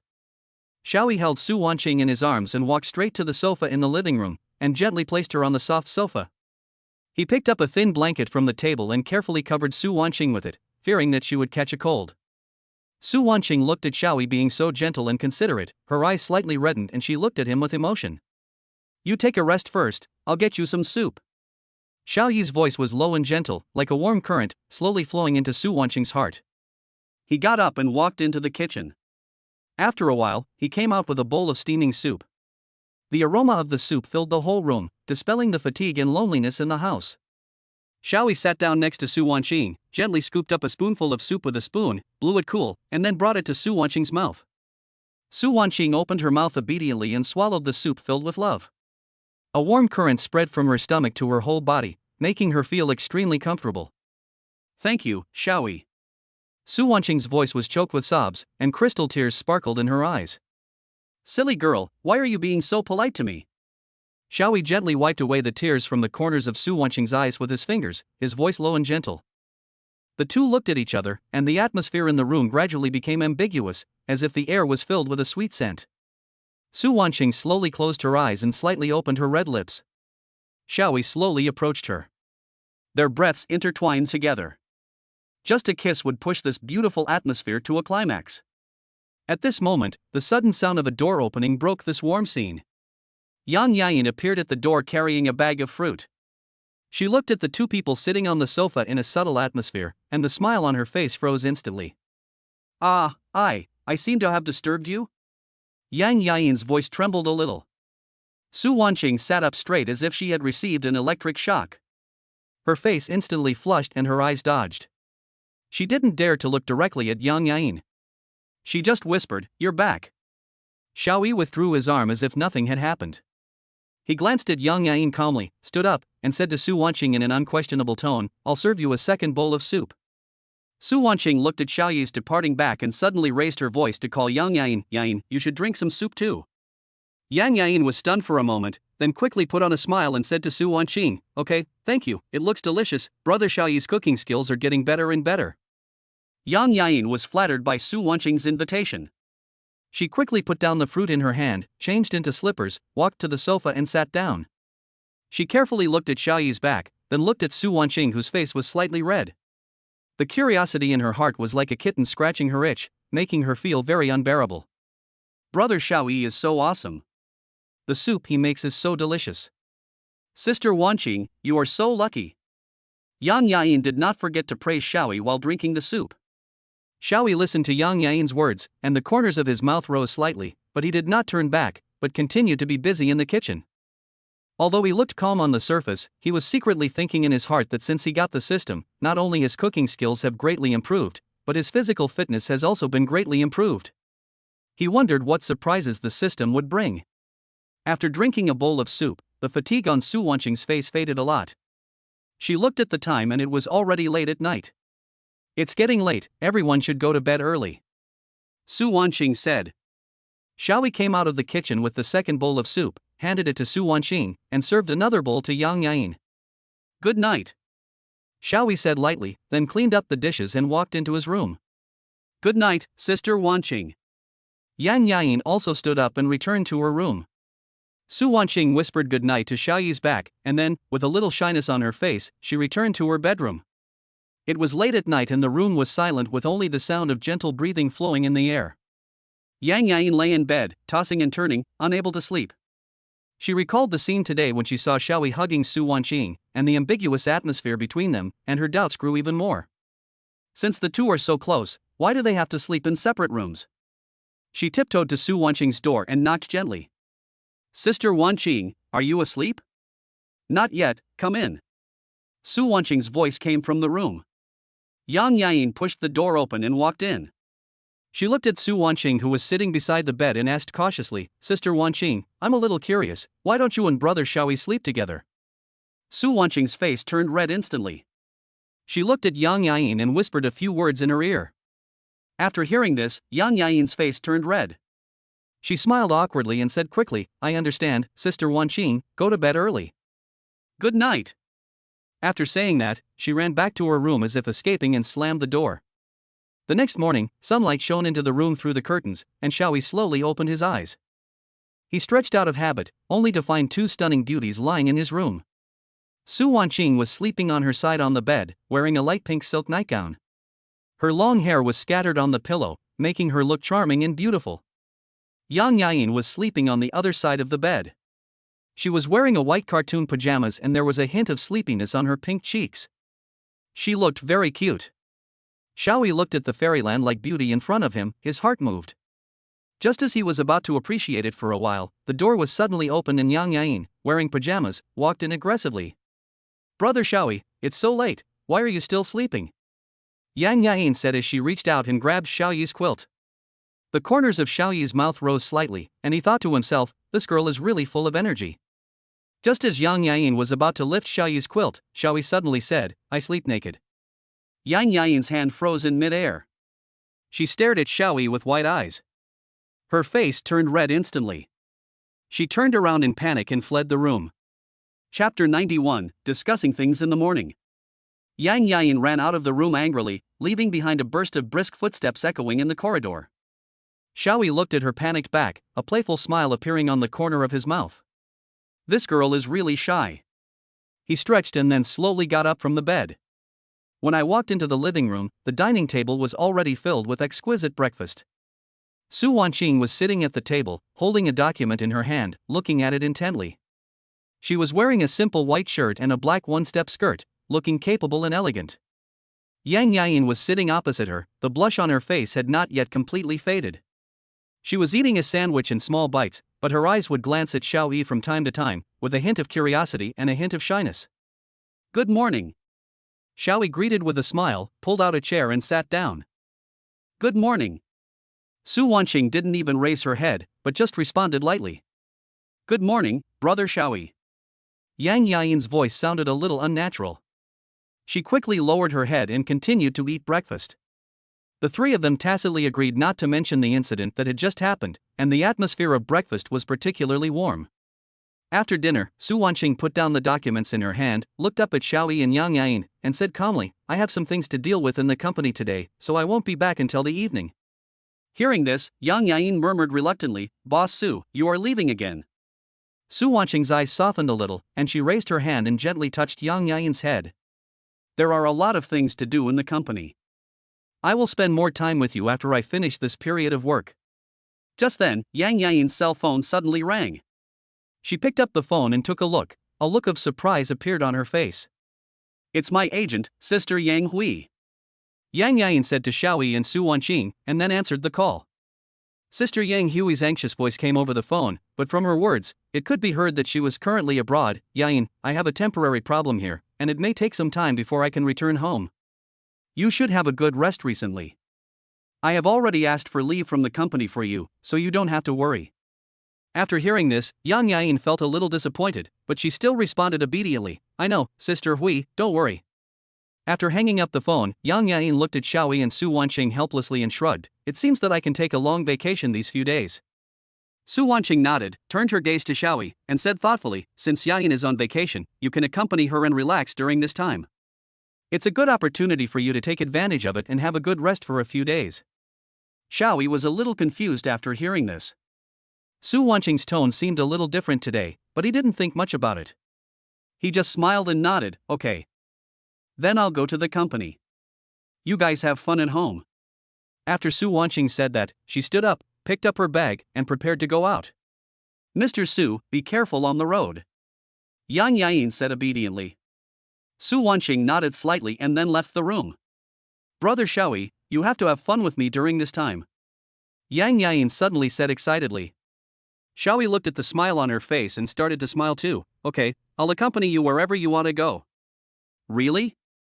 Yang Yain excitedly ran to Xiao Yi, pulled his arm and shook it, then let's go today. Her voice suddenly stopped, her eyes suddenly became a little hesitant, and the hand that was tightly holding Xiao Yi's arm also slightly tightened. What's wrong? Xiao Yi asked in confusion as he looked at Yang Yain's expression that suddenly changed. Let's find a new place to live first. Yang Yain said softly, with a hint of worry on her face. Yang Yain's worried expression made Xiao Yi realize the seriousness of the problem. With all the turmoil in the entertainment industry, safety issues cannot be ignored. You're right, we should find a safer place. Xiao Yi nodded in agreement. After thinking for a moment, he thought of a person Hoyu, a know-it-all in Longchang. There was no news he didn't know, and nothing he couldn't do. Xiao Yi took out his cell phone and called Hoyu. Hello, Hoyu, what have you been busy with recently? Hoyu's hearty laughter came from the other end of the phone. Brother Xiao, what brings you here? You must have something to ask me, just tell me. Xiao Yi briefly explained the situation, but the other end of the phone suddenly fell silent. After a moment, Hoyu hesitantly said, This is a bit tricky. But don't worry, Brother Zhao's business is my business, I will take care of it. The two agreed on a meeting place, and Xiao Yi drove Yang Yain there. After arriving at the agreed location, Xiao Yi saw Hoyu at a glance, but there was a young woman dressed fashionably standing next to him. The two of them were behaving very intimately. The woman held Hoyu's arm, looking like a little bird. Xiao Yi and Yang Yain approached, and Hoyu also saw them. He quickly pushed away the woman holding his arm, with an awkward smile on his face. Brother Xiao, sister-in-law, you are here. Let me introduce you, this is my girlfriend, Zhang Xiaohua. Zhang Xiaohua generously extended her hand with a sweet smile. Mr. Xiao, Miss Yang, hello, I have heard of you for a long time. Yang Yain responded politely, but Xiao Yi keenly caught the moment Zhang Xiaohua looked at him. Let's talk while we walk. Hoyu broke the slightly awkward atmosphere and took the lead to step forward. It's like this. I heard that Linjiang International has an internal subscription activity recently. The security system there is the top one in Longcheng, which is very suitable for you. The four of them walked side by side, and Zhang Xiaohua cast a seductive glance at Xiao Yi from time to time, with a hint of teasing in her eyes. Xiao Yi responded politely, keeping a certain distance from her without showing any emotion. Zhang Xiaohua didn't seem to notice Xiao Yi's alienation. Instead, she chatted with Yang Yain more enthusiastically, her words full of praise and flattery, just like a pair of affectionate sisters. Yang Yain has a simple personality and accepted Zhang Xiaohua's enthusiasm wholeheartedly. The two of them soon started chatting enthusiastically, as if they were good friends who had known each other for many years.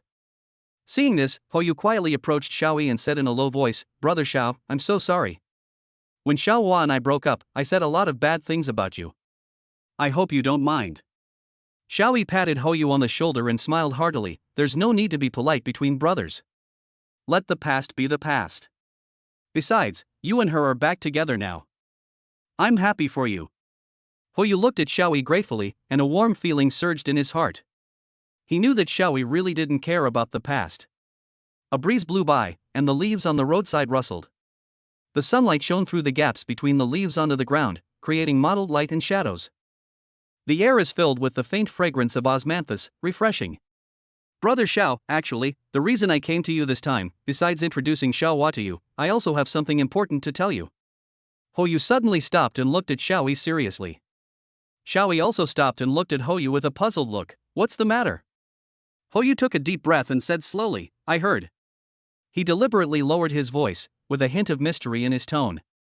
Hou said mysteriously, "I heard that this time Linjiang International's internal subscription activity involves some unknown secrets." He paused, observing Xiao Yi's reaction. Seeing that he didn't show anything unusual, he continued, "It is said that the houses this time are all seized properties, and the prices are very low, but..." "But what?" Xiao Yi asked, feeling something was wrong. "But there are some unclean things in these houses," Hou said mysteriously. Xiao Yi understood in his heart that Hou was trying to be mysterious again. However, he did not point it out, but just asked, "What unclean things?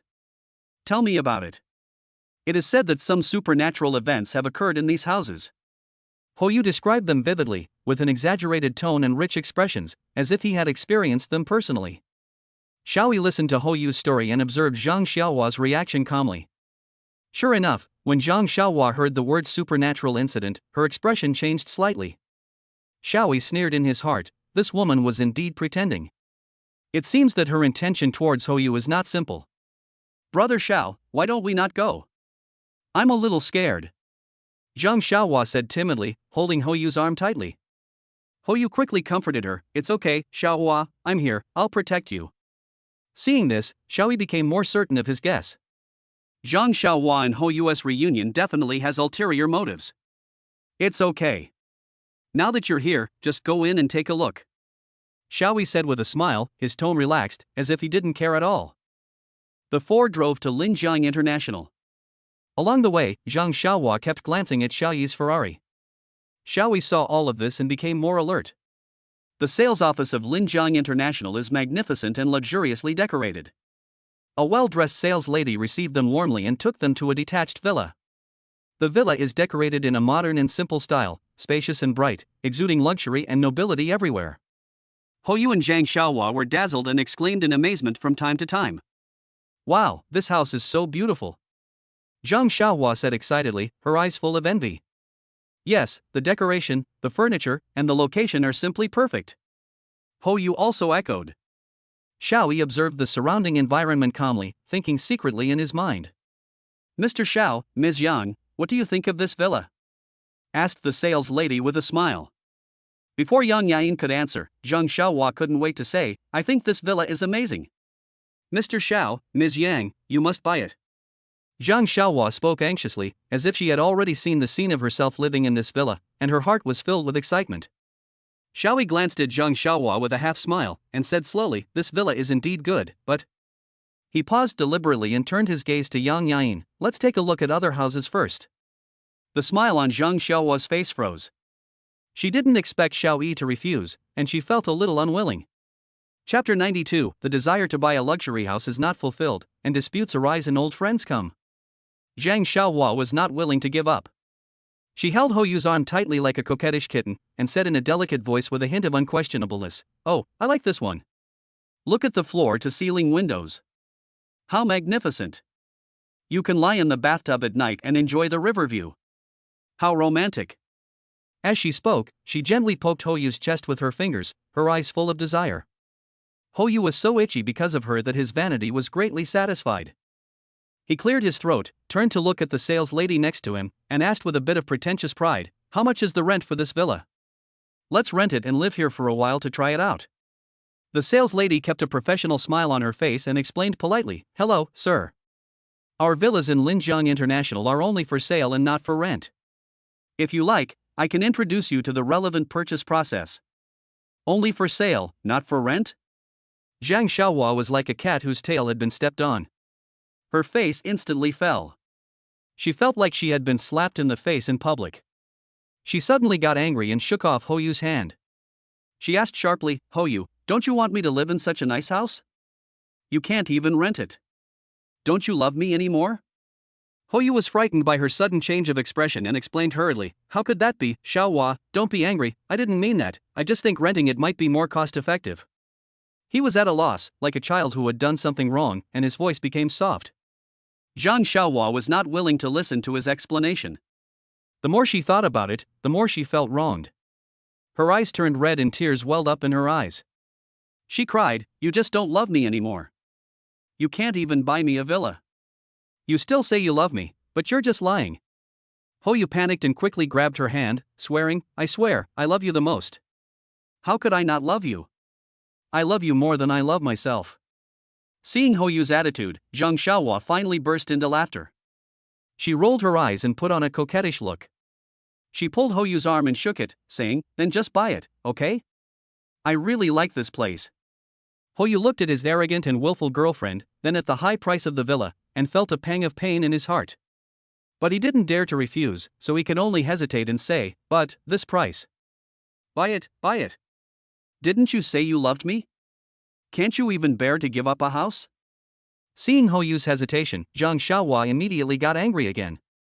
She put her hands on her hips and glared at Hoyu, as if to say, "If you don't buy it today, we'll break up." Hoyu was forced into a corner by her, so he could only grit his teeth and said, "Okay. I'll buy it. For you, I'm willing to do anything." "Really? That's great." Zhang Xiaohua jumped up happily, hugged Hoyu's arm, and kissed him hard on the face.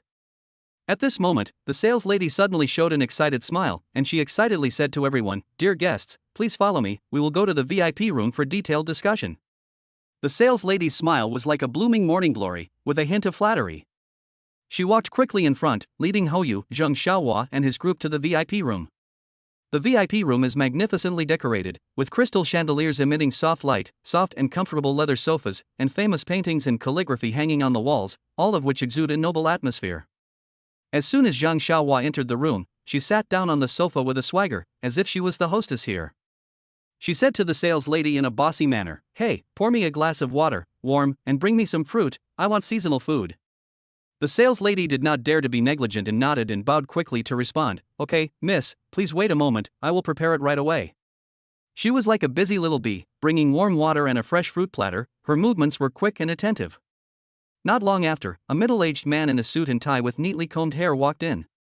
He was Manager Zhou here. Manager Zhou's face was full of smiles.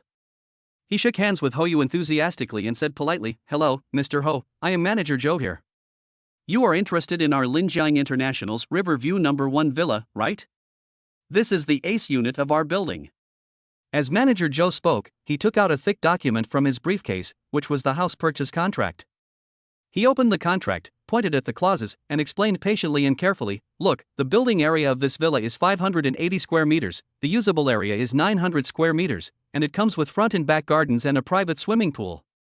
The property rights are 70 years? Hoyu felt overwhelmed when he saw the densely packed text on the contract. He quickly interrupted Manager Zhou and asked cautiously, "Manager Zhou, how much does this house cost in total?" Manager Zhou smiled, held up 5 fingers, added 2 more, and said slowly, not much, just 72 million. 72 million? Hoyu was so shocked that he almost jumped up. His voice was trembling. He felt like his heart was being gripped by a big hand and breathing became difficult. He originally thought it would be at most a few million, but he didn't expect it to be such an astronomical figure. When Zhang Xiaohua heard this number, the smile on her face froze, but she quickly concealed it and said calmly, "This house is so good, more than 70 million is normal, don't you think, dear?" She nudged Hou Yu lightly with her elbow, with a hint of threat in her eyes. Hou Yu forced himself to smile and looked at Manager Zhou, hoping to get some discounts.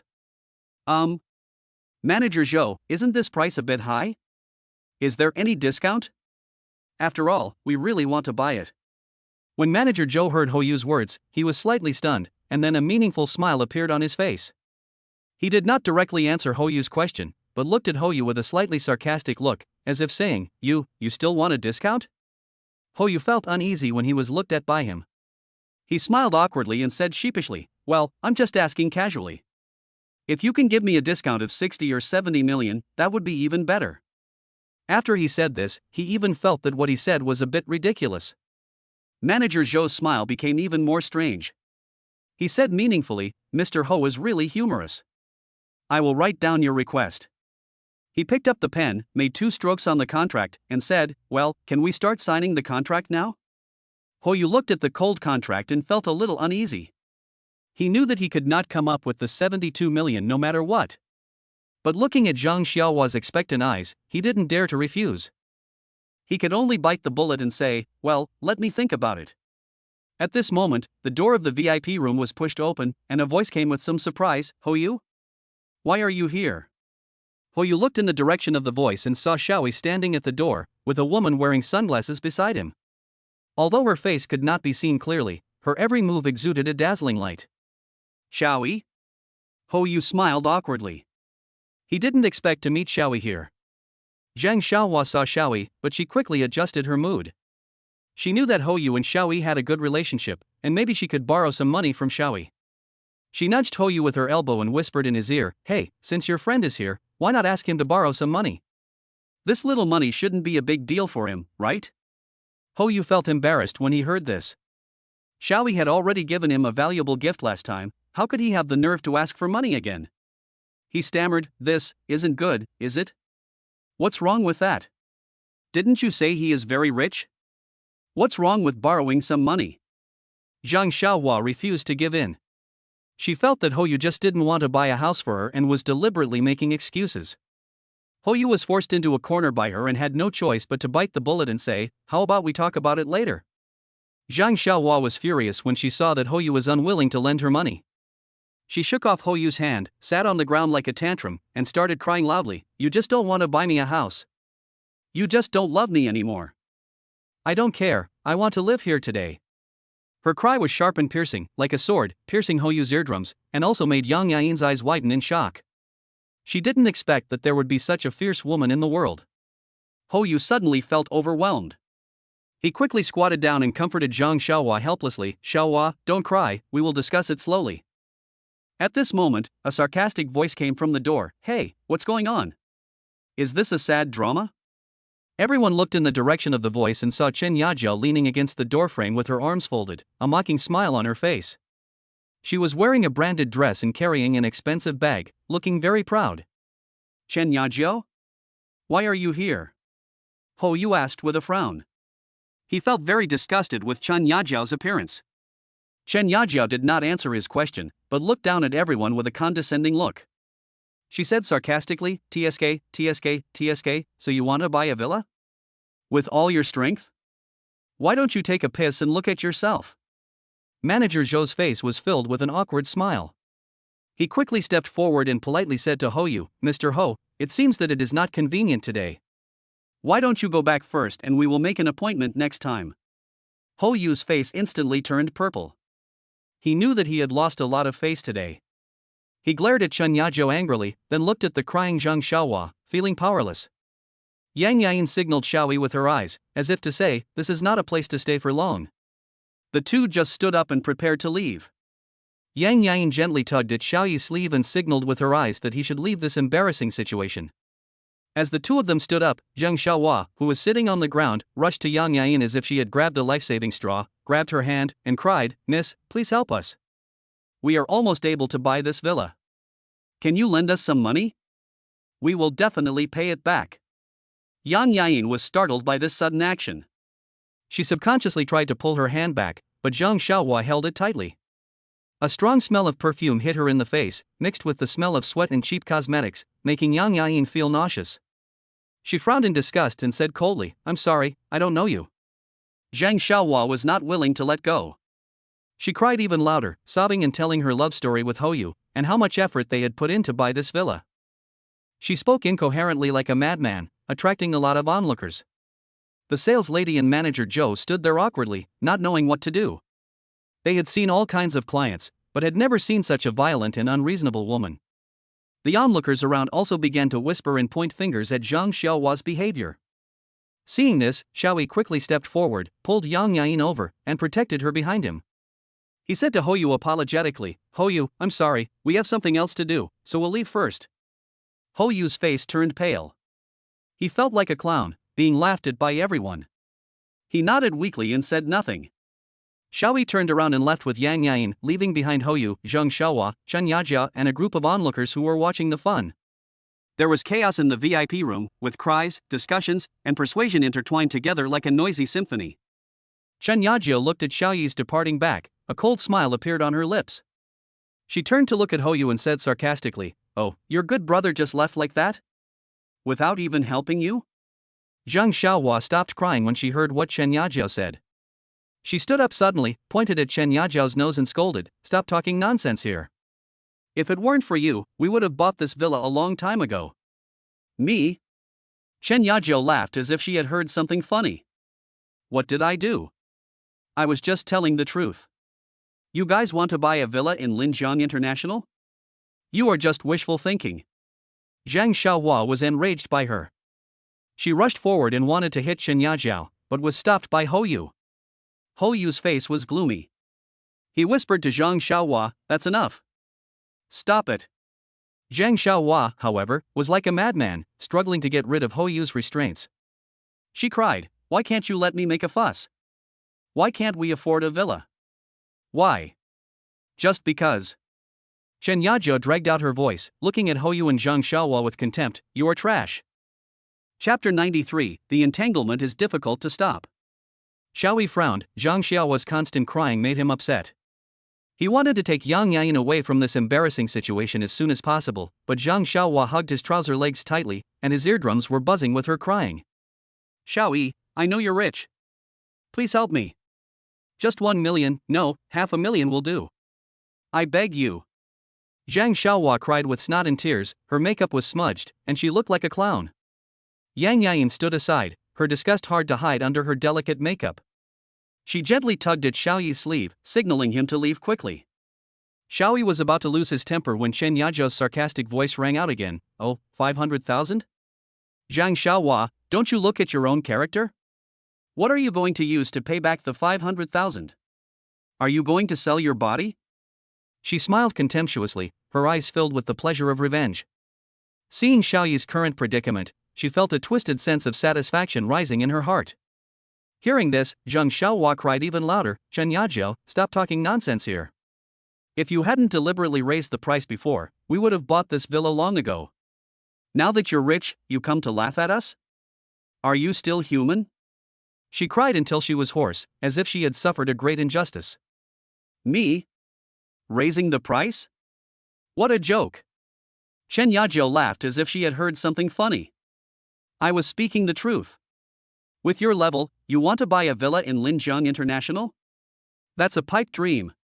She deliberately raised her voice to attract the attention of people around her. There was a sudden buzz in the VIP room, like water dripping into a frying pan, causing it to explode. "Xiaoyi, you see, they don't believe that you've become rich at all. Why don't you say something?" Seeing that Xiaoyi was unmoved, Zhang Xiaohua became even more anxious. She grabbed Xiaoyi's trouser legs tightly, fearing that he would run away. Xiaoyi took a deep breath and suppressed the anger in his heart. He looked at Zhang Xiaohua coldly. "Let go." His tone was cold and without a trace of emotion. "I won't let go. Unless you promise to lend me money." Zhang Xiaohua cried, her voice hoarse. Just then, a hearty voice came from the door. "Hey, isn't this brother Xiaoyi? Long time no see." Duing, dressed in famous brands and wearing a shiny watch on his wrist, walked in with great style. He immediately saw Xiaoyi, who was entangled by Zhang Xiaohua, with a hypocritical smile on his face. "Brother Xiaoyi, long time no see." You've been doing well recently and even met some big stars. As he spoke, his eyes greedily swept over Yain, not hiding the desire in his eyes. Du Ying's appearance gave Chen Yajiao an opportunity to show off. She took Du Ying's arm and said in a delicate voice, "Honey, I like this villa. Can you buy it for me?" She deliberately pronounced the word "I" in a coquettish voice, which made people around her get goosebumps. Du Ying followed Chen Yajiao's gaze towards the villa that Hoyu had previously taken a fancy to, and frowned slightly.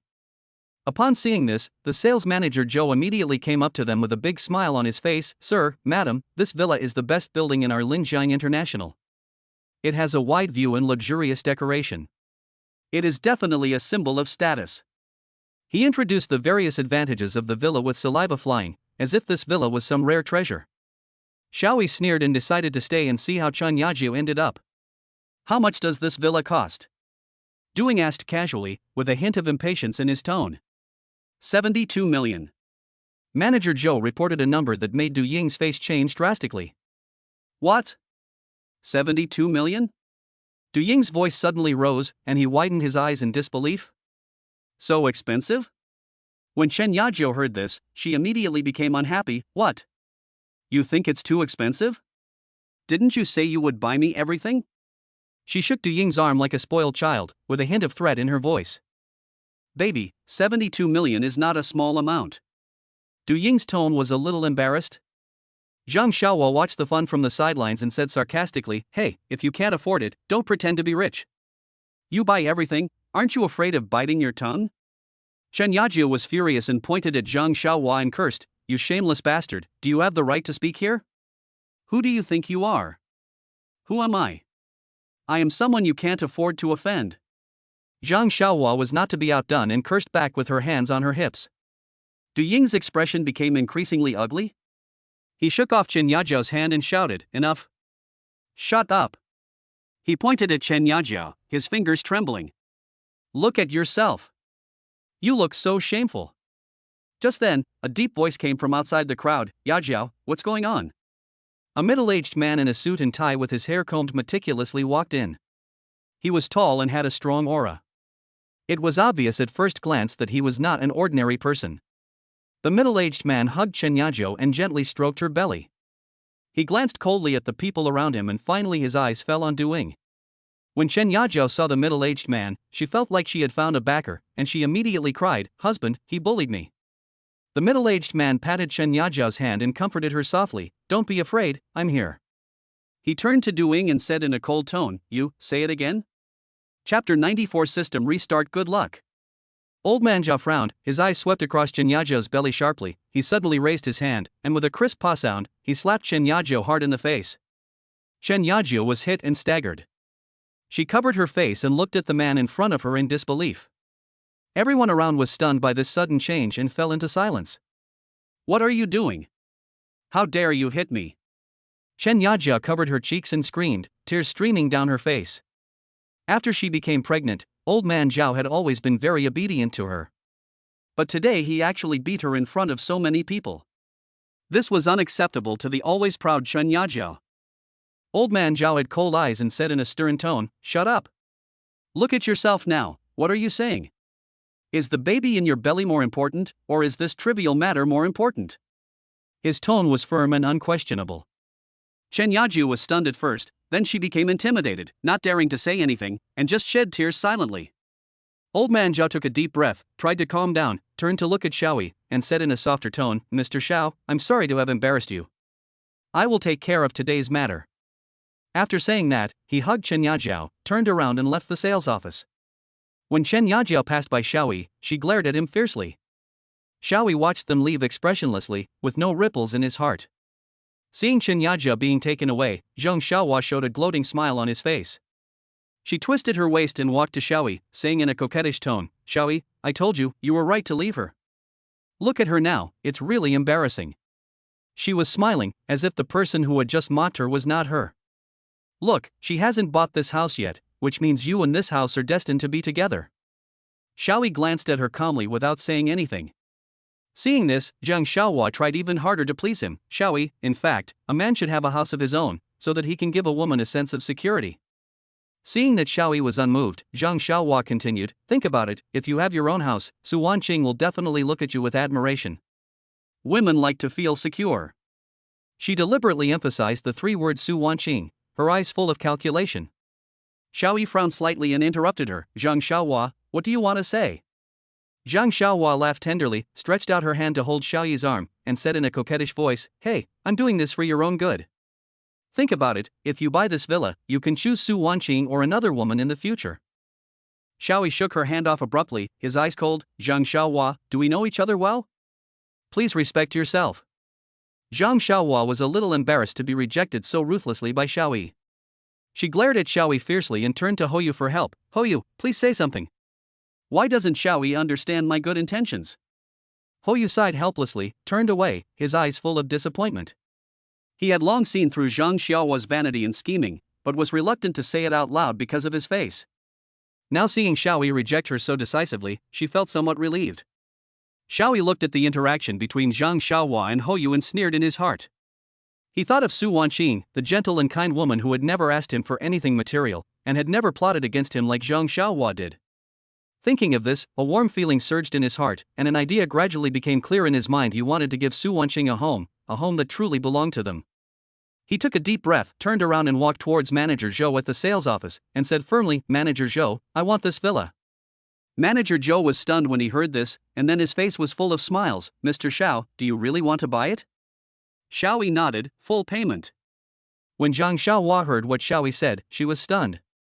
She never thought that Xiaoyi actually wanted to buy a villa, and pay in full. She originally thought that Xiaoyi was just talking, but she didn't expect that he actually had the ability. Xiaoyi, you. Zhang Xiaohua opened her mouth and wanted to say something, but was stopped by Xiaoyi's cold eyes. Xiaoyi ignored Zhang Xiaohua and continued to discuss the purchase of the house with Manager Zhou. He had only one thought in his mind, which was to buy the villa as soon as possible and give Su Wanqing a surprise. Wait. A sudden voice interrupted the conversation between Xiaoyi and Manager Zhou. Xiaoyi felt his phone vibrate, he took it out and saw that it was a system prompt. The system upgrade was completed and the reward had been issued. His mind suddenly moved, and he quickly opened the system interface, only to see that the account balance clearly showed 1 billion. Not only that, the skills previously acquired have also been strengthened, and various indicators such as strength, speed, and reaction have been greatly improved. Xiaoyi clenched his fists. A powerful sense of strength surged through his body. He could almost hear the sound of his blood rushing. An unprecedented sense of confidence arose in his heart. Manager Zhou swiped the card. Xiaoyi said calmly, took out an ordinary bank card from his wallet and handed it over. Manager Zhou took the card nonchalantly, with a hint of contempt in his eyes. He had already noticed that Xiaoyi was dressed in ordinary clothes and did not look like a rich man. In his opinion, his previous actions were just a bluff. He has seen many young people like this who want to pretend to be rich, but end up leaving in disgrace. Xiaoyi, you. Zhang Xiaohua felt ecstatic upon seeing this. She thought Xiaoyi was going to lend her money to buy a house, and she was secretly proud of herself. It turned out that no man could escape her charm. She had even begun to fantasize about the luxurious life she would have after living in the villa, with luxury cars to drive her in and out, and envious eyes all around her. Manager Zhou casually inserted the card into the POS machine, entered the amount, and pressed the confirm button. During the waiting time, the sales office was so quiet that you could hear a pin drop. Zhang Xiaohua stared at the POS machine nervously, and her palms began to sweat. She seemed to have seen the key to the villa in her hand and was filled with excitement. Beep! A crisp prompt sound broke the silence, and the 4 big words "transaction successful" were displayed on the POS machine screen. This. Manager Zhou couldn't believe his eyes. He rubbed his eyes and confirmed again. The screen still showed transaction successful. He stared at Xiaoyi blankly, as if he was meeting him for the first time. Xiaoyi raised the corners of his mouth slightly, revealing a barely perceptible smile. Manager Zhou, can we go through the formalities now? Manager Zhou stared blankly at the bright red words "transaction successful" on the POS machine screen, as if time had stood still. He mechanically took out the bank card and handed it back to Xiaoyi with both hands. His fingertips trembled slightly and a layer of fine beads of sweat seeped out of his forehead. The sales office was completely silent. Everyone held their breath, their eyes focused on Xiaoyi. An atmosphere of disbelief filled the air. Zhang Xiaohua was even more stunned, his face turned pale as if he was struck by lightning. She originally thought that Xiaoyi was just trying to show off, but she didn't expect that he actually bought the villa in full. Xiaoyi took the bank card, a slight smile appeared on the corner of his mouth, and he said to Manager Zhou lightly, "Manager Zhou, can I go through the formalities now?" His tone was as calm as if he had just bought a bottle of mineral water. Manager Zhou then woke up as if from a dream, and hurriedly nodded and replied, "Yes, yes, of course. Mr. Xiao, please come this way." He diligently led Xiaoyi to the VIP room, and his attitude was completely different from before.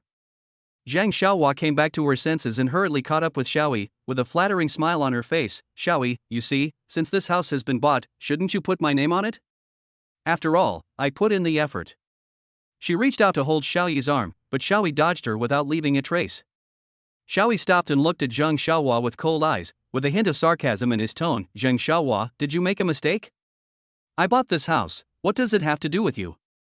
Zhang Xiaohua's face froze, and the smile on her face instantly froze.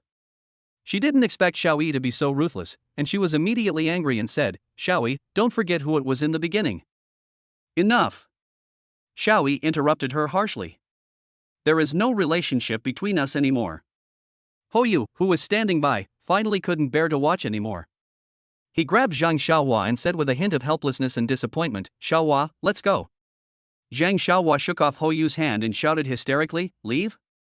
Why should I leave? This house should have half of mine. Xiaoyi, if you dare not write my name, I will." "What did I say?" Xiaoyi stared at Zhang Xiaohua with cold eyes, with a hint of warning in his tone. Zhang Xiaohua was intimidated by Xiaoyi's aura. She was speechless for a moment and stammered, unable to speak. Hoyu took a deep breath. "What did you say?" Zhang Xiaohua widened her eyes in disbelief, as if she had heard something incredible. Hoyu ignored Zhang Xiaohua's shock, turned around and left the sales office without looking back. Seeing this, Zhang Xiaohua finally couldn't hold back her tears and ran after Hoyu, her cries echoing in the empty sales office. Xiaoyi looked at Zhang Xiaohua's back as she left crying, without a single ripple in his heart. He turned to look at Manager Zhou and said calmly, "Manager Zhou, please complete the formalities as soon as possible." Manager Zhou nodded quickly, but was secretly guessing Xiaoyi's identity in his heart. The person who can buy a villa in full so easily is definitely not an ordinary person. After Xiaoyi completed the house purchase procedures and was about to leave, he was stopped by Yang Yain. "Xiaoyi, wait." Yang Yain walked quickly to Xiaoyi, looking a little flustered. Let's go quickly." Xiaoyi noticed that Yang Yain was acting strangely and asked in confusion, "What's wrong?" Yang Yain did not answer, but just pulled Xiaoyi's arm and quickly left the sales office. I always feel that. Chapter 95, The Aftermath of the Purchase of the House. Warmth fills the room.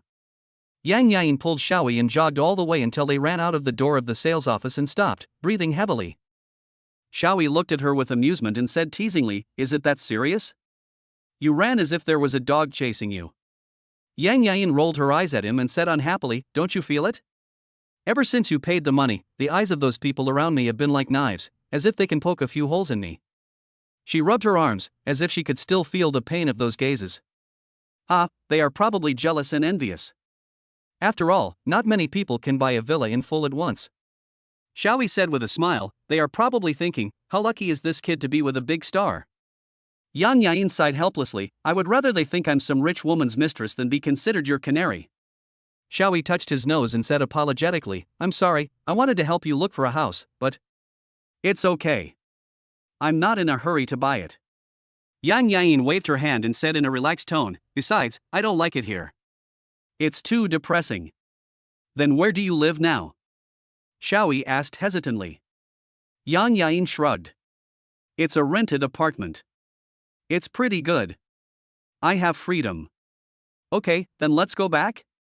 Xiaoyi suggested. "Yeah." Yang Yain nodded. The two walked side by side towards the parking lot, the afterglow of the setting sun shining on them, lengthening their shadows. Back downstairs of the apartment building, Yang Yain suddenly stopped, turned to look at Xiaoyi, and smiled slyly. "Thank you for accompanying me to look at the house today, I'll treat you to dinner another day." Xiaoyi also smiled and said, "Okay, I'll wait." Yang Yain waved, turned and walked into the apartment building. Xiaoyi watched her back disappear at the elevator entrance before turning around and preparing to leave. As he walked to the car, the phone in his pocket suddenly vibrated. "It's Su Wanqing calling." He answered the phone, but before he could speak, he heard Su Wanqing's slightly cold voice, "Where are you?" Xiaoyi gave the address, and in less than 20 minutes, a black Mercedes stopped in front of him. The car window slowly lowered, revealing Su Wanqing's delicate face. She was wearing a beige business suit today, which made her look more capable and elegant. "Get in the car," Su Wanqing said concisely. Xiaoyi sat in the passenger seat, fastened his seatbelt, and asked curiously, "How did you know I was here?" Su Wanqing started the car and glanced at him calmly. "Yang Yain told me." Xiaoyi suddenly realized that it seemed that Yang Yain had already reported his whereabouts. He was about to explain the purchase of the house, but Su Wanqing said first, "I have already seen the house." Xiaoyi was a little nervous, not knowing what Su Wanqing's attitude was. The car drove smoothly all the way and stopped downstairs of the apartment building. Su Wanqing did not get out of the car immediately, but turned to look at Xiaoyi with a complicated look. Xiaoyi's heart was in his throat, and he was about to explain when Su Wanqing suddenly unbuckled her seatbelt, leaned over, and hugged him. "You?" Xiaoyi was caught off guard. "Idiot." Su Wanqing's voice was muffled, with a hint of blame. "You bought such a big house without consulting me." Xiaoyi felt the fragrance of Su Wanqing, and his heart warmed. He said softly, "I want to give you a home, a stable home." Su Wanqing rubbed against him in his arms, like a docile kitten. After a long while, she raised her head, her eyes slightly red. "Thank you, Xiaoyi." When they returned to the apartment, Yang Yain was busy in the kitchen humming a song.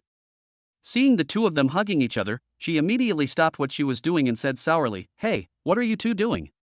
You are so disgusting, aren't you afraid of blinding my titanium alloy dog eyes?" Su Wanqing's face turned red instantly.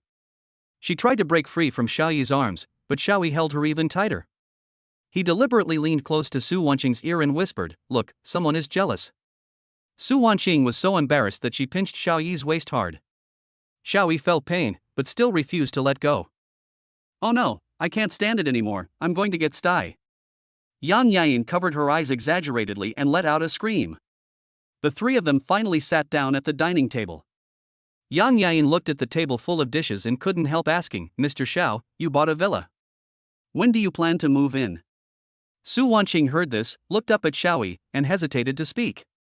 Su Wanqing bit the chopsticks lightly, hesitated for a moment, and said softly, "Actually, I don't want to move." Xiaoyi and Yang Yain were both stunned and looked at her in unison. Su Wanqing's cheeks blushed slightly as she explained, "This apartment has a special meaning to me. It's the starting point of my struggle, and it's also where we met."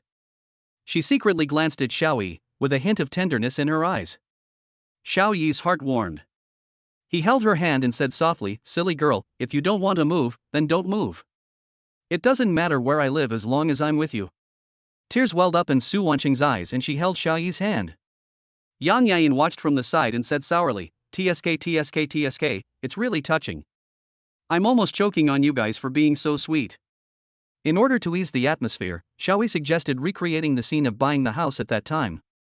He vividly imitated the sales lady's enthusiastic sales pitch and his own domineering appearance of spending money lavishly, which made Su Wanqing and Yang Yain laugh. Su Wanqing laughed so hard that she fell backwards. The tears in the corners of her eyes had not yet dried, and a new smile crept up to her brows. Yang Yain also laughed so hard that she couldn't straighten her waist. She teased, "Mr. Xiao, when you buy a house in the future, remember to take me with you. Let me get some of your wealth." The next morning, sunlight poured into the room through the curtains. Yang Yain's vacation was over and she was ready to go to the studio. Xiaoyi drove her there, and Su Wanqing went with them. The three of them walked to the door of the apartment and were about to say goodbye when a familiar figure appeared in their sight: security guard Zhang Hu. Zhang Hu recognized Yang Yain at a glance and was so excited that he stood there in a daze, and the walkie-talkie in his hand fell to the ground with a click. He opened his mouth and eyes wide, as if he had seen a ghost. Seeing this, Xiaoyi smiled and said, "Zhang Hu, what are you standing there for? Come over and say hello." Zhang Hu then woke up as if from a dream, and like a primary school student, he walked up to Yang Yain shyly and bowed deeply, "Ms. Yang. Miss Yang Yain, I am your fan. I have always liked you." Yang Yain was startled by this sudden action and quickly waved her hand and said, "Don't be so polite, just call me Yain."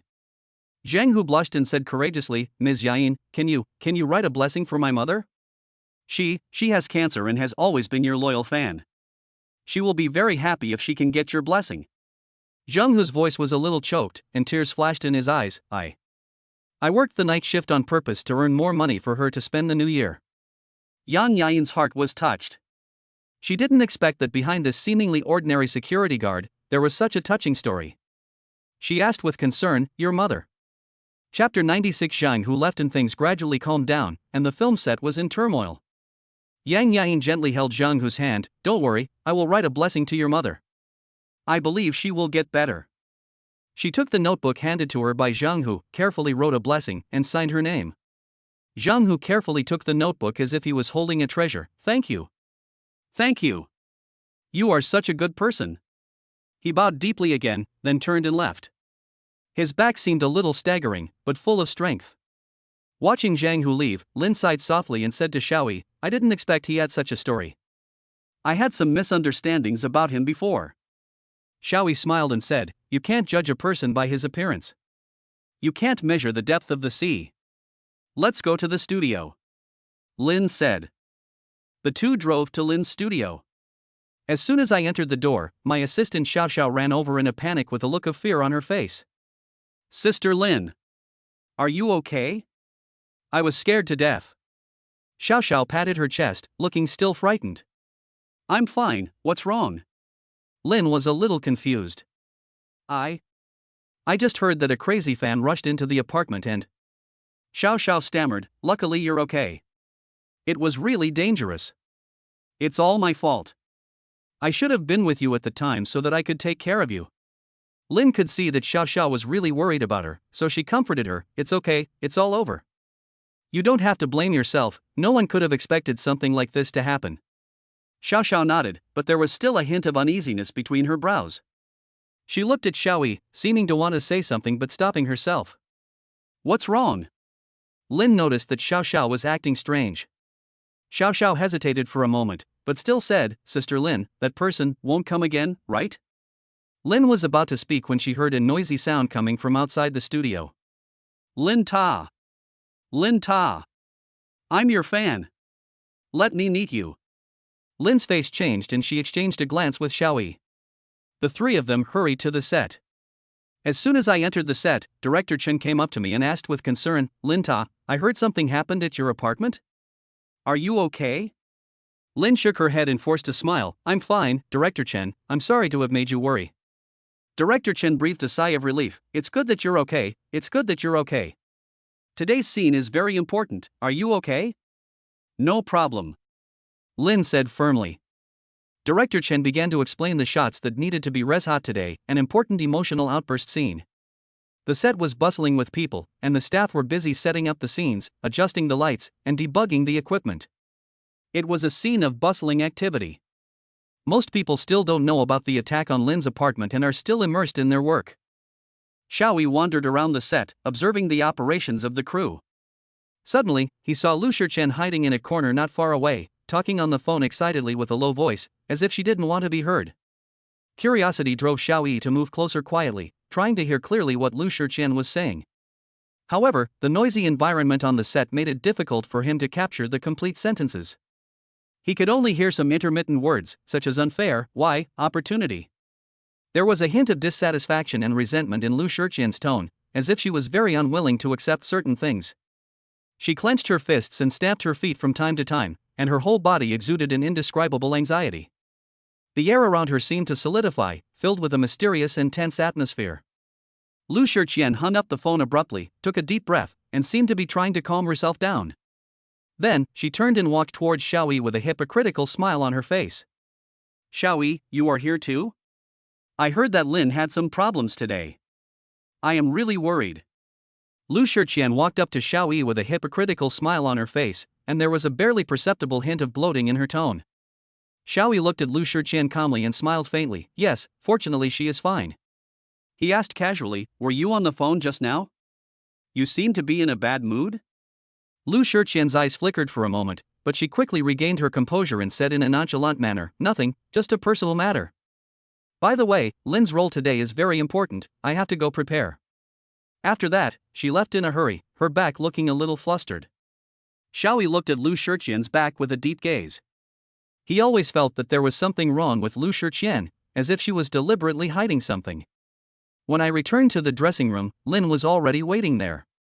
Seeing Xiaoyi coming in, she came forward and asked with concern, "How is it? Is Xiao Xiao's mood stable?" "Much better," Xiaoyi said with a smile. "What about you? Are you ready?" Lin nodded. "Yes, Director Chen has already told me about the play." She looked at Xiaoyi, with a hint of dependence in her eyes. "I feel much more at ease with you here." Xiaoyi smiled slightly and patted Lin's shoulder gently. "Don't worry, everything will go well." While the makeup artist hadn't arrived yet, Xiaoyi suddenly got excited and said, "Come, I'll help you touch up your makeup." Lin was a little surprised. "You can also put on makeup?" "I know a little bit." Xiaoyi smiled mysteriously. He picked up the makeup brush and gently applied it on Lin's face. "In my mind, the system's voice sounded at the right time. It is recommended to use the Starry Sky makeup, which can perfectly set off Lin's look today." Xiaoyi followed the system's suggestions and performed each step precisely. Foundation, eyeshadow, mascara, lipstick. Under his skillful hands, Lin's makeup took on a new look. Her already delicate facial features became more three-dimensional, and her whole body radiated a dazzling glow. "Wow! It's so beautiful!" Xiao Xiao, who was waiting on the side, couldn't help but exclaim. Other staff members also cast admiring glances. Even makeup artist Li, who was used to seeing all kinds of makeup, was amazed. "Mr. Xiao, your makeup skills are amazing. This is simply a stroke of genius." Lin looked at herself in the mirror and was also amazed. She didn't expect Xiaoyi to have such superb makeup skills.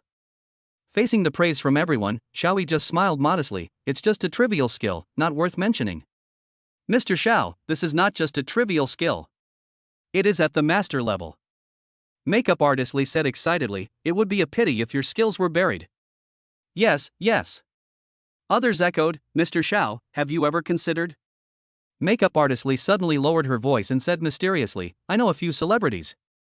Chapter 97, Lucky to meet a famous movie star. She talks about the past with her delicate makeup.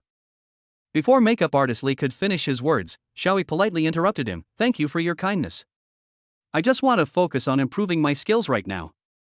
His tone was gentle, but with unquestionable firmness. Makeup artist Li observed her expression and didn't force her to do it, but he felt a little regretful in his heart. After putting on makeup, Yain looks even more charming and attractive, with every frown and smile carrying a captivating charm. She will be playing the role of a vicious second female lead today. The director praised her performance, thinking that she interpreted the character's cruelty and charm vividly, and even predicted that she will become very popular in the future. Arriving at the set, Xiaoyi sat quietly in the dressing room with his eyes closed. The soft light shone on his face, outlining his handsome features. The noise around him seemed to be isolated from him.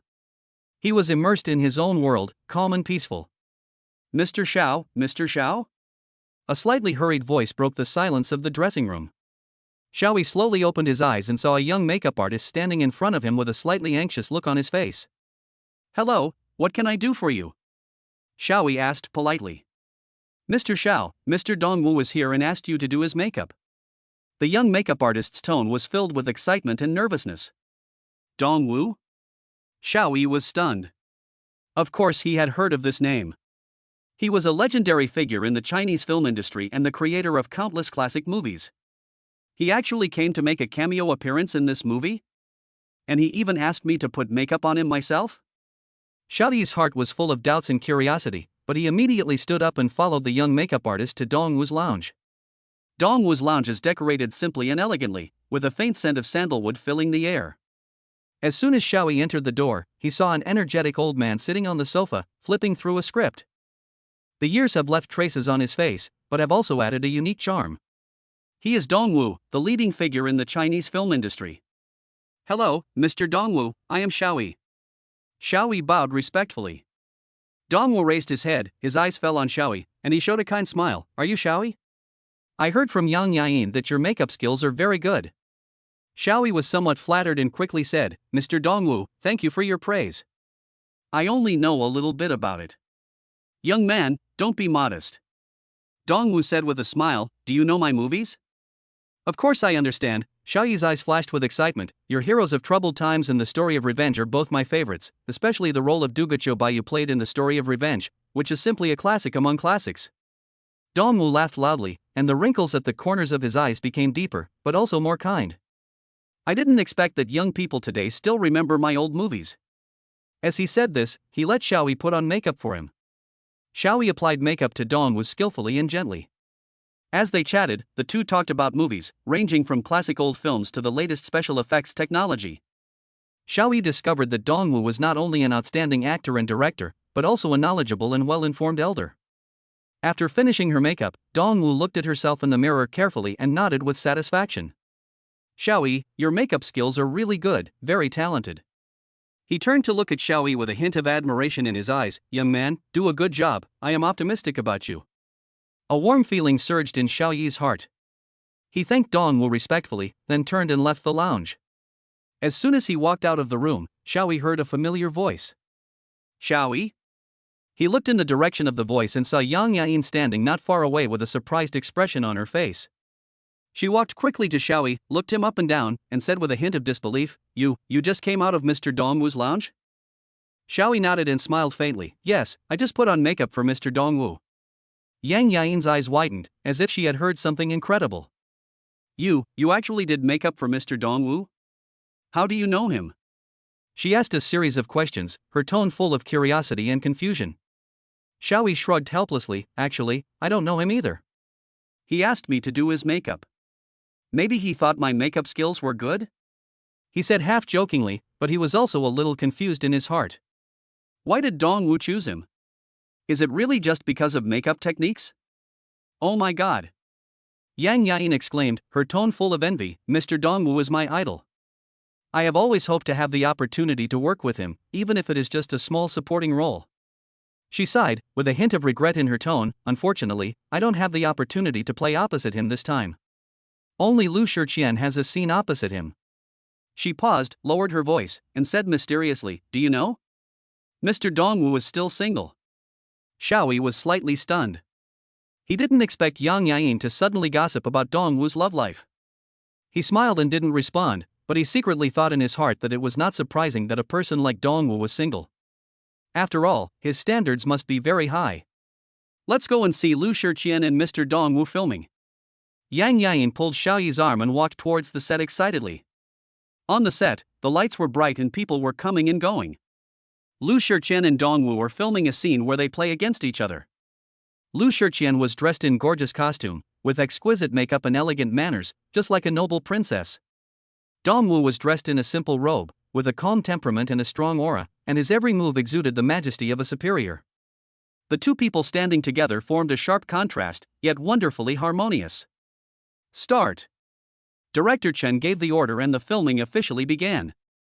Lu Shiqian and Dongwu began to perform according to the script, but at this moment, Lu Shiqian suddenly burst out laughing. Lu Shiqian's smile instantly froze the atmosphere on the entire set. Director Chen's face also darkened. He picked up the speaker and shouted, Cut! Lu Shiqian, what are you doing? Why are you laughing? Lu Shiqian realized that she had made a mistake and quickly apologized. I'm sorry, director, I was distracted just now. Let's do it again. Director Chen suppressed his anger, waved his hand, and signaled to resume filming.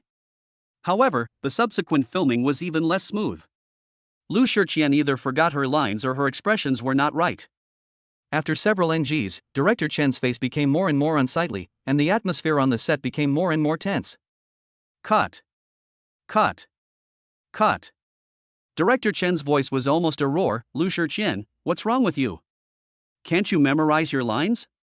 We've shot this scene so many times, can you act?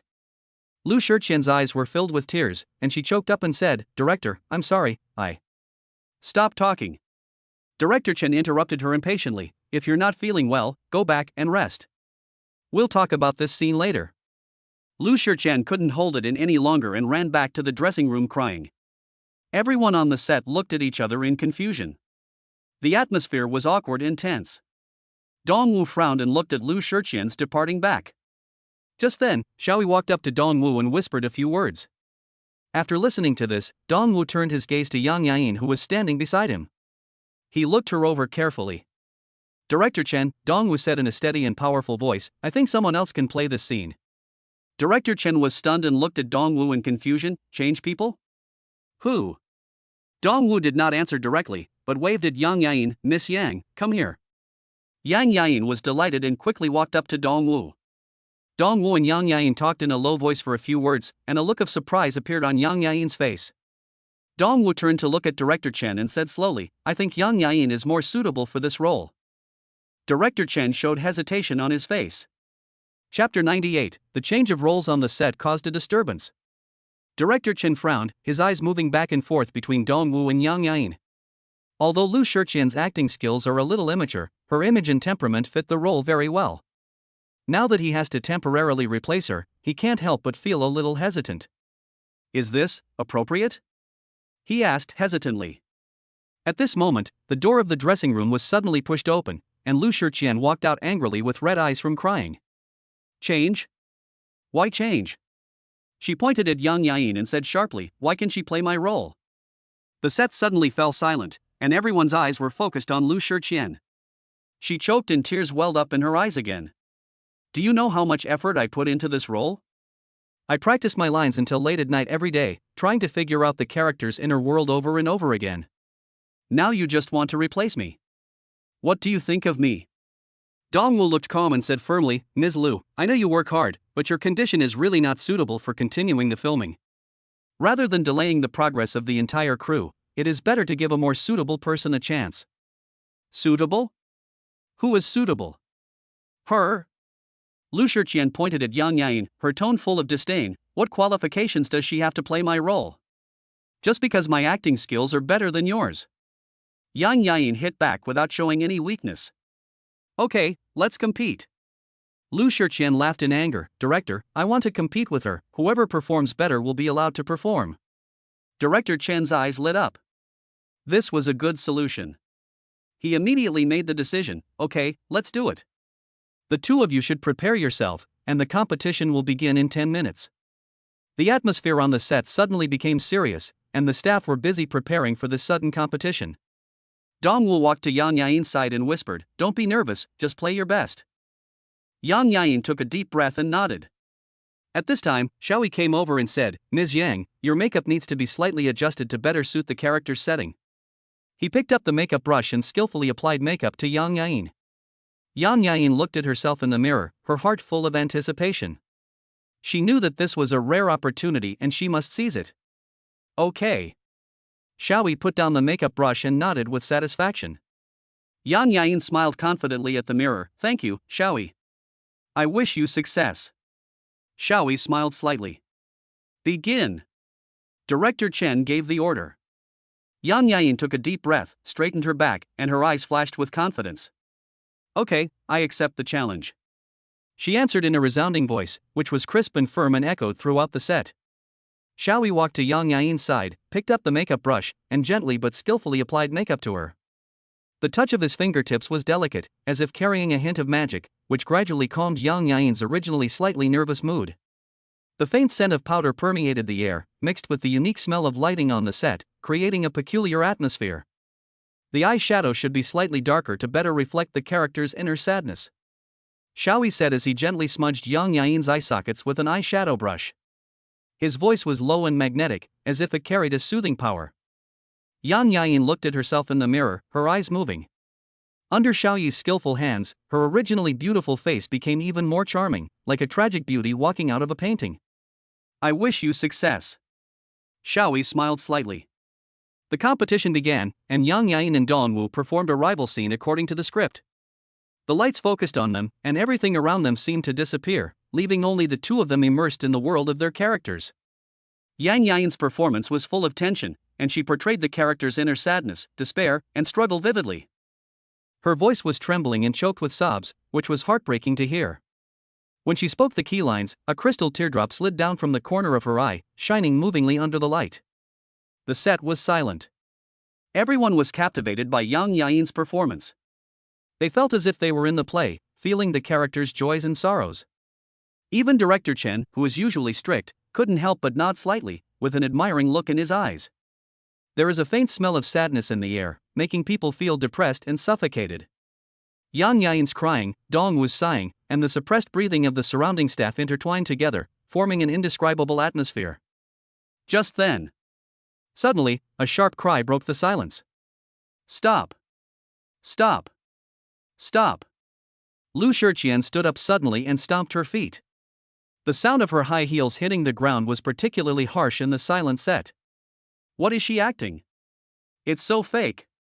Lu Shiqian's sudden interruption made everyone frown unhappily. Dongwu's face also darkened. He took a deep breath and tried hard to suppress the anger in his heart. Ms. Lu, please respect the actor's performance. Respect? What's there to respect about her poor acting? Lu Shiqian glanced at Yang Yain with disdain. She snatched the script and pointed at a line and said, "Here, the character's despair and helplessness should be shown, but she can only wail. No emotion at all." As Lu Shiqian spoke, she imitated Yang Yain's performance and cried out exaggeratedly. Her voice was sharp and piercing, with no aesthetic appeal at all.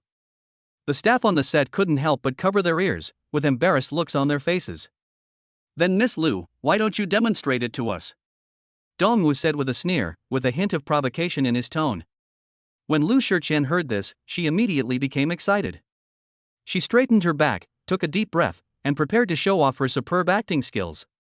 However, when she started to perform, she found that she couldn't get into the role at all. She tried hard to squeeze out a few tears, but she just couldn't cry. Her face was stiff and she looked very embarrassed. I.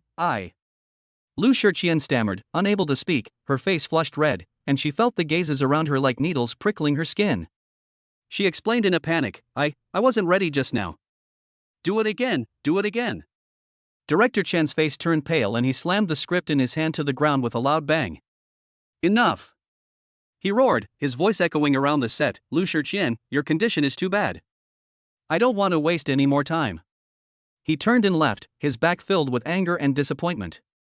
Lu Shiqian's tears finally flowed, but she was not crying for the sadness of the character, but for her own grievances and unwillingness.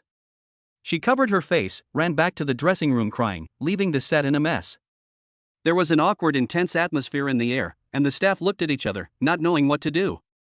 Dongwu sighed, bent down to pick up the script on the ground, and dusted it off. He raised his head and looked towards the dressing room with a complicated look. Yang Yain excitedly ran towards Xiaoyi, her face beaming with joy, and hugged him. "Xiaoyi, thank you. Thank you." Her excited voice trembled slightly, and tears flashed in her eyes. Xiaoyi patted her back gently and said in a gentle voice, "Congratulations, Miss Yang, you deserve it." Yang Yain let go of Xiaoyi, turned to look at Dongwu, and winked playfully, "Teacher Dongwu, can you give me an autograph? I have always been your fan." Dongwu smiled heartily, of course. He took the notebook handed to him by Yang Yain and signed his name in a flamboyant manner. The three of them were talking and laughing, and the atmosphere on the set was relaxed and pleasant. In the distance, Lu Shiqian's cries gradually disappeared, as if they had never appeared. At this time, the system's voice sounded in Xiaoyi's mind, "Sign in successfully, obtain the skill, eavesdropping." Xiaoyi's mind moved. Eavesdropping skills? This is quite interesting. He activated the skill out of curiosity, and the sounds around him instantly became clearer, as if someone was whispering in his ear. Damn Dongwu. Damn Yang Yain. Lu Shiqian's angry voice came from the dressing room, gritting her teeth with deep resentment. They actually dared to steal my role. I won't let them go. And that Xiaoyi. Lu Shiqian smashed the makeup mirror in her hand fiercely, and the fragments scattered all over the ground with a crisp sound. He actually helped Yang Yain. I must make him pay the price. Xiaoyi listened to Lu Shiqian's curse and a sneer appeared on the corner of his mouth. It seems that this woman is really not simple. Beep. Lu Shiqian dialed a phone and her tone instantly became gentle. "Hello, brother Zhao, it's me. What happened today? Yes, that role was taken away." Lu Shiqian's voice was tearful, as if she had suffered a great injustice. A deep male voice came from the other end of the phone. "What? Robbed? What happened?" There was a hint of impatience in the tone. "It's all Dongwu's fault. And that bitch Yang Yain." Lu Shiqian recounted the whole story with exaggeration, her tone full of resentment and unwillingness. "Useless." A roar came from the other end of the phone. "You can't even handle such a small matter." "Brother Zhao, I." Lu Shiqian's voice trembled with a hint of fear. "Just wait for me," the man said, and then hung up the phone. Lu Shiqian held the phone, her face pale. Chapter 99, Shocking Secrets. Lu Shiqian took a deep breath and tried to calm her inner fear. She straightened her messy hair and clothes in the mirror and forced herself to smile. "Damn Yang Yain. And Xiaoyi. Just wait for me." Lu Shiqian whispered through gritted teeth, with a vicious light flashing in her eyes. Brother Zhao, we'll never let you go. Lu Shiqian dialed the phone again, and this time her tone was more humble, even with a hint of flattery. Brother Zhao, I know I was wrong, I will never fail again next time. A man's deep voice came from the other end of the phone. Lu Shiqian, you really disappoint me. Do you know how important this matter is? You actually let an unknown little actor take your role. How can I explain this to the higher-ups? Brother Zhao, I didn't know it would be like this. I had already made arrangements. Lu Shiqian's voice trembled with a hint of tears. I have already found someone. Looking for someone? Are you looking for those hooligans? The man's tone was full of sarcasm. Do you think that forging a mental evaluation can solve the problem? You are too naive. Brother Zhao, I will definitely. There won't be a next time. The man interrupted her coldly. I will handle the matter this time, you'd better behave yourself, otherwise. The man did not continue speaking, but the threat in his words was self-evident. Lu Shiqian's fingers turned pale as she held the phone. Xiaoyi hid in the corner and heard the conversation between the two clearly. He was filled with turmoil and forged a mental evaluation. Boxing. The words struck his nerves like a hammer. He clenched his fists tightly, his knuckles turned white, and his heart was filled with anger and anxiety. He hesitated whether to tell Yang Yain about this matter. Xiaoyi took a deep breath and tried to calm himself down. He looked at the time, turned around and walked away quickly. He needs to think carefully about how to deal with this matter. Yang Yain. Xiaoyi muttered to himself, gradually quickening his pace. When Xiaoyi found Yang Yain, she was holding the script and reading it carefully. Seeing his serious expression and hurried steps, Yang Yain frowned slightly and put down the script. Xiaoyi, what happened? You don't look well. Xiaoyi hesitated for a moment, but still told her everything he had overheard. At first, Yang Yain just listened curiously, but as Xiaoyi spoke, her expression gradually became solemn, and in the end, she was so frightened that her face turned pale. The attack. Mental evaluation. How could they do this? Yang Yain's voice trembled slightly. She held Xiaoyi's hand tightly, her fingertips were cold. Xiaoyi held her slightly trembling hand with his backhand to give her strength. Don't be afraid, Yain, I will protect you. His voice was low and firm, like a reassurance pill, which gradually calmed Yang Yain's panicked heart. But, if those people are really released? Yang Yain was still frightened. She couldn't imagine what would happen if those people attacked her again. No, I will find a way. Xiaoyi said firmly, I will make them pay the price. He paused and added, you must be careful during this period, be vigilant, and try not to go out alone. Yang Yain nodded, and the fear in her eyes was gradually replaced by gratitude and trust. Thank you, Xiaoyi. Xiaoyi patted the back of her hand gently and said softly, don't worry, everything will be fine. He looked up at the time, remembered the call from Su Wanqing before, and thought about what to do next. Just as I was about to speak, my cell phone suddenly rang. Su Wanqing sat behind a large desk, tapping the tabletop with her slender fingers, making crisp sounds. She scanned the design drafts in front of her with sharp eyes, finally stopping at one of them, with a confident arc at the corner of her mouth. This is the plan, she said firmly, leaving no room for doubt. Okay, Mr. Su. Assistant Zhang carefully put away the other design drafts, a thin layer of sweat seeping out of his forehead. He knew that once President Su made a decision, he would not change it easily. The new product launch is scheduled for 10 o'clock tomorrow morning. Please notify everyone. Su Wanqing said decisively, as if everything was under her control. Mr. Su, Vice President Shen. Assistant Zhang hesitated for a moment, but still couldn't help but remind him. Don't worry about him. Su Wanqing said in a cold tone, the press conference will proceed as usual. Assistant Zhang didn't dare to say anything more. He nodded quickly and turned to leave the office to arrange the press conference. Su Wanqing picked up the phone and dialed Xiaoyi's number. Hey, Xiaoyi, can you accompany me to a new product launch conference tomorrow? Of course, Wanqing. Xiaoyi agreed readily, with a hint of doting in his tone. Although I still care about Yang Yain. Thank you, Xiaoyi. Su Wanqing's voice softened, with a barely perceptible hint of joy in her tone. Let's go shopping together this afternoon and buy some clothes. Okay. Xiaoyi agreed with a smile. He knew that Su Wanqing and Yang Yain both liked shopping, and he was happy to pay for them. In the afternoon, Xiaoyi met Su Wanqing and Yang Yain in the commercial street. The two girls excitedly walked between the shops, trying on clothes of various styles, while Xiaoyi followed them silently and was responsible for paying. Xiaoyi, what do you think of this one? Yang Yain, wearing a lavender dress, turned around in front of Xiaoyi. Very beautiful. Xiaoyi praised sincerely. Yang Yain's temperament was pure and sweet, and this lavender dress made her even more charming. Wanqing, what about you? What do you think of this one? Yang Yain walked up to Su Wanqing again and asked for her opinion.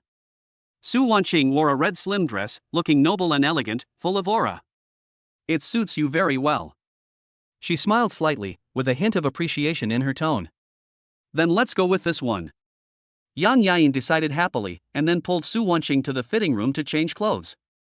Xiaoyi sat in the rest area, looking at the excited figures of the two girls with a helpless smile on his face.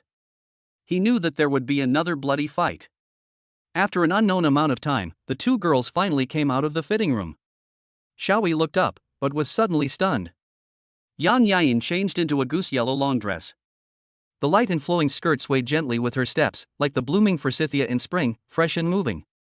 Su Wanqing chose a black professional suit. The slim cut perfectly outlined her exquisite figure, and her every move exuded the charm of a mature woman.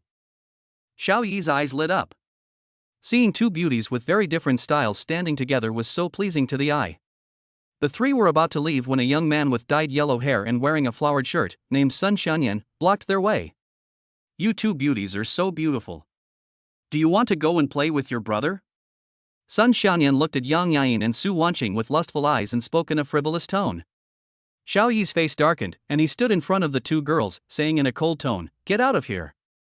"Oh boy, you're quite the hero saving the damsel in distress." Sun Xianyan sneered disdainfully and reached out to push Xiaoyi. Xiaoyi was quick-witted and quick-handed. He grabbed Sun Xianyan's wrist and twisted it hard. Sun Xianyan immediately grimaced in pain. Xiaoyi took advantage of the situation and kicked him in the stomach. Sun Xianyan staggered back a few steps and fell to the ground. "If you dare to harass them again next time, it won't be so easy," Xiaoyi warned coldly. At this time, Li Baoan, the security guard of the commercial street, rushed over after hearing the news.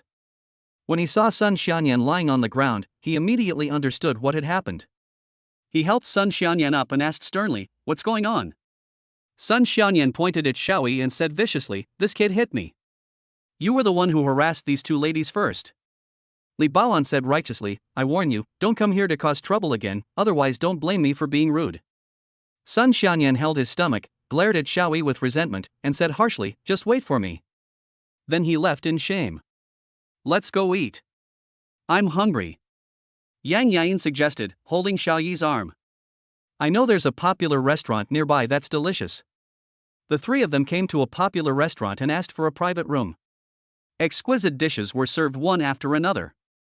Yang Yain enthusiastically introduced the characteristics of each dish, while Su Wanqing tasted the food elegantly and exchanged a few words with Xiaoyi from time to time. Xiaoyi talked to them calmly on the surface, but secretly he was observing the surrounding environment vigilantly.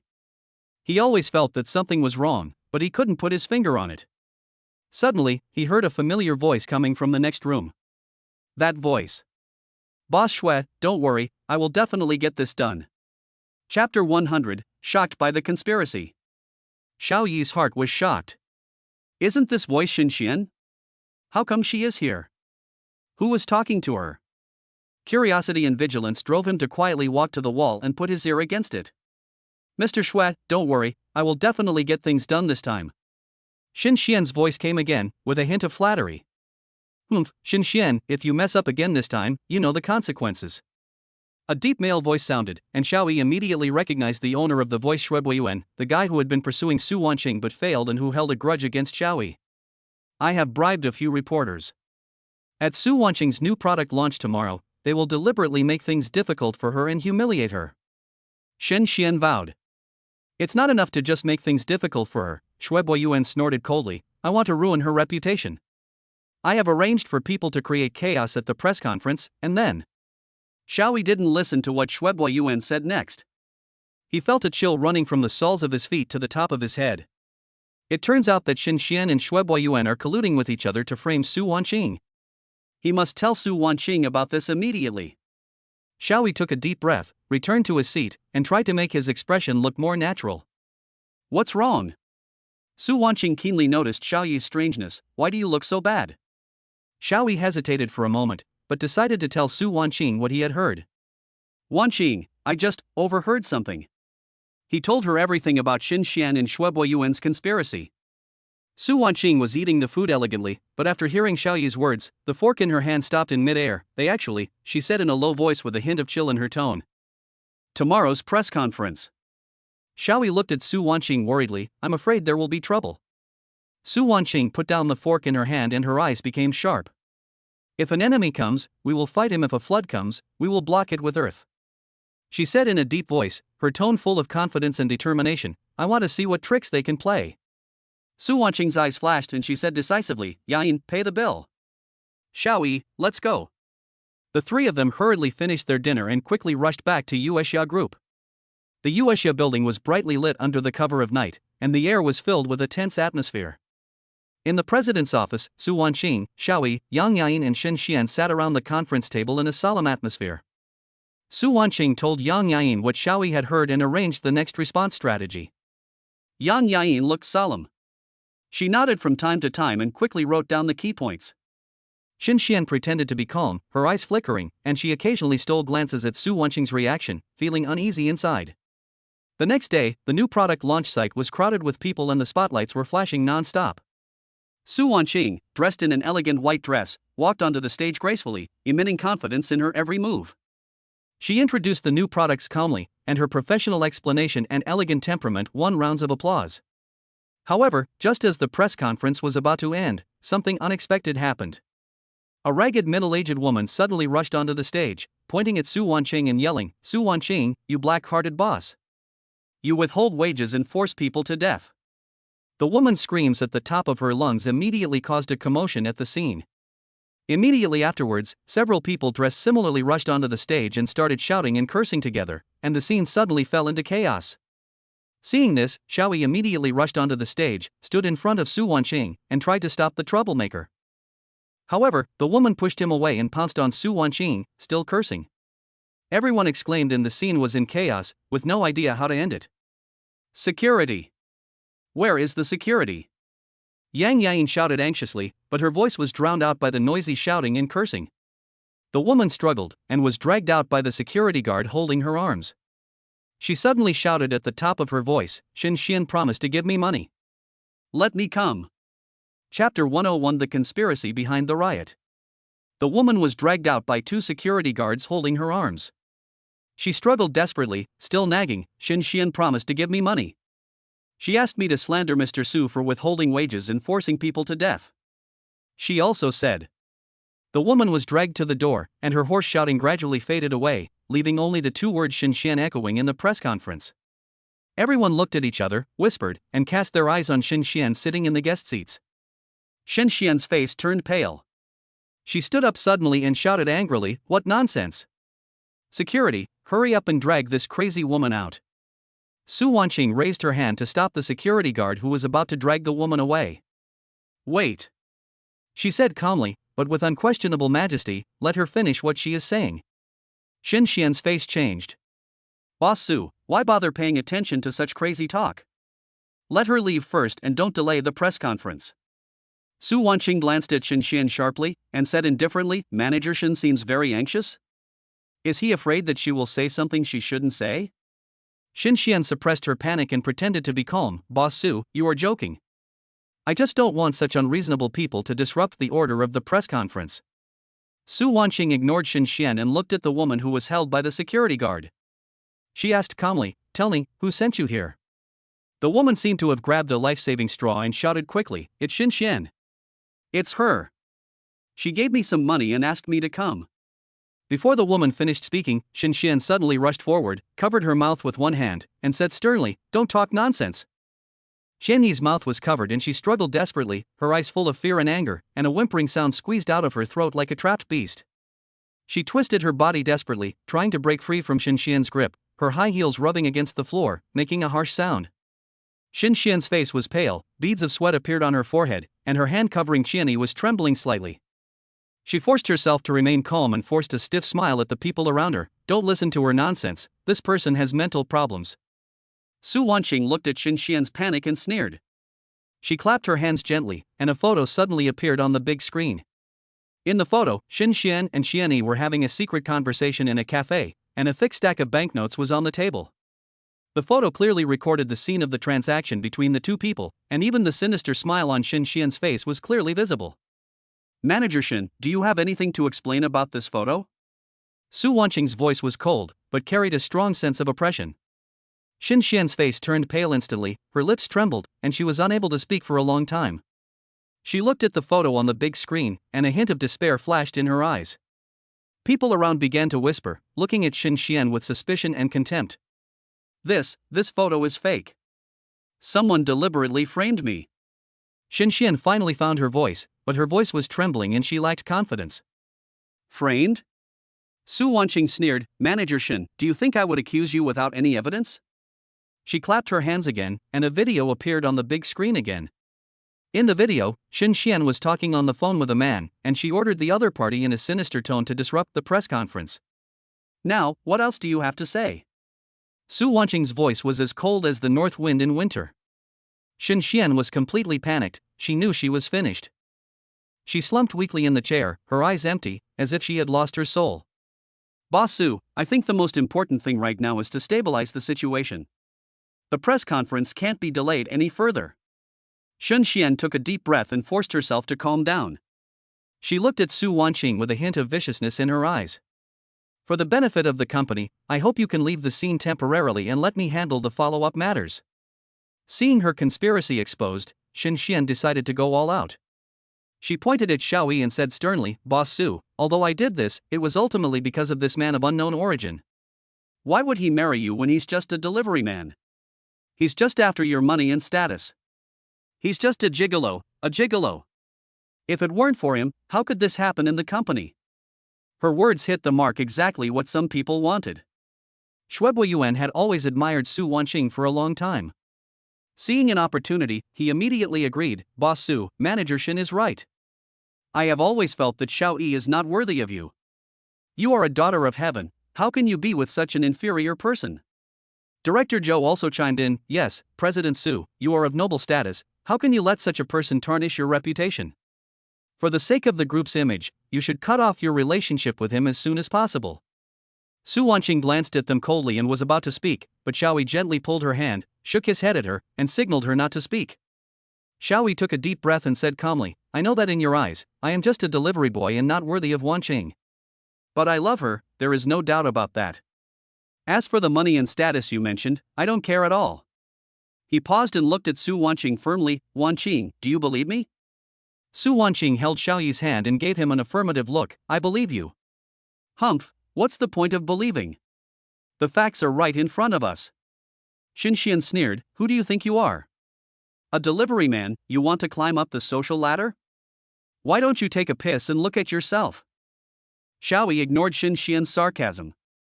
He silently opened the system interface and clicked the sign-in button. Ding! Congratulations to the host for signing in successfully and receiving the reward, top ranking. As soon as the system prompt sounded, a huge roar came from a distance, coming closer and closer, deafening. Xiao Yi's mouth corners slightly raised. There was silence at the press conference. Everyone was attracted by the sudden sound and looked out the window. What's going on? What's that sound? Someone asked in confusion. It sounds like the sound of a helicopter, another person said uncertainly. Helicopter? Why is there a helicopter here? Everyone was talking about it, but no one knew what was going on. Suddenly, someone pointed out the window and exclaimed, look! It's really a helicopter. I saw a helicopter with luxurious paint slowly landing on the helipad of the Yueshia Group building. The strong wind from the propellers made the branches sway and the dust fly. No way. Shuebu Yuan's face turned pale and he muttered to himself. Director Zhou was also stunned, his eyes full of shock and confusion. He swallowed and asked in a trembling voice, what's going on? The atmosphere at the press conference became tense and exciting due to this sudden change. The helicopter slowly landed on the helipad of the Yueshia Group building, and the strong wind created by the propeller made the glass windows at the scene tremble. Everyone's eyes were fixed on the luxuriously painted helicopter, their heartbeats quickened, as if time had stopped at this moment. The helicopter door slowly opened, and a man dressed in gorgeous traditional Middle Eastern clothing slowly walked out. His eyes were as sharp as an eagle's as he scanned the entire audience, and everyone could feel his indescribable majesty. Every step the man took was steady and powerful, as if every step was announcing his arrival. The man walked up to Xiaoyi, bowed deeply, and spoke in a deep and magnetic voice, "Mr. Xiao, I am Al Hassan, the president of the Abu Dhabi group from the Middle East. My clients have mentioned you to me. You are a respectable friend. This is my business card. I hope we can have the opportunity to cooperate in the future." He handed over a glittering golden business card with both hands.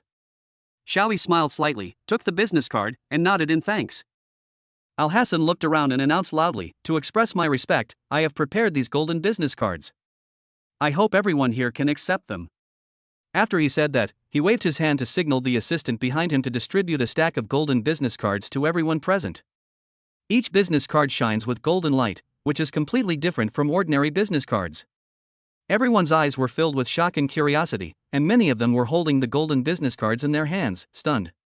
Seeing this, Shuebai Yuan's arrogance made it difficult for him to accept what was happening. He stared at Xiaoyi fiercely, walked up to him and said provocatively, "Xiaoyi, don't think you can be arrogant just because you have a rich friend from the Middle East. People like you will always be a delivery man, don't even think about turning over." His words were filled with strong disdain and provocation. Al Hassan frowned slightly, raised his hand to stop the assistant beside him, then took out his mobile phone from his pocket and calmly dialed a number. A response came from the other end of the phone soon. Al Hassan said coldly, "Find someone to teach Shuebai Yuan a lesson and let him know the severity of the situation." After hanging up the phone, he turned to Xiaoyi and smiled, and continued, "Mr. Xiao, you are a friend worthy of my respect. Anyone who dares to insult you will pay the price." Shuebai Yuan's face turned extremely ugly. His cell phone suddenly rang. He answered the call tremblingly. A cold voice came from the other end of the phone, "Shuebai Yuan, your company has been acquired by us. From now on, you are no longer the chairman." Shuebai Yuan's mouth opened wide. Al Hassan retracted his gaze, turned to look at Su Wanqing, smiled slightly, and said, "Mr. Su, Mr. Xiao is a very outstanding friend. I hope we can have more opportunities to cooperate." As soon as he finished speaking, he walked straight to the backstage of the press conference, leaving behind a deathly silence.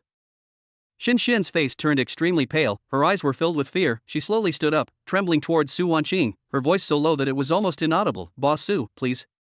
Chapter 102, The betrayal of a close friend pierces an old wound, and the changes are unpredictable. Su Wanqing looked down at Xin Xian indifferently.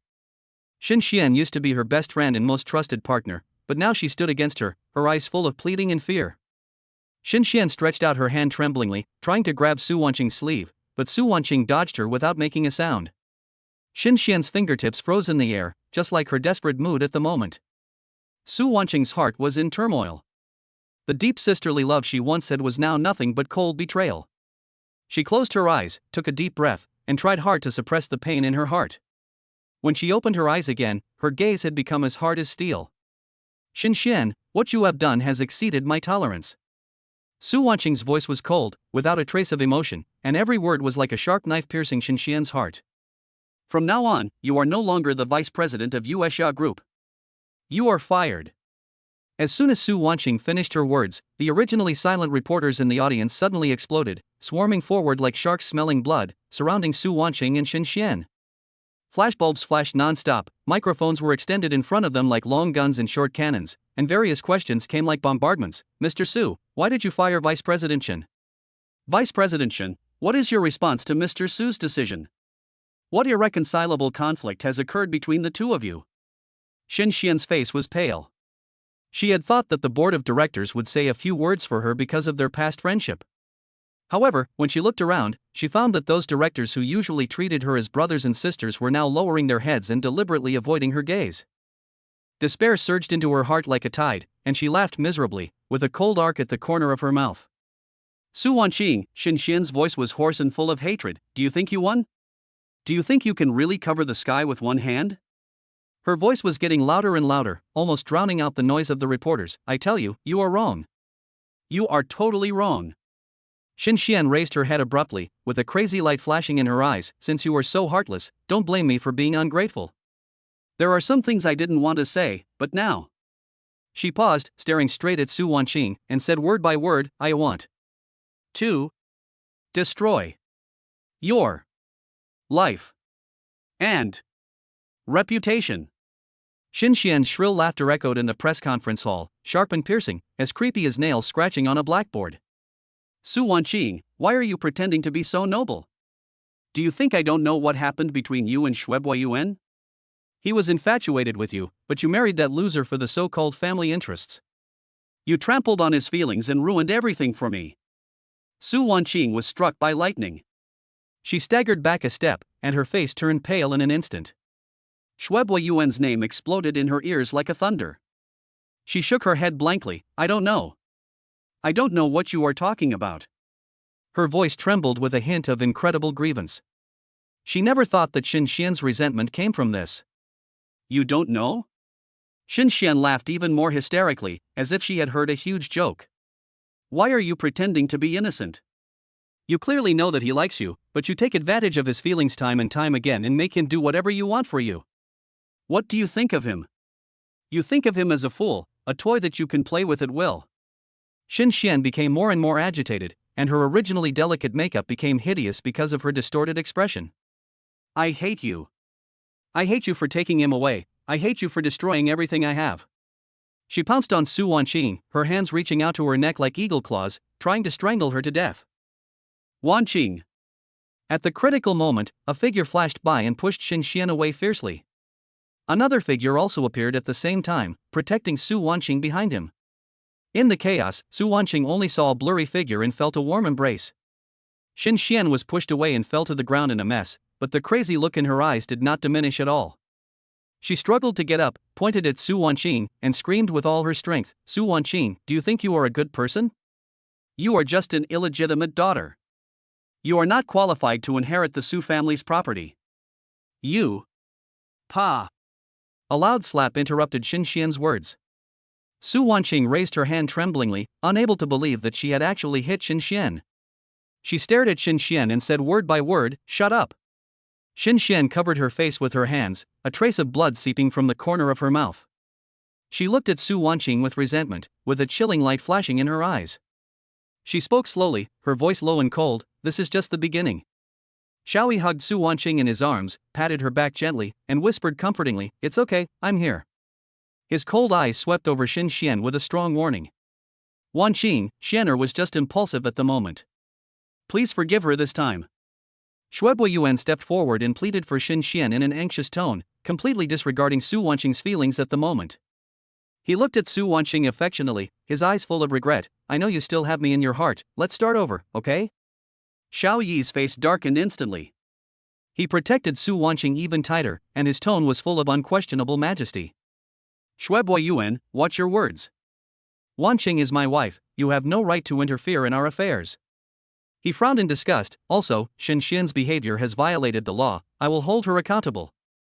The reporters around swarmed over like sharks smelling blood, surrounding the three people. Flashbulbs flashed and microphones nearly poked them in the face. Boss Su, are you really an illegitimate daughter? What did Vice President Shen mean by the matter between you and Shuebuo Yuan? Boss Su, why did you fire Vice President Shen? Was it because of personal grudges or because of dereliction of duty? Various sharp questions hit Su Wanqing like dense raindrops. Xiaoyi frowned tightly, and an uncontrollable irritation surged in his heart. He pushed away the reporters who were blocking his way and warned them in a cold tone, please stay calm and don't interfere with our work. Su Wanqing took a deep breath and tried to calm her inner turmoil. She slowly raised her head, her eyes swept across the room with a cold look, her tone firm and powerful. Today, I announce two things.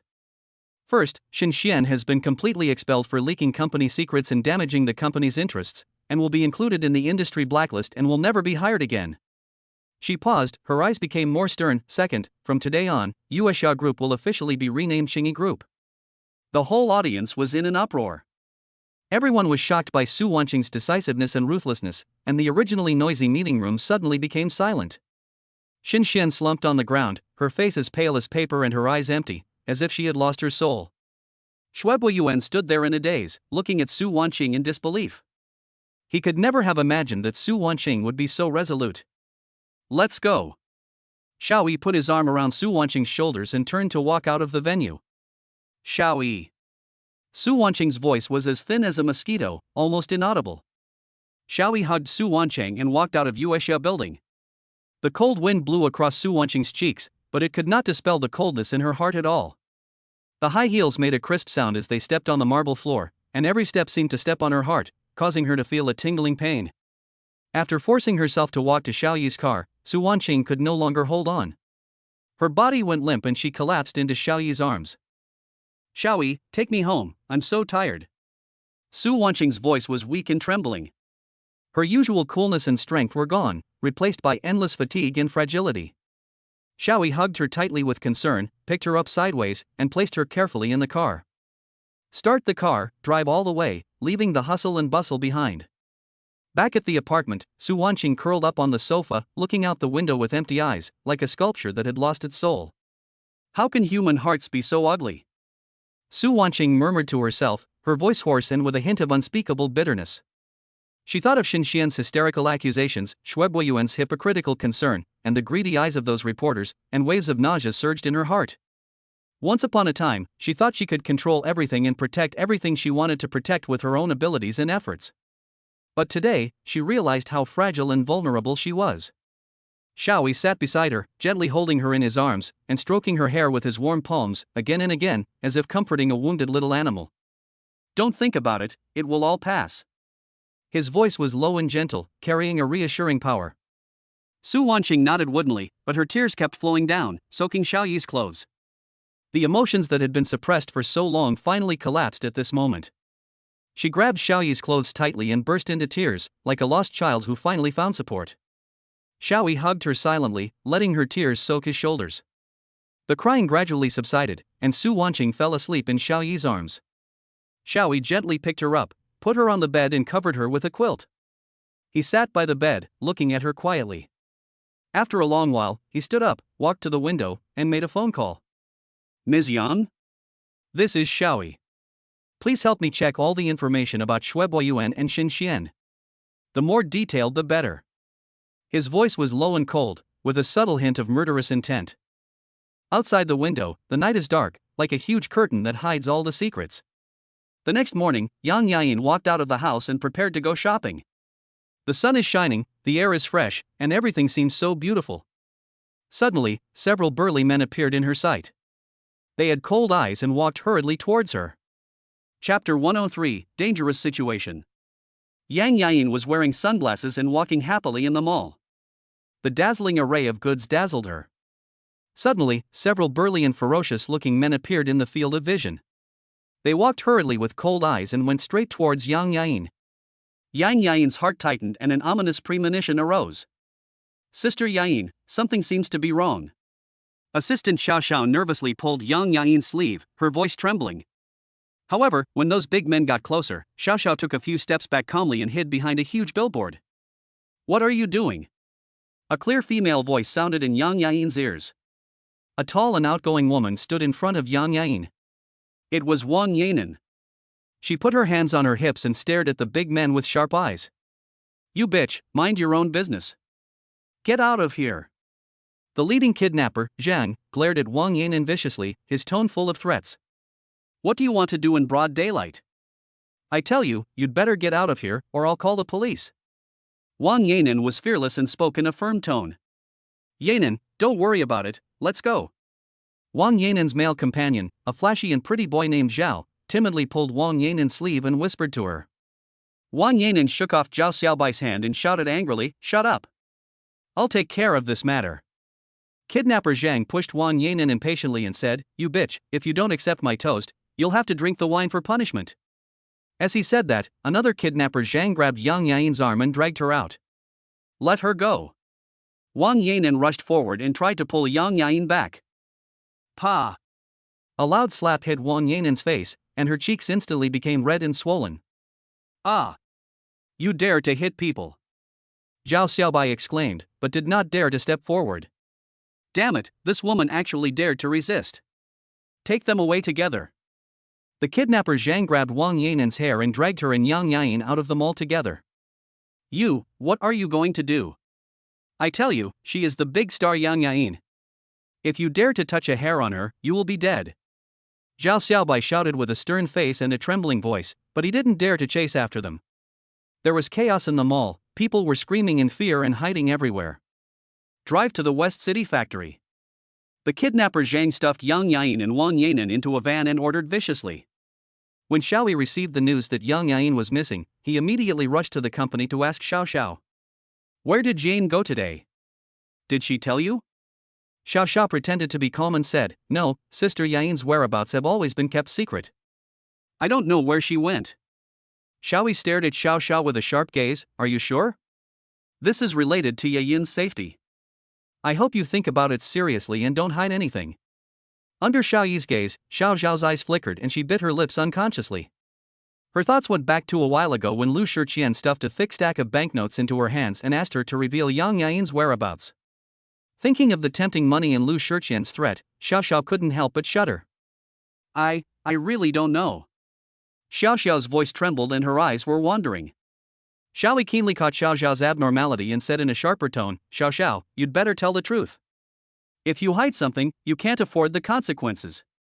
Xiao Xiao was so frightened that she trembled all over and tears welled up in her eyes. I said.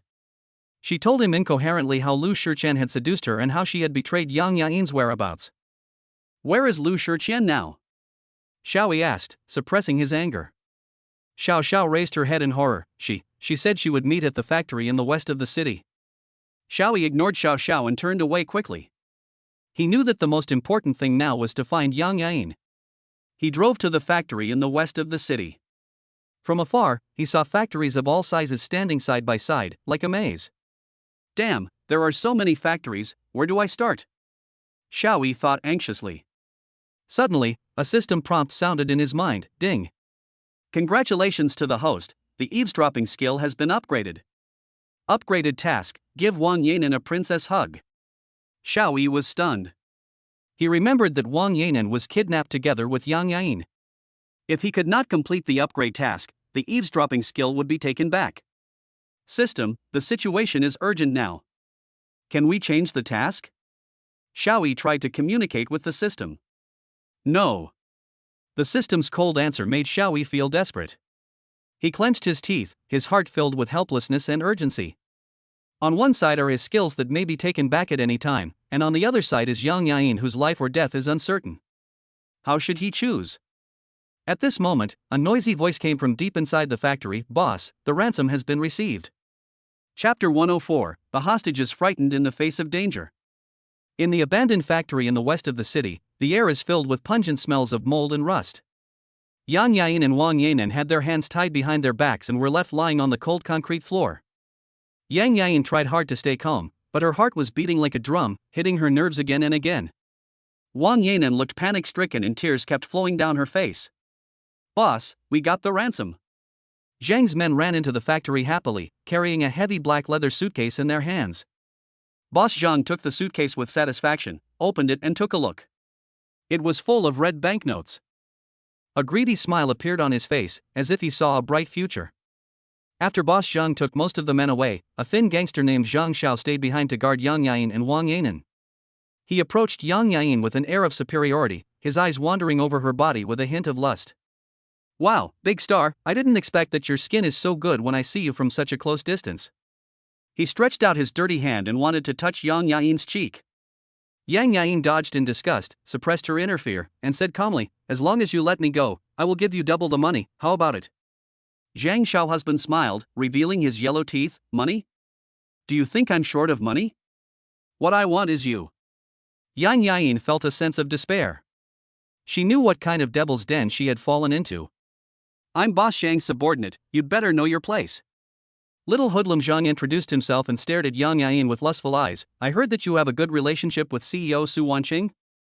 Give me her phone number and address, maybe I'll let you go if I'm happy.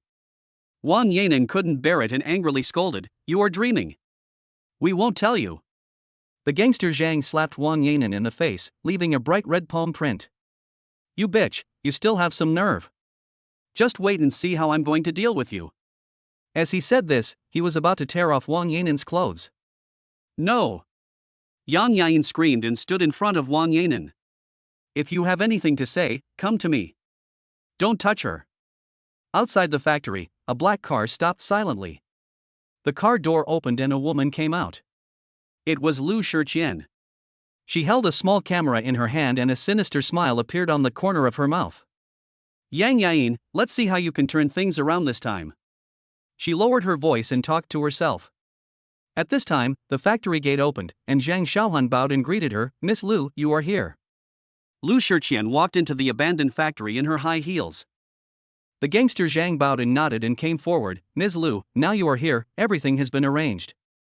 He pointed at the tied-up Yain and Wang Yain with a flattering smile on his face. Lu Shiqian's gaze fell on Yain. Seeing her miserable appearance, an indescribable pleasure rose in her heart. She smiled contemptuously. Yain, I didn't expect you would have this day. When Yain saw Lu Shiqian, a glimmer of hope ignited in her heart, but it was immediately extinguished. Lu Shiqian, it's you. Why are you doing this? She glared at Lu Shiqian with a trembling voice. Lu Shiqian walked up to Yain and looked down at her. Why? Of course, it's to ruin your reputation. She squatted down, leaned close to Yain's ear, and said in a cold tone, You stole my resources and my limelight. Now, I want you to pay the price. Lu Shiqian knew that Xiaoyi was busy with his own business and it was impossible for him to come to save Yain. As long as she could take a video of Yain being violated, she would be able to completely destroy Lin Ta, leaving her with no chance of recovery.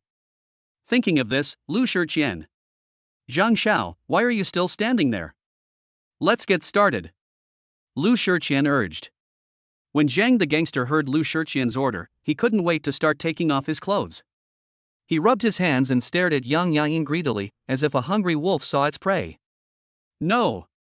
Please, no. Yain cried and struggled desperately, but to no avail. She looked at Lu Shiqian desperately, her eyes filled with pleading. Lu Shiqian, I beg you, let me go. I will never compete with you for resources again, you can do whatever you want.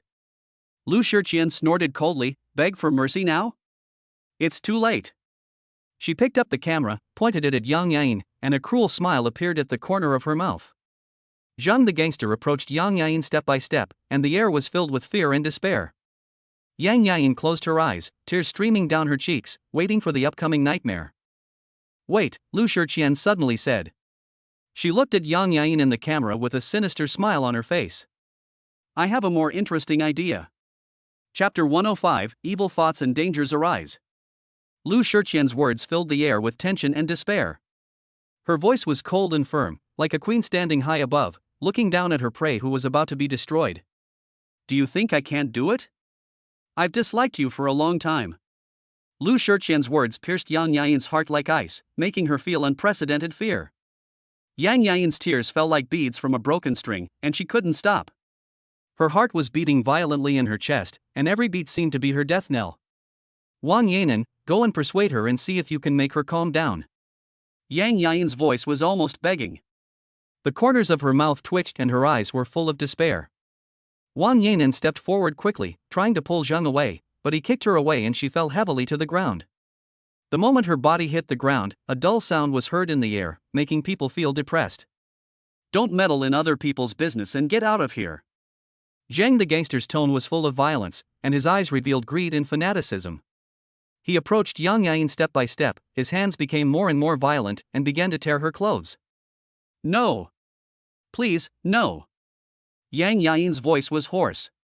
She struggled desperately, but her strength seemed so insignificant in front of Zhang the gangster.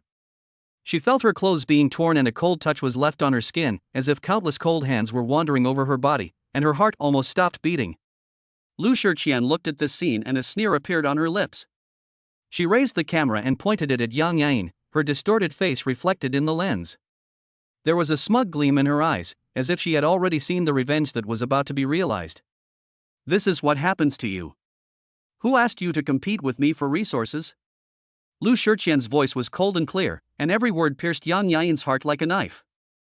Zhang the gangster's hand was getting closer and closer. Yain felt a chill rising from the soles of her feet and her heartbeat almost stopped. Just then, the sound of hurried cars came from afar, breaking the silence of the night. What happened here? Let her go. Xiaoyi's voice was like a flash of lightning, cutting through the night sky. The sound of brakes broke the silence of the night, and a black car rushed into the scene like an arrow. The dazzling light of the headlights illuminated Lu Shiqian's distorted smiling face. Xiaoyi jumped out of the car, his roar exploding in the air. What happened here? Let her go. Zheng Yuan glanced at Xiaoyi with contempt and said with a disdainful smile, "Who is this pretty boy, daring to meddle in my business?" He did not stop the actions of his hands, but became more unscrupulous. Yang Yain's desperate cry pierced Xiaoyi's heart like a sharp knife. Seeing Yang Yain's ragged clothes and tear marks on her face, Xiaoyi could no longer suppress his anger. He did not care about the other party's large numbers, nor did he care about the shining steel pipes in their hands. He rushed forward and punched Zheng Yuan in the face. With a dull bang, Zheng Yuan staggered and blood gushed out from his nose instantly. He wiped the blood off his face, his eyes gleaming with ferocity. "You are courting death." At Zheng Yuan's command, several thugs rushed forward and surrounded Xiaoyi. The steel pipe hit Xiaoyi with a whistling sound. He dodged left and right, struggling to resist. The sounds of fists and feet fighting echoed in the night sky. Xiaoyi was unarmed and outnumbered, and gradually fell into a disadvantage. He felt a burning pain on his face and blood flowed from the corners of his mouth, but he did not retreat, and flames of anger burned in his eyes. He punched again and again, pushing back the approaching thugs, and each attack was filled with desperate ferocity. "Stop!" A rough voice suddenly sounded, and a burly man walked over from a distance, followed by several younger brothers. The person who came was Brother Lu San, a famous gangster leader in this area. When Zheng Yuan saw Brother Lu San, he immediately stopped and greeted him with a nod and a smile. "Brother San, why are you here?" Brother Lu San took a look at Wang Yain and lying on the ground and Yang Yain in dishevel, his brows furrowed. He walked up to Yang Yain and looked her up and down. "Wow, this girl is pretty." He stretched out his hand and wanted to touch Yang Yain's face. Xiaoyi felt a sharp pain in his abdomen, as if all his internal organs were crushed. He was knocked to the ground, his vision was blurry and his mouth was full of blood. He struggled to get up, but felt powerless all over and could only watch the thugs punching and kicking him. "Xiaoyi, go away. Don't worry about me." Yang Yain cried heartbreakingly. She watched Xiaoyi being beaten in despair, her heart broken. Zheng Yuan walked up to Xiaoyi, kicked him hard, and spat, "You are such a coward, and you still want to be a hero and save the beauty? Why don't you take a piss and look at yourself?" He laughed triumphantly, and his laughter echoed in the night sky, sounding particularly harsh. He turned to Yang Yain again, with lustful light flashing in his eyes, and reached out his hand to touch her cheek. "Don't be afraid, little beauty. Brother will take good care of you." Lu Shiqian stood aside with a smug smile on her face, as if she was enjoying a wonderful drama. She raised her phone and captured the scene, ready to enjoy it later. "Stop!" Brother Lu's voice was filled with anger. He pushed Zheng Yuan away, walked in front of Yang Yain, and looked her up and down. "This is Brother Lin's woman, how dare you touch her?" Zheng Yuan quickly nodded and apologized. "Third brother, I didn't know she was Brother Lin's person. I was wrong. Brother Lu San looked at Yang Yain and said, "But this girl is really pretty." He stretched out his hand and wanted to touch Yang Yain's cheek. Yang Yain was so frightened that her whole body was shaking. She dodged desperately, her eyes full of fear. "Please, don't." Her voice was trembling and almost inaudible. Brother Lu San looked at her frightened expression and an evil smile appeared on the corner of his mouth. "Don't be afraid, my little beauty. Brother will take good care of you." He grabbed Yang Yain's wrist and pulled her towards him. "Let me go. Help!" Yang Yain's cries echoed in the night sky, but no one could save her. Brother Lu's hands became more and more outrageous. Yang Yain felt a sense of despair. She closed her eyes, waiting for the coming nightmare. Suddenly, a figure rushed out and grabbed Lu San's wrist. "What are you doing?" Chapter 106, Fighting Against the Mob. With a loud shout, Xiaoyi rushed out like an arrow from a bow, grabbed Lu San's arm and twisted it hard. Brother Lu San screamed in pain, and Yang Yain took the opportunity to break free and hid behind Xiaoyi. "Who are you, kid? How dare you ruin my good deeds?" Brother Lu San covered his arm and glared at Xiaoyi fiercely. "It doesn't matter who I am. What matters is that if you touch my woman, you will have to pay the price." Xiaoyi looked at him coldly. Before he finished speaking, he punched Brother Lu San in the face with a heavy punch, causing his nose to bleed and he staggered back. "Brothers, come on. Kill him." Brother Lu San covered his face and yelled at the gangsters behind him. Zheng Dehan rushed towards Xiaoyi with a steel pipe in his hand and a grim smile on his face. Boy, you dare to act wildly in our territory? I think you are tired of living. The steel pipe flew straight to Xiao Yi's head with a whistling sound. In a flash, countless fighting skills suddenly emerged in Xiao Yi's mind. The system is activated. At the critical moment, he dodged the attack by leaning sideways, snatched the steel pipe from Zhang Dehan with his backhand, and kicked him to the ground. That's it? Xiao Yi sneered, and the steel pipe in his hand flew up and down, dancing like a spirit snake, dazzling people. Zhang Dehan was stunned. He could never have imagined that a seemingly ordinary delivery man could have such skills. Ping! Pang! The steel pipes collided with each other, making crisp sounds and sparks flying. Every attack from Zhang Dehan was easily resolved by Xiao Yi, and he was forced to retreat step by step. Beads of sweat appeared on his forehead and he became increasingly anxious. What are you still standing there for? Come on together. Zhang Dehan yelled at the thugs behind him. These hooligans finally reacted and picked up their weapons, shouting and rushing towards Xiao Yi. Boy, you're dead.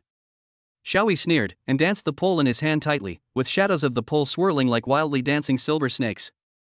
The gangsters who rushed up only saw a flash of cold light before their eyes, and then they were blown away by a huge force. The sound of the steel pipes breaking through the air was shrill and sharp. Each swing was extremely precise, hitting their wrists, knees, and other vital joints. Ouch! Ouch! Screams came one after another, and Zhang's gangsters fell to the ground like dominoes, covering the parts that were hit and wailing. The originally crowded alley suddenly became empty. The air was filled with a faint smell of blood, mixed with the smell of sweat and dust, which was nauseating. The remaining gangsters watched their companions fall, and they became frightened and their offensive gradually slowed down. They looked at each other, and some began to retreat quietly, trying to slip away in the chaos. Damn it, come on! Whoever dares to retreat, I will cripple him. Zhang Dehan roared in frustration, waving a steel pipe to barely resist Xiao Yi's attack. His face was covered in bruises and there was blood at the corners of his mouth. He looked in a miserable state. But he still held on and refused to admit defeat. He couldn't afford to embarrass himself in front of so many younger brothers, and he couldn't afford to lose to a delivery man. Brother, this guy is too evil. We are no match for him, said a gangster with a sad face, stepping back involuntarily. Shut up. Come on. If anyone dares to say such discouraging words again, I will. Before Zhang Dehan could finish his words, he was hit in the chest by Xiao Yi's stick. He staggered back a few steps and almost fell down. He just felt a sharp pain in his chest and breathing became difficult. Ahem. Just then, a figure flashed out from the alley. The man at the entrance of the alley was Long Yun. At a glance, she saw Xiao Yi who was being besieged, and those girls who were in dishevel and huddled in the corner. Anger exploded in her chest instantly, she clenched her fists and rushed into the crowd. Long Yun's moves were quick, accurate, and ruthless, with a long-suppressed anger in his heart. She kicked over a gangster who was about to attack Xiao Yi from behind. The man screamed and flew out like a broken sack, hitting the wall heavily, slid to the ground, and couldn't get up for a long time. Another gangster swung a steel pipe at Long Yun. She didn't dodge or evade. She grabbed the steel pipe and twisted it hard, and the steel pipe deformed instantly. Before the gangster could react, Long Yun hit him hard in the chest with an elbow. He groaned, bent down, and covered his chest in pain. Long Yun attacked without mercy, and every move was deadly. She was like an angry lioness, charging through the crowd, causing screams wherever she went. Zhang Dehan was already unable to withstand Xiao Yi's attack, and now with the appearance of Long Yun, he was even more powerless to resist. Xiao Yi seized the opportunity and hit Zhang Dehan's knee hard with a stick. With a crisp crack sound, Zhang Dehan screamed and fell to the ground. Big brother, please spare me. Big brother, please spare me. Zhang Dehan hugged his knees, sweating profusely in pain, and kowtowed repeatedly for mercy. Mercy?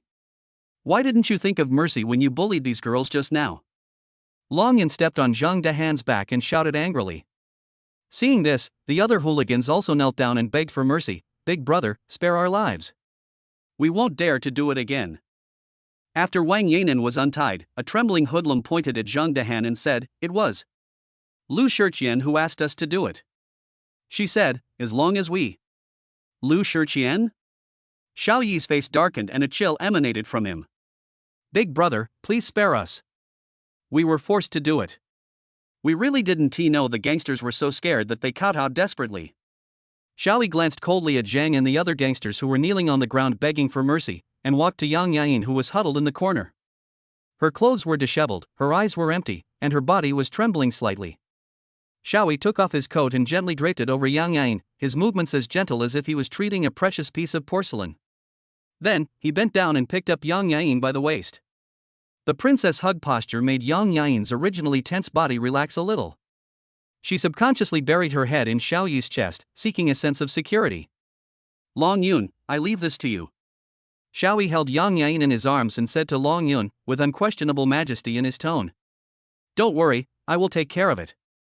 Long Yun nodded, and glanced sharply at the gangsters on the ground, like a beast guarding its territory. Yain also came back to her senses from her fear at this moment. She looked at the gangsters who had bullied her, her eyes burning with anger. She clenched her fists, her knuckles turned white, and her teeth chattered. Xiaoyi, let me stay. I want to teach these beasts a lesson myself. Xiaoyi looked down at Yain in his arms, then looked at Yain who was furious, and finally nodded. Okay, be careful. Xiaoyi hugged Yain and turned away, leaving only Long Yun, Yain, and a group of hooligans wailing and begging for mercy in the alley. Yain walked towards the gangsters step by step. With every step, the gangsters trembled more violently. She had an icy smile on her face, which made people shudder. Weren't you very arrogant just now? Why have you all turned into cowards now? Yain's voice was ice cold, like a death warrant from hell. A gangster said with a sad face, Big sister, we were wrong, we won't dare to do it again. Do you know you're wrong now? It's too late. Yain kicked the gangster in the stomach. The gangster screamed and curled up into a ball. Help! Help! Bang! Ah! Please spare my life. The shrill screams echoed in the alley. Long Yun watched coldly and did not stop Yain. Suddenly, a siren sounded from far away. A gangster with a bruised face and nose struggled to crawl to the alley entrance. Seeing the flashing police lights in the distance, he seemed to have seen a savior. He shouted at the top of his lungs, Police! The police are coming! Help me! Chapter 107. The matter is over and the night is late. Yain tapped the last gangster's chest lightly with her toes. The man jumped back as if he had been electrocuted, collapsed to the ground, and whimpered like a kicked dog. The shrill sound of sirens tore through the tranquility of the night, coming closer and closer, becoming clearer and clearer. A thug with a bruised face and nose, as if grabbing a life-saving straw, crawled to the alley entrance, crying at the top of his lungs, Police! The police are coming! Help me! Yain smiled contemptuously, retracted her foot, and clapped her hands gracefully, as if she had just stepped on an ant to death. Long Yun, I'll leave the rest to you. Long Yun nodded slightly and walked calmly towards the alley entrance. The flashing police lights made his figure appear longer and shorter. The police car braked suddenly and stopped at the entrance of the alley. Several policemen rushed out quickly. Officer Zhao, the leader, saw the hooligans lying on the ground, as well as Long Yun and Yain standing nearby. He immediately raised his flashlight and asked in a stern voice, What's going on? Long Yun looked calm. He unhurriedly pulled out a USB flash drive from his pocket and handed it to Officer Zhao. This is the complete video of the incident, as well as the recording of Lu Shiqian's confession instructing them to kidnap. They're all in it. He explained the whole story in a concise manner. His tone was calm and without a trace of emotion, as if he was just narrating a trivial matter that had nothing to do with him. Officer Zhao took the USB flash drive, his face serious, and waved his hand, signaling his men to take away all the gangsters on the ground and Lu Shiqian, who was escorted out later. The sirens sounded again, piercing the night sky. The alley returned to silence, with only a few wisps of blood smell lingering in the air. Long Yun turned and looked at Yain, only to see her looking in the direction where the police car was going away, with a barely perceptible sneer on her lips. Let's go, Mississippi, Long Yun said softly.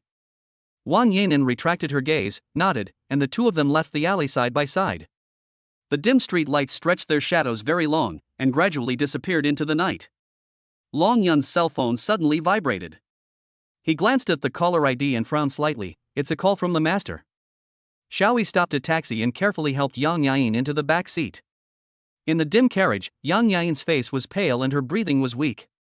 Xiaoyi's heart seemed to be tightly grasped by an invisible hand, and he could hardly breathe. He kept urging the driver to drive faster, but his eyes were always on Yain, fearing that she might have an accident.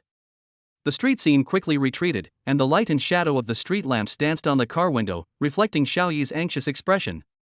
He took out his cell phone and wanted to report to Su Wanqing that she was safe, but he was worried that she would worry too much after hearing about Yang Yain's situation. After hesitating for a moment, he finally put down the phone. The taxi stopped downstairs of the apartment building, and Xiao Yi almost rushed into the elevator carrying Yang Yain. The elevator's ascent seemed to him to be as slow as a snail, and every second seemed as long as a century. He hugged Yang Yain tightly, feeling her weak breathing and cold body temperature, his heart filled with self-blame and worry. With a ding sound, the elevator door finally opened. Before Xiao Yi could take a step, he saw Su Wanqing standing at the door, looking around anxiously. Xiao Yi, are you okay? Why did you come back so late? Seeing Xiao Yi holding the unconscious Yang Yain, Su Wanqing's face turned pale instantly. What is going on? Xiao Yi gently placed Yang Yain on the sofa and explained hurriedly, she was kidnapped. I rescued her, but... He paused, his voice choking, she seems to be injured and needs a doctor. Su Wanqing reacted immediately, grabbed the phone and called Lin Xingzi, come to my house soon, someone is injured, the situation is not good. She briefly described Yang Yain's condition, her tone full of anxiety and worry. After hanging up the phone, Su Wanqing walked to Yang Yain and gently touched her forehead, feeling it was cold. She sighed distressfully, looked up at Xiao Yi, her eyes full of concern. How are you? Are you hurt? Xiao Yi shook his head, suppressing his fatigue and worry, and forced a smile. I'm fine, you don't have to worry about me. Su Wanqing looked at his tired expression, and a warm feeling surged in her heart, but it was also mixed with deep helplessness. She held Xiao Yi's hand and said softly, wait for me, I'll get some hot water and towels. At this moment, a rapid knock on the door broke the silence of the apartment. The knock on the door sounded again, and Su Wanqing hurried to open it. Lin Xingzi rushed in hurriedly, holding a medicine box in her hand, with a hint of anxiety on her face. Wanqing, what happened? Who is injured? She saw Yang Yain lying on the sofa, and her face suddenly changed. Why is it her? Fighting again? She turned to look at Xiao Yi, with a hint of helpless reproach in her tone. It wasn't me who hit him. Xiao Yi explained helplessly, but he didn't know where to start. Su Wanqing hurried forward to explain what happened. Lu Shiqian hired gangsters to kidnap Yang Yain, and Xiao Yi arrived in time to rescue her. It's Lu Shiqian again. Lin Xingzi gritted her teeth in anger. This woman is really haunting us. This is really too much. She quickly opened the medicine box and began to check Yang Yain's injuries. Xiao Yi told Su Wanqing the whole story in detail, including the appearance of Wang Yain and Long Yun. Su Wanqing was furious and clenched her fists tightly. This Lu Shiqian is so abominable. I must make her pay the price. Xiao Yi hugged her in his arms with heartache. Don't be angry, it's okay now, I will take care of it all. Su Wanqing leaned on his shoulder, feeling his warm embrace, and the anger in her heart gradually subsided. Ahem. Lin Xingzi deliberately coughed twice, interrupting the warm atmosphere between the two of them. I say, can you two pay attention to the occasion? There is a patient here. Su Wanqing's cheeks flushed slightly, and she gently pushed Xiao Yi away. Xingzi, stop making fun of us, and go see how Yain is doing. Lin Xingzi carefully checked Yang Yain's injuries, frowning. She was frightened and has some scratches on her body. She needs to rest well. She looked up at Xiao Yi and Su Wanqing. You two, come with me to the police station and record your statements. Okay. Xiao Yi and Su Wanqing answered in unison. The three were about to go out when the doorbell of the apartment suddenly rang. Su Wanqing opened the door and Wang Yain and Long Yun were standing outside. Wang Yain was still dressed in a smart black suit, and Long Yun stood silently behind her. Seeing Xiao Yi and Su Wanqing, Wang Yain nodded slightly. Mr. Xiao, Miss Su. Ms. Wang, Mr. Long, why are you here? Su Wanqing was a little surprised. We are here to give our statements as well. Wang Yain replied calmly, his eyes falling on Yang Yain who was lying on the sofa. Who is this lady? She is my friend, Yang Yain. Xiao Yi explained. This time, it is thanks to the help of Miss Wang and Mr. Long, otherwise the consequences would be disastrous. It's just a small favor. Wang Yain said calmly, turning to look at Lin Xingzi. Dr. Lin, how is this lady's injury? Lin Xingzi put away the medicine box and said in a serious tone, she was frightened and has some scratches on her body. She needs to rest well, avoid strenuous exercise, and eat a light diet. Thank you, Dr. Lin. Xiao Yi thanked him sincerely, his heart full of gratitude. At this moment, Xiao Yi's cell phone rang. It was Officer Zhao who called. Mr. Xiao, is it convenient for you to come to the police station to record your statement now? Okay, we'll be there right away. Xiaoyi hung up the phone and looked at Wang Yanan and Long Yun. Ms. Wang, Mr. Long, why don't we go to the police station together? Wang Yanan nodded, and the group left the apartment and headed to the police station together. In the police station, Xiaoyi, Su Wanqing, Wang Yanan and Long Yun gave their statements respectively. Officer Zhao looked at the confession record and the USB flash drive provided by Long Yun, his face solemn. I didn't expect Lu Shiqian to do such a thing, how audacious. The law will give her the punishment she deserves. Wang Yanan said in a cold tone.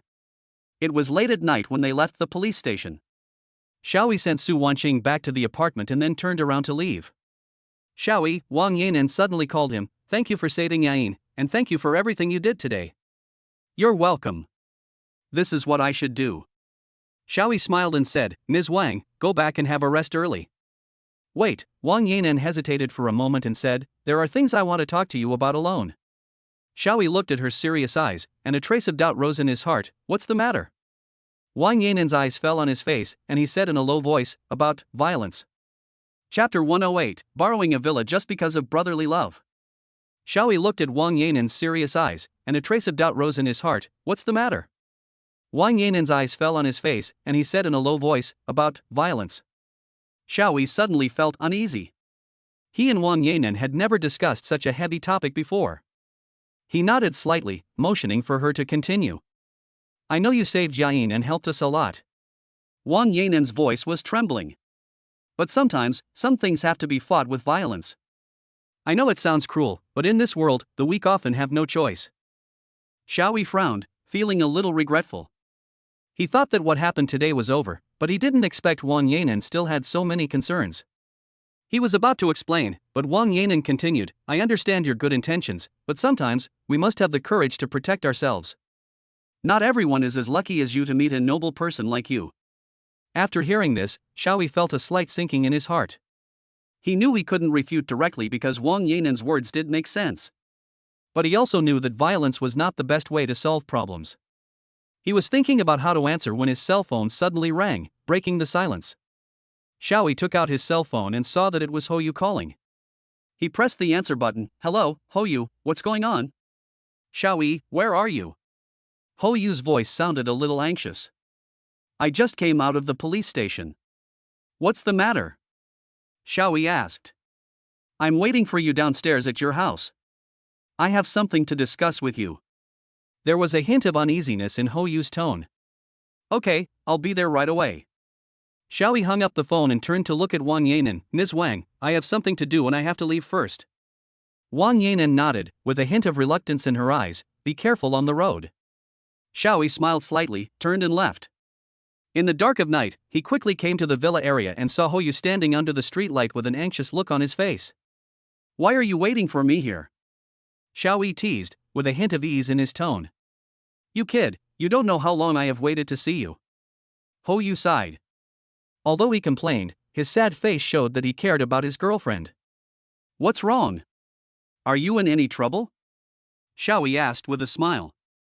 Don't mention it. My girlfriend changed her mind again and said her parents are coming. She insisted that I borrow your villa to host them. Hou looked helpless, but his tone was firm. Xiaoyi, I don't want to embarrass you, but I really have no choice this time. After hearing this, Xiaoyi immediately understood Hou's difficulties. He patted Hou on the shoulder and said with a smile, Brother, this is just a small matter. You can use the villa as you like. Hou heard this, a trace of gratitude flashed across his face, but then he frowned again. However, Xiaoyi, you must pay attention to safety. You know, my girlfriend's family background is complicated. Xiaoyi nodded and secretly decided to be more careful. He looked at Hou's gloomy face and suggested, how about we go have a couple of drinks and have a good chat? The two of them walked towards Hou's house with their arms around each other's shoulders. The two of them walked arm in arm, chatting and laughing all the way back to Hou's rented apartment. When he opened the door, a familiar smell hit him in the face. Xiaoyi was surprised to find that his room was still the same as it was before. The bed was tidy and there was even a half-read book on the desk. A warm feeling surged in his heart. He didn't expect Hou to be so considerate. You kid, you are quite nostalgic. You haven't even moved into my room. Xiao Yi joked with a smile. Hou Yu scratched his head and smiled embarrassedly. Xiao Yi looked around and noticed that there were more women's products in the corner of the living room. Cosmetics, bags, and high heels were scattered around, and the air was filled with a faint scent of perfume. Oh, it looks like good things are about to happen, Xiao Yi said teasingly, winking. Why, you brought your girlfriend home? Hou Yu's face suddenly became a little embarrassed. His eyes flickered and he stammered, well, she seemed to have gone out. I don't know where she went. Seeing that he looked unhappy, Xiao Yi stopped asking and said, by the way, I'm really sorry for causing you trouble last time. Hou Yu waved his hand. Brothers, why are you talking about this? I should thank you. If it weren't for you, I don't know where I would be wandering now. Xiao Yi patted his shoulder and said, all right, stop being sentimental. Tell me, what do you want from me? Hou Yu hesitated for a moment, and finally mustered up the courage to say, actually, I want to. He stammered, his face flushed, I want to borrow your villa. Borrow a villa? Xiao Yi was slightly stunned, then burst into laughter. I thought it was a big deal, it's just a small matter? No problem.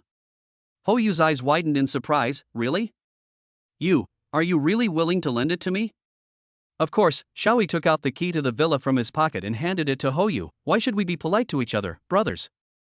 After taking the key, Hou Yu felt mixed emotions. Back then, he lived in a small rental house and struggled for a living, but now, he has the opportunity to live in a luxurious villa. All this is thanks to Xiao Yi. Xiao Yi looked at Hou Yu's expression and felt a little emotional. From the small apartment he once lived in to the luxurious villa he lives in today, his life has undergone tremendous changes. This change made him feel relieved, but also made him feel a little alienated. But, brother, Xiao Yi patted Hou Yu on the shoulder and said earnestly, some things should be stopped at the right time. Don't get too deep and hurt yourself in the end. Hou Yu nodded absent-mindedly, his eyes wandering. Xiao Yi knew that he didn't listen, so he didn't say anything more and turned to leave the apartment. Standing downstairs of the apartment building, Xiao Yi looked up at the dark night sky, feeling a little worried. Hou Yu's emotional journey does not seem to be smooth. Suddenly, the ringing of a cell phone broke the silence of the night. Xiao Yi glanced at the caller ID and saw it was Su Wanqing. Hello? Xiao Yi, can you come back tonight? Su Wanqing's voice was a little tired. Chapter 109, after the incident, the company was strictly rectified, and a new task arose. Xiao Yi, can you come back tonight? Su Wanqing's voice contained a barely perceptible hint of fatigue. Of course. Xiao Yi hung up the phone and drove to Su Wanqing's company. Although the farce at the new product launch conference has subsided, the subsequent handling work must be complicated. The next morning, Su Wanqing arrived at the company. The mess at the press conference had been cleaned up, but there still seemed to be a hint of gunpowder in the air. She walked into the office, her fingertips gently stroking the table, and the scene when Xiao Yi told her in advance about Xin Xian's conspiracy emerged in her mind. His firm tone and confident eyes seemed to have everything under control. Su Wanqing took a deep breath, and the hesitation in her eyes was replaced by determination. Notify all heads of departments involved to come to the conference room for a meeting in 10 minutes. Her tone was cold and left no room for doubt. The atmosphere in the conference room was solemn. Su Wanqing looked serious, her eyes swept over everyone, and her tone was cold. I believe everyone knows what happened yesterday. I don't want to hear any explanation. All those involved will be fired. As soon as he finished speaking, there was an uproar in the conference room. Some people tried to explain, but were stopped by Su Wanqing's cold eyes. She signed the dismissal documents without hesitation. On Xin Xian's desk is a photo frame that she carefully selected. The photo shows her and her parents with bright smiles. At this point, the items were roughly swept into cartons and thrown out of the office building. All employees who were close to her were also included in the dismissal list. The office was filled with a depressing atmosphere. Everyone was angry but dared not speak out. Su Wanqing's iron-fisted approach made everyone feel in awe. At the same time, Xiao Yi was checking out the new skills after the system upgrade at home. A feature called Favorability Test caught his attention. His heart moved and he thought of Yang Yain. After entering Yang Yain's name, a heart pattern appeared on the screen, and below the pattern it said, Favorability, 60. The corners of Xiao Yi's mouth rose slightly. It seemed that all his efforts during this period were not in vain. Just as I was about to further explore the new features of the system, the doorbell suddenly rang. When I opened the door, a familiar figure appeared in front of me. It was Dr. Lin Xingzi. Xiao Yi, Lin Xingzi hesitated to speak. Yuan sat dejectedly on the leather sofa in the villa, the scarlet wine swaying in the crystal glass, reflecting his gloomy face. The scene at the press conference where Xiaoyi acted nonchalantly yet managed to turn the tide replayed in his mind over and over again. He smashed the wine glass against the fireplace, and the crisp sound of shattering echoed in the empty room along with his roar. Xiaoyi! Who are you? He couldn't accept that the scheme he had carefully planned was easily cracked by an unknown delivery man. A strong feeling of jealousy and hatred surged in his chest, as if it was going to swallow him up. He was unwilling to accept this. How could a delivery boy have such confidence and win Su Wanqing's favor? Go, check it for me. I want to know everything about Xiaoyi. Yuan yelled into the phone, his voice trembling slightly with anger. 3 days later, a man in a black suit appeared in front of Yuan and placed a document respectfully in front of him. Mr. Xue, all the information you want is here. Yuan casually flipped through the document, which recorded Xiaoyi's life in detail. Every detail from birth to the present was investigated clearly. He smiled contemptuously. So you're just an ordinary delivery man. Ha, I want to see how long you can be so proud. He threw the documents on the table. At this time, Xiaoyi returned to the apartment and was enthusiastically studying the new skills after the system upgrade. His fingers slid across the virtual screen, his eyes fixed on an icon called Advanced Eavesdropping. A smile appeared on the corner of his mouth. This is interesting. He clicked on the icon, and a clear conversation came into his ears. It was the conversation between Yuan and the private detective. Xiaoyi listened to Yuan's dismissive attitude towards his investigation results without any ripple in his heart, and even found it a little funny. It seems someone still refuses to give up. Xiaoyi muttered to himself, turning his gaze to the system interface, and suddenly remembered the last system upgrade task. Xiaoyi's eyes fell on the words mission completed flashing on the system interface, and a smile appeared on the corner of his mouth. He still remembered the requirements of the last system upgrade task to help Su Wanqing turn the tide at the new product launch conference and make her company's stock rise by 5% within 3 days. Now it seems that the mission was accomplished quite well. He could even feel the admiration and gratitude flashing in Su Wanqing's eyes when she looked at him. Just as he was immersed in the joy of successfully completing the task, Xiaoyi suddenly heard a crisp system prompt in his mind. Ding! Congratulations to the host for completing the system upgrade task. Now a new upgrade task is released. The sudden prompt sound made Xiaoyi slightly stunned. New task? So fast? He quickly opened the task interface, and a line of eye-catching text came into view. Help a person who has strong negative emotions towards the host to reach a favorability of over 90 points. Seeing the content of the task, Xiaoyi couldn't help but smile bitterly. Strong negative emotions. 90 points of favorability. This is hell-level difficulty. He rubbed his temples, and several faces that resented him flashed through his mind quickly. Yuan's sinister eyes, Xin Xian's curse when she was fired, and Chen Yazhou's family's greedy and contemptuous faces. System, can't you change to a simpler task? Xiaoyi sighed helplessly. The system's cold electronic voice rang in his mind. The mission has been released and cannot be changed. Please complete it as soon as possible. Xiaoyi took a deep breath. He knew he had no way out. 90 points of favorability. He had to find a breakthrough. Wait. Xiaoyi suddenly thought of something, his eyes lit up. System, has the favorability test function been upgraded? Xiaoyi's eyes were fixed on the newly appeared favorability test skill icon on the system interface. The icon was flashing with dazzling light, as if calling him to start a new chapter. He took a deep breath and clicked the icon. Do you want to activate the favorability test skill? The system's cold electronic voice sounded in his mind. Turn it on. Xiaoyi answered without hesitation. After the skill was activated, Xiaoyi's vision changed subtly. He could see a heart pattern floating above each person's head, with a specific value displayed below the pattern, representing the other person's favorability towards him. He couldn't wait to test the effect of this skill, and the figure of young Yain appeared in his mind. He picked up the freshly cooked chicken soup, walked towards young Yain's bedroom and knocked on the door gently. Please come in. Yang Yain's voice came from the room. Xiaoyi pushed the door open and saw young Yain wearing comfortable home clothes, sitting casually on the bed reading a book. He placed the chicken soup on the bedside table and his eyes fell on the heart pattern above young Yain's head. The number clearly showed 100. Xiaoyi secretly thought to himself that this was not good. A favorability rating of 100 was not a good sign. He tried to keep a calm expression and handed the spoon to Yain. Drink it while it's hot. Yain took the spoon and moved her eyes away from Xiaoyi's face and fell on the soup bowl. At this moment, Xiaoyi noticed that the favorability value above her head had changed from 100 to 80. Xiaoyi suddenly realized that the change in favorability value was related to line of sight. He shook his head and smiled, his worries disappearing. The two were sitting quietly when suddenly the doorbell rang. Xiaoyi got up and opened the door, and saw Dr. Lin Xingzi standing outside. "Xiaoyi, let me help Yain change the medicine and bandage," Lin Xingzi said with a smile. Xiaoyi stepped aside to let Lin Xingzi in. Lin Xingzi skillfully treated Yain's wound. The atmosphere was relaxed and natural. "Xiaoyi, you don't look well. Are you feeling unwell?" Lin Xingzi asked with concern. Chapter 110, Favorability Ups and Downs. Lin He watched Lin Xingzi skillfully change the dressing for Yain, but his eyes involuntarily drifted to her chest. There, a light pink heart was faintly visible, and the number below it slowly dropped from 60 to 40. Lin was puzzled. Why did the favorability drop? Is it because I was staring at her just now?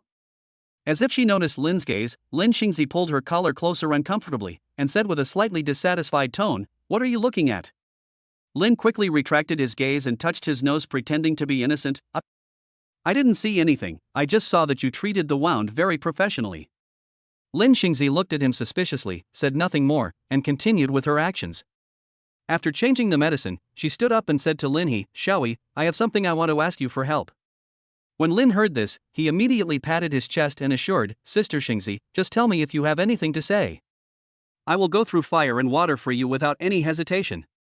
The pink heart flashed again, and the number changed to 35. Lin was even more puzzled. How come the situation kept deteriorating the more he helped? Lin Xingzi sighed, a trace of worry on her face. "Actually, I want to ask you to help me teach my brother a lesson." "Teach your brother a lesson?" Lin was even more puzzled. "What happened to your brother?" "Alas," Lin Xingzi shook her head helplessly, "my younger brother is called Chen Yushuan, and he has been spoiled by my parents since he was a child. He is uneducated, idle all day long, and often makes troubles. Recently, he has become even worse, and he even..." Lin Xingzi paused, seeming to be unable to speak. "He actually dared to go to the casino and owed a lot of debt." Lin Xingzi finally spoke out, her tone full of worry and anger. "My parents are old and can't stand such a thing. I think if I can find a steady and reliable person to watch over him, maybe he can be more restrained." Lin He understood what Lin Xingzi meant. "Do you want me to look after your brother?" Lin Xingzi nodded and said embarrassedly, "I know this request is a bit excessive, but..." "Xiaoyi, you are a good person." She looked at Lin Him eagerly, and the pink love heart jumped again, and the number magically returned to 60. Lin thought for a moment and asked, "What should I do specifically?" Lin Xingzi explained, "My brother has rented a house outside the school. Can you pretend to be my boyfriend and move in with him? This way, he will be more cautious and dare not be too presumptuous." Lin agreed readily, "No problem. Sister Xingzi, don't worry, I will help you discipline your brother." The favorability level jumped again and rose to 70. Yain on the side also said, "Lin Ta, if you need any help, just tell me. I can." "Yain, how are you doing? Have you seen a psychiatrist?" Lin Xingzi interrupted Yain with concern. Yain smiled slightly. "I have already seen the doctor, he said I am recovering well." In the evening, Su Wanqing came back. Lin He tied an apron, went into the kitchen and prepared dinner. After a symphony of pots and pans, several delicious dishes were served on the table. "Wow, it smells so good!" Su Wanqing and Yain exclaimed in unison. After tasting the sweet and sour spare ribs made by Lin Ta, Su Wanqing showed a satisfied smile on her face. "Xiaoyi, your cooking skills are getting better and better." Lin Ta glanced at Su Wanqing inadvertently and found that the color of the heart above her head was darker than Yain's, and the number was also higher, reaching 90, while Yain's was only 80. "Why is Su Wanqing's favorability higher than Yain's?" he whispered in confusion. Su Wanqing's cheeks flushed slightly. What are you mumbling about?" Lin He quickly shook his head. Nothing. After dinner, Yain mysteriously took out two beautifully wrapped gift boxes and placed them in front of Lin Ta and Su Wanqing. "This is for you." "What is this?" Lin asked curiously. Yain smiled and said, "Open it and you will know." Chapter 111, Gratitude, Gifts, and Farewell. shocked to see my younger brother's chaotic life. Yain smiled mysteriously and did not answer directly, but urged, open it quickly and take a look. Su Wanqing wanted to refuse, but Xiaoyi took the gift box generously and unpacked it in no time. Inside is a men's watch with a deep black dial and a silver strap, low-key and luxurious. Wow, this watch is so beautiful! Xiaoyi exclaimed sincerely. Su Wanqing also opened her gift, which was an exquisite necklace dotted with diamonds, sparkling brightly. She covered her mouth in surprise. Yain, this is too expensive, we can't accept it. Yain held Su Wanqing's hand and said sincerely, Sister Wanqing, Brother Xiaoyi, thanks to your care during this period, if it weren't for you, I really don't know what I would do. This small gift is not a respect, you must accept it. Seeing that Yain was so persistent, Su Wanqing couldn't refuse anymore. She nodded with satisfaction, with emotion in her eyes. Putting down the gift, Yain said hesitantly, Sister Wanqing, Brother Xiaoyi, I plan to move out. Su Wanqing and Xiaoyi were both stunned. Although they had not been together for a long time, Yain's gentleness and kindness had already made them regard her as a friend. So sudden? Su Wanqing was a little surprised. Yain nodded, I have found a place to live nearby. I have been living here before and caused you a lot of trouble. Now my situation has stabilized, and it's time to leave. Xiaoyi patted Yain's shoulder with understanding. Okay, let's keep in touch in the future. The three of them talked about future plans again. Xiaoyi's bodyguard work is about to end, and he plans to continue his career. Su Wanqing held his hand encouragingly, her eyes full of tenderness. Yain seemed to remember something and said, By the way, Brother Xiaoyi, Miss Lin Xingzi asked you to help persuade her brother. When are you free? Xiaoyi just remembered this and agreed readily, Tomorrow, I'm free tomorrow. There was a knock on the door, and Lin Xingzi's crisp voice came, Xiaoyi, are you ready? Let's go. Xiaoyi responded and opened the door. Lin Xingzi had already changed into a neat doctor's uniform and had her hair tied up high, looking particularly capable. She smiled slightly and nodded to Xiaoyi, let's go see Brother Xiaolin. The two took the elevator downstairs. Lin Xingzi seemed a little nervous along the way and kept adjusting the corners of her clothes. Xiaoyi saw her uneasiness, patted her shoulder gently and comforted her, Don't worry, I'm here, nothing will go wrong. Lin Xingzi looked at him gratefully and nodded. Soon, they arrived at the neighborhood where Lin Xingzi's younger brother lived. This is an old apartment with a modeled exterior and a somewhat messy surrounding environment. Xiaoyi and Lin Xingzi walked into the corridor. In the narrow stairwell, under the dim light, they could hear noises from afar from time to time. They went up to the 4th floor. Lin Xingzi stopped, took a deep breath, and knocked on the door. Brother Xiaolin, it's me, Xingzi. There was a hint of urgency in Lin Xingzi's voice. The door opened, and a boy with long hair and empty eyes appeared in front of them. This is Lin Mo. He was wearing a pair of worn-out slippers and a wrinkled t-shirt that was obviously unkempt. When he saw Lin Xingzi and Xiaoyi, a hint of displeasure flashed across his face, but he quickly turned indifferent.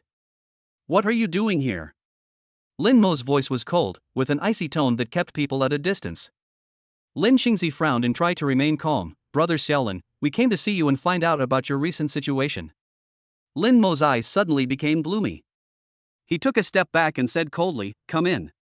There's no one here anyway. As soon as they entered the room, Xiaoyi and Lin Xingzi were immediately stunned by the scene before them. The room was in a mess, with clothes thrown on the ground, and empty drink bottles and leftover takeout boxes scattered everywhere. The air was filled with an unbearable musty and odor that made people feel suffocated. The few posters hanging on the wall have turned yellow, looking particularly desolate. Lin Mo sat on the sofa, ignoring the mess in front of him, and continued to play with his phone. Lin Xingzi was frightened by the scene and couldn't help covering her nose. Although Xiaoyi seemed relatively calm, he was also quite shocked in his heart. Lin Xingzi stepped forward and tried to communicate with Lin Mo. Little Lin, you can't go on like this. You have to cheer up. This will hurt yourself and us.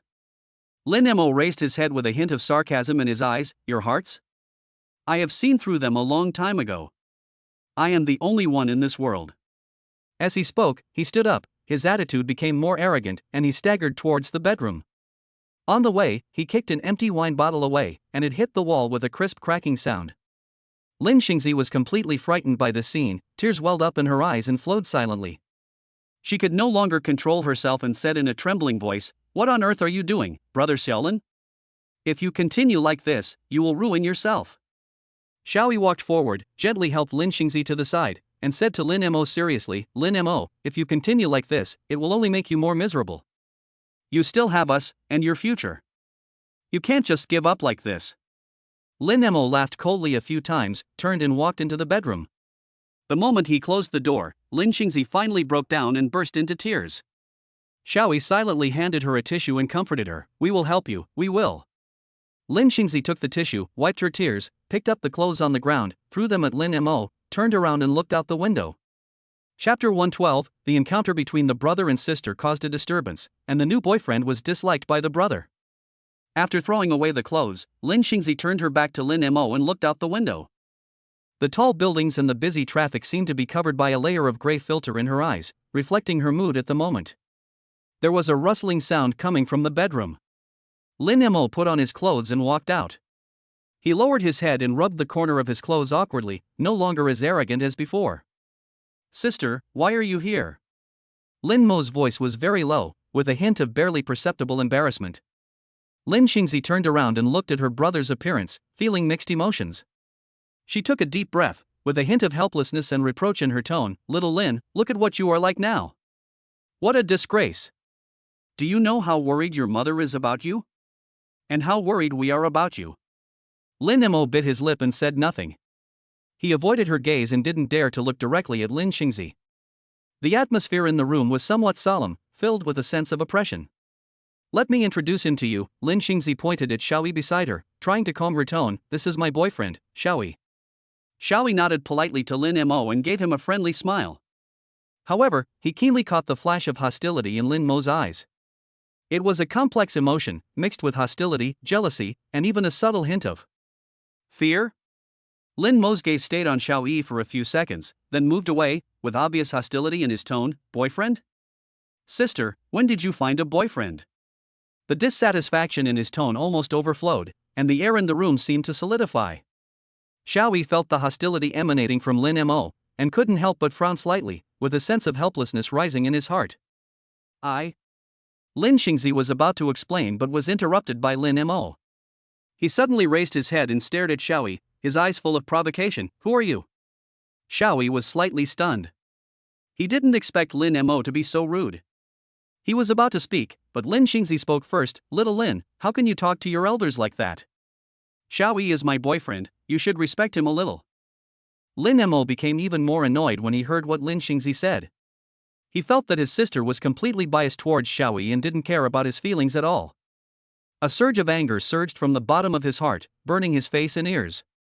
Respect? Who does he think he is? He's just a pretty boy, and he deserves my respect? Lin Mo pointed at Xiaoyi, his tone full of disdain. You? Lin Xingzi's face turned pale with anger. She didn't expect her brother to be so unreasonable. Lin Mo was furious.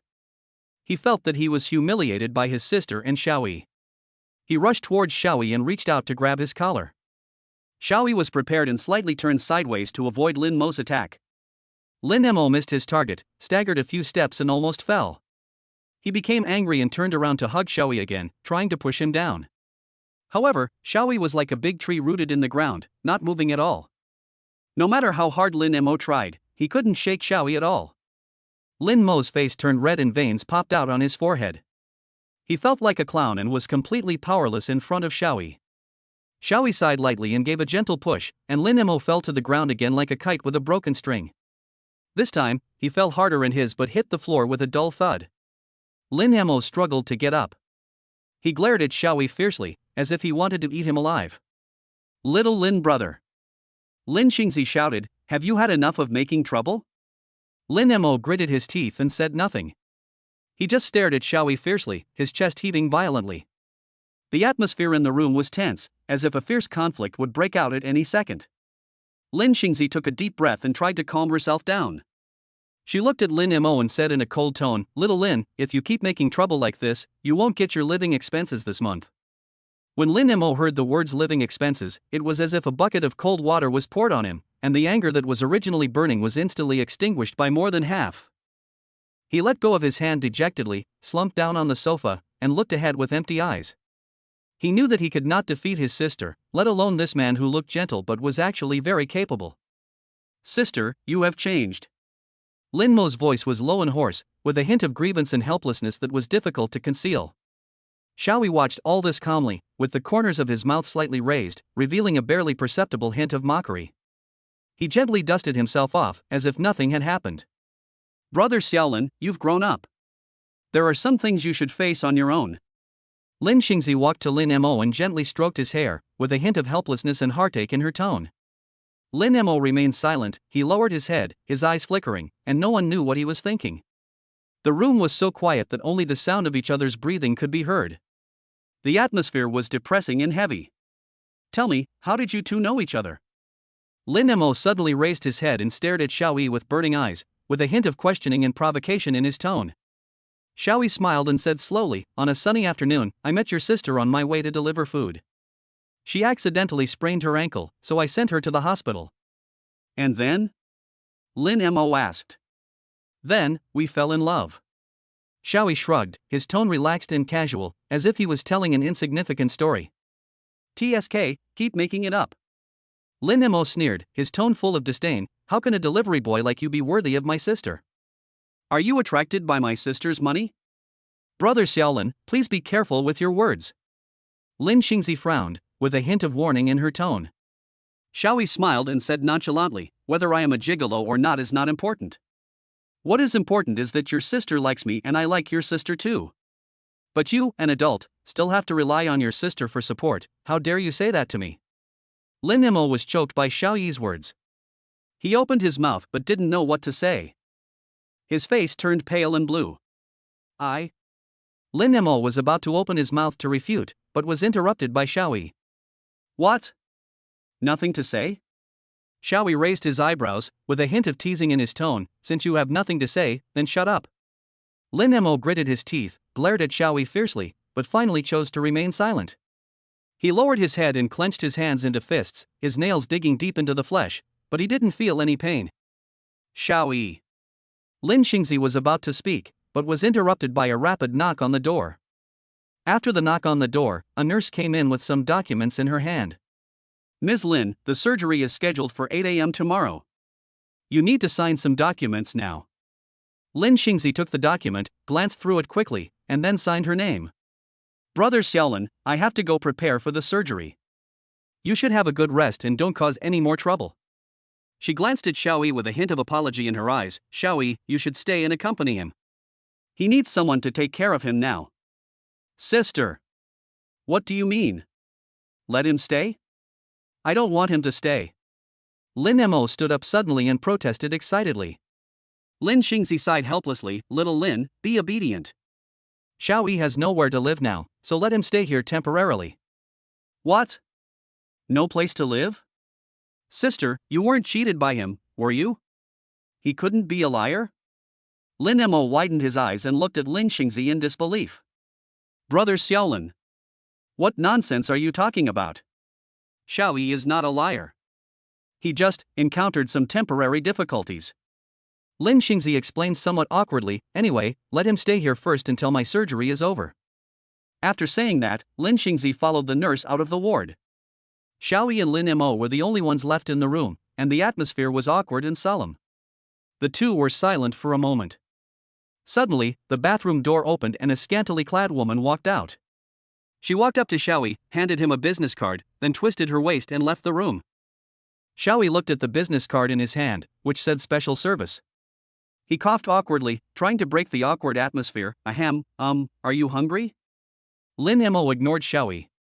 He went straight to the kitchen, opened the refrigerator and looked for food.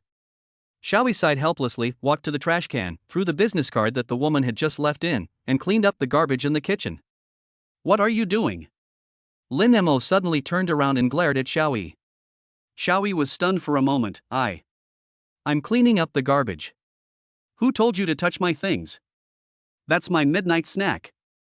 Lin Mo pointed at the food scraps in the trash can and shouted angrily. Only then did Xiaoyi realize that he had accidentally thrown Lin Mo's midnight snack into the trash can. He opened his mouth and wanted to explain, but found himself speechless. Lin Mo walked up to Xiaoyi angrily and grabbed his collar. You Chapter 113 The aroma of food attracts gluttons. Xiaoyi looked at Lin Mo in front of him, whose clothes were disheveled and hair was messy, as if he hadn't eaten for 3 days. He took a deep breath and tried hard to suppress the urge to pick up this kid and throw him out. He finally realized that there was no point in reasoning with this young master. Okay, you're awesome, I won't argue with you.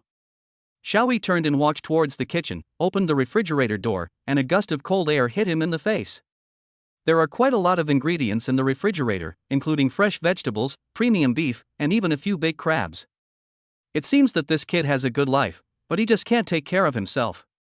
Xiaoyi rolled up his sleeves and skillfully picked and washed the vegetables. With a flick of the knife, the beef was cut into evenly thin slices. His movements were smooth and flowing, like that of a veteran who had been immersed in cooking for many years. He didn't look like a delivery man at all.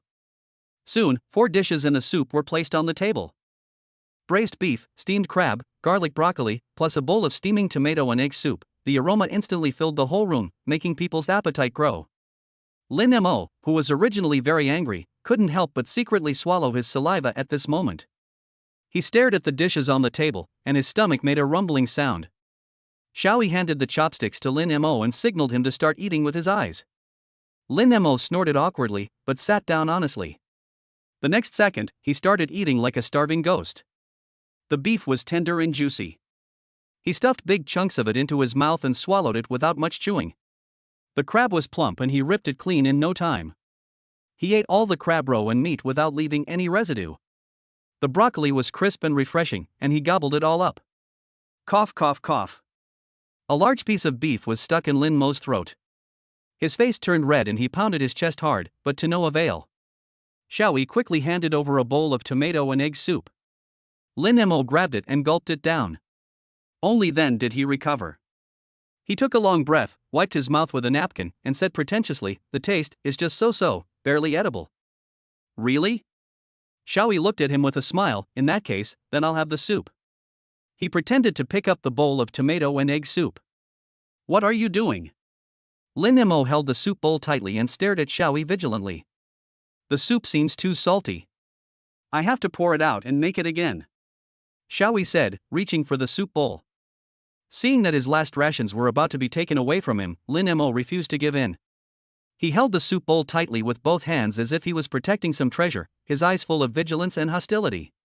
No need. I think it's pretty good, very delicious. As he said that, he scooped up a spoonful of tomato and egg soup, poured it into his mouth, and said incoherently, "It smells so good." The delicious soup slid down his throat into his stomach, and the warmth instantly spread throughout his body. He squinted his eyes comfortably, and a satisfied smile unconsciously appeared at the corner of his mouth. After drinking a big bowl of soup, Lin Mo finally felt alive again. He leaned lazily on the sofa, touched his round belly, and burped contentedly. Xiaoyi looked at him like this, shook his head helplessly, and asked, "You are a college student, right? Why don't you go to class?" Lin Mo glanced at Xiaoyi, with a cynical smile on his face. "What class?" What class? My uncle is the dean. He can expel anyone but me." Lin Mo had an arrogant look on his face, as if the dean was his relative and he could be exempted from all responsibilities. This sentence suddenly hit Xiaoyi's sore spot. Once upon a time, he was full of longing for the future, and he studied hard, eager to change his destiny with knowledge. However, the cruelty of reality knocked him down again and again. He recalled how he delivered takeout day and night until he was exhausted in order to save money to buy a gift for Chen Yajio. He recalled how he begged Pan Huilan humbly in order to get the bride price, but was met with ruthless humiliation in return. All his efforts and dedication are worthless in the eyes of those people. An unknown fire burned in Xiaoyi's chest.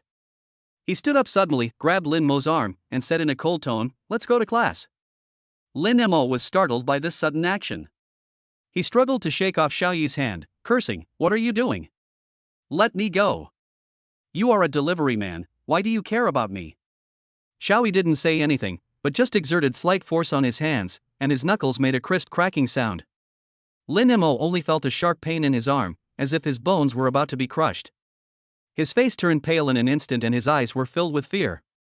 Only then did he realize that this seemingly ordinary delivery man in front of him was not someone to be trifled with. "I'll say it again, go to class." Xiaoyi's voice was low and powerful, with unquestionable majesty. Lin Mo glanced at Xiaoyi guiltily, not daring to resist anymore, and followed him out of the apartment obediently. There was no conversation along the way, and the two came to a teaching building. Xiaoyi glanced at the sign on the roof of the building medical school anatomy building. He frowned, and a faint smell of formaldehyde entered his nostrils, making him feel a little uncomfortable.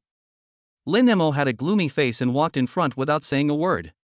The students around cast strange looks at him, some with curiosity, some with contempt, and some with gloating. Lin Mo felt like a monkey being watched, and he felt uncomfortable all over. Lin Mo, you. A clear female voice sounded behind Lin Mo. The two came to the anatomy classroom. Lin Mo had a gloomy face and the students around him cast complicated glances at him. Some students were whispering, as if they were discussing a celebrity who had just been involved in a scandal. The smell of formalin filled the air, pungent and unpleasant. Lin Mo's face looked even uglier, his brows furrowed, as if he was trying hard to suppress his discomfort. Just then, a girl in a white coat walked over quickly with a warm smile on her face. Lin Mo, you're finally here. Her words were full of concern, but Lin Mo felt as if he was facing a great enemy and his brows furrowed even more tightly. Guru Yain, what are you doing here? Lin Mo responded coldly, with obvious disgust in his voice. Guru Yain's smile froze slightly, but she quickly regained her composure and still maintained a polite tone. You didn't come to class yesterday and everyone was worried about you. Are you okay? She asked with concern, with a hint of imperceptible worry in her eyes.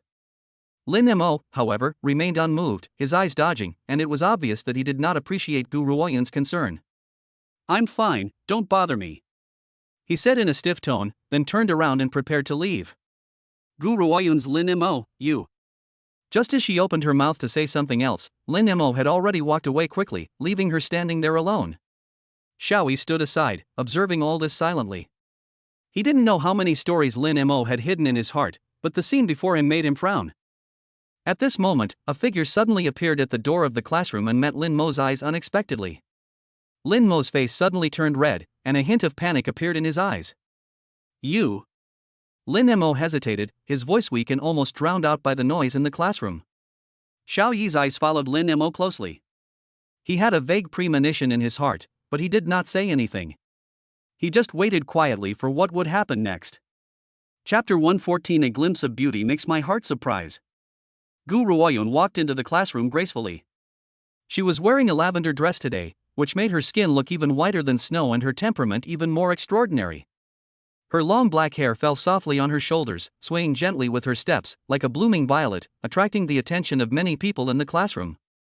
Lin Mo's eyes met hers unexpectedly, her cheeks instantly flushed, and her heartbeat inexplicably quickened. He looked away in panic, his eyes wandering like a frightened deer. Xiaoyi took it all in, an annoying smile appeared on his face. He knew that Lin Mo had something on his mind. Ruoyun, you're here. A slightly frivolous voice broke the silence in the classroom. Long Weishan appeared at the door of the classroom at some point. He walked straight to Guru Yain and put his arm around her shoulders. I thought you wouldn't come today. As he spoke, his eyes swept over Lin Mo intentionally or unintentionally, with a hint of provocation. Guru Yain lowered her head slightly, a shy blush appearing on her face, like a peach bud about to bloom. She gently broke free from Long Weishan's embrace and whispered, "Don't do this, so many people are watching us." Although Guru Yain's tone contained a hint of anger, she did not really refuse. Instead, it added a bit of ambiguity to the atmosphere. Seeing this, Long Weishan smiled triumphantly and cast a provocative look at Lin Mo again. The atmosphere in the classroom became subtle. Some students began to whisper and looked at Lin Mo, Guru Yain, and Long Weishan curiously. Lin Mo felt the strange looks from people around him, and the blush on his cheeks deepened. He moved his body uncomfortably, trying to avoid the sight of people around him. Xiaoyi looked at Lin Mo's embarrassed expression and couldn't help but chuckle, then reached out and patted his shoulder. Let's go over there, Xiaoyi said, pulling Lin Mo up and walking towards the corner of the classroom. What are you doing? Lin Mo was startled by Xiaoyi's sudden action and subconsciously tried to break free from his hand. Xiaoyi ignored Lin Mo's struggle, pulled him to the corner, and whispered, "Tell me the truth, do you like Guru Yain?" What nonsense are you talking about? Lin Mo shook off Xiaoyi's hand and glared at him angrily. I didn't. Xiaoyi looked at Lin Mo's flushed face, and the smile on his lips deepened. Are you still being stubborn? Your eyes are about to stare a hole through the girl, and you still say no? He deliberately lowered his voice with a hint of sarcasm. You are talking nonsense. Lin Mo was furious and pushed Xiaoyi away.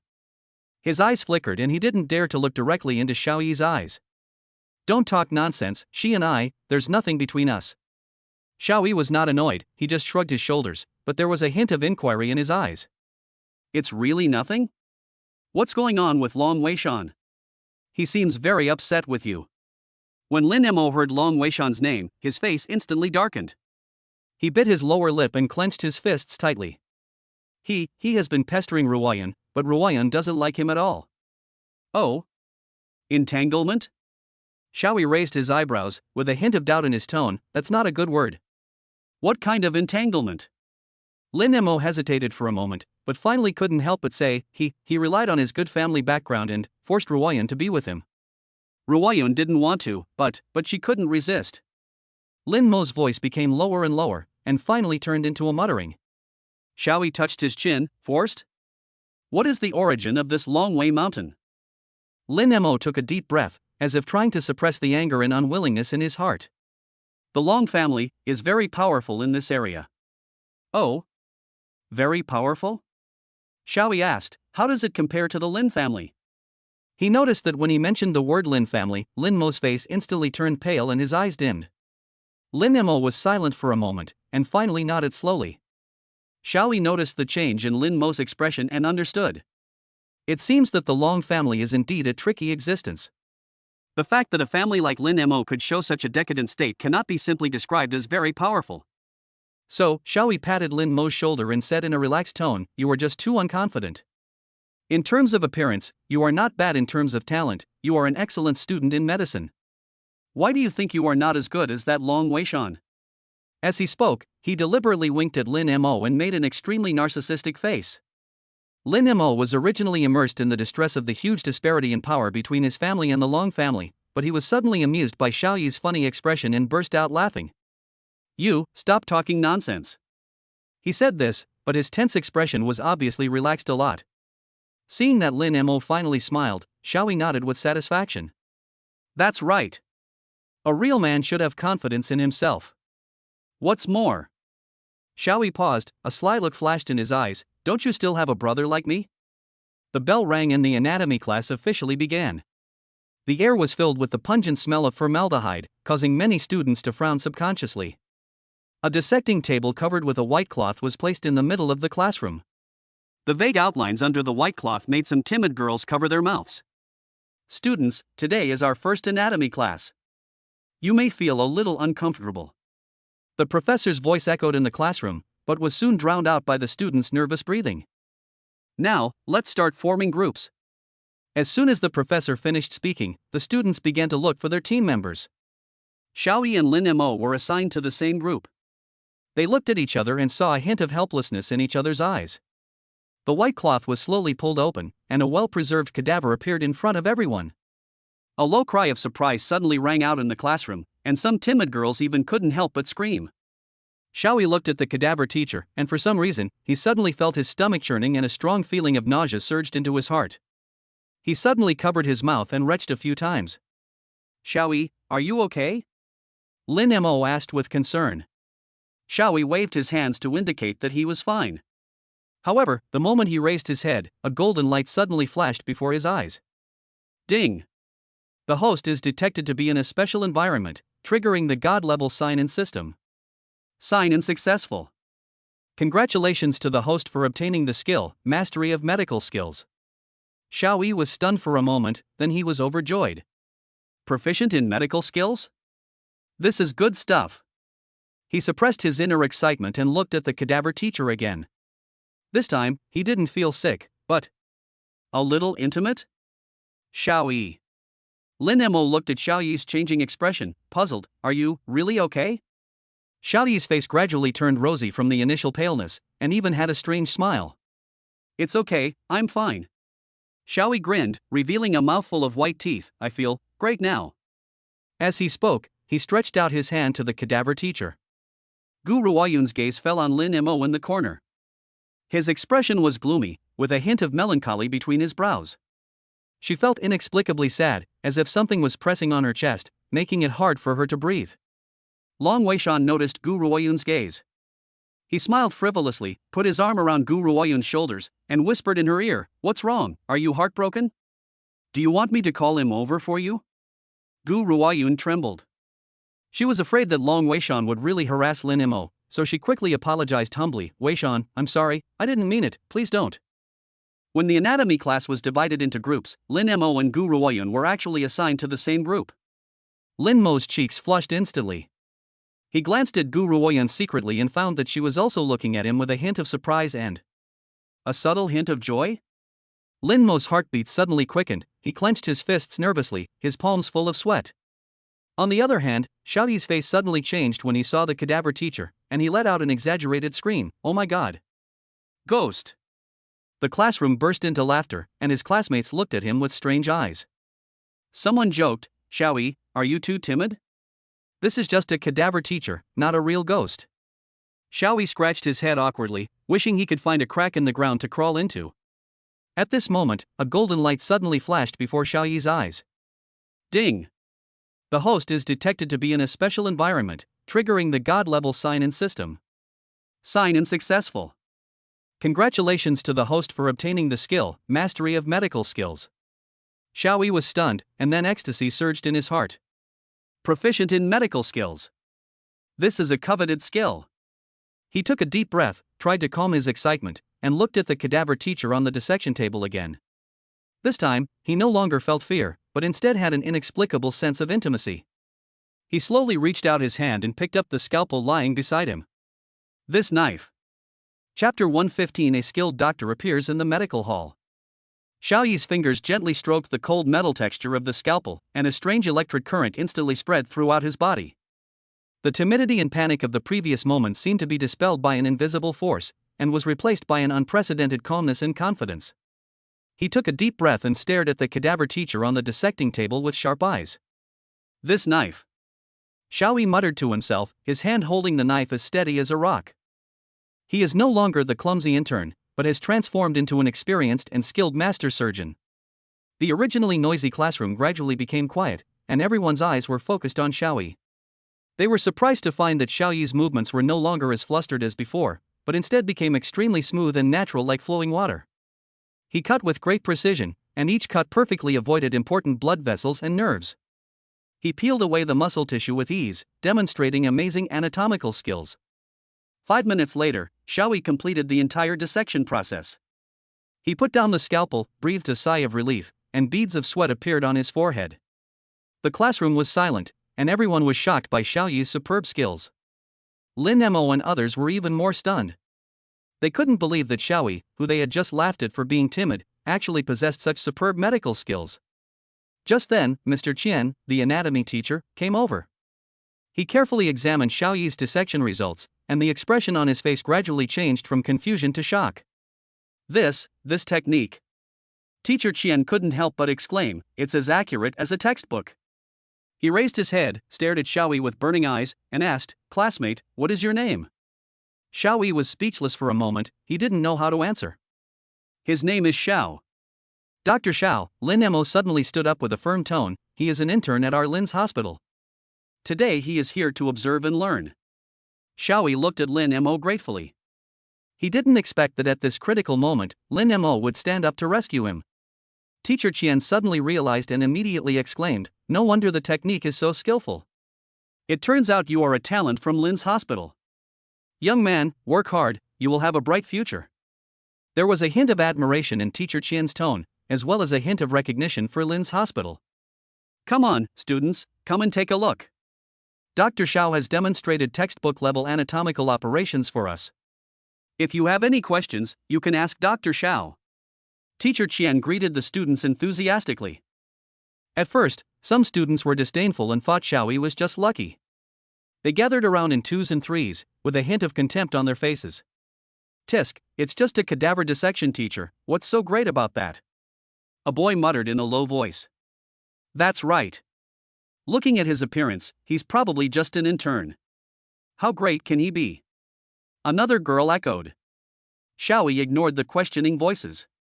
He picked up the scalpel and started the demonstration again. This time, he was more focused and meticulous. While operating, he explained every step and every detail.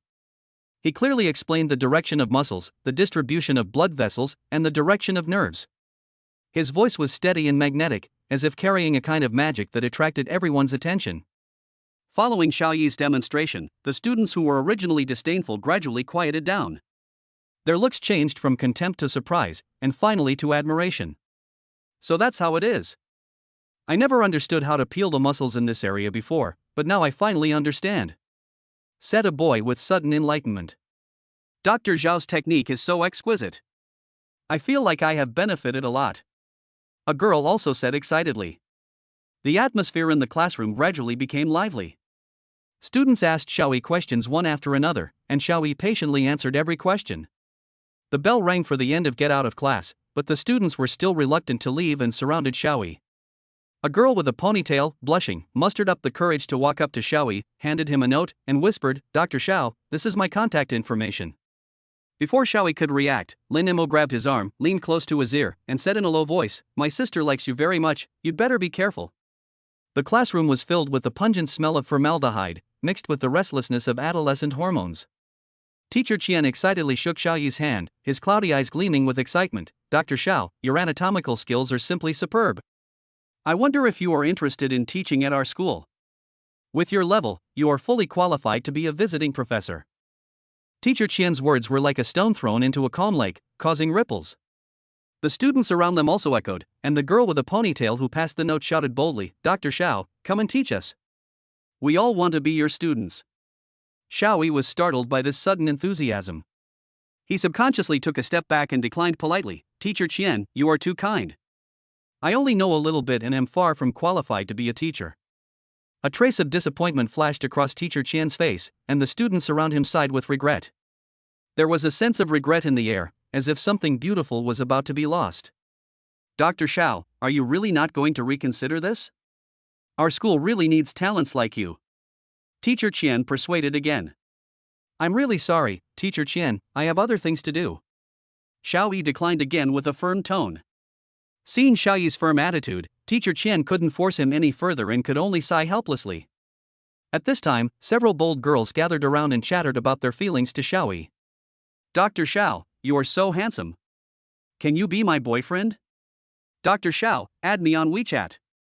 Xiaoyi was stunned by this sudden confession. He stood there at a loss, not knowing how to respond. Just when he was at a loss, Lin Emo suddenly appeared, grabbed his arm, and said loudly, "Brother-in-law, my sister is still waiting for you outside. Let's go." Xiaoyi was stunned for a moment and looked at Lin Emo in confusion. Lin Emo pulled him out without saying anything, leaving a group of girls behind with disappointed looks. "Brother-in-law? Your sister?" Xiaoyi was dragged away by Lin Emo in confusion, and his questions echoed in the corridor. Lin Emo just smiled mysteriously and quickened his pace, leaving Xiaoyi full of suspicion. After being dragged by Lin Mo's arm all the way to the entrance of the medical school, Xiaoyi finally broke free. He rubbed his red arm and said unhappily, "What are you doing? What brother-in-law? Who is your sister?" He, Lin Emo scratched his head, his eyes wandering. It's the woman you saved in the hospital that day." Xiaoyi suddenly realized that the patient he treated in the hospital that day was Lin Mo's sister, Lin Xingzi. That day, Lin Xingzi expressed her gratitude to him, but she didn't expect Lin Mo to suddenly appear and call him brother-in-law. "Don't shout, I have nothing to do with your sister," Xiaoyi explained helplessly. Ding! It is detected that Lin Mo's favorability towards the host has increased by 10 points, and the current favorability is 40 points. The system's cold prompt sound rang in Xiaoyi's mind. Xiaoyi suddenly felt overwhelmed. What was going on with this inexplicable increase in favorability? He obviously didn't do anything. Is it because of the anatomy class just now? This is too outrageous. A feeling of helplessness and anger surged in Xiaoyi's heart. He couldn't help but curse in a low voice, "This broken system is always causing trouble for me." "What did you say?" Lin Mo asked puzzledly. Xiaoyi quickly covered it up and said, "It's nothing.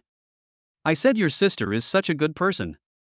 As he was speaking, a figure chased out from the medical school. Xiaoyi looked carefully and saw that it was the girl with ponytail who handed him the note in the anatomy class just now, Guruoyan. "Lin Mo, wait for me." Guruoyan caught up with him, panting, her face slightly red. Lin Mo stopped and turned to look at Gu Ruoyun, frowning slightly. What's the matter? Gu Ruoyun took a deep breath and mustered up the courage to say, Lin Mo, about the last time you rejected me. Stop talking. Lin Mo suddenly interrupted her excitedly, with a hint of nervousness and panic in his tone.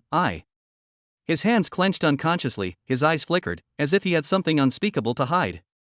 Gu Ruoyun was startled by his sudden reaction and stared at him blankly, at a loss as to what to do. Chapter 116, The Hongmen Meeting. Gu Ruoyun's eyes were filled with tears and she choked up as she explained, Lin Mo, you misunderstood. There is nothing between Long Weishan and me. He has been pursuing me, but I never agreed. That day, the day in the cafe, he forcefully kissed me. Crystal tears slid down her cheeks and dripped onto the gray concrete floor, leaving a dark mark. Lin Mo looked at the girl in front of him who was crying bitterly, and the anger of betrayal in his heart actually subsided a little. He turned his head away uncomfortably and said in a nonchalant tone, All right, stop crying. I didn't say anything, why are you crying? I don't care. Gu Ruoyun raised her head and looked at him with tearful eyes. Really? Lin Mo, you don't blame me? She sniffed and cautiously asked, Then can you accompany me to see Long Weishan? I want to make things clear with him. Lin Mo frowned and his tone instantly turned cold. See him? Why should I see him? I'm not familiar with him. He turned around and was about to leave, but Gu Ruoyun grabbed the corner of his clothes. Lin Mo, please, come with me. I'm scared to be alone. Gu Ruoyun's voice trembled slightly, and she clutched the corner of his clothes tightly, as if she had grabbed a life-saving straw. Lin Mo felt an inexplicable irritation in his heart. He shook off Gu Ruoyun's hand and said impatiently, I've already said that he and I have nothing to do with each other. You can solve it yourself. When Lin Mo shook off Gu Ruoyun's hand, perhaps he used too much force, and Gu Ruoyun lost her balance, staggered, and let out a soft ah. This soft cry was like a thin needle, piercing Lin Mo's heart.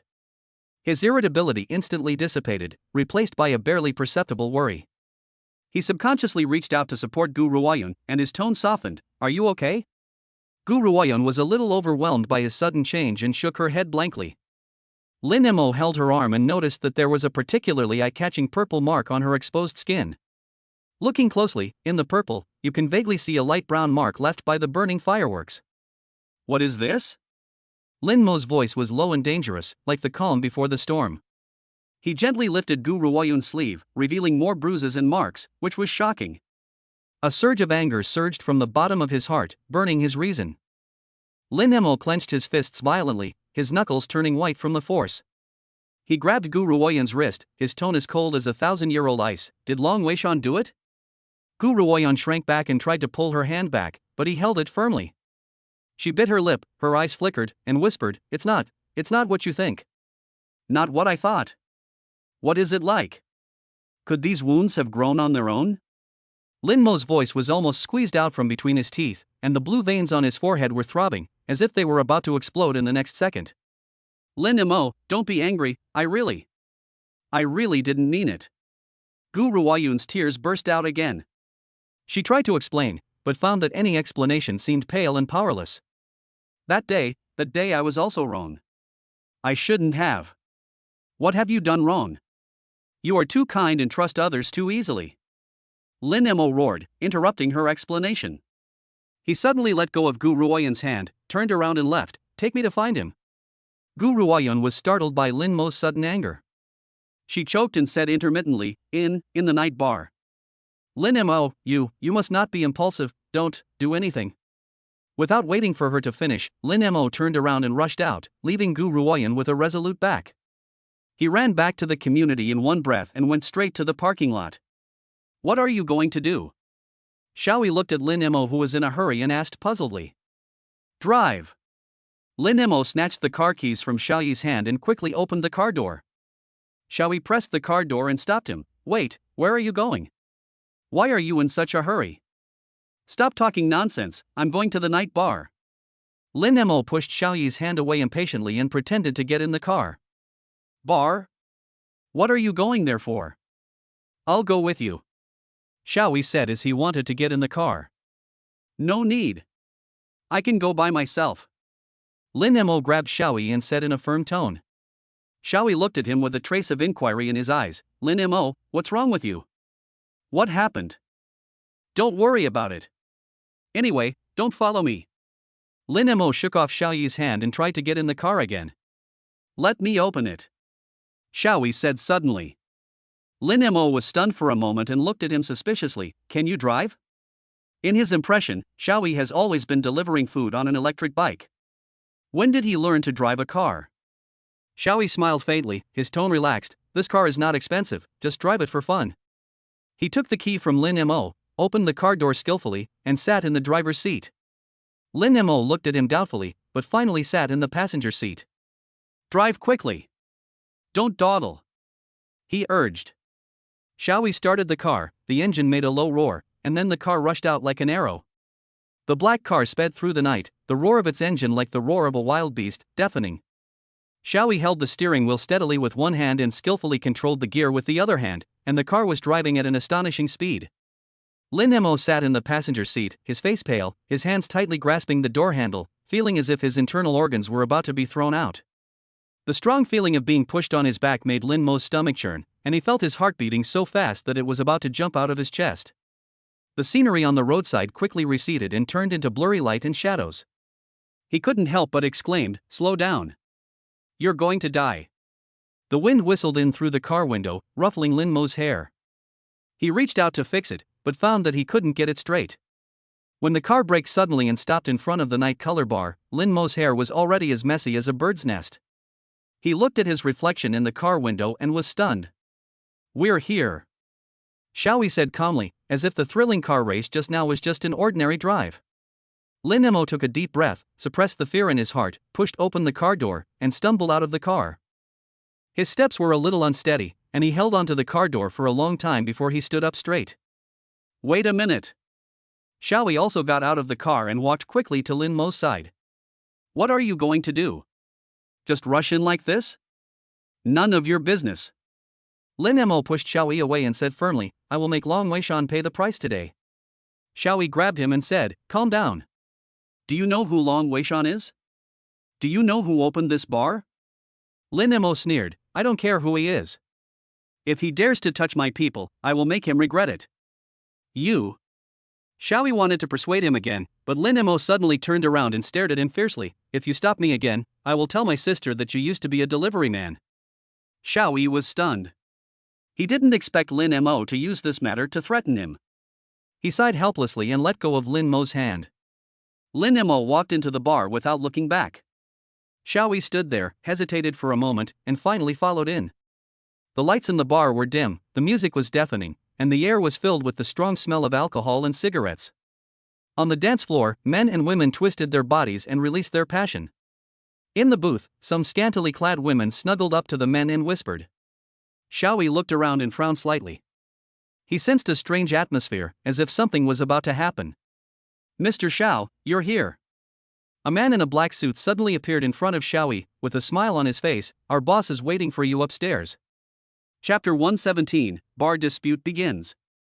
Deafening music echoed in the bar, and colorful lights danced among the crowd like enchanting elves. The air was filled with a strange smell of alcohol, perfume and sweat, which made people feel excited and confused. Men and women sat separately, some whispering, some laughing loudly, forming a bizarre picture of nightlife. "Mr. Lin, you're here. The private room upstairs is ready, please come in." The bar manager Joe had sharp eyes and saw Lin Mo at a glance, and hurriedly came up to greet him with a smile on his face. Lin Mo didn't even look at him, but just waved his hand impatiently and walked straight into the back of the bar. Manager Joe was turned down and stood there awkwardly, not daring to go forward and disturb them again. Lin Mo's eyes swept through the crowd and finally locked on a booth in the corner. There, Long Weishan was hugging a scantily clad girl. The two were being intimate as if no one was around. Long Weishan's hands were roaming freely on the girl's body, causing her to giggle. Seeing this scene, Lin Mo's face instantly turned gloomy, veins popped out on his forehead, and his eyes burned with rage. He grabbed the wine glass on the table and strode towards Long Wei Mountain. "Long Weishan, you bastard!" Lin Mo roared, raised his glass and was about to throw it at Long Weishan. "Mr. Lin, what are you doing?" A burly man with a face full of flesh suddenly stood in front of Long Weishan. It was Long Weishan's younger brother Zhang Xiaohan. Seeing Lin Mo coming at him aggressively, he didn't think twice and slapped the wineglass in Lin Mo's hand away. glass shattered and wine spilled all over the floor. Before Lin Mo could react, Zhang the gangster punched Lin Mo hard in the face again. Lin Mo staggered back a few steps and sat down on the ground, his face burning with pain. He raised his head, his eyes full of resentment and humiliation. You. Lin Mo gritted his teeth and squeezed out a word from between his teeth. Mr. Lin, why are you so careless? Long Weishan stood up pretending to be surprised, pushed away the scantily clad girl named Zhao who was tightly holding his arm, and walked towards Lin Mo with pretended concern. Zhang, the little rascal. What's wrong with you? Do you think you can touch young Master Lin? Apologize now. Zhang Xiaohu immediately put on a flattering smile, nodded and bowed to Lin Mo and said, Mr. Lin, I'm sorry, I didn't recognize the great man. Please don't bear grudges against me. Don't hold it against me. Lin Mo got up from the ground, brushed off the dust on his body, and a sneer appeared at the corner of his mouth. He certainly wouldn't believe Long Weishan's hypocritical posturing, let alone Zhang the Hunhun's false apology. He knew that this was just a common trick used by Long Weishan. That's enough, Lin Mo rubbed his hurt cheek, his tone cold, stop acting. Long Weishan, what do you want to do? He walked straight to the booth, sat down on the sofa, and looked impatient. Seeing this, Long Weishan patted the empty seat next to him and motioned the scantily clad girl named Zhao to sit over there. The girl understood and twisted her waist, sitting down close to Long Weishan, with almost half of her body leaning on him. The strong smell of perfume mixed with cheap powder made Lin Mo feel nauseous. Mr. Lin, you misunderstood. Long Weishan picked up the bottle on the table and poured himself a full glass of wine. I came to you today to explain the previous misunderstanding. Misunderstanding? Lin Mo snorted coldly. You hugged another woman and said it was a misunderstanding? Long Weishan, do you think I'm a fool? Long Weishan was not annoyed. He raised his glass and drank it all. Mr. Lin, calm down and listen to my explanation. I was just playing with her. In my heart. He paused deliberately and glanced at the scantily clad girl named Zhao with an ambiguous look. Only Ruoyun. Don't mention her to me. Lin Mo stood up suddenly, grabbed the wine bottle on the table and smashed it to the ground. With a pop, the wine bottle shattered, glass fragments splashed everywhere, and the wine spilled all over the floor. Long Weishan seemed startled by Lin Mo's actions, but he quickly regained his composure. He picked up the bottle, poured 3 glasses of wine, and drank them all in one gulp. Mr. Lin, I will punish myself with 3 glasses of wine to express my apology. Lin Mo looked at Long Weishan coldly, with a mocking arc on his lips. Long Weishan, don't try this on me. Long Weishan put down the wine glass, his eyes flashing with an unknown light. Mr. Lin, since you don't believe me, then I will. He suddenly stopped and looked at Lin Mo meaningfully. Then let Ruoyun come and apologize to you in person, how about that? Long Weishan raised his lips to a sinister smile with a hint of provocation. He paused, then added, if you like, I can give her to you. You know, I educated her very well. This sentence completely ignited the anger in Lin Mo's heart. He suddenly grabbed Long Weishan's collar and punched him. You bastard! Just try and touch her. Seeing this, Zhang the gangster immediately rushed forward and tried to stop Lin Mo. However, a strong arm stopped him. What do you want to do? Xiao Yi's eyes were sharp and his tone was cold, with no intention of backing down. Zhang Xiaohu was stunned for a moment, then he reacted and glared at Xiao Yi fiercely. Don't mind your own business, kid. My friend's business is my business. Xiao Yi said in a firm tone, looking at Zhang the gangster without fear. Taking advantage of this gap, Lin Mo and Long Weishan started fighting each other. The two men fought with each other, and the tables, chairs and benches were knocked to the ground, making a harsh noise. The scantily clad girl, Zhao, who was nestled in Long Weishan's arms, screamed and ran away, crawling. The strong smell of perfume filled the air, mixed with the smell of sweat and alcohol. It was nauseating. Stop! A clear voice came from the crowd. Gu Ruoyan pushed through the crowd and rushed in anxiously. She saw Lin Mo and Long Weishan fighting each other at a glance, and her face turned pale instantly. Lin Mo. Long Weishan. Stop it. Gu Ruoyan's voice was trembling. She nervously ran between the two men and tried to separate them. Ruoyun. Lin Mo paused slightly when he saw Gu Ruoyan. Mo, listen to me. Gu Ruoyan grabbed Lin Mo's arm and spoke in a hurried tone. Ruoyan, you're here just in time. Long Weishan took the opportunity to break free from Lin Mo's restraints, tidied up his messy clothes, and had a smug smile on his face. Come and judge, whose fault is it? Gu Ruoyan looked at Lin Mo, then looked at Long Weishan. What's going on? Long Weishan grabbed Gu Ruoyan's wrist and pulled her to his side. His tone was gentle but with a hint of warning. Ruoyan, tell Lin Mo that between us. Lin Mo was held by Gu Ruoyan, and the strength in his hands loosened. He looked at Gu Ruoyan, his eyes filled with complex emotions, including anger, grievance, and more helplessness. Gu Ruoyan walked to Long Weishan with concern, helped him up, and carefully checked whether he had any injuries.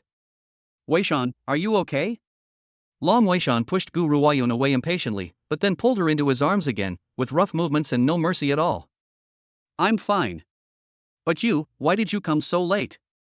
There was a hint of blame in his tone, but his eyes were fixed on Lin Mo, as if declaring his sovereignty. Gu Ruoyan was about to explain but was interrupted by Long Weishan. Okay, stop talking. Long Weishan hugged Gu Ruoyan and walked in front of Lin Mo, with a sneer on his face. Since Ruoyan is here, how about letting her have a drink with you to calm down? Gu Ruoyan's expression changed slightly, and she whispered, Weishan, I don't drink. Long Weishan pinched Gu Ruoyan's chin, forced her to look up, and said in a cold tone, you have to drink even if you don't know how to drink. Today, you must have a drink with Lin Mo. The threat in his eyes made Gu Ruoyan feel suffocated. In the dim light of the bar, Long Weishan's smile looked particularly sinister, like a poisonous snake lurking in the darkness, ready to launch a fatal attack at any time. The air was filled with a strong smell of alcohol, mixed with sweat and perfume, which was nauseating. The deafening music hits everyone's nerves like drumbeats, making people feel irritated and uneasy. When Lin Mo saw the fear in Gu Ruoyan's eyes, his anger grew even stronger. He knocked Long Weishan's hand away, protected Gu Ruoyan behind him, and said in a cold tone, Long Weishan, that's enough. Gu Ruoyan forced a smile and said to Lin Mo, I'm fine, just drink a glass, don't be angry. Lin Mo snatched the wine glass from Gu Ruoyan's hand, raised his head and drank it all in one gulp. I'll drink this glass of wine for her. He put the empty wine glass heavily on the table with a bang and stared at Long Weishan fiercely. Long Weishan clapped his hands and said with a smile, great. Young Master Lin is really generous. In that case, Ruoyan, go and toast my brother again. He pointed at a man with a face full of flesh beside him, who was none other than Zhang the gangster who had attacked Lin Mo before. Gu Ruoyan hesitated for a moment, looked at Zhang Xiuhuan's ferocious appearance, then looked at Long Weishan. She grabbed Lin Mo's sleeve tightly, as if she had grabbed a life-saving straw. Long Weishan urged impatiently, what? Don't want to? Don't forget. He leaned close to Gu Ruoyan's ear and whispered a few words. Gu Ruoyan's face turned pale in an instant, as if all her strength had been taken away. Her eyes were empty, like a frightened puppet. Long Weishan looked at Gu Ruoyan's reaction, a cruel smile appeared on his lips. He patted Gu Ruoyan's cheek and said frivolously, go, my little darling, go and toast to Zhang the scoundrel. Chapter 118, Dispute in the Bar, Righteous Person Shows Up. Gu Ruoyan trembled as she walked in front of Zhang the hooligan, picked up a glass of wine, and said in a weak voice, I'll toast you a glass. Zhang's gang of hooligans burst into laughter, whistles rang out one after another, and obscene words that were unbearable to the ears kept coming out. Gu Ruoyan's cheeks flushed red. She felt as if she had been stripped naked and exposed in front of everyone. The shame made her want to find a hole in the ground to crawl into. She closed her eyes and drank it all in one gulp. The spicy wine slid down her throat into her stomach, burning like fire. She suppressed her discomfort, handed the empty wine glass to Zhang the gangster, and tried to leave this suffocating environment. Hey, don't go, beautiful. Another gangster named Zhang blocked her way, also holding a glass of wine in his hand with a lewd smile on his face. Come, drink with me. Gu Ruoyan's heart sank suddenly. She subconsciously took a step back and shook her head to refuse. I don't want to drink. Zhang Xiaohu grabbed her wrist and pulled her to his side with force, saying frivolously, what? You don't want to give me face? You don't even want to give face to young Master Long? Gu Ruoyan looked at Long Weishan in horror, but Long Weishan just watched coldly with a playful smile on his face, as if he was enjoying a good show. Let me go. Gu Ruoyan struggled, tears streaming down her face uncontrollably, dripping onto the back of Zhang the hooligan's hand, burning hot. Zhang the gangster impatiently shook off her hand and roughly pressed her down on the sofa. He clamped her chin with one hand, forcing her to raise her head, and with the other hand he held the wine glass to her lips. Drink. No. Gu Ruoyan cried desperately and turned her head away desperately, trying to avoid the disgusting breath. If you don't accept my toast, you'll have to drink the wine for me. Zhang the scoundrel was so angry that he grabbed Gu Ruoyan's hair and pulled her back fiercely. You stinky bitch, you. Stop. A deep voice sounded in the box. Lin Mo clenched his fists tightly, his knuckles turned white, and flames of anger burned in his chest. He stood up suddenly and was about to rush over to teach those hooligans a lesson. Long Weishan glanced at him and said sarcastically, "Why, Master Lin, are you going to be a hero and save the beauty?" Lin Mo paused and looked at Gu Ruoyan, but saw that her eyes were cold and she had no intention of asking for help. Instead, she had a hint of disgust. Gu Ruoyan said coldly, "It's none of your business." These 4 short words were like a basin of ice water that extinguished Lin Mo's enthusiasm. He stood there in a daze, feeling mixed emotions. At this time, Xiaoyi, who had been silent all this time, stood up. He walked to Gu Ruoyan, blocking the sight of those hooligans, and said calmly, "I'll drink with you." Long Weishan sneered, "You? You're just a delivery man, how dare you?" He winked at Zhang and the gang, signaling them to teach Xiaoyi a lesson. Seeing this, Lin Mo quickly stood in front of Xiaoyi and said, "Long Weishan, don't go too far." Xiaoyi patted Lin Mo's shoulder and motioned him to step back. "It's okay, I can do it myself." He glanced at the 7 or 8 Zhang gangsters. There was no fear in his eyes, but instead a hint of sarcasm. Zhang's gangsters surrounded him, shouting. One of them ran to the corner of the box and brought 10 bottles of beautifully packaged foreign wine. He placed them in front of Long Weishan like offering treasures and asked for credit. "Young Master Long, this is good wine imported from abroad. Let's not go home until we are drunk today." As he spoke, he skillfully opened a bottle and drank it. The spicy liquor flowed down his throat, choking him and making him cough non-stop. His face turned red. He stopped after drinking only half a bottle, but pretended to be relaxed and said with all his strength, "This wine is strong." Xiaoyi looked at this scene. "What? Are you scared?" A gangster named Zhang looked at Xiaoyi provocatively. "If you are scared, get out of here and don't get in the way here." Chapter 119, The wine is in your stomach. "What? Are you scared?" A gangster named Zhang looked at Xiaoyi provocatively. "If you are scared, get out of here and don't get in the way here." Xiaoyi smiled slightly, and to the astonishment of everyone present, every drop of the wine in the bottle flowed into his throat without a single drop spilling out. Immediately afterwards, Xiaoyi picked up another bottle of wine and drank even faster. He drank 3 bottles in a row, but his expression remained calm and his eyes became clearer. Zhang's gang of hooligans were stunned. They looked at each other, unable to believe what they were seeing. One of the gangsters who led the group finally reacted and questioned loudly, This is impossible. Did you cheat? There's no way anyone can drink like this." Xiaoyi smiled faintly and did not answer, but continued to pick up the remaining wine and drink one bottle after another. After each bottle, he would savor it, as if he was enjoying the taste of the wine. When the last bottle of the whole box of wine was finished, Xiaoyi's eyes became brighter. He was even reluctant to finish the remaining half bottle of wine and smiled slightly. Lin Mo was stunned and asked in disbelief, How did you do it? Are you really okay?" Xiaoyi nodded and shrugged slightly. "It's okay, I have a special resistance to alcohol." Zhang's gang was unwilling to give up. One of the leaders shouted, "I don't believe it. Let's compete in drinking beer and see who falls first." Xiaoyi smiled indifferently, picked up a box of beer, opened a bottle and drank it all in one gulp. He drank a whole box of beer effortlessly, while Zhang's gang of hooligans couldn't even finish half a box. They fell to the ground one by one, breathing rapidly. Xiaoyi's just burped leisurely, as if he had just drunk a glass of water. Everyone was shocked by Xiaoyi's performance and looked at him in amazement. Long Weishan's face turned ashen, he gritted his teeth secretly, his heart filled with unwillingness. Lin Mo looked at Xiaoyi with joy and felt that he was growing taller and taller.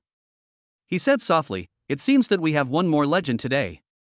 Xiaoyi smiled, with a hint of inexplicable confidence in his eyes, as if he had foreseen all the possibilities in the future. He patted Lin Mo's shoulder lightly, and said in a relaxed tone, "Let's go, it's time to end today's drinking party." As soon as he finished speaking, Xiaoyi walked out the door, leaving behind a group of shocked people. Xiaoyi's back looked particularly tall and straight in the noisy bar.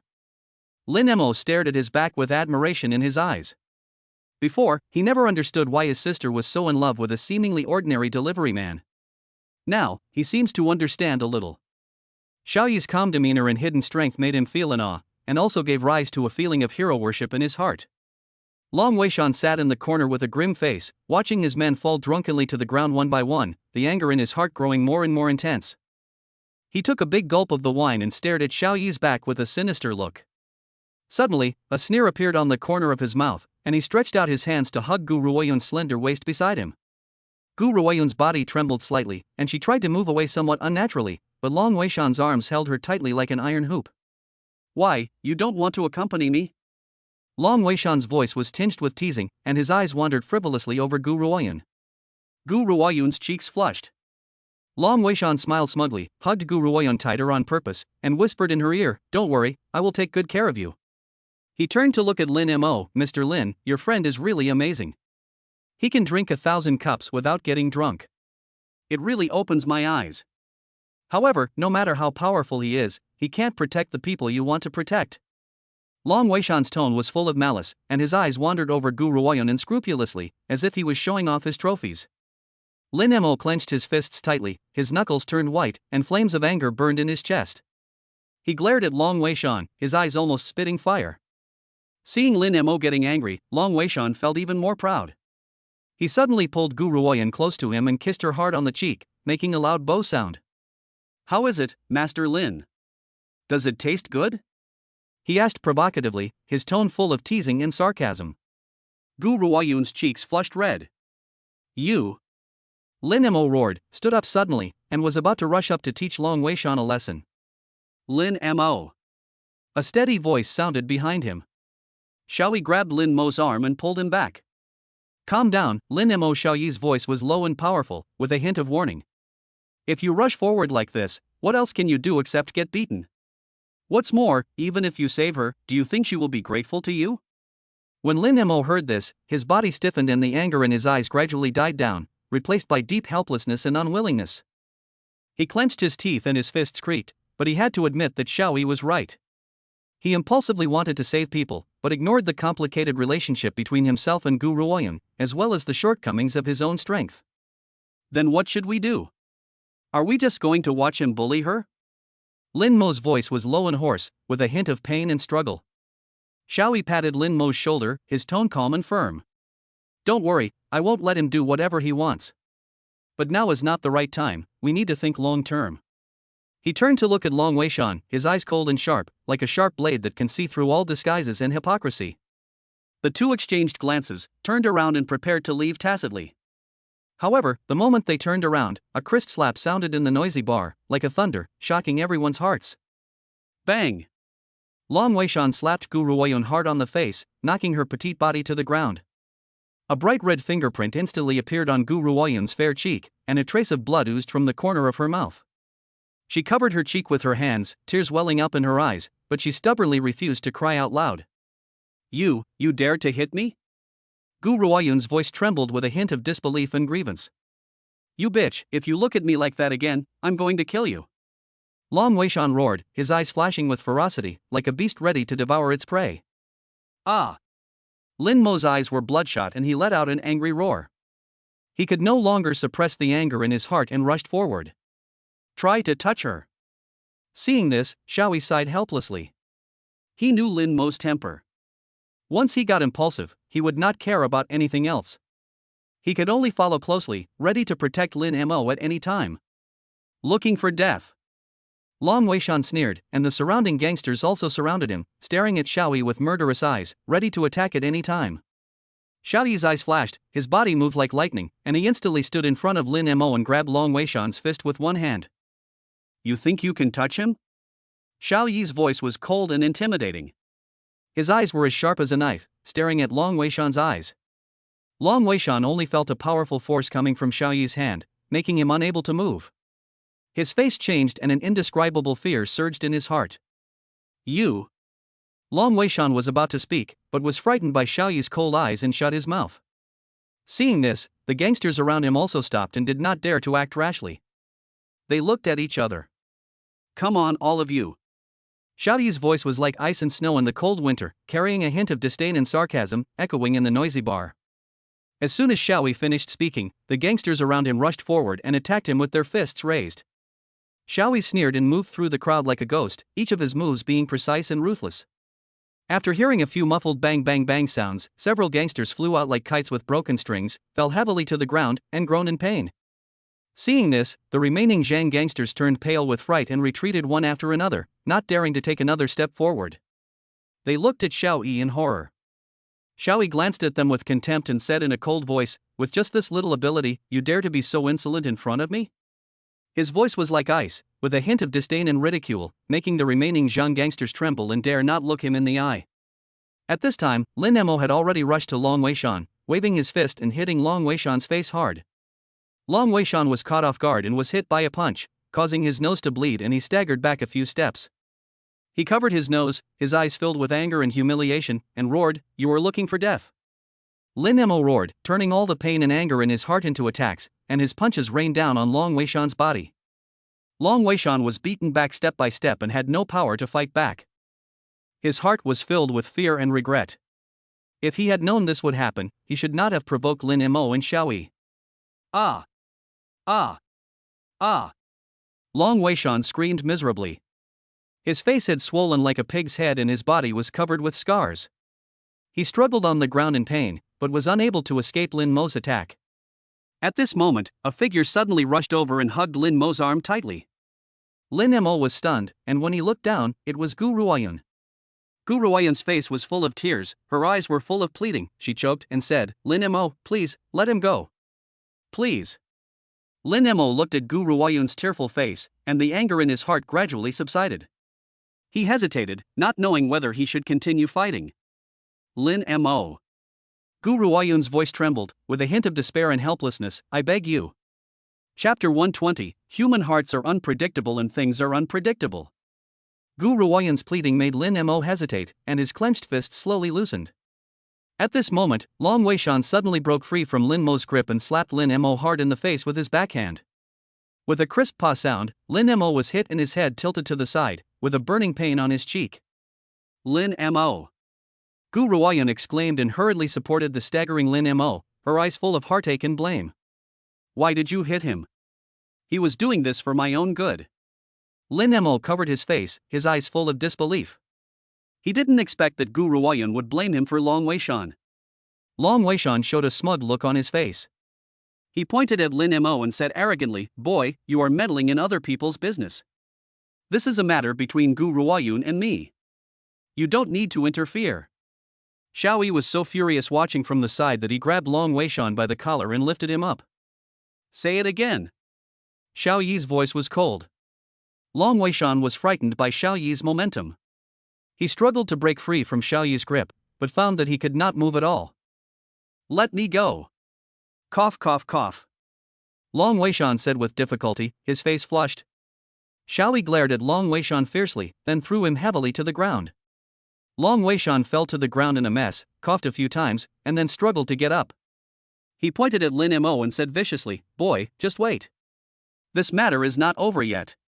Gu Ruoyun quickly ran to Long Weishan, supported him and asked with concern, "Weishan, are you okay?" Long Weishan pushed Gu Ruoyun away and yelled, "Get out of here. Don't touch me." Gu Ruoyun was pushed to the ground, tears streaming down her face uncontrollably. She looked at Long Weishan aggrievedly, not understanding why he treated her like this. Lin Mo quickly ran to Gu Ruoyun and helped her up. "Are you okay?" Lin Mo asked with concern. Gu Ruoyun shook her head, but her tears kept flowing. She choked up and said, "Lin Mo, thank you for helping me." Lin Mo looked at Gu Ruoyun's tearful face and felt mixed emotions. He didn't know what to say, so he could only pat Gu Ruoyun's shoulder gently to comfort her. Long Weishan glared at Lin Mo fiercely, then turned and left, leaving behind a sentence, "Just wait for me." Long Weishan struggled to get up, covering his chest, pointing at Lin Mo's nose and cursing viciously, "Boy, just wait for me. I will settle this account with you sooner or later." After that, he spat on the ground and limped away with a few brothers. Xiao Yi was a little surprised. He thought Long Weishan would continue to pester him, but he didn't expect this guy to give in so easily. Xiao Yi walked to Lin Mo, raised his foot and gently kicked his butt as he sat on the ground. "Hey, why are you still sitting on the ground? Get up." Lin Mo slowly raised his head, with a smile on his face. There was no frustration or anger in his eyes, but a hint of provocation. "What? You want to hit me too?" Xiao Yi was stunned for a moment. This kid was slapped in the face, but he could still laugh? He squatted down and looked at Lin Mo's face carefully. Apart from some redness and swelling, there were no obvious scars. You are quite thick-skinned. You are not hurt at all. Lin Mo's smile deepened. Do you think he can hurt me with just those few fancy moves? You underestimate me too much. Xiaoyi pulled Lin Mo up and said in a serious tone, don't be so stubborn, kid. If I hadn't shown up in time, you would have been beaten even worse. Next time you encounter something like this, don't be impulsive. Protect yourself first. Lin Mo dusted himself off and said nonchalantly, I know, I just wanted to test how capable he is. Xiaoyi shook his head helplessly. This kid really didn't know his place. He would have to teach him a lesson in the future. He looked at the time and it was almost time for dinner. Let's go to my house for dinner. My mother made your favorite braised pork today. Lin Mo's eyes lit up and he said excitedly, really? That's great. He touched his stomach and smiled sheepishly, come to think of it, I'm a little hungry. The two walked side by side towards Xiaoyi's house, the afterglow of the setting sun shining on them, lengthening their shadows. When passing by a game hall, Lin Mo suddenly stopped, pointed at the flashing neon lights inside and said, Xiaoyi, do you want to go in and play a few games? Xiaoyi hesitated for a moment, now? My mother is still at home waiting for us to eat. Lin Mo pulled Xiaoyi's arm and said coquettishly, just play for a while, it will be quick. I recently found a very interesting game called PlayerUnknown's Battlegrounds, do you want to try it together? Xiaoyi couldn't resist Lin Mo's constant nagging and finally agreed. The two walked into the game room, found two computers, sat down, put on headphones, and entered the world of games. After the game started, Lin Mo operated the characters skillfully while explaining the rules of the game to Xiaoyi. The two cooperated well and quickly killed several enemies. Just as they were immersed in the fun of the game, a character in strange costume suddenly appeared in front of them with a powerful weapon in his hand. This guy is a little bit strange. Lin Mo said with a frown. The character's movements were swift and strange, and his shooting skills were terrifyingly accurate, almost never missing a shot. Lin Mo and Xiaoyi joined forces, but were still easily knocked down by him. After a few gunshots, both screens turned gray. What's going on? Is this guy cheating? Lin Mo took off his headphones in disbelief, rubbed his eyes, and wondered if he was dazzled. Xiaoyi also frowned. Although it was his first time playing this game, he could see that the other party's operation was abnormal. It's a bit strange indeed. His reaction speed and accuracy are too high. The two started the game again, and this time they deliberately chose different landing points, hoping to avoid the suspicious player. However, no matter where they hid, the player always managed to magically find them and kill them one by one. After being killed by the same player several times in a row, Lin Mo could no longer suppress the anger in his heart. Damn it, this is definitely cheating. I'm going to report him. He slammed the table, attracting the attention of the surrounding players. Xiaoyi held Lin Mo and persuaded him, calm down and collect some evidence first. Time unknowingly came to 9 o'clock in the evening. The lights in the game hall became more dazzling and the noisy music became more exciting. Lin Mo rubbed his stomach and suggested, Xiaoyi, I'm hungry, let me treat you to a midnight snack. Xiaoyi dug into his pockets and asked, you're treating me? Do you have money? Lin Mo then remembered that he forgot to bring his wallet when he went out today. Can you lend me some money first? He scratched his head awkwardly. Xiaoyi smiled helplessly, I don't have much money with me, why don't we go home and I'll make you something to eat. The two returned to Xiaoyi's apartment. Xiaoyi skillfully tied an apron and started to busy himself in the kitchen. Lin Mo was lying on the sofa, flipping through his phone boredly. The meal is ready. Xiaoyi brought the hot meal to the table. The aroma filled the air, making Lin Mo's appetite grow. After the two of them wolfed down their meal, Lin Mo took out his phone and opened the PlayerUnknown's Battlegrounds game. Xiaoyi, come on, let's continue fighting. Xiaoyi shook his head, I'm not very good at playing this game. It's okay, I'll teach you. Lin Mo snatched Xiaoyi's phone, skillfully helped him download the game, and created a new account. Come, I'll take you to the practice field to practice first. 10 minutes later, Lin Mo brought Xiaoyi into the game. Are you ready? I'm going to take you into my team. The sound of gunfire, footsteps, and heavy breathing intertwined into a chaotic symphony in the headphones. Lin Mo controlled the character and parachuted with Xiaoyi and two other teammates to land at Port G. This is one of the most popular resource points in PUBG and also where the battles are the most intense. G-Port, let's start fighting as soon as we land. Lin Mo shouted excitedly, his fingertips sliding quickly across the screen, searching for weapons and equipment. With an M416, several grenades, and a level 2 armor, Lin Mo quickly armed himself, then rushed into the container area with his teammates. De fierce gunfire suddenly rang out, and another team of people also landed at Port G. The two sides immediately started a gunfight. Bullets whizzed past, leaving dense bullet holes on the container. Fuck! There are so many people on the opposite side. Lin Mo's teammates exclaimed, with a hint of panic in their voices. Don't panic. Stay calm. Let's occupy the high ground first. Lin Mo commanded calmly, dodging the opponent's bullets while looking for advantageous terrain. However, the other side had significantly more people and more fierce firepower. Lin Mo's teammates fell one after another, and their unwilling roars and cries for help could be heard in the headphones. Brother Mo. Help me. I'm stuck. Brother Mo. I am almost dying. Help me get revenge. Lin Mo gritted his teeth and watched his teammates fall one by one, his heart filled with anger and unwillingness. He fired wildly, trying to suppress the opponent's firepower and create opportunities for his teammates. At this moment, a familiar figure appeared in his field of vision. It was the player who was suspected of cheating before. The other person was wearing strange clothes and holding an armed sniper rifle in his hand, aiming at him. Bang! A gunshot rang out, and Lin Mo's screen instantly turned gray. He was killed by a headshot. Fuck! Lin Mo roared and threw his phone to the ground. A crack appeared on the screen, just like his mood at the moment, full of anger and unwillingness. A few seconds later, Lin Mo took a deep breath and picked up the phone. The screen is cracked but still usable. He logged back into the game, a cold light flashing in his eyes. Do you think you can escape like this? I will definitely find you and take revenge on you. Lin Mo said, gritting his teeth, his fingers sliding quickly across the screen to bring up the friend list. Meng Xiaoming, help me check the team we just saw. I want to know all their information.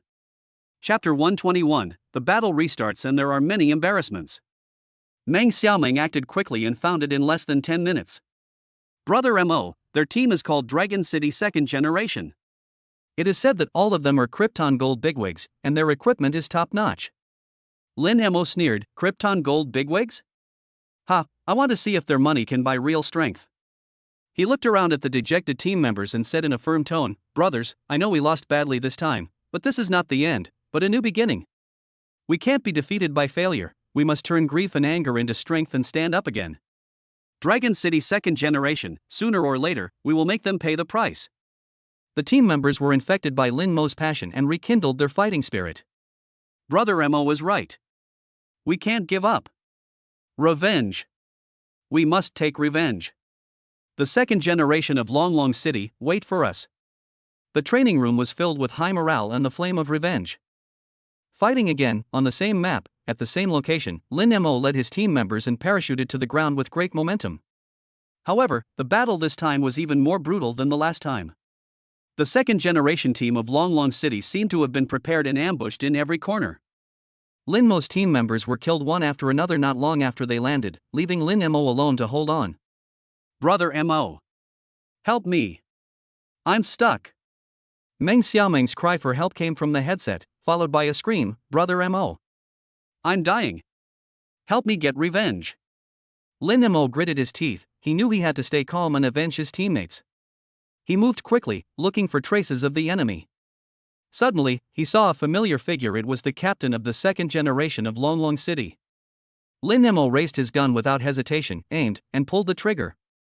However, just when the bullet was about to hit the opponent suddenly turned around and shot him in the head with lightning speed. Bang! Lin Mo's screen turned gray again. His eyes widened in disbelief and he could hear his teammates' regretful sighs through his headphones. Lin Mo suddenly took off his headphones and slammed them on the table. Damn it! He growled and pounded the table angrily. Brother Mo. A timid voice sounded behind Lin Mo. Lin Mo looked back and saw that it was Sun Xiaohao, the youngest member of the team, who was standing timidly behind him. What's the matter? Lin Mo asked unhappily, with a hint of impatience in his tone. Sun Xiaohao stammered, Brother Mo, my mother asked me to go home for dinner, I have to go. When Lin Mo heard this, he was immediately furious. Go home for dinner? Now is the crucial moment of the game, and you actually want to go home for dinner? Do you have any sense of responsibility? Do you care about the team? Sun Xiuhao was frightened by Lin Mo's roar, and trembled all over. He lowered his head and dared not speak. He stammered, wanting to explain but not knowing what to say. Lin Mo took a deep breath and tried hard to control his emotions. Okay, go ahead. You don't have to come here anymore. With one person missing, Lin Mo's team was in even greater danger. In desperation, Lin Mo had to ask Xiao Yi to join in, so that he could at least help him block a few bullets. After entering the game, Xiao Yi's clumsy operation made Lin Mo laugh and cry. Have you played this game? Lin Mo asked helplessly. Xiao Yi scratched his head awkwardly and said, I've played it before, but I'm not very good at it. In order to protect Xiao Yi, Lin Mo chose to avoid direct conflict. He took Xiao Yi around to search for equipment and explained the rules of the game. There's an airdrop ahead, let's go take a look. Lin Mo said, pointing to a mark on the map. The two approached the airdrop cautiously, only to find that the surroundings were unusually quiet. Be careful, there may be an ambush. Lin Mo warned. Xiao Yi nervously gripped the gun in his hand and looked around.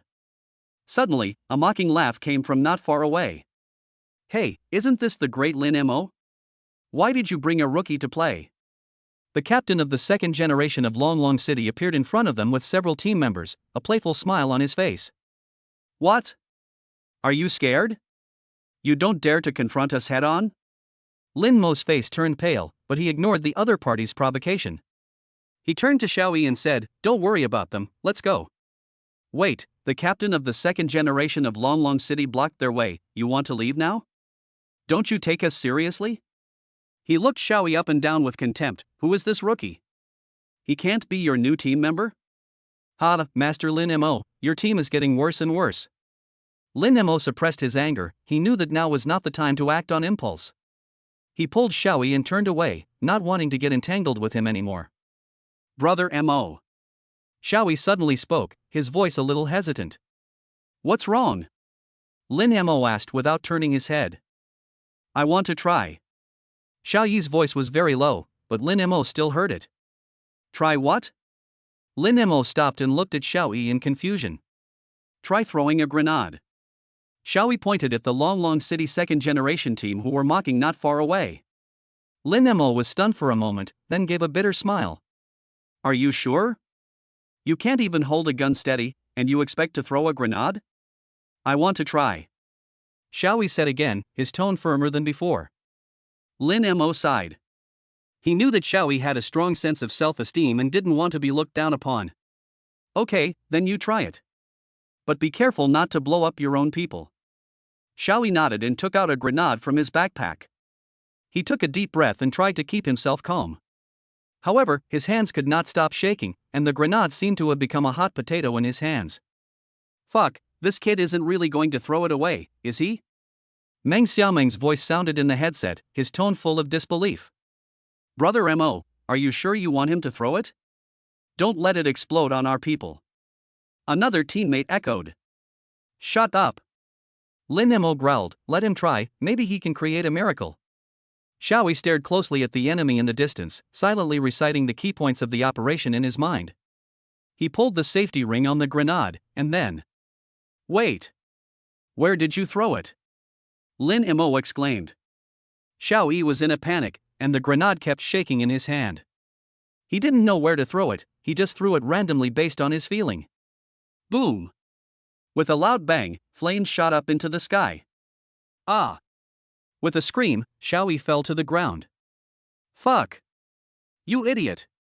You blew yourself to death. Meng Xiaomeng's roar sounded in the headphones. Ha ha ha! I'm dying of laughter. This kid is such a rookie. He actually blew himself to death. The captain of the second generation of Longlong City laughed so hard that he fell backwards, and the other team members followed suit. Lin Mo closed his eyes in despair, he knew that this time it was really over. He slowly opened his eyes and looked at Xiao Yi who was lying on the ground. Xiao Yi opened his mouth, wanting to explain, but didn't know what to say. Xiao Yi's face turned red, and sweat slid down his forehead and dripped onto the game keyboard. I didn't mean it, he stammered, his voice as thin as a mosquito. I'm really not familiar with this game. Lin Mo took a deep breath, trying hard to suppress the anger in his heart. He knew Xiaoyi didn't mean it, but this mistake was so low level that he couldn't accept it. Unfamiliar? If you are not familiar, what game are you playing? Do you know that you just killed our entire team? Meng Xiaoming's angry roar came from the headphones, making Xiaoyi's eardrums buzz. That's right. Brother Mo, we can't play with him anymore. He's just a burden. Another teammate echoed. Xiaoyi lowered his head, bit his lips, and said nothing. He felt like a child who had made a mistake, being blamed and despised by everyone. Various emotions such as grievance, shame, and anger intertwined in his heart, making it almost impossible for him to breathe. He clenched his fists tightly, his nails digging deep into the flesh, but he didn't feel any pain. He wanted to refute and defend himself, but he could only endure it all silently, letting the scolding from his teammates come like a tide and drown him. Alright, Lin Mo interrupted his teammates' complaints, just talk less. He rubbed his temples tiredly, feeling exhausted both physically and mentally. He knew that even if he blamed Xiaoyi again, it would be of no use. The most important thing now was to find a way to turn the situation around. However, facing the powerful second generation of long launching, do they still have a chance? Time passed by minute, and in the blink of an eye it was midnight. Xiaoyi's heart skipped a beat, and he remembered the system's sign-in function. System, sign in. He said silently in his mind. Ding. Sign-in successful. Congratulations to the host for obtaining God-level gaming skills. The system's voice sounded in his mind, like the sound of nature. Xiaoyi took a deep breath and looked at the game interface again. Wait. Lin Mo suddenly said, staring at the screen, it seems, something is wrong. Chapter 122, Gaming Counterattack. When Xiaoyi looked at the game interface again, he felt his vision broadened, and his previous dullness and confusion were swept away. Complex skill combinations, tricky positioning techniques, and precise prediction of timing flooded into my mind like a tide, and every detail was extremely clear. He moved his fingers, and an unprecedented sense of control arose spontaneously. Captain, 2v4, let's go. Xiaoyi said calmly, as if he was just talking about a trivial matter. Lin Mo was stunned, wondering if he had heard it wrong. 2v4? This is simply a fantasy. He opened his mouth, wanting to persuade Xiaoyi to calm down, but then he remembered Xiaoyi's abnormal silence just now, and a glimmer of hope rose in his heart, a hope that he himself did not dare to believe. Everyone, I'm sorry, our captain has some ideas. He wants to try 2v4.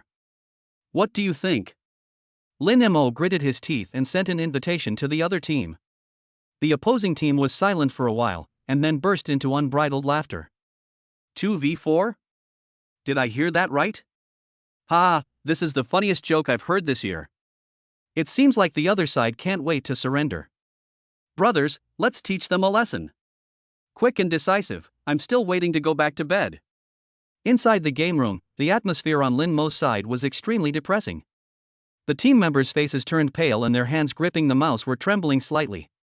The other party's arrogant ridicule was like sharp thorns, piercing their hearts deeply. After entering the battlefield, the opponent's taunts became more and more intense, like dense raindrops. Xiaoyi, however, acted as if he heard nothing. His fingers danced on the keyboard, controlling the character to move nimbly across the battlefield. Captain, they are too arrogant, I can't stand it. A young and energetic member of the team said, gritting his teeth. Lin Mo took a deep breath, suppressed the anger in his heart, and said in a deep voice, keep calm, don't be impulsive, watch the captain's operation. Before he finished speaking, he saw the character controlled by Xiaoyi on the screen flashing like a ghost, releasing skills accurately, and moving in an incredible way, catching the opponent off guard. What's going on? Did this guy take medicine? An exclamation came from the opposing team. Lin Mo's face was darker than the bottom of a pot. If they lost this game, their team would really be disbanded. Brothers, this is the last fight. If we lose again. He paused, his tone heavy, the team will be disbanded on the spot. The team members were silent, and an atmosphere of frustration filled the small training room. One team member slammed the table hard and said through gritted teeth, let's fight. Even if we disband, we will make them pay the price. The other team members echoed him, with a determined look in their eyes. Suddenly, the character controlled by Xiaoyi jumped off the container at port G without any warning. Oh my god, Xiaoyi, what are you doing? You're trying to die. a team member exclaimed. Lin Mo's eyelids twitched, and a feeling of powerlessness surged into his heart. What the hell is this kid doing? He cursed in a low voice, feeling his temples throbbing. Captain, come here slowly. Xiao Yi's voice was still calm, as if jumping off G-port was just an ordinary thing. Lin Mo was stunned. He couldn't understand Xiao Yi's behavior at all. Port G was a well-known place of death. Jumping down there was almost like committing suicide. No, I have to go save him. Lin Mo gritted his teeth and controlled his character to fly towards Port G. No need, you guys collect supplies and wait for my signal. Xiao Yi's tone was calm, as if everything was under his control. Lin Mo hesitated for a moment, but finally chose to believe Xiao Yi. After all, Xiao Yi's miraculous operation just now gave him hope. However, this hope is too slim. Suddenly, a burst of dense gunfire came from the earphones, and Lin Mo's heart sank. Xiao Yi. Before he could finish his words, he heard the system prompt, the player Xiao Yao Sanrun knocked down the berserker. Lin Mo's eyes suddenly widened. Xiao Yao Sanrun was exactly Xiao Yi's game ID. I'm just lucky. I just found a loophole. He muttered to himself, but he felt something was wrong. The containers in Port G were lined up like a steel jungle. After landing, Xiao Yi quickly found an M416, loaded the bullets, and raised the muzzle slightly. The sound of hurried footsteps came from the headset, and the enemy was encircling from behind another container. Xiao Yi held his breath and gently pulled the trigger with his index finger. Bang! A gunshot broke the silence of Port G. System prompt, player Xiao Yao Sanrun knocked down berserker. I'm just lucky. I found a loophole. Lin Mo muttered in a low voice, not caring too much. Captain, be careful, they still have people. Lin Mo heard the reminder from his teammates through the headset. Only then did he realize that Xiao Yi jumped into G-port not to die, but to hunt. Bang bang bang. A few more gunshots were heard, and the system prompts sounded one after another. The player Xiao Yao Sanrun killed the berserker. The player Xiao Yao Sanrun knocked down Iron Man. The player Xiao Yao Sanrun killed Iron Man using M416. Lin Mo's pupils suddenly contracted and his heart beat wildly. In just a few seconds, Xiao Yi actually killed 2 enemies in succession. Is this still the gaming rookie he knows? There was constant gunfire in Port G, and Xiao Yi's figure shuttled back and forth between the containers, appearing and disappearing like a ghost. The opponent couldn't grasp his position at all and could only passively take the beating. What's going on? Why is this guy so powerful? A cry of surprise came from the voice channel of the opposing team. Calm down. Everyone calm down. Don't panic. The opposing captain shouted, trying to stabilize the team's morale. Gather first, then attack together. The players on Lin Mo's side were already very excited. Captain, Xiao Yi is amazing. This operation is simply amazing. Captain, let's go to Port G to provide support. Captain, can you help me ask Xiao Yi about his operating techniques later? I want to learn too. Lin Mo took a deep breath and tried to calm his excitement. He looked at Xiao Yi's figure on the screen, and suddenly a thought came to his mind, maybe he can really lead the team to victory. Don't be anxious, wait for Xiao Yi's signal. Lin Mo said in a deep voice, his eyes fixed on the battle situation on the screen. Suddenly, an angry roar came from the voice channel of the opposing team. Damn it! He killed another one. Then, the system prompt sounded, the player Xiao Yao Sanrun eliminated the Hulk with a grenade. 3 kills. Xiao Yi has got 3 kills. Lin Mo's teammates shouted excitedly. Captain, we. A team member was about to speak but was interrupted by Lin Mo. Wait, Lin Mo said with a hint of solemnity in his tone, there are still 3 people on the other side. The gunfire in Port G gradually subsided, and the system prompt sounded again. The player Xiao Yao Sanrun used OM to kill Captain America with a headshot. 4 kills in a row. 4 kills. Xiao Yi fought 1 against 4 and completed an incredible Jedi counterattack. Awesome. Captain, you're awesome. Lin Mo's teammates cheered excitedly, as if they had won the world championship. The other team's voice channel was completely silent, with only the captain's gnashing voice. Damn it! This guy must have cheated. There's no way someone can be that strong. If you can't afford to lose, don't play. Lin Mo's teammates responded bluntly, you're a bad player, don't make excuses. Let's play another game. Let's meet offline. The opposing captain roared in anger. Meet offline? Lin Mo was stunned for a moment, feeling vaguely uneasy. The other party's tone is not friendly. He looked at Xiaoyi, but saw that Xiaoyi had a calm face, as if he didn't take the other party's threats seriously at all. Okay, Xiaoyi said calmly, you decide the time and place. The other party obviously didn't expect Xiaoyi to agree so readily. He was stunned for a moment, then reported an address. Tomorrow night at 8 o'clock, XX Internet Cafe, see you there. See you then. Xiaoyi's tone was calm, as if he was just meeting an ordinary netizen. After hanging up the voice, Lin Mo looked at Xiaoyi. Xiaoyi, what happened to you today? Why did you suddenly become so powerful? Xiaoyi smiled and asked, do you want to learn? Lin Mo's eyes lit up and he nodded without hesitation, yes. Of course. He grabbed Xiaoyi's hand and said excitedly, Master. Please accept me as your disciple. Xiaoyi looked at Lin Mo with a mysterious smile on his face. It's not impossible to learn. Chapter 123, Battle Appointment. It's not impossible to learn if you want to. Xiaoyi dragged out the last syllable, with a sly look in his eyes, unless. Lin Mo's heart was pounding. Could it be? Could it be that Xiaoyi wanted him to? Let him ask his sister for help? He swallowed nervously and asked apprehensively, unless what? Xiaoyi looked at Lin Mo's nervous expression, and the corners of his mouth rose slightly, unless you promise me that you will study hard in the future. Ah? Lin Mo was stunned. He originally thought that Xiaoyi would make some difficult requests, but he didn't expect that he would just ask him to attend the class well? He couldn't believe his ears. That's it? That's it. Xiaoyi nodded affirmatively, as long as you promise me to study hard, I will teach you. Lin Mo was ecstatic and nodded repeatedly in agreement, I promise. I promise. I will study hard. He clenched his fists excitedly, as if he saw the glorious image of a future gaming god. Back in the room, Lin Mo was so excited that he could hardly fall asleep, his mind full of scenes of being a big shot in the game in the future. The next morning, Lin Mo got up early for the first time and went to school in high spirits. This sudden change surprised both the students and the teachers. In the Chinese class, Lin Mo actually actively raised his hand to speak, and answered questions very clearly, which surprised the Chinese teacher so much that he couldn't close his mouth for a long time. In math class, he quickly solved a complex geometry problem, which amazed his classmates. In the next few days, Lin Mo seemed like a different person. He listened carefully in class, completed his homework actively, and his grades improved by leaps and bounds. He soon caught up with the missed courses.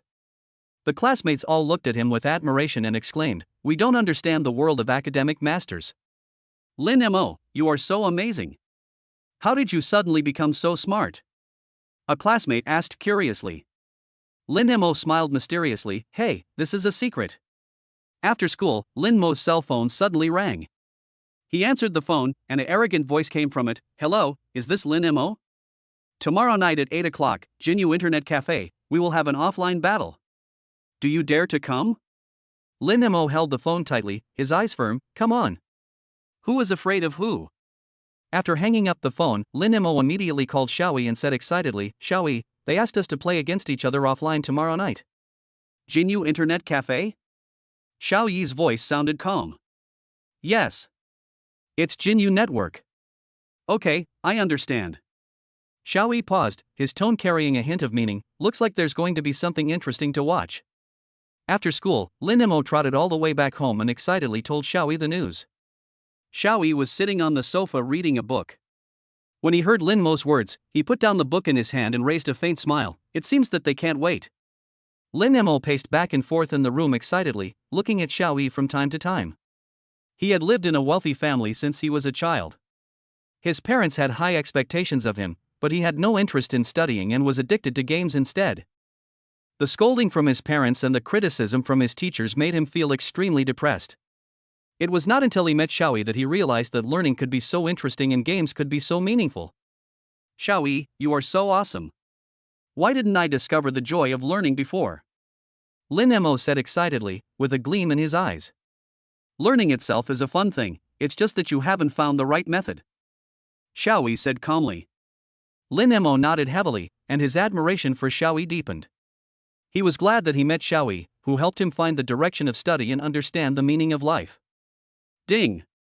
It is detected that Lin Mo's favorability towards the host has increased, and the host is rewarded with 1,000 points. The system's voice suddenly sounded in Xiao Yi's mind. Xiao Yi smiled slightly. It seems that helping others is also a very meaningful thing. Just then, Lin Mo's cell phone suddenly rang. He glanced at the caller ID and his expression changed slightly. It's them. Lin Mo said in a low voice, with a hint of nervousness in his tone. Answer it. Xiao Yi said calmly. Lin Mo took a deep breath and answered the phone. Hello, is this Lin Mo? Tomorrow night at 8 o'clock, at Jinyu Internet Cafe, we will have an offline battle. Do you dare to come? An arrogant voice came from the other end of the phone. Lin Mo held the phone tightly, his eyes firm. Come on. Who is afraid of who? After hanging up the phone, Lin Mo looked at Xiao Yi, with a hint of inquiry in his tone. Xiao Yi, tomorrow. I will go. Xiao Yi said lightly. Lin Mo felt at ease immediately after hearing this. He knew that as long as Xiao Yi was there, he had nothing to fear. Tomorrow, let's go meet them together. Lin Mo's eyes were determined and full of fighting spirit. Xiao Yi looked at the high-spirited Lin Mo, with a barely perceptible smile on his face. At 7:30 the next evening, Lin Mo came to Xiao Yi's house again, with a hint of trepidation in his tone. Xiao Yi, it's almost time, shall we set off now? Xiao Yi put down the book in his hand and smiled faintly. Let's go. He stood up, picked up his coat, and looked calm, as if what he was about to face was not a fierce game duel, but just an ordinary outing. Seeing this, Lin Mo felt much more at ease. He also picked up his backpack and the two of them went out together. Master Xiao Yi. Wait for me. As soon as he walked downstairs, a figure came running over in a hurry. It was Sun Xiaohao.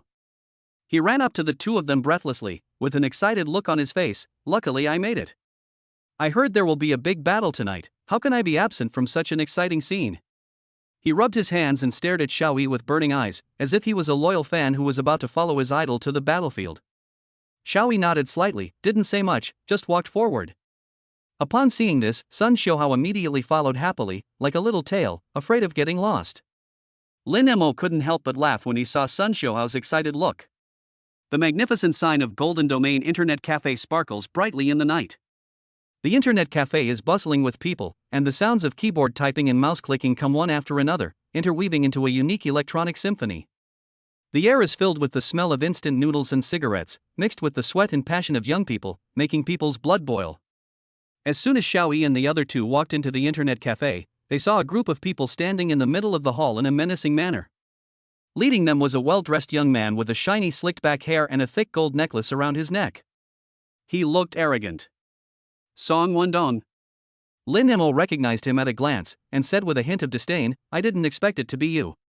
It's really a narrow road for enemies to meet. Song Wendong glanced at Lin Mo with contempt, a sneer appeared on the corner of his mouth, and he slowly adjusted his collar before saying, Hey, isn't this Mr. Lin? What a coincidence, I didn't expect to meet you here. It seems that we are really destined to meet. Song Wendong's sarcastic theory of fate made Lin Mo feel sick. He sneered and replied unceremoniously, Who is destined to be with you?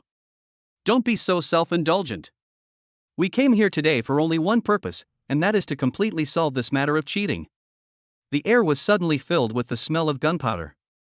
More and more people gathered around to watch the fun, and whispers were heard everywhere. Song Wendong's face darkened, and he put away his hypocritical smile. His tone became cold. Since young Master Lin is so eager to lose, I will grant your wish. Today, in this Golden Domain Internet Cafe, we will speak with strength. If I lose, I will never mention cheating again, but if you lose. He paused deliberately, a sly light flashed in his eyes, then just apologize to me obediently, and publicly admit that you are a villain who only knows how to slander others. Okay. It's a deal. Lin Mo agreed without hesitation. He turned to look at the two teammates behind him and said firmly, Brothers, we must teach them a lesson today. No problem. The two teammates answered in unison, with a raging fire of war burning in their eyes. Lin Mo called his teammates to the reserved seat. When he was about to sit down, he suddenly remembered something and turned to look at Xiao Yi with a hint of pleading in his tone. Xiao Yi, I'll leave it to you this time. Xiao Yi sighed helplessly. He originally just wanted to watch the fight from the sidelines, but he didn't expect to be dragged into this dispute in the end. He slowly walked to a computer, turned it on skillfully, and logged into the game. This was his first time playing this game on a computer. Although he had already reached top level on his mobile phone before, the change in operation method still made him feel a little uncomfortable. The people around burst into laughter upon seeing this. Ha! This kid isn't playing on the computer for the first time, is it?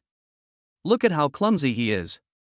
I guess he can't even use a mouse properly. It's going to be a good show now. Young Master Song will definitely win this time. Various mocking voices came one after another, but Xiaoyi didn't care at all. He just silently adjusted the sensitivity of the mouse. Are you ready? Song Windong's voice came from the opposite side, his tone full of provocation. Let's get started. Xiaoyi responded calmly, placing his hands on the keyboard. Chapter 124. Xiaoyi shows off his skills in games. The second generation of long launching pays respect to the big brother. Xiaoyi's fingers gently stroked the keyboard, and a strange touch came from his fingertips. Unlike the smooth screen of a mobile phone, this slightly matte keyboard gave him a sense of novelty. Taking a deep breath, he placed his hand firmly on the WASD key. Although he had never played this game on a computer before, he felt strangely familiar with it due to the muscle memory he had honed on his phone and the talent granted by the system. The mouse slid flexibly in his hand, and the crosshair on the screen moved precisely. He knew he could do it. A strong sense of self-confidence surged deep in his heart. Bang! The first gunshot broke the brief silence. The game started, and everyone rushed towards the area with abundant supplies like an arrow. The character controlled by Xiaoyi landed steadily and quickly looted the surrounding equipment. Gunshots, footsteps, explosions, all kinds of sounds intertwined together, stimulating his eardrums. His eyes were sharp and his gaze was as sharp as a torch, and he quickly caught the figure of an enemy in the distance. Without any hesitation, he raised his gun and shot. Bang! Bang! Bang! 3 shots to the head, clean and neat. The crowd gradually quieted down.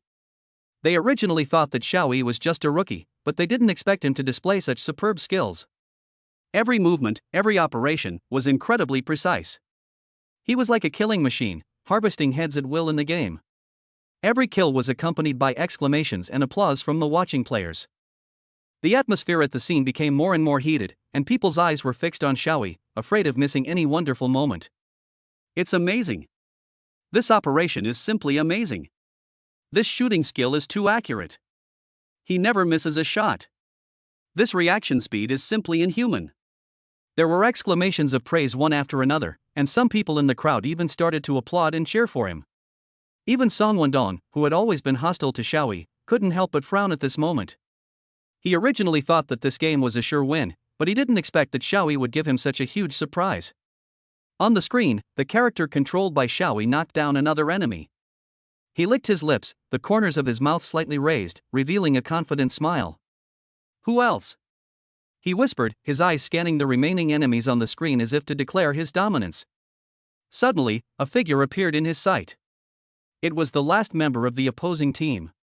The two men quickly exchanged gunfire, the sound of gunfire echoing in the small space. Xiaoyi calmly dodged, aimed, and shot.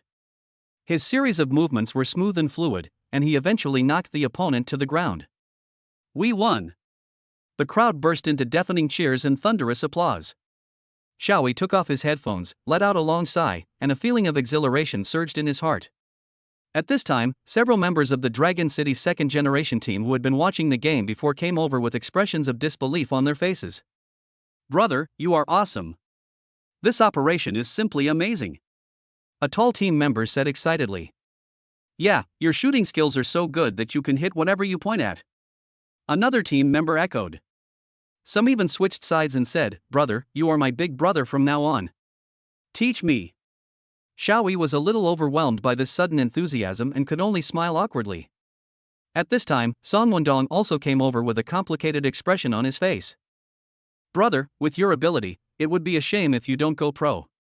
Xiaoyi raised an eyebrow. What do you mean? Song Wendong took a deep breath and said, What I mean is that our team will be with you from now on. Xiaoyi was stunned. He didn't expect Song Wendong to say such a thing. Lin Mo, who was standing nearby, felt a little uncomfortable when he saw this. He stepped forward and said, Song Wendong, what do you mean? Are you trying to poach someone? Song Wendong quickly explained, It's not poaching, it's apprenticeship. From now on, our Dragon City second-generation team will be a subsidiary team of your team. When Lin Mo heard this, his anger immediately turned into joy. It felt really good to have a younger brother. Ahem, Song Wundong cleared his throat. Come on, let me introduce you, this is young Master Yuan. Seeing Xiaoyi stunned, Song Wundong hurriedly said, this is young Master Yuan, the son of the Yuan family. This is young Master Yang, the second generation of the Yang group. This is young Master Wang, the successor of the Wang family.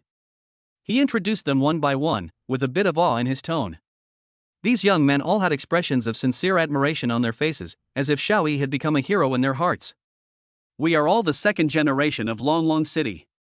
We can exchange some resources with each other and help each other develop our family. Song Wundong continued, with a hint of expectation in his eyes, Brother Xiaoyi, if you need anything in the future, just say a word and we will definitely help you. Xiaoyi listened to Song Wundong's words, his eyes moved slightly, but his heart was unusually calm. He didn't show much surprise or gratitude, just nodded. He understood that these people were descendants of shrewd businessmen, and their statements were not without reason, but after seeing their own strength, they hoped to use their power to gain benefits for themselves. However, having these resources in hand will indeed be of great help to his future. Okay, I understand. Xiaoyi responded lightly, with a hint of indifference in his tone. He raised his hand and gently patted Song Wundong's shoulder, signaling him not to worry. Lin Mo felt complicated when he saw this. On the one hand, he was happy for Xiaoyi. After all, with the support of these second-generation players, the team's strength and resources would be further improved. On the other hand, he was also a little jealous. He didn't expect that Xiaoyi could gain the respect of these people so easily, even he himself could not match it. Xiaoyi, you're awesome. Lin Mo walked forward with a smile on his face, but there was a hint of complicated emotions in his eyes. Xiaoyi smiled, glanced at the young rich second generations around him, and said to himself, it seems that I won't be so lonely in the future. He looked up at the computer screen not far away. The background of the screen was a battlefield filled with gunfire, as if waiting for his next battle. Night falls and the lights come on. The dazzling neon lights make the city look like daytime, and the air is filled with noise and restlessness. Lin Mo sat in the car on the way back to the apartment with an excited smile on his face. Thinking back on everything that happened in the esports stadium during the day, he still found it a little unbelievable. Xiaoyi, the man whom he had always found difficult to understand, had become the object of pursuit by the rich second generation in Longlong City in just a few hours. Lin Mo secretly sighed in his heart that Xiaoyi's charm was truly unmatched. He seemed to be born with a magical power to attract people. No matter where he went, he could become the focus of everyone. And today, Xiaoyi's charm was displayed to the fullest. His superb gaming skills, calm temperament, and neither humble nor arrogant attitude deeply impressed everyone present. At this moment, a crisp electronic synthesized sound suddenly rang in Lin Mo's mind, ding. Congratulations to the host for completing one of the upgrade mission goals. Lin Mo's favorability has increased to 80%. Please continue to work hard and strive to complete the upgrade mission as soon as possible. Lin Mo was delighted. He didn't expect that Xiaoyi's outstanding performance would indirectly help him complete one of the goals of the system upgrade task. It seems that following Xiaoyi really has many benefits. After returning to the apartment, Lin Mo couldn't wait to set up a WeChat group and invited Xiaoyi, Song Wundong, and several other second-generation Dragon City people to join. He named the group Brother Yi's team and set Xiaoyi as the group owner. Brothers, good evening. I am Lin Mo, Brother Yi's personal assistant. Lin Mo sent a message in the group, everyone has seen Brother Yi's performance in the esports stadium today. It is simply amazing and no one can beat him. From now on, we will all follow Brother Yi and I guarantee that everyone will have good food and good drinks. The group immediately exploded. Brother Mo, Brother Yi are so amazing. Their operation is so smooth and flowing, it dazzles me. Yeah, Brother Yi is absolutely my idol. I will follow Brother Yi from now on. Brother Mo, can you help me ask Brother Yi when he is free? I want to learn some gaming techniques from him. Lin Mo looked at the lively discussion in the group, with the corners of his mouth slightly raised. He exaggerated and described Xiaoyi's performance today to make it even more brilliant, as if Xiaoyi was the god of war in the gaming world and no one could defeat him. By the way, do you know? Brother Yi is actually the Phantom Maniac who has recently become famous in Longlong City. Lin Mo said mysteriously. What? Brother Yi is the Phantom Maniac? The group suddenly became excited. The Phantom Maniac is the one who defeated the god of cars. I didn't expect it to be Brother Yi. Brother Yi, you are so awesome. At this time, Xiaoyi sent a message in the group, it's just luck. Brother Yi, don't be so modest. We have all seen your strength. Song Wundong said. Lin Mo looked at Xiao Yi's reply and smiled secretly. The more modest Xiao Yi was, the more powerful he seemed. Brothery, if you need anything in the future, just let us know. We will go through fire and water for you without hesitation. Yes, brothery, you will be our big brother from now on. The atmosphere in the group became more and more heated, and everyone's admiration for Xiao Yi became deeper and deeper. Lin Mo looked at all this, his heart filled with joy and pride. He felt as if he had become the focus of everyone's attention along with Xiao Yi. He raised his head and looked at Xiao Yi with a burning gaze, a strange light flashing in his eyes. Brothery, Lin Mo paused, as if he wanted to say something, but swallowed it back. Chapter 125, The Dragon Family Auction Guests Gathered, and the invitation cards caused a distance. Brothery, you are so low-key. Lin Mo had a face full of admiration, his tone full of respect. Even the god of cars was defeated by you, this can't be explained by good luck. Xiao Yi smiled helplessly, and patted Lin Mo on the shoulder. Don't praise me so highly, I'm just an ordinary person, I just want a game by luck.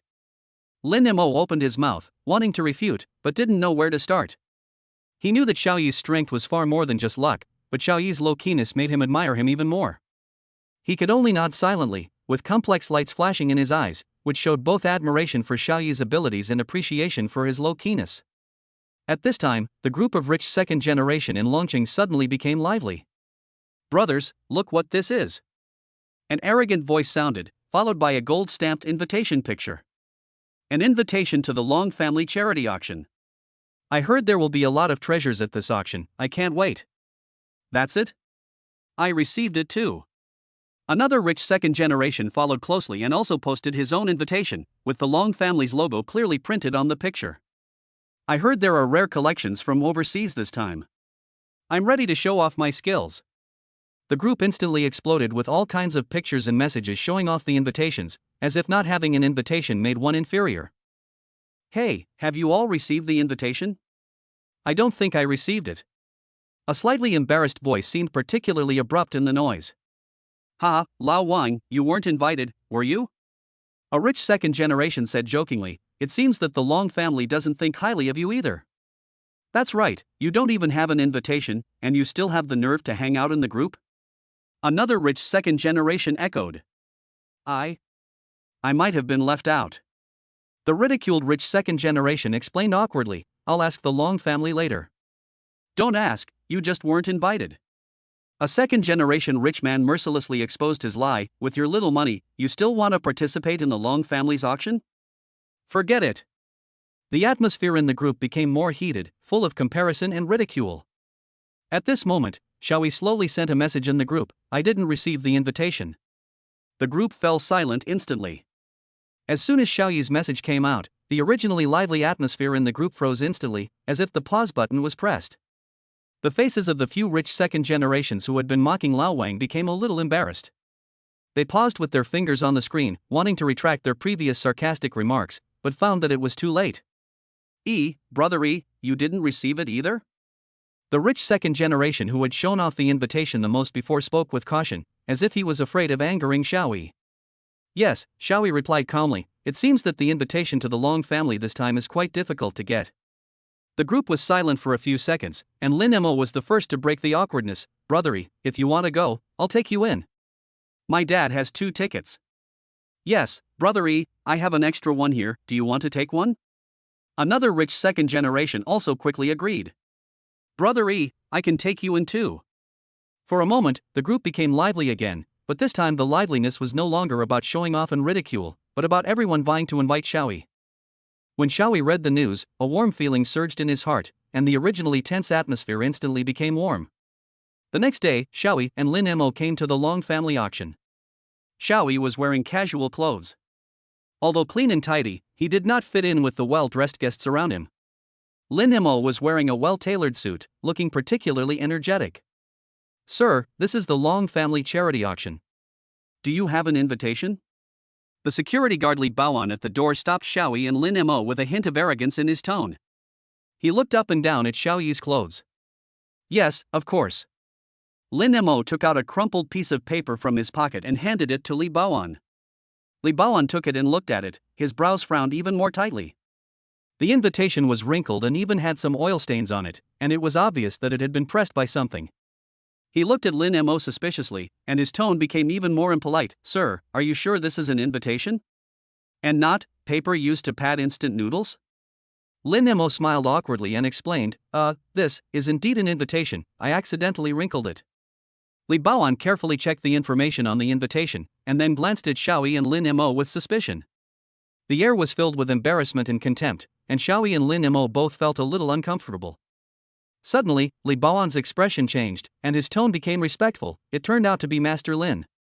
Li Baoan carefully handed the invitation back to Lin Mo and stretched out his hand to make a pleased gesture. You two, please come in. Chapter 126 Enemies Meet. Li Baoan respectfully welcomed Lin Mo into the venue. Xiaoyi followed closely behind, but was blocked by a hand. Hey, isn't this Xiaoyi? What, you want to go in too? Shuebo Yuan glanced at Xiaoyi with a scornful smile on his lips. He had already investigated Xiaoyi and knew that he was just a delivery man and his family was extremely ordinary. When he saw Xiaoyi showing up at the entrance of the Long family's auction today, and he didn't even have an invitation, he immediately felt that the opportunity for revenge had come. Mr. Xue, Mr. Xue. Beads of sweat appeared on Li Baoan's forehead as he tried to force a smile. Why, does he have an invitation? Shuebo Yuan raised his eyebrows and glanced sharply at Li Baoan and Xiaoyi. This gentleman is with young Master Lin. Li Baoan explained tremblingly, occasionally glancing at Lin Mo who had already walked into the venue. Lin Mo? Shuebo Yuan was slightly stunned, and a figure appeared in his mind. He recalled having met Lin Mo at a party before, and vaguely remembered that he seemed to be from some aristocratic family. I'm talking to Li Baoan, don't you understand what I'm saying? I'm talking about him. Shuebo Yuan pointed at Xiaoyi and said in a more serious tone, Does he have an invitation? Li Baoan's face became even uglier. He looked at Shuebo Yuan, then at Xiaoyi, not knowing what to do for a moment. Shuebo Yuan, I seem to have seen you somewhere. Lin Mo came back at some point, stood beside Xiaoyi, and looked at Shuebo Yuan calmly. Lin Mo, you're here too? Shuebo Yuan responded with a fake smile, but his eyes never left Xiaoyi. Why, are you hanging out with this guy? My friend and I are here to attend the auction. Is there any problem?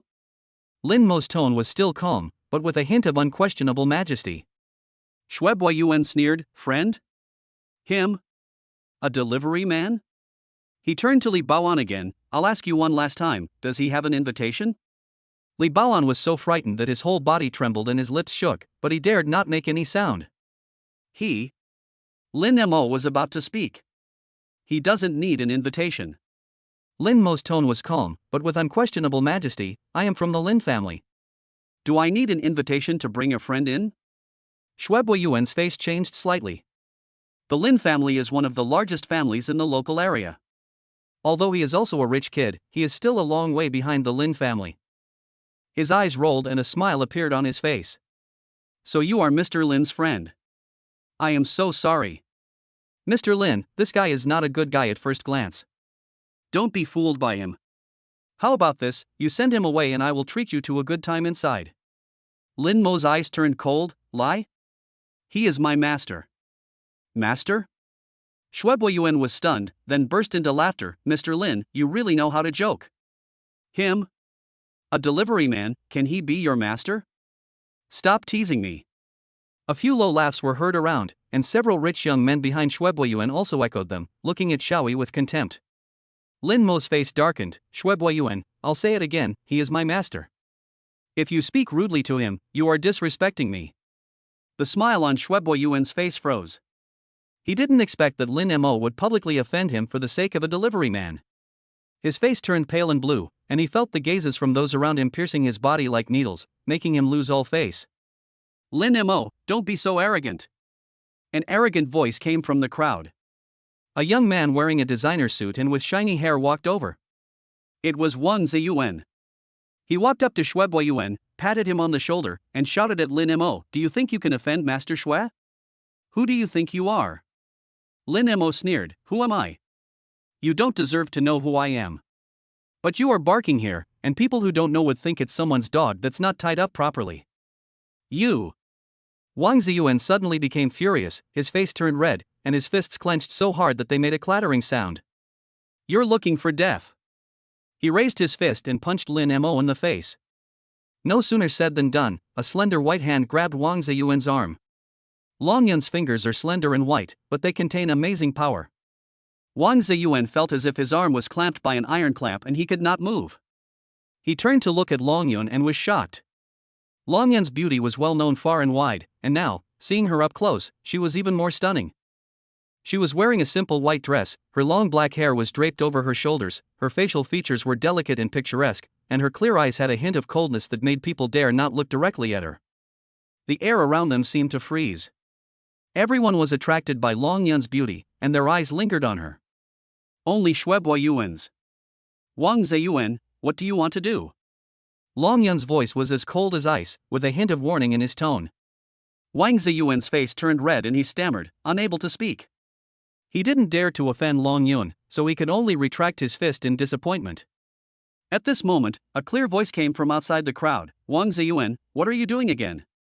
Everyone looked in the direction of the voice and saw a woman in a black dress walking towards them. She is tall, beautiful, and has a hint of heroic spirit between her eyebrows. It was Wang Ziyuan's sister, Wang Yain. As soon as Wang Ziyuan saw Wang Yain, his expression changed immediately. Like a wronged child, he ran to her and pointed at Lin Mo to complain, "Sister, this kid bullied me."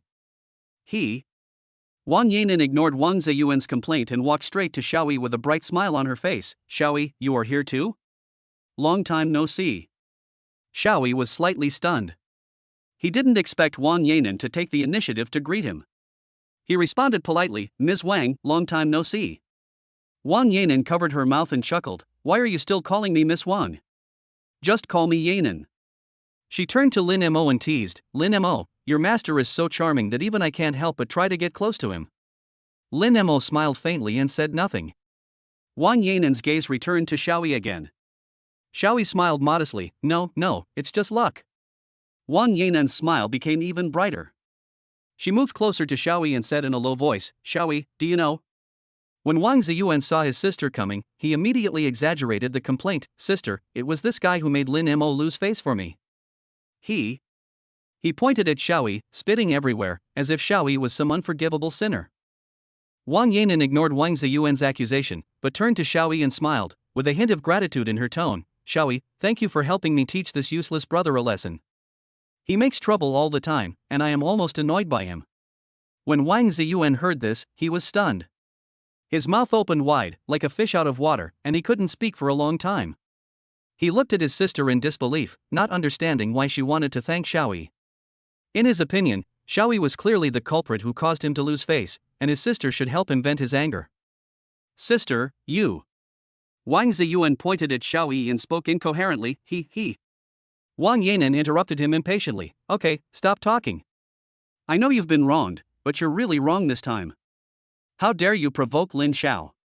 If Xiaoyi hadn't been there, today's matter wouldn't be so simple. She reached out and patted Wang Ziyuan's shoulder, saying earnestly, It's time to learn your lesson and stop stirring up trouble all day long." Wang Ziyuan looked aggrieved, but he didn't dare to refute his sister. He could only glare at Xiaoyi fiercely. Wang Yain turned and looked at Shuebo Yuan, a sneer on her lips, not hiding the contempt in her eyes. She rolled her eyes and said in a cold tone, "Shuebo Yuan, stop making trouble here. My brother is ignorant, and you are also making trouble? Do you really think that my Wang family is easy to bully?" Shuebo Yuan was shocked by Wang Yain's aura. He didn't expect Wang Yain to be so strong.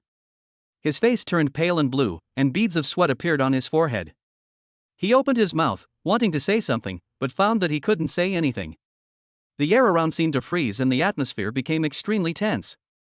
Wang Yain ignored Shuebo Yuan and turned to Xiaoyi again with a bright smile on her face. "Xiaoyi, let's go in, the auction is about to start." Xiaoyi smiled slightly and nodded in agreement. He followed Wang Yain into the venue, leaving Shuebo Yuan standing there alone with a gloomy look on his face. He clenched his fists tightly, his nails digging deep into his flesh, but he didn't feel any pain. His heart was filled with anger and unwillingness, but he was helpless. He took a deep breath, tried hard to suppress the anger in his heart, forced a stiff smile on his face, and quickly followed. "Ms. Wang, you." Chapter 127, Disturbance is just a fight for face. Wang Yain directly spoke out the things she didn't like, and her tone was so cold that it made people shudder. Because of the power of the Wang family, Shuebo Yuan managed to maintain a polite smile on the surface, but his heart was filled with anger and resentment. He clenched his teeth, clenched his fists, and dug his nails deep into his flesh, but he didn't feel any pain. Seeing this, Xiaoyi raised the corners of his mouth slightly and revealed a smile. This smile caused Wang Ziyuan, who was standing nearby, to misunderstand. He was originally full of hostility towards Xiaoyi, and when he saw Xiaoyi's smile, he became even more furious. Wang Ziyuan's face turned livid. He suddenly broke free from Long Yun's restraints and roared, "Xiaoyi, what are you laughing at?" Seeing this, Long Yun hurriedly grabbed Wang Ziyuan and whispered, "Xiaoyuan, calm down. Don't do anything stupid. This is not a place to joke." He knew in his heart that if Wang Ziyuan really rushed towards Xiaoyi, he would be knocked down quickly by Xiaoyi. The Long family's face could not be restored. Seeing this, Wang Yain frowned slightly. She took a step forward gracefully and stood beside Xiaoyi, her tone still polite. "Xiaoyi, please wait a moment, I will take him away now." Her words surprised everyone present, including Yuan. Wang Yain pulled Wang Ziyuan, who was full of anger, away from the crowd and disappeared at the door. The security guard stood there at a loss, not daring to act rashly, but just looking around vigilantly. The atmosphere at the entrance of the venue became more tense and seemed to be on the verge of breaking out. Just then, footsteps were heard in the distance, and people invited to the charity auction arrived at the venue one after another. Their eyes were all drawn to the confrontation at the door. Some were talking in low voices, while others were staring with eyes wide open nervously. Xiaoyi smiled slightly and looked at Wang Yain. They both had their own plans in mind. Xiaoyi patted Wang Yain's shoulder gently, smiled and said, "Thank you for your help, come in." Wang Yain nodded, and the two walked into the venue side by side, leaving behind a lot of turmoil and discussion. This is going to be a good show, Xiaoyi thought to himself, but the smile on his lips never faded. The smell of perfume, cigars, and sweat mixed in the air, and whispers surged like a tide. Attracted by the stalemate at the door, the guests who arrived one after another slowed down their pace, looking back and forth between Xiaoyi and Yuan with curious eyes, and talking in low voices. Some speculated that it was a continuation of business competition, while others believed it was an outbreak of personal grudges. In the crowd, several well-dressed rich second generations stood out. They looked at Xiaoyi with contempt, and their words were full of provocation. "Hey, isn't this the delivery man, Xiaoyi? What? Did you sneak into the Long family's charity auction? Are you trying to steal something back?" A young man in a bright pink suit and with shiny hair said in a sarcastic tone, causing laughter from those around him. "That's right, don't you look at your own identity in the Long family? How can someone like you come here?" Another woman in tight leather pants and a thick gold necklace echoed, her tone sarcastic. Seeing this, Yuan's lips curled up into a smug smile. He crossed his arms over his chest and glanced at Xiaoyi, as if he had already secured victory. The mocking voices around were getting louder and louder, like a group of buzzing flies, disturbing people's peace.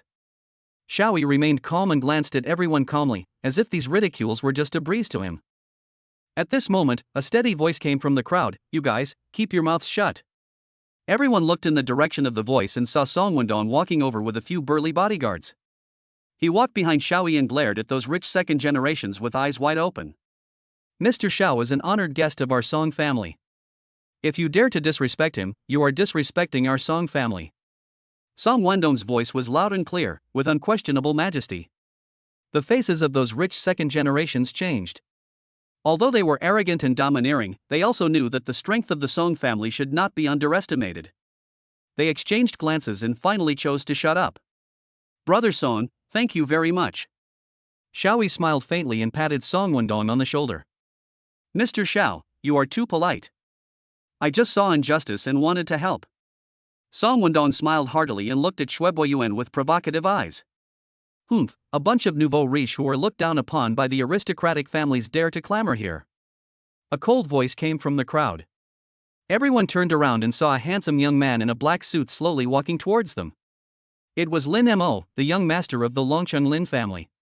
He walked to Yuan and glanced at Xiaoyi and Song Wendong with contempt. "Mr. Xue, there's no need to bother with this kind of person." The atmosphere was tense, like a taut string that could break at any time. At this moment, an old and majestic voice came from a distance. "What's going on? It's so noisy, how disgraceful." Xiaoyi looked at the tense situation in front of him and almost laughed out loud. These second-generation rich people are so arrogant and act like fighting cocks. It's really funny. However, he came to participate in a charity auction today and did not want to be too conspicuous. Thinking of this, he turned around and said to the group of rich second generations who were watching the fun behind him, "Everyone, today is the Long family's charity auction. I'm afraid it's not appropriate to cause trouble here, right?" Although his tone was calm, it carried an unquestionable majesty. Several rich second generations looked at each other, and the atmosphere eased a little. However, a rich second generation guy with dyed yellow hair in the crowd curled his lips in disdain and said sarcastically, "TSK, a delivery guy, why is he pretending to be so high and mighty? Isn't it just that he hooked up with that cold-faced CEO Su Wanqing? He really thinks he's a big shot." A resounding slapping sound echoed throughout the hall. Song Wendong's eyes widened with anger, and he pointed at the yellow-haired rich second generation's nose and cursed, "What the hell did you say? Do you think you can insult Mr. Xiao? You are tired of living." The yellow-haired rich second generation covered his face with a look of disbelief. From childhood to adulthood, how could he have ever suffered such injustice? He pointed at Xiaoyi and cursed, you just wait. I won't let you go." After that, he fled from the crowd in shame. Seeing this scene, Yuan seemed to have grasped something and laughed out loud, "Ha, this is really hilarious. A nouveau riche with a poor loser dares to show off in front of us? Why don't you take a piss and look at yourself in the mirror?" His voice echoed in the empty hall, full of sarcasm and disdain. "Who are you saying is tired of living?" An old and majestic voice exploded in the noisy hall like a thunder. As soon as this voice came out, the originally noisy hall suddenly became quiet, and you could hear a pin drop. Everyone looked in the direction of the voice and saw an old man with white hair, a youthful face and an energetic spirit, slowly walking towards them, surrounded by a group of bodyguards in black. The old man was dressed in a tang suit and walked steadily. His aura of majesty without even being angry was awe-inspiring. "Long? Old Long!" Someone shouted, and everyone gasped. The eldest elder of the Long family, the real ruler of Longqing, Old Man Long. He actually came in person. The originally arrogant rich second generations were all silent, their faces pale, as if an invisible big hand was strangling their throats, and they dared not even breathe. The smug look on Yuan's face disappeared instantly, replaced by deep fear. He never expected that Old Long would appear at this time. Seeing this, Xiaoyi took a step forward and greeted him with a bow, "Hello, Mr. Long." When Elder Long saw Xiaoyi, a smile appeared on his originally serious face. He stroked his beard and said, "Xiaoyi, long time no see. I really missed the dishes you cooked." Yuan, who was standing by, quickly stepped forward and said with a nod and a bow, "Mr. Long, you have a really good memory. You even remember a small delivery boy. This kid is ignorant and has offended a junior. Mr. Long, please." "Humph." Old Long snorted coldly, interrupting Yuan's words, staring at him with a sharp gaze, "It's not your turn to interrupt my Long family's affairs." Yuan was frightened by Old Long's sharp eyes and trembled all over. His face turned pale and blue. He stood there awkwardly, unable to move forward or backward. Old Man Long turned his head and looked at Xiaoyi, his eyes full of kindness. "Xiaoyi, you helped my Long family a lot last time. I, the old man, will remember this favor. At today's auction, if you like anything, just tell me. No matter how much others bid, I, the old man, will give it to you." As soon as Old Man Long said this, the whole audience was in an uproar. Everyone was guessing, what exactly would Xiaoyi be interested in? What could make Mr. Long so generous? After Elder Long finished speaking, he glanced meaningfully at Song Wendong, who was standing behind Xiaoyi, nodded slightly, and then turned and left, leaving only an old but firm voice echoing in the hall, "Let's get started." Chapter 128, Elder Long's gift shocks everyone. Elder Long's voice was like thunder, exploding in everyone's ears. "Send something? Or give it away no matter how much others offer. This is Mr. Long, Dragon City living legend." The way everyone looked at Xiaoyi changed instantly, from curiosity and inquiry to awe and envy. Xiaoyi just smiled faintly. He understood that Mr. Long's politeness and distantness were only because of the last incident. Xiaoyi accepted this favor, but that didn't mean he could take anything from the Long family at will. "Xiaoyi, you're awesome." Song Wendong patted Xiaoyi's shoulder excitedly, his tone filled with excitement that was hard to conceal. Lin Mo also looked at Xiaoyi with admiration, with a strange light flashing in his eyes. Yuan, who was standing by, had a pale face and felt as uncomfortable as if he had swallowed a fly. He never imagined that a little delivery man in his eyes actually had such a powerful background. Xiaoyi didn't care about these flattering words. He knew that old man Long gave him face because he cured the old man of the Long family's illness, and that was all. He nodded slightly, signaling Song Wendong and Lin Mo to keep a low profile, and then walked into the auction venue. The originally noisy conference hall suddenly became quiet with Xiao Yi's entry. Everyone's eyes were focused on him like searchlights, full of awe and inquiry. Xiao Yi looked calm and walked straight to a corner. However, he felt a burning gaze always on him, making him feel uneasy. He turned his head and met Lin Mo's sparkling eyes. The look in his eyes was no longer the admiration between friends, but a kind of worship that is almost fanatical. Xiao Yi's heart skipped a beat, and an inexplicable panic surged into his heart. He looked away uncomfortably, forcing himself not to look at those eyes that made him feel pressured. Xiao Yi. Lin Mo's voice sounded in his ears, with a hint of trembling and expectation. Xiao Yi turned his head suddenly and was about to speak, but he saw Lin Mo take a deep breath and said with a firm look in his eyes, "I." Lin Mo took a deep breath and said with a firm look in his eyes, "I think my sister is not worthy of you." Xiao Yi's heart skipped a beat, and an even more inexplicable panic surged into his heart. He opened his mouth, but found himself speechless. Not worthy? What does this mean? Could it be that Lin Mo sought his affection for Lin Xingzi? No, it's impossible, he hid it so well. What I mean is, Lin Mo saw that Xiao Yi's face was not right, and hurriedly explained, "Although my sister is beautiful and capable, she is too strong.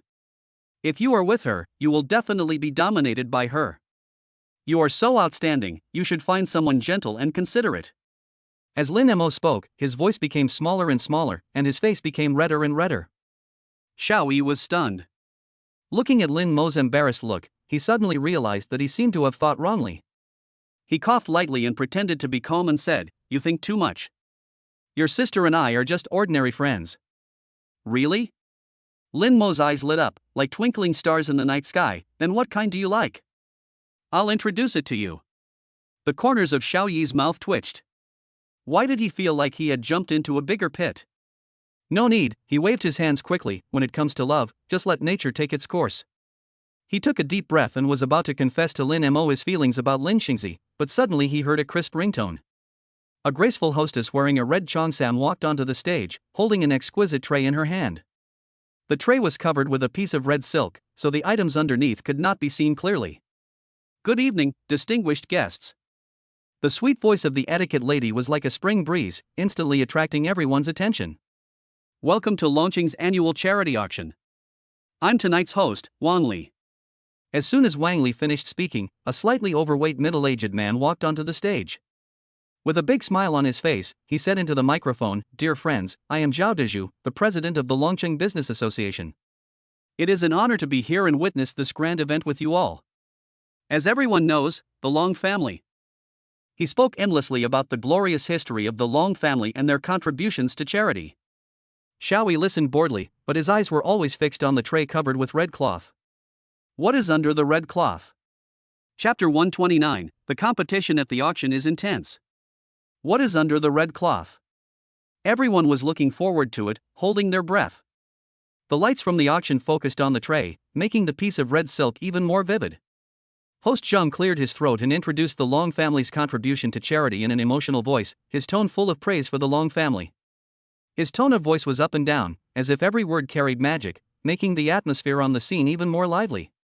Now, let us unveil the true identity of this first lot. Just as host Zhang finished speaking, Miss Wang Lily, known as Miss Long-Legged Zhao, gracefully stretched out her hand and gently lifted the red cloth. "Wow!" Exclamations broke out from the crowd. On the tray, a pair of crystal-clear glass cups lay quietly. The entire cup is amber in color, and under the light, it is colorful and beautiful. The cup is engraved with lifelike dragon and phoenix patterns, which seem to be flying into the sky. This pair of colored glass cups was used by the imperial court in the Tang dynasty and has a history of 1,000 years. The voice of host Zhang sounded again, explaining in detail the origin and value of the pair of colored glass cups. Every word he said was like a pebble thrown into a calm lake, causing ripples. Starting price, 1 million. With the bang of the gavel by host Zhang, the auction officially began. 1,100,000. 1,200,000. The bidding prices soared, but people remained calm, as if the numbers were just chips in the game. The atmosphere was lively and the bidding was heard one after another. Xiao Yi looked at Lin Mo beside him, and he quietly raised the sign in his hand.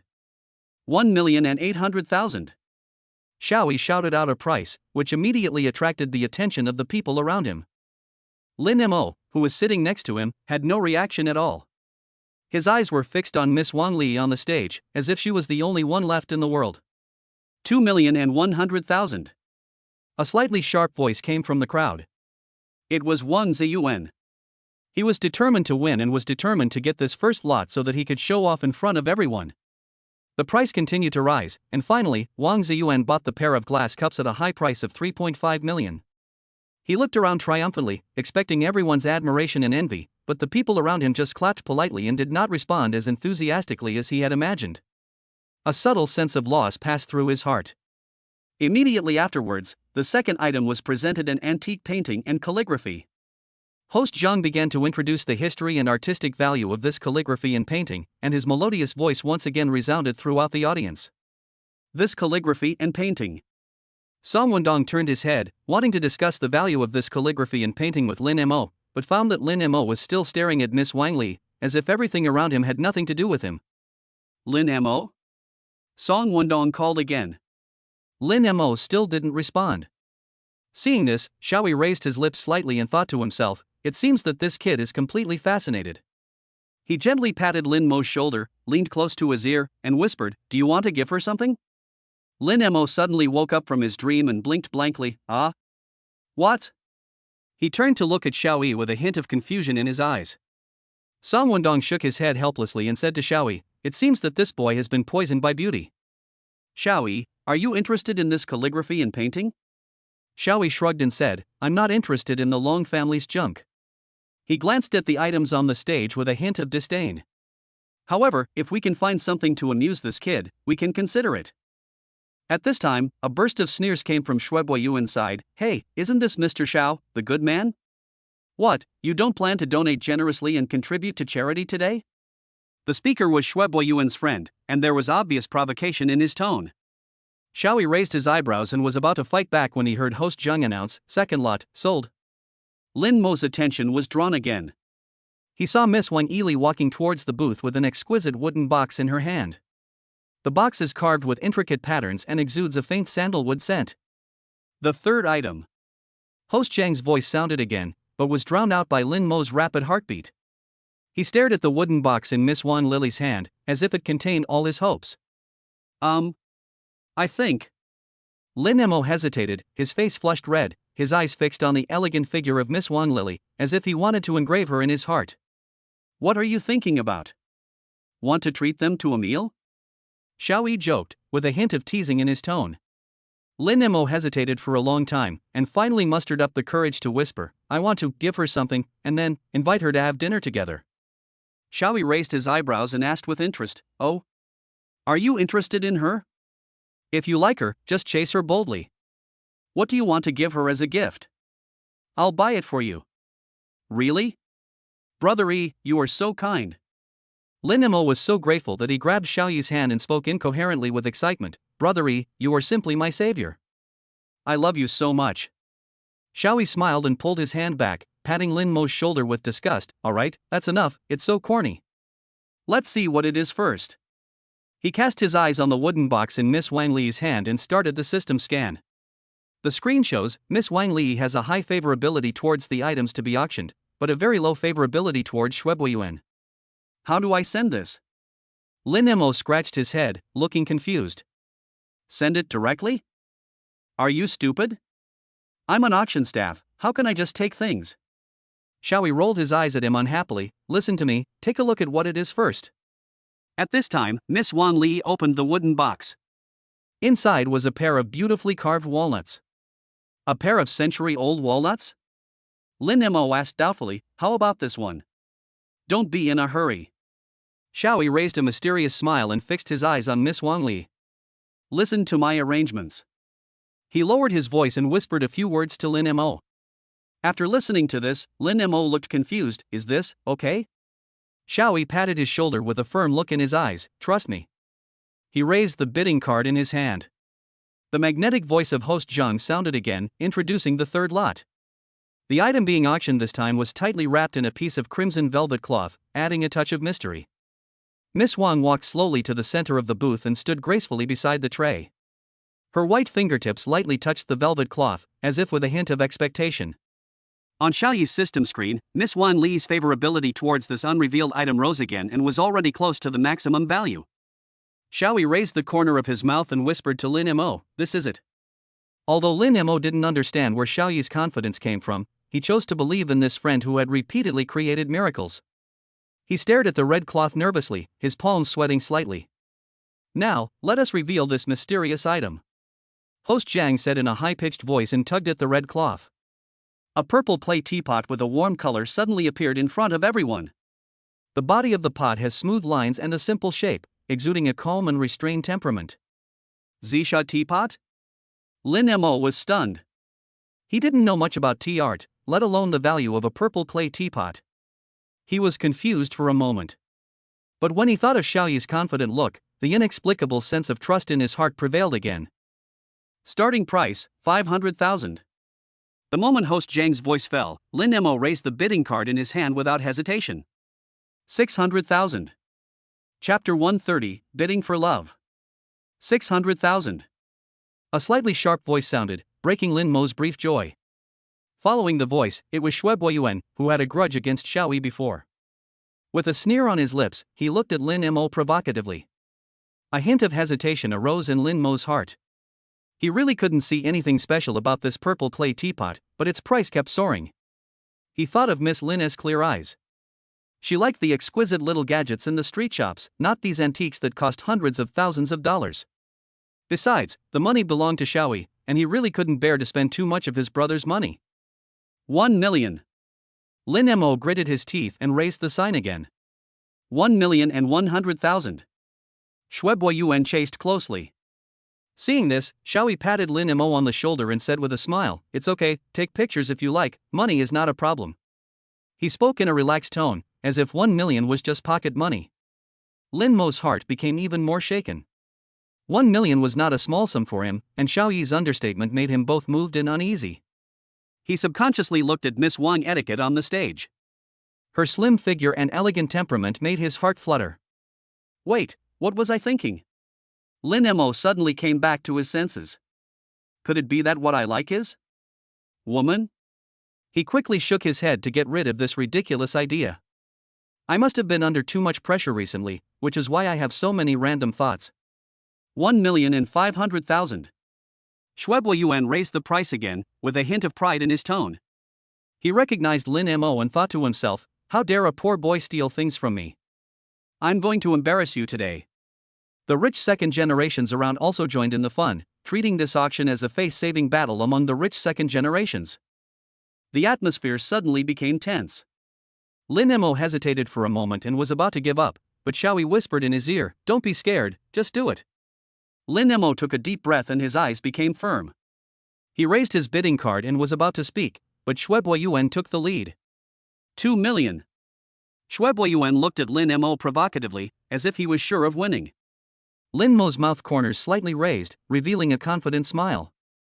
He slowly raised his bidding card and said word by word. 3 million. The whole audience was in an uproar. Everyone turned their eyes to Lin Mo.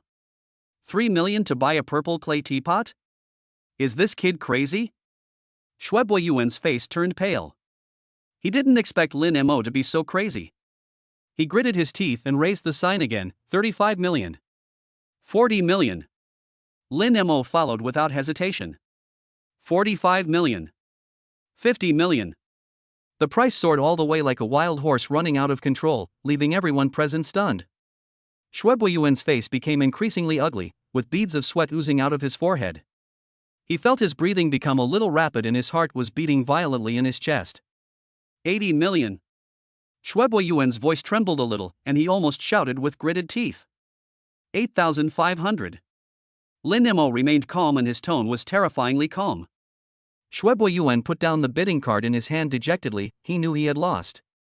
He slumped weakly in the chair, staring ahead with empty eyes. 85 million once. 85 million twice. 85 million 3 times. Deal. With the crisp sound of the auction hammer, the purple clay teapot finally fell into Lin Mo's hands. Lin Mo let out a long sigh and a victorious smile appeared on his face. He bowed to Shuebuo Yuan, with a hint of provocation in his tone. Thank you, Master Shui. Shuebuo Yuan's face turned pale and he said nothing. Lin Mo walked up to Xiao Yi and said excitedly, Brother Yi, look at Shuebuo Yuan's expression, it's like he's eaten a fly, huh? Then he became a little worried, but, do you think Miss Lin will like this purple clay teapot? I feel like she likes those little things more. Xiao Yi patted Lin Mo's shoulder and said with a smile, it's okay, if you don't like it, just leave it there, just treat it as a decoration. Lin Mo looked at Xiao Yi with envy and sighed, Brother Yi, you spend money so freely. You spent more than 85 million without blinking an eye. Xiao Yi smiled faintly, as for money, you can't bring it with you when you are born and you can't take it with you when you die. Once you spend it, it's spent. Lin Mo became even more envious. When would he be able to spend money like water like Xiao Yi? At this time, a well-dressed young man came over with a flattering smile on his face. This brother is really courageous. The young man was Song Wendong, and beside him were several rich second generations, all of whom looked at Xiao Yi with admiration. Song Wendong stretched out his hand. My name is Song Wendong. What's your name, brother? Xiao Yi shook hands with him and smiled heartily. Xiao Yi. Brother Xiao, your generosity in spending money is truly admirable. Another second generation rich man came over with a big smile on his face. My name is Li Zihao, nice to meet you. The other second generation rich people also introduced themselves. Their words were full of flattery. They usually spend money like water, but they have never seen anyone like Xiao Yi, who spent more than 80 million to buy a purple clay teapot without blinking an eye. Xiao Yi was surrounded by them, but he didn't feel annoyed. He just dealt with them with a smile. He understood that these people were just attracted by his financial resources and wanted to curry favor with him. Brother Xiao, we are brothers from now on. Song Wendong patted Xiao Yi on the shoulder and said enthusiastically, if you need any help in the future, just ask. Okay. Xiao Yi replied with a smile. The auction continued, and items were brought onto the stage one by one. However, Xiao Yi and the others no longer had the interest to bid, and just watched casually. Lin Mo's gaze drifted in a certain direction from time to time, where a girl in a light blue dress was sitting. It was the girl he had been thinking about. Brother Yi, do you feel that Sister Lin seems to be looking at us all the time? Lin Mo leaned close to Xiao Yi's ear and asked in a low voice. Xiao Yi followed Lin Mo's gaze and saw that Miss Lin was looking towards them, with a hint of curiosity and appreciate? Xiao Yi raised the corners of his mouth slightly and teased, why, have you come to your senses? Do you know what girls are thinking? Lin Mo's face immediately turned red, and he stammered, no way. I was just asking casually. Xiao Yi laughed loudly, patted Lin Mo on the shoulder, and said, brother, I'm optimistic about you. Just then, a new item was brought to the stage. It was an antique wooden box with intricate patterns carved on it, exuding a mysterious atmosphere. Just as the auctioneer began to introduce the item, a middle-aged man sitting next to Xiao Yi and the others suddenly stood up excitedly, staring at the wooden box, muttering to himself, that's it. That's it. The auctioneer's voice was drowned out by a low buzzing sound, as if the air had frozen. Everyone was attracted by this sudden action, and all eyes were cast on the middle-aged man. His suit was slightly wrinkled and his hair was a little messy, but there was a strange light flashing in his eyes, as if he had discovered some treasure. What's going on? Lin Mo asked Xiao Yi in a low voice, his eyes full of confusion.